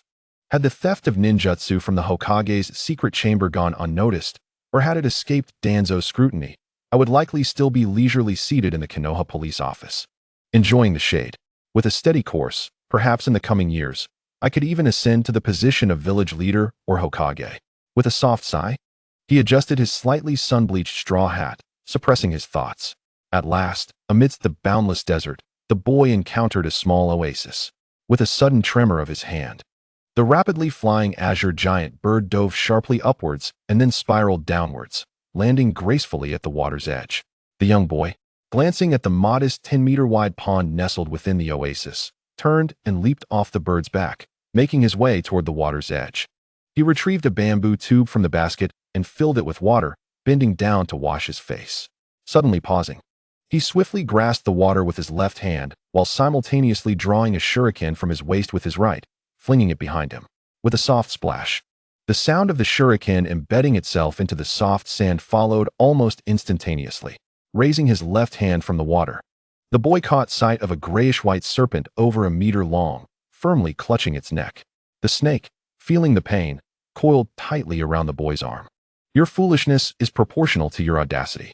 Even if you were to poison me, do you think you could swallow me without fear of bursting your tiny belly? He remarked softly with a hint of mockery, then forcefully tossed the serpent toward a nearby dune, where it rolled and became covered in sand. Shaking his dizzy head, the serpent attempted to escape, but suddenly 2 enormous black scorpion pincers emerged from the sand with a sinister snap, severing the creature into 3 parts. The severed body twitched twice before being dragged underground, as if nothing had occurred when a gentle breeze swept by. The boy turned and extracted the shuriken from the sand, wiping away the pale purple blood before placing it back in his basket. Climbing back onto the bird's back, he pulled the reins, and the giant bird soared into the sky, heading southeast. 2 hours later, the azure giant bird soared over the cliffs of the Land of Wind's southeastern coast, finally catching sight of the vast azure sea in the distance. Let the search commence from here, following the coastline for 10 miles in both directions. After 2 rounds, I should be able to locate the legendary underground ruins. It occurred to him that in the theatrical version, the group led by Timshire first appeared on the shores of the Land of Wind, departing by boat. Since they landed by the sea, it indicated that the ruins were likely not far from the coast. Had he known earlier, he would not have wasted 5 days searching along the northeastern and northwestern borders of the Land of Wind. The giant bird hovered momentarily, and the boy slapped his forehead. Realizing his oversight, Initially, he recalled that when Naruto, Sakura, and Shikamaru received the mission to capture a snow ferret named Nilligu, it was within the Land of Wind. Amidst mountains, grassy fields, and towering trees.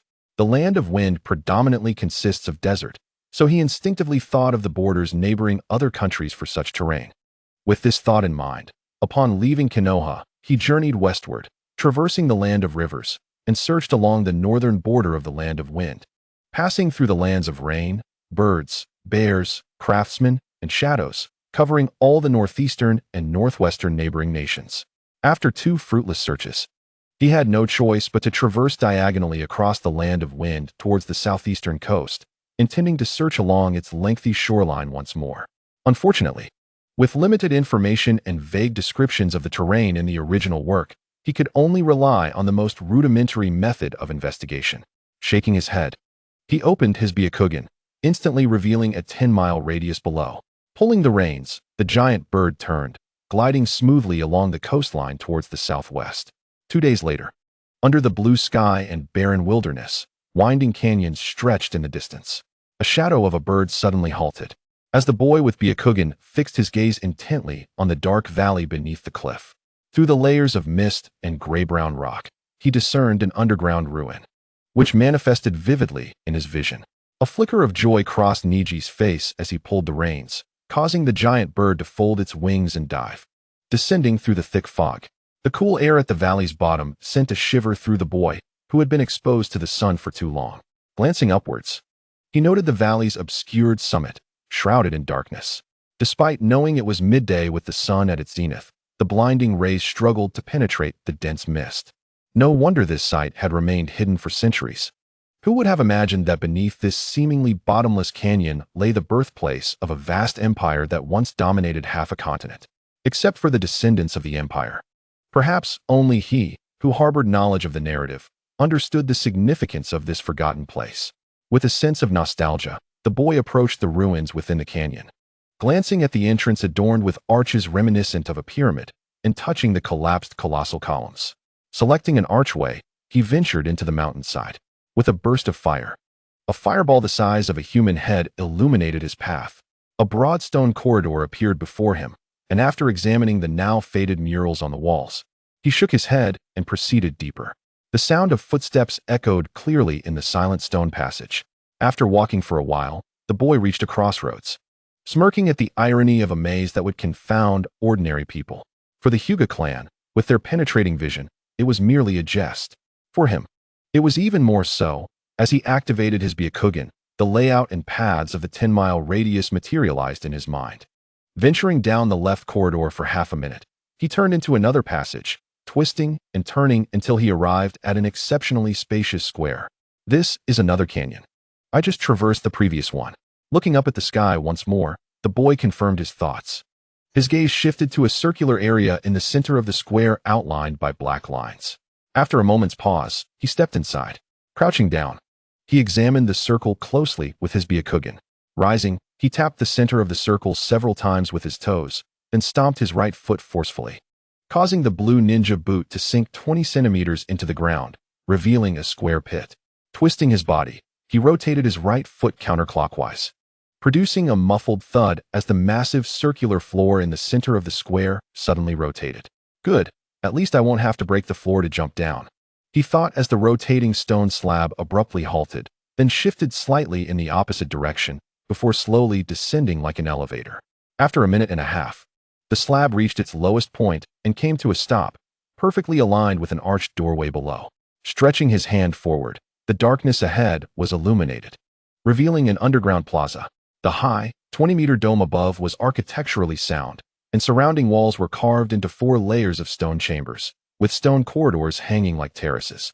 In the center of the plaza lay a 5-meter diameter, white, semicircular floor, starkly contrasting with the brown earth surrounding it. This must be the site of the space-time void technique, or the medium for summoning, Neji mused, observing the intricate patterns on the white circular floor. A hint of regret flickered in his eyes. This space-time void belonged to the category of summoning techniques, far superior to others that summon beasts or objects. If categorized, it would undoubtedly fall within the S-rank ninjutsu, for it could open a separate dimension, devouring everything around it. Regrettably, this technique could only be activated by the royal bloodline left behind by the Empire, and the process of inscribing this summoning technique had long been forgotten. Neji would not be arrogant enough to deduce the summoning technique solely from the patterns left in this underground relic. That was evidently impossible.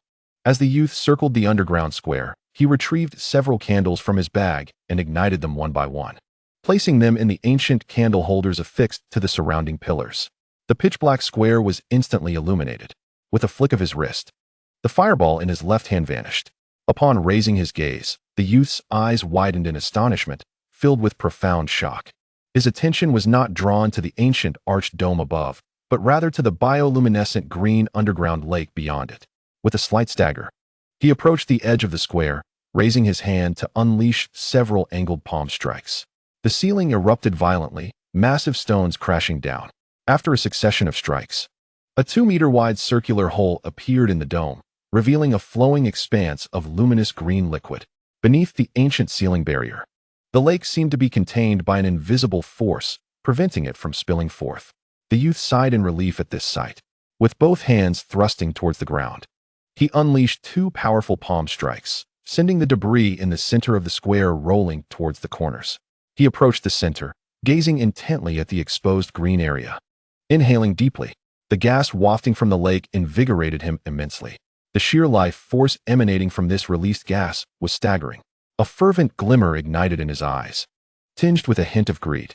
It was no wonder that in the original narrative, after being consumed by the blood of time and space, the mere emission of chakra from this place could cause the surrounding parched cliffs to flourish with verdant growth, with towering trees springing forth almost instantaneously. Even without considering the rich life energy present, the sheer volume of chakra equivalent to 2 bijus was enough to leave him ecstatic. The effort of the past days had not been in vain. Such an abundant reservoir of natural chakra was exceedingly rare, with few locations throughout the shinobi world possessing such immense life force. In his assessment, even the seemingly endless flow of chakra from the Lost Tower could not compare to this sight. Exhaling softly to calm his racing heart, he executed a rare hand sign, silently invoking the multiple shadow clone technique. In an instant, nearly 100 clones filled the expansive underground square, all retreating promptly towards the edges, some even leaping into the 4 corridors. The clones withdrew so hastily that soon only Neji and a somewhat dazed clone remained at the center, where the time-space anomaly was inscribed. The expressionless clone finally grasped the situation, realizing it had been outsmarted by the other clones. It exchanged a meaningful glance with its original, its face paling as it circled around. Then, with a decisive clap of its hands, 20 crystalline chakra threads erupted from its palms, piercing towards the revealed green glow above. The threads swiftly embedded themselves into the bioluminescent chakra lake. Neji felt a wave of relief wash over him. After centuries, the ceiling barrier's defenses had weakened significantly, barely restraining the chakra lake. Typically, sealing techniques draw upon the chakra of the sealed entity to sustain themselves. As long as the sealed entity remains alive or its chakra persists, the seal remains intact, much like the caged birds of the Hyuga clan. Unfortunately, this seal confined natural chakra, maintained by human concentrated chakra. Although much chakra had been left behind initially, it had nearly depleted over time. The seal itself was an inanimate object, unable to utilize unrefined chakra. This meant that even if Naruto and others did not come to disrupt this so-called Grail Stone vein, once the seal faded, the chakra would scatter across the ruins, dissipating into the earth, bestowing the land with its essence. "Let us begin," Neji said, nodding at the seemingly oblivious clone in the center. The clone closed its eyes and exhaled slowly before commanding the star-absorbing technique to commence. The 20 crystalline chakra threads opened up as if they were tiny mouths, exhibiting a pull. They began to draw in the luminous green chakra, much like a miniature throat continuously swallowing. As the natural chakra entered its body, the clone's complexion turned vibrantly rosy, akin to the euphoric effects of a potent drug, and it felt an insatiable urge. The threads acted as conduits, channeling the glowing green chakra into its form. Observing the clone's rapture, Neji stroked his chin thoughtfully. The clone seemed to have forgotten it was merely one among 100, carrying only a normal human's chakra volume. Though the tiny threads were delicate, the relentless influx soon exceeded its original chakra capacity. As the quantity of luminous green chakra surpassed its initial pale green state, the seemingly tranquil chakra erupted violently, intertwining with its own blue chakra like ink swirling in water. No. The clone's visage shifted from vibrant to ashen, then suddenly tinged with a faint green, resembling bark. In a moment of terror, its body rapidly expanded, and before the alarmed clones could react, it burst apart with a resounding explosion. With a heart-wrenching scream, the clone dissipated into a mist of pale green, vanishing above the square. The other clones stood momentarily stunned before whispering among themselves, questioning the nature of the pale green clone's disappearance. Initially, it had appeared to be in bliss. How could it have exploded so abruptly? It seemed to have forgotten its limited chakra capacity, and before it could comprehend, the chakra it consumed had surpassed its own, leading to its demise due to the chaotic chakra imbalance. Indeed, the limit of a clone is established upon its creation. It is merely a finite vessel for chakra. We are not the original, and once external chakra exceeds our own, it leads to a chaotic takeover, one clone rationally explained. Yet it shouldn't have inflated and burst like a balloon, another protested. The uncontrolled chakra surge equates to a passive dissolution of the shadow clone technique. That clone shouldn't have met such a dire fate. And what of the sudden change in its complexion, turning green and bark-like? Another inquired. All the clones nodded in agreement. Having witnessed the transformation, one clone contemplated aloud. Isn't the combination of human chakra and natural chakra the essence of sage techniques? At this revelation, all clones experienced a moment of clarity. Yes, should a sage technique fail, it would instantaneously be assimilated by nature. Much like the techniques from Mayaboku Mountain transforming into stone toads. The clone's facial change to green must be evidence of that natural assimilation. Thus, the occurrences of earlier were adequately explained. The clones began to converse, each contributing to the restoration of the truth, while the true body of Ningxi stood in a daze. For he had not received the memories sent back by that particular clone. This meant that the clone had truly perished, taking with it a fragment of his personality and memories, vanishing completely. The youth furrowed his brow, musing that generally, when a clone dissipates, the residual chakra should be intertwined with the memories it carried, instantly returning to the original body. Thus, the ability of a clone to transmit memories is derived from the chakra it possesses, resonating or sharing a commonality. However, the clone had not yet refined natural chakra. In fact, it had no time to do so. This implied that the clone's chakra was assimilated by the natural chakra, leading to an uncontrollable explosion of its form. After the explosion, the memories of the clone had no pathway for transmission, being swept away by the natural chakra into the vastness of the world. The youth's gaze sharpened as he swiftly confirmed his conjecture. He then turned to a nearby clone and commanded it to step forward and absorb once more, instructing it to refine while it consumed. The nearby clone hesitated for a moment before nodding and striding forward. It approached the central open space with caution, and with a fierce gesture, unleashed a chakra crystal thread that shot forth, plunging toward the depths of the green lake. The crystal thread penetrated the lake, and the clone grasped its wrist with its left hand, activating the star-absorbing technique in its arm. A pulling force manifested in its palm as a stream of natural chakra flowed along the crystal thread into its hand. The clone focused intently on the Taiyuan acupoint on its wrist, employing the chakra-refining techniques of the Hyuga clan. As the transformation progressed slowly, the pale green chakra shrank to half its size, merging into its veins like jade, and then flowed upward, infusing itself with the clone's own chakra. Upon the influx of this dark green chakra, the clone's body trembled, feeling an unexpected surge of vitality, followed by an overwhelming desire, an insatiable craving akin to a lecherous man catching sight of a naked woman, or a parched desert encountering flowing water. This intense yearning compelled it to hastily consume more green chakra, unable to wait for refinement. What an eerie chakra! The clone shuddered, abruptly raising its left hand to sever the chakra crystal thread, simultaneously cursing inwardly. What is happening? What is going on? The surrounding clones inquired hastily. This chakra possesses an allure that triggers instinctual attraction, likely due to the immense life force it contains. It is indeed peculiar, and should one succumb to that yearning, it would lead to an instinctual gluttony, risking an explosion like the previous clone had experienced. The clone reflected on the sensations it had just felt, explaining, "The allure of this desire is truly sinister." The other clones exchanged glances, puzzled. "Isn't this due to the evil chakra above us?" One clone asked. "No. Rather, it is the life force accompanying it that incites our instinctive urge to approach and possess it, another clone clarified. The clone that had just absorbed chakra turned to the original body and advised, "It is possible to absorb and consume.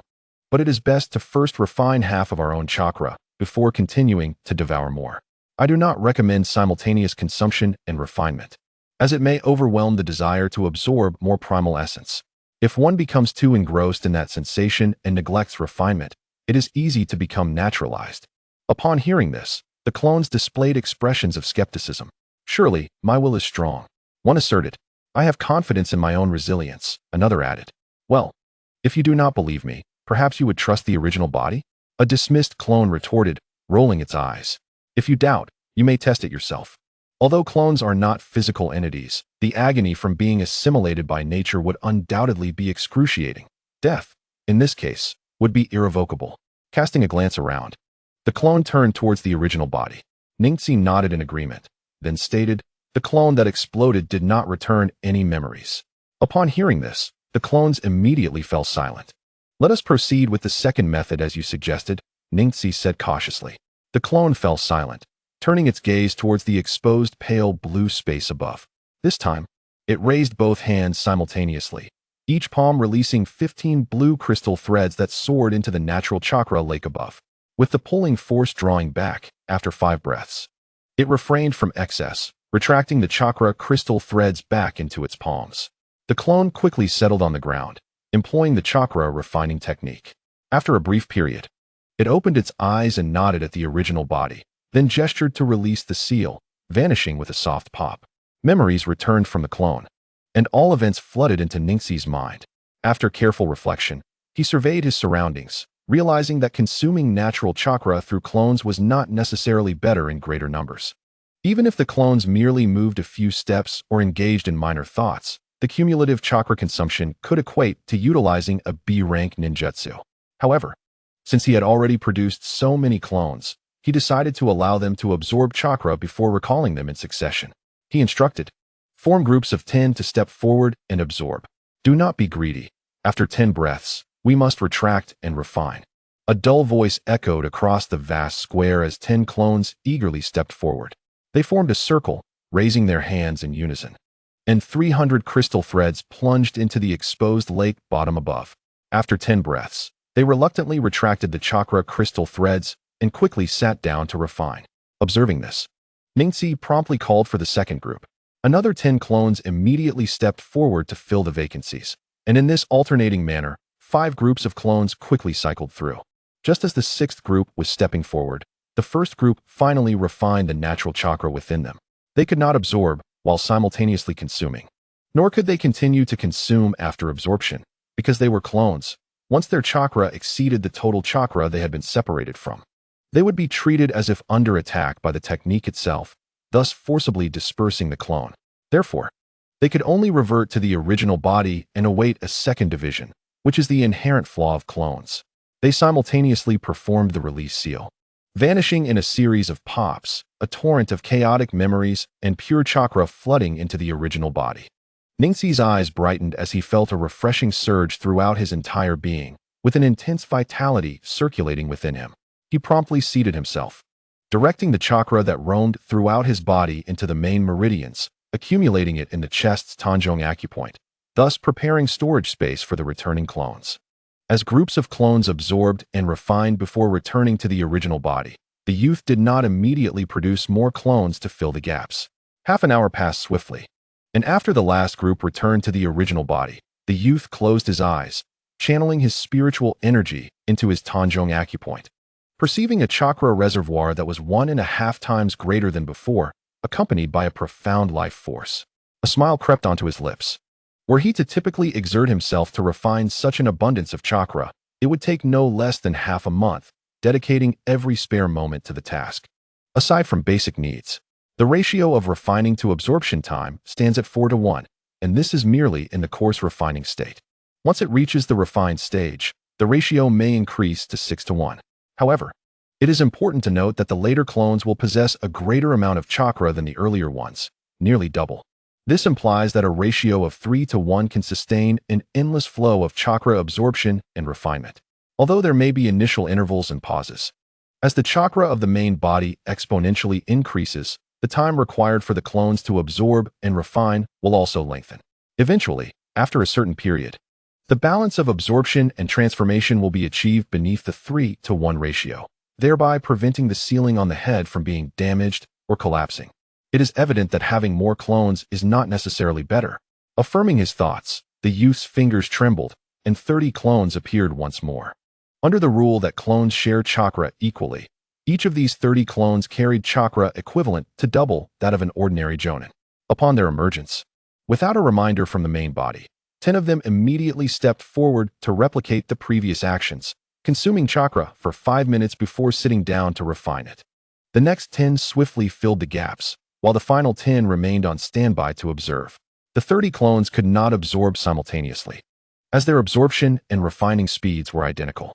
Furthermore, it was unwise to first deploy 10 clones to absorb chakra and then send out another 10 to take their place.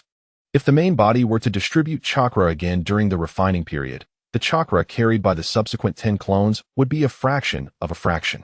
Hence, to ensure a continuous and uninterrupted process of natural chakra absorption, refinement, and return to the main body, at least 3 groups must be deployed initially.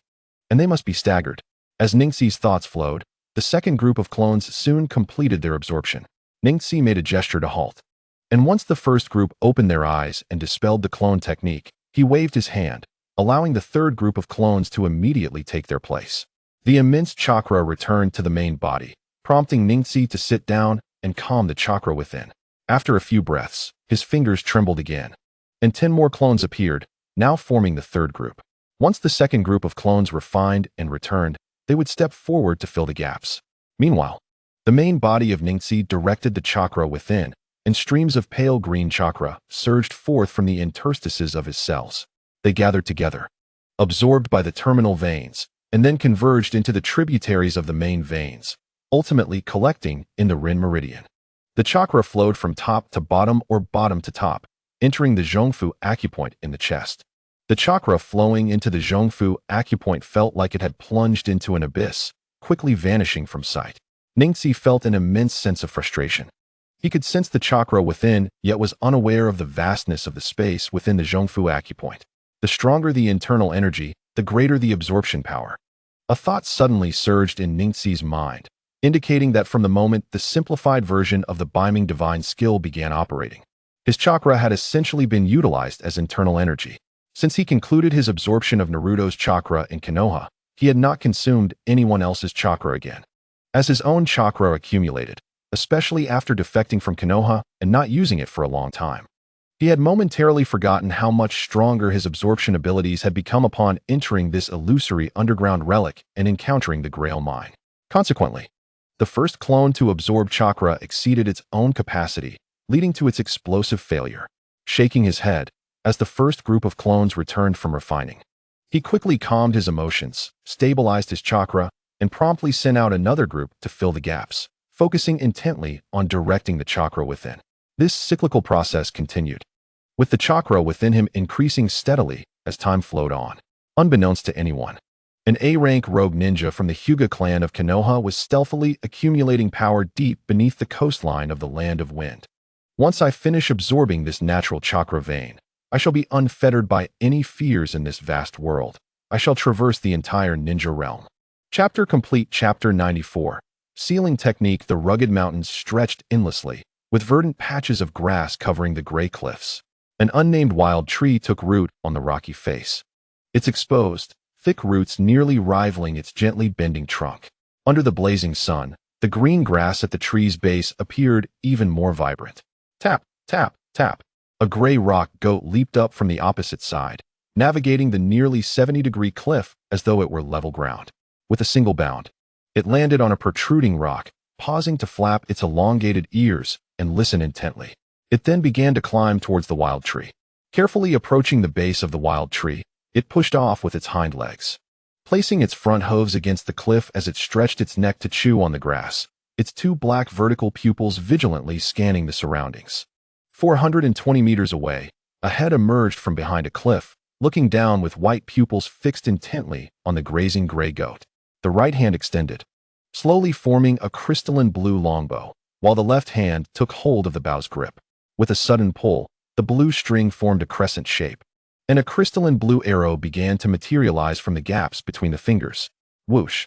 The arrow was released, vanishing in an instant as the longbow in the boy's hand exploded. With a sweeping motion of his right hand, blue mist swiftly entered his palm as he leaped downwards, striking the gray rock goat in the neck, causing it to tumble and fall towards the cliff's edge. The wind howled past his ears as the boy clasped his hands together in front of him, his feet together to minimize downward resistance. He quickly caught up to the goat in freefall. Extending his left hand, he grasped one of its legs, and together they plummeted towards the valley below. 10 meters from the ground, the boy forcefully slapped the ground with his right hand, creating a column of chakra. His falling body jolted momentarily before resuming its descent. At 5 meters, he slapped again, and at 3 meters, he did so once more, dissipating the impact force of the fall. With a thud, both the boy and the goat landed safely. The boy stood up, dragging the goat towards the mist-shrouded depths of the valley, kicking away 2 black scorpions. Upon reaching the edge of a concealed dark river, he quickly skinned and cleaned the goat, then carried the significantly shrunken carcass deeper into the abyss. Passing through a dilapidated ruin, the boy entered a partially collapsed stone door, continuing his descent underground. After 10 minutes, he arrived at an underground plaza. The plaza was brightly lit, with 30 individuals quietly dispersed in the central area. Not far behind, the main body of Ningxi turned his head upon hearing the commotion. Realizing it was the returning clones from the hunt, he glanced over and then redirected his focus to refining the chakra within. It had been more than a month, and the main body was remarkably patient, seemingly unhurried. "Looks like the Emperor is not anxious, but the eunuchs are," the clone muttered, pulling a long branch from a nearby pile of dry wood to stir the fire surrounded by stones. He then fetched a few sturdy branches to set up, and with a swift motion, he placed the goat's carcass on the fire. One could almost write a tale about Ningxi and his numerous clones bearing the burdens of labor. Alas, it should be titled The Joyous Days of Ningxi and His Many Clones. The boy clone mused, glancing at the bustling multitude of himself. Meanwhile, the seated main body of Ningxi focused entirely on the Zhongfu acupoint in his chest. Countless threads of emerald green chakra floated upward, breaking through the Zhongfu acupoint and flowing into the Rin meridian. Guided by Ningxi's will, they traveled along the Rin meridian, eventually reaching the Yintang acupoint deep within his forehead. Soon, the last thread of chakra entered the Yintang acupoint, and the seated boy, upon witnessing this, rapidly formed a peculiar hand gesture with his fingers, simultaneously voicing a mental command, "Seal." His forehead bore a verdant diamond-shaped mark that flickered momentarily, emitting 2 beams of luminescence before falling into silence. The technique of Yin sealing, whose origin remains unknown, is truly singular and remarkably effective. The young man couldn't help but marvel as he touched the diamond mark on his forehead. Among all auxiliary ninjutsu, the Yin sealing technique undoubtedly stands out, as it creates a reservoir of chakra, a source of chakra for its user. The chakra stored within the human body is ultimately limited. For ordinary ninjas, once the refined chakra exceeds their capacity, the excess dissipates into the surroundings. Therefore, their chakra remains at a critical threshold. They swiftly refine and replenish it, ceasing once full. However, for those endowed with the Yin sealing technique, surplus chakra can be stored within the seal during normal times. When their own chakra is depleted in battle, they can readily access the chakra stored in the Yin seal. In a sense, it is akin to having an additional life, and when executed skillfully, it can turn the tide in critical moments. Of course, as an S-rank forbidden technique, its cultivation poses an extraordinary challenge and carries significant risks. Practitioners must repeatedly impact the chakra point on their forehead with their own chakra, each strike akin to being struck by a heavy hammer, a pain that lingers hauntingly in memory. Without a formidable will, most individuals would likely falter. The pain is unbearable for the average person. Minor injuries could lead to concussions, while severe cases may result in idiocy or even fatality due to excessive bleeding. After numerous impacts, a space is eventually created at the chakra point on the forehead and through the unique hand seals of the Yin sealing technique. Success in cultivation is achieved. The diamond pattern on the forehead signifies the successful mastery of this technique, or perhaps the reflection of the chakra sealed within. Similar to Senju Tsunade, who bears a deep blue diamond mark, The depth of color in this mark indicates the magnitude of chakra stored within. Neji's emerald mark signifies that it contains not chakra, but immense life force. For Neji, who possesses the ability to absorb energy and has a vast space within his chest, the Yin sealing technique is somewhat superfluous. Initially, when he pilfered ninjutsu from Konoha, he merely took this technique as a backup. Later, he chose to cultivate it because the life force contained within this chakra vein far exceeded his expectations. If he were to expend it as ordinary chakra for ninjutsu, it would be a tremendous waste. Thus, he separated the life force from the chakra for independent storage, making the Yin sealing technique invaluable. The life force contained within the extracted green energy is terrifyingly potent. Just half a month prior, he inflicted a deep wound on his arm, and upon releasing a mere wisp of green energy, the injury healed instantaneously, as if reborn, leaving not a trace of a scar, leaving him utterly astonished and filled with joy. Previously, during his time in Konoha, he struggled to gather medical ninjutsu information, but now he found it unnecessary. Any medical ninjutsu pales in comparison to this colossal life energy. A tremendous surge of chakra suddenly flooded his body, and Neji focused intently, dismissing distracting thoughts. He swiftly calmed the chakra within, accustomed to the sudden sensation of swelling pain throughout his body, understanding that it was the result of chakra exceeding his capacity. With the chakra within him now tranquil, he endured the discomfort and summoned 10 clones imbued with a powerful chakra presence to fill the vacant spots in the plaza. Though the swelling sensation diminished somewhat, it remained uncomfortable, prompting him to direct the chakra continuously towards his chest's chakra point, gradually alleviating the discomfort. At the edge of the plaza entrance, wisps of blue smoke began to rise. Under the pressure of the underground space, the smoke curled towards the entrance. A returning clone, having grilled a yellowed lamb, flipped it over, savoring the aroma, and began to wander aimlessly around the underground plaza. Upon reaching the center of the plaza and glancing at the exposed underground natural chakra lake above, he sighed softly, murmuring, "I haven't even consumed half yet."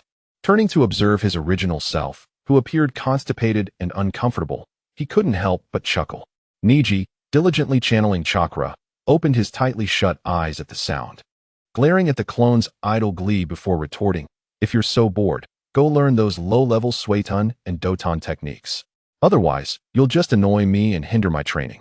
The low-level ninjutsu Neji referred to were the water, fire, and earth techniques he had stolen from Konoha. He had successfully cultivated the Katon technique, but among the Suiton, he had only selected 3 S-rank forbidden techniques to practice, leaving the rest untouched due to time constraints. As for Doton, he had not practiced it at all. The manual detailing these techniques still resided in the pouch at his lower back, long untouched by light.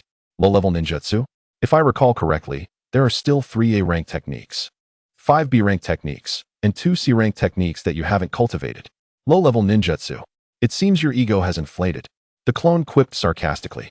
Ignoring the clone's taunts, Neji retrieved the crumpled practice manual from the ground and closed his eyes, redirecting his focus inward, choosing to remain undisturbed. The clone, momentarily speechless, reluctantly picked up the manual, brushed off the dust, and turned to leave. He understood his original's intent. For a ninja, possessing numerous techniques isn't necessarily advantageous. It's better to master one than to have a superficial understanding of many. Ninjutsu serves as a decisive weapon, utilized at critical moments. Previously, he refrained from training because having too many techniques was impractical. Battles between ninjas are often swift, leaving little time for unnecessary techniques. Unless there is an overwhelming disparity in strength, a ninja would not seek their own demise. However, after developing the jutsu-less techniques, the situation changed entirely. Executing a technique every second, he became akin to a walking ninjutsu machine. Thus, having more ninjutsu became increasingly advantageous. Returning to the campfire, he sat on a stone, and the clone, overwhelmed by the manual in hand, couldn't help but complain. With such formidable power, why not venture out to seize beautiful maidens, feign weakness, and display prowess? Instead, you're holed up in this desolate place training. It's utterly nonsensical. Imagining himself cradling a beautiful woman, with a striking appearance and long flowing hair, conjuring ninjutsu in every direction. The clone's face contorted in frustration. Glancing down at his attire, he lamented, "The plight of a 9-year-old boy is filled with sorrow." As a 20-something soul, I finally understand what it means to have aspirations thwarted. Casting a glance at the lamb roasting over the fire, the clone swallowed an imaginary lump in his throat, feeling even more aggrieved. The most miserable existence is that of a clone, unable to eat, unable to rest, merely a free laborer, the scapegoat for misfortune. The clone thought, though you are not a dog, you truly embody the essence of suffering, a complete letdown. To the second Hokage, the wretched second Hokage, may you choke on your food, struggle to drink, trip while walking, and be bitten by a dog when you venture outside. After venting, he added, I will not let this go. A deep murmur of complaints enveloped the vast underground plaza, thick with resentment mingled with the aroma of meat wafting through the air. Time flowed on. Deep autumn had passed, and before one knew it, the year was drawing to a close. The 56th year of Mai was nearing its end, and the entire ninja world had succumbed to the desolate grip of winter, with heavy snow blanketing every nation. Even the scorching wind country found itself ensnared in winter's clutches, where a symbolic flurry of snow drifted over its boundless desert, quickly obscured by raging sandstorms. Heaven remained miserly towards the dry and barren wind country. In the southern seas of the wind country, a magnificent azure bird erupted from the ocean, clutching a 2-meter-long tuna in its talons. As it soared into the sky, flapping its wings, the surface of the sea once more split open, revealing a nearly 10-meter-long great white shark that leapt into the air, its jagged maw wide open, aiming to seize the giant fish. Seeking death, the boy atop the bird, witnessing the scene, pulled the reins with his left hand, pivoted, and with a fierce grip of his right hand, swung downwards. Instantly, a water dragon over 10 meters long materialized, twisting its body as it lunged towards the great white shark below. In midair, the shark's small eyes filled with terror, but alas, it had no leverage. With a thunderous crash, it collided with the water dragon and plunged into the sea. Blood dots surfaced on the ocean's surface as the boy coldly remarked, had I not grown weary of shark fins, I would have certainly served you up today. Shaking his right hand, the boy pulled on the reins, and the giant bird veered sharply upwards, hastening towards the coastline of the wind country. Chapter 95. The City of Phoenix. What manner of attire is this? On the edge of a cliff, Ningxi gazed at the white garments he wore, filled with confusion as he questioned the clone beside him. I believe it's called a priest's robe. I acquired it from a shrine in a nearby village, the clone replied, shrugging helplessly. Why not purchase a new set instead of resorting to theft? And do you really think this garb suits me? What is up with these red baggy trousers? Ningxi exclaimed, examining the oversized sleeves of his white robe and the inexplicable red pants with a bewildered expression. Ahem. The original priest's pants were far too hideous, resembling bell-bottoms. After rummaging for quite some time, I found this red pair. Besides, in these desolate mountains, where could you find a market? The nearest town is over 100 miles away, so just make do. Very well, and this is a belt, the clone said, shrugging once more as he handed over a pale yellow rope, tucking his shirt into his trousers. Ningxi grasped the waistband with his right hand while accepting the belt with his left, momentarily stunned. After a brief pause, he remarked, rope? And it's made of grass? Are you certain you're not jesting? The youth's handsome face darkened slightly. I think it's called a shimenawa. I'm not entirely sure. But I saw it hanging from the great tree in the shrine and just pulled it down. The clone replied, slightly embarrassed.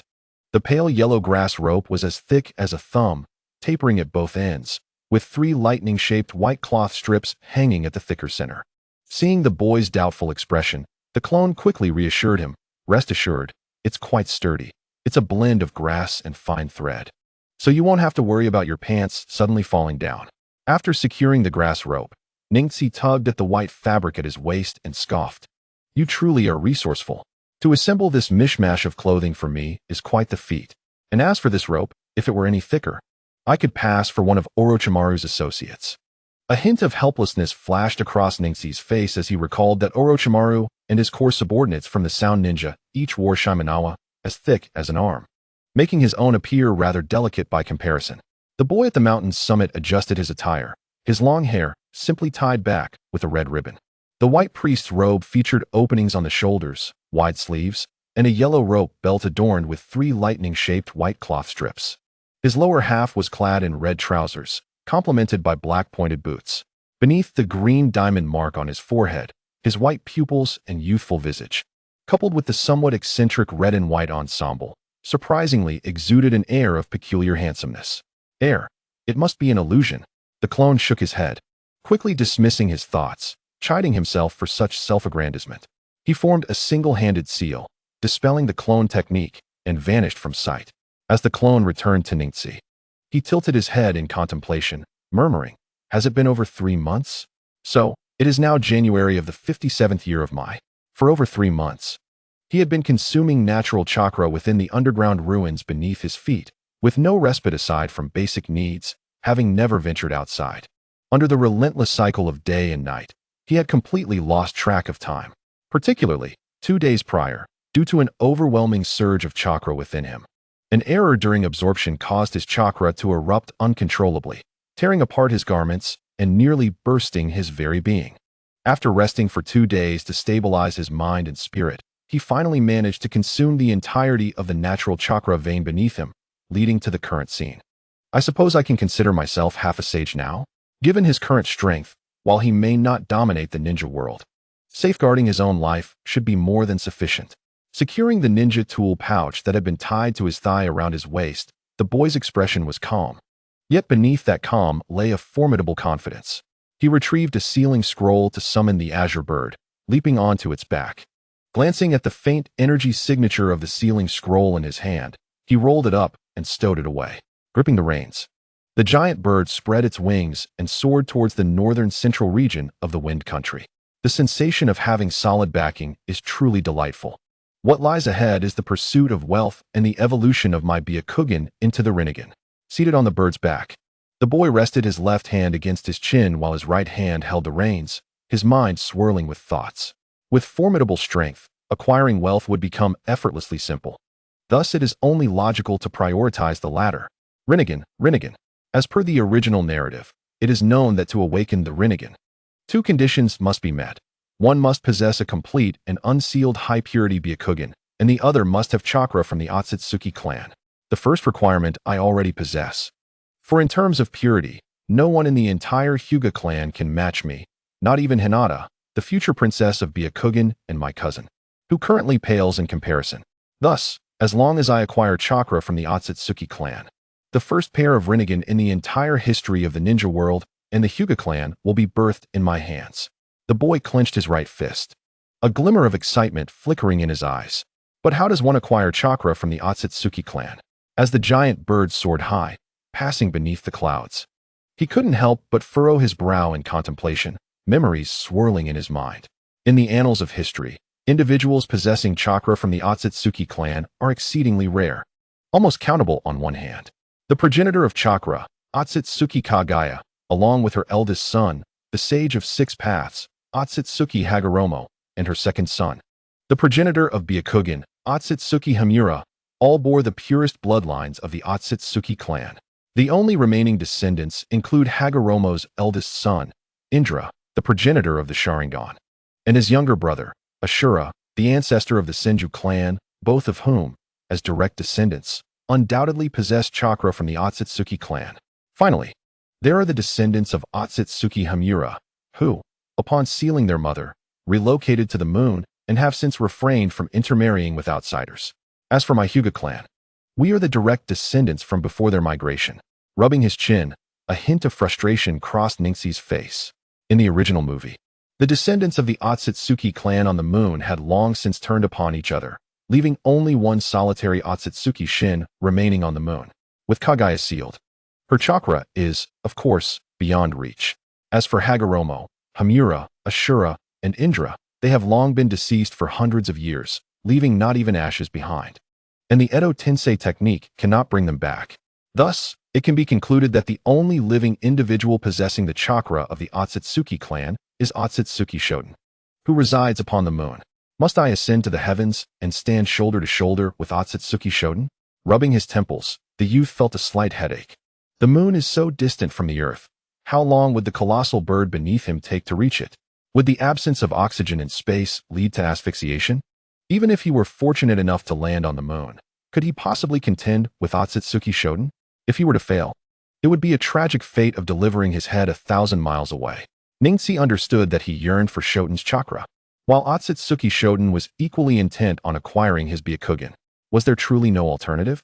The youth pressed his parched lips together, and just then, a deafening roar filled the air. A sandstorm? A colossal sandstorm rolled in, casting darkness across the sky. Against such a natural fury, there was no option but to evade it. Ningxi hastily rose, yanking the reins with force, as the great bird soared upward into the sky. Hurry, faster, even faster. The leading edge of the storm had enveloped the giant bird, and the swiftly swirling grains of sand pelted him mercilessly, yet he paid no heed to the pain, focusing solely on guiding the bird higher. 5 minutes later, a blue giant bird emerged above the boundless, dim sandstorm. Gazing down at the tempest, which roared past with boulders, the youth exhaled a sigh of relief. Such a vast sandstorm must claim countless lives before it would relent. Shaking off the dust, he continued to steer the giant bird toward the horizon. As evening approached, patches of rocky terrain finally appeared in the endless desert. With boulders peeking through the surface and sparse yellow-green vegetation emerging, the elevation began to rise. He flew over a massive canyon, and a grand brown city came into view. The capital of the Land of Wind. This must be Fenglin City, or perhaps Fengling City. The giant bird halted midair as the youth gazed intently at the irregularly shaped city in the distance. The city was encircled by a vast canyon, its topography resembling a sprawling spider's web. At the center lay a vast expanse, upon which stood towering gray structures, surrounded by numerous deep ravines, approximately 6 or 7 in number. Alongside the cliffs, houses were carved into the rock, their sounds echoing into the canyon. The Gobi amidst the endless desert, the immense canyon, and the grand city established at its heart. The capital of the Land of Wind, situated in the center of the Land of Wind, lies 600 miles from the northern Sunigakure, one of the 5 great cities of the ninja world, also known as the Desert City, and serves as the political center of the Land of Wind, where generations of daimyo have resided. From a distance, the city appeared to be constructed along the fissures of the canyon, with 4 expansive gateways extending into the Gobi, while the narrower ravines were sealed off by massive boulders, creating a semi-artificial wall to withstand sandstorms. In the distance, caravans of camels emerged from the desert, traversing the dirt paths of the Gobi, laden with goods as they approached the city gates. Ningxi glanced at the sky, maneuvering the giant bird to land behind a small rocky hill, sealing it once more before making his way toward the city. 20 minutes later, he stepped onto the dirt path. As evening approached, the solitary travelers along the path became sparse, with most being weary caravans. The drivers urged their camels forward with shouts, stirring up clouds of yellow dust. Towering brown cacti dotted the landscape, their vibrant green hue adding a touch of life to the desolate Gobi. Following a caravan, Ningxi paid the entrance fee of 10 ryo and successfully entered the city, walking while curiously observing the hurried pedestrians clad in headscarves. The architecture of this city was rather peculiar. The buildings, with their sharply pointed roofs, rose upwards in 3 or 4 stories, as if to maximize space. Kajialu. Noticing a nearby sign, Ningxi stepped inside. Entering the dimly lit hall, he ordered a private room and requested eel rice. Guided by a staff member, he entered the room. Spacious and tidy, he quickly washed up, dried his damp hair, and picked up the meal placed on a small cabinet by the service staff. Opening the window, he began to eat while activating his Byakugan to scan the city.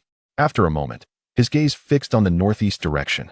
After a careful examination, he confirmed his target. Muttering to himself, "I shall go tomorrow."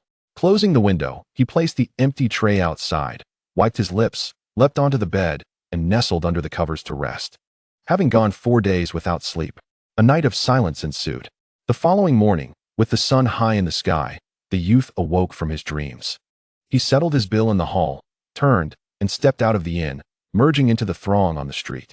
The winding streets were constructed along the fissures of the canyon. Though the paths were convoluted, the stone slabs were laid impeccably. Instead of heading toward the city center, he took a detour, entering a narrow canyon street. As the street continued to narrow, it eventually accommodated only a single camel cart. The number of pedestrians dwindled, most being individuals clad in loose garments that concealed their faces, with wandering samurai, armed with long swords and wearing wooden sandals, appearing intermittently. At the end of the street, a sharp turn revealed a spacious area. Ningxi turned in, and before him lay an elliptical canyon pit, with buildings nestled against the canyon walls, forming a circle around a level plaza. In the center, 2 wandering samurai were engaged in a duel, their bodies stained with blood as they clashed fiercely. The crowd surrounding the plaza remained eerily silent, even though many had placed bets on the outcome. Casting a glance with his Byakugan, the youth withdrew his gaze and entered a nearby izakaya. The entrance led through a long corridor that delved into the canyon wall. Upon reaching the end of the corridor, an underground hall appeared before him, and his eyes instantly focused. He sensed a dozen intense chakra signatures, with the slightly raucous sounds of conversation filling the air. Passing by several unassuming figures, he approached a small stone table and sat down, a server promptly attending to him. Peering at the menu affixed to the stone table, he spoke, "I would like an order of eel rice, a cup of Hikuro plum wine, a serving of wasabi octopus, and a portion of chashu scallion cold tofu. Oh, and please bring me a bounty book as well." "Certainly, please hold on a moment." The server noted his order and departed. Scanning the crowd in the hall, Ningxi observed that most were wandering samurai and bounty hunters, with the remainder being ninjas disguised as ordinary people. Whether they were rogue ninjas or rogue ninjas of the underworld, he could not ascertain. Soon, his food and drink were served. After tasting the eel rice, he lifted his cup and began perusing the bounty book. The thick bounty book was divided into 3 sections, marked by white, yellow, and red edges. Ningxi had come to the capital of the Land of Wind specifically for this bounty book. The white section contained bounties for targets worth 100,000 ryo, the yellow for those worth 1 million ryo, and the red featured either the daimyo of various nations or S-rank rogue ninjas, all with bounties in the tens of millions of ryo. The final 5 pages included maps of the exchange offices in the 5 great nations. Flipping through the pages, he arrived at the red section, where the first page displayed a blurred photograph of a middle-aged man wearing a red mask. The accompanying description read, "Name, Pipa Shizo. Gender, male. Age, unknown. Rank, S-rank. Strength, unknown. Origin, one of the 7 ninja swordsmen from Kirigakure, an S-rank rogue ninja. Danger level, red. Bounty amount, 16 million liang. Achievements." After taking a sip of plum wine, Ningxi felt a sudden jolt in his mind, a peculiar glimmer flashing in his eyes as he exclaimed inwardly, "How could I have forgotten him? The opportunity for the advancement of my reincarnation has finally presented itself." What stirred his heart was not the traitorous ninja, Pai Pa Shirzong, but rather the organization currently associated with him, Akatsuki. Upon seeing Pai Pa Shirzong, his thoughts naturally drifted to the various members of Akatsuki and their origins. When his memories lingered on the figure of Kurizetsu within the organization, his mind erupted with realization. As a traveler, he was well aware of Kurizetsu's background. If one were to inquire who in the ninja world still possessed the chakra of the Otsutsuki clan, Kurizetsu would undoubtedly be at the forefront. This timid schemer remained hidden until the latter stages of the 4th Great Ninja War, when everyone learned of his origins.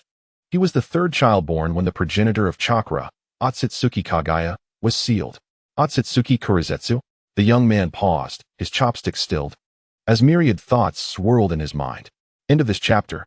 Chapter 96, The Hunt for River Ninjas. With a plan in mind, the young man continued his meal at ease, leisurely flipping through the bounty list, jotting down names for half an hour before he finished eating. He waved for the waiter, who promptly approached. "Hello, the total is 3,200 liang." Upon seeing the young man's finger pointing to the dish, the waiter replied expressionlessly. Ningxi's eyelids twitched as he glanced at the corner of the bounty list, which bore the price of 2,000, nodded, and promptly paid, then inquired, "Where can I find an information broker nearby?" After receiving the payment, the waiter finally revealed a hint of a smile, collecting the dishes while quietly stating, "There is a shop called Ishanzawu across the street, specializing in such matters." Nodding, the young man turned to leave. Exiting the izakaya, he glanced at the dispersing crowd in the small square and the still wet bloodstains on the ground. Murmuring to himself, "It seems the 2 wandering warriors who clashed at the entrance earlier have finished." Crossing the square, he quickly spotted the sign for Ishanzawu. Noticing the wandering warriors and bounty hunters trickling out of the shop, he made his way inside. The shop was modest, consisting of 2 rooms, with a black cloth hanging at the entrance of the inner room for privacy. The counter outside displayed various goods, while an elderly woman sat at the door of the inner room knitting. Upon noticing the young man's gaze, she looked up briefly before returning to focus intently on her work, saying lightly, "Please wait a few minutes. There are still people inside." Ningxi nodded, casually examining the items on the counter. A few minutes later, a middle-aged man lifted the black cloth and emerged, his expression grave as he walked towards the door. Passing by the young man, his pupils contracted, but he quickly feigned indifference as he left. An elite ninja, and he recognized my Byakugan? However, many are familiar with the Byakugan. With a smile in his heart, the young man observed the departing figure of the middle-aged man, shook his head, and lifted the black cloth to enter. Inside was a small room, with several rows of cabinets neatly against the walls. In the center stood a table with 2 stools, and nothing else in the room.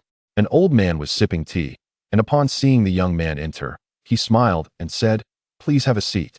After the young man sat down, the old man stroked his beard and continued with a smile.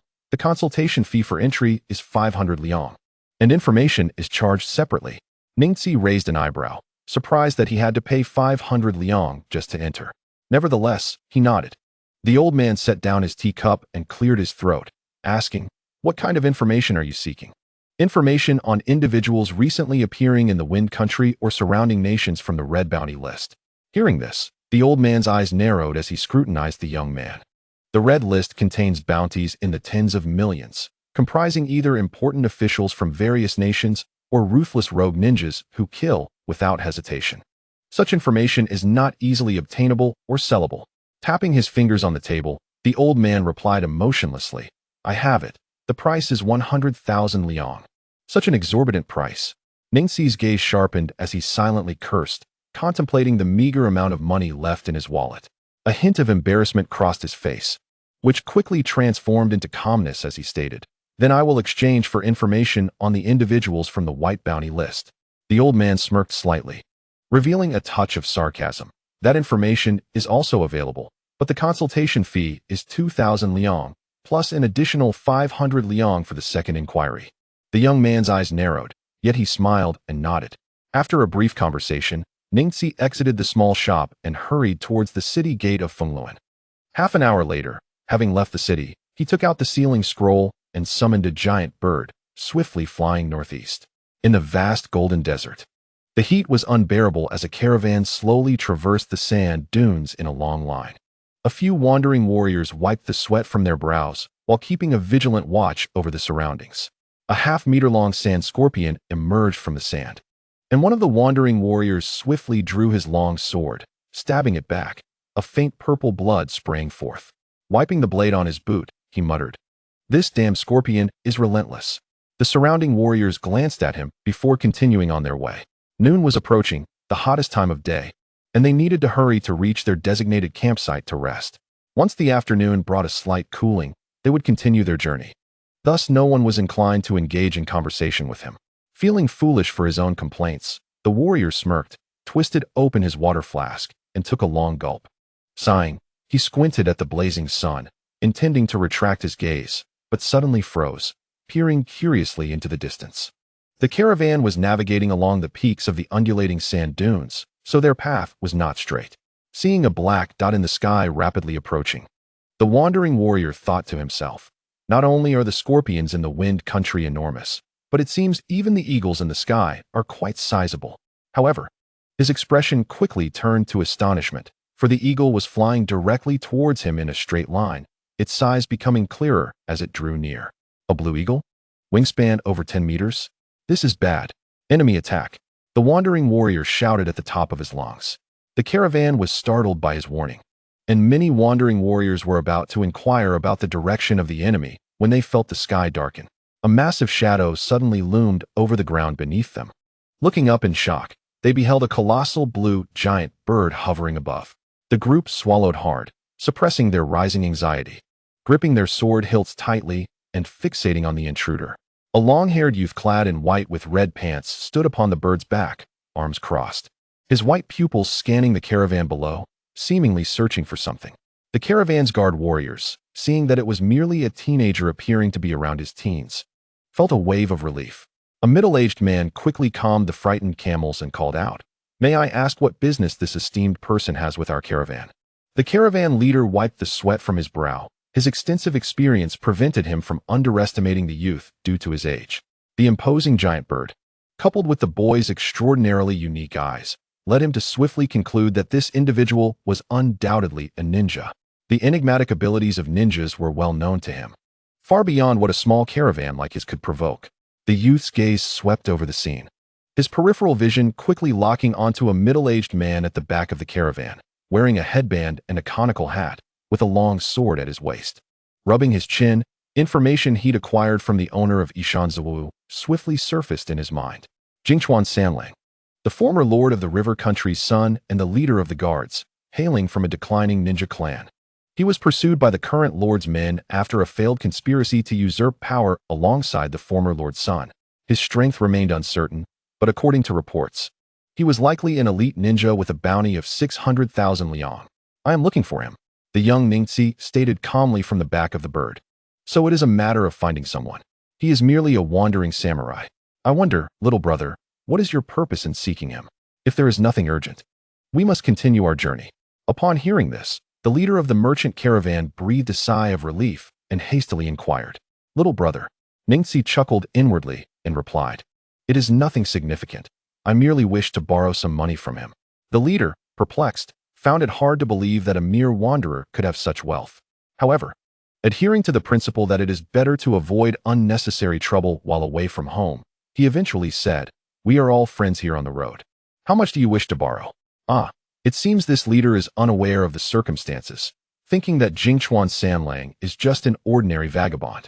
Thus, the young man grinned and said, 60,000 taels. 60,000 taels. The merchant leader was taken aback, and his expression turned grim.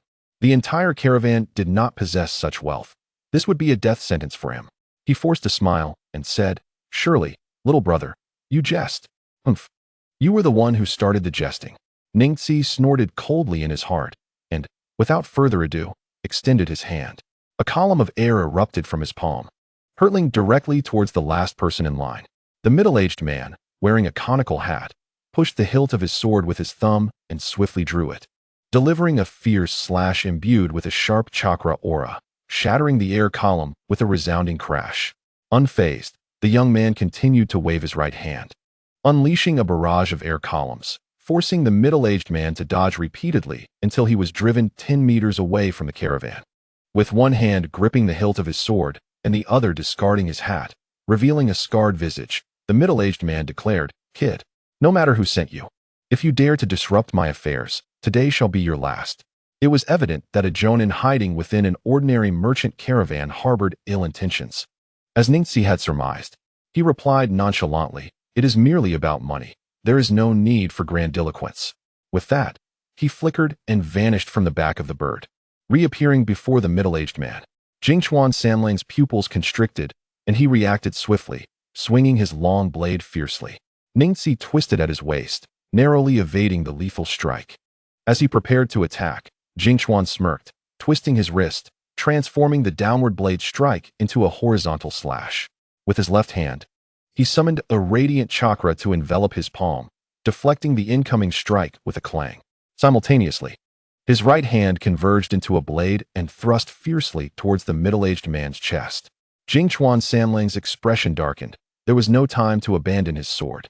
He swiftly formed 2 hand seals with his left hand, then opened his mouth to unleash a narrow, sharp wind blade that shot towards the young man's face. Ningxi was momentarily taken aback. He could also perform ninjutsu, but the proximity favored the initiator. With a swift motion, he countered the blade, evading it as it grazed his face. However, the middle-aged ninja had gained the precious time he sought. He kicked his right foot towards Ningxi's chest, his leg outpacing his arm, but the shorter limb was always easier to retract. With his right hand pulled back across his chest, a foot landed on the young man's right arm, propelling Jingchuan Sanlang backward, performing a backflip and landing 3 meters away. Futon Raku. Upon landing, the middle-aged jonin sheathed his sword, quickly forming seals with both hands. Crossing his arms in a knife-like fashion at his brow, he forcefully swung downwards, sending 2 crescent-shaped wind blades, each 2 meters long, diagonally towards the young man. Doton, Suchi Ryubi, Katan, Horyu Enbo. The young man, unfazed, charged towards the wind blades. As he planted his right foot on the ground, a 3-meter-high earthen wall erupted from the sand, crashing against the 2 fierce wind blades.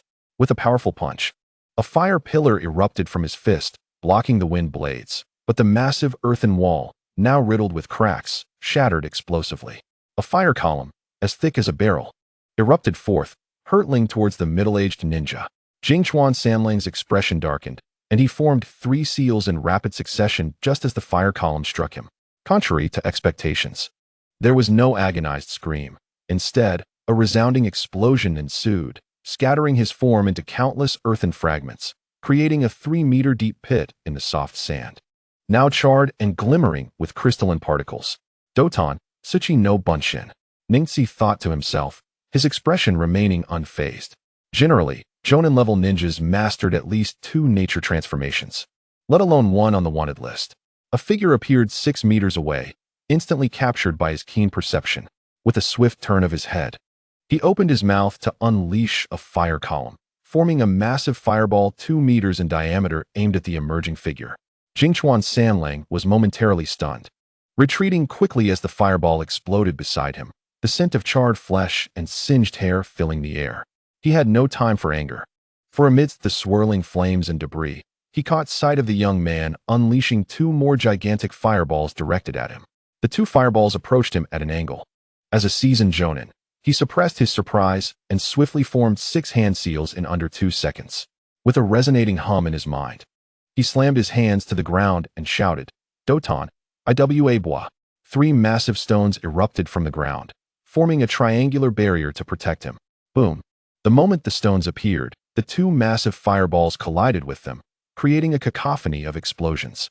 The flames burst forth, and the stones crumbled under the force. Enveloped in smoke, Jingchuan Sanlang leaned against the last remaining stone, gasping for breath as he gazed at the young man standing at a distance. A flicker of fear evident in his eyes. With ninjutsu unleashed in rapid succession and no visible hand seals, he had never experienced such pressure in his years wandering the ninja world. In less than 2 minutes of combat, he found himself utterly suppressed, unable to retaliate against an opponent who could cast techniques without seals, a distinct disadvantage for him who relied on them. Feeling the chakra within him dwindle to half, he grimly stated, "Kid, we have no enmity. I advise you not to push your luck." The young man regarded him with calm eyes, unmoved. Raising his right hand, he unleashed a series of air columns, spaced half a second apart, bombarding him with 8 or 9 strikes. Jingchuan drew his sword to cleave through one air column, dodged another, and as he stepped back, the vibrations from the stone behind him reverberated. After catching his breath, Jingchuan Sanlang rolled forward, narrowly escaping the barrage of air columns. He half-kneeled on the ground, witnessing the onslaught cease as the young man approached him leisurely. He rapidly formed seals, completing 16 in just 4 seconds. At that moment, the young man was exactly 10 meters away. Licking his cracked lips, he silently chanted, "Futon, Arisher no Kiri." Kneeling, he gripped the hilt of his sword tightly, feeling the chakra drain rapidly, flowing continuously into the sheath. As the young man halted 8 meters away, he swung his right hand upwards and shouted, "Die." A dazzling silver blade illuminated the desert as a 9-meter-wide crescent-shaped wind blade shot towards the young man. "A commendable ninjutsu," the young man murmured, feeling an immense surge of chakra within him. Water splashed at his feet, rapidly forming a towering 6-meter water vortex that enveloped him. "Suetun, Mizu Ryuden no Jutsu." As the thought resonated, a massive blue dragon head, 2 meters wide, emerged from the vortex, releasing a silent roar as it surged to confront the colossal wind blade. Boom! A tremendous collision resonated, shattering the water dragon, while the wind blades erupted, sending droplets soaring through the air. In the parched expanse of the yellow desert, a brief shower fell, and under the searing midday sun, a fleeting rainbow appeared. "Flee! Flee!" Gazing at the vanishing iridescence, Jingchuan Sanlang's ashen visage betrayed his distress, his heart echoing with frantic cries. Alas, a calm voice, akin to a death warrant, reverberated in his mind. The youth ahead took a step forward, an immense chakra surging into the ground, as he softly uttered, "Doton, Huangquanjia," just as the middle-aged ninja, who had just risen to escape, felt the ground sink beneath him. His lower legs were instantaneously engulfed. Upon raising his gaze, he witnessed the yellow sand being swiftly consumed by mud, a swamp of 8 meters in diameter slowly engulfing him. The youth took a second step, and the mud, which had risen to the ninja's chest, began to dry.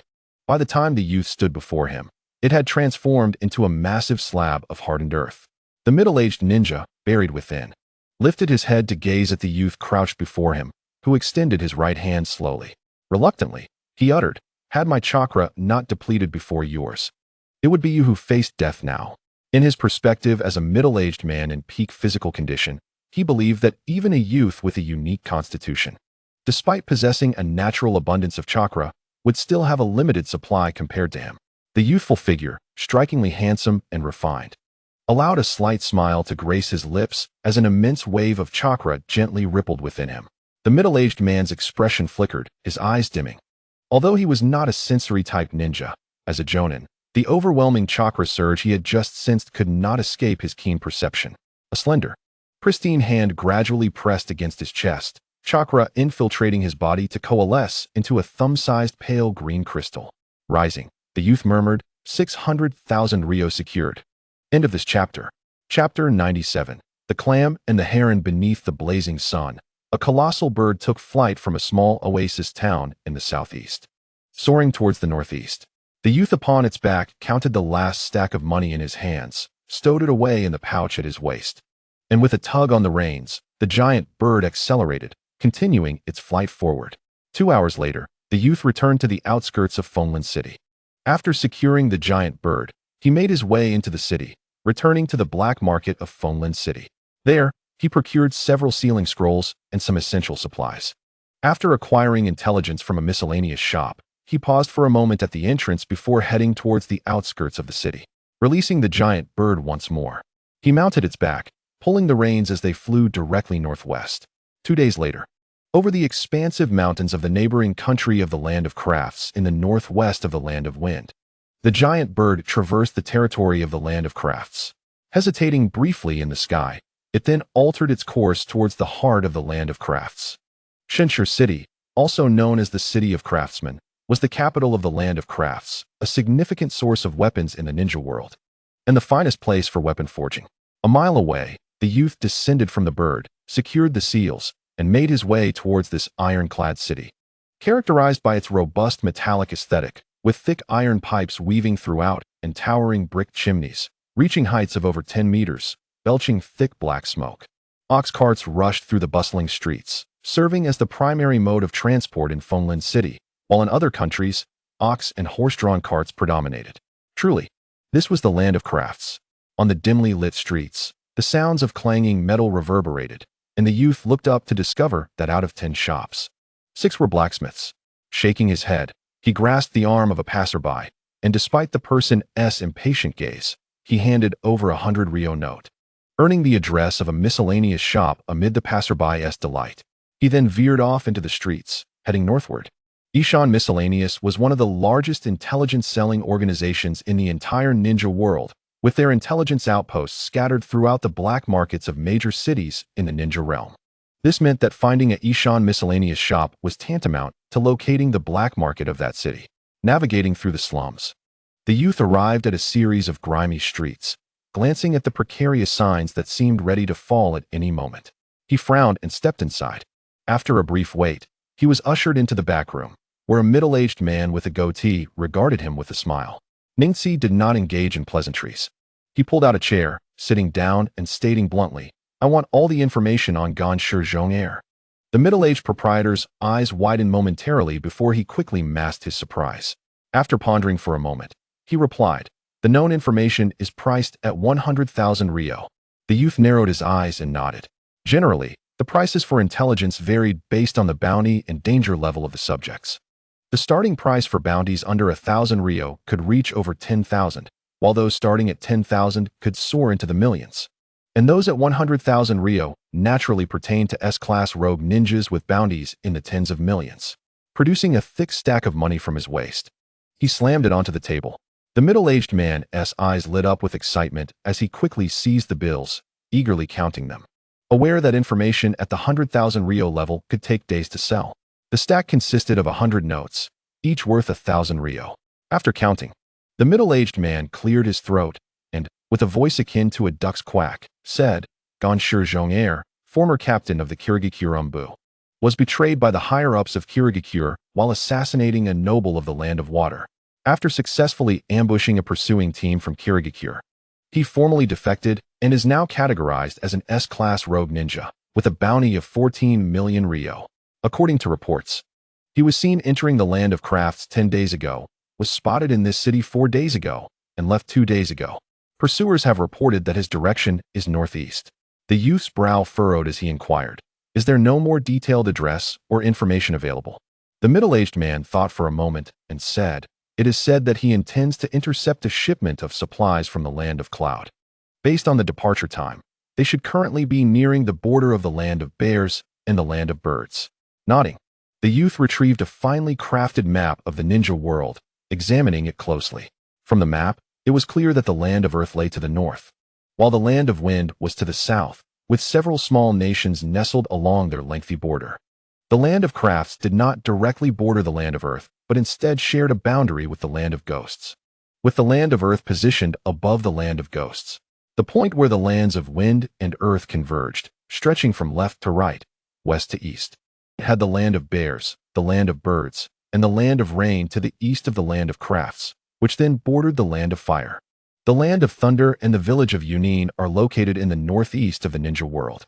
Since Gan Shizhong, Air, aimed to intercept a shipment of supplies from Yunin, it logically followed that the best route for the Yunin transporters would be along the borders shared by the land of Bears, the land of Birds, and the land of Wind.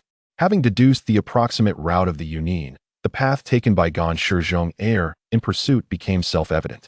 After securing the map, the youth turned and exited, sprinting northward for a while before releasing the giant bird once more, flying towards the northeastern direction of the land of Crafts. The 2 intelligence purchases had cost a total of 200,000 Ryo. Ningxi silently shook his head in frustration. Not everyone was entitled to know the whereabouts of an S-class rogue ninja. At the border where the land of Birds, the land of Bears, and the land of Wind converge, a squad of 4 Yunin ninjas sprinted at high speed, halting at the raised hand of their leader, ACI. The young man with yellow hair frowned as he surveyed the entrance to the canyon ahead. "What's wrong, Captain ACI?" asked one of the Yunin youths behind him, unable to contain his curiosity. "There's something off about the valley ahead. I just sensed an extremely faint chakra fluctuation," ACI replied, his expression grave as he focused intently on the front. The youth's heart quickened, and he whispered, "Are you suggesting an ambush?" Seeing the yellow-haired captain nod, tension washed over the youth and the 2 behind him. As they drew kunai from their sleeves, their vigilance heightened as they scanned their surroundings. "Captain, shall we take a detour? If we do, any ambush ahead would be rendered ineffective." The tall and slender youth beside the boy quickly spoke up, affirming that Tuasi's suggestion was indeed wise. Although circumventing the valley ahead would require an additional half-hour, it would significantly reduce the level of danger. Another young man nodded in agreement. Suddenly, a voice shouted, "Too late. Enemy attack. Everyone scatter." The boy from Yunin, who was in the middle, was about to respond when he heard the captain's roar. The 3 felt a jolt of anxiety and swiftly dispersed in different directions. In an instant, 4 shuriken shot out from the valley ahead, landing among the 4 who had just scattered. 2 of the shuriken were attached to explosive tags that were already mostly ablaze. Boom! The sound of 2 explosions echoed as the grass on both sides of the path beside the valley was uprooted, and several small trees were blown into fragments, hurled far away. Although the 4 members of Yunin managed to evade harm, they were inevitably left covered in dirt and ash. What a pity! The trap they had worked so hard to set up had been revealed before it could even take effect. It was said that the people of Yunin were reckless and headstrong. Why did they seem so timid now? Brother is right. The people of Yunin are nothing extraordinary. Voices of conversation emerged from the valley as a group of rogue ninjas, led by a bald man, emerged. Clad in the guise of bandits, they would appear to be a ruthless gang from afar, if not for the chaotic chakra fluctuations emanating from them. Why waste so many words? Attack! A gloomy voice suddenly emerged from behind the 4 of Yunin, accompanied by a rushing torrent. Suetun ninjutsu. The 4 of Yunin were taken aback and quickly scattered again, while the 6 rogue ninjas, upon hearing the voice, exchanged glances filled with fear, quickly suppressing their laughter and pairing up to charge at the scattered Yun ninjas. What kind of people are these, attacking us without provocation? Acai's expression turned grave as he dodged the rushing stream, a sense of danger rising within him. Out of the corner of his eye, he spotted a water droplet the size of a thumb hurtling towards him at great speed. As an elite of Yunin, well-versed in combat, his reflexes were instinctively sharp. Without a moment's hesitation, he swiftly drew his ninja blade and executed a diagonal slash. Clang! The sharp blade struck the water droplet, producing a sound akin to iron clashing, sending a shiver down a CIE's spine. This was clearly a technique of ninjutsu. However, he quickly suppressed his thoughts as more droplets began to rain down upon him. The densely packed droplets filled his vision, and with a swift hand seal, he was engulfed by the torrent. Bang! Bang! Bang! As the rapidly approaching droplets pierced through him, his body transformed into a large stone, only to be shattered into fragments. 3 meters away, the silhouette of a young man with golden hair slowly emerged, his gaze dark and fixed upon the tall figure stepping out from behind a tree. Dressed in black combat attire, the figure bore a pale, shark-like face, with 2 black markings at the corners of his eyes. A sinister smile revealed his sharp, elongated teeth. Kisame Hashigaki, an S-rank rogue ninja from the mist. Information flooded a CIE's mind upon seeing this man. As a high-ranking ninja of Yunin, he had encountered the profiles of many rogue ninjas on the wanted lists, particularly those of S-rank, who numbered fewer than 100 across the entire ninja world, each possessing formidable strength.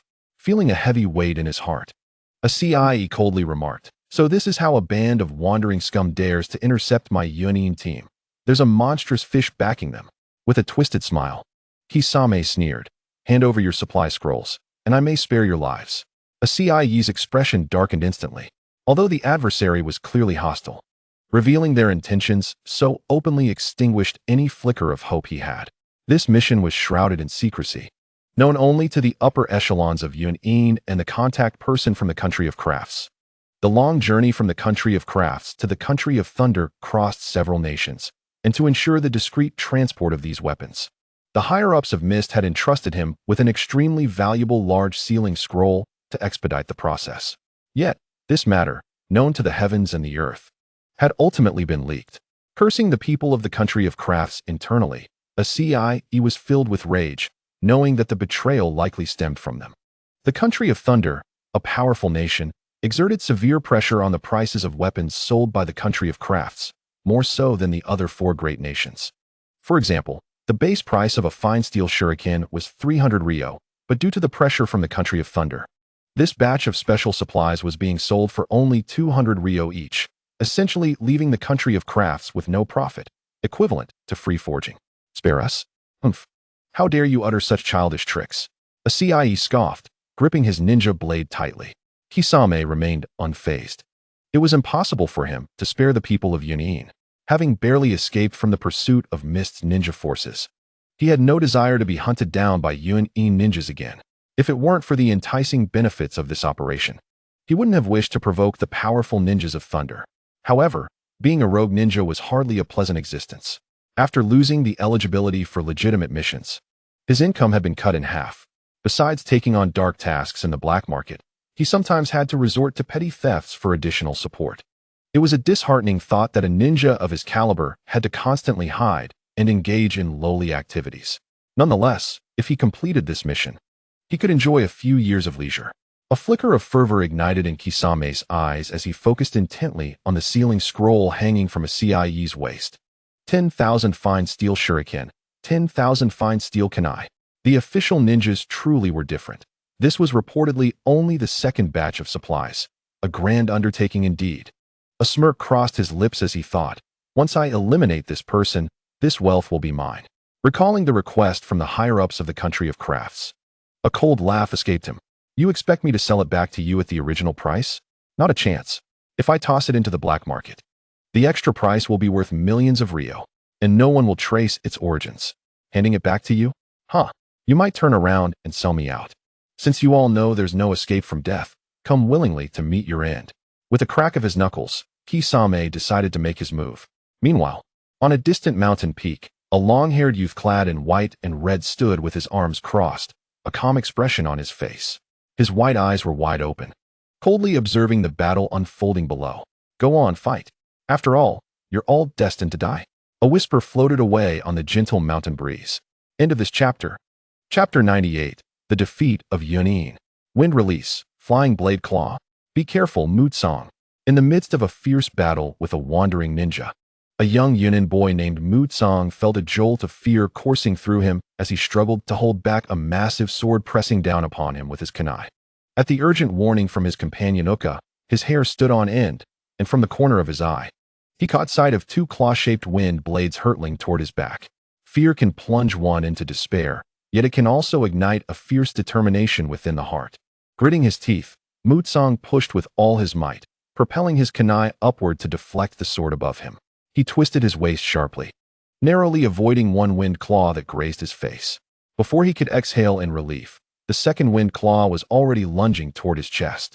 Suppressing his terror, Mutsong contracted his torso, hoping that this deadly wind blade would merely skim past him. He longed to shed 20 pounds instantly so that the wind claw would only shred his clothes. Alas, such wishes are but fantasies, with a harsh ripping sound. The wind blade tore through his shirt, leaving 3 deep gashes across his chest, sending a spray of blood and flesh into the air. Mutsong let out a wretched cry, clutching his chest with his left hand.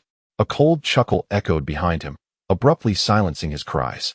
He stared vacantly as the chilling aura of death enveloped him, tears streaming down his face. The middle-aged wandering ninja, who had just been deflected, materialized eerily behind him, grinning maliciously as he raised his sword high, striking down at the boy's back.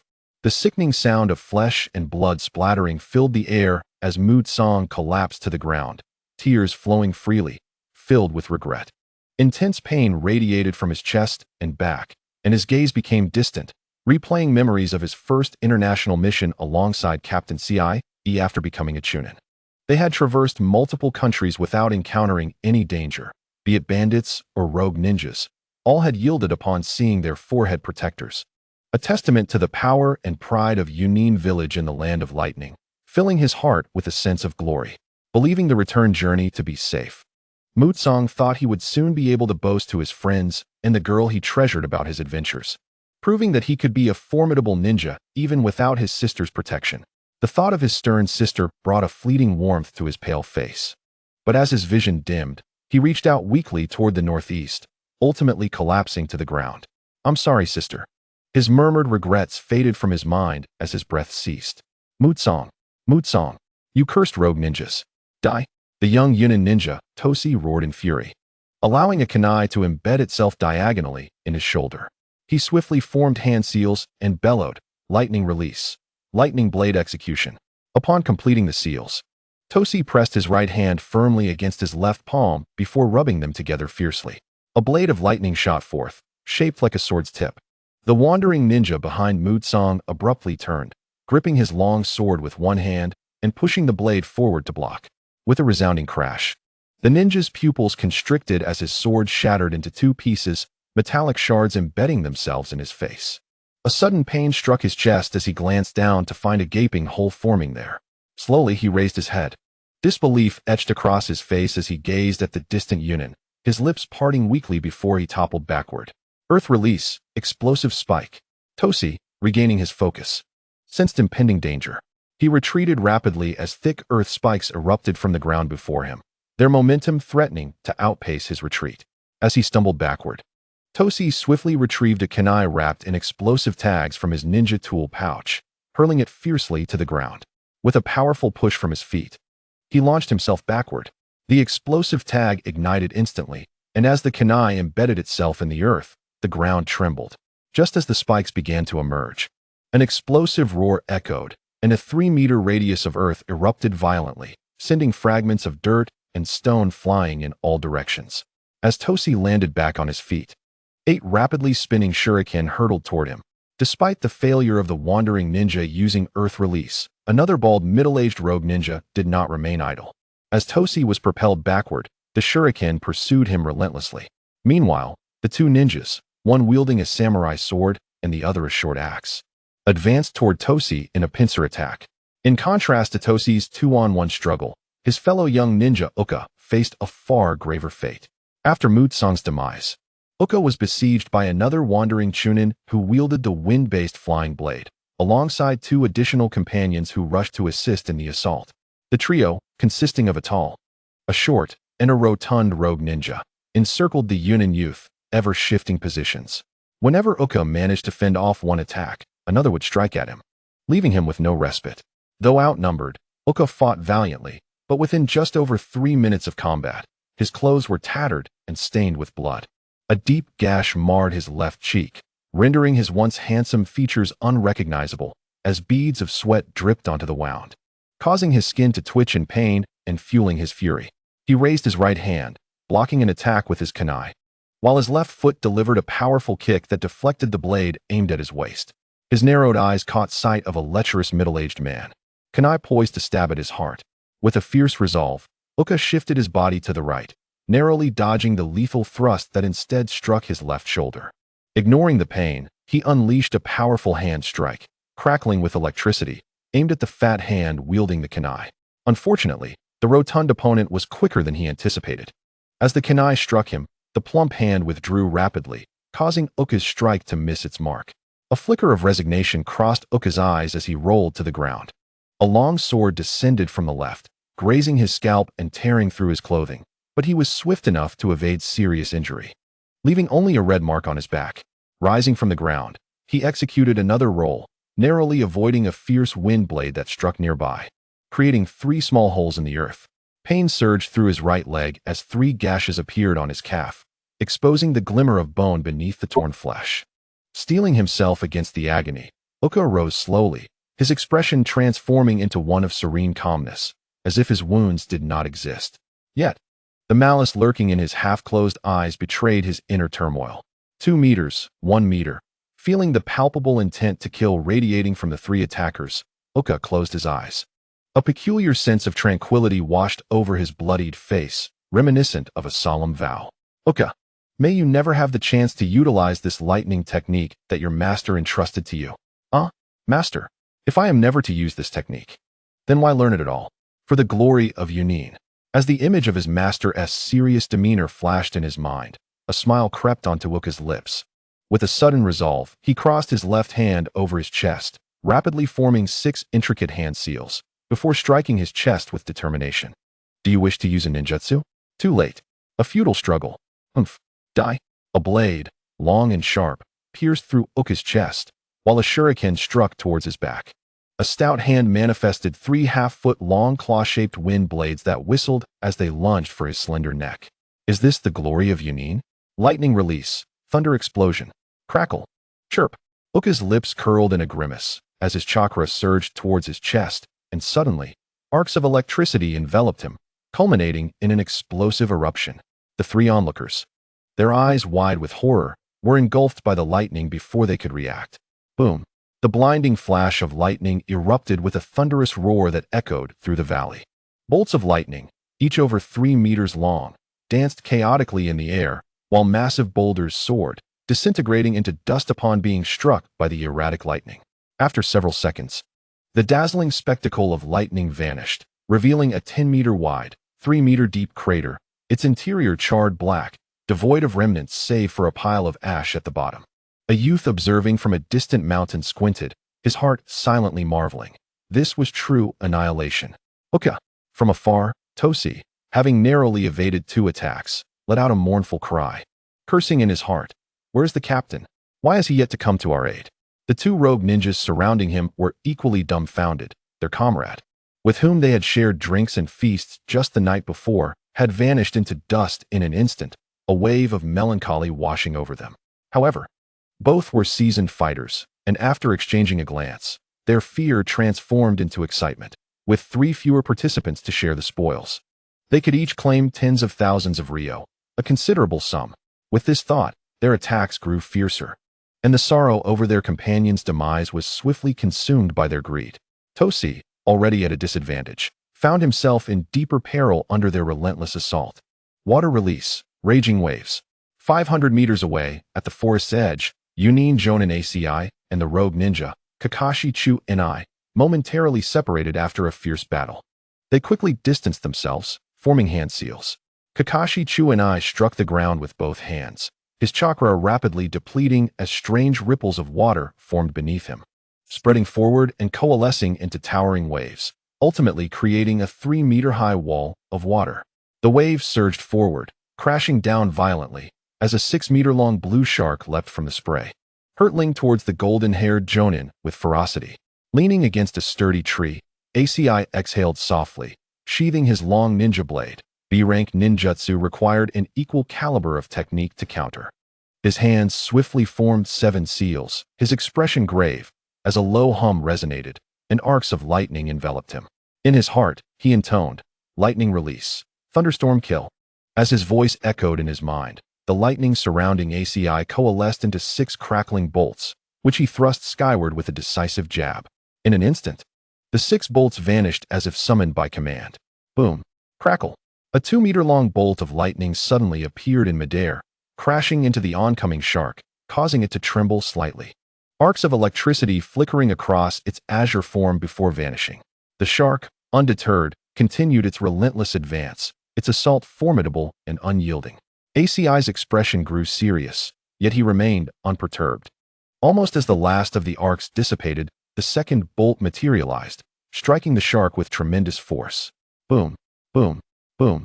With the 6th bolt descending, the enormous shark, now just half a meter above ACI's head, halted, its massive form exploding in a shower of water, drenching him thoroughly. Shaking his wet hair, the young Yunin Jonin squinted as he vanished from sight. Thud, thud, thud.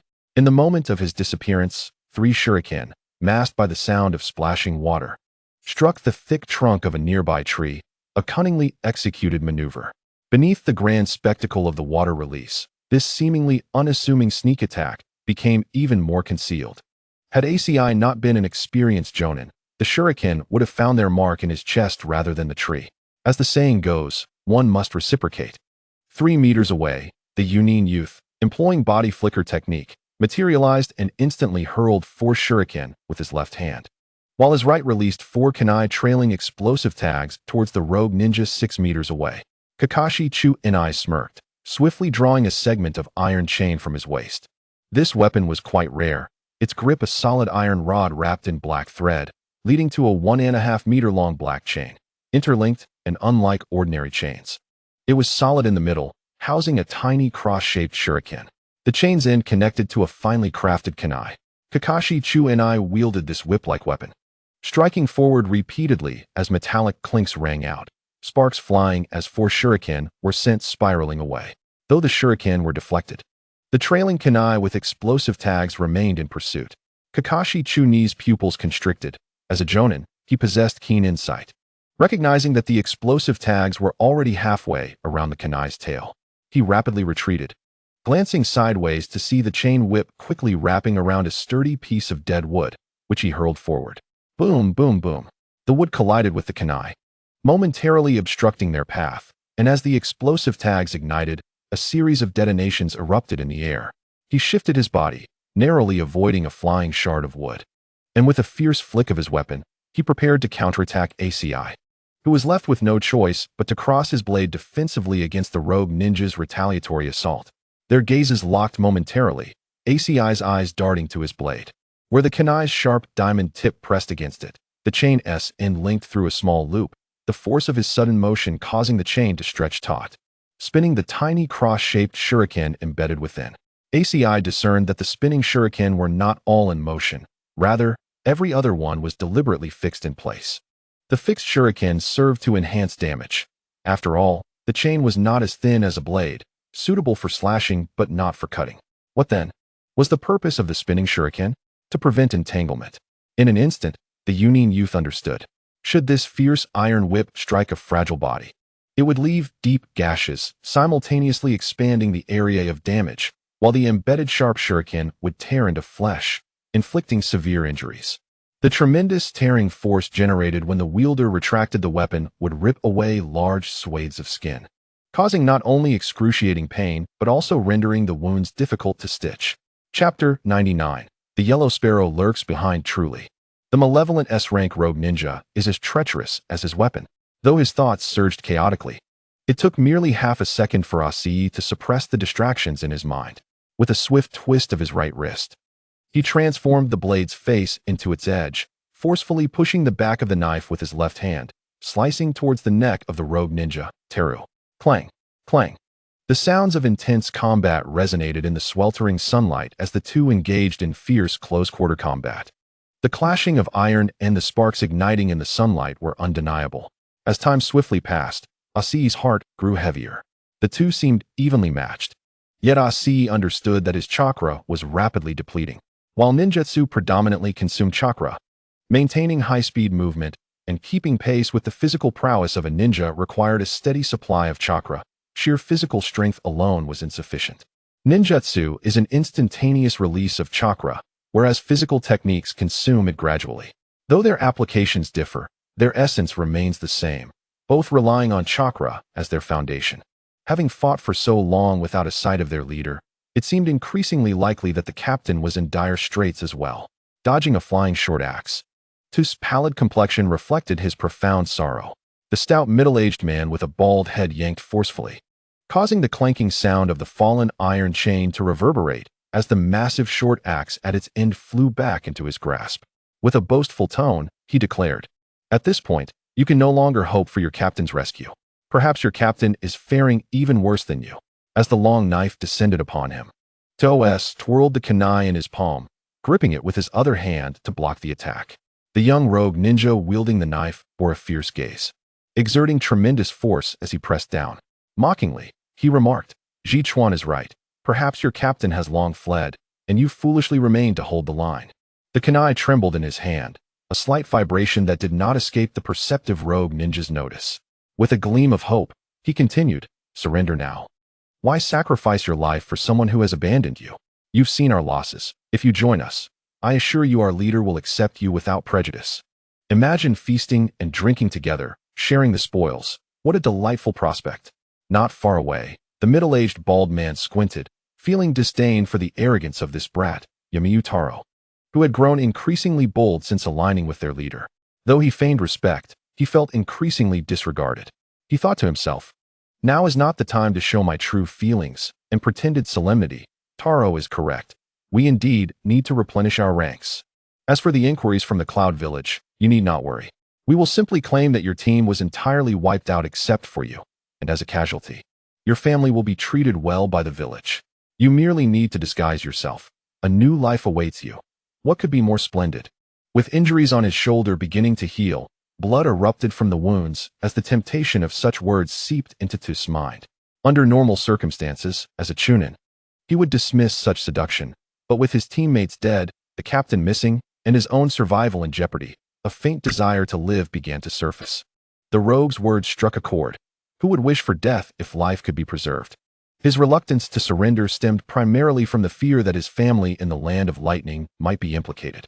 Following their suggestions, he could indeed find a sliver of hope. The distant land of lightning, though powerful, had neighboring nations. Even if they pursued, it would take at least half a month. And if Captain Asi had indeed fled, he need not fear. He could shift the blame entirely onto him. If the captain had perished at the hands of the rogue leader, that would be even better. There would be no witnesses to his demise. In a show of feigned sincerity, the young rogue ninja relaxed his grip, sheathing his long knife with a look of assurance. "Consider it well, brother. Life is short. Unnecessary bloodshed is unwarranted. You have many wounds. Let me treat you later." Glancing down at his multitude of injuries, Toes found the suggestion tantalizing, his will to survive intensifying. Just as he parted his cracked lips to respond, the young rogue's expression brightened, and he turned to look behind him, exclaiming, "The leader has arrived. I knew that Cloud Ninja Captain could never be a match for you." Toes was startled and turned quickly, only to feel his heart drop. There was no rogue leader behind him. Instead, the middle-aged bald man wore a derisive grin as he mocked him. How could he have made such a foolish mistake? A flash of the blade behind him caused a dizzying whirl of clarity, and in his final moments, the young Toes felt his consciousness fade. Blood splattered as his head soared into the air, hitting the ground with a thud, sealing the fate of the young Cloud Ninja. How delightfully naive. Such is the nature of great country ninjas. Cowards are a dime a dozen. Yamiyutaro expressed his exasperation, though pride gleamed in his eyes. He squatted down, wiping his blade clean on the corpse. The long knife returned to its sheath, and he rummaged through the body, retrieving the remaining kunai, shuriken, and explosive tags, placing them into his own pouch. Turning the body over, he pulled out over 2,000 ryo, complaining, "Pa, a miser. After all this effort, this is all you had to offer me." Rising with dissatisfaction, his eyes lit up as he noticed a young corpse nearby, sprawled on the ground. A glint of greed flashed in his eyes as he cast a wary glance at the bald man. The bald man, busy cleaning his axe of blood, chided Taro. You really cannot shake off that corpse-looting habit. We're about to acquire a fortune, yet you still covet those trivial possessions. Taro's heart brimmed with resentment as he thought. You were once a grave robber yourself. Now that you've risen to leadership, you look down on me? Despite his internal complaints, Taro feigned a smile, rubbing his hands together. Hee. For you, this small amount is nothing, but for me, it's a significant fortune. Every little bit counts. We cannot turn our backs on money. Hearing the flattery, the bald man smirked with a hint of sarcasm. Hurry up. We need to support the leader. The mention of the leader sent a flicker of fear across Taro's face. He nodded solemnly and dashed to the corpse of the Cloud Ninja, rummaging through its belongings. Seeing over 6,000 ryo in his hands, a smile crept onto his lips. A quick glance revealed a golden bracelet glinting in the sunlight on the youth's wrist. Cut it out. A grown man wearing jewelry. He snorted in disdain. But the smile in his eyes and the speed of his hands belied his discontent as he yanked the youth's hand with force. Behind him, the bald man secured his axe and discarded the cloth in hand. Noticing Taro's back was turned, he narrowed his eyes, stealthily drawing a kunai and vanishing from sight. Struggling to take it off? No worries, Big Brother will help you. A robust voice resonated from behind the young man, who had intended to rise and sever the corpse's hand with a blade to conveniently retrieve the bracelet. He hesitated, his heart gripped by an unexpected dread, only to feel a kunai pierce through his back. Looking down, he beheld the sharp tip protruding from his chest, and with a face full of unwillingness, he collapsed onto the lifeless body of the youth. The burly man relaxed his grip, disdain etched across his features as he muttered, "You two-faced scoundrel. I have long sought to deal with you. Given the leader's mercy, I allowed you to linger a few extra days, yet you remain unsatisfied, flaunting your bravado before me. Truly, you are oblivious to your impending doom." After tearing off the young man's tool pouch and prying his clenched left hand free, he seized the 6 taels of paper currency held within. A smile crept onto the big man's face as he stood up, reveling in his triumph while simultaneously harboring a sense of foreboding. The leader's promise of 1,000,000 taels in commission would not be easily obtained. The leader was a man of his word, yet I must tread carefully, one step at a time.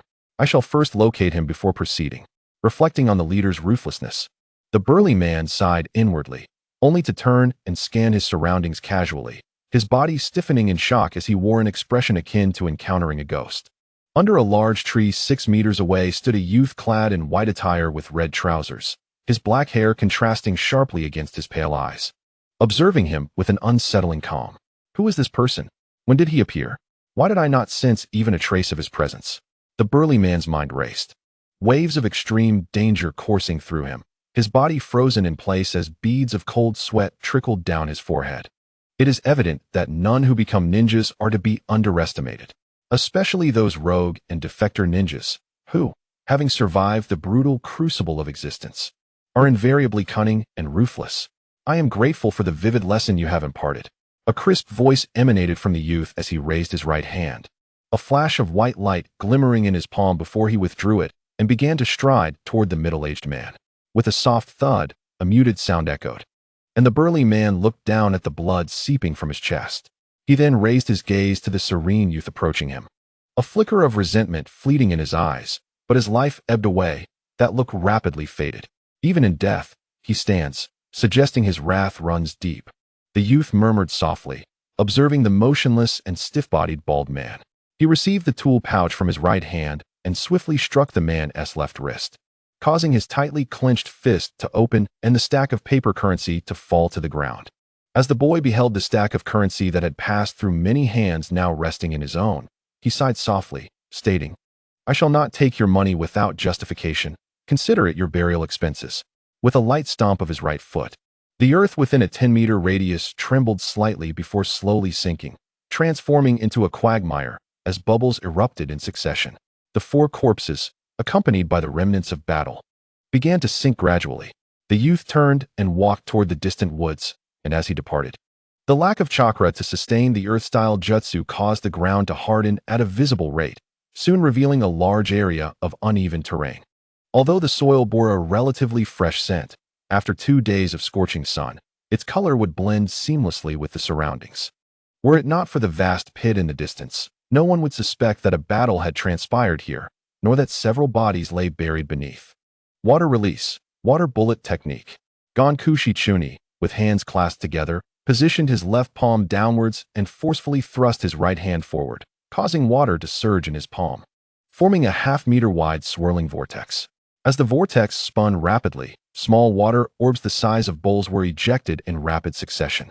The two combatants had now engaged amidst the dense forest, towering ancient trees rising majestically, while water orbs relentlessly bombarded downwards. Asii, armed with a ninja blade, evaded with agility. But as he peeked from behind a massive tree, he was met with several swiftly approaching water projectiles.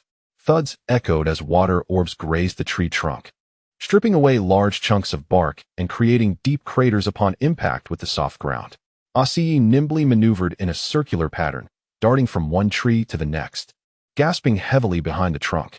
The dull thuds reverberated from the tree behind him, sending tremors through his body, yet he dared not reveal himself. His eyes darted quickly, assessing his surroundings. The tree to his left stood 6 meters away, while the one to his right was 4. With determination, he formed a series of hand seals and swiftly darted towards the larger tree on his right. As he emerged, almost exposing himself, Gonkushi Chuni instantly transformed his right hand into a handgun shape, his index finger tapping 3 times toward the left, sending 3 high-density water beads, akin to bullets, flying between the 2 tree trunks toward the silhouette lurking within.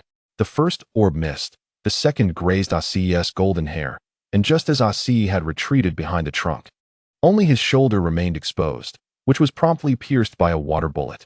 Though the attack landed, Gonkushi Chuni's face bore no smile. With a sharp crack, Asii dissipated into a plume of white smoke.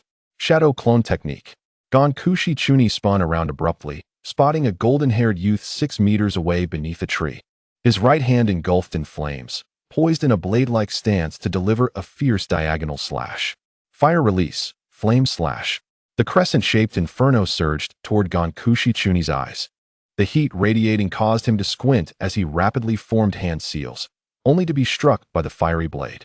With a resounding crash, Gonkushi Chuni transformed into a splinter of wood, the flaming blade cleaving through him and continuing its path, severing 2 ancient pines, each as thick as a man's waist, before crashing into a third tree, erupting in a spectacular display of force before vanishing.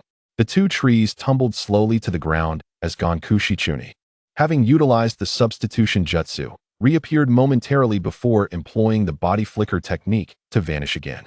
When he reappeared, he was within a mere meter of Asii. His right hand balled into a fist, water spiraling rapidly around it, as he aimed a powerful strike at Asii's chest. Asii's face reflected terror as he raised both hands in a hasty defensive posture. They were merely a fist's distance apart. Fire cloud blade technique. 3 flames of death. Just as Gonkushi Chuni's fist collided with Asii's arms, a deep voice reverberated through the forest, and Asii's terrified expression shifted to one of calm. His gaze meeting Gonkushi Chuni's with indifference, before bursting into white smoke. Gonkushi Chuni's expression darkened as he abruptly looked up, spotting Asii overhead, gripping a long blade wreathed in dark red flames. The youth swayed, and suddenly, 3 Asii appeared in the air, forming a triangle, each wielding a flame-enshrouded long knife, descending upon Gonkushi Chuni with ferocity. With a swish, 3 flames, each over 3 meters long and half a meter wide, converged in a devastating arc, engulfing Gonkushi Chuni in a torrent of fire. The ground erupted with a thunderous roar, a series of explosive flames shooting high into the air, while waves of fire surged outward, rapidly consuming a 10-meter radius and creating a small inferno that ignited the thick layer of dried leaves below. After unleashing his final jutsu, the remaining 2 clones dissipated, and the cloud-hidden youth, having collapsed 2 meters from the edge of the firestorm, knelt on the ground, breathless, propping himself against the hilt of his blade. Gazing at the inferno, he was utterly drained, unable to muster any chakra. Were it not for his indomitable will, he would have succumbed to unconsciousness from chakra exhaustion long ago. Water release, water prison technique. A raspy voice pierced through the silence, sending chills down Asii's spine as he believed it was over. With a sudden splashing sound, a water column, as thick as an arm, erupted unexpectedly from beneath the ground, chilling him to the core. As he gazed at the figure emerging from the inferno, Asii's bitter smile faded. His grip on the long blade loosened, and his head drooped forward, thudding against the ground. Truly, he was a formidable elite shinobi from Yunin, almost causing me to falter. In a state of disarray, Gonshi Zhongair stepped out of the sea of flames, encircled by streams of water. He ran his fingers through his singed curls, his complexion grim. Just as he muttered to himself, his expression suddenly transformed.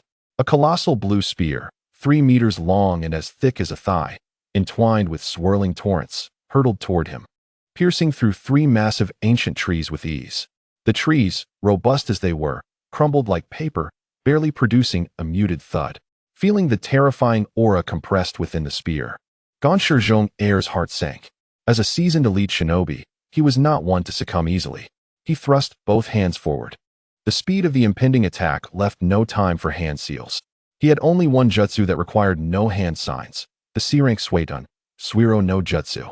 With a swift push, the meager chakra remaining within him drained rapidly, enveloping him in a massive water sphere with a diameter of 4 meters. He no longer hoped to withstand the technique. He merely wished to mitigate his injuries. As the sharp water spear pierced the water sphere, a distressing jutsu rank flashed in his mind. A thunderous explosion erupted as the deep blue spear collided with the water sphere, unleashing a gargantuan water vortex. 10 meters wide and over 20 meters high, within the forest, the spiraling waters violently snapped nearby trees, and as the uprooted trunks were drawn into the vortex, they were swiftly severed by the whirling blades of water. After half a minute, the towering water vortex, having wreaked havoc upon several trees, collapsed with a roar, sending waves that could nearly submerge a person cascading outward in layers. 2 minutes later, a young man clad in white appeared atop a tree crown, surveying the ravaged forest below. He furrowed his brow and, with a meticulous gaze, noticed a middle-aged man lying beneath a broken tree, his clothing mostly tattered. The youth breathed a sigh of relief, thinking how fortunate it was that the man hadn't been torn to shreds. Otherwise, it would have been a significant loss. With a swift motion, he appeared beside Gonshi Zhongair's lifeless body.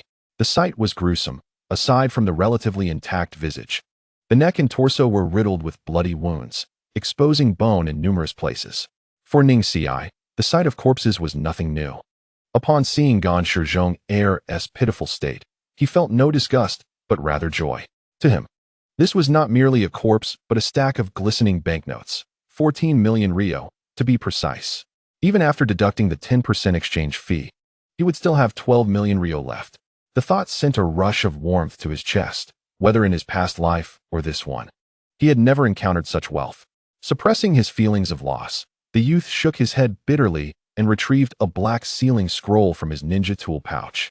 Unrolling the scroll, he revealed a white surface marked with a circular rune, at its center inscribed with the red character for corpse.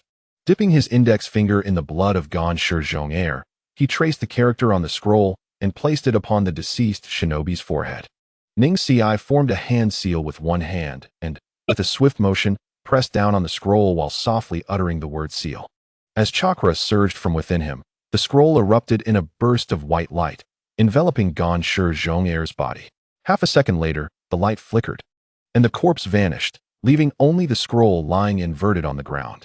Picking up the scroll, the youth cast a cursory glance and noted that the character for corpse had disappeared, replaced by a red character for man, indicating that the scroll was no longer blank.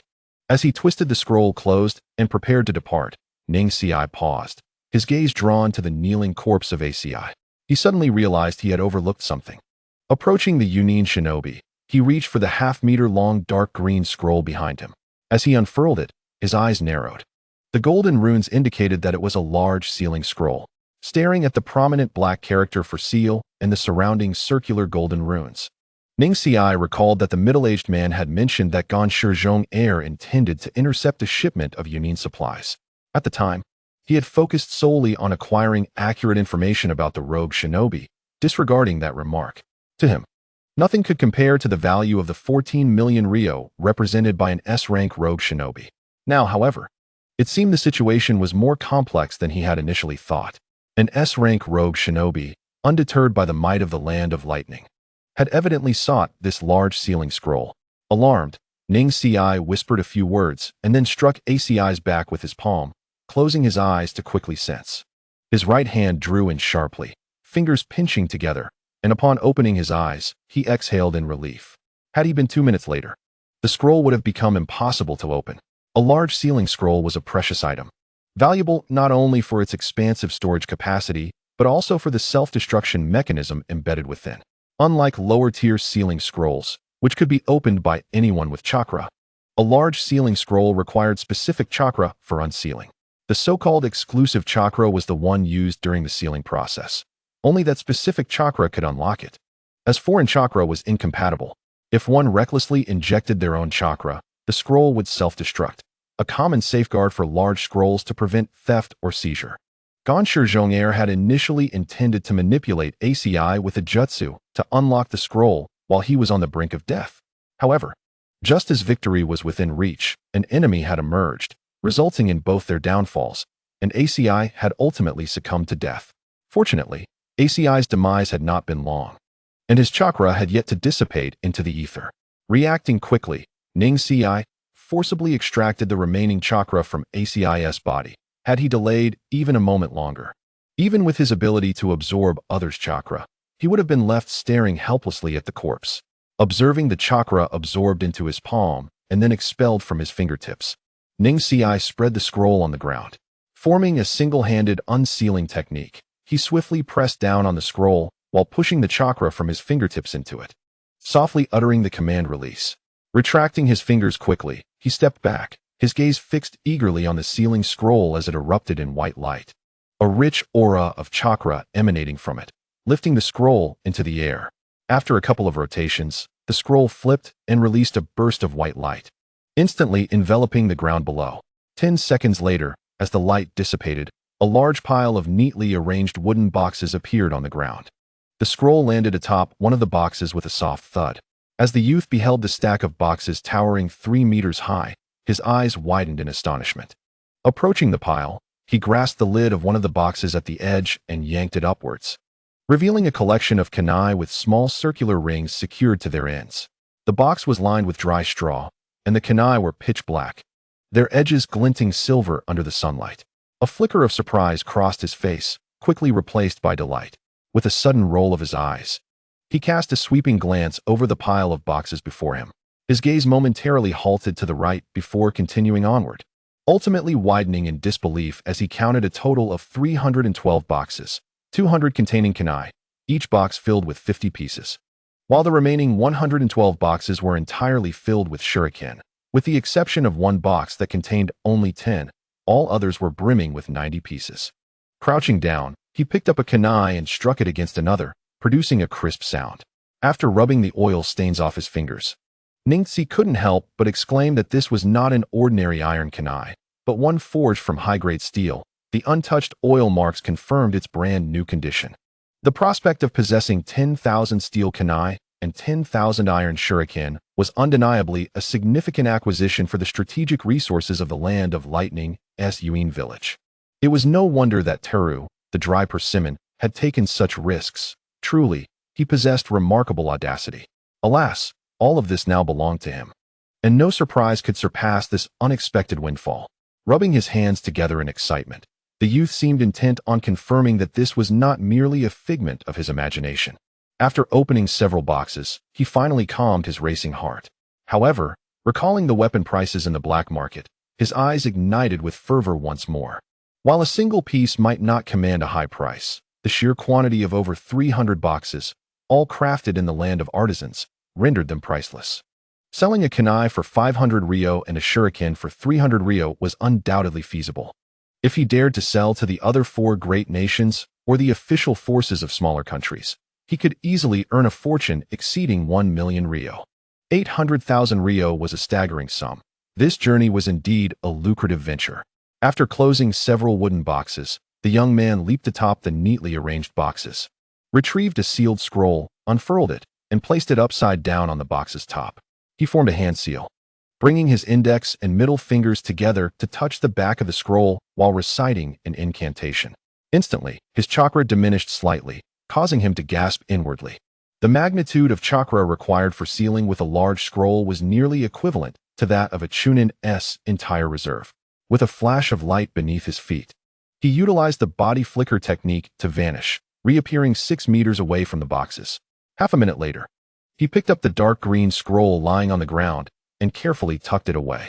Casting a glance at the nearby corpse, he furrowed his brow, then took a step forward, silently invoking the earth release, Marsh of Yellow Springs. The ground gradually sank, and under his precise chakra control, a 1-meter wide and 2-meter long marsh pit, bubbling with effervescence, emerged before him. Approaching the corpse of ACI, he kicked it into the marsh pit, watching as it slowly sank. He then collected a broken piece of wood from the ground, cleaved it in half with one hand, and placed one half atop the nearly solidified marsh. Bringing his fingers together, chakra glimmered at their tips, and he swiftly etched the words ACI's tomb into the wood. Regrettably, with limited materials at hand, he lamented that, given the grand gift from his brother, he should have crafted a more opulent tomb. Leaning against the wooden tablet, he glanced at the crooked and unsightly characters engraved upon it, his expression revealing a hint of disappointment. After a moment of reflection, he summoned 2 strands of chakra to bind the large dark green scroll to his back. He then took out a medium-sized sealing scroll, releasing a blue bird, and mounted its back, grasping the reins as they soared northward towards the land of birds. Nestled between the 2 great nations, the land of birds boasts a minuscule territory, barely a fraction of the size of its neighbors.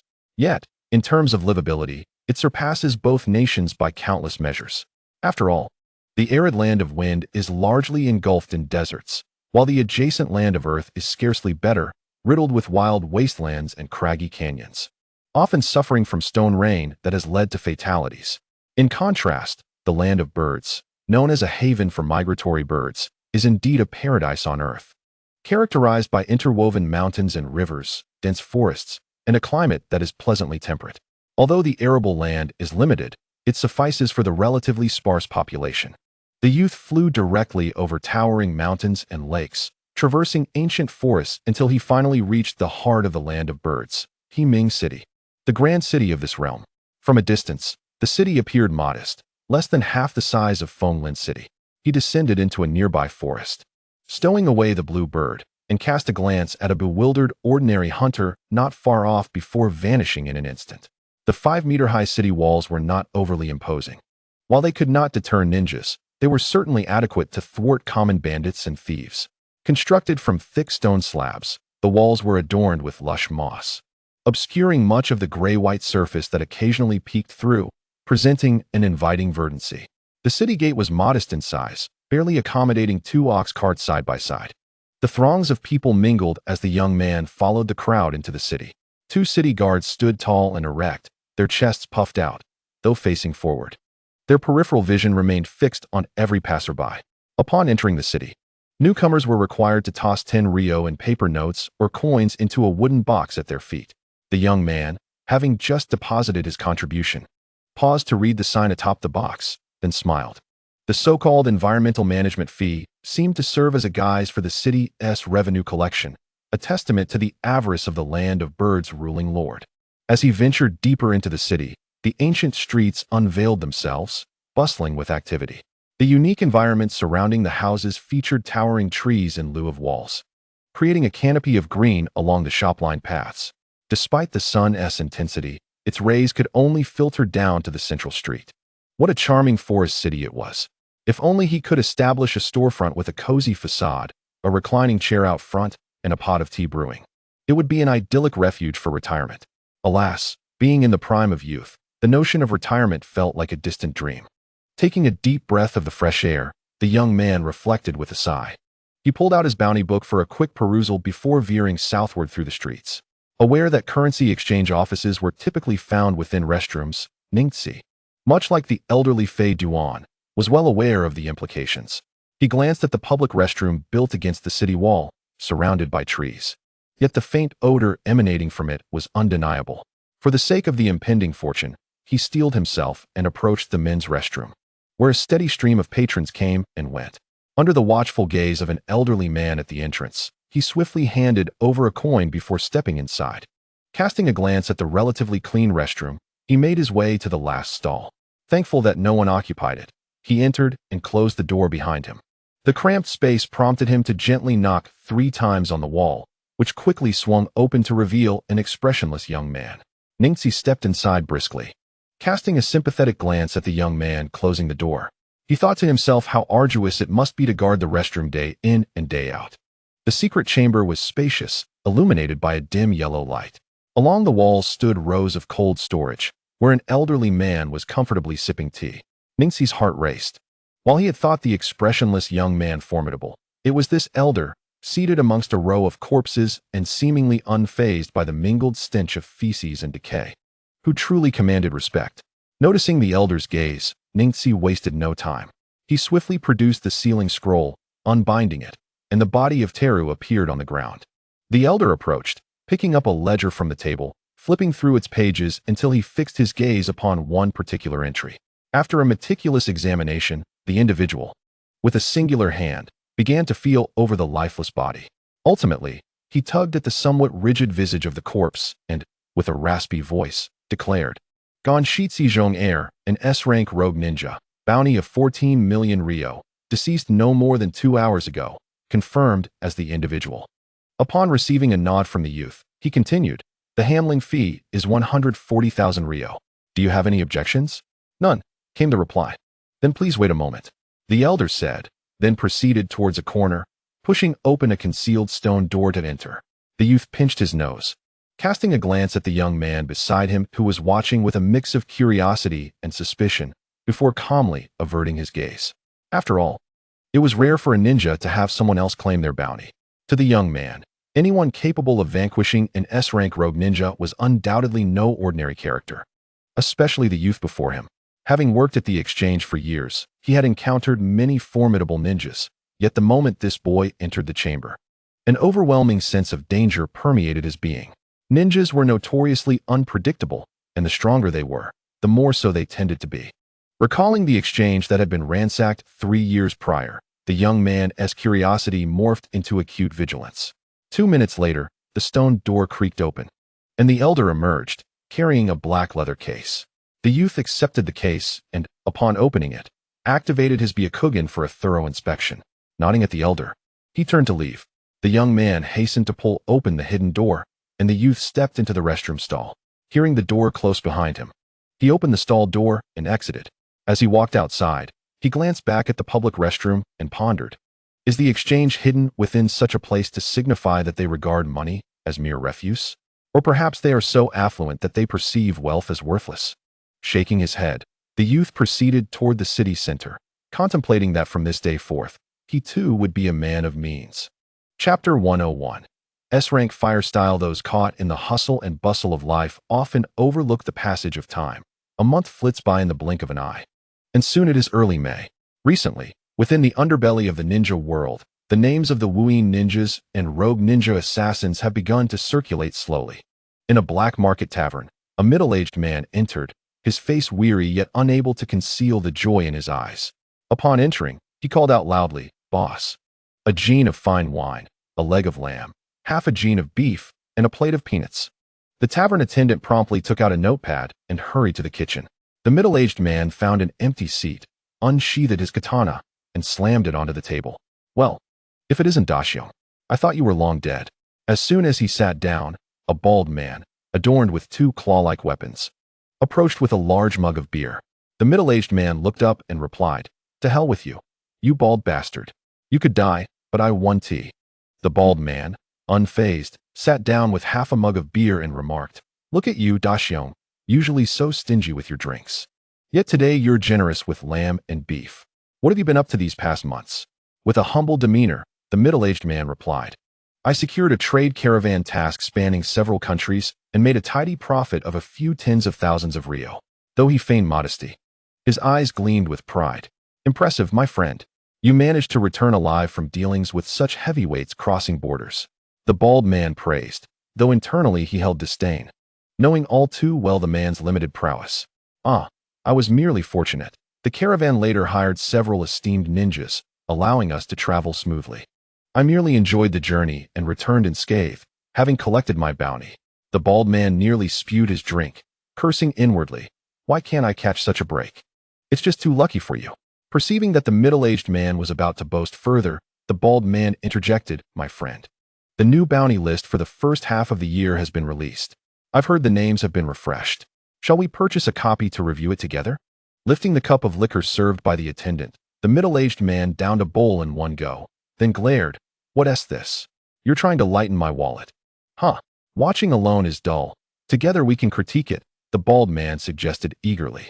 Upon the middle-aged man's agreement, the bald man called out, "Attendant, bring us the latest bounty list."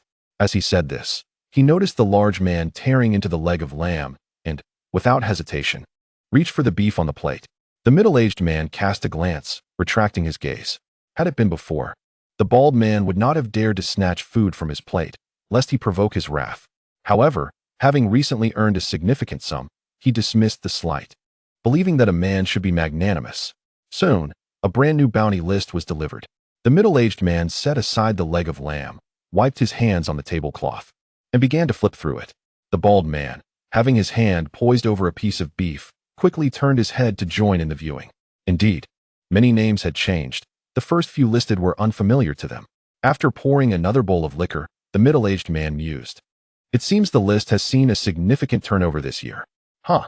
You may have seen them on the previous list, but if you encountered them in person, you'd be the first to kneel and beg for mercy," the bald man scoffed, rolling his eyes. Though he silently derided the middle-aged man's bravado, he wore an expression of agreement. It appears that even the illustrious ninjas are not immune to hardship, constantly hunting one another. A single misstep, and one could vanish from the list. Taking a small sip of his drink, the middle-aged man concurred, remarking, "To disappear from the list can only mean one thing. They've turned into money in someone else's pocket." This year's white bounty list bore an even greater toll than last year, with nearly half of the names changed. Observing Daxiong drinking, the bald man rubbed his right hand on the tablecloth and slowly flipped through a few more pages. The first half is filled with minor characters. It's natural for them to perish quickly, the drunken man boasted. Minor characters? The first half of the bounty list, while not as notorious as the latter half, still comprises seasoned jonin known for their ruthless killings. You dare to talk so boldly? You're not afraid of drawing the ire of some formidable ninja? The bald man glanced around the tavern, then discreetly distanced himself from the middle-aged man, wary that some temperamental ninja might overhear and mistake him for an accomplice, resulting in dire consequences. Several names had also vanished from the yellow bounty list, including that of a female ninja notorious for targeting wealthy and philandering men. Curious, the middle-aged man suddenly inquired, "What about that Chaofeng lady?" The bald man paused, a mental image of an unremarkable yet curvaceous female ninja surfacing in his mind. He replied, "You mean Lady Chaofeng? I heard she killed the head of a prominent family in the Land of Wind and was pursued by the higher-ups of Sunagakure. She reportedly perished in the deserts of the Land of Wind 2 months ago." "Ah, what a pity," the middle-aged man lamented. "What you lament is likely her physique." The bald man whispered slyly, "Don't you dare speak such filth. Lady Chaofeng has always been a figure of my respect. How could I ever desecrate her?" Daxiong retorted angrily, slamming the table. Heisei chuckled lightly and quickly fell silent. He suddenly recalled that the individual before him had once been a guard for a prominent family. Yet due to misfortune and lack of resources, he ended up marrying a beautiful wife who eventually left him for someone else, driven by disdain for his poverty. Surprisingly, this man harbored no hatred for his wife, but instead directed his wrath towards the man who seduced her. The formidable female ninja, Xiao Chaofeng, specialized in eliminating wealthy and powerful men who abandoned their partners, striking a chord deep within the hearts of men. Each time news of Xiao Caofeng's killing spread, he would applaud in the tavern. Therefore, it was only natural that he would be enraged upon hearing of the untimely demise of someone he admired. The discomfort in his heart was magnified by the effects of alcohol. The middle-aged man, known as Daong, flipped through the pages of a book rapidly, soon transitioning from yellowed pages to crimson ones. He exclaimed in astonishment, "Who is this young fellow? Only 10 years old and already on the red wanted list. How have I never seen him before?" The youthful and handsome visage captured his gaze, but as he continued to read, he gasped in shock. Name, Hyuga Neji. Gender, male. Age, 10. Rank, S-class. Strength, quasi-shadow. Bloodline limit, Byakugan. Origin, Hyuga clan of Konoha. Current heir to the main family and the inheritor of the branch family. After a failed attempt to steal forbidden jutsu from Konoha, he severely injured several high-ranking ninjas and defected last year, mastering the bloodline limit with formidable taijutsu and proficiency in advanced ninjutsu of water, fire, and earth. He is known as a no-hand ninja, classified as extremely dangerous with a bounty of 12 million ryo, requiring the body to be intact.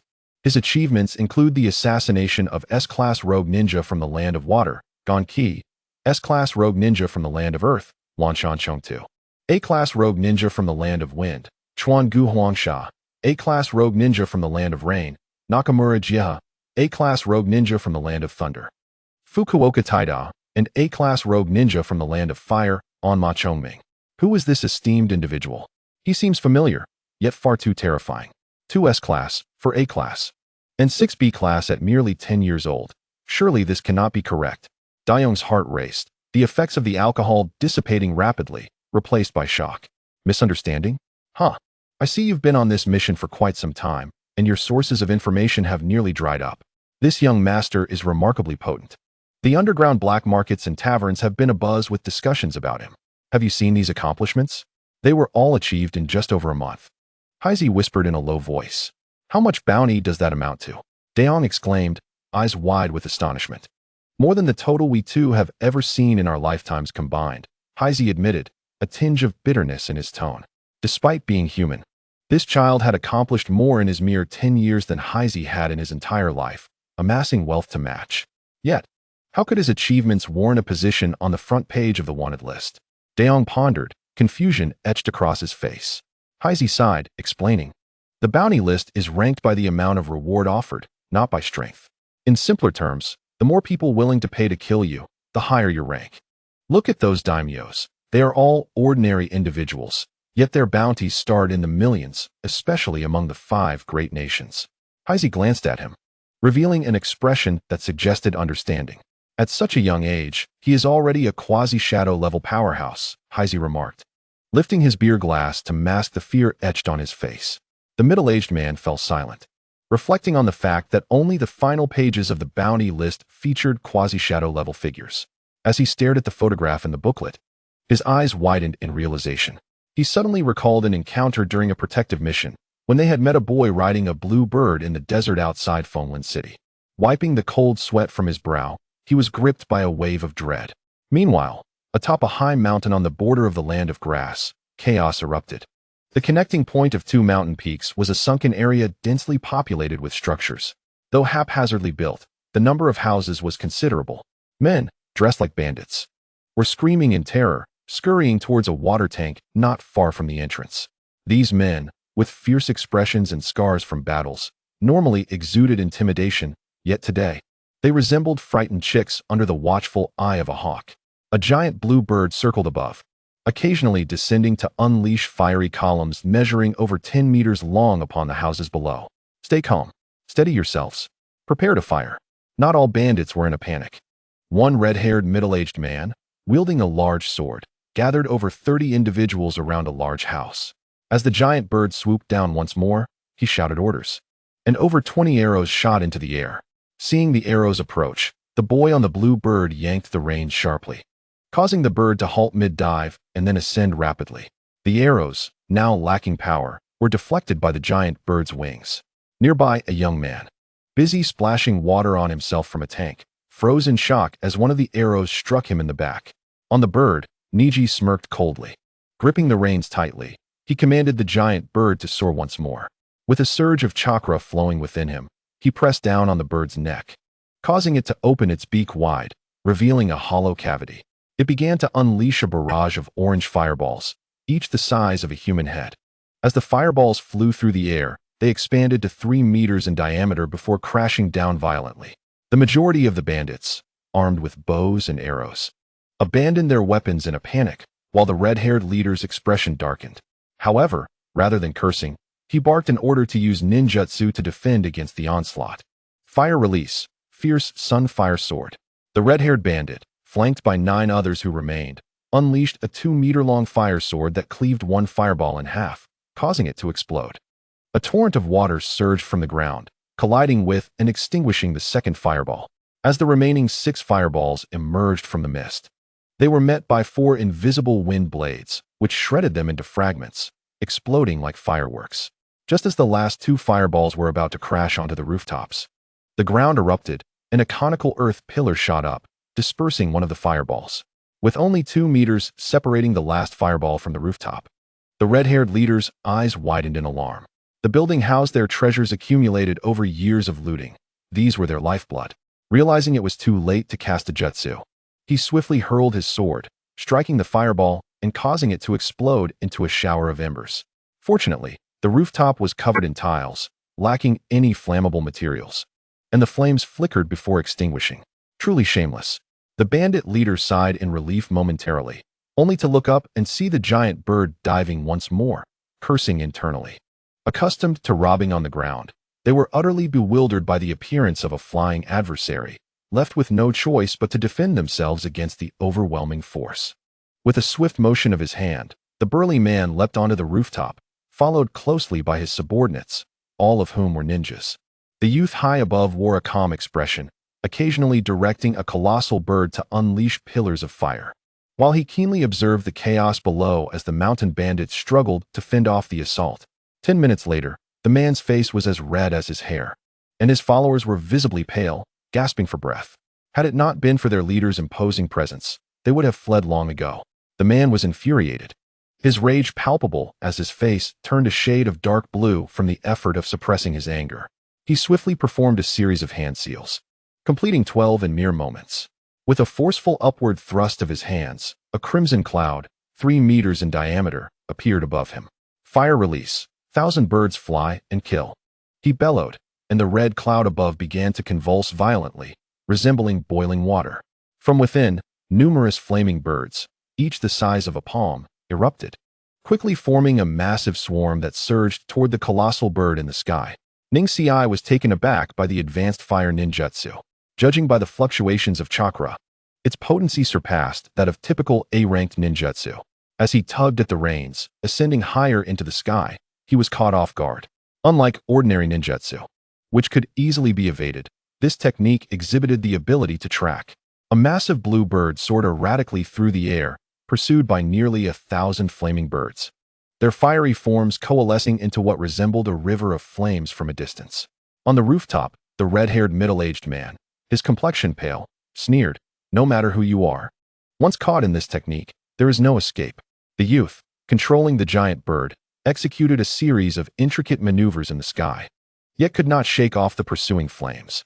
A glance downward revealed the middle-aged man fixated on him, showing no signs of controlling any ninjutsu. What is happening? Ning-Ci pondered. Typically, if a ninjutsu was unleashed without subsequent hand seals, it would lose control and follow its original trajectory. This technique not only demonstrated the ability to turn, but also possessed tracking capabilities. Strangely, most ninjutsu have time limits, especially offensive ones, which dissipate within seconds if they fail to strike a target.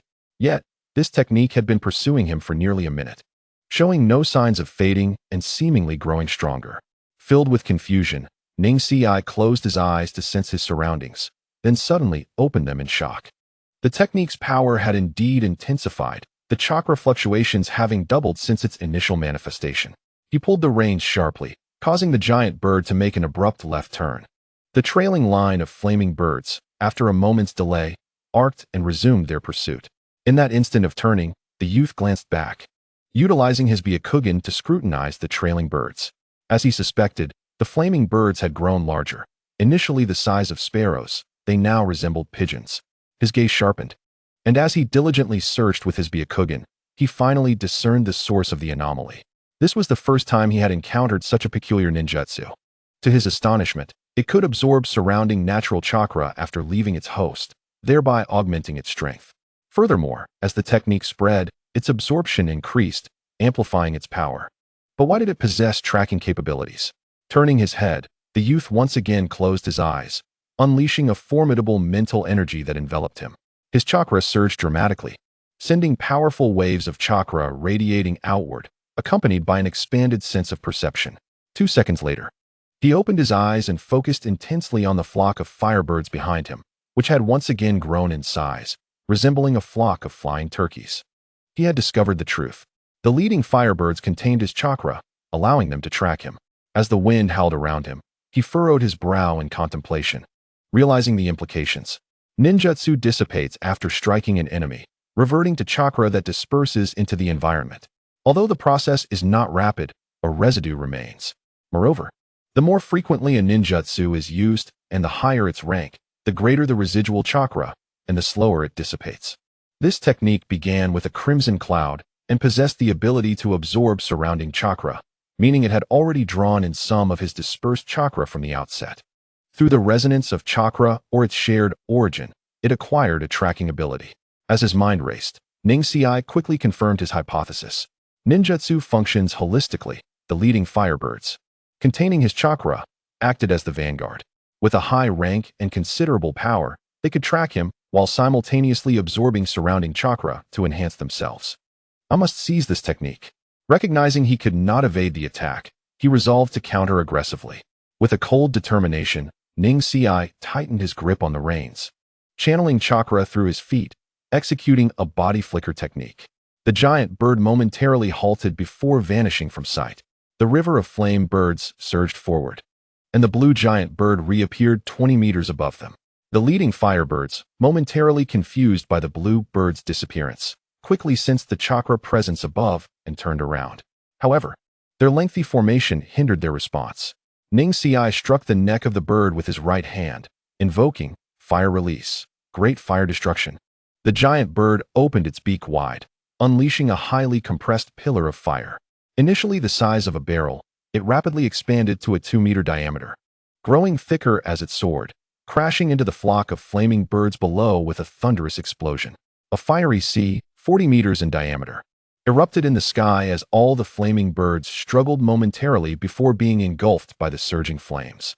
The power of his great fire destruction, amplified by 3 times the usual chakra, should surpass that of an A-ranked fire technique. Ning-Ci calculated as the giant bird hovered above the inferno.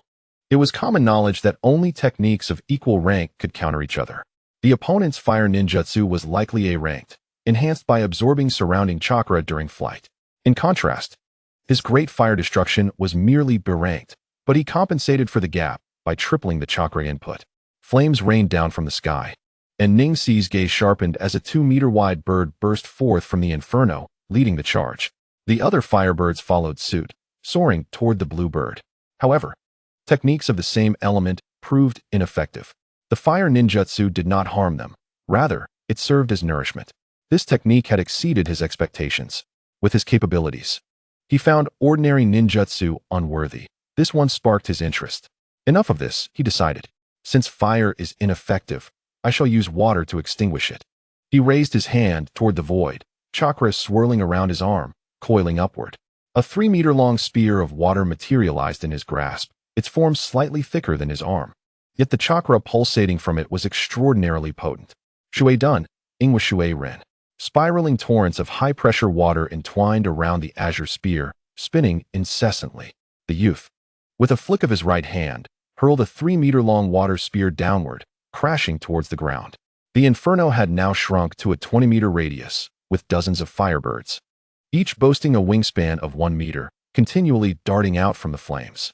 The lead firebird had ascended 10 meters above the blaze, its massive body laboriously flapping its wings, when a 3-meter-long blue spear pierced through it in an instant, subsequently skewering several more firebirds before plunging into the inferno below.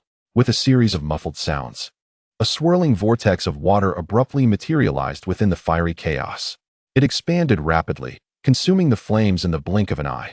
The water tornado swelled to over 10 meters in width and 20 meters in height, extinguishing the fire and unleashing a mist that engulfed everything in its path. The firebirds that had escaped the spear's grasp suddenly halted mid-flight, as if ensnared by invisible hands, and were then mercilessly shredded into fragments by the whirling water blades. As the water tornado collapsed, a sudden downpour commenced, leaving the bandits below in stunned silence, their eyes fixed on the sky, until the torrential rain jolted them back to reality. The red-haired middle-aged man turned pale. This technique was his trump card, and he never anticipated it would be resolved in mere 3 minutes. Had he known that the youth had only toyed with him to gauge the technique's potential, his complexion would have shifted from white to green. The downpour arrived swiftly and departed even more rapidly. A large blue bird descended, following the rain. At 10 meters above the ground, the youth struck the bird's neck at the diamond-shaped protrusion, causing its wings to abruptly halt while mechanically flapping. The youth leaped from the bird's back, landing steadily on the roof of a wooden house, causing 2 tiles beneath him to crack without shattering. Once balanced, he dashed towards the opposing middle-aged man. Stop him! Block him! The red-haired man barked to his underlings. 9 ninjas, gritting their teeth, charged towards the youth. With 1 upper ninja, 3 middle ninjas, and 5 lower ninjas, this band of marauders had roamed the borders of the Kusa no Kuni for several years. Possessing a modicum of strength, Ningxiai swiftly assessed their capabilities. As he ran, 2 lower ninjas intercepted him. Ningxiai spread his arms and struck their chests with a forceful clap. At the moment of impact, he silently commanded Cho Sheng within his mind. 2 small blue diamond-shaped marks on his wrists suddenly glimmered with blue light, and an overwhelming suction surged from his palms. The 2 lower ninjas, poised to attack with raised right hands, turned pale as the chakra they had reserved began to drain violently, leaving them utterly depleted in the blink of an eye. With a thud, the pair tumbled backward, their strength sapped and their breaths faint. The youth dashed through them, his hands moving in rapid succession. Mastering the gentle fist technique with high-speed strikes of the 8 trigrams palm and familiar with the human body's chakra pathways, he moved like a tiger among sheep. Dispatching the lower ninjas with a single strike and the middle ninjas with 2, draining their chakra as he sent them flying. As for the upper ninja, having initiated a ninjutsu and subsequently used a B-rank wind release technique, his chakra was diminished to slightly more than half. After delivering 16 strikes with his 8 trigrams palm, the middle-aged upper ninja's chakra was entirely depleted. Without chakra, his body's defenses and resistance were no different from that of an ordinary person. The barrage of palm strikes rained down upon him, and the subsequent 32 strikes caused the chakra-exhausted middle-aged man to spit blood, collapsing helplessly at the feet of the red-haired man. With 2 in-sealing techniques inscribed on his wrists, it was indeed a clever strategy paired with the terrifying combo of the 8 trigrams palm. At this moment, I stood before the middle-aged man, having no weaknesses.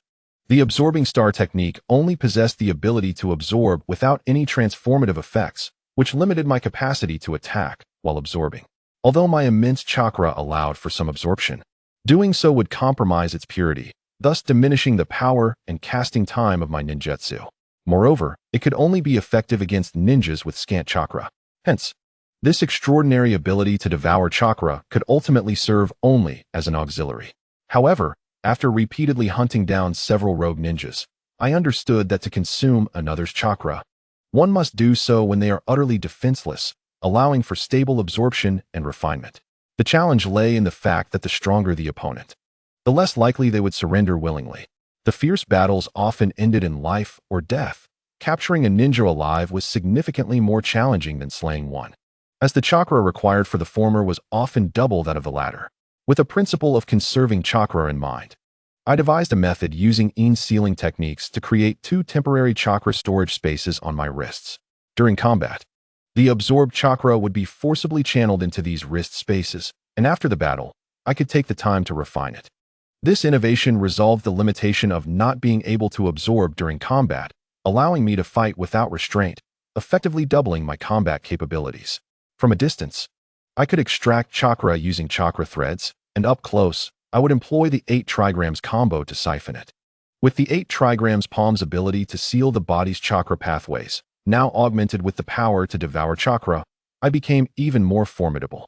Although I could not consume chakra as effortlessly as the Akatsuki's Kisame, the substantial chakra reserves and accelerated absorption speed I possessed rendered that distinction negligible. I could weaken my enemies while simultaneously executing powerful attacks with ninjutsu. As my already vast chakra continued to swell, my absorption power would only strengthen. Now, with a single strike, I could drain a lower ninja's chakra completely.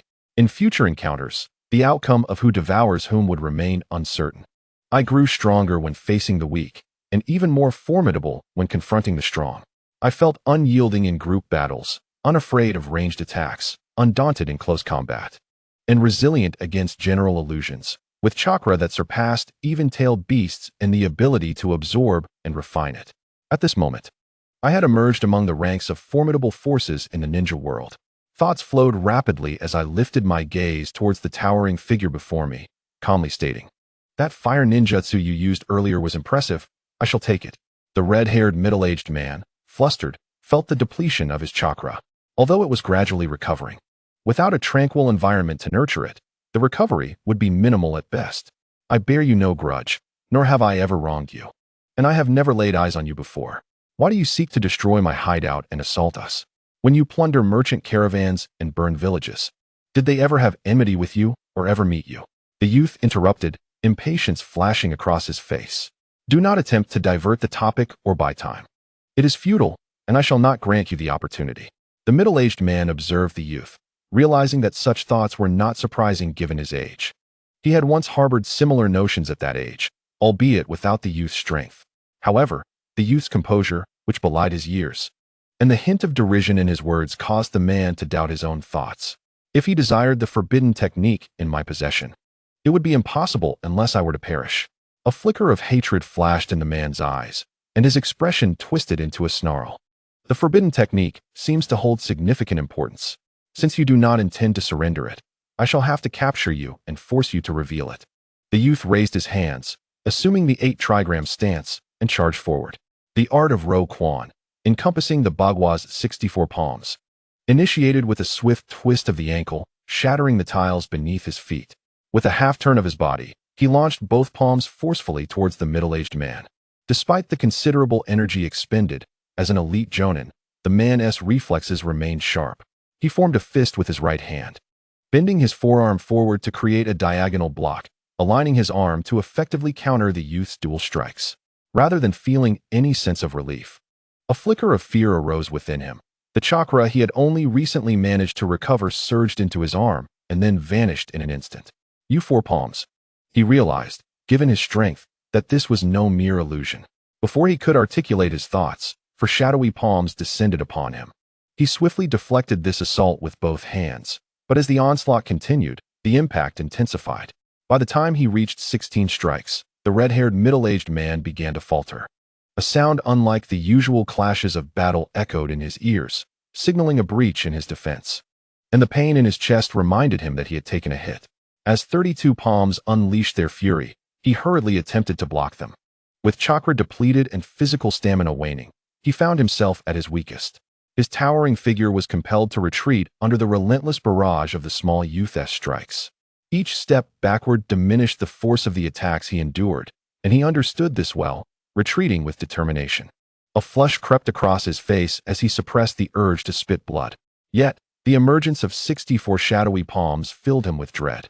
A fleeting glance revealed the youth's forehead protector hanging from his red pants, with a blue cloth strap tucked into his waist, the shimmering metal plate fluttering erratically. Staring at the emblem's silver gleam, the man was momentarily taken aback, his eyes reddening with rage as he charged toward the palms. "Konoha ninja, you all deserve death." The 60 shadowy palms struck the man, causing him to spew blood. Instead of retreating, he lunged forward, grasping an explosive tag from his lower back, propelled by a deep-seated hatred as he rushed toward the youth. Chapter 103. The secret of the sun flame. Ning Ci narrowed his eyes, perplexed by the middle-aged man's sudden frenzy. Nevertheless, he would not allow danger to encroach upon him. He swiftly retreated 10 steps, casting several blue needles that struck the man's wrist, piercing it and severing the tendons. With the needles embedded, the middle-aged man instinctively released the explosive tag from his grasp. After launching the needles, the youth sprinted forward, pushing forward with his left hand, releasing a column of air.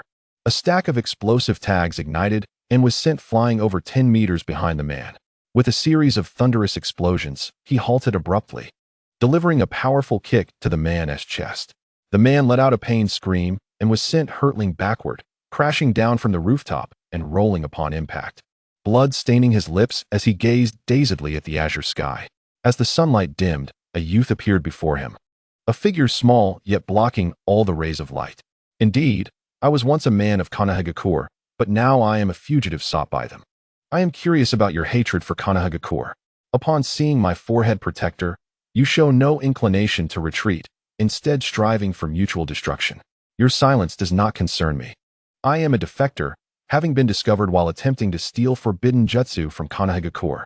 Your deep-seated hatred implies that you are aware of such techniques, capable of summoning the souls of the deceased and extracting their secrets. I can summon your spirit, and your remains could yield a substantial bounty. After all, 9 million ryo is no small fortune." The youth squatted down, observing the indifferent red-haired man, his expression calm and unconcerned.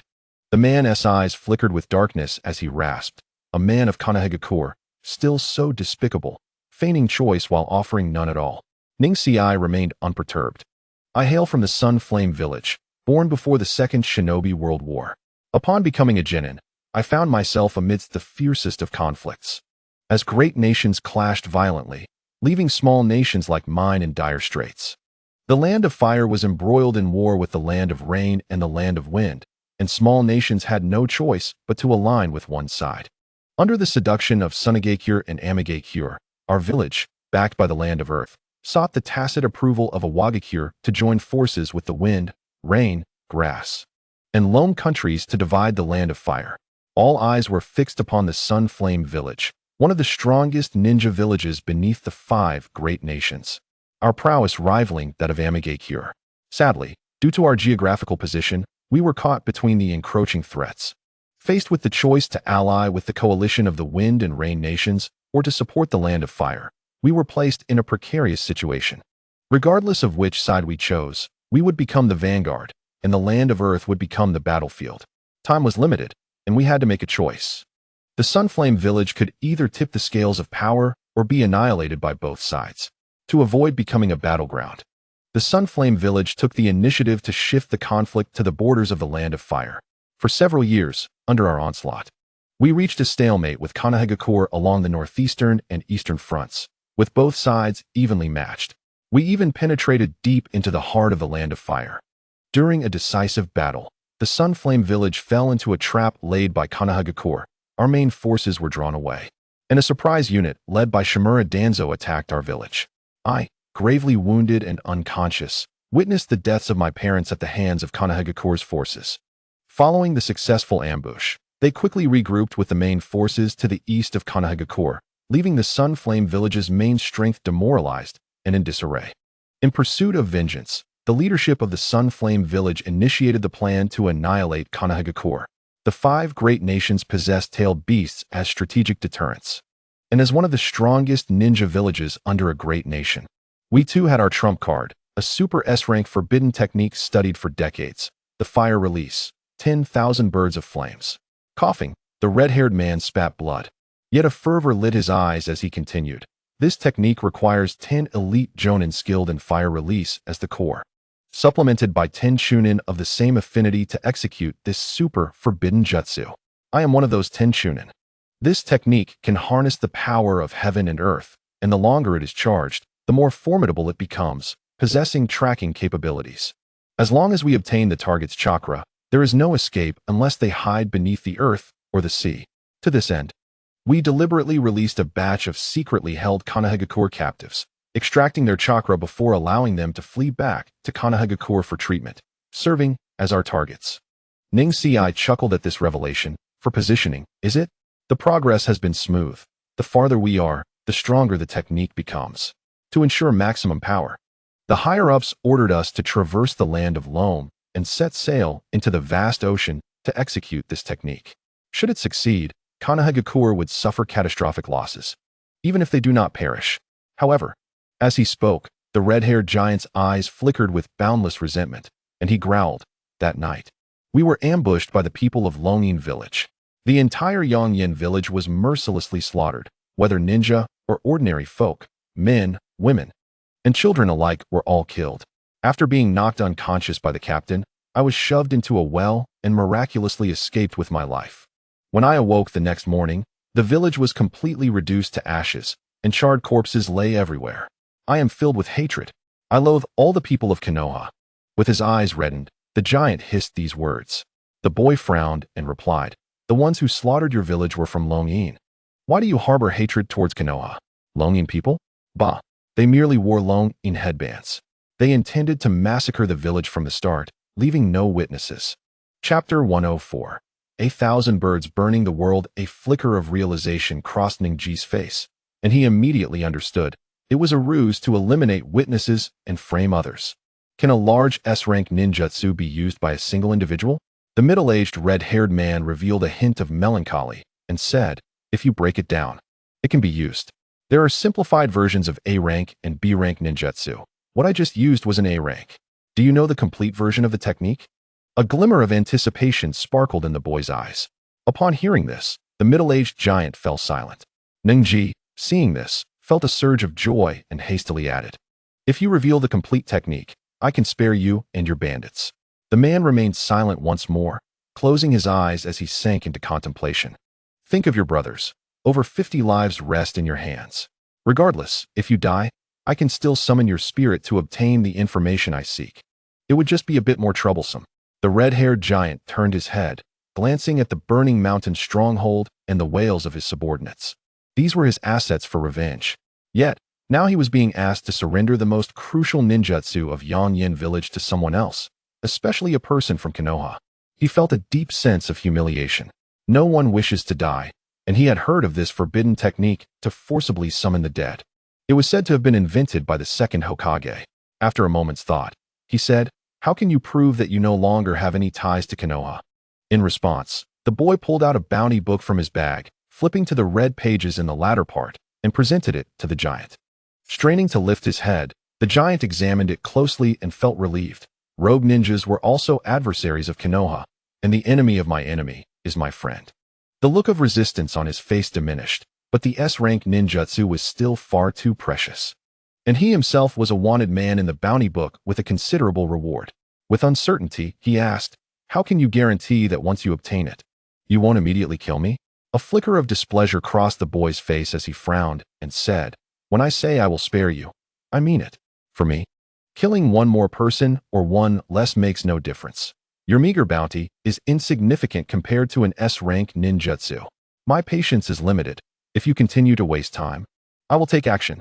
Anger flashed across his face, but seeing the boy's cold gaze, the middle-aged man suppressed his unwillingness and reached into his chest. Narrowing his eyes, Ningji remained unfazed. He understood better than anyone the giant's current predicament. He had lost the qualification to fight to the death. The middle-aged man retrieved a red scroll from his chest, casting one last reluctant glance before handing it to the boy. Accepting the scroll, the boy took out a piece of paper from his bag to wipe off the bloodstains left by the giant. He glanced at the red-haired giant and unfolded the scroll, which was adorned with fiery patterns on its reverse side. An awkward look crossed the giant's face. At the moment the boy reached for his bag, he thought he was going to draw a weapon to eliminate him. There are actually 27 hand seals. Ningji's pupils contracted. Moreover, the chakra flow path was exceedingly strange. Not only was it complex, but it also required reversing the flow twice. The ratio of chakra to fire attribute reached an astounding 10:8. Could this be the reason why this technique absorbs natural chakra to amplify itself? Furrowing his brow, he thought that the elemental power required for ninjutsu was typically minimal. And the lower the rank of the ninjutsu, the less elemental power was needed. If the process of using ninjutsu were likened to cooking a dish, the hand seals would be the cooking process, while chakra is the main ingredient, with elemental power serving as mere seasoning. For C-rank ninjutsu and below, the elemental power is akin to salt, requiring only a pinch. It is worth noting that among the few S-rank ninjutsu he mastered, the one with the highest elemental power, the hard spiral water blade technique, has a chakra to elemental power ratio of merely 10:5, which is already half the amount. Chakra can be refined by any ninja, but elemental power must be manipulated actively. Thus, it is no wonder that this technique requires 20 people to activate simultaneously. The immense chakra demand is one reason, but more importantly, one person simply cannot supply such a vast amount of elemental power. Casting a meaningful glance at the middle-aged man on the ground, the boy waved his finger and a shadow clone appeared. As he turned to head towards the stronghold's entrance with the scroll in hand, the shadow clone appeared, and with a flicker, he used a body flicker technique to arrive atop the large house. In another instant, he reappeared on the back of a bird, gripping the reins as the bird circled, pursuing his original self, who had already reached the mountain gate. Fortunately, I can control my own elemental power, otherwise, this technique would be a burden to any ninja who obtains it. The bandit leader so readily relinquished this technique likely believed I could not utilize it. Moreover, as a rogue ninja, it is difficult to find suitable partners to execute it together. When separated into B-rank and A-rank ninjutsu, combined, they form an S-rank large-scale ninjutsu. Compared to individual use, this technique is far more beneficial for organized official forces, and when utilized properly, it could serve as a family legacy ninjutsu. As he descended the perilous path outside the stronghold, Neji diligently memorized the main chakra flow routes while contemplating the advantages and disadvantages of this technique. The sound of flapping wings followed him, creating a somewhat comical scene from a distance. Half an hour later, the boy descended the mountain and found an open space to sit down, intending to begin practicing this technique. Keep watch. The shadow clone nodded in understanding and then flew high into the sky on the bird's back, calling out to the clone in midair. Neji began to manipulate the chakra within his body, channeling it repeatedly into the pathways indicated on the scroll. For him, the quantity of chakra was not a concern, nor was the ample elemental power. Most ordinary ninjas do not lack sufficient elemental power. Rather, they can only passively mobilize a limited amount. The distinction between passive and active control is fundamentally different, and the difficulty level is worlds apart. Suddenly, the boy frowned, pondering whether elemental power could be devoured. If it could, he would not be restricted to just the three basic elements of water, fire, and earth. The power of wind release and lightning release is quite impressive. However, it would likely be challenging, as the storage location of elemental power is in the cerebellum, with a very limited range of control. Perhaps I should find time to try it out later. Shaking his head to suppress distracting thoughts, the boy focused intently on practicing the ninjutsu. Yet, this sudden notion took root in his mind. After 3 hours, he finally became familiar with the chakra routes required for the technique, and after more than 2 additional hours, he activated the fire attribute power in his mind repeatedly, striving to adjust the amount needed for the technique, ensuring that he could summon just the right amount of fire attribute power for a successful execution. He could not afford to be careless. Practicing S-rank ninjutsu consumed a substantial amount of chakra with each attempt. If he failed, it would waste chakra. Even for an ordinary S-rank ninjutsu, a jonin could only practice it twice a day. The remaining time would be spent recovering chakra, let alone this large-scale ninjutsu. Although chakra was not an issue for him, elemental power could not be replenished as quickly as chakra simply by consuming food. Significant consumption of elemental power could only be restored gradually through mental energy. And the process was slow. With each practice session within his body, the success rate of this technique would increase by a fraction. After rehearsing it countless times in his mind, the youth finally commenced. He abruptly opened his eyes, and under the influence of his will, the chakra within him began to surge through his meridians, gathering upward, while the elemental energy in the back of his head was driven downward by his mental force. Should someone observe him with the Byakugan, they would witness a stream of blue chakra converging from his entire body into his chest's Rinmai, moving upward, while a fiery elemental force flowed from the back of his head down his spine. The Rin and Du meridians, positioned at the front and back, connected at their ends, causing the fiery energy and blue chakra to collide and intertwine, meeting at their respective ends, then cascading in reverse flow. After 2 such cycles, the 2 forces merged into a singular entity. As the youth emitted a soft hum, the chakra within the Du and Rin meridians suddenly erupted, dispersing throughout his limbs and reaching the extremities of his meridians, ultimately escaping through every pore of his body. A fiery red mist enveloped him, forming a crimson cloud above his head, which rapidly expanded. Just as he intended to harness it, the cloud abruptly burst apart. The technique had failed. The youth furrowed his brow, closed his eyes, and began to seek the reason. After another unsuccessful attempt, he failed thrice in succession, prompting him to reflect deeply on the entire process. Moments later, a flicker of realization crossed his face.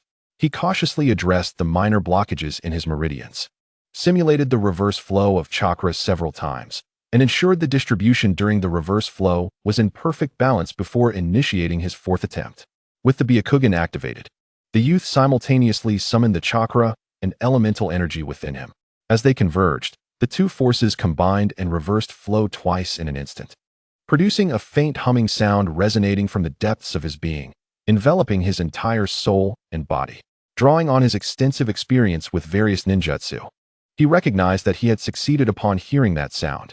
The red mist erupted from his body, swiftly forming a crimson cloud above his head, which swelled violently, expanding from 10 to 20, and eventually to 40 meters before abruptly halting. Fire release, thousands of birds annihilation. The fiery cloud surged violently, and the cacophony of bird calls erupted from within. A 1-meter-long firebird emerged from the cloud, marking the beginning of a cascade of large flaming birds. Go! With a slight gesture, he directed the leading firebird toward a small hill 100 meters away. The swarm of fiery birds, akin to a migrating flock, created an immense river of flames. The hill, towering approximately 20 meters and stretching over 80 meters, resembled a colossal arch. The first firebird collided with the hill swiftly, followed by the second and third. Boom, boom, boom. Each massive bird that struck erupted in a resounding explosion, as thousands of birds surrounded the hill before detonating in succession, reverberating with thundering sounds. The river of flames extended endlessly, and the multitude of bird heads within it instilled a sense of dread as the more firebirds emerged. The smaller the crimson cloud above his head became. After half a minute, with the cloud nearly dissipated, it coalesced into the final gigantic bird, which joined its companions in crashing into the hill. A vast inferno engulfed an area of 100 meters, and when the flames subsided, the hill was no longer visible, revealing a charred and pitted landscape. The youth, wide-eyed with astonishment, pierced through the layer of blackened earth to discover that it was not merely scorched soil, but a mound of ash over 2 meters high. This ninjutsu exhibited such power even before absorbing natural chakra. It seemed that the lost bounty of 800,000 Ryo was not such a loss after all. As the first to master this S-rank fire release technique, the youth was immensely satisfied. With a flick of his fingers, 2 clones appeared, their faces reflecting concern. Understanding their apprehension, he reassured them, "Do not worry. This time you won't have to endure it. Besides, if you cannot evade, you can use Earth Release." Seeing his main body's cheerful demeanor, the 2 exchanged glances before disdainfully smirking. They could hardly believe themselves. Such a mindset is unacceptable, he mused, scratching his nose. The youth clasped his hands, causing the Ein seal on his wrist to glow. When opened, each palm revealed a chakra crystal the size of a thumb, one murky yellow and the other pale blue. After tossing them to the clones, their furrowed brows finally relaxed. They spread out 1,000 meters in opposite directions. Go. Upon hearing this, they vanished in an instant. After waiting for just over half a minute, the youth activated his Byakugan, spotting a clone on the hillside 1,000 meters to the left, placing the crystal down before sprinting toward the summit. Meanwhile, another clone appeared atop a large tree on the right, depositing the crystal on the trunk before leaping to another tree 10 meters away. Once the 2 were prepared, the youth closed his eyes, and the blue diamond seal on his wrist shone brightly. He spread his palm, releasing 2 streams of light blue mist, the hues intermingling chaotically. Predominantly light blue with hints of pale yellow and soft red, appearing entwined, yet fundamentally incompatible. At the same time, he focused his thoughts and exclaimed, "Fire release, thousands of birds annihilation." The previously dissipated crimson cloud reappeared, as the chakra emanating from his palm was swiftly absorbed, causing the red cloud to expand rapidly and boil, the sound of bird calls resounding once more. A flock of vibrant red birds surged forth from the cloud. The leading giants hovered momentarily, then circled swiftly above the crimson cloud, as if finally responding. The cacophony of calls erupted, and the cloud split, transforming into 2 torrents of flames that surged left and right. They indeed relied on the chakra's compatibility for tracking. The youth's eyes widened in astonishment as he observed the colossal birds flying directly toward the chakra crystals. He couldn't help but let out a small sigh of admiration. The clone atop the mountain narrowed its eyes, fixating on the approaching flock. The birds were not only massive but also densely packed, with veins bulging at their temples. Through the Byakugan, he could see the chaotic, multicolored chakra swirling as if drawn by an unseen force, converging toward the flock. Indeed, they could forcibly gather the surrounding natural chakra. From the clone's perspective, the natural chakra drifting through the air was predominantly a frenzied pale red, racing toward the flock, while the pale blue chakra was stable, appearing reluctant as it gradually approached, unable to catch up with the rapidly flying birds. As the natural chakra infused into them, the birds swelled, particularly the leading few, whose wingspan expanded to 2 meters. Just as the flock was about to crash into the hillside below, the clone formed a hand seal, transforming into white smoke and dispersing. Boom, boom. Thunderous roars erupted from both sides. The left hillside crumbling as a torrent of flames engulfed the right, devastating a quarter of the forest in the inferno. Trees tumbled and snapped within the 50-meter-wide blaze, as the flames surged toward the surrounding woods. The clones truly know how to stir up trouble, he muttered under his breath, rushing toward the dense forest. Upon reaching the edge, Witnessing the frantic escape of small creatures, the youth abruptly took a step forward against the roaring flames. Water release, great waterfall technique. With a whoosh, an ethereal sound of crashing waves resonated as the ground before him erupted, unleashing a water wave over 10 meters wide. Cascading in layers like a waterfall suddenly severed and redirected toward the sea of flames. The air was thick with mist, and the fierce flames of victory were abruptly extinguished by an oncoming wave of water. Witnessing this, the young boy waved his hand towards the sky, summoning a magnificent bluebird. With a swift motion, he leaped onto its back, took the reins from his clone, adjusted his course, and soared towards the heart of the grass country. The clone retreated 2 steps and transformed into smoke, dissipating into the air. Chapter 105, Pai Pa Shirzong Afternoon. The border forest of the water country. A pair of individuals traversed through the woods, both clad in the distinctive red cloud robes of the Akatsuki. The man on the right, a middle-aged figure with short hair, carried a large sword on his shoulder. His face was obscured by a red mesh mask, with a prominent scar in the shape of a cross marking his right cheek. The young man on the left, a stoic youth, kept his hands tucked within his sleeves, walking in parallel with the older man. Casually, the youth inquired, "Were you originally from this village?" The task at hand was rather straightforward: to assassinate a certain individual from a prominent family within the water country. To elaborate, this was a common occurrence in the water country, a family feud over succession. Kiri shinobi could not interfere in the affairs of the daimyo's family. Hence they sought the assistance of Akatsuki. The middle-aged man did not respond directly, but instead began to explain the details of the mission. After a brief silence, they continued onward. "This river marks the national boundary. Have you ever set foot in the water country?" An hour later, they arrived at the edge of a cliff, where the middle-aged man placed his sword down and softly asked, "Have you visited the water country?" The youth pondered for a moment and replied, "For the mission, I have not." "Ha. Have you at least come for leisure?" The middle-aged man suddenly displayed an exaggerated expression. The youth bowed his head in silence. Observing this, the middle-aged man sighed. "You really are a bore. However, you should be aware of the fate that befalls ninjas from other villages when discovered in the territory of the water country, right?" Indeed, Kiri does not accept prisoner exchanges. Once captured, ninjas are fully exposed regarding their techniques and subsequently executed, the youth responded calmly. The middle-aged man turned and thrust his sword into the ground, exclaiming, "You are somewhat fortunate. With Itachi and Orochimaru around, you can leisurely act as a rogue ninja. Kiri has specialized pursuit teams for rogue ninjas. If I were to be captured in this village..." I forgot to mention Tactics C. "If I were to be caught by Kiri, you must swiftly end my life." The youth frowned at the remark. "If it is feasible." A large sword was suddenly placed against the youth's throat, as the middle-aged man asked in a low voice, "During Tactics D, what would you have me do?" "I have no demands." Then let us proceed."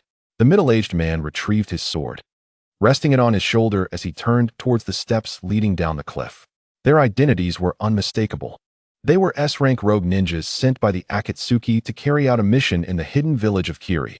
The youth Uchiha Itachi and the middle-aged man Pai Pa Shirzong. As night fell outside the hidden village of Kiri, Pai Pa Shirzong asked, "Are you skilled in infiltration?" Standing outside a wall, the two assessed their surroundings. "Moderately." "Then allow me to observe." With that, Pai Pa Shirzong unsheathed his sword and approached the main gate directly. Inside the wall, the sound of footsteps alerted 2 masked Kiri-umbu, who rushed towards the entrance. Just as they were about to peek outside, a thud echoed behind them. They turned abruptly to see a young man vaulting over the wall. As the 2 umbu prepared to speak, the youth's black pupils rapidly transformed into red, the tomo within swirling slightly. Their gazes glazed over, and they collapsed to the ground. The gate swung open, and Pai Pa Shirzong entered, both individuals stealthily advancing northeast. 20 minutes later, within a manor, Uchiha Itachi leaned against a pillar in the living room, his expression cold as he surveyed the scene. "Please, I beg you spare me." For Kiri-umbu lay lifeless on the ground, blood dripping onto the walls, while a middle-aged man clad in yellow undergarments knelt, pleading for mercy. "I bear you no ill will, but this is merely my duty." "Wait." The middle-aged man trembled in fear, but Pai Pa Shirzong remained unaffected, his expression impassive as he raised his sword and delivered a decisive strike. After shaking the blood from the blade, the 2 formed hand seals, their forms flickering before vanishing. Half an hour later, within the forest outside Kiri, The two jumped through the trees, heading west. A sound from behind prompted Uchiha Itachi to turn and warn, "Hey, Pai Pa Shirzong caught a glimpse from the corner of his eye, realizing they were being pursued. He responded with a low grunt, then formed seals with his right hand, invoking Misty Technique. A thick fog suddenly enveloped a portion of the forest as they quickened their pace. Wind release, typhoon. A youthful voice called from behind, followed by a gust that swept through, dissipating the dense mist. What is this? The fourth. Pai Pa Shirzang's brow furrowed as they landed in a clearing, turning to face the source of the voice, unable to hide his confusion. In a flash, 7 figures appeared atop the surrounding trees, encircling them. 6 donned masks and gray ninja attire, while the leader was a boy with chestnut hair, a scar crossing over his right eye, wielding a massive iron staff that tapered at both ends into opposing hooks. Upon hearing the mention of the fourth, his gaze sharpened as he looked down at them. "Fourth Mizukage?" Uchiha Itachi questioned, puzzled. "Do you recall my warning?" Pai Pa Shirzong did not answer, but instead posed a question to Uchiha Itachi. "To me, he appears merely a child." "Humph. He is the Jinchuriki of the Three Tails and the leader of Kiri's pursuit unit," Pai Pa Shirzong explained, surveying their surroundings. "Pai Pa Shirzong, I didn't expect to see you in this village again." The fourth Mizukage, Yagura, gripped his weapon with a cold expression. Pai Pa Shirzong sighed. "I wish I didn't have to be here, but circumstances dictate otherwise. I have much to say, akin to the vastness of the sea, but first, you must return the decapitation sword to the village. Even if your ally is the Sharingan-wielding Itachi, it cannot be overlooked. With their secrets laid bare." Pai Pa Shirzong tightened his grip on his sword, stating solemnly, "In that case, your attempt to use Jinjutsu against me will be futile. What shall we do?" Uchiha Itachi inquired. "We must resort to Tactics C." "Tactics C? Understood." With that, Uchiha Itachi reversed his kunai and aimed it at Pai Pa Shirzang's back. Pai Pa Shirzong let out a cry, collapsing to the ground, shocking the surrounding Kiri-umbu. Uchiha Itachi met the gaze of the two who had just fallen from the trees, and they exchanged looks before plummeting to the ground. "Do not look," Yagura urgently warned. But it was too late. The fallen Pai Pa Shirzong suddenly transformed into a puddle of water, causing the two Kiri-umbu to recoil in surprise, exclaiming, "Water clone." The attention of the two umbu was drawn to Pai Pa Shirzang's downed form, leaving them unprepared. Seizing the moment, Uchiha Itachi hurled 2 kunai backward, striking them in the heart as they fell lifelessly. In a heartbeat, the group of 7 was reduced to 3, as Pai Pa Shirzang's clone melted away, while his true self appeared in midair, raising his sword to strike down at Yagura, who had just issued a warning. The clash echoed, and the youthful Yagura swiftly drew his iron staff, blocking the blow. In the heat of the moment, Pai Pa Shirzong shouted, "Itachi!" Upon hearing his name, Uchiha Itachi pivoted sharply, forming hand seals with one hand and proclaiming, "Fire release, great fireball technique." A fiery pillar erupted from his mouth, coalescing into a massive fireball that hurtled towards Pai Pa Shirzang's back, who, in a split second, relinquished his grip on the sword with his left hand and executed a substitution technique, vanishing from sight. The fireball surged through his afterimage and engulfed Yagura, igniting him in a fierce blaze. Fourth, the last 2 Kiri-umbu gasped in shock, yet just as they were about to react, the now invisible Pai Pa Shirzong suddenly materialized behind them, swiftly delivering 2 lethal strikes, blood spraying forth as they were cast aside, their life forces extinguished. The 2 individuals stared intently at the roaring flames, and suddenly, they both took a step back. In an instant, the fire was extinguished, revealing an extraordinary creature before them. Measuring 3 meters in length, walking on 4 limbs, encased in a turtle shell, and sporting 3 tails, all enveloped in a crimson chakra. Tailed beast transformation? Uchiha Itachi pondered with suspicion. The 4th Hokage is a Jinchuriki capable of controlling tailed beasts. Do not compare him to the Jinchuriki of Konoha. Pai Pa Shirzong cautioned, only to see the tailed beast transformed Yagura charging towards him. He raised his large blade to block, but was forcefully sent flying. Itachi reacted swiftly, throwing 2 kunai at Yagura, but one of Yagura's tails flicked, sending the kunai flying. With a sudden leap, Yagura extended its right claw to grasp the young man. Uchiha Itachi quickly retreated, but the sleeve of his robe was still torn. Upon stepping back 6 meters, he glanced at his right arm, which was rapidly crystallizing, a layer of pink crystals swiftly enveloping his entire body. "Shirzong, Itachi called out softly, realizing he was trapped. Shirzong charged forward with his blade, striking Yagura and sending him flying, then swiftly shattered the crystals encasing Itachi while explaining, "This is the fourth coral palm technique." Just then, a sudden sense of danger surged from behind. Shirzong turned abruptly to see Yagura, now tailed beast transformed, mouth agape, a purple-black-tailed beast ball forming and hurtling towards him. There was no time to evade. Shirzong gripped his blade tightly and struck forward. Clang! Boom! The ground trembled with a mighty explosion 2 seconds later. Coughing. As the dust settled, a severed blade hilt fell to the ground. Leaning against a tree, Pai-Pa Shirzong was pierced through the abdomen by another broken blade. Blood flowing incessantly. Shirzong. Cough! Run, Itachi! Suddenly, the second-tailed beast ball from Yagura began to coalesce. Uchiha Itachi, witnessing this, abruptly closed his eyes, then opened them wide, tears of blood streaming down his face, his three tomo merging into a spiraled blade. A roar erupted as countless black flames erupted from Yagura's body, melting the tailed beast ball in his mouth. The black flames blazed, accompanied by agonized cries. "This is the power of the Mangekyo Sharingan." The screams continued. Amaterasu was known to burn all until nothing remained. The crimson chakra incessantly surged from Yagura, ignited by the black flames of Amaterasu, which showed no signs of extinguishing. The three-tailed beast within Yagura seemed to sense the flame's power and actively severed its chakra connection. Damn it! The black flames receded, revealing the severely burned young Yagura, who cast a reluctant glance at Itachi before losing consciousness.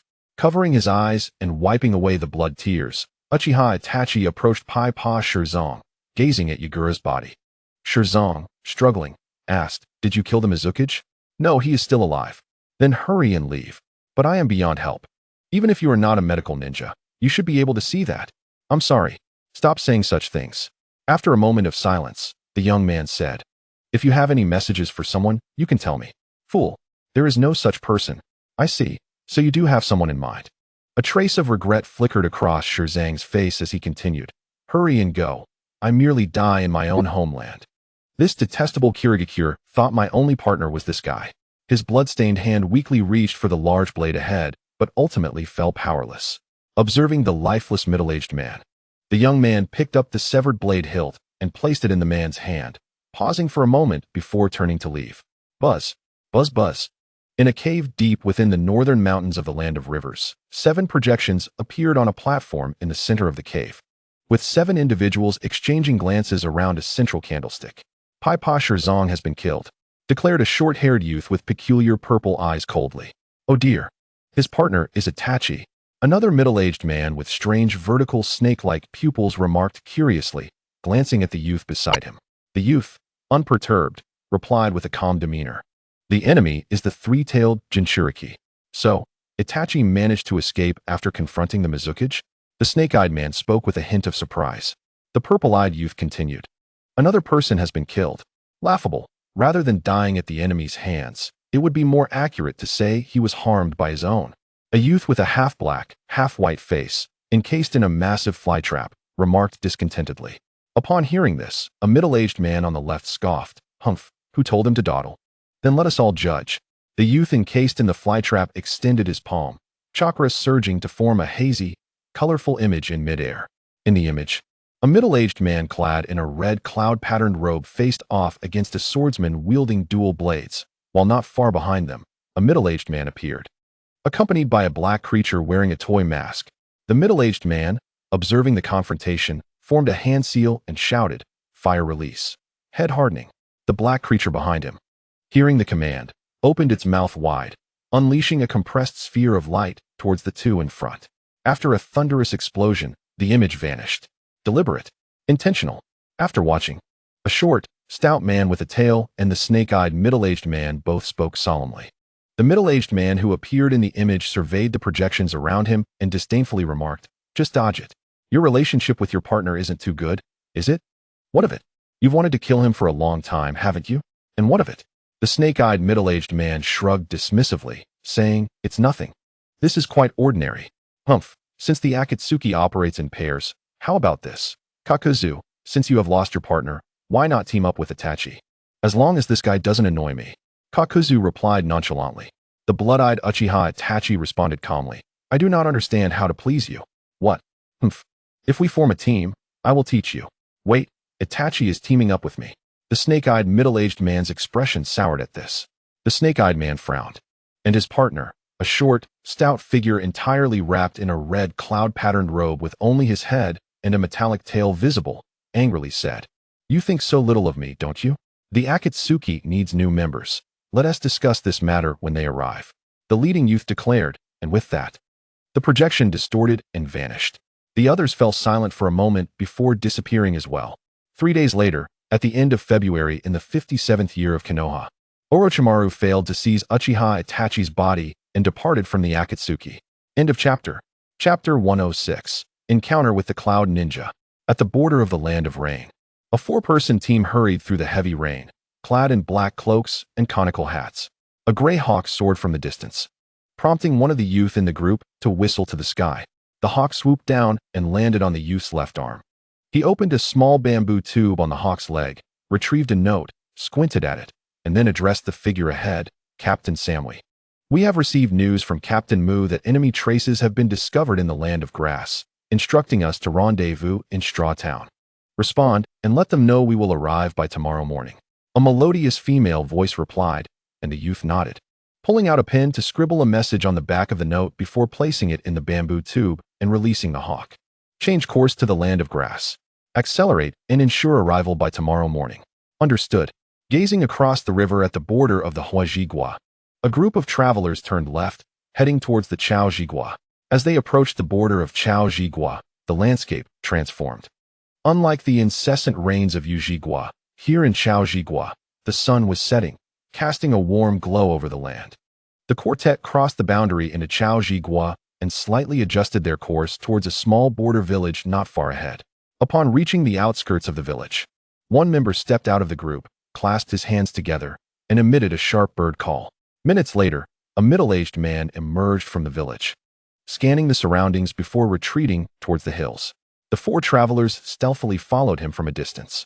The latest intelligence revealed that the target had assassinated the A-rank rogue ninja Nagasaki Taida in Sichuan Town earlier that morning and was now en route to the exchange site outside of Daochao City, currently residing within the city itself. Beneath a tree, the middle-aged man murmured softly. The group fell silent, and the blonde woman at the forefront stated, Time is of the essence. If they depart, it will be increasingly difficult to track them down in the future. Let us proceed. The others exchanged apprehensive glances before nodding in agreement, suppressing their concerns. Thank you, Yinkai. You should return now. The middle-aged man shook his head, quickly turning to leave. Heading back to the village, the 4 figures flickered and vanished in an instant.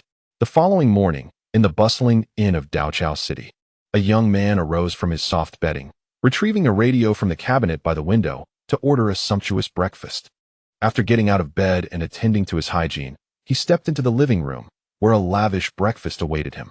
He opened the window, allowing sunlight to stream in, and sat down at the table. Ningxi unfolded a map of the ninja world while reaching for a peeled egg, taking a bite before scooping a spoonful of seafood porridge into his mouth. Recently, there had been a lack of high-ranking rogue ninjas in Chaojigua, and the underground black market had yielded no news. The B-rank rogue ninjas offered little reward and were not worth pursuing. Where to next? He drew the map closer, shifting his gaze from Chaojigua to the neighboring nations. The Huajigua was certainly not an option. Rogue ninjas were scarce within the borders of the 5 great nations, as the powerful rarely lingered there, while the weak were in hiding. The Longjigua, on the other hand, presented an intriguing landscape with its complex terrain, likely concealing many rogue ninjas. A visit to the black market there could provide valuable insights. After a moment of contemplation, the young man took a bite of a bacon vegetable roll and murmured, It would be a good opportunity to visit Taijigua as well. For a century, it has maintained neutrality, being the only nation dominated by samurai. Reluctant to establish a ninja village, thus attracting many wandering samurai and defected ninjas.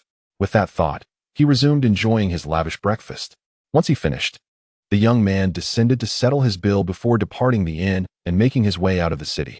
Exiting through the northern gate, he wandered along the main road, where foot traffic was brisk. After several minutes, he turned onto a dirt path leading to a small town, continuing northward in silence. As the number of pedestrians dwindled, the surroundings grew increasingly tranquil. A row of utility poles stood tall along the dirt road. To its right lay a sloping meadow, beneath which a clear stream flowed. With the sun shining brightly overhead, the young man called out lightly from his position on the hillside. "If you don't show yourselves after following me for so long, I shall take my leave." Silence enveloped him, and suddenly, a bolt of lightning shot forth from the small grove atop the slope, hurtling towards him. The young man sidestepped just in time. Glancing down at the charred earth at his feet, he chuckled, "Such brutality suits my taste." In a swift motion, 8 figures emerged, forming a circle around him. Unfazed, the young man looked up, his eyes widening in surprise. Ninjas from Yunin village of Leijigua? The 8 figures bore no disguises. Each adorned with the Yunin forehead protector, unmistakably true ninjas. 2 young female ninjas, 2 middle-aged elite ninjas, and 4 young middle-ranked ninjas. His gaze shifted to the one with the most formidable chakra presence among them, narrowing his eyes as he mused. The Jinchuriki of the Two Tails? She was a striking young woman, approximately 25 years old, with chestnut hair braided down her back. Clad in a black short-sleeved shirt, her arms were wrapped in white bandages, while her black pants were complemented by blue ninja boots. Her elongated, oval face bore an air of arrogance, and her eyes glinted with undisguised malice as she spoke. "So, you are the one who killed my brother? Your brother? Who is he?" The young man replied, bewildered. "I had no idea the Jinchuriki had a brother. But what does that have to do with me? You have quite the audacity. You stole our Yunin supplies and killed my brother. After evading us for so many days. You won't escape this time." The middle-aged man with a pale complexion glared menacingly. "Yunin supplies?" The young man's face shifted to realization.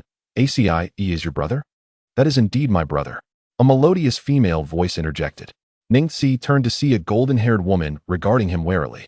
This woman appeared to be around 26 years old, with a striking figure.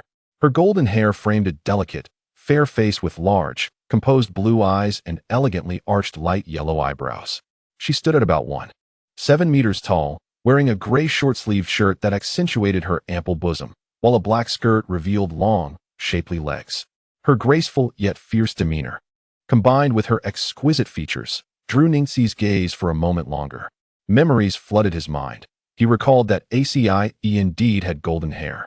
But who was the brother of the Jinchuriki?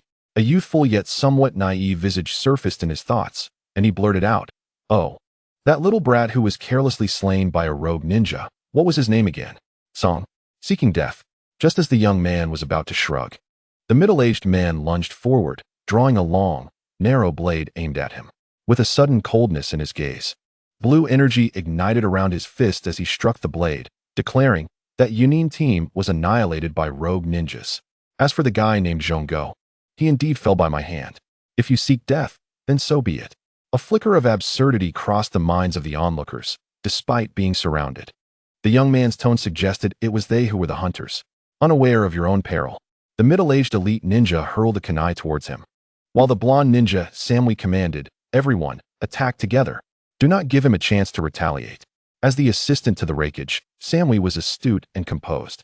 Based on her intelligence, she understood that despite the young man's youth, his strength was formidable, and his intellect was sharp, devoid of any impulsiveness typical of his age.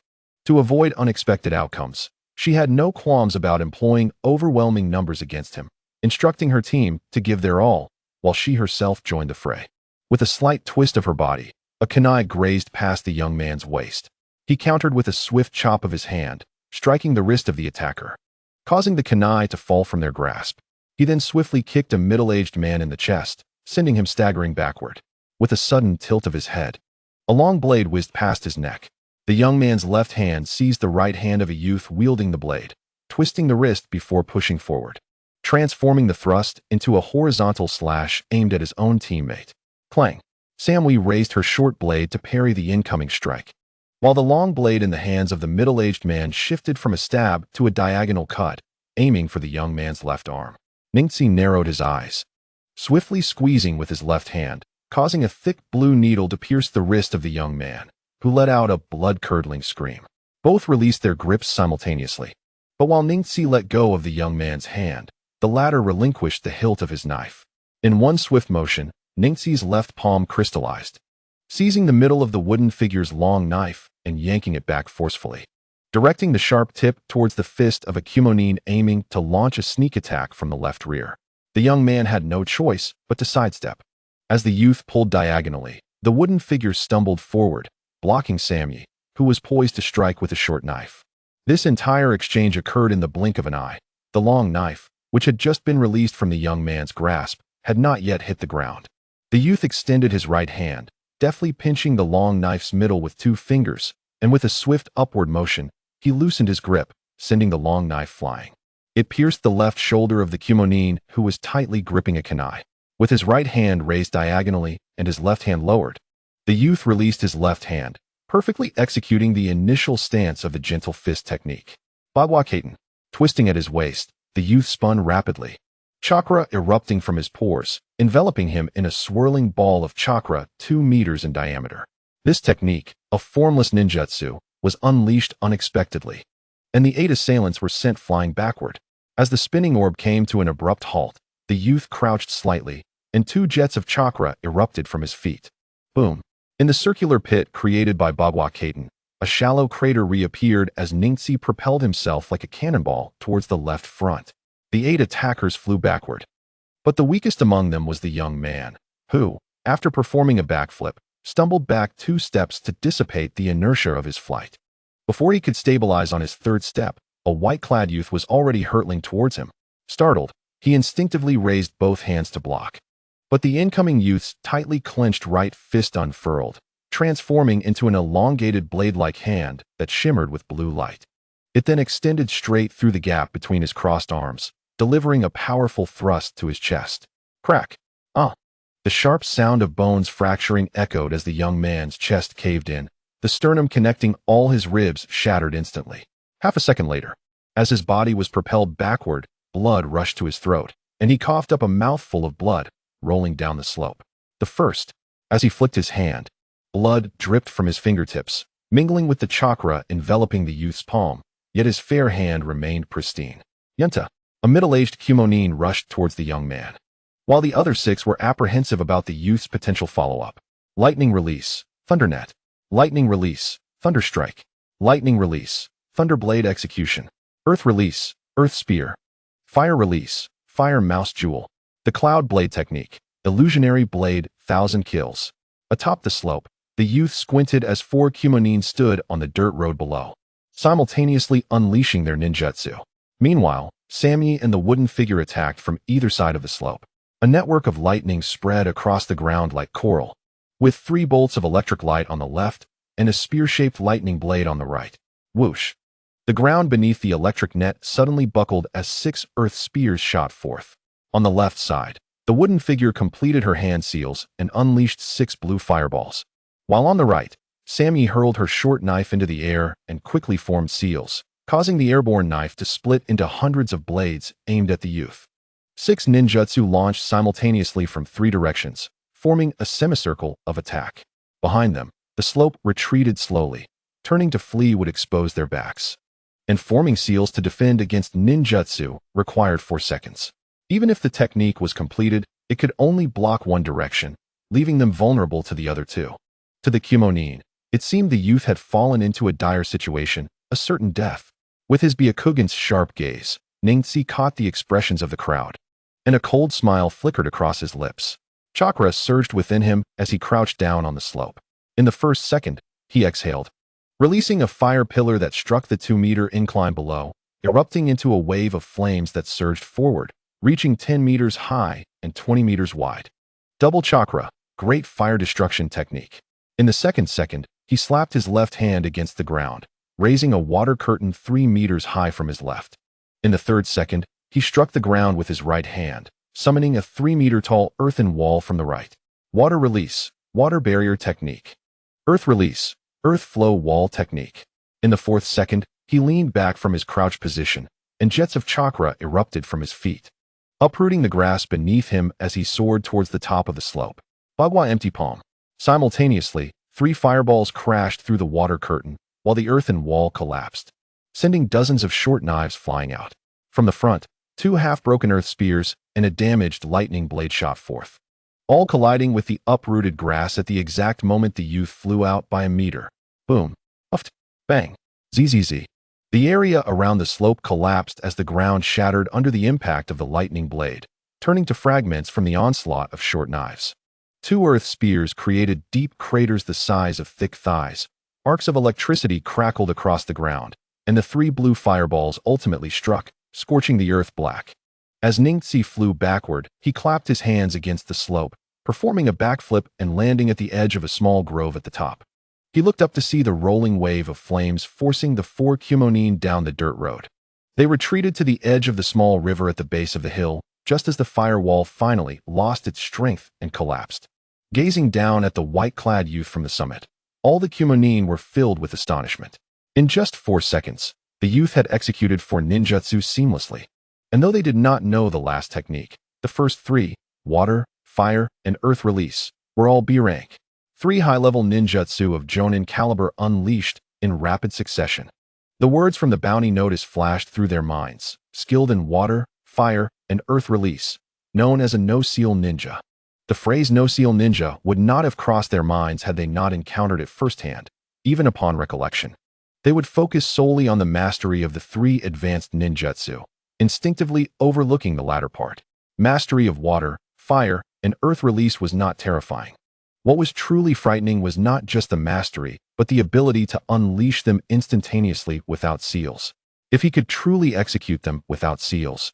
The wooden figure and Samyi exchanged glances, sharing an unspoken understanding as women, and then shook their heads in disbelief. Yet in the next second, the youth would shatter their doubts. A gentle breeze swept by, causing the corners of the youth's garments to flutter, a few strands of long hair dancing in the wind, revealing a green diamond-shaped mark. Beneath it, his white pupils remained eerily calm. He stepped forward with his left foot, causing the ground to roll and melt into a brown swamp, from which a 3-meter-wide dragon had emerged, spitting out mud balls the size of human heads towards the wooden figure. Simultaneously, he swung his right arm, sending a torrent of water spiraling forward, coalescing into a water dragon that charged towards Samyi on the right side of the slope. Earth release, earth dragon bullet technique. Water release, water dragon bullet technique. The mud balls cascaded forth while the water dragon soared downward. Seeing this, the 4 Kumonin at the riverbank sprinted towards the top of the slope. This chapter concludes. Chapter 107, Kumonin Samyi. Fire release, tail mouse ball jewel. The slender fingers of the wooden figure danced rapidly, igniting her entire body in blue flames. She then drew the flames towards her arms, pulling them forward and releasing them in a powerful burst. Under the rapid flickering of her index finger, 10 strands of azure chakra were forcefully extracted from the tail end of a massive blue flame that erupted forth. The fireball exploded with a thunderous roar, scattering 10 watermelon-sized blue flames that danced before her, skillfully maneuvered by her finger towards the incoming mud sphere. Upon their initial collision, the mud sphere surged through the fireball, causing the latter to visibly diminish in size, while the mud sphere transformed into a heap of black ash upon passing through. One force wielded numerical superiority, while the other commanded thermal dominance, as the 10 fireballs incessantly crisscrossed in front of the wooden figure, obstructing the barrage of mud spheres that rained down upon them. On the side, Samyi remained composed in the face of adversity. As the water dragon surged towards her, she inhaled deeply, her already ample bosom becoming even more pronounced. With a deft twist of her fingers, she placed her short blade against her smooth, round thigh, precisely inserting it into the sheath strapped to her right leg. Her slender fingers danced swiftly, forming 11 hand seals, as her lips parted slightly to release a spiraling gust of air, simultaneously declaring in her heart, Futon, Kaze no Mamoru. A translucent flow of air enveloped her vibrant figure, expanding into a colossal tornado. Once formed, the formidable head of the water dragon crashed into the whirlwind. The immense tornado shook violently, and Sammy's face paled in the eye of the storm as she gripped tightly with both hands, biting her lip as her chakra rapidly drained. However, with the continuous influx of chakra, the tornado's rotational speed surged. The water dragon's head was swiftly shredded apart, yet its elongated body relentlessly advanced, continuously tearing into droplets as the rear quickly replenished, leaving only half of the once 10-meter-long water dragon intact. As both ninjutsu approached their conclusion, 4 Yunin at the slope below joined forces, charging halfway up the incline. Neji crouched low, the sound of an explosion resonating from beneath his feet as he propelled himself like a cannonball towards the four adversaries. One by one, he would dismantle their numerical advantage, a strategy that had been his from the outset. Upon witnessing the youth racing towards them, the Yunin abruptly halted, while a middle-aged man tending to Yuntao also paused, beginning to form hand seals, intent on imposing long-range suppression. The soaring boy executed a hand seal, transforming into four identical figures that sped towards the four below, simultaneously altering his hand seal to that of the body flicker technique. As his original form vanished, the middle-aged elite ninja found himself momentarily bewildered as the boy reappeared before him. Shocked, he thrust a kunai forward. Unfortunately for him, the boy moved with greater speed, seizing the man's throat with slender fingers, 5 strands of blue chakra piercing through and swiftly coiling around his rough neck. With a sudden tightening, a sense of suffocation enveloped the man, causing him to drop his kunai and grasp desperately at his throat. The boy swiftly severed the chakra threads and retracted his hands while the middle-aged man frantically clawed at his neck. With both hands, the boy delivered 3 rapid strikes to the elite ninja's abdomen. With each impact, the man's complexion drained further, his chakra reserves depleting significantly until he was entirely exhausted. His body weakened. He clung desperately to the constricting threads, which had embedded deeply into his flesh, causing small beads of blood to seep forth. A flush of crimson overtook his face as he felt his robust throat constrict painfully. Simultaneously, the techniques of the Earth Dragon and Water Dragon finally subsided at the mountain's peak. The 3 shadow clones arrived before the 3 young Chunin, while the distant middle-aged ninja completed his hand seals, summoning a lightning bow to his left hand. With a powerful push off the ground, he kicked the middle-aged man in the chest, twisting his body to send him flying, while simultaneously unleashing a fireball towards a young Chunin 3 meters to his right. The young man swung his long blade at the approaching clone, and in that instant, a chill ran down his spine as the clone effortlessly split in 2, distorting and dissipating without a trace of smoke. Realizing that this was no mere shadow clone technique, an overwhelming sense of danger surged through him. As he turned to flee, a fireball struck him squarely on his back, detonating with a deafening roar. With a cry, he fell to the ground, muttering, "The third one." Meanwhile, 2 other youths 6 meters away had finally dealt with their respective clones, and as Sammy and the wooden figure raced down the slope, the distant middle-aged man drew back his lightning bow, an electrified arrow poised to strike the boy. In response, the youth stepped forward, conjuring a vast swamp beneath him. The 2 young men nearby, witnessing their teammates' sudden demise, found themselves sinking into the mire as their legs became ensnared. Earth release, Yellow Spring Swamp. A sense of impending danger loomed closer. The boy glanced up to see the middle-aged man loosing an arrow in his direction. With his Byakugan activated, he swiftly evaded, the arrow grazing past his shoulder and crashing into the ground behind him, creating a deep crater. "Playing with bows, are we?"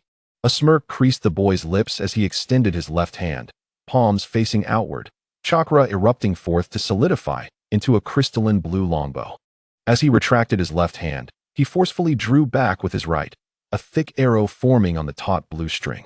Unmarked ninja art, crystal blue divine bow. Releasing the string, the arrow shot forth, colliding violently with the second lightning arrow fired by the middle-aged man, resulting in a thunderous explosion. Undeterred, the boy pivoted and swiftly loosed 2 more arrows towards the 2 young female Chunin 10 meters away. Earth release, petrification. Good thinking, he mused internally. Although he did not turn around, his Byakugan afforded him an unobstructed view of the 2 struggling in the mire. One of the young Chunin quickly formed seals and pressed down into the swamp, initiating the petrification process. However, the boy had no intention of allowing him success. He turned and aimed another arrow at the distant middle-aged man, neutralizing his third shot. Neji released the bowstring and struck the half-petrified swamp with 2 powerful palm strikes. The act of drawing and releasing an arrow required 2 seconds, whereas executing a palm strike took only 1. The 2 robust columns of energy erupted in succession.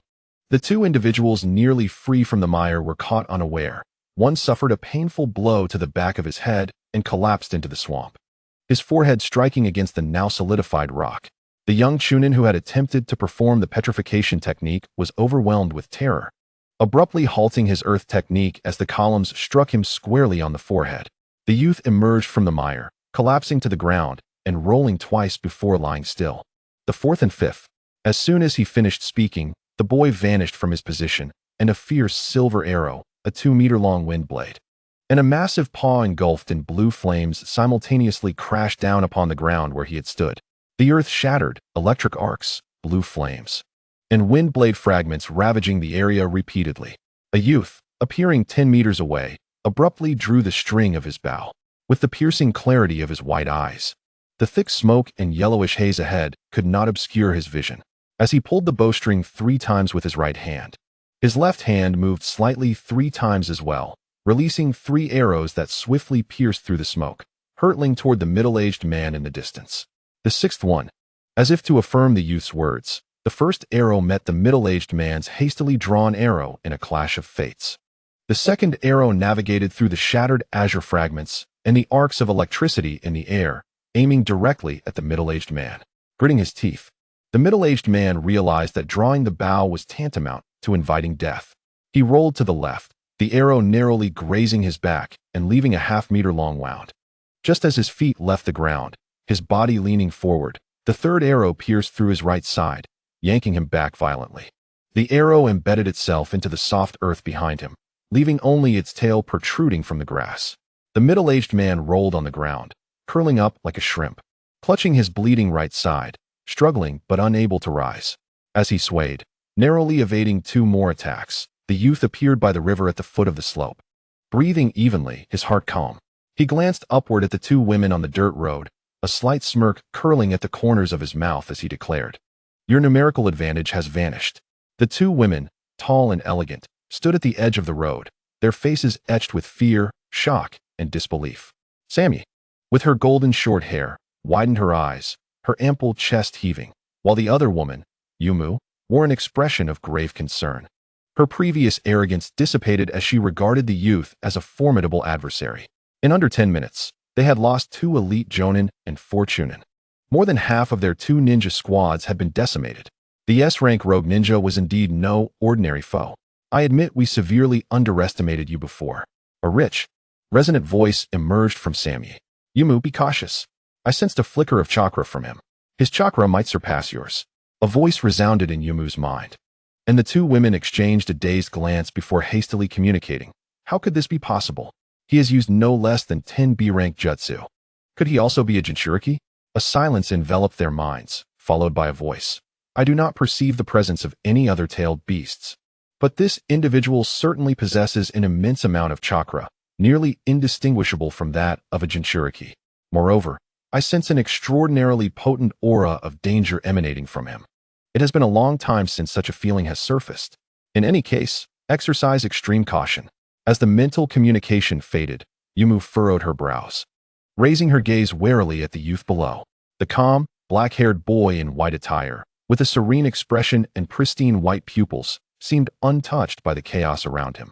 His flowing long hair and the emerald diamond mark on his face added an air of mystery to his already striking appearance. With a heart untroubled and face unflushed, it was as if the barrage of B-rank jutsu and the numerous attacks he had unleashed were inconsequential to him.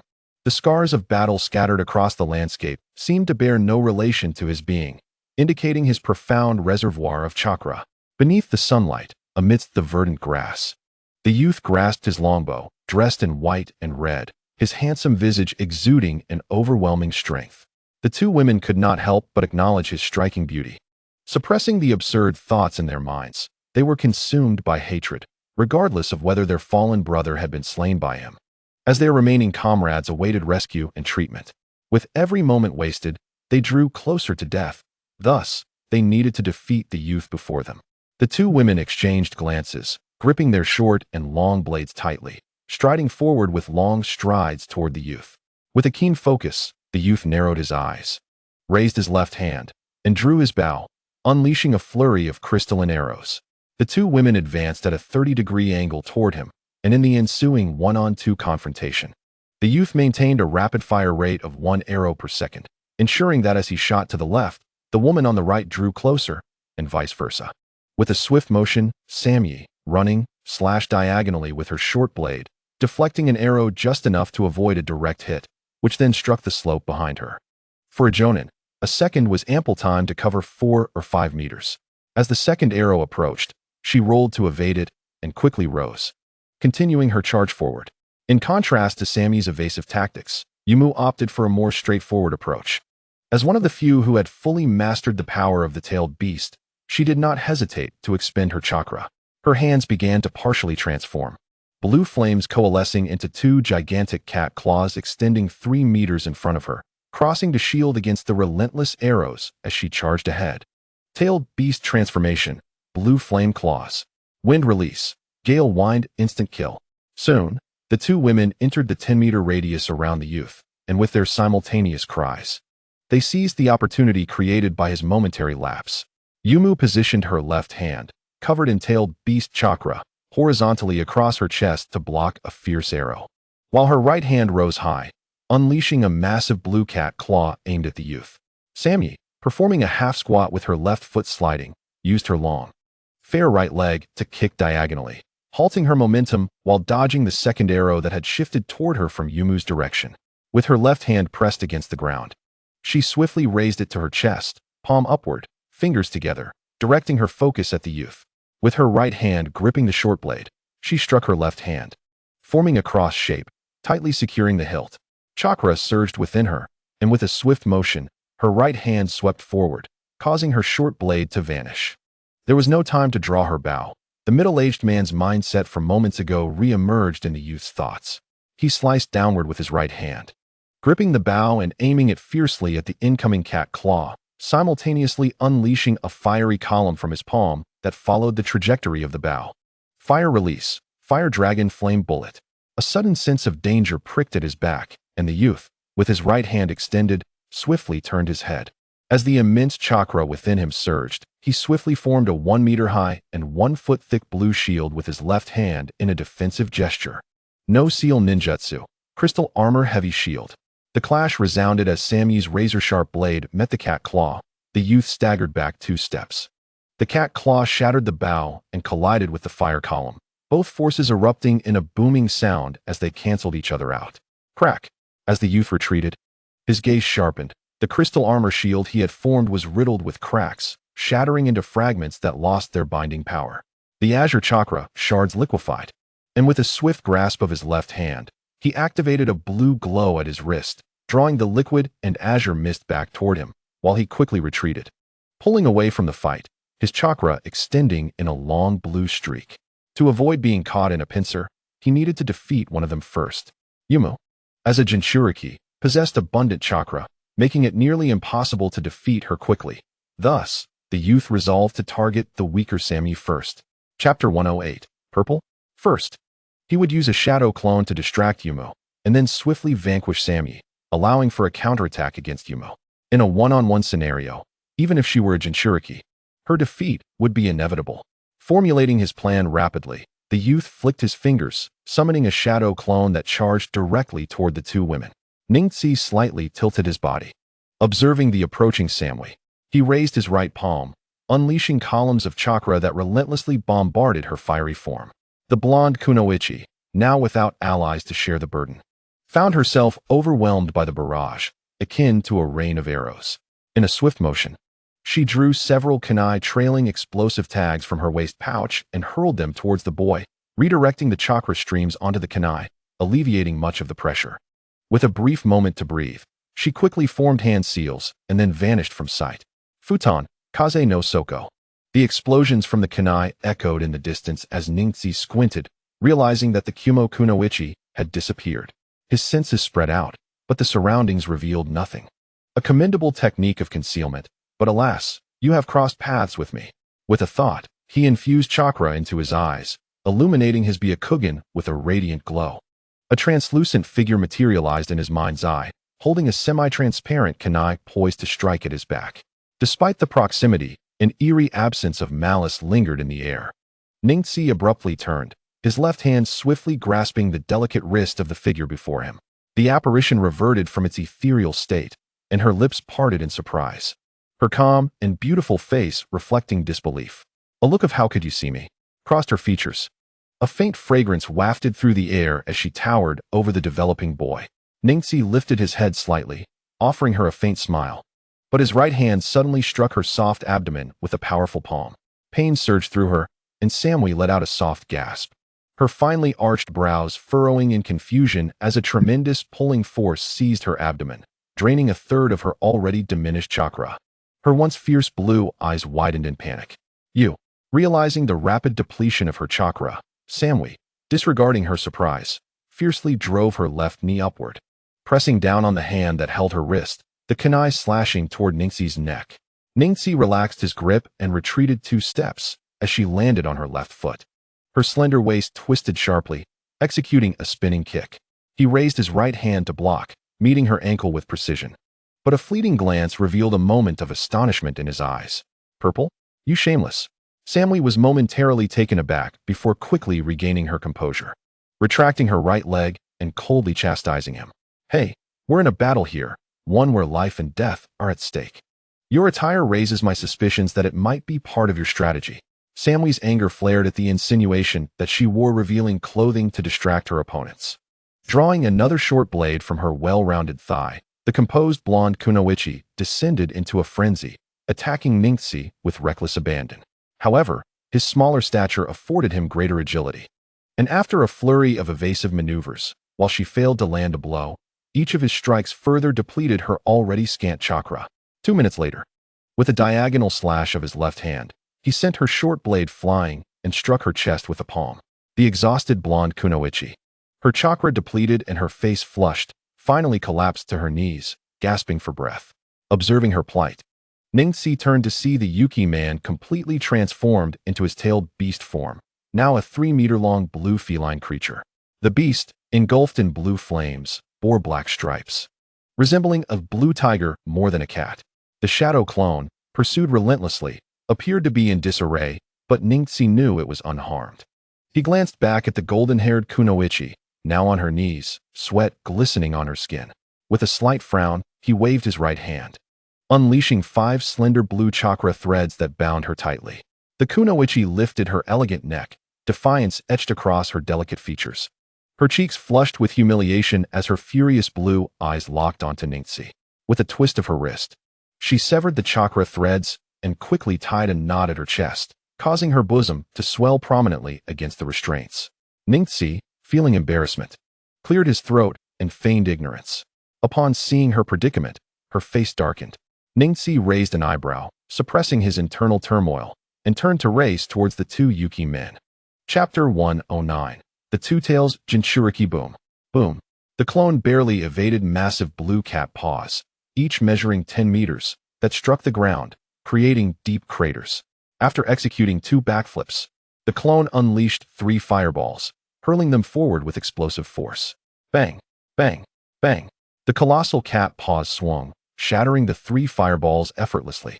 As the tailed beast-formed Yuki man was enveloped by the illusory blue giant cat, the creature opened its maw, releasing torrents of blue flames. Boom. The already battered hillside suffered further destruction, as the clone's shunshin technique never waned, swiftly disappearing just as it was surrounded by fireballs, forcing it to use the technique again. Suetun, Gyuzetsu Suru.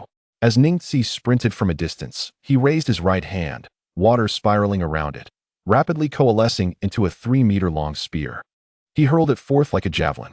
Surrounded by spiraling water, the blue spear surged forward with tremendous speed toward the Yuki man. The clone, reappearing, quickly dodged, retreating rapidly. Sensing danger, the tailed beast-formed Yuki man turned sharply, its massive chakra-infused paw striking forward, shattering the spear and unleashing a violent water vortex that shredded the cat paw. The water swirled larger, transforming into a gigantic tornado, wreaking havoc on the hillside. The 2-tailed Jinchuriki, trapped within, struggled briefly before being ensnared by the swirling waters, while blue flames erupted from its form, only to be cleaved by the water blades. Water and fire clashed, as a thick mist rose above the massive water vortex.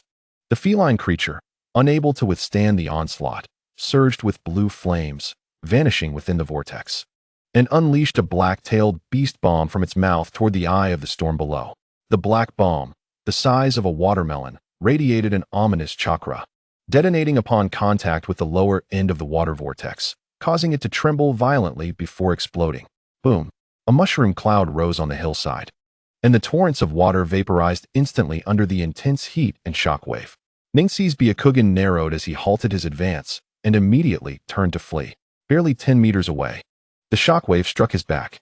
He raised his left hand, solidifying a chakra shield that he used to block the impact. With a loud crash, he was sent flying.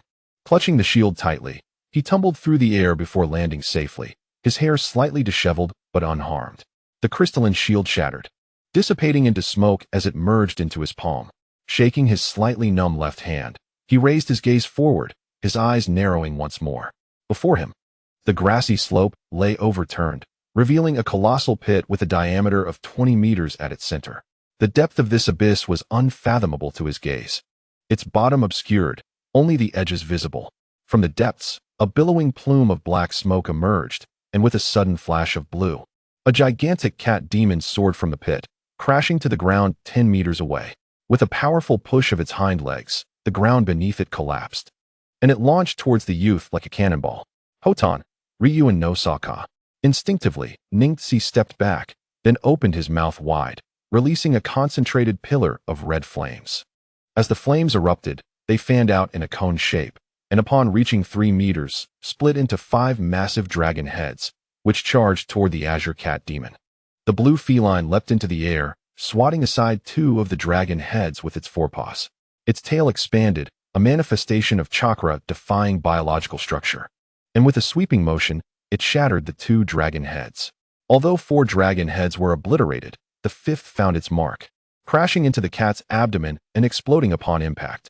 The giant cat was thrown back, much of its blue flames extinguished, and as it awkwardly regained its footing, waves of chakra emanated from its body, restoring the flickering blue flames. Yet, to Ningxi's astonishment, he discerned the form of a wooden figure wrapped within the cat's body. Suetun, Sueten no ho, rang out a crisp voice, and the blue giant cat froze momentarily before leaping to the left, narrowly avoiding a sharp stream of water that sliced through the air behind it. Despite its timely jump, the relentless water flow was swifter, and as the cat landed, it left behind 2 hind legs and part of its blue tail on the ground. A deep, muffled groan emanated from within the cat, which staggered as it hit the ground, struggling to rise on 3 legs. Seizing the opportunity provided by his clone's successful ambush, Ningxi readied himself as he saw the blue flames coalescing around the cat's severed limbs. Chakra rapidly gathered to reform the lost parts. He swiftly summoned his chakra, slamming his hands against the ground. Suetun, Suiryu no Sho.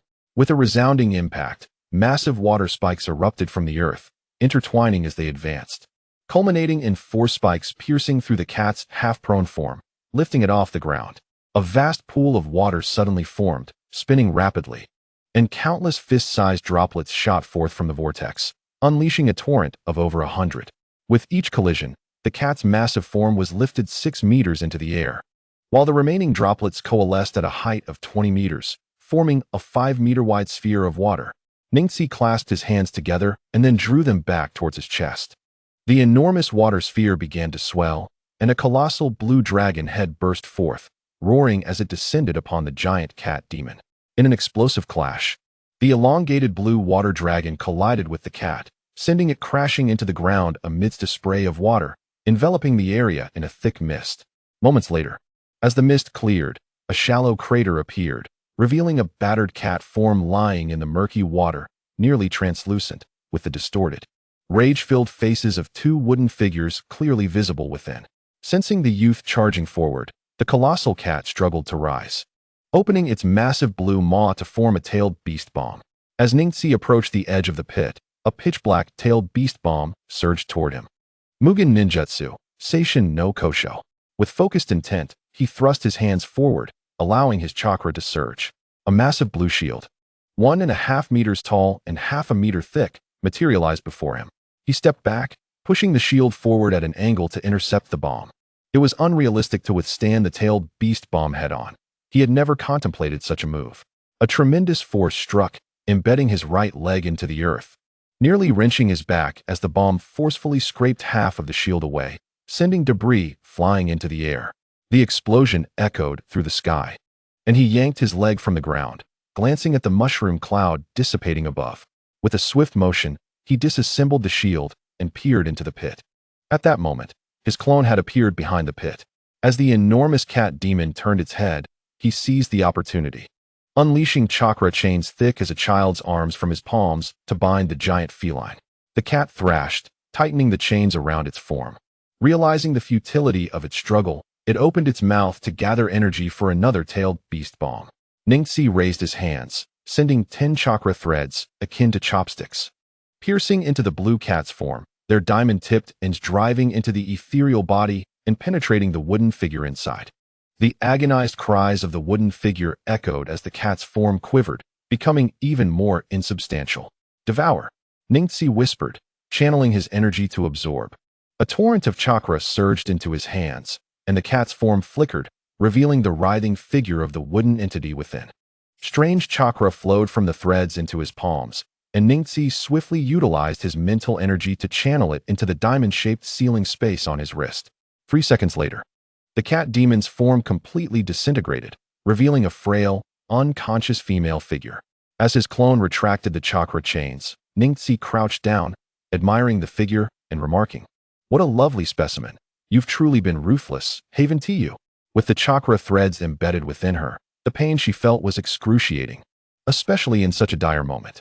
Ningxi had plunged them into her abdomen, the gathering point of chakra, but in her struggles, a few had also landed on her chest, including one that pierced directly through her right breast. Ningxi rolled his eyes, dismissing the need for explanation. As he focused on absorbing the chakra from the figure half submerged in the water, her clothes soaked and clinging to her form, though she could no longer resist. The sealed chakra of the two-tailed beast within her was a dangerous factor. The tailed beast's chakra was not infinite. Once depleted, it would also require time to recover. To ensure his safety, Ningxi had to keep her in a weakened state. While his chakra threads could not penetrate the ceiling of the two-tailed beast directly to extract its chakra, they could compel the two-tailed beast to continuously provide chakra to sustain her life. After all, the tailed beast and its host were symbiotic. If the host perished from chakra exhaustion, the fate of the tailed beast would be equally grim. "Go and bind those cloud ninjas. We must depart shortly."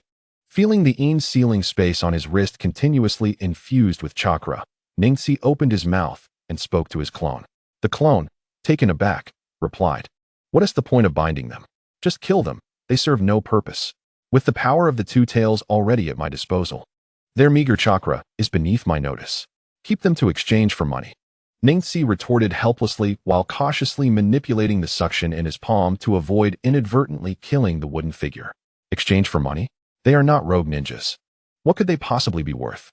Ningxi continued, "The two women could serve as maids, but those men are so worthless that no one would want them. As for using them as servants," Ningxi rolled his eyes in disbelief, "to use a female jonin and a two-tails jinchuriki as servants. Even the 5 Kages Wu'en-Ti have such extravagance. You not only dare to imagine it, but you also lack any shame. TCH, what is wrong with using a female jonin as a servant? I wouldn't even glance at an ordinary one.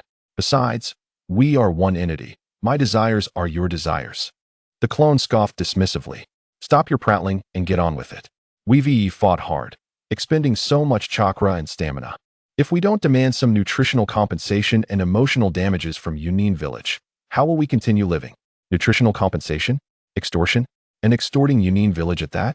The clone's eyes widened in disbelief as it looked at its nonchalant original.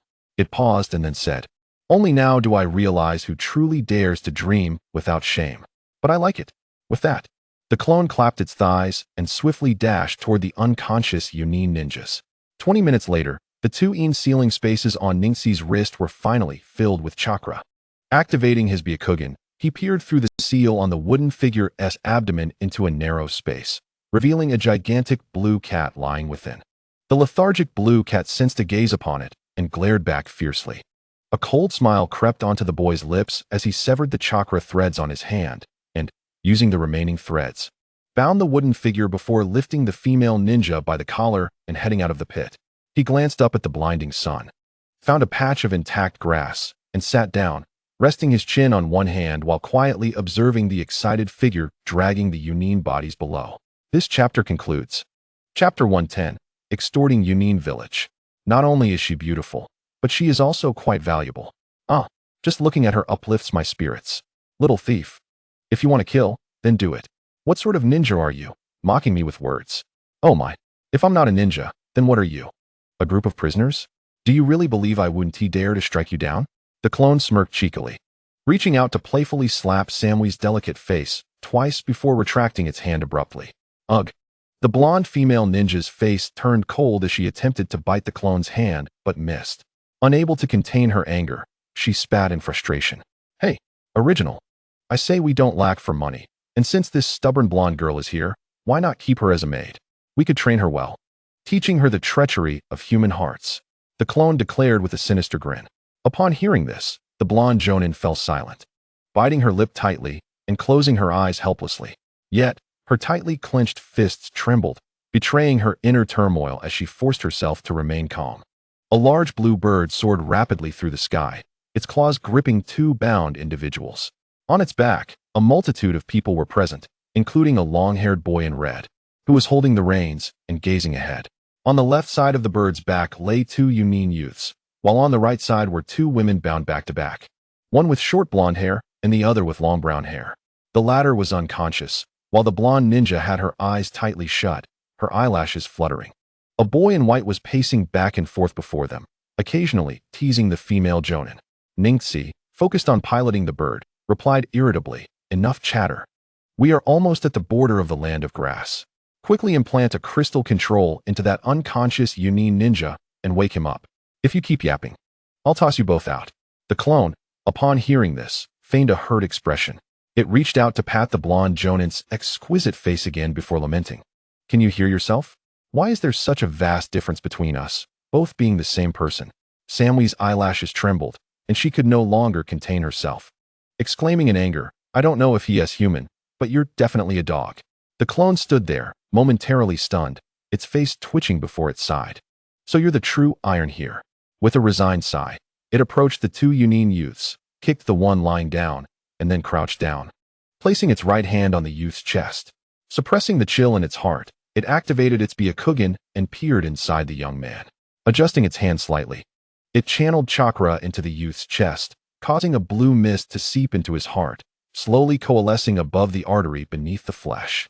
The chakra rapidly liquefied, enveloping the artery and gradually solidifying. Throughout this process, the clone continuously infused its will into the formation, and soon a blue crystal slightly larger than an adult's thumb firmly encased the artery. Resembling a clamp, it would not hinder the flow of blood within the vessel. The boy withdrew his hand and stood up, declaring, "Done. But will just one crystal control be secure enough? Up close, I can control him with my will or chakra resonance, but at a distance, I wouldn't be able to sense him. What if a medical ninja extracts it?" Turning to his clone, Ningxi casually remarked, You know the hardness of this chakra crystal. It's several times harder than human bones. To extract it, there are only two methods. One is for us to remove it ourselves, and the other is to sever both ends of the artery to take it out. But its position is right above the artery near the heart. Once severed, there won't be time to stitch it up before he bleeds out. Do you think Yunin Village's medical technology is that advanced? Besides, this person is merely a chunin. Placing a crystal control in him is already quite generous. The clone nodded in agreement. True. After all, there is only one Tsunade in the ninja world. Upon further reflection, this method of physical control was indeed more insidious. Once the individual realized that a small bomb was buried above his heart, remotely controlled by another, he would face death whether it was extracted or not, living in perpetual fear. Indeed, the most insidious one is the original. The clone sighed, feeling a sense of inferiority. Ningxi, pulling the reins, chuckled inexplicably. "You are truly despicable. Not only capturing people, but also ruining Zheng Hong's life." Listening to the exchange, Samwee, with her keen and calm intellect, could easily discern what the clone was plotting. As the Reikage's assistant, she perceived the broader implications. She understood better than anyone the malice behind such a method. Once Zheng Hong returned to the village, if he wasn't checked, it would be all right. He would merely live in fear. However, if it were discovered that he was under enemy control, even if the technique never activated, he would no longer be trusted by the village, facing isolation, exclusion, and rejection. He is still so young. It's all my fault for acting impulsively and underestimating the enemy's strength. Thinking of the grim future awaiting her subordinates, the blonde jonin gritted her teeth in anger. as expected of the Raikage's assistant. It seems your intellect is proportional to your endowments, the clone remarked, glancing at the blonde Jonin's prominent chest. It stroked its chin with one hand while releasing a water sphere from its palm, splashing it onto the face of the young ninja named Zhenghan. Breast heaving, Samui shut her eyes, shaking her head with a look of indifference. She sighed inwardly. Rogue ninjas are rogue ninjas. There's a reason they are wanted. None of them are good people, and arguing with them is simply self-degradation. Upon witnessing the expression of Samui, the doppelganger's countenance shifted dramatically, akin to a creature whose tail had been stepped upon. He swiftly turned, gripping the delicate chin of the golden-haired Kunoichi. He was not the composed and patient original, but merely a projection, a fragment of Ningxi's persona, an embodiment of either his noble attributes or his shadowy inclinations. Unfortunately, this particular doppelganger had emerged amidst battle, representing the latter. Typically suppressed by the original's complete soul and formidable self-discipline, these impulses rarely manifested in the original's presence. However, once released in the form of a doppelganger, such psychological traits would be magnified, elucidating why the technique of shadow clones could lead to a fragmentation of personality. What does that expression signify?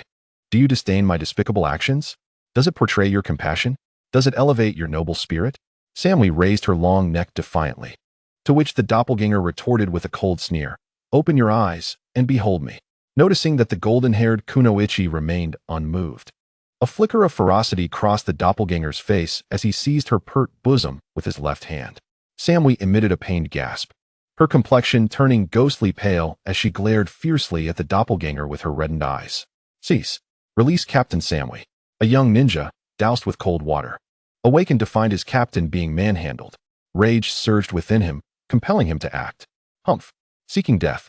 The doppelganger scoffed, casting a cold glance at the young ninja. At his mental command, the young ninja clutched his chest and collapsed to the ground, screaming in agony. What's this? Do you have a fondness for your captain? Are you aspiring to be a hero in shining armor? You ought to assess your own worth first. With a sneer of disdain, the doppelganger continued.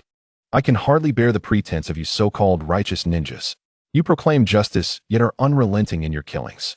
When others resort to violence for survival, you don the guise of saviors. You are all stained with blood, so what pretense do you maintain? Should I fall into your hands, my fate would surely be even more tragic. A ninja must possess the resolve of a ninja. As a vanquished, what right do you have to claim nobility? A glimmer of moisture appeared in the eyes of the golden-haired Kunoichi, who had never endured such humiliation in over 2 decades. Her lips, now bloodied, turned towards the boy, her original self, perched upon the back of a bird. Sensing an unwavering gaze from behind, Ningxi turned to the Kunoichi, flashing a smile before returning his attention to the expansive blue sky and forest ahead. As the wind rustled, thoughts swirled within him. The doppelganger, in a sense, was a repressed aspect of himself. If there was suppression within, it needed release. He had long suffered the indignity of sacrificing his own desires for the sake of others. Remaining passive in the face of oppression was one thing. To remain so when empowered was mere cowardice. Why had he strived to grow stronger?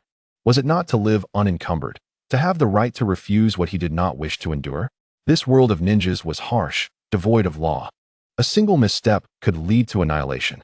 Since he had arrived in this realm, he must adapt to its customs. After all, he was not a paragon of virtue and had no inclination to preach morality.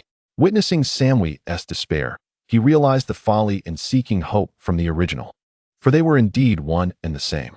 The doppelganger gently wiped the blood from her lips with his thumb, releasing her now slightly misshapen bosom. Leaning closer, he whispered, "What?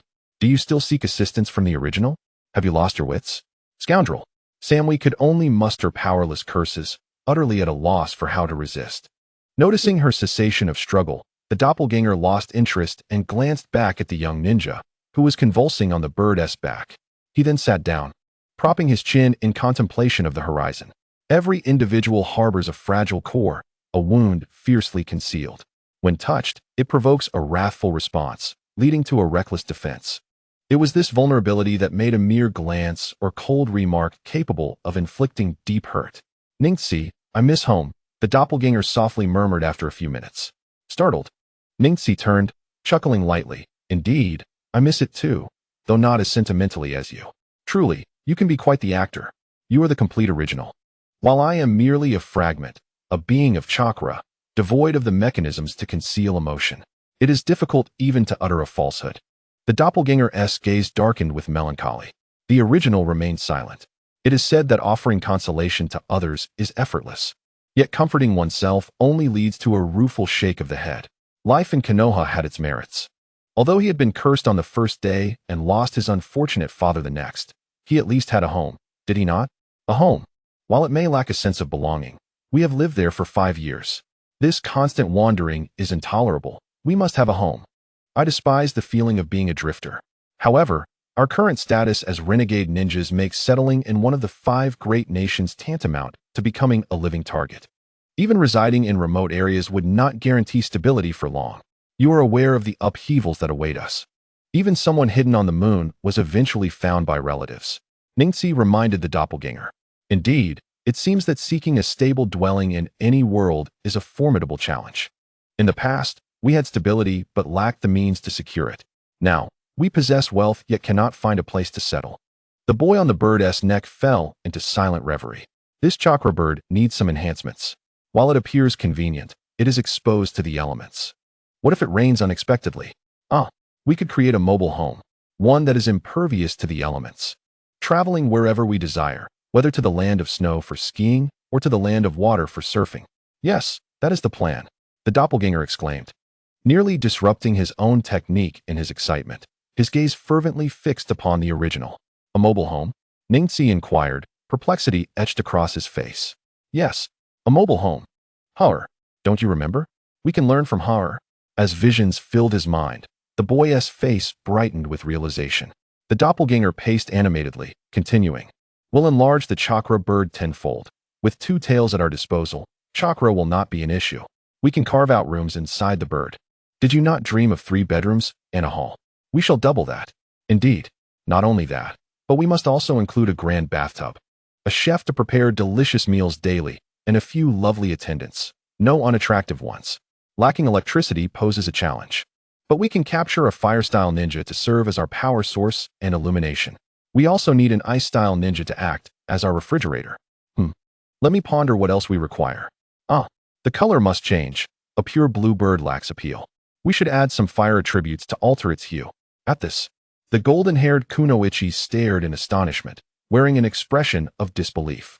She had never encountered someone engaging in such elaborate discussions with their doppelganger, which both amazed and led her to question whether she had encountered a madman. Ningxi did not interrupt the doppelganger, instead watching with a smile as it animatedly conversed with itself, nodding in agreement, his gaze softening. In that moment, he saw a reflection of his former self. Turning his attention back to the approaching verdant landscape, a thought struck him. As an adult, one must learn to treat oneself kindly. Half an hour later, at the border between the land of grass and the land of waterfalls, a large bird abruptly halted 3 meters above the ground. The doppelganger signaled for the young ninja to rise and began. Your name is Zheng Hong, correct? 3 days hence, bring the requisite funds to redeem your companions. Should you fail to present the money within this time frame, prepare to incinerate your comrades instead. The young ninja's countenance darkened as he replied. 3 days is insufficient for the journey. To reach Yunin village, we must traverse through the lands of Longji, Tieji, and Shuangji before finally arriving at Leiji. Moreover, the territory of Leiji is vast, with our village situated centrally. Unless we employ flight, it is impossible to return within 3 days. Additionally, you have not specified the amount I should prepare.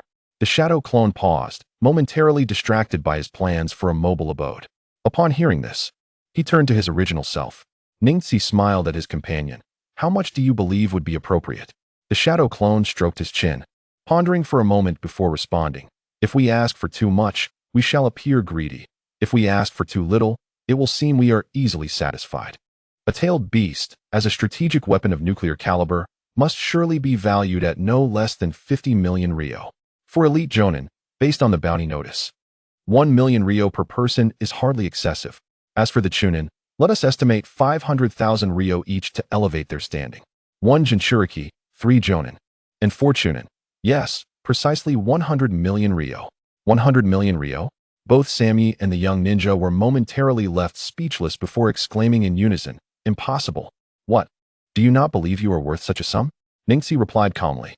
100 million Rio is unfeasible, setting aside whether the village would even consider it. Your attempt to extort Yunin village is sheer folly. The Land of Lightning, in pursuit of its national reputation, will relentlessly hunt you down to the bitter end. Yunin village stands among the 5 great shinobi villages. I hope you comprehend the repercussions, Sammy said gravely. The shadow clone shrugged helplessly and addressed the young ninja. What are you still dawdling for? In 5 days, procure 100 million Rio to this location for the ransom. With that, he kicked the bewildered young ninja off the bird's back, turning to dust his hands and muttering, "If you think that's excessive, I have yet to include compensation for emotional distress." "Madman, you are all mad," the blonde jonin exclaimed, disbelief etched across her face. She had already articulated the gravity of the situation, yet the individuals before her remained obstinate, challenging the authority of Yunin village. In her eyes, they were either insane or foolish. She turned to the original, hoping for a more rational response. Upon meeting her gaze, Ningxi replied, "Since I incurred the wrath of Yunin village after slaying the Mizukage, I have long severed ties with you. From the moment you encircled me, we have been locked in a perpetual state of enmity." With that, the young man pulled the reins, steering the colossal bird along the border of the land of grass heading north. The shadow clone spread his hands in resignation. "If I do not kill you, you shall kill me. To slay you would only invite greater pursuit. In the game of ninjas, unless one side is annihilated, we are doomed to a vicious cycle. After all, who among us lacks a few wealthy, powerful friends? In the end, it is either the strong who prevail or the many. You all have your villages to back you. How can I, a lone wolf, compete against you? Without money, how can I flee?" Faced with such audacious reasoning, the blonde jonin could only part her lips in silence, left speechless. The chapter concludes. Chapter 111. The mobile castle at the border of the land of grass. Nestled within the mountains of the land of earth, the half-destroyed mountain stronghold has been completely restored. After several days of toil, the bandits finally had a moment to breathe. A young bandit wiped the sweat from his brow. As a recent addition to the gang, his status was lowly, relegated to menial tasks such as serving tea. Previously, he had managed to catch the eye of the second-in-command, who, inebriated, had assured him that he would be taken along on the next expedition to achieve great things. The youth spent a restless night dreaming of wealth, only to awaken to find their stronghold besieged the following day. One individual had single-handedly captured the stronghold, leaving those whom he once viewed as formidable figures humbled and unable to raise their heads in defeat. The realization struck him: ninjas were indeed terrifying. Previously, in his village, he had scoffed at the reverence and fear with which others spoke of the ninja clans, believing them to be mere mortals with 2 shoulders and 1 head. He thought the bandit leader was the mightiest, capable of seizing whatever he desired. However, he had only just come to understand that his perception of the bandit's prowess stemmed from his ignorance of ninjas, who frequently visited his village.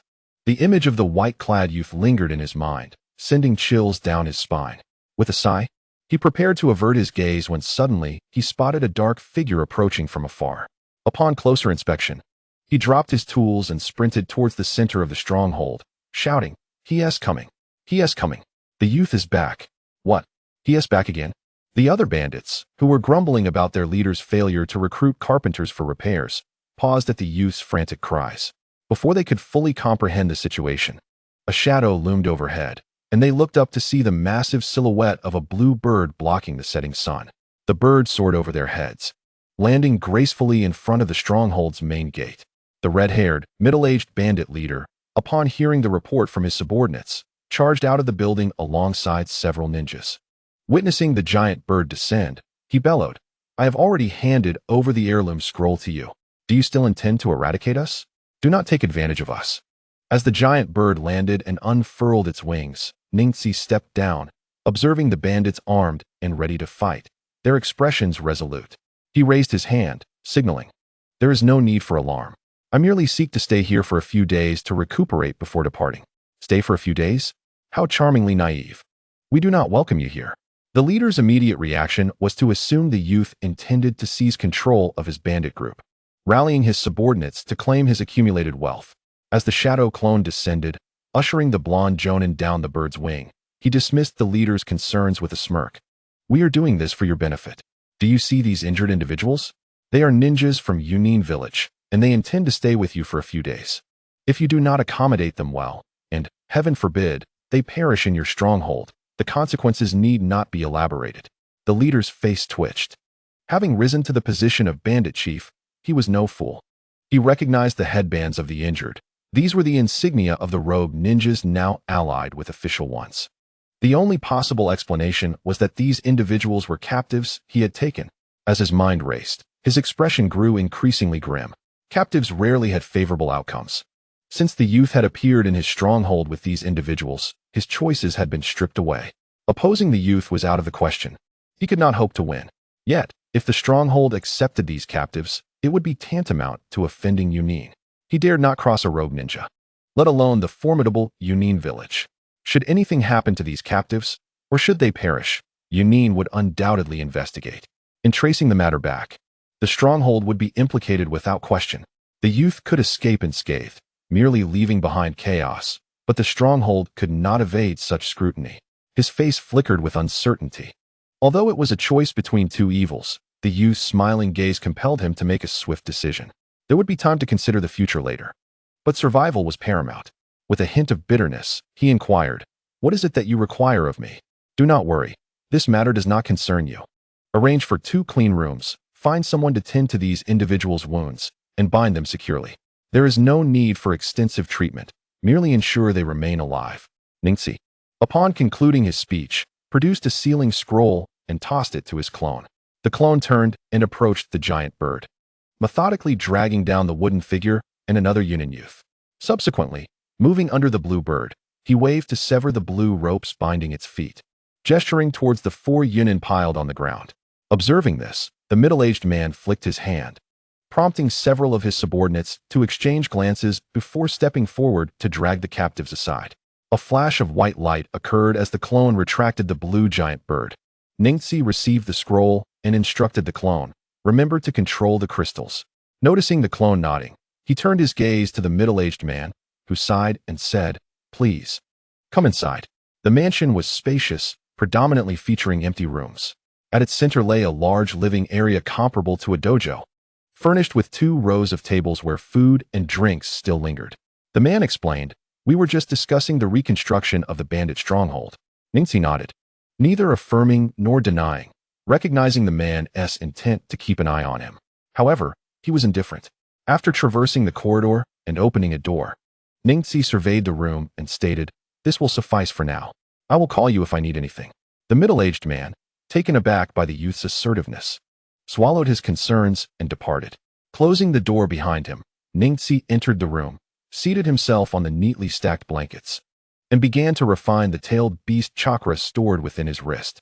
Outside, the clone wore a sinister smile as he placed 3 crystal controls on Samui, the blonde female Jonin remaining expressionless, her composure chilling despite the clone's deliberate gestures lingering near her prominent chest. Finding the situation dull, the clone turned and applied a crystal control to the other Yunin before commanding, "Take them away." As the bandit ninjas hesitated, a scar-faced man quietly ordered a few of them to reluctantly assist in moving the captives. This man was recognized. He was the upper ninja who had previously employed wind techniques, the only one aside from the red-haired man in the stronghold. The clone disdainfully remarked to the sluggish bandits, "Those who recognize the times are the wise. Since the boss has accepted his fate, why do you feign loyalty?" Casting a sweeping glance, the youth pulled the wooden figure toward the stronghold's entrance, which was quite expansive, nearly the largest force in the vicinity of the grass and earth border. Upon entering the stronghold, one encountered a square, flat and solid despite being composed of yellow earth. Under the only large tree at one corner of the square, the wooden figure was secured. The clone began to walk around the square, deep in thought, creating a giant bird over 100 meters in size. While establishing several chambers within and ensuring its capacity for flight involved numerous complexities, any miscalculation could lead to a complete failure of the endeavor. It was a monumental task. Yet the clone felt invigorated, his eyes gleaming with excitement as he pondered. After half an hour, the clone reached the center of the square, chakra surging from his hands in an unceasing flow. As the sole clone, he possessed half the chakra of his original self. With the onset of night, the clone continued undeterred, as the distinction between day and night was inconsequential to him with his Byakugan activated. The following morning, as the sun rose, The mist in the undulating mountains had yet to dissipate, and strands of pale yellow light illuminated the stronghold square. 100-meter-long crystalline blue giant bird skeleton loomed over the square, its hollow and sharp form radiating a luminous aura under the morning sun. Beneath the massive skeleton, a diminutive youth clutched two thumb-thick crystal blue ropes, leaping and twisting between the bird's ribcage. With his Byakugan wide open, he frequently glanced back at the large tree on the edge of the square, carefully gauging his movements. Chirp chirp. A birdcage hung from the tree's drooping branches, housing a blue lark that incessantly chirped. Below, a tea-haired wooden figure sat slumped against the trunk, her hands bound behind her, her feeble breaths betraying her weakness. A pale hand rested on her soft abdomen, casting a glance at the boy sitting cross-legged on a grass mat beside her, her lips parted slightly. Ultimately unable to muster the strength to curse. A wave of pulling sensation emanated from her lower belly as she closed her eyes, directing her feeble perception inward, penetrating through the ironclad seal into a realm of darkness. This dark expanse seemed boundless, the ground shimmering with blue light like ripples, emanating from the chakra that continuously escaped. In the center of this light, a colossal blue cat demon sat in a humanoid posture, awkwardly clutching the ground with its paws, striving to consolidate its own chakra. Alas, how could I have allowed my laziness to push the journey to such extremes? Regret washed over the wooden figure, her expression grim. The tailed beast and the Jinchuriki were one, and the cunning Leaf Village youth, an exile, was aware that although she could not directly extract the tailed beast chakra due to the ironclad seal, he could forcibly draw from his own chakra. The two-tailed beast, in a desperate bid to survive, was compelled to continuously supply its power to sustain its host. After all, a ninja's life would extinguish once their chakra was entirely depleted. Who is this individual? The technique of chakra absorption is unheard of, and its terrifying capacity is beyond even the tailed beast's resistance. Is he not afraid of being overwhelmed? Thoughts swirled in her mind, her gaze uncertain as she looked at the boy beside her, but he remained oblivious, his eyes shut tight, unaware of her turmoil. As her chakra rapidly drained away, the woman's will faltered, her head grew heavy, and she felt drowsy, unable to maintain her chaotic thoughts. After a while, Ningxi opened his eyes, withdrew his hand, and glanced at the nearly unconscious woman, slightly curling his lip. His withdrawal was not due to having filled his own chakra, but rather because the Jinchuriki was on the verge of collapse. If the Jinchuriki lost consciousness, the tailed beast could easily spiral out of control, potentially leading to a disastrous rampage, making any attempt at subjugation futile. The sealing techniques of the Yunin village, whether for the 8 tails or the 2 tails, employed ironclad seals. While the ironclad seal was not inferior to the 9 tails Bagua seal, the essence of any tailed beast sealing technique lay in 2 aspects, the seal itself and the host's willpower. A perfect Jinchuriki did not guarantee they would not succumb to rage. Tilting his head slightly, Ningxi's piercing gaze fixed upon the lark in the cage above, causing it to fall silent, trembling uncontrollably. Hey, Ningxi, you frightened the bird so much it trembles. How can I mimic it now? A voice grumbled from the distance, the clone's displeasure echoing through the air. Upon hearing this, Ningxi shook his head, a smile creeping onto his face. He understood the clone's intent. Although the previous flying bird could soar, it was somewhat rudimentary in construction, occasionally stuttering in flight. The craftsmanship had been coarse, merely simulating a heart with chakra and connecting a few veins to move the bird's wings and legs, relying on the pull of chakra fluctuations to achieve flight. In reality, a considerable amount of chakra had been wasted, and the flight did not meet expectations.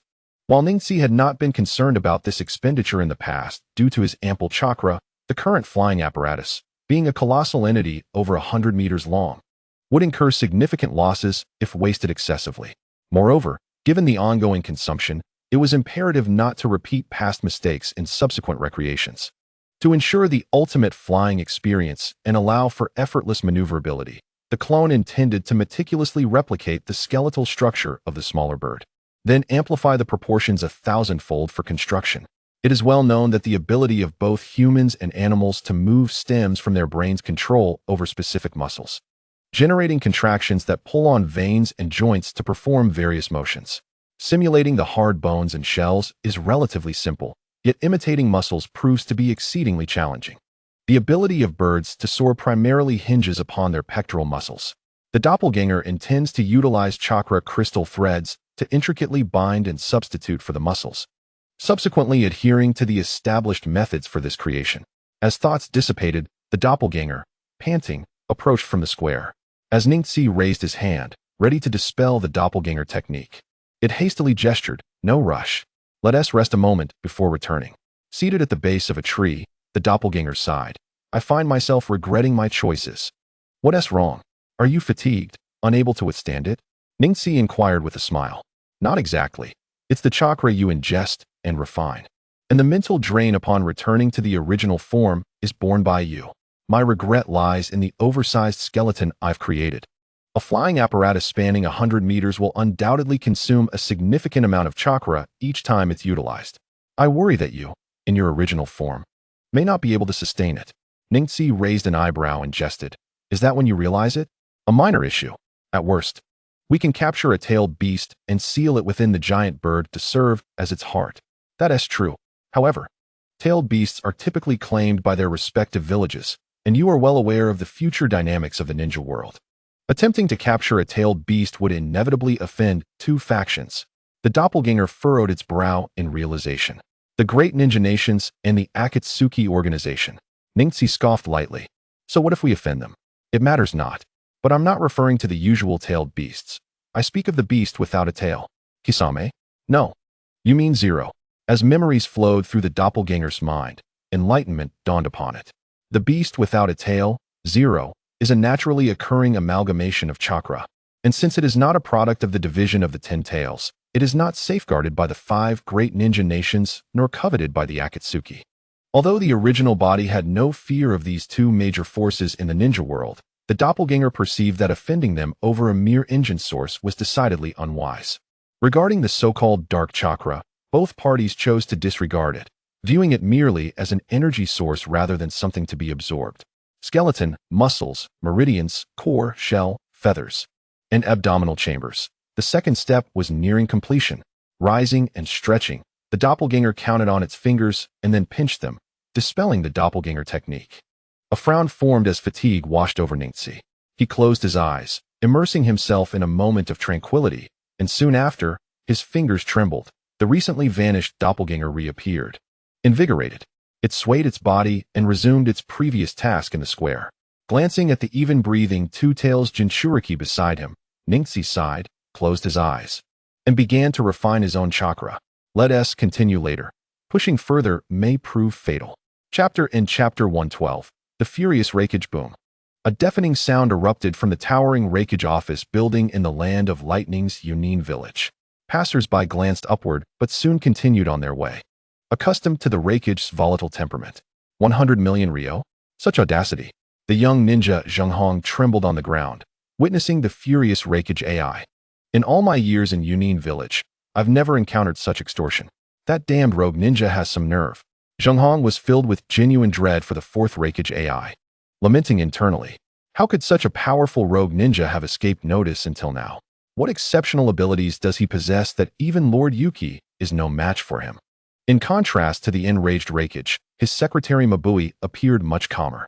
Casting her gaze at the dark-skinned young woman, Zhenghong whispered, "It is said that he defected from Konoha last year, a member of the prestigious Hyuga clan, proficient in high-level techniques of water, fire, and earth, and capable of instantaneous release without hand seals. The most terrifying aspect is his ability to consume chakra while fighting. Otherwise, Samu and Lord Yuki would not have been defeated. Wasn't he the defector from the Uchiha clan? Why is another Hyuga emerging?" The Rakage's eyes widened in fury. "I have heard of this. The Uchiha massacre had such a profound impact that it concealed another defector. It is said he is quite young, and even the upper echelons, including Shimura Danzo, suffered significant losses." Noticing Mabui's frown, Darui, the Rakage's bodyguard, interjected, "Damn it. Another rogue ninja from Konoha. Sarutobi Hiruzen is truly regressing. And that scheming old man Danzo is no better. He allowed a member of the Hyuga clan to defect." The wall behind AI was left with a deep dent from his casual blow, causing the 3 present to instinctively flinch. "Damn it. Darui, lead the way." With that, the 4th Rakage AI crashed through the window, descending to the ground below, while the dark-faced Darui hastily followed using the body flicker technique. "Rakage-sama, What about the 100 million Rio? Mabui called out, supporting herself against the window frame as she watched the two descend. Prepare to follow. I want that damned rogue ninja to have the means to take a life, but not the means to use it. Upon landing, AI unleashed a surge of lightning, instantly appearing at the village gates, heading southwest toward the land of grass, leaving the two guards exchanging bewildered glances. At the border mountain village of the land of grass, the weather was bleak, in stark contrast to the sunny land of lightning. The sky was overcast, especially at the peaks of the towering mountains, shrouded in thick fog. In the village square, a massive bird, measuring 100 meters long, appeared hazy amidst the mist. The bird looked rather unsightly, its head somewhat handsome. Yet the rest of its body was grotesque, resembling a plucked bird, muscles exposed as if prepared for cooking. The only distinction lay in the fact that its muscles were not red but a pulsating crystalline blue. To those who observed closely, they would discern that this blue muscle was formed by thick crystal threads entwined together. Damn this weather, it changes so abruptly. A small figure atop the bird's neck shook off the dampness from their hair and muttered a curse before lowering their head to continue applying the scales. Indeed, scales were the appropriate term. The doppelganger saw no discrepancy in using it to describe feathers. To it, feathers were soft and flexible, while what it held in hand was a manifestation of chakra, cold and hard as scales.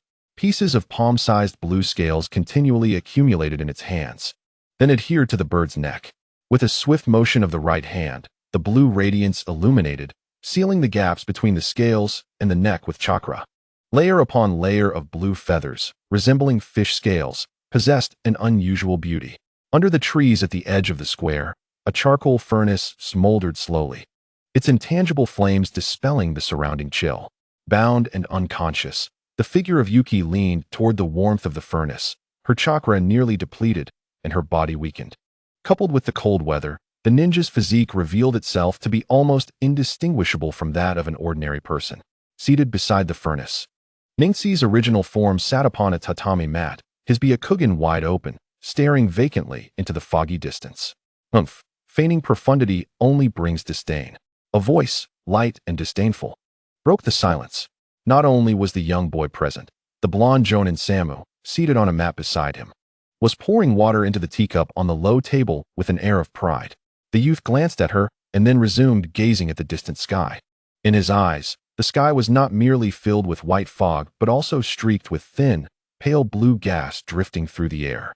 Seeing that the boy paid her no mind, Samu placed the teapot atop the furnace, removed a towel hanging from a branch nearby, and wiped the moisture from Yuki's tea-colored hair before returning the towel. Leaning her chin on one hand, she sighed lightly, staring blankly at the distant fog. The Reikage-sama should be on his way by now. Sammy's conjecture proved accurate. She and Yomurin were pivotal jonin of the Lein village, particularly as Yomurin was the host of the Two Tails. The land of lightning would not forsake them. With the Two Tails in captivity, the only potential saviors for them from Yunin village were the Eight Tails Jinchuriki, Karabi, and the Fourth Reikage. Clearly, with the Two Tails already captured, Yunin could not afford to risk Karabi's safety, making the identity of their potential rescuer evident. Lifting the teacup before him, he took a delicate sip. Suddenly, a thought flickered in Niji's mind, and his entire being radiated a faint blue glow. The gentle shimmer of azure light hinted at the sound of flowing water, and through his byakugan, he perceived wisps of pale blue gas drifting in the distant sky, suddenly halting in their tracks. The cerulean vapors began to break free from the gentle breeze, flowing through the mist toward the square, 1 strand, 2 strands, 3 strands. A minute later, the young man's brow furrowed as exertion flashed across his features. The water affinity energy within him had already dissipated significantly, and the nearest of the 7 or 8 strands of blue gas hovered over 3 meters away from him. Fixing his gaze, the blue radiance surged violently, and the teacup in his left hand shattered with a resounding crack. Beside him, Sammy cast a sideways glance, observing as he reached forward with his right hand, grasping at the air as if seizing an invisible essence. Almost immediately, a subtle force of attraction emanated, causing the white edges of the female Jonin's attire to flutter wildly. Watching a dried branch roll on the ground, Sammy's golden brows unfurled as she realized the youth was once again employing his mysterious devouring technique. With his palm poised, Niji focused on the blue gas, unwilling to lessen his grip on the attraction. After a brief contemplation, He amplified the suction, tearing the azure gas apart, which then swiftly surged into his palm. With a hand seal, the blue mist that had infiltrated his right arm was rapidly refined through chakra manipulation. After a moment, he released his grip, allowing a wisp of pale yellow mist to emanate from his palm. He mused internally that although it was purer than the chakra he produced, it was still laden with impurities. To his surprise, he noted an abundance of elemental power within the refined gas. How intriguing! No wonder the potency of Senjutsu far exceeds that of ordinary ninjutsu. Contemplating this, the answer became clear. Senjutsu represents a fusion of human chakra and natural chakra, the latter containing a wealth of elemental energy, naturally amplifying its power manifold. Retracting his hand, Neji opened his eyes, a glimmer of joy flashing within them. His delight stemmed not from the gradual restoration of his elemental power, but from the realization that his chakra refinement technique could indeed extract elemental energy, which exhilarated him immensely. What did this imply? It meant that henceforth, he would possess not only infinite chakra, but also unlimited elemental energy. For ordinary ninjas, both chakra and elemental energy were finite. Typically, when chakra depleted, elemental energy followed suit. The elemental energy within a ninja's body was approximately 1/10 of their chakra, and critically, humanity had only mastered the refinement of chakra, not of elemental energy, relying solely on techniques to activate it. In simpler terms, even if a ninja's chakra were boundless, they could not endlessly utilize ninjutsu. Once their elemental energy was exhausted, they would be left with an abundance of chakra, yet unable to perform techniques, as exemplified by those reanimated through Edo Tensei. Fortunately for Neji, he commanded a substantial repertoire of ninjutsu without hand seals. The depletion of elemental energy would not render his chakra useless. However, ninjutsu without seals was ultimately rather monotonous and lacked the advantages of terrain. The so-called terrain advantage referred to the enhanced potency of fire-style ninjutsu wielded by fire affinity ninjas in high-temperature and volcanic areas. For instance, when Kisame faced an equally matched opponent, he would cunningly release torrents of water to alter the surrounding landscape, thereby amplifying the effectiveness of his techniques. Regrettably, the natural chakra in this locality was still too sparse. As for the impurities, they were sufficiently tolerable. Neji mused softly, stroking his chin. Most of his chakra was derived from external sources, while natural chakra contained minute impurities from the world, and human chakra was not devoid of spiritual impurities either. Thus, he had refrained from voraciously consuming the Nine-Tails chakra during his time in Konoha for this very reason. Natural chakra? Did you just seize natural chakra? How is that possible? Natural chakra cannot be manipulated by human hands. Sammy, overhearing this, was initially taken aback, then filled with skepticism, self-questioning, and answering. Only Senjutsu can control natural chakra. And while she had not witnessed the training process, she had heard that any movement would lead to assimilation by natural chakra. The youth's earlier erratic grasping did not exemplify the stillness required. Wiping his hands dry with a nearby towel, Neji glanced at her without offering an explanation. Sammy remained unaware that she had narrowly avoided a calamity. Initially, he had intended to use this female jonin to experiment with his ability to absorb elemental energy and whether he could refine it for his own use. However, he had already discovered that he could attract natural chakra during the process, rendering her unnecessary as a test subject. It seems that from now on, I shall prioritize the consumption of natural chakra, with human chakra as a secondary option, compared to the dust and impurities of natural chakra. Neji found the mental impurities of human chakra far more bothersome. Human chakra was a product of both physical and mental energy, inherently containing considerable residual mental will. Excessive absorption could disrupt one's own will. After all, no one could refine chakra to perfection. After a brief assessment, he halted the blue radiance enveloping him, manifesting a force of attraction in his palm. He then swiftly grasped the 2 strands of natural chakra that had fled due to the sudden disappearance of elemental energy, crushing the gas in his hand, which transformed into mist and flowed into his palm. As the chakra entered his arm, Neji did not refine it, but rather manipulated an equal amount of his chakra to merge with the natural chakra within his veins. Under the vast reach of his perception, the pale blue natural chakra began to intertwine with his own chakra, which shimmered with a hint of green. The fundamental requirement of Senjutsu is the combination of natural chakra and human chakra in equal proportions. A sensation of swelling pain coursed through his right arm as Neji's mental will surged.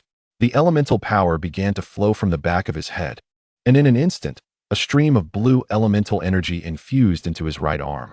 Sensing the balance between the natural water affinity energy and his own, a resonant hum echoed, and he exclaimed, "Senjutsu, Water Dragon Bullet Technique." As Neji's voice resonated, torrents of water materialized, spiraling around his arm at an accelerating pace. He thrust his right arm skyward with a powerful punch. The swirling water intertwined, and as it hurtled toward the sky, it coiled together, rapidly escalating in size until it transformed into a colossal water dragon, 8 meters in diameter and 80 meters in length, soaring into the air. The water dragon undulated as it ascended, mercilessly shattering the dense fog atop the mountains. Neji, witnessing this, nearly erupted in triumphant cheers for the water dragon. Upon reaching nearly 1,000 meters in altitude, it exploded with a thunderous roar, unleashing a torrential downpour. The might of Senjutsu certainly lived up to its reputation, exceeding expectations by more than double. While Neji reveled in his satisfaction, he raised his hand, conjuring a chakra shield to shield himself from the deluge, while Sammy, beside him, was caught completely unawares, drenched to the bone. Two startled exclamations rang out simultaneously. The clones in the square were soaked by the torrential rain, rushing over in a frenzy. Exclaiming in shock, "What a downpour!" Sammy's slender form was thoroughly drenched, the pale gray short-sleeved shirt and dress clinging to her frame, accentuating her remarkable curves. Water cascaded down her figure, pooling in the deep valley formed by her undergarments, creating a rather astonishing sight. A sound of a throat clearing echoed, causing Ningxi's face to flush. The shadow clone, being a mere manifestation of chakra, naturally lacked the ability to swallow. Thus, in an awkward moment, he gazed up at the sky and hastily chimed in, "Indeed, the rain is quite heavy." "Hey, you!" Sammy exclaimed, crossing her arms and furrowing her brows. "Haha, my chakra is depleted. I must take my leave." The clone chuckled, quickly dispelling itself with a puff. Upon hearing this, the youth left behind, with one hand raised to hold a shield, suddenly stiffened. He had just raised his finger to employ the body flicker technique, only to find himself staring at the sky, utterly helpless. Damn clones, they managed to flee faster than I can. Chapter 113. Confrontation with the Raikage. 5 days slipped by in the blink of an eye. On a serene morning, in the village square of the Land of Grass, a magnificent blue bird ascended slowly into the sky.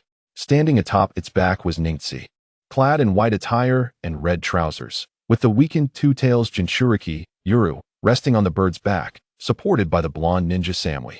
Additionally, 2 middle-aged ninjas and 3 young ninjas were bound at various spots on the bird's back. By this afternoon, the internal structure should be consolidated. If all goes well, come find me. If not, I will come to retrieve you."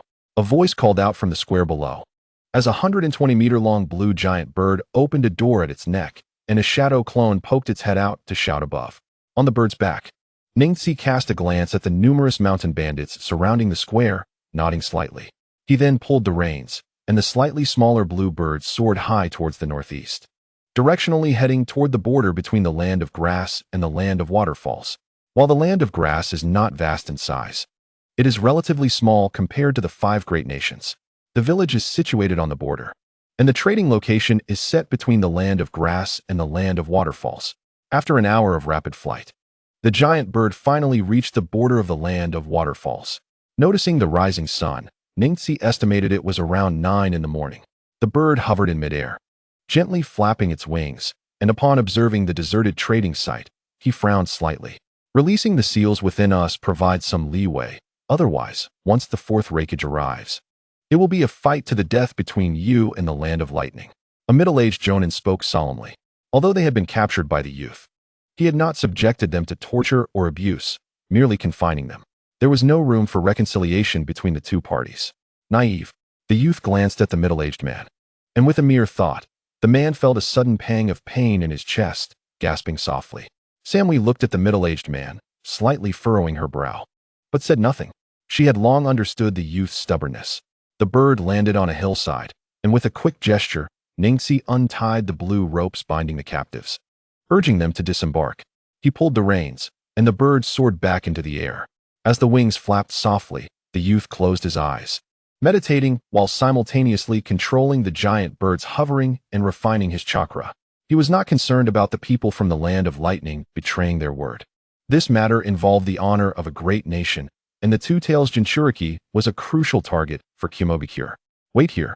The Reikage will not abandon us. Seeing the unease in the eyes of the young ninjas, Samui commanded, supporting Yoru to sit down. The 5 male ninjas exchanged glances, abandoning the thought of fleeing. They sat down, realizing they had no absolute guarantee of escape. An hour later, Ningxi suddenly opened his eyes, slowly rising to his feet. With his heightened perception, he sensed a disturbance of chakra from a group of ninjas 1 kilometer to the northeast. Among them, the leading figure exuded an intensely violent chakra. A minute later, 11 individuals rushed out from the woods below the hillside. The middle-aged muscular man landed with a thud, creating a shallow pit, followed by a dark-skinned youth and a young woman, with 8 other young ninjas surrounding them as guards. The towering man, clad in a thin white cloak and standing at over 2 meters, glanced at the anxious or gloomy cloud ninjas on the hillside, giving a slight nod. His gaze then shifted sharply to the white-clad youth standing atop the bird. 4th Reikage A. A flicker of seriousness crossed Ningxi's face as he met the gaze of the legendary figure in the ninja world with calmness, curiosity sparking as he scrutinized the powerful individual. Is it you, this little brat, who dares to extort from the hidden cloud? A gruff voice emerged from the Reikage. Ningxi did not respond, but instead gestured with his fingers, mimicking a money-grabbing motion. Humph, overestimating yourself. The 4th Reikage scoffed, though his fiery temperament was tempered with caution. It was imperative to retrieve his subordinates, and as he took action personally, he had no concerns about the opponent escaping. Mabui. Hi, Reikage-sama. With a wave of his hand, the dark-skinned female jonin stepped forward, retrieving a medium-sized sealing scroll from her waist. With a flick of her wrist, a flash of white light erupted, and 20 large chests materialized upon the grass. The dust that kicked up immediately drew everyone's attention. Ningxi, upon seeing the chests filled with green currency, felt his heart race uncontrollably. With a tremor in his fingers, a shadow clone descended from the bird's back. He grinned at the standoff between the 2 parties and said, "Shall we exchange one at a time?" Seeing the 4th Reikage nod indifferently, the clone rubbed his hands together and waved at the nearest middle-aged jonin, who shot a defiant glare back before heading towards his comrades in the hidden cloud. The clone, with his Byakugan activated, closely followed the middle-aged jonin, his eyes fixated on the 4th Reikage. Should any chakra fluctuations arise, he would swiftly take action, ensuring the jonin's demise. After all, as a shadow clone, he would not perish. Could the Reikage's speed surpass the swiftness of his thoughts? Do not be alarmed. I shall release your seal now. The 2 parties were merely about 200 meters apart, and the clone quickly approached the middle-aged jonin. With a smile directed at the cold-eyed individuals, he lightly patted the jonin's back. Instantly, the chakra crystal in the man's chest vaporized, releasing a wisp of blue mist. Upon confirmation from Mabui, the middle-aged man nodded, indicating that the seal had been lifted. The clone smirked, pulling down 4 large chests and calmly turning to leave, his back openly exposed to all. To the ninjas from the hidden cloud, this display was a blatant provocation. The younger ninjas could not resist taking a step forward, but unfortunately, the 3rd Reikage raised his hand to quell their impulsiveness. The clone returned to his original position, and with a flick of his hands, the 4 chests soared back to the bird. On the bird's back, Ningxi reached behind, retrieving a medium-sized sealing scroll, and with a flourish, he activated it. The 4 large chests collided with the white light and vanished without a trace. Upon witnessing this, the clone turned his gaze toward another middle-aged jonin and a young jonin, stepping forward to release their seals. He lifted the 4 large chests once more and returned. The 3rd instance involved 2 young ninjutsu practitioners, while the 4th featured the 2 tails. The Jinchuriki of Yumu Ren. Samui, wishing to support the feeble Yumu Ren, attempted to assist him in moving forward. However, the clone swiftly intervened, taking charge of Yumu Ren and leading him onward. As they walked, the clone seemed to recall something and, with a gentle smile, whispered, "In light of your unwavering contribution of chakra over these days, I shall not consume you without offering something in return, a safeguard for your life." With that, the clone pressed his right hand against Yumu Ren's lower back, and a vibrant surge of life energy erupted, penetrating his body. This life force did not linger within him. Instead, It traversed the dimly lit seal of iron armor, directly entering the bijou space, where it coalesced into a green crystal. The luminous green crystal, no larger than a fingernail, floated amidst the bijou space, constrained by the environment and repelled by the immense chakra of the bijou, bobbing up and down. The overwhelming vitality, though it resided within Yumu Run for less than half a second, radiated a hint of life essence that caused his complexion to flush crimson. Yet, only Yumu Run understood that this unusual flush stemmed partly from an unexpected surge of nourishment and partly from the sudden contact at his lower back. He cast a bewildered glance at the youth, but regrettably, the youth's expression remained composed, and they soon arrived before the gathering of Yunin. The clone patted Yumu Ren's back a few times, lifting the crystalline control from within him, before hoisting 4 large boxes and turning to depart. The female Jonin, Samui, approached to assist Yumu Run, guiding him to the rear of the group. She hastily produced several soldier pills for him. After tossing the boxes to his original self, the clone glanced at the last 4 boxes in the distance, and then at the golden-haired Jonin beside him. He exhaled softly and nodded, signaling Samui to proceed. Samui smiled subtly at the clone before advancing, her expression radiating charm while the compassion in her eyes went unnoticed by the clone. The final transaction was poised to be the most perilous. Narrowing his eyes, the clone followed Samui to the front of the Yunin group. He first lifted 2 leather boxes with one hand and, after a brief moment of hesitation, extended his right hand to release the crystalline control within Samui. Almost instantaneously, he thrust the last 2 boxes upward, swiftly retreating. At that very moment, Samui caught a glimpse of the 4th rakeage and then heard a sudden crackle. The 4th rakeage, had vanished. An attack. Meanwhile, Rakeage's guard, Darui, gestured, and the Yunin shinobi, aside from the Jonin assisting Yumu Run, scattered behind the Rakeage, rushing toward the hillside while drawing kunai and shuriken to hurl into the air.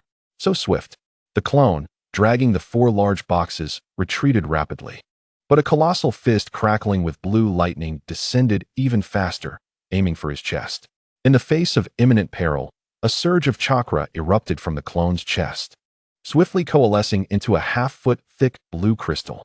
With a thunderous explosion, the blue crystal shattered, sending the clone, enveloped in lightning, soaring through the air.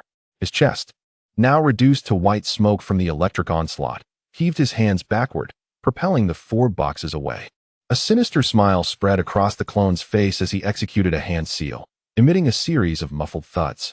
Among the ninjas rushing behind the Rakeage, 6 suddenly spewed forth blood, collapsing to the ground. The clone chuckled wickedly, only to be torn apart by the surging power of lightning, revealing several of those who had initially been captured, including the golden-haired Jonin, Samui. Neji's other clone, while releasing the crystalline control, had taken precautions, leaving behind a larger version in plain sight while stealthily placing a smaller one, no bigger than a grain of rice, hidden from view. To further obscure it, half of the concealed control consisted of chakra gathered from the Yunin group themselves. Although these crystalline controls were diminutive, their explosive power equated to that of a small firecracker. Yet, one must not forget that the human body is most vulnerable at its core. As the saying goes, the darkest shadows lie beneath the lamp. Everyone fixated on the thumb-sized control at their chests, terrified that a whim from the youth could lead to their demise.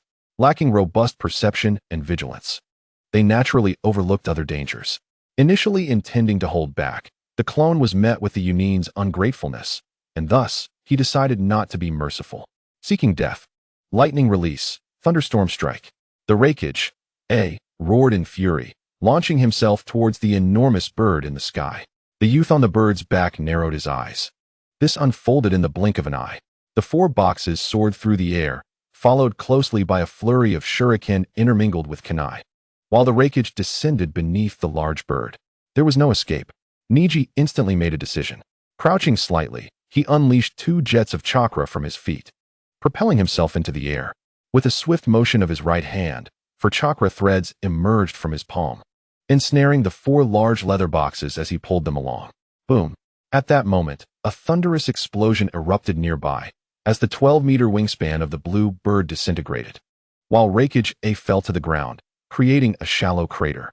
In midair, a hint of regret flashed in Neji's eyes. He was not unable to evade, but he was reluctant to part with the 20 million ryo contained within the boxes. Slightly shaking his head, he deftly opened the sealing scroll in his left hand, drawing the 4 flying boxes into it, and after rolling it up, tucked it into his robe. With a swift motion, he produced a handful of nearly 100 explosive tags and hurled them downward. Boom, boom, boom. The toss was executed with precision. Several explosive tags led the charge, detonating the weary shuriken and kunai into a shower of metal shards that spiraled back with increased velocity, followed by a wave of fiery explosive tags cutting through the smoke. The Uni ninjas looked up to see a storm of metal fragments and explosive tags raining down upon them. Scatter! Darui, save them! After issuing this command, the Raikage launched himself toward the descending youth. Water release, water barrier. Lightning release, 4 directions lightning wall. Darui executed a body flicker technique, appearing before Samui and a middle-aged Jonin as a water curtain surged from the ground, shielding them from the barrage of explosive tags. Among the 8 young Chunin who came to aid, 4, positioned at the battlefield's edge, swiftly dispersed outward, while the remaining 4 steeled themselves, converging around another fallen middle-aged Jonin and 3 young Chunin. In formation, the 4 Yunin young Chunin simultaneously formed hand seals, and a curtain of lightning surged upward, swiftly merging to protect their fallen comrade behind them. Chapter 114, Lightning Release, Body Protection. So swift. Boom. Just as Neji touched down, the Raikage's lightning body flicker technique, accompanied by his massive fist, bore down upon him. The youth's mind raced as a chakra crystal armor formed before him, shattering upon impact, yet providing Neji a fleeting opportunity to counter. 8 trigrams, 128 palms. 2 palms. With a sweeping motion of his left foot, he initiated the 8 trigrams formation, his fingers poised in a blade-like gesture. Almost simultaneously with the explosion of the crystal armor, he lunged fiercely toward the Raikage's chest. 4 palms. Such formidable physical prowess. The youth's gaze sharpened, his fingertips stinging as he realized he was not striking flesh, but rather a solid boulder. Twisting at the waist, he narrowly evaded a diagonal kick while relentlessly advancing with his palm strikes. 8 palms, 16 palms, 32 palms, 64 palms. Initially, the Raikage managed to retaliate intermittently, but as the youth's strikes grew faster and more relentless, the Raikage was forced to retreat step by step. 128 palms. A multitude of palm prints instantaneously enveloped the towering figure of the 4th Raikage, accompanied by a series of muffled thuds. Raikage-sama. Is this the secret ninjutsu of the Hyuga clan? Hardly impressive. As the onlookers gasped from a distance, the Raikage emerged from the dense shadows of palms, encircled by crackling lightning. Raiten, Raiden notate. Neji's pupils constricted as he swiftly retreated, simultaneously unleashing 4 fireballs from his mouth. The 4 fireballs, each 3 meters in diameter, collided with the Raikage's right fist, which casually dismissed one, and with a powerful thrust of his right leg, he charged forward. The 3 remaining fireballs detonated. Yet the Raikage emerged unscathed from the flames, sprinting towards the boy. Damn it! Neji couldn't help but curse. It was rumored that each Raikage possessed the strongest taijutsu in the ninja world, their bodies as tough as steel. Initially dismissive, Neji was taken aback by the opponent's ability to withstand ninjutsu. Though the Great Fireball technique was a lower-tier jutsu, it still reached temperatures exceeding 300 degrees Celsius. Raiten, Koryu Bogiki. The charging Raikage raised his right elbow, his left hand pressing against his fist as he barreled towards the boy. Katan, Hoka no Enko.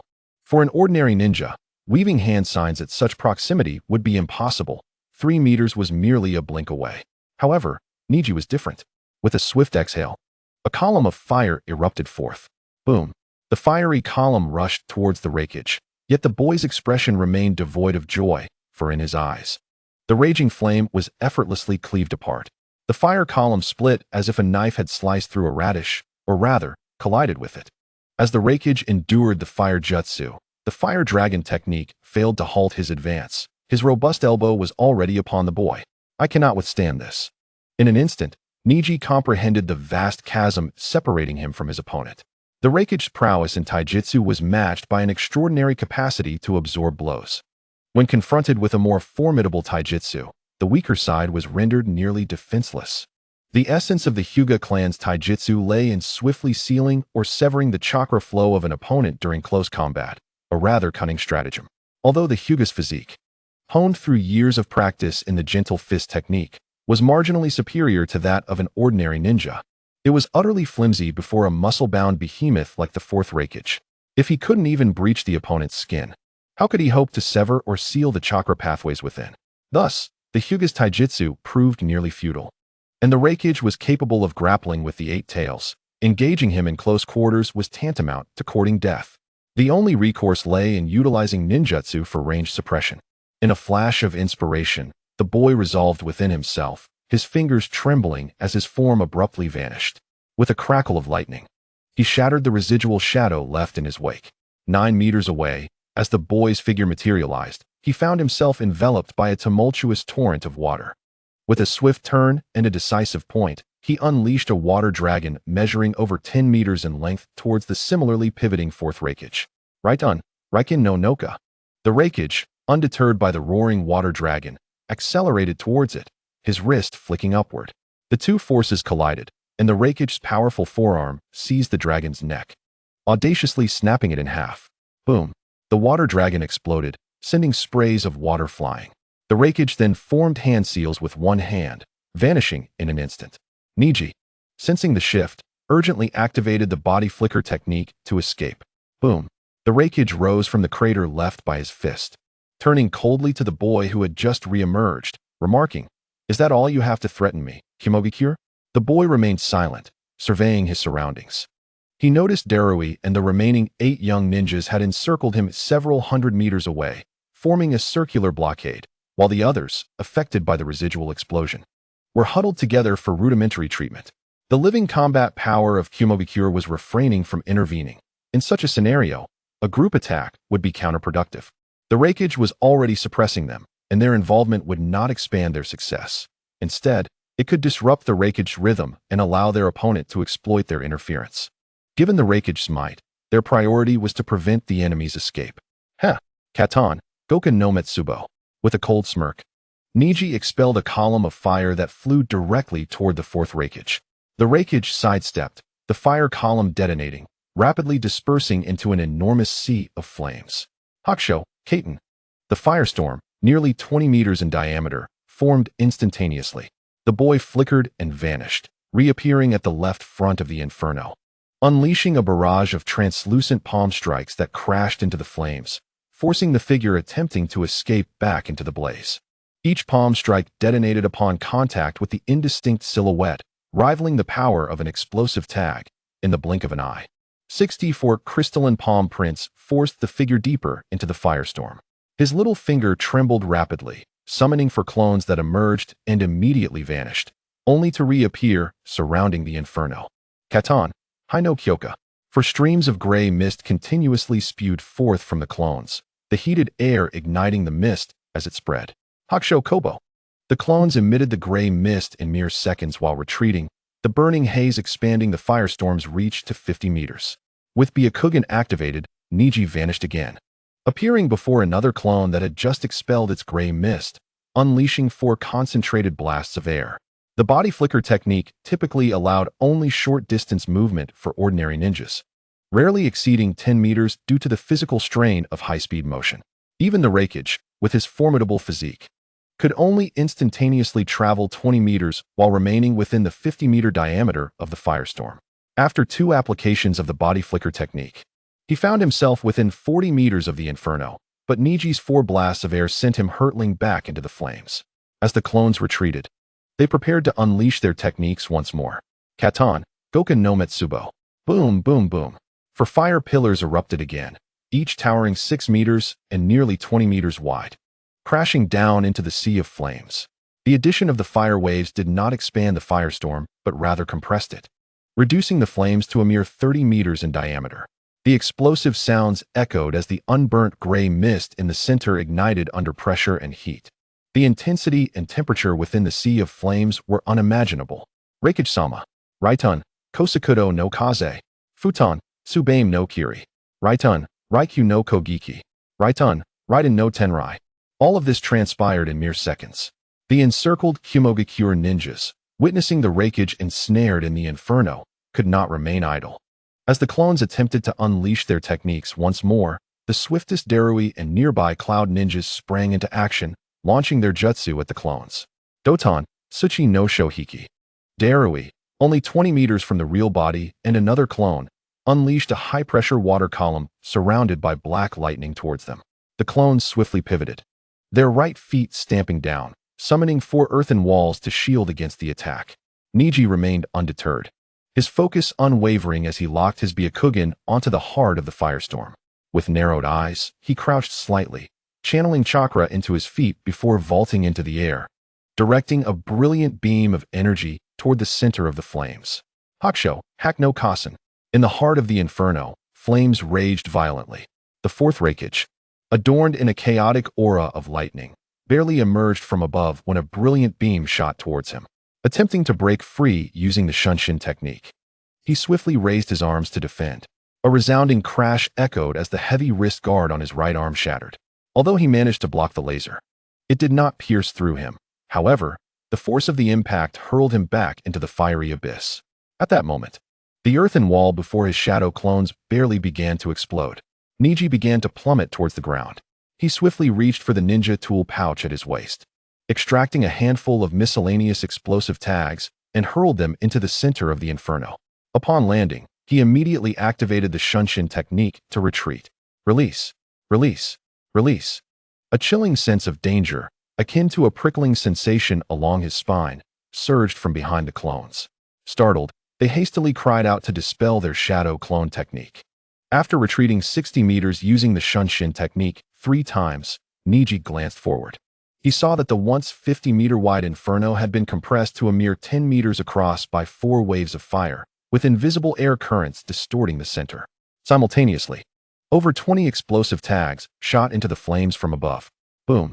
A thunderous explosion reverberated across the Kusa no Kuni border, causing the surrounding grass to wither and the ground to buckle, as a mushroom cloud, laced with black smoke, surged into the sky. Reikage-sama! Reikage-sama! The distant crowd from Kumogakure raised their hands to shield themselves from the scattered shockwaves, shouting anxiously. A fierce wind rushed in, whipping Neji's long hair about as he fixed his gaze on the center of the explosion. He was not naive enough to believe that a single violent explosion could vanquish a powerhouse of the Sannin level. You seek death. A voice, suppressed to the brink of fury, emerged from the smoke. Neji's pupils constricted as a hand, crackling with countless arcs of lightning, lunged towards his chest. Retreat, retreat, retreat.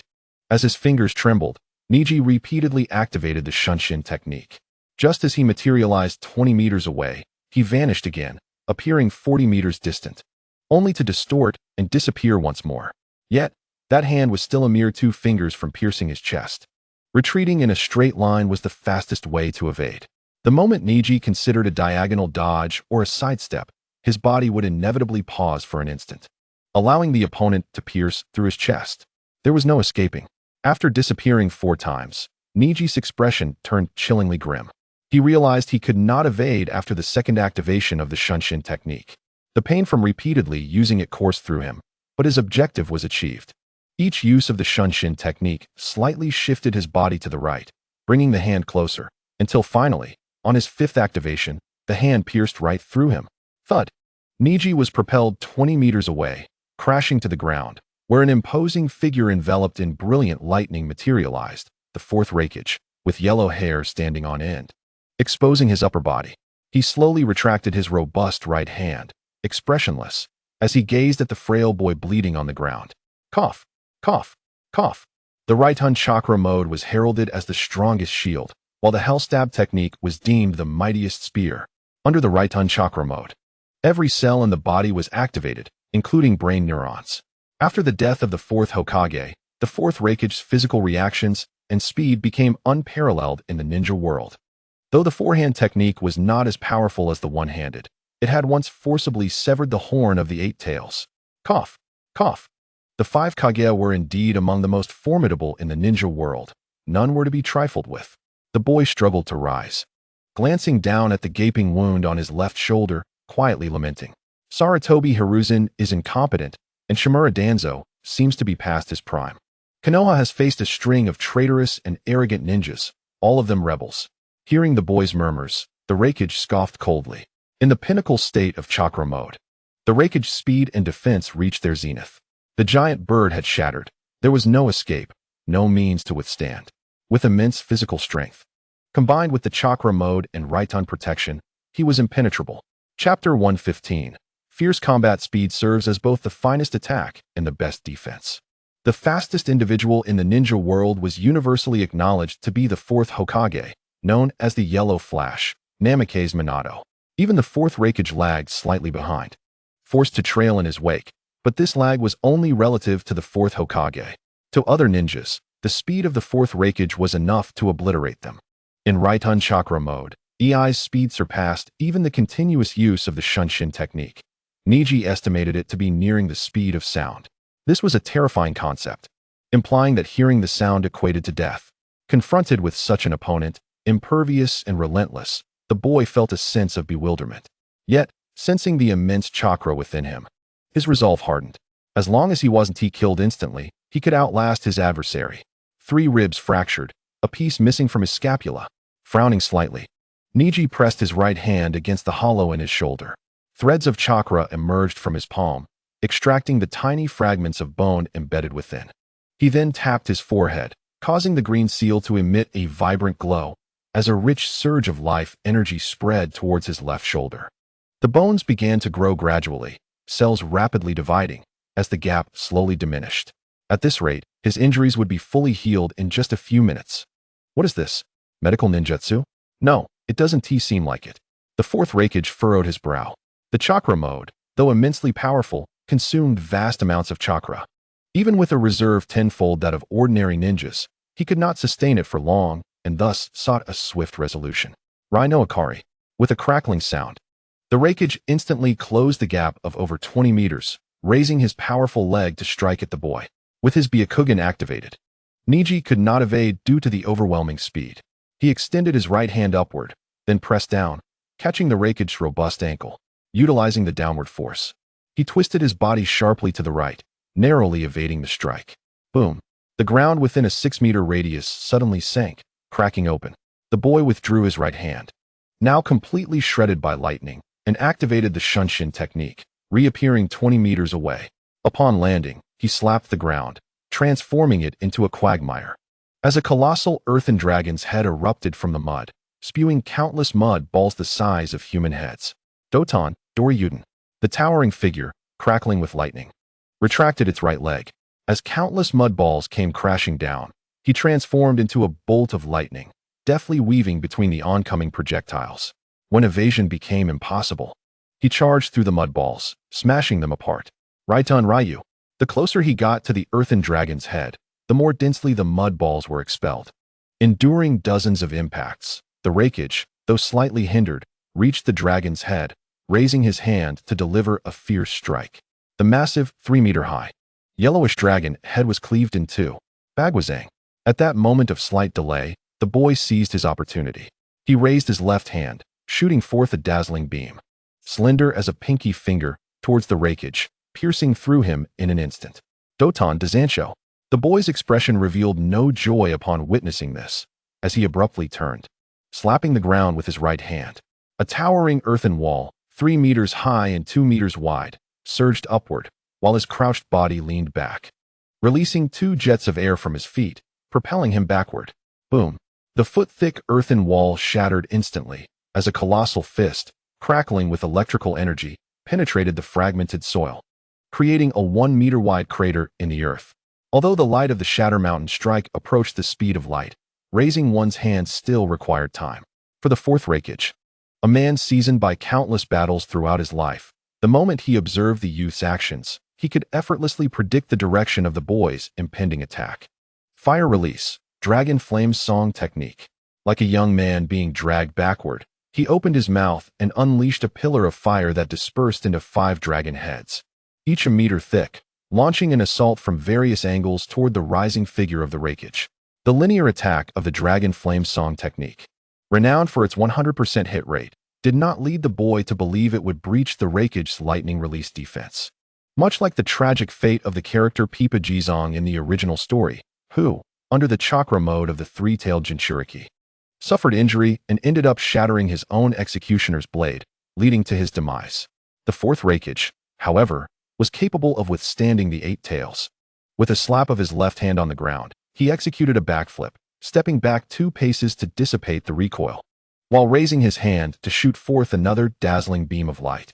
The dragon head served merely as a feint to obscure the Raikage's vision, to truly inflict damage.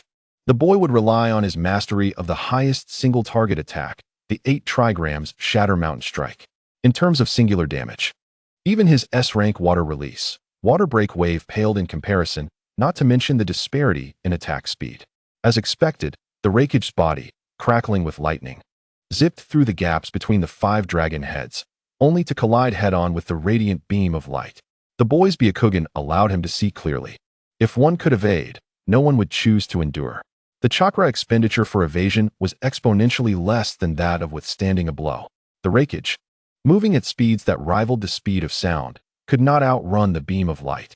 Despite his frantic adjustments, the beam grazed his right shoulder, leaving a superficial scar. The wound was minor, only half a finger long and quite shallow, barely breaking the skin without drawing blood. To the Raikage, with his broad shoulders, it was negligible. However, the boy, who observed this through his Byakugan, was filled with a glimmer of hope. It was not that the Raikage's lightning release defense had weakened due to chakra depletion. Rather, the Shatter Mountain strikes could penetrate through. Thoughts raced in the boy's mind, but his hands remained in motion, as the Raikage vanished from sight once more, too fast. The opponent's speed was overwhelming, outpacing not only his line of sight, but even his sensory perception. No matter how fierce the attack, if it could not reach the opponent, it was futile. In the original story, the 4th Raikage could evade even the tracking gaze of Amaterasu. The boy halted his retreating right foot, abruptly twisting at the waist, spreading his arms, and rotating his body with great speed, releasing a torrent of chakra from all his chakra points, instantly forming a rotating sphere of light 3 meters in diameter. 8 trigrams, returned to heaven. He could not afford to pause. Only by continuously attacking or preemptively defending could he hope to seize the moment when the Raikage's speed was momentarily hindered, thus granting him an opportunity to evade or counterattack. Even though his Byakugan afforded him a 360-degree view of his surroundings, he could not afford to cease his assault. A momentary lapse would leave him in a state of helplessness, where he could see, comprehend, yet remain physically unable to react. Boom. In an instant, the lightning figure was repelled by the rapidly spinning sphere of light. The sphere dissipated, yet the boy's body continued to spin due to inertia. He had anticipated such an unguarded moment, and swiftly reached behind his waist, producing a handful of explosive tags which he scattered around. A flicker of sorrow crossed his eyes, but upon recalling the 1 million Ryo he had just acquired, the feeling dissipated. In a circular motion, the explosive tags flew into the air, followed by a thunderous explosion. Meanwhile, the boy's body sank into the ground. Earth release. Earth Dragon Concealment Technique. Boom, boom, boom. This was no ordinary explosive tag. It was a series of interlinked explosive tags inscribed with summoning techniques, where each tag detonated in succession, summoning the next upon its explosion. Although this was merely a set of 10 tags, he had just thrown 32. 32 sets amounted to 320 explosive tags detonating in quick succession. The interlinked explosive tags were carelessly scattered like refuse, a gross waste. The optimal strategy would have been to use the Flying Thunder God technique to attach them to the enemy for continuous explosions. Unfortunately, the Raikage was enveloped in a protective layer of lightning. The boy could not catch up, even if he did. He could not adhere the relentless series of explosions that reverberated for several kilometers. Amidst the explosions, the figure of the Raikage dashed to evade the blasts but was still caught in the chain detonation. Although he emerged unscathed, he appeared quite disheveled, and his chakra reserves were rapidly depleting as he exerted himself to maintain his lightning release defense. Within the fiery chaos of the explosions, the Raikage's line of sight was obstructed, yet the boy, hidden underground, retained clarity of vision. A vast chakra presence erupted, forcibly displacing the earth and creating a 2-meter-wide circular space beneath him. The boy extended his left hand, conjuring a crystalline blue longbow, and with his right hand, he drew back, forming an arrow of chakra the thickness of his thumb. Releasing his grip, the arrow vanished. Puff! The ground opened up as the long arrow dove into the explosions. The Raikage, having narrowly evaded one blast, was struck by the arrow, which detonated, sending him flying 2 meters before another explosive tag appeared behind him, sending him back again. The boy did not expect to pierce his opponent. His goal was merely to deplete the Reikage chakra. Swish, swish, swish, boom, boom, boom. 10 seconds later, the explosions ceased, and a figure smashed through an arrow before soaring out. Damn it! The impact of the Reikage's landing created a muffled thud against the ground, his body crackling with electricity. His hair standing on end in disarray. His complexion was a dark red, the consequence of taxing his chakra at such high speed. Boom! He stomped his right foot forcefully, cracking the ground and creating a deep fissure that stretched 30 meters forward, propelling a slender figure from the earth. The Reikage's body vanished, and an enraged shout echoed in all directions. Hell's piercing three-hands technique. Upon hearing the roar, the boy instinctively raised his left hand to block, only to hear a sharp crack as the longbow shattered in his grasp. His vision was abruptly filled with three coarse fingers converging together. Faced with the life and death crisis, a flicker of fear flashed in the boy's eyes, but it was quickly replaced by determination. He crushed the fragment of the crystalline blue longbow in his left hand. With a fierce expression, he tilted his head, thrusting his right hand forward with great force. The two arms crossed over each other. Boom. Uft. Both figures halted momentarily before being propelled away. The difference was that the slender form flew 10 meters before crashing to the ground, while the towering figure of the Reikage was sent flying 2 meters before continuing to stagger backward. The fourth Reikage lowered his head and saw a thumb-sized hole in his broad right chest. Although his years of battle experience had allowed him to instinctively avoid vital areas, he had still been thoroughly penetrated. Hyuga Neji. Very well.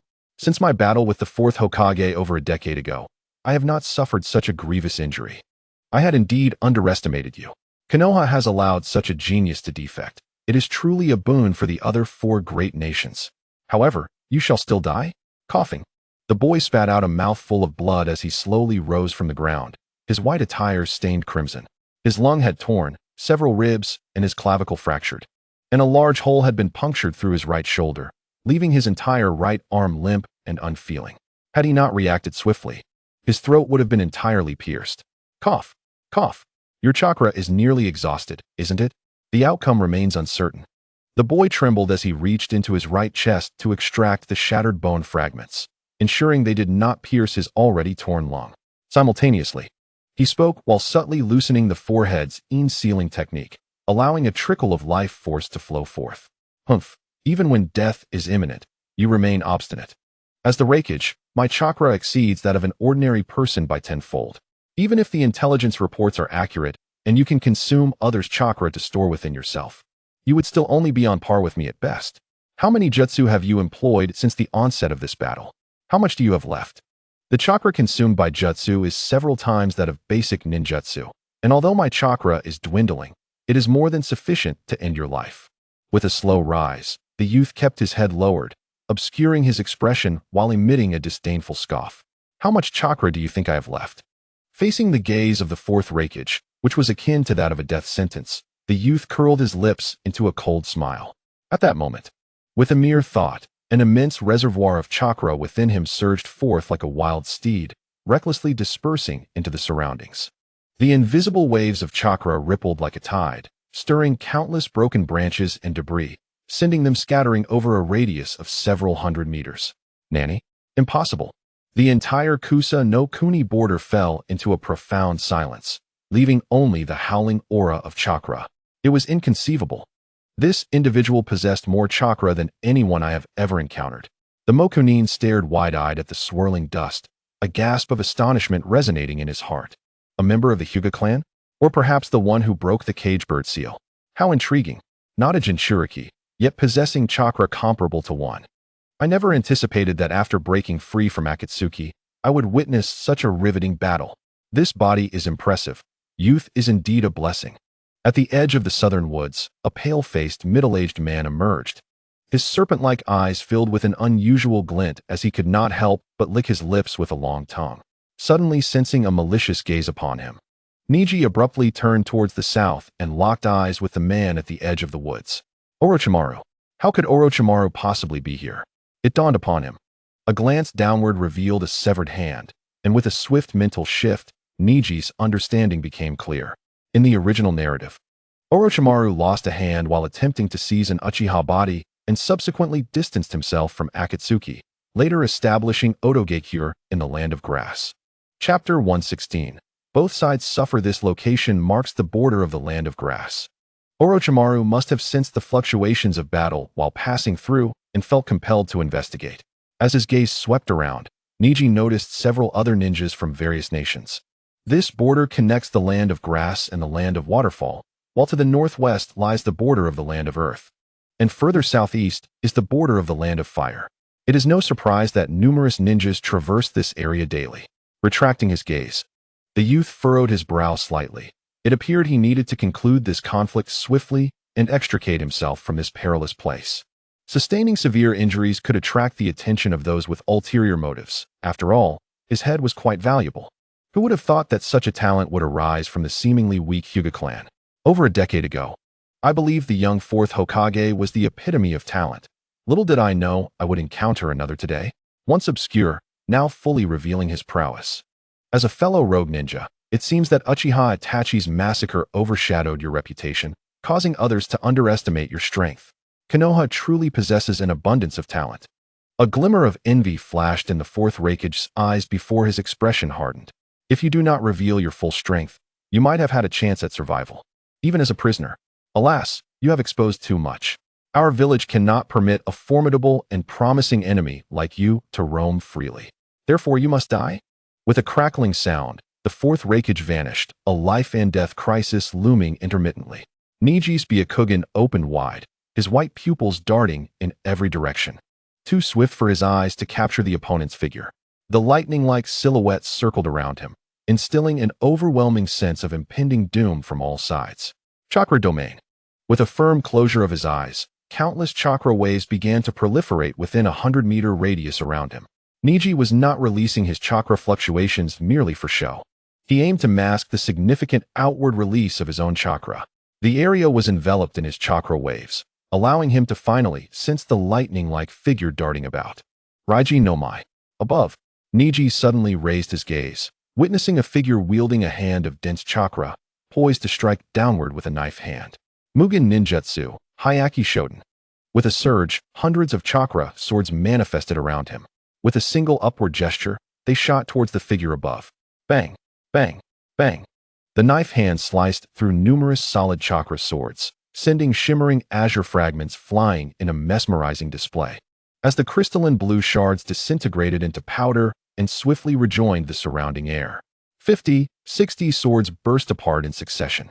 And the offensive of the lightning figure above Neji finally slowed, the radiance of his knife hand diminishing to a mere flicker. Neji's Byakugan pierced through the swords and the knife hand to witness this scene, his brow furrowing as he pointed upwards with his index and middle fingers, swiftly twisting them. And once again, hundreds of chakra swords surged toward the heavens. Swish, swish, swish. Jigaku Tatsuka. As expected, the moment Neji twisted his fingers, the Raikage's knife hand shifted accordingly. He bent his thumb to press against his ring and little fingers, leaving only the aligned index and middle fingers exposed. In that instant, the remaining 40 chakra swords below simultaneously shattered. Puff, puff, puff. The chakra swords, as resilient as physical blades, emitted a sound akin to tearing fabric. After the second explosion of 60 chakra swords, the brilliance of the nails that executed the Jigaku Tatsuka finally dimmed. Bang, bang, bang. The Raikage, merely 3 meters above the youth, was relentlessly struck by the remaining 40 chakra swords, propelling him far away. After flying 30 meters, the Raikage performed a backflip and landed on the ground. Looking down, he noticed numerous sharp marks appearing on his bronze chest, with tiny beads of blood surfacing, indicating that the wounds were not deep, merely grazing the surface of his skin. This also testified that his chakra was faltering, barely maintaining his lightning armor, leaving him in a weakened state. This youth had grown strong enough to alter the terrain. A sense of repulsion and suppression subtly emanated from the surroundings. The Raikage's gaze swept around, sensing the sparse chakra within a 100-meter radius. He could not see it, but he could feel it. Unfortunately, Neji did not grant him the opportunity to analyze or catch his breath. The youth abruptly raised his right hand, countless streams of water swirling within his palm, coalescing in an instant into a 3-meter-long spear. Streams of water spiraled violently around the spear before forming a spiral tip at its head. Suetun, Gojui Shoryu. Neji hurled the blue spear with all his might. It's over. Jigaku Tatsuka, the fourth Raikage, enveloped in crackling lightning, stood expressionless, his right foot driving backward, causing the ground beneath him to erupt. As he forcefully swung his right fist forward while extending his index finger, his entire form vanished from sight. How potent is the Tatsuka? The fourth Raikage knew that since his father, the third Raikage, devised this technique, none have ever evaded it.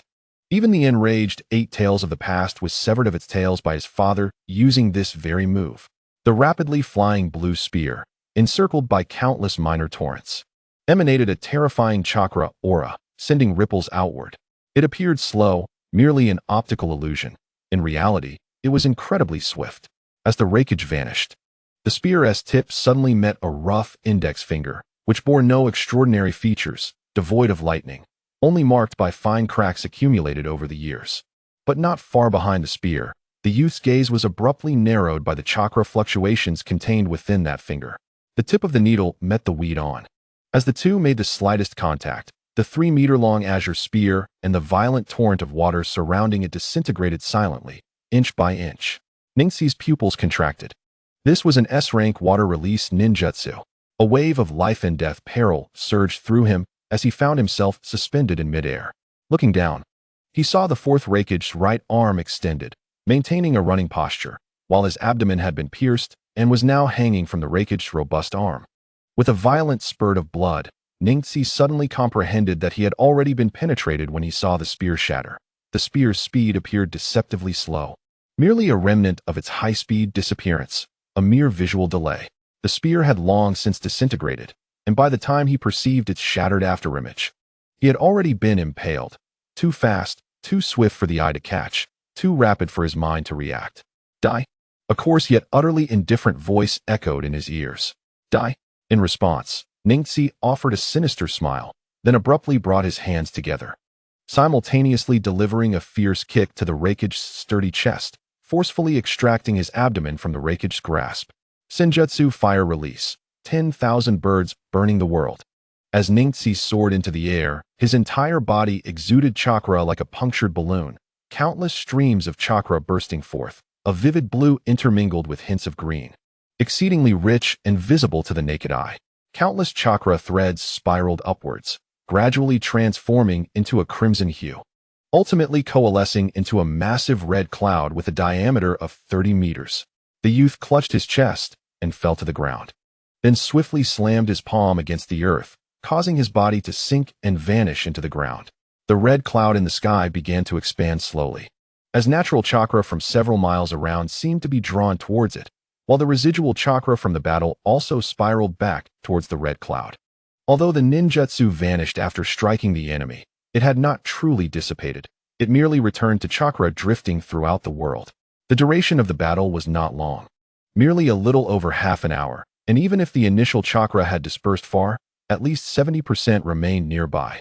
During the skirmish, Ningxi himself had employed over 30 ninjutsu, including the body flicker technique, most of which were of B rank or higher, adding in the few techniques used by the Yunin, and the Raikage's own continuous chakra dispersion while in chakra mode. The situation was perilous. 60 meters, 100 meters, 150 meters. A profound silence enveloped the sky. The crimson cloud, reminiscent of a sunset, expanded rapidly while rolling like boiling water, the terrifying chakra fluctuations extending outward. Everyone fled immediately. Upon witnessing this, the fourth Raikage's eyes widened like copper bells. If such a terrifying concentration of chakra were to explode unexpectedly, would anyone survive? His body flickered with lightning, and after a furious shout, he vanished without a trace, while the other Yunin also hastened to escape in all directions. 200 meters, 260 meters. What is that? The foreign ninjas observing from a distance were equally taken aback. As the red cloud swelled to 260 meters, it suddenly halted, and a massive bird's head emerged from the cloud. Caw! The fiery red bird's head opened its beak to emit a soft cry, and then its elongated body emerged from the red cloud, its wingspan an astonishing 50 meters. The red cloud immediately shrank, and 4 smaller heads emerged, followed by 4 additional birds with a wingspan of 10 meters. As if a gate had opened, the red cloud continued to shrink while releasing countless small firebirds with a wingspan of 1 meter, soon saturating the entire sky. The terrifying giant bird, upon emerging from the red cloud, briefly turned its gaze around in a daze, then soared northeast, followed by hundreds of expressionless firebirds taking flight behind it. The 4 10-meter-wide birds dispersed, each carrying nearly 100 1-meter-wide firebirds in various directions. The firebirds grew larger as they flew, especially the colossal bird that had appeared on the horizon, which had morphed into a behemoth with a wingspan of 100 meters. Boom, boom. A series of violent explosions echoed from the borders of the grass and water kingdoms. 6 minutes later, 10 minutes later, a thunderous roar resounded from deep within the forests of the land of water, igniting a considerable portion of the woods, where a large, charred figure lay in a 50-meter-wide crater. Sizzling. The charred figure's breath was faint, yet intermittent arcs of weak electricity leaped from its body, indicating that it was still alive. Within the mountains of the grass and earth borders, a blue bird with a wingspan of 120 meters suddenly ascended. Within the massive head of the bird lay a 10-square-meter space, where a cold-faced youth stood. He cast a glance at the joyful expressions of the people in the village below, coldly smirking, before directing the giant bird. The bird was semi-transparent, its interior revealing massive conduits. Suddenly, a fiery red chakra illuminated the area around its throat and chest, flowing into the surrounding channels. The giant bird instantly transformed into a blue-red hue, then flapped its wings, soaring towards the northeastern border of the grass and water kingdoms. 2 kilometers west of the grass kingdom's border lay an expanse of lush green grass, the blades towering nearly a meter high, rolling like waves in the gentle breeze. Suddenly, a head emerged from the ground, a person clutching their abdomen, struggling to crawl out, and then collapsing bloodied in the grass. Coughing. The rakish-souled coot appeared to be in a similarly dire state, having managed to escape only a short distance. He wondered if he was alive.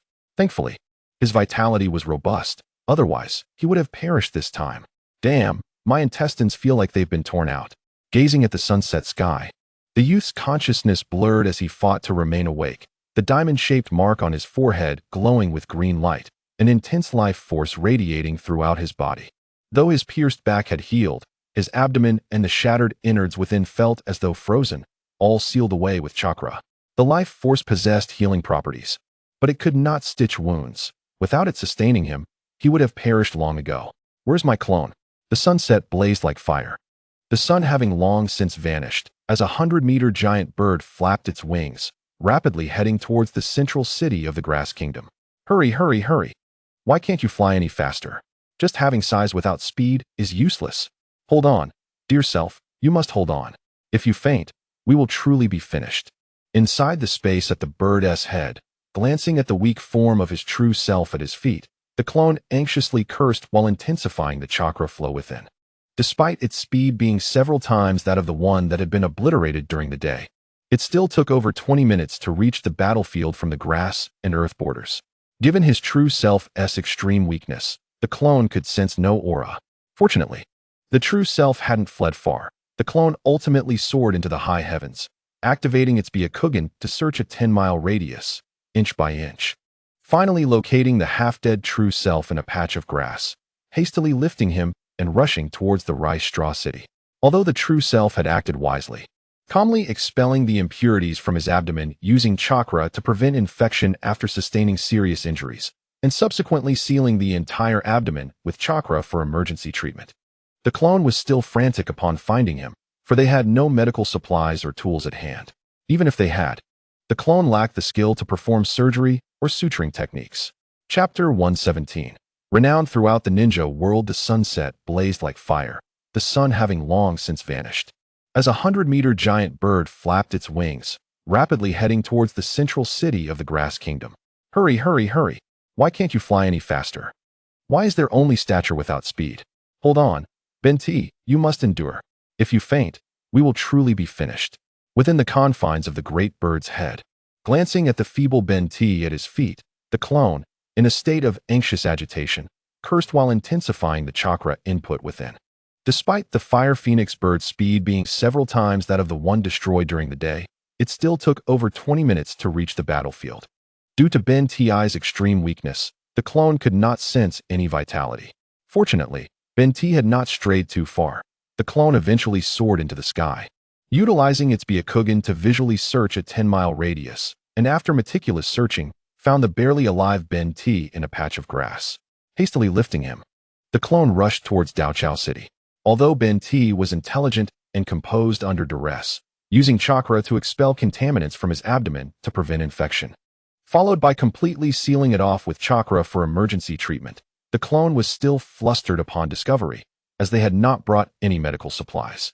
Even if they had, the clone lacked the skills for surgery or suturing. While the clone could sew clothes, stitching wounds, and internal organs was an entirely different matter. What if it was done incorrectly? What if it was not sutured properly, leading to leakage from damaged areas? Flying straight ahead, it was regrettable that the land of grass was impoverished. With a low economic level, the clone encountered several villages but found neither hospitals nor even a local doctor. Thus, it sought smaller towns, assuming they would have private clinics, but alas, none were found. Seeing Ben T's condition worsen, the clone ceased its aimless searching and flew directly towards the central region of the land of grass. Hold on, Ben T. As dusk descended, the great bird suddenly swayed violently, frightening the already pale clone half to death. If Ning Ci were gravely injured and unconscious, the clone would be forcibly dissipated. This was at an altitude of 1,000 meters. If Ben T fell into a coma, the clone would vanish, leading to a fatal fall. How infuriating! Why is it so far? The clone cursed internally, previously thinking the land of grass was small, but now felt it was remarkably vast. At the current speed, it would take at least another hour to arrive, but the pressing concern was whether Ben T could hold on until then. If he vanished, who would save Ben T? 10 minutes later, the great bird flew over a forest, where a flickering campfire was unexpectedly burning in the dimming light. What is that? The clone's expression fluctuated, hesitating momentarily before directing the great bird downward. By the campfire in the forest, a short-haired girl with 2 purple bite marks on her cheek leaned against a large tree, meticulously cleaning her kunai with a handkerchief, her expression focused. Opposite her, 3 enormous ninja dogs lay by the fire.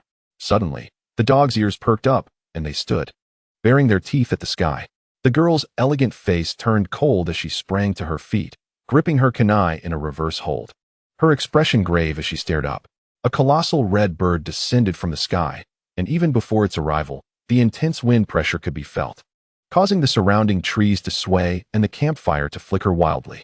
The giant bird halted abruptly at the treetops and then released a boy in white, carrying a roll of green scrolls.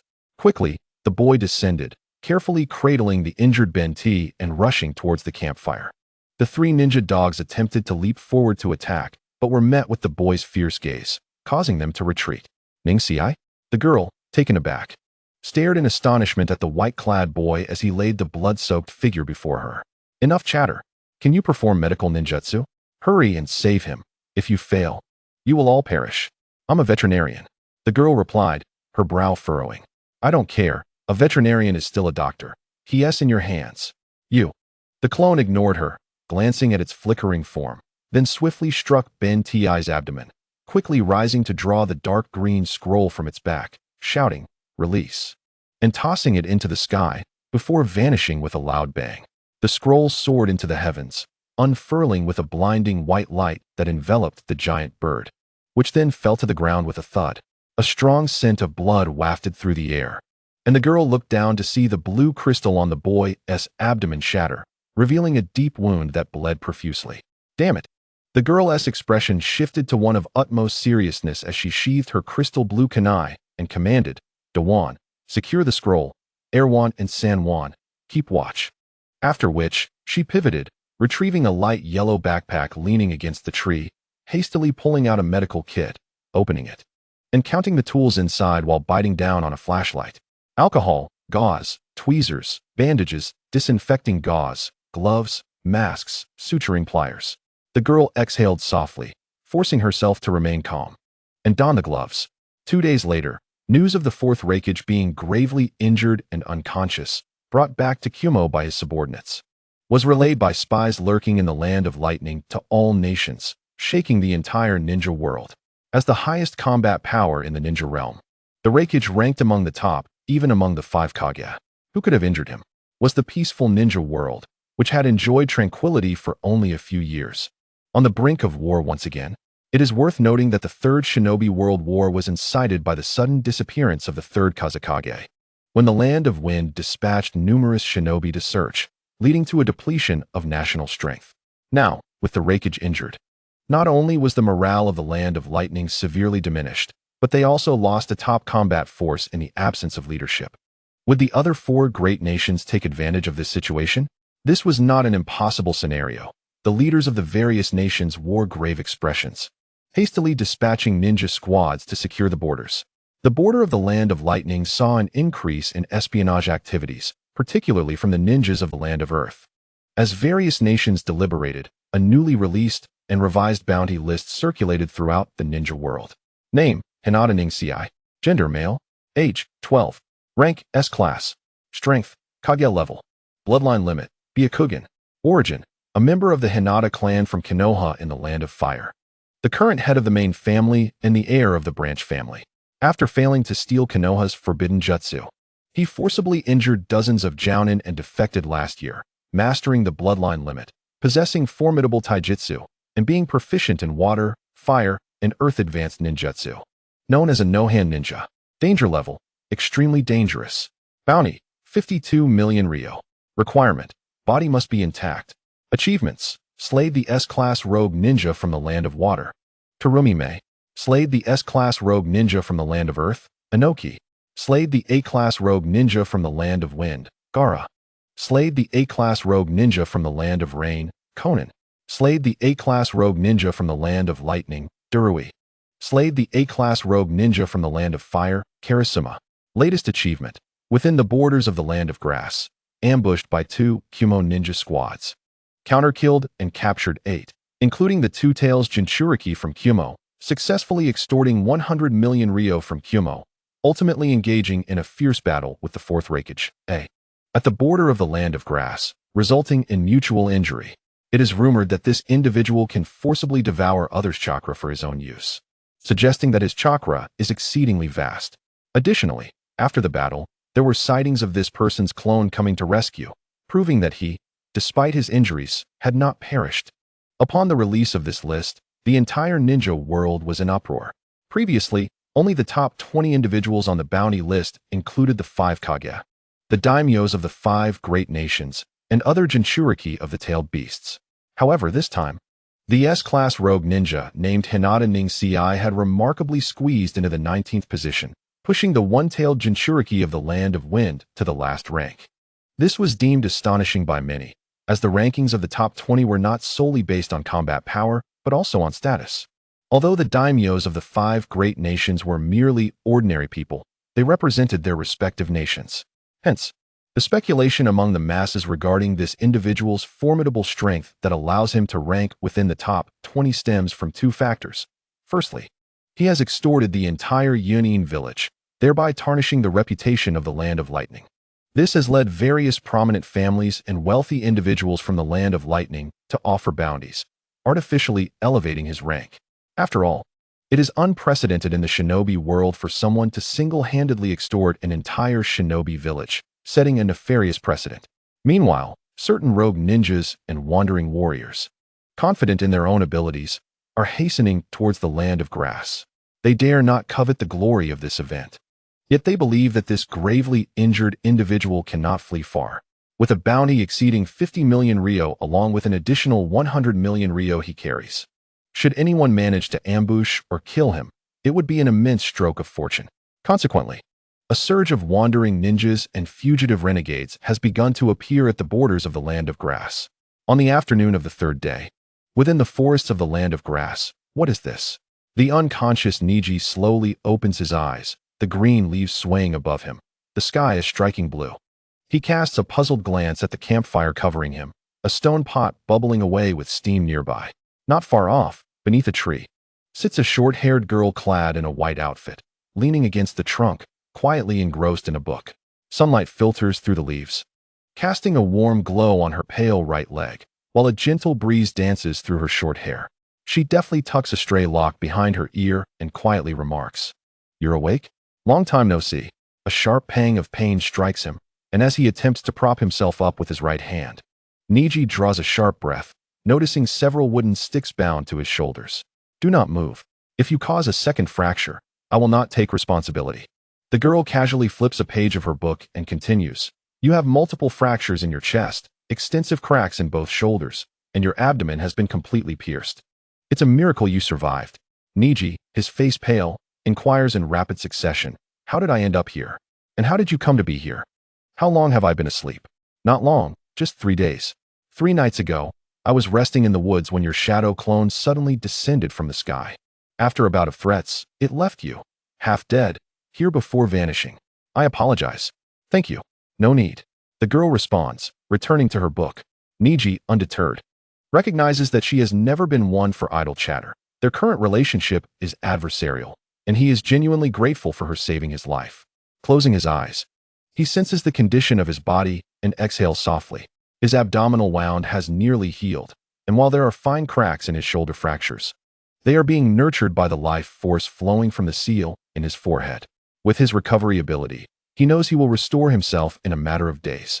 As his consciousness delves into the sealed space, he finds himself amidst undulating azure waves, realizing that this expenditure of life force has been less than 1%. This is only natural, considering that this life force is derived from an entire chakra vein, and even a mere 10% of that would still be considerable. As his awareness sinks down to the center of his abdomen, he observes a tranquil blue lake rippling in the darkness. Neji's heart aches upon realizing that he has lost a staggering 30% of his chakra. This is no small amount. Previously, he had an abundance of chakra, having absorbed the QB and a complete chakra vein, along with continuous refinement, granting him nearly 100-fold more than the average jonin. He had calculated that he was only slightly less than Naruto, who possessed the yang half of the QB. His chakra had reached the level of a tailed beast, which gave him the confidence to confront the fourth Reikage. It is well known that the so-called human-tailed beast, Kisame, possessed chakra only at the Jinchuriki level, light years apart from that of a tailed beast. Losing 30% of his chakra is equivalent to over 20 times that of a typical jonin. Such a depletion was unnecessary, entirely due to the excessive chakra consumption of the last super fire technique. With a soft sigh, Neji withdraws his consciousness. As long as his life is preserved, this little chakra loss is inconsequential. Moreover, the gains from this encounter are monumental: enhancement of combat experience, elevation of his reputation, and the acquisition of substantial wealth. 100 million Rio fills him with excitement. A billionaire. Opening his eyes and licking his parched lips, he softly asks, "Is there any water?" Upon hearing this, the girl closes her book and stows it in her backpack, retrieving a bamboo water container nearby. A fragrant aroma wafts through the air as she bends down to assist him. "Thank you." A sharp pain surges through his shoulders. Neji struggles to lift his hands, but is unable, casting an awkward glance at the girl. Inuzuka Hana furrows her brow and twists the bamboo lid, offering it to him. He gulps down a few mouthfuls and asks, "What brings you to the land of grass?" It's uncommon for a veterinarian to be dispatched on missions. "I came to procure a batch of medicinal herbs," Hana calmly states while stirring the contents of the stone pot with a simple wooden spoon. "Oh, I owe you a great deal for this. Otherwise, I would have truly met my end," Neji exclaims with a sigh. "How could you sustain such severe injuries? With your strength, as long as you aren't excessively reckless, you should have few opponents even in the shinobi world." She sits down, her expression slightly puzzled. The boy gives an awkward smile. "A year ago, I killed a rogue ninja from Kirigakure and inadvertently obtained a shipment of materials from Yunin, which led to a pursuit by Yunin and ultimately attracted the fourth Reikage." "Kisame? How do you know?"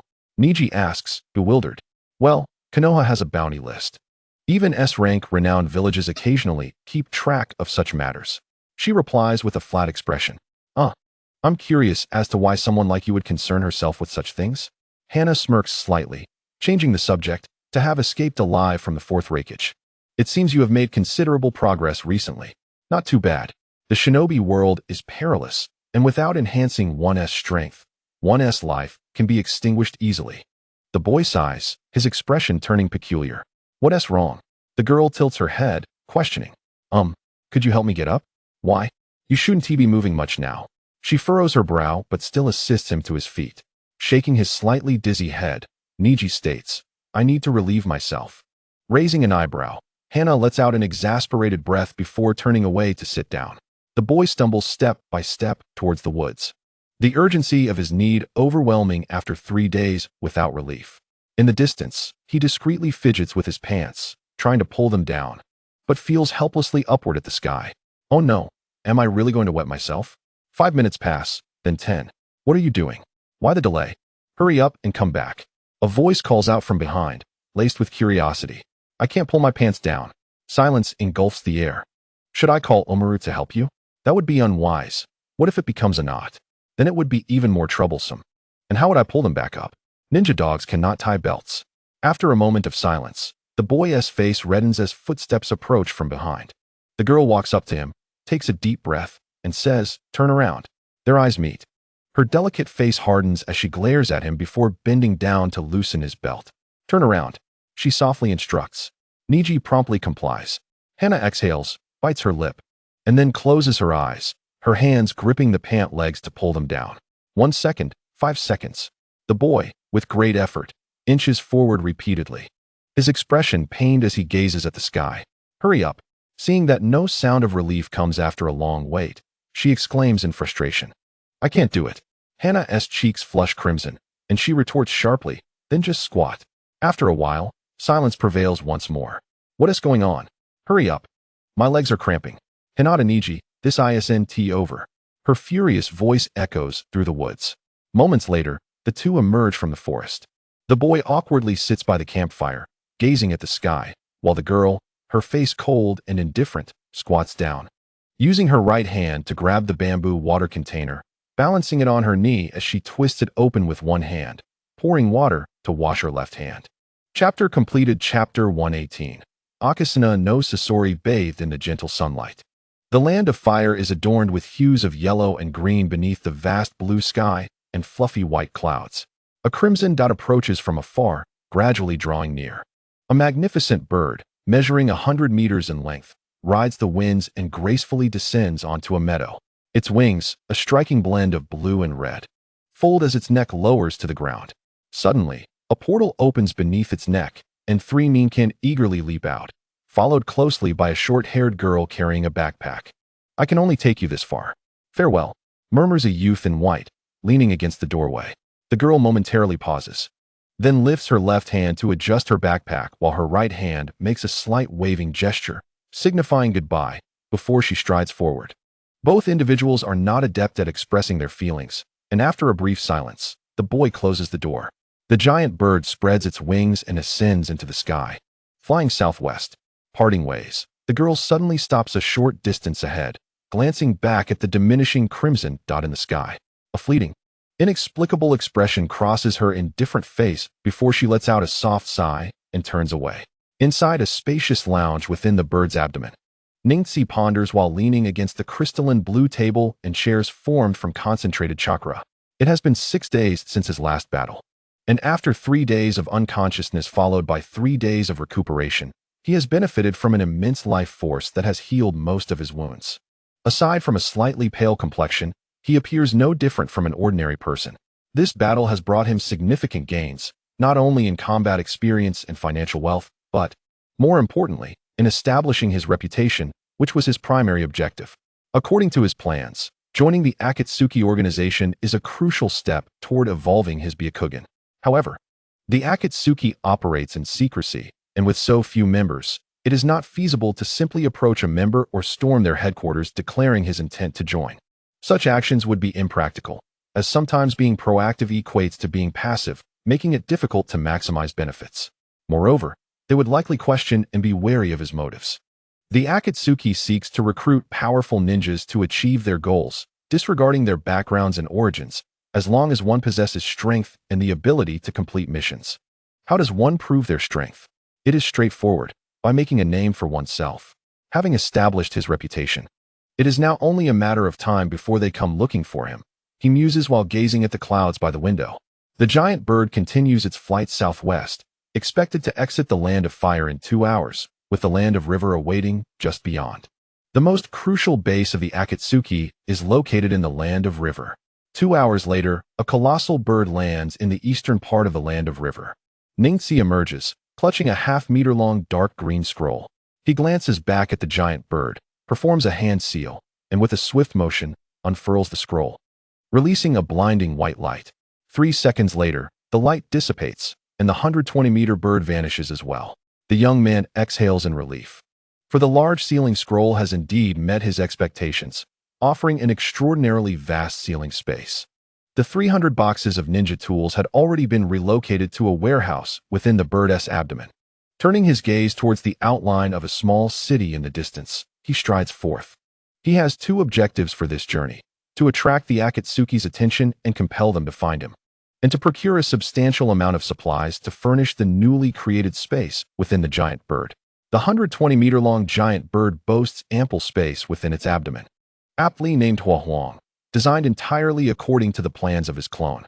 The head section contains a control room for directing the bird's flight. A connecting passage runs through its elongated neck, with 2 portals on either side leading to smaller corridors. The giant bird's chest houses a vast energy chamber, where the 2 passages converge into a wide central corridor, measuring 2 meters in width and 20 meters in length, topped by a grand sealed water reservoir of equal dimensions. Each side of the central corridor features 3 rooms, totaling 6 individual quarters that are neither too large nor too small, approximately 25 square meters each. The furnishings are simple: a bed, a wardrobe, an independent bathroom, 2 windows, a small bookshelf, and a desk. Each bathroom includes a shower, albeit lacking hot water. All pipes are composed of crystalline chakra, connecting underground to the tail end of the giant bird, continuing along the central corridor. At the midsection beneath the wings lies a spacious living room, 20 meters wide. At its center stands a rectangular dining table surrounded by 10 fixed crystalline blue chairs, while the upper right corner features a semi-open kitchen with a small bar. Beyond the living room is a short corridor flanked by 2 additional rooms, culminating in a set of double doors leading to a master bedroom measuring 15 meters in width and length. At the rear of the master bedroom is a small door leading to the bird's tail, where the warehouse and storage room are located. The master bedroom is vast, with a large transparent window on the right side, comprised of 3 movable crystalline windows. In the upper right corner, a substantial wardrobe resides, while a large desk and bookshelf are positioned near the window, and a sizable bed occupies the center of the room, left bare. Adjacent to the bed is a 2-meter-wide path leading to the warehouse. On the opposite side stands a semi-transparent crystalline wall, revealing a bathroom equipped with a spacious shower. This is the mobile abode painstakingly constructed by his clone.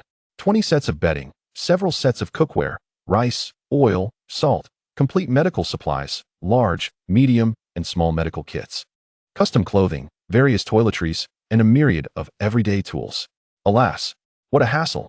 On a rural path, the youth counts on his fingers while lamenting, finally experiencing the arduous task of establishing a home. Stepping onto the wide main dirt road, a medium-sized city enclosed by stone walls comes into view. Kawakuchi City, the capital of the land of river. The term medium-sized city merely serves as a comparison to the major cities of the 5 great nations. In reality, it is not large, akin in scale to a county town from his previous life.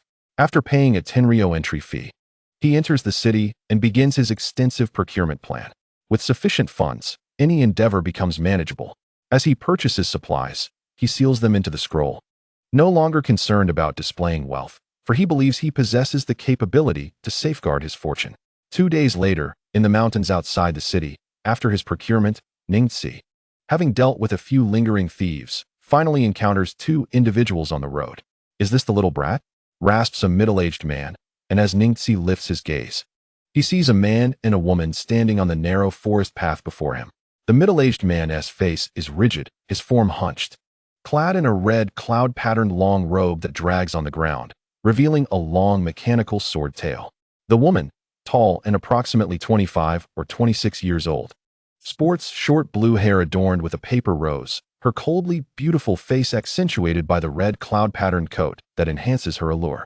She speaks in a frigid tone, age, Byakugan, appearance, all consistent with the intelligence, but I wonder about your strength.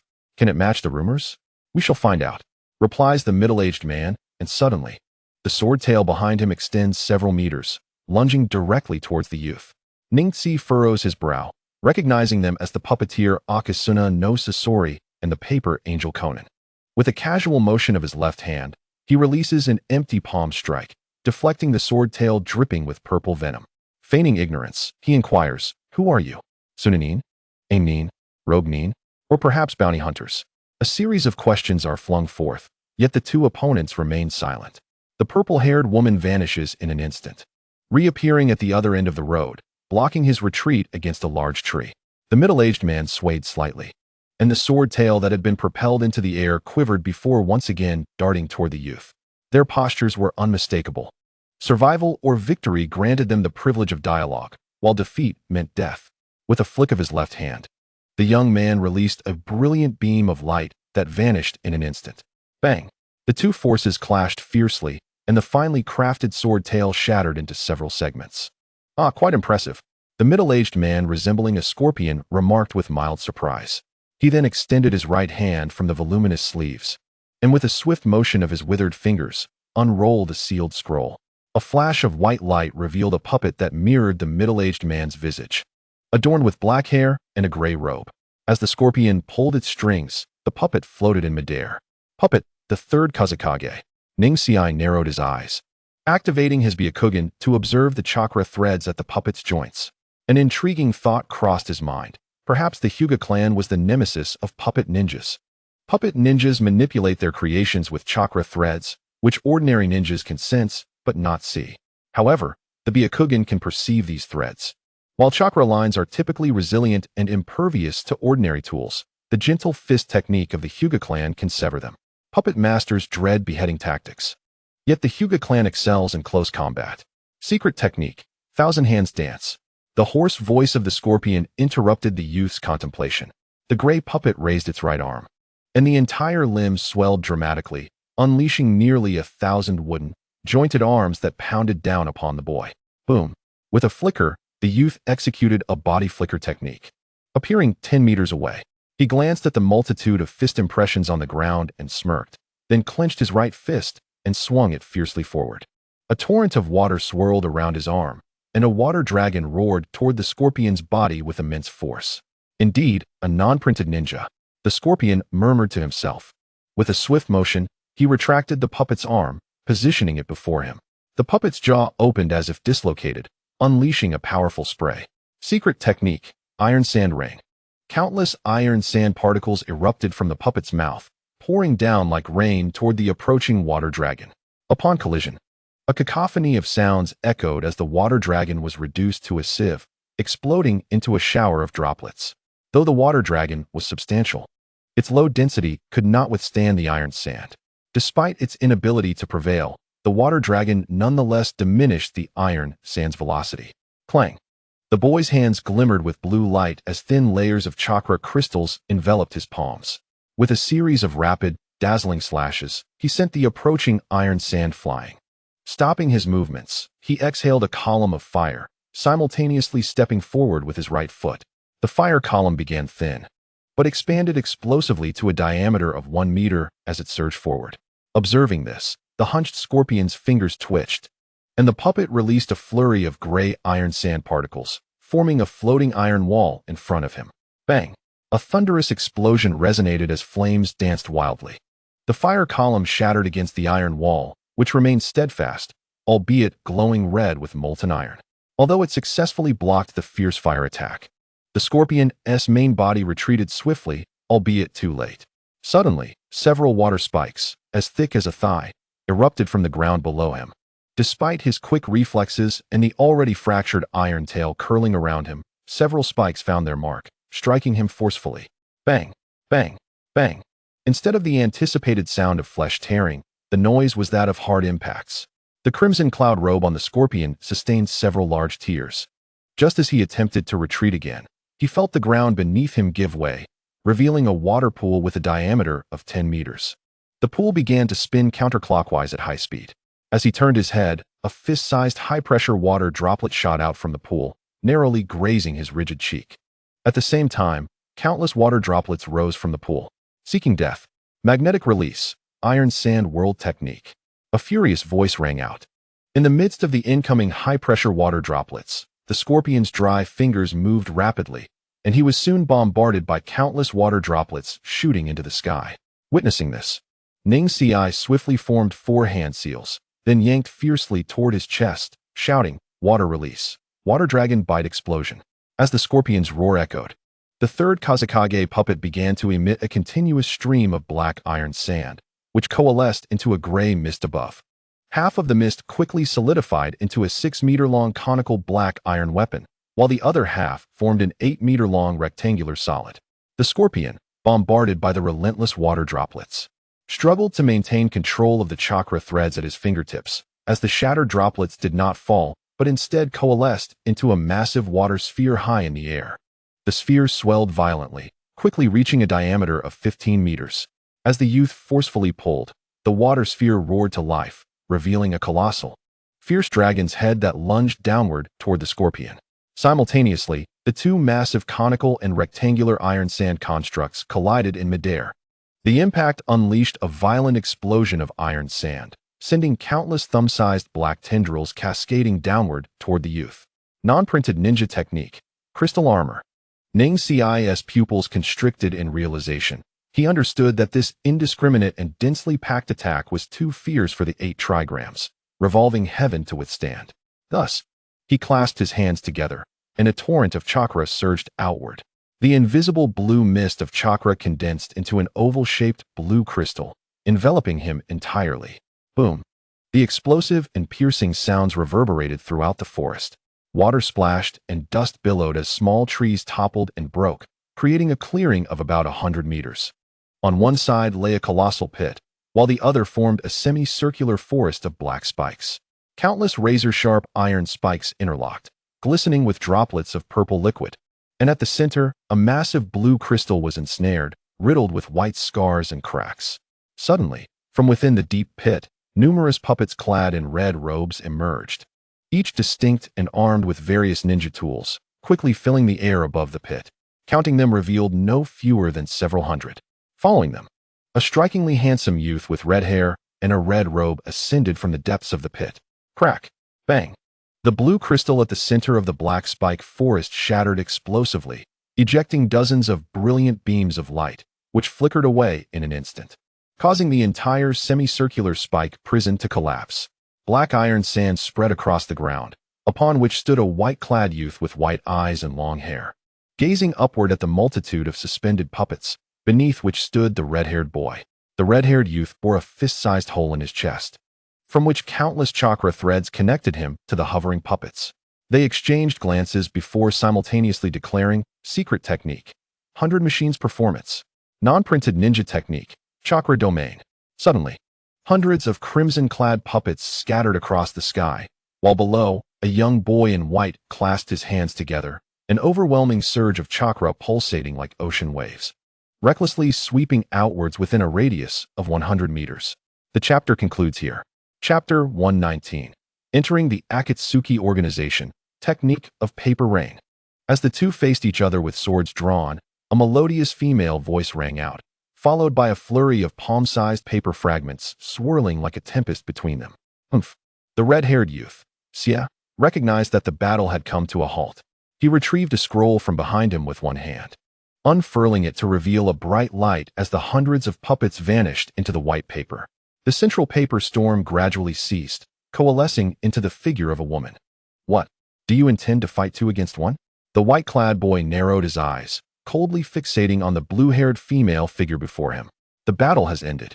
It was merely a test, and you have passed." "A test? A test for what?" Ningxi raised an eyebrow. "To assess whether you possess the strength to join our organization." Ningxi stroked his chin, pondering, "What if I fail?" "Death." The red-haired youth stepped forward, speaking softly. "And if I refuse to join?" The boy in white asked with a smile. "Then you shall still face death." Xia retorted coldly. Upon hearing this, the white-clad boy shrugged his shoulders. "So there are no options left? What is the name of your organization, and what is its purpose?" "The organization is called Akatsuki. Our aim is to end suffering and bring peace to the entire shinobi world." The purple-haired woman spoke succinctly and coolly. "Huh, are you jesting?" Ningxi scoffed, displaying a look of disdain. "I have other matters to attend to and do not have time for your futile game of saving the world. We possess the strength to make such a jest. Moreover, your only obligation is to complete tasks and not disclose the organization's secrets. We shall interfere with nothing else." The purple-haired woman spoke with calm confidence. "Joining is acceptable, but I have one condition. After a brief moment of contemplation, Ningxi replied. Upon hearing this, Xie, who had just stored the third Kazekage puppet into the scroll, paused and coldly remarked, "This kid talks too much. We might as well kill him. Once I turn him into a puppet, he can serve the organization just the same." The purple-haired Kunoichi waved a hand dismissively at Xie, gesturing for the boy to continue. Ningxi pondered briefly. It's quite simple. Since you wish to save the world, your organization must have several formidable members. I would like each of you to provide me with a portion of your chakra. Kid, what do you intend to do with our chakra? Xie questioned coldly. His gaze sharp. He was no novice ninja, having navigated the shinobi world for many years, aware that certain peculiar jutsu could restrain others using specific chakra. Do not worry. It is not intended to be used against you. After a pause, Ningxi explained. As you all know, the Hyuga clan is a clan of bloodline limit. To protect the purity of our bloodline, branch family members are born with a unique curse seal known as the caged bird. As the first defector of the Hyuga clan, I am no exception. Through numerous experiments, I discovered a solution, using various foreign chakra to disrupt the balance of the cursed seal, causing it to dissolve. Although I am no longer bound by the main family, the cursed seal within me has not been completely removed, and some remnants still remain. Ningxi spoke calmly, his expression unchanging as he looked at the two. I see. Both of them, gifted and powerful, quickly grasped the truth behind his words. We accept this condition. The purple-haired Conan stated before turning to leave. The red-haired Xie lamented the need to recreate the Shiranui, finding it a hassle. Let us go, kid. Ningxi hesitated slightly before following in the footsteps of the two, heading towards the central region of the Chuan Kingdom.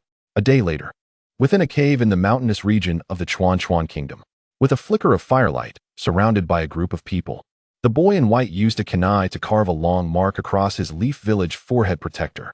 Just as he stood up, footsteps and exclamations echoed from behind him. Ah, how lively.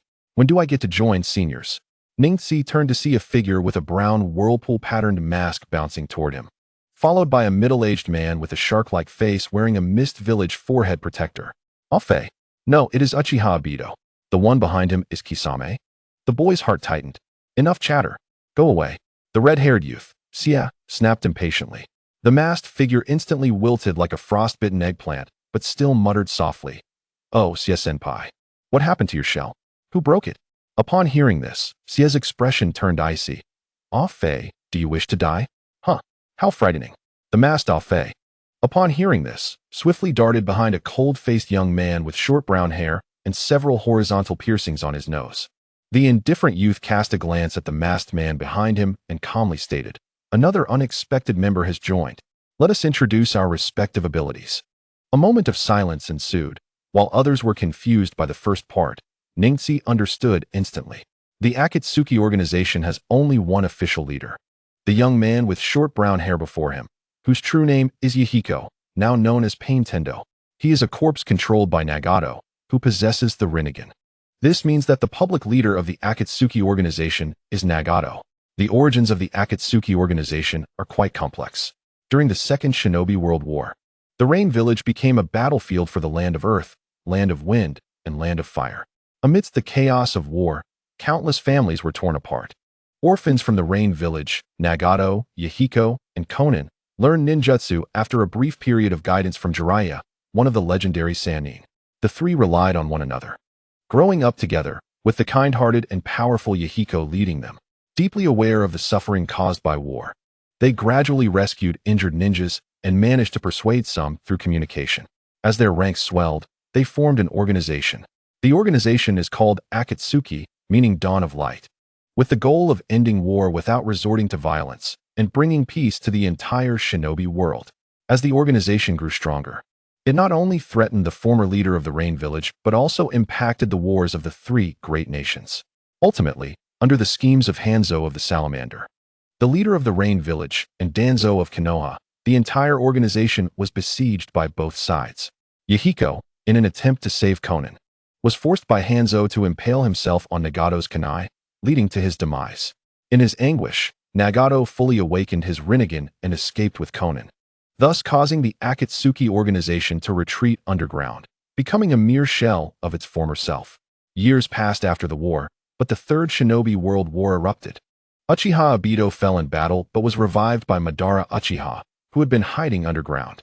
Upon learning that his former comrades were in danger, Obito disregarded his injuries and rushed to their aid, only to witness his beloved Rin being killed by his friend Kakashi. Uchiha Obito awakened his Mangekyo Sharingan, becoming consumed by darkness. Afterward, Madara Uchiha passed away, and Obito, accompanied by Zetsu, found Nagato. After several attempts at persuasion, the Akatsuki organization re-emerged in the shinobi world. Ningxi surveyed the 9 individuals surrounding him, his thoughts racing. The members of the Akatsuki organization are equally complex, with only 9 individuals currently, including Nagato, Konan from the Rain Village, Uchiha Obito, the rogue ninja from Konoha, Zetsu, the rogue ninja from Takigakure, Kazu, the rogue ninja from Sunagakure, Sasori, the rogue ninja from Kirigakure, Kisame, and Uchiha Itachi, along with Ningxi, the rogue ninja from Konoha. Of course, currently, the Afe disguised as Uchiha Obito does not count as a formal member. None of the members are ordinary ninjas. They are all S-rank rogue ninjas fleeing from their respective nations, each harboring their own motives, and if categorized, they can roughly be divided into 2 factions. In the open, the faction led by Nagato, also known as Pain, comprises 4 individuals: Nagato, Konan, Kakazu, and Haiden. In the shadows, another faction is led by Tobi, or Uchiha Obito, including Uchiha Itachi and Kisame Hashigaki. As for Neji, he was brought in by Konan and Haiden. Thus, he can naturally be counted among Nagato's group. The leader, Pain, with his brown short hair, spoke unexpectedly well, explaining that Neji had recently gained fame, and the Akatsuki organization was in need of manpower, which is why he was recruited. It was evident that Kisame was brought in by Tobi. Tobi, who was once in control of the 4th Mizukage, had already known Kisame, and Neji, aware of this plot, realized that Pain was unaware of it. Pain knew that Tobi was Obito, but did not know that Obito had once manipulated the Mizukage. Kisame, skilled in water release, spoke briefly, brandishing his large sword wrapped in white cloth. Noticing everyone's gaze upon him, Neji stored his kunai in his ninja tool pouch and calmly introduced himself. Hyuga Neji, wielder of the Byakugan, proficient in sensory techniques, reconnaissance, taijutsu, water release, earth release, fire release, and non-hand seal ninjutsu. His extensive capabilities elicited no reaction from those present. Fire release. Who's stronger between you and Itachi? It should be Itachi, right? After all, the Uchiha are masters of fire release. A duel between the Uchiha and the Hyuga clans? How thrilling. Neji glanced over and saw the black and white Zetsu, half his face black and the other half white, enveloped by a large plant resembling a pitcher plant, engaging in self-dialogue. After the black half spoke, the white half smiled at the approaching youth and said, "As for water release, we will know after a test with Kisame. How about a friendly competition?" Kisame replied coldly. Neji raised an eyebrow. What? Seeking revenge for your fellow? Just a weakling from my clan. If he dies, so be it. Kisame retorted disdainfully. Annoying brat, just like Uchiha Itachi, a hoarse voice interjected. Neji turned to see a tall, middle-aged man with a hood and mask, whose eyes glimmered with mockery. Kakazu from Takigakure. Neji scoffed. At your age, still so irritable? Have you lived so long for nothing? It's said you once confronted the first Hokage because you threw a shuriken at him from 800 meters away and then fled? Is that true? Really? Tobi, hiding behind, asked in a panic. Most likely true. Haiden, with red hair, coldly interjected. Kakuzu's chakra aura surged, and his coat fluttered as he darkly inquired, Brat, how do you wish to die? Enough. Pain interjected sharply, and silence fell over the group. He flicked his fingers, sending 2 small objects flying towards Kisame and the white-clad youth. They each caught them in their palms, revealing rings. Neji picked up his with his left hand and saw an orange gem engraved with a black character. A glance revealed that Kisame's ring had a yellow gem inscribed with the character for South. 3. Isn't this Haiden's ring? This number is ominous. Neji murmured, then asked, what is the purpose of this ring? A symbol of identity? Not just that. It also facilitates communication within the organization, transmits chakra to create clones, and allows the use of specific jutsu. You will understand in due time. Konan explained, her blue short hair framing her melancholic beauty, as Neji infused chakra into the ring. It glowed orange. Intrigued, he increased the chakra flow, and soon a red light caught his eye. It was emanating from Uchiha Itachi's ring on his right hand. A sweep of his gaze revealed 8 beams of varying colors illuminating the cave, while Pain's thumb glowed green, and a blue light radiated from within his arms. Neji sighed inwardly, realizing they could indeed locate one another. However, his brow furrowed as he questioned, why is one of the ring's sensing states so unclear? There are 10 rings. One was taken by Orochimaru when he defected, Pain replied coldly. Humph, the unclear sensing indicates that fellow isn't carrying it. If he were, we would have tracked him down by now, Hyden scoffed. Neji nodded, then glanced at Kisame, his eyes narrowing as he fixed his Byakugan on him. What do you mean, boy? Kisame asked, his gaze icy. The youth ignored him, his Byakugan piercing through Kisame's body to the oversized ninja tool wrapped in white cloth behind him. As he sighed softly, Neji withdrew his gaze, closed his eyes, and unleashed a surge of chakra into the ring, guiding it towards the indistinct location under the constraints of his sensory abilities. The others frowned as time passed. 1 minute, 2 minutes, 5 minutes elapsed. And as Kakuzu and Hyden grew impatient, Neji suddenly opened his eyes, quickly forming 5 hand seals and striking the ground with force, exclaiming, "Reverse summoning technique." Black lines appeared on the ground, spreading outward. Meanwhile, in a distant underground laboratory in the land of grass, something concealed under a glass dome suddenly vanished. A soft sound echoed in the cave of the land of rivers as the mist cleared, revealing a severed hand lying at an angle on the ground, still covered by glass. Neji crouched down, gently tapping the glass dome with his right hand, causing it to shatter. A burst of flame erupted from his palm, incinerating the severed limb into ash. With a look of distaste, he extracted a red ring from the ashes. A jet of water washed over the ring, and upon inspection, he noted a black character inscribed in the red gem. Nodding in approval, he slipped it onto his left pinky. With a flick of his left hand, he tossed the ring engraved with the character 3 towards Pain, stating nonchalantly, "I dislike orange, and the 3 is inauspicious." Interesting, Hyden remarked, slightly surprised. Kisame frowned, asking, "What did you just see, brat?" "Nothing much, just noticed that your ninja tool carries a summoning mark left by someone else." Upon hearing this, Kisame seemed to ponder deeply, falling into silence. With whom are they teamed up? Itachi inquired, glancing at Neji before directing the question to Pain. Kisame and Itachi. As for Neji, he will temporarily team up with Hyden, Pain replied indifferently. Kakuzu interjected, "What about me?" Pain scanned Kakuzu. "Yours is already in place. Wait a moment.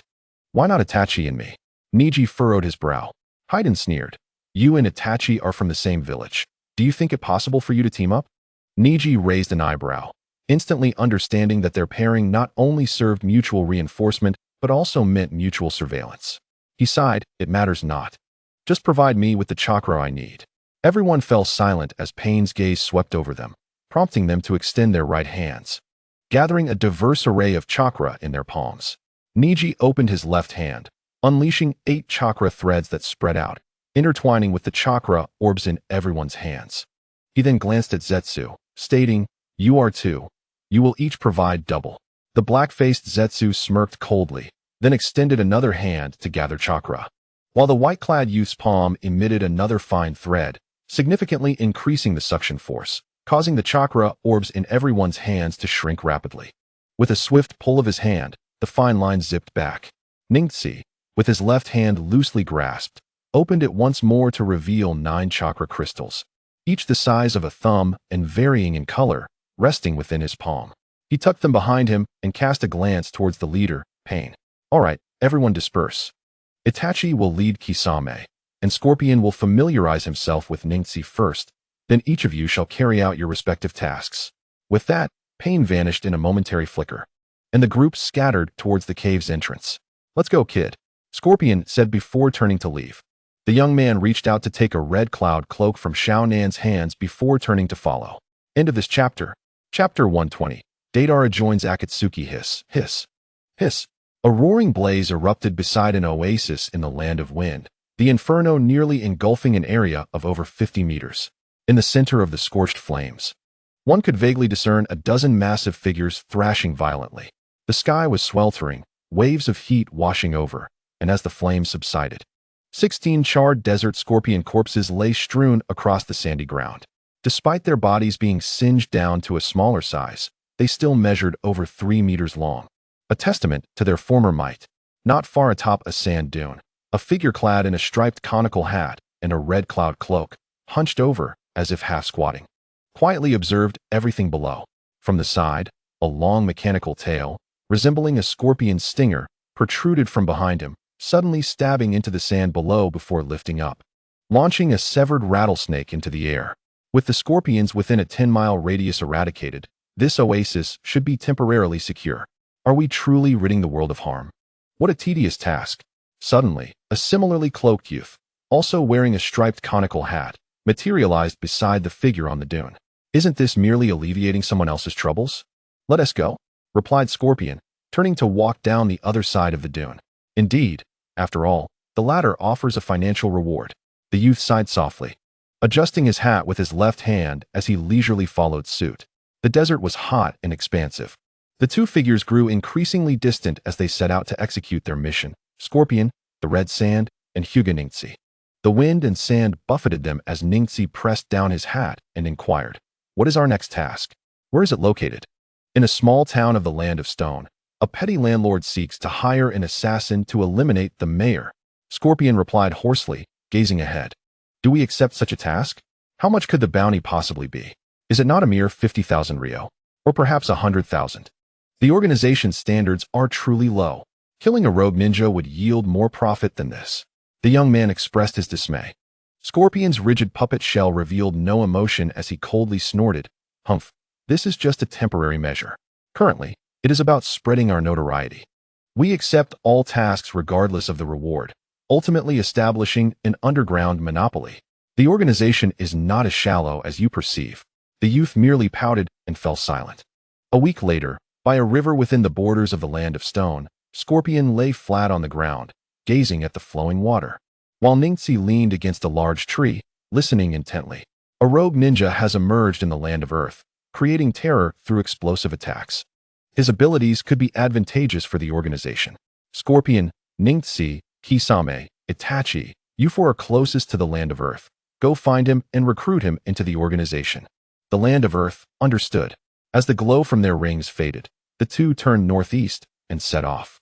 Such a long staircase, Neji exclaimed 3 days later at dusk, lifting his hat to gaze at the steps winding up the mountain. Scorpion, unfazed, ascended the steps without a word. This distance was trivial for a ninja. The two climbed steadily and soon reached a plateau halfway up the mountain. There was more than one path up the mountain, but only a single route led to the summit.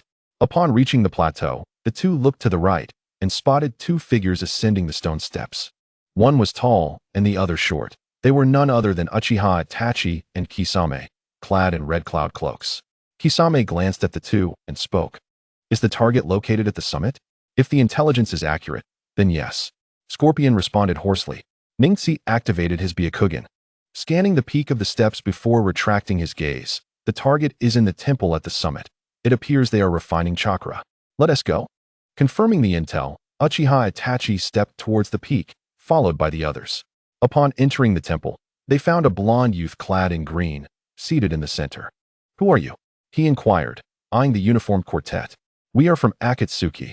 Itachi replied flatly. Akatsuki? Who would recognize such a thing? Do not disturb my artistic appreciation. The blond youth frowned in anger. How can such a brat become my partner? He has the presence, but he looks like he is destined to die young. Furthermore, Neji and I have just begun to develop some synergy. Scorpion sighed from his prone position. Upon hearing this, Itachi, expressionless, stated, This is the leader's command. His abilities will be beneficial and complement yours. Do you know my abilities? Who are you all? The blond youth frowned deeply. Kisame chuckled coldly. You are the one responsible for instigating explosive terror actions against neighboring countries, aren't you? As a fugitive ninja, what is your true purpose? Purpose? Humph. I have no such thing. I merely accept commissions and create explosions using my art. Art? Scorpion asked with curiosity. Indeed, the youth, named Deidara, displayed a fervent expression as he rubbed his hands together, conjuring a lifelike fat spider made of white clay that rested in his palm. Look at this. The finely honed lines, the pursuit of a two-dimensional transformation. This is nothing short of art. His face alight with excitement, Deidara continued, but my art does not end here. My creations possess dynamism. When in form, they are merely animal shapes. Yes, this will explode. The youth instinctively replied with a soft hum, raising his right hand to reveal a peculiar mouth in his palm, its tongue protruding. Through the explosion, its existence will be elevated, thus truly becoming a work of art for the first time. Only in that moment of elevation can I truly appreciate art. The mouth within his palm bizarrely licked his palm as he raved. Yes, art is an explosion. A silence fell within the shrine as the four remained expressionless. Ningxi rubbed his forehead with his left hand, exclaiming, "What is he talking about? How long-winded? Is he finished?" Kisame queried. "Who knows?" Itachi replied, his expression unchanged. The four stoic men exchanged words devoid of warmth. Itachi sighed, closing his eyes. "Very well, I shall take over." With that, his expression cold, Itachi opened his eyes, revealing a pair of blood-red Sharingan with 3 tomos swirling within. Those eyes. The blonde youth felt a chill in his heart and coldly asked, "Are you looking for a fight? If I win, you will join Akatsuki." Itachi stated calmly, "Huh, do not underestimate me, nor underestimate art. My ninjutsu is a transcendent, exalted ninjutsu." Deidara sneered, tossing the clay spider from his left hand into his right, while simultaneously reaching into his ninja tool pouch to grasp something, then pulling it behind him to reveal a white clay centipede emerging from the mouth in his left palm. "Come, experience art." The blonde youth hurled the clay spider towards Itachi. With a leap backward, Itachi narrowly avoided the white spider, while Deidara formed a half-seal with one hand and muttered, "Huh?" With a low hiss from Daidala, the white spider erupted in a thunderous explosion, creating a vast gaping hole in the shrine's wall. Amidst the swirling smoke and dust, Itachi, who had just landed from the sky, was suddenly ensnared by a long white centipede that emerged from beneath the shrine's floor. Observing this, Daidala sneered, "You speak so grandly. Yet this is all you can muster? It's over." As the golden-haired youth formed hand seals to trigger the explosion, Itachi, expressionless and bound by the white centipede, calmly warned him, "You should take a look at yourself." Daidala's heart sank as he looked down to see himself ensnared by his own white centipede. He gasped in horror. What? On the opposite side, Haiden mocked, "How perilous. You almost blew yourself up. Truly, this fellow is destined for an early demise. Does blowing oneself up count as art?" Neji chimed in with a cutting remark. Daidala felt a bead of cold sweat on his brow, darkly contemplating, "Is this an illusion? When did this happen?" "From the very beginning. The moment you beheld Itachi's Sharingan, you were ensnared in an illusion," Haiden explained with a smile. Daidala turned to Itachi, just as the setting sun cast golden rays through the shattered wall, illuminating Itachi and reflecting in the youth's eyes. In that golden light, the blood-red 3-tomo Sharingan captivated the young man, leaving him momentarily entranced. "This is..." The white centipede fell from Daidala, and he abruptly covered his eyes, anguishing internally. "I have been ensnared by another's power. Is this what art is? No, I refuse to accept it." "You have lost," Itachi replied calmly. "Is it over?" At that moment, 3 figures suddenly materialized in the shrine, solidifying into the members of the Akatsuki, their leader, Pain, Konan, and Kakazu. As they scanned the room and noticed the gazes of those present fixed upon them, Daidala remained expressionless, accepting his defeat. He donned the red cloud robe handed to him by Konan and, bending down, picked up a piece of debris from the wall that had been blown apart, scratching it against his forehead protector. "Let it be known, I shall not cease my pursuit of art. Do as you wish." Pain, with his short brown hair, flicked a finger, sending a ring flying into Daidala's hand. "However, once you join the Akatsuki, you must follow orders and execute missions."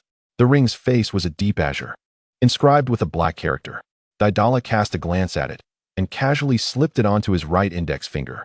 Hearing Pain's warning, he replied with a hint of resignation. I understand. But," he pointed at Itachi, declaring, "that one over there, I will not fall into your illusion again. Since we have become comrades, I will not employ my illusions against you." Uchiha Itachi responded without a change of expression. "Humph, then I shall let you experience the taste of my art." "That is enough," Scorpion interjected impatiently. The 8 members in their unified red cloud robes stood tall within the shrine, with Pain at the forefront gazing toward the shrine's entrance, his purple Rinnegan calm as a deep well. To the left, Uchiha Itachi's pupils glimmered blood red, while to the right, Hyuga Neji's eyes shone bright white. The brown-haired youth with the purple Rinnegan emanated an eerie aura. The 3 great ocular techniques of the ninja world, Byakugan, Sharingan, and Rinnegan, had finally gathered in one place. "Scorpion," Pain commanded, glancing back. You and Daidala will team up to hunt down Orochimaru. Finally, we're taking action? Scorpion replied with eagerness as he crawled toward the door. Who is this Orochimaru you speak of? Daidala furrowed his brow. I'll tell you on the way. Scorpion responded nonchalantly. Conan chimed in. Orochimaru and his group fled toward the land of wind. Beyond that, I cannot say. Knowing this is sufficient. Let's depart. Daidala sighed, tying back his long hair. Hurry up. Scorpion urged as they reached the entrance. Understood. Upon exiting the shrine, Pain continued. Itachi and Haiden will head to Kusagakure. Itachi and Haiden nodded in affirmation. Neji, go to the land of water to find Zetsu. Neji pondered. Have I been assigned to the intelligence team? He nodded slightly, stroking his chin. What about my partner? Kakuzu rasped. You'll have to wait a bit longer. Disperse. Upon Pain's command, he vanished in a blur, and Conan suddenly disintegrated into countless paper fragments. The remaining members exchanged glances before their forms also began to fade. At the foot of the rain and earth border, a hazy figure gradually materialized, solidifying as Neji gazed at the sun, which was nearly set on the horizon. He murmured, the land of water? For days on foot, 3 days by boat. However, it isn't too bad. At least there's no one monitoring me for now. He found himself at the rain and earth border. Knowing that to reach the land of water, he must traverse straight through the rain and grass borders, then cross the vast borders of the land of fire to reach the coastline, passing through the small nation of the land of waves before finally crossing the sea for several days to arrive at the archipelago of the land of water. If he traveled at full speed, he could make it in 2 days. There was no need to rush. The most pressing matter was to find a quiet place to awaken the Rinnegan. With a flick of his wrist, a diamond-shaped chakra crystal appeared in his palm. Gazing at the crystal pulsating with the dark chakra of Kagaya, a spark of fervor ignited in his eyes. He had gone to great lengths to join the Akatsuki for this very object. Pain's strength, commanding the many eccentric and powerful rogue ninjas of the organization to obey him, stemmed from his possession of the Rinnegan. The Rinnegan was of the same caliber as the legendary Rebirth Eye. Neji did not aspire for the Rinnegan, nor did he have any immediate plans, as the conditions to awaken it were exceedingly difficult unless implanted. Throughout the ninja world, aside from the Otsutsuki clan, only 2 pairs had emerged, particularly the one belonging to Nagato, also known as Pain. The conditions for awakening the Rinnegan are rigorous. One must possess the Sharingan and the powers of Ashura. The Uchiha clan serves as the foundation, and the reincarnation of Indra's soul ensures that only one person with Uchiha blood and Indra's soul can manifest in each generation. If this individual cannot awaken the Rinnegan, the next potential candidate must wait for their death to gain a chance. The birth conditions for the Rinnegan are the 3-Tomo Sharingan, the Mangekyo Sharingan, the Eternal Mangekyo Sharingan, the powers of Indra and Ashura's abilities, resulting in the Rinnegan. Such stringent requirements meant that since Kagaya, only Uchiha Madara had awakened it over a millennium. The Rinnegan, as the ultimate ocular technique of the Sharingan, was thus categorized separately as one of the 3 great ocular techniques. In contrast, the conditions for awakening the equally renowned Rebirth Eye were far simpler, requiring merely high-purity Byakugan chakra from the Otsutsuki clan. Yet, even so, only a single pair of Rebirth Eyes appeared in the original work, and they eventually vanished. In terms of rarity, the Rebirth Eye was even more elusive. First, he would find a safe place to awaken the Rebirth Eye, then proceed to the land of water to meet Zetsu. The 2 tasks were not in conflict, and the time allocation was more than adequate. After a moment's contemplation, Neji retrieved a medium-sized sealing scroll, unfurling it.